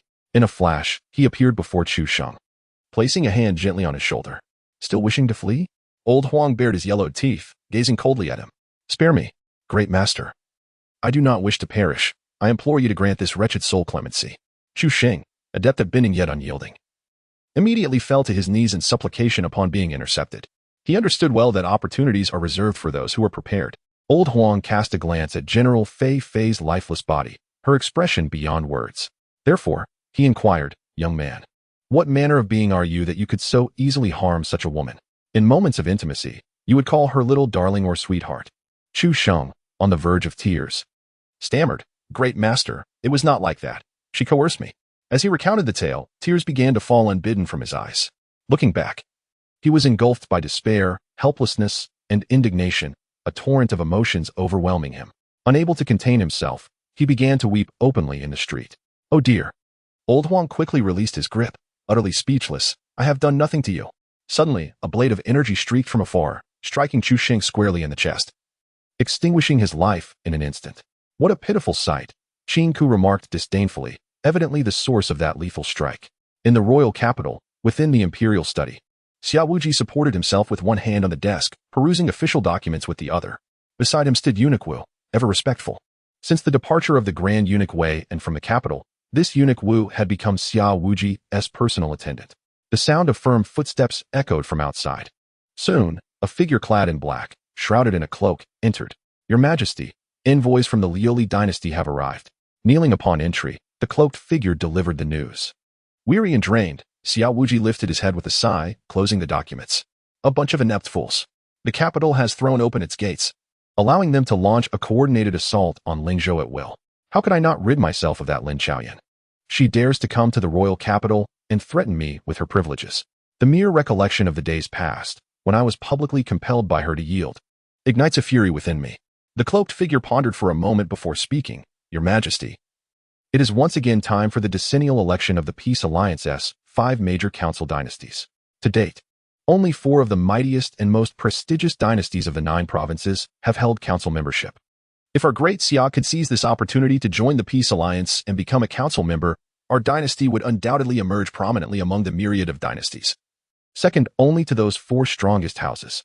Upon hearing this, Xia Wuji momentarily appeared taken aback, his expression gradually turning bitter. The Peace Alliance, after all, is a collective born from the consensus of over 100 dynasties across the 9 provinces, wielding unimaginable power and responsibility, capable of mediating conflicts between dynasties, enforcing military suppression, and even annihilating a rival dynasty. Should the major council dynasties convene and reach a unanimous decision, they can swiftly dictate the fate of a dynasty. This is precisely why all dynasties participate in the election every decade. Yet, regrettably, the Great Xia has repeatedly failed to secure a position in these elections. Alas, how could I be unaware? We have participated numerous times, each ending in failure. If only we could truly become a member of the Peace Alliance, the prospects for our dynasty's future would be boundless. Moreover, how could the other dynasties stand idly by and watch us succeed? Xia Wujia held little hope for the Peace Alliance Council. The cloaked figure continued, Your Majesty, perhaps in the past, the Great Xia lacked the opportunity for selection. However, this time is different. Intrigued by this assertion, Xia Wujia could not resist inquiring, what makes it different? Your Majesty, have you forgotten the recently conferred title of Protectorate Dragon King? The first female prince in the history of the Great Xia, Dragon King Lin Chaoyan. As soon as the words left his mouth, the imperial study fell into a profound silence. Xia Wujia suddenly recalled that, under duress, he had announced to the world the posthumous conferment of Lin Chaoyan's title. Given her ability to command the 1,000-year-long dragon and her previous role as the Protectorate General, he had granted her the title of Protectorate Dragon King. Initially, he had deemed this a source of great humiliation. However, upon this reminder, he considered Lin Xiaoyan the most fitting representative to lead the Great Xia in the election. Your Majesty, have you not always been concerned about the 100,000 Eastern Red soldiers under Prince Lin's command? This presents an ideal opportunity for them to compete against the elite armies of various dynasties. Success would yield immense benefits for the Great Xia, and even in failure, it would not affect your Majesty in the slightest, would it? The cloaked figure proceeded to analyze, succinctly elucidating the benefits at stake. Indeed, a commendable idea. I find it quite feasible. As for the Liu dynasty, you should respond to them. Lord Lin has stated that mere defeated subordinates dare to bark recklessly. If they possess any skill, let them demonstrate it at the election assembly. Xia Wuji shook off his previous fatigue, exuding an extraordinary vigor. He also aimed to stir up animosity towards Lin Xiaoyan. The plan was remarkably flawless. Indeed, Your Majesty. The cloaked figure rose respectfully and slowly withdrew. Eunuch Wu. Draft the decree. In 3 days, in Lingo City, the former lord's mansion had undergone a complete transformation. Above the entrance hung a sign bearing the words Royal Protectorate, a plaque personally commissioned by Xia Wuji. In the main hall, Lin Xiaoyan, adorned in a black ponytail dress intricately embroidered with a golden 4-clawed dragon pattern, sat gracefully, resembling a celestial being. Her ethereal charm was palpable. Beside her, Jin Shu meticulously prepared and poured tea. Outside, Qi Jingxi and Yu Qiao quickly entered. My lord. They both saluted in unison, addressing her with reverence. My lord, the soldiers have been settled. Qi Jingxi stepped forward, snatching a cup of tea from Jin Shu and draining it in one gulp. The fluidity of her actions left Yu Qiao momentarily stunned, silently reflecting on how favored the lord was by her subordinates, especially General Qi. General Yu Qiao, is everything well within the city? Lin Xiaoyan inquired, disregarding Qi Jingxi. Yu Qiao replied respectfully, in response to your highness, all is well. By the way, news has just arrived from the capital regarding His Majesty's decree. As she spoke, she retrieved a royal edict. Jin Shu, noticing, promptly stepped forward to take it, unfolding it immediately. Miss, His Majesty has summoned you to represent the Great Xia at the Peace Alliance Council election. Lin Xiaoyan's beautiful eyes narrowed, a cold smile gracing her lips. Indeed, they harbor ill intentions. No wonder they conferred a title. They were waiting for me here. Chapter 139, Villains in the Way. Within the vast expanse of the 9 provinces, dynasties towered, embroiled in ceaseless strife and warfare. 40 years ago, the most powerful dynasties summoned representatives from each major dynasty to initiate a month-long discussion. Ultimately, they established a peace alliance to safeguard the interests and survival of the 9 provinces, commonly referred to as the Peace Alliance Council. Jin Shu gazed at the royal edict, her brow furrowed, murmuring, Miss, His Majesty surely harbors no good intentions this time. Qi Jingxi and Yu Qiao nodded in agreement. I am well aware of that ill-intentioned individual. However, we must attend this election assembly. Not only must we attend, but we must also secure first place. In doing so, we can assume the position of vice president and become one of the 5 core dynasties of the council. Lin Xiaoyan gazed out the door, contemplating the sky beyond. Should the Great Xia ascend to become one of the 5 core dynasties, its future would undoubtedly soar like a true dragon taking flight, soaring above the heavens, free from the fear of incursions from surrounding dynasties. Jin Shu's expression turned pensive as she softly expressed, Miss, with so many dynasties participating in the election, can we truly secure first place? It was not a lack of confidence, but rather the overwhelming number of competitors. Qi Jingxi scoffed, what is there to fear? We have the Lord on our side. A mere campaign for first place is hardly a daunting task. The moment this topic arose, her interest was piqued. This young lady's admiration for Lin Xiaoyan had reached an almost blind fervor, embodying unconditional faith. Suddenly, Jin Shu's eyes sparkled with delight as she exclaimed, Miss, if we secure first place, what about the crown prince's position? Indeed, Lin Xiaoyan nodded in agreement, fully embracing Jin Shu's thoughts. Since that individual sought to leverage this opportunity to eliminate me, I shall expedite their descent from that position. With age, one should relish a life of leisure. Qi Jingxi was initially taken aback, but soon revealed an expression of exuberance. The prospect of becoming the first female duke of the Great Xia seemed to be within reach. My lord, are we to rebel? In an instant, Qi Jingxi had already devised a strategy, contemplating from where the assault should commence. She even mapped out the timeline for how many days it would take to reach the royal capital. Nonsense. Lin Xiaoyan shot her a glare, exasperated. What on earth was occupying this girl's mind? Always speaking of rebellion. After all, she was a descendant of the duke. No rebellion? Qi Jingxi's spirit waned. Her enthusiasm deflated. Yu Qi was left astounded, her scalp tingling at the audacity of their conversation. Rebellion? Could this be something a mere city lord should overhear? Was this not a form of collusion? No, wait. Rebellious ministers and traitors? That seemed inappropriate as well. It was not suitable for me to occupy that position. She was far more deserving. I had promised her that should she ascend as empress, I would always protect her. As she spoke, a hint of affection glimmered in her beautiful eyes. Qi Jingxi, puzzled, inquired, who? The sixth princess. She has grown up alongside the miss. And their bond is incomparable to yours, Jingxi. From a young age, the sixth princess proclaimed her ambition to become the first empress of the Great Xia. Jinshu was well aware of Xia Mingyue's aspirations. Years ago, beneath the banyan tree, the two little girls had exchanged wishes and made promises. At that time, they were merely 8 years old, one aspiring to be the greatest general of the Great Xia, the other dreaming of becoming the first empress. Now, Lin Chaoyin had not only achieved the title of National Protector General but had also become the first female marquis in the history of the Great Xia. Though many years had passed, that promise remained etched in their hearts. The sixth princess? She aspires to be the empress of the Great Xia? Qi Jingxi was taken aback, never having anticipated that the seemingly inconspicuous Xia Mingyue within the royal family harbored such grand ambitions. At this moment, Yu Qi was genuinely startled by the secrets she had just overheard. Goodness! With His Majesty still present, they brazenly discussed the sixth princess's aspirations to become empress.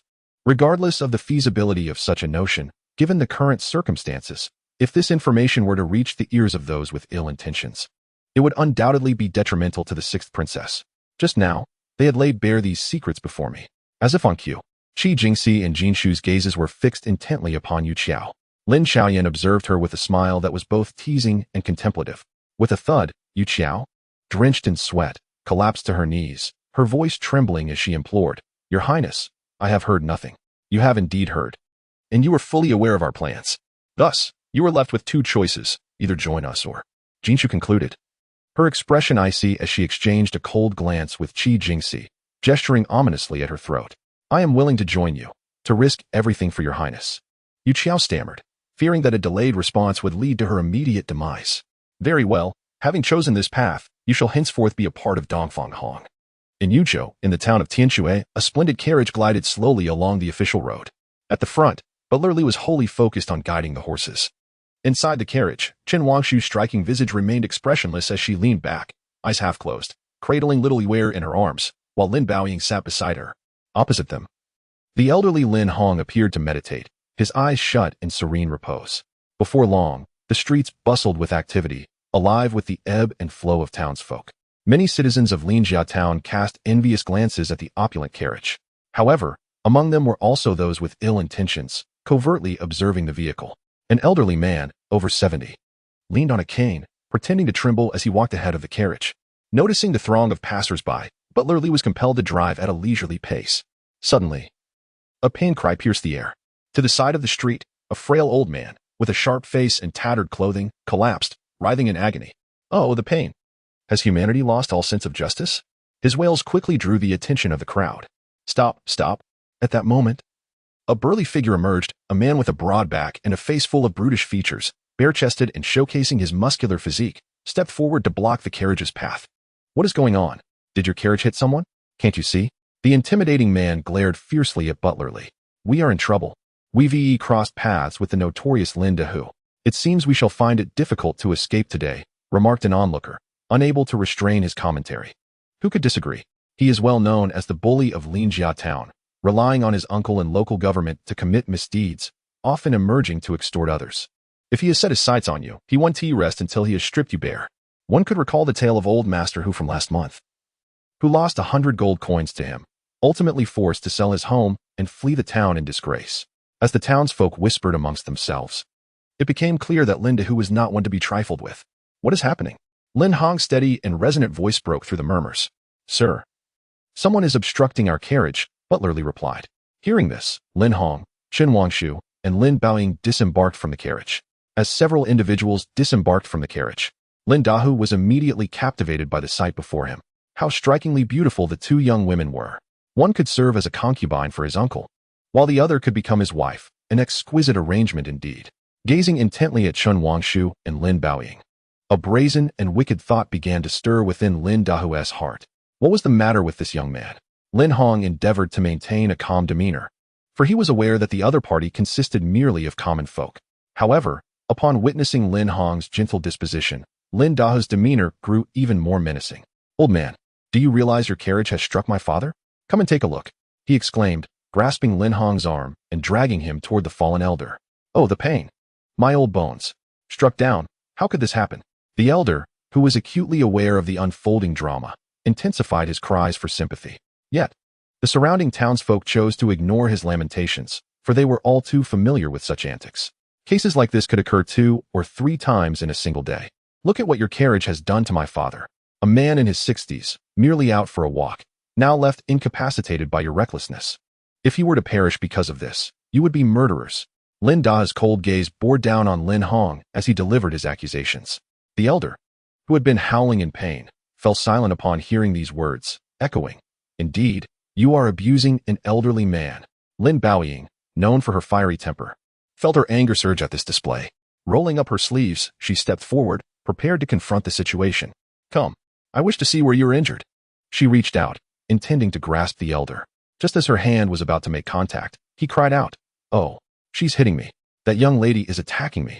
The elder unexpectedly resumed his dramatic performance, producing a vivid depiction of agony and fear that would lead any observer to believe Lin Baoying had indeed struck him. "No, old man, you are being unreasonable. I merely wish to see your injury." Lin Baoying, initially brimming with fury, was momentarily taken aback. She had not even touched him. Yet he adamantly accused her of violence. Such a blatant and shameless accusation. "Look, everyone, did you see that? This girl assaulted my father." Lin Da's gaze sharpened with a touch of malice as he surveyed the crowd. Those whom he scrutinized either turned away or lowered their heads, unwilling to meet his stare. At that moment, Chun Wangshu, cradling little Yuer, dismounted the carriage and quickly grasped the essence of the situation, an elaborate scheme of extortion. Thus, she chose not to pay attention to the farce unfolding before her. "Grandmother, what is happening?" Little Yuer, still in a state of drowsiness, nestled her head against Chun Wangshu's neck and curiously inquired. Chapter 140, Tell Them Who I Am. In Linjia town, the bustling streets were alive with activity. Lin Hong and his companions found themselves obstructed by Lin Dahu, who sought to demand an explanation. Yet, it was evident to any discerning observer that this entire charade was of their own orchestration, a deceitful scheme to swindle money. Unfortunately, Lin Dahua has an uncle who serves as a local official, which has led many townsfolk to only dare whisper among themselves, refraining from exposing their nefarious deeds. The moral fabric of society has deteriorated. It is not that there are no benevolent souls, but rather that the well-meaning have been intimidated into silence. Such occurrences have not been rare in Lin Family Town, where individuals have, in moments of impulsive courage, attempted to reveal Lin Dahua's fraudulent acts. Regrettably, these brave souls ended up not only failing to expose the wrongdoing, but also losing their own lives in the process. Gradually, the townsfolk have learned to steer clear of meddling in others' affairs. They may observe the commotion, but dare not be involved themselves. This sentiment reflects the true feelings of the surrounding citizens. "Grandma, what are they arguing about?" Little Yuer, captivated by the old man's anguished cries, fixed her large, dark eyes on the scene. Chun Wangshu set her down, pinching her little cheeks with affectionate amusement, saying, "Fear not, my great-grandfather will handle the ruffians." 2 mere 5th-grade martial artists dared to obstruct the carriage of the Duke of State. Such an act alone warranted severe punishment. Yet, to Chun Wangshu's astonishment, a surprising scene unfolded. Although Lin Hong wore a stern expression, he refrained from holding the assailants accountable, instead signaling to Steward Li to provide some money for the young man to take the injured to the clinic. With his level of cultivation, he could easily discern that the man was merely feigning injury. Of course, the reason the elder chose not to expose the charlatans was that he had noticed the tattered clothing of the old man, believing that dire circumstances had driven him to such desperate measures. As a high-ranking duke, he did not wish to blame ordinary citizens for trivial matters. Upon hearing about the money, Lin Dahua's eyes sparkled with delight as he exchanged glances with the prostrate elder, both brimming with joy. They had not anticipated that this time they would encounter such an easy mark, one who understood the game so well even before any terms were set. For this reason alone, Lin Dahua decided to offer him a small concession today, swindling a little less. Inwardly, Lin Dahua praised Lin Hong for his understanding nature. Reluctantly, Steward Li extracted several hundred-yuan banknotes from his pocket, wincing at the loss, before finally handing them over. "Here are 300 silvers, young brother. You have hands and feet. It would be wise to seek a reliable means of livelihood. Were it not for my master's kindness, you would surely face a severe beating for such antics. Steward Li cautioned as he handed over the money. To his surprise, Lin Dahua did not reach out to accept it, but instead wore a look of disdain. What? Are you jesting with me? With such an extravagant and lavish carriage, how could you possibly offer only this pittance? 300 silvers. What is that? But a mere pittance for a beggar? Clearly, he held this sum in contempt. In the past, they could easily extort over 10 gold pieces at a time. Lin Dahua calculated that with such a precious carriage, it must belong to someone of immense wealth. Surely, they should be able to part with several hundred gold pieces without issue. And this? 300 silvers? How could they dare to present such an embarrassing amount? Is it insufficient? Lin Hong's expression gradually darkened, his eyes sharpening with intensity. Old man, you have injured my father, and that is a life you have taken. 300 silver notes will not suffice to dismiss us. That is wholly unacceptable. I shall not mince words. I demand a compensation of 200 gold coins, along with this young lady as my bride. Furthermore, I require that exquisite beauty to serve as a concubine for my uncle. What do you say? Linda, who boldly proclaimed, not only seeking monetary recompense, but also demanding a woman. He pointed at Chen Wangshu, insisting she become his uncle's concubine. Such a stunning beauty should not go to waste in such a manner. What? Lin Baoing fumed. She could tolerate the extortion of money, but the audacity to envision her as his bride was beyond comprehension. It was akin to a toad dreaming of devouring a swan. The surrounding townsfolk shook their heads in dismay, astonished by his insatiable appetite for both wealth and women. Whispers circulated about Linda, who being a domestic abuser. He had recently married a young wife, only to have her tragically perish within weeks due to his violence. This delicate young lady seemed destined for a similar fate, and the crowd murmured warnings, advising caution against provoking such a venomous snake. Though the voices of the townsfolk were hushed, Lin Baoing caught every word. It became clear that this man was no stranger to deception and extortion. Anger surged within her as she turned to her grandfather, gritting her teeth and demanding, "Grandfather, may I strike him down? Preposterous. What is your station, and what is his? Do not engage in the oppression of the common people. If you do, I shall be the first to hold you accountable." Lin Hong rebuked her with a fierce glare and a cold snort. Lin Baoing could only seethe. Her fists clenched tightly, glaring at Linda, who, so you dare to threaten my life. Clearly, you do not know who I am, Linda, who declared, crossing his arms with an air of arrogance. He scanned the crowd, and a timid young boy stepped forward, stammering, "Linda Gu is the nephew of our town's official. Lin Sheng, you would do well to acquiesce to his demands, lest you invoke the wrath of the magistrate and find yourselves losing even your carriage." The boy's warning lingered in the air. A nephew of the magistrate. No wonder he felt emboldened to commit such acts of extortion in broad daylight. With such a relative, one could only imagine the magistrate's own character. Chen Wangshu, leading Xiao Yu'er, approached with a chilling demeanor. "Old man, it is difficult to believe that with your status, you proceed with such trepidation." Lin Hong sighed, a bitter smile crossing his lips.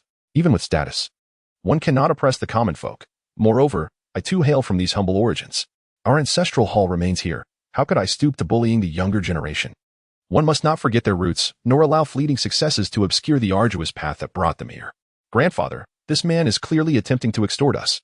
Lin Baoing exclaimed, her frustration boiling over.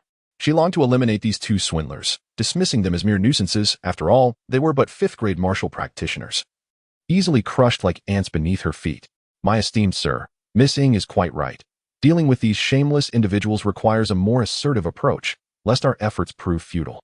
Steward Li joined the persuasion, acknowledging that parting with money always stings, for wealth does not come easily. As the Duke of the State, Lin Hong lived a life of integrity. Had it not been for the schemes of his son-in-law in previous years, who had suggested opening several shops in the capital, the daily expenses of the Duke's residence would have been unsustainable.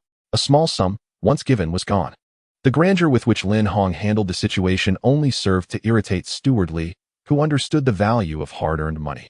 "Grandfather, being overly benevolent is not your forte," Lin Baoing remarked, unable to tolerate her grandfather's actions. If the individuals were indeed ordinary folk facing hardships, it would be one matter. However, they were not. They were deliberately engaging in deceitful tactics to extort money. If such behavior were tolerated, there would inevitably be an increase in similar incidents in the future. "What? Is my counsel falling on deaf ears?" Lin Hong, noticing the steward's hesitation, spoke coldly. Linda, who, seeing that the other party still wished to resolve the matter through monetary means, smiled broadly. This venerable elder understands well who should not be trifled with. Offending me would mean you cannot remain in the entire Lin family town, not to mention the potential for imprisonment. Upon hearing this, Lin Hong narrowed his eyes, a glint of coldness flashing within. However, he maintained his composure and replied sternly, "Forget about those two. 200 gold is out of the question. Present a more reasonable figure to avoid wasting our time." Linda, who stroked his chin, contemplating. Observing that the newcomers to Lin family town would likely linger for a while, he resolved to secure the money first. As for the two lovely ladies, informing his uncle and bringing a few soldiers would ensure compliance. With his mind made up, Linda, who feigned a troubled expression, "Seeing as you are unfamiliar faces, perhaps it was not intentional to collide with my father. How about this, 100 gold? Once we receive the money, we will leave immediately. What say you?" Lin Hong, with a darkened expression, called to Steward Li behind him, "Give it to him." "My lord, we do not possess such funds." Steward Li reluctantly began to retrieve the money, grumbling, "When we set out, we only brought 1,000 in notes. You were moved by the plight of the common folk and distributed 900. After expenses for food and lodging, we are left with merely 70. Once we pay our respects to the ancestors, we must return, which will require another considerable sum." Chapter 141. The Arrival of the Dark Tower, 7 Foxes. Steward Li clutched the notes tightly in his hand. "Very well, let us first give him the money. I wish to see how many such parasites have emerged from Lin family town." Lin Hong whispered to Steward Li, then seized the notes and handed them to Linda Hu. After receiving the money, Linda Hu immediately adopted a different demeanor. "Dear sir, you are quite a straightforward person. If there is nothing else, I shall take my leave." Linda Hu tucked away the gold notes and stepped forward to kick the old man on the ground. "Get up, you old fool. The money is in hand. No need to feign." The old man swiftly rose, bouncing a few times with a face full of excitement. "Tiger, in this day and age, there are still plenty of gullible fools. What are you staring at?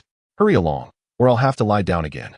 The scene before Lin Hong and the others left them utterly dumbfounded. Upon receiving the money, the old man brazenly stood up, not even pretending to continue his act. "Look, they are just putting on a show. I'll go retrieve the money," said Steward Li, attempting to approach Lin Dahu to demand the cash. "Second master, run," Lin Da shouted, promptly turning to flee. The old man was equally nimble, tossing aside his cane and vanishing into the crowd like a wisp of smoke. "Grandfather, look at the good deed you've done. They've taken all the money." Lin Baoying could not help but complain. "Do not worry, they cannot escape," Lin Hong reassured, displaying no concern, as they were all from Lin family town. Chen Wangshu cast a meaningful glance at the old master. Though he was uncertain about Lin Hong's next intentions, it was evident from his demeanor that he had already devised a plan for handling the matter. "Old Li, it's merely a few dozen gold coins. Must you wear such a pained expression?" Lin Hong patted Steward Li on the shoulder. "It's just a few dozen gold coins, after all." "Huh? Would you care to listen to the words you are uttering?" Steward Li retorted. "Master, you speak so lightly. Why don't you take out a few dozen gold coins yourself?" He extended his hand, urging Lin Hong to produce the money. "Haven't I already given my salary to the estate?" Lin Hong replied instinctively. Unbeknownst to him, this statement elicited immediate scorn from Steward Li. "Master, at that time, you were so high-minded, reducing your salary to only 10 gold coins a month, while for half a year, you had to contribute 100 gold coins to assist the impoverished. If not for Miss Ng and Miss Yin's salaries supplementing the household, we would have long since been in dire straits. Furthermore, these past years, had it not been for the shops managed by your son-in-law that provided us with support, you would not have been able to enjoy your meals and comforts." In a moment of unguarded speech, Steward Li revealed the sources of the household's expenses over the years. Upon hearing this, Lin Baoying stood in shock, and Lin Hong's expression turned to one of astonishment. He never anticipated such a revelation. "What, Grandpa Li? Are you saying that the expenses of the household all these years have been subsidized by that useless fellow, Liu Ziyan?" She found it hard to believe. How could a man who merely stayed at home to care for children possibly know how to earn money? Wait, not only can he care for children, but he also trained Xiao Yuer to be as formidable as a celestial being. Fine, he is indeed quite remarkable, but how could he possibly be capable of making money? Always harboring a strong opinion about her brother-in-law Liu Ziyan, she found her attitude towards him shifting considerably after learning that Liu Weir's extraordinary abilities were a result of his teaching. Lin Hong, upon hearing her directly call her brother-in-law by name, immediately reprimanded her with displeasure. "How disrespectful. That is your brother-in-law." Only then did Butler Li realize that he had inadvertently let slip his words in haste. Thus, he could only muster the courage to explain, "Of course, sir. Have you forgotten that in the years before the son-in-law arrived at the residence, there were hardly any servants apart from a few maids? It was a rare occasion to have meat, let alone every day." At this, Lin Hong recalled the past. Indeed, the living conditions in the household had not been favorable. Most of the time, meals consisted primarily of vegetarian fare. Did that mean my annual salary has been entirely donated? Butler Li chuckled bitterly. Who asked you to be such a good person? You cannot bear to see the common folk suffer, yet you allow our family to endure hardship. He had previously counseled him countless times, only to be met with Lin Hong's irate response. A little hardship is tolerable. It's not as if we cannot survive. Huh. So now you realize life in the household is not easy. Why didn't you say so earlier? Lin Hong felt a twinge of guilt, not realizing the child had silently contributed so much to the household. The son-in-law remarked that you all worry excessively for the dynasty and the populace. Such trivial matters need not burden you. Suddenly, among the crowd, a veiled figure swiftly darted past. Chen Wangshu, holding onto little Yuer, keenly sensed the presence of the figure. Just as the masked person was about to vanish into the throng, they casually glanced back at her. Why is she here? Chen Wangshu's heart suddenly jolted, contemplating. Clearly, she had discerned the identity of the masked individual and surmised that the reason for their presence was undoubtedly connected to her. It seemed that her absence for over 10 days without contacting the Dark Tower had garnered their attention, and it was unexpected that they had dispatched the Seventh Fox to this location. The assassin known as Seventh Fox, notorious for her enchanting skills, could bewitch the minds of others, inducing illusions that ensnared them, thus achieving her lethal aims. She was regarded as one of the most troublesome among the many assassins. Would you like to have some candied hawthorn? Shin Washu, noticing that the others were still engrossed in their discussion, crouched down and inquired while gripping Lu Yu's shoulder.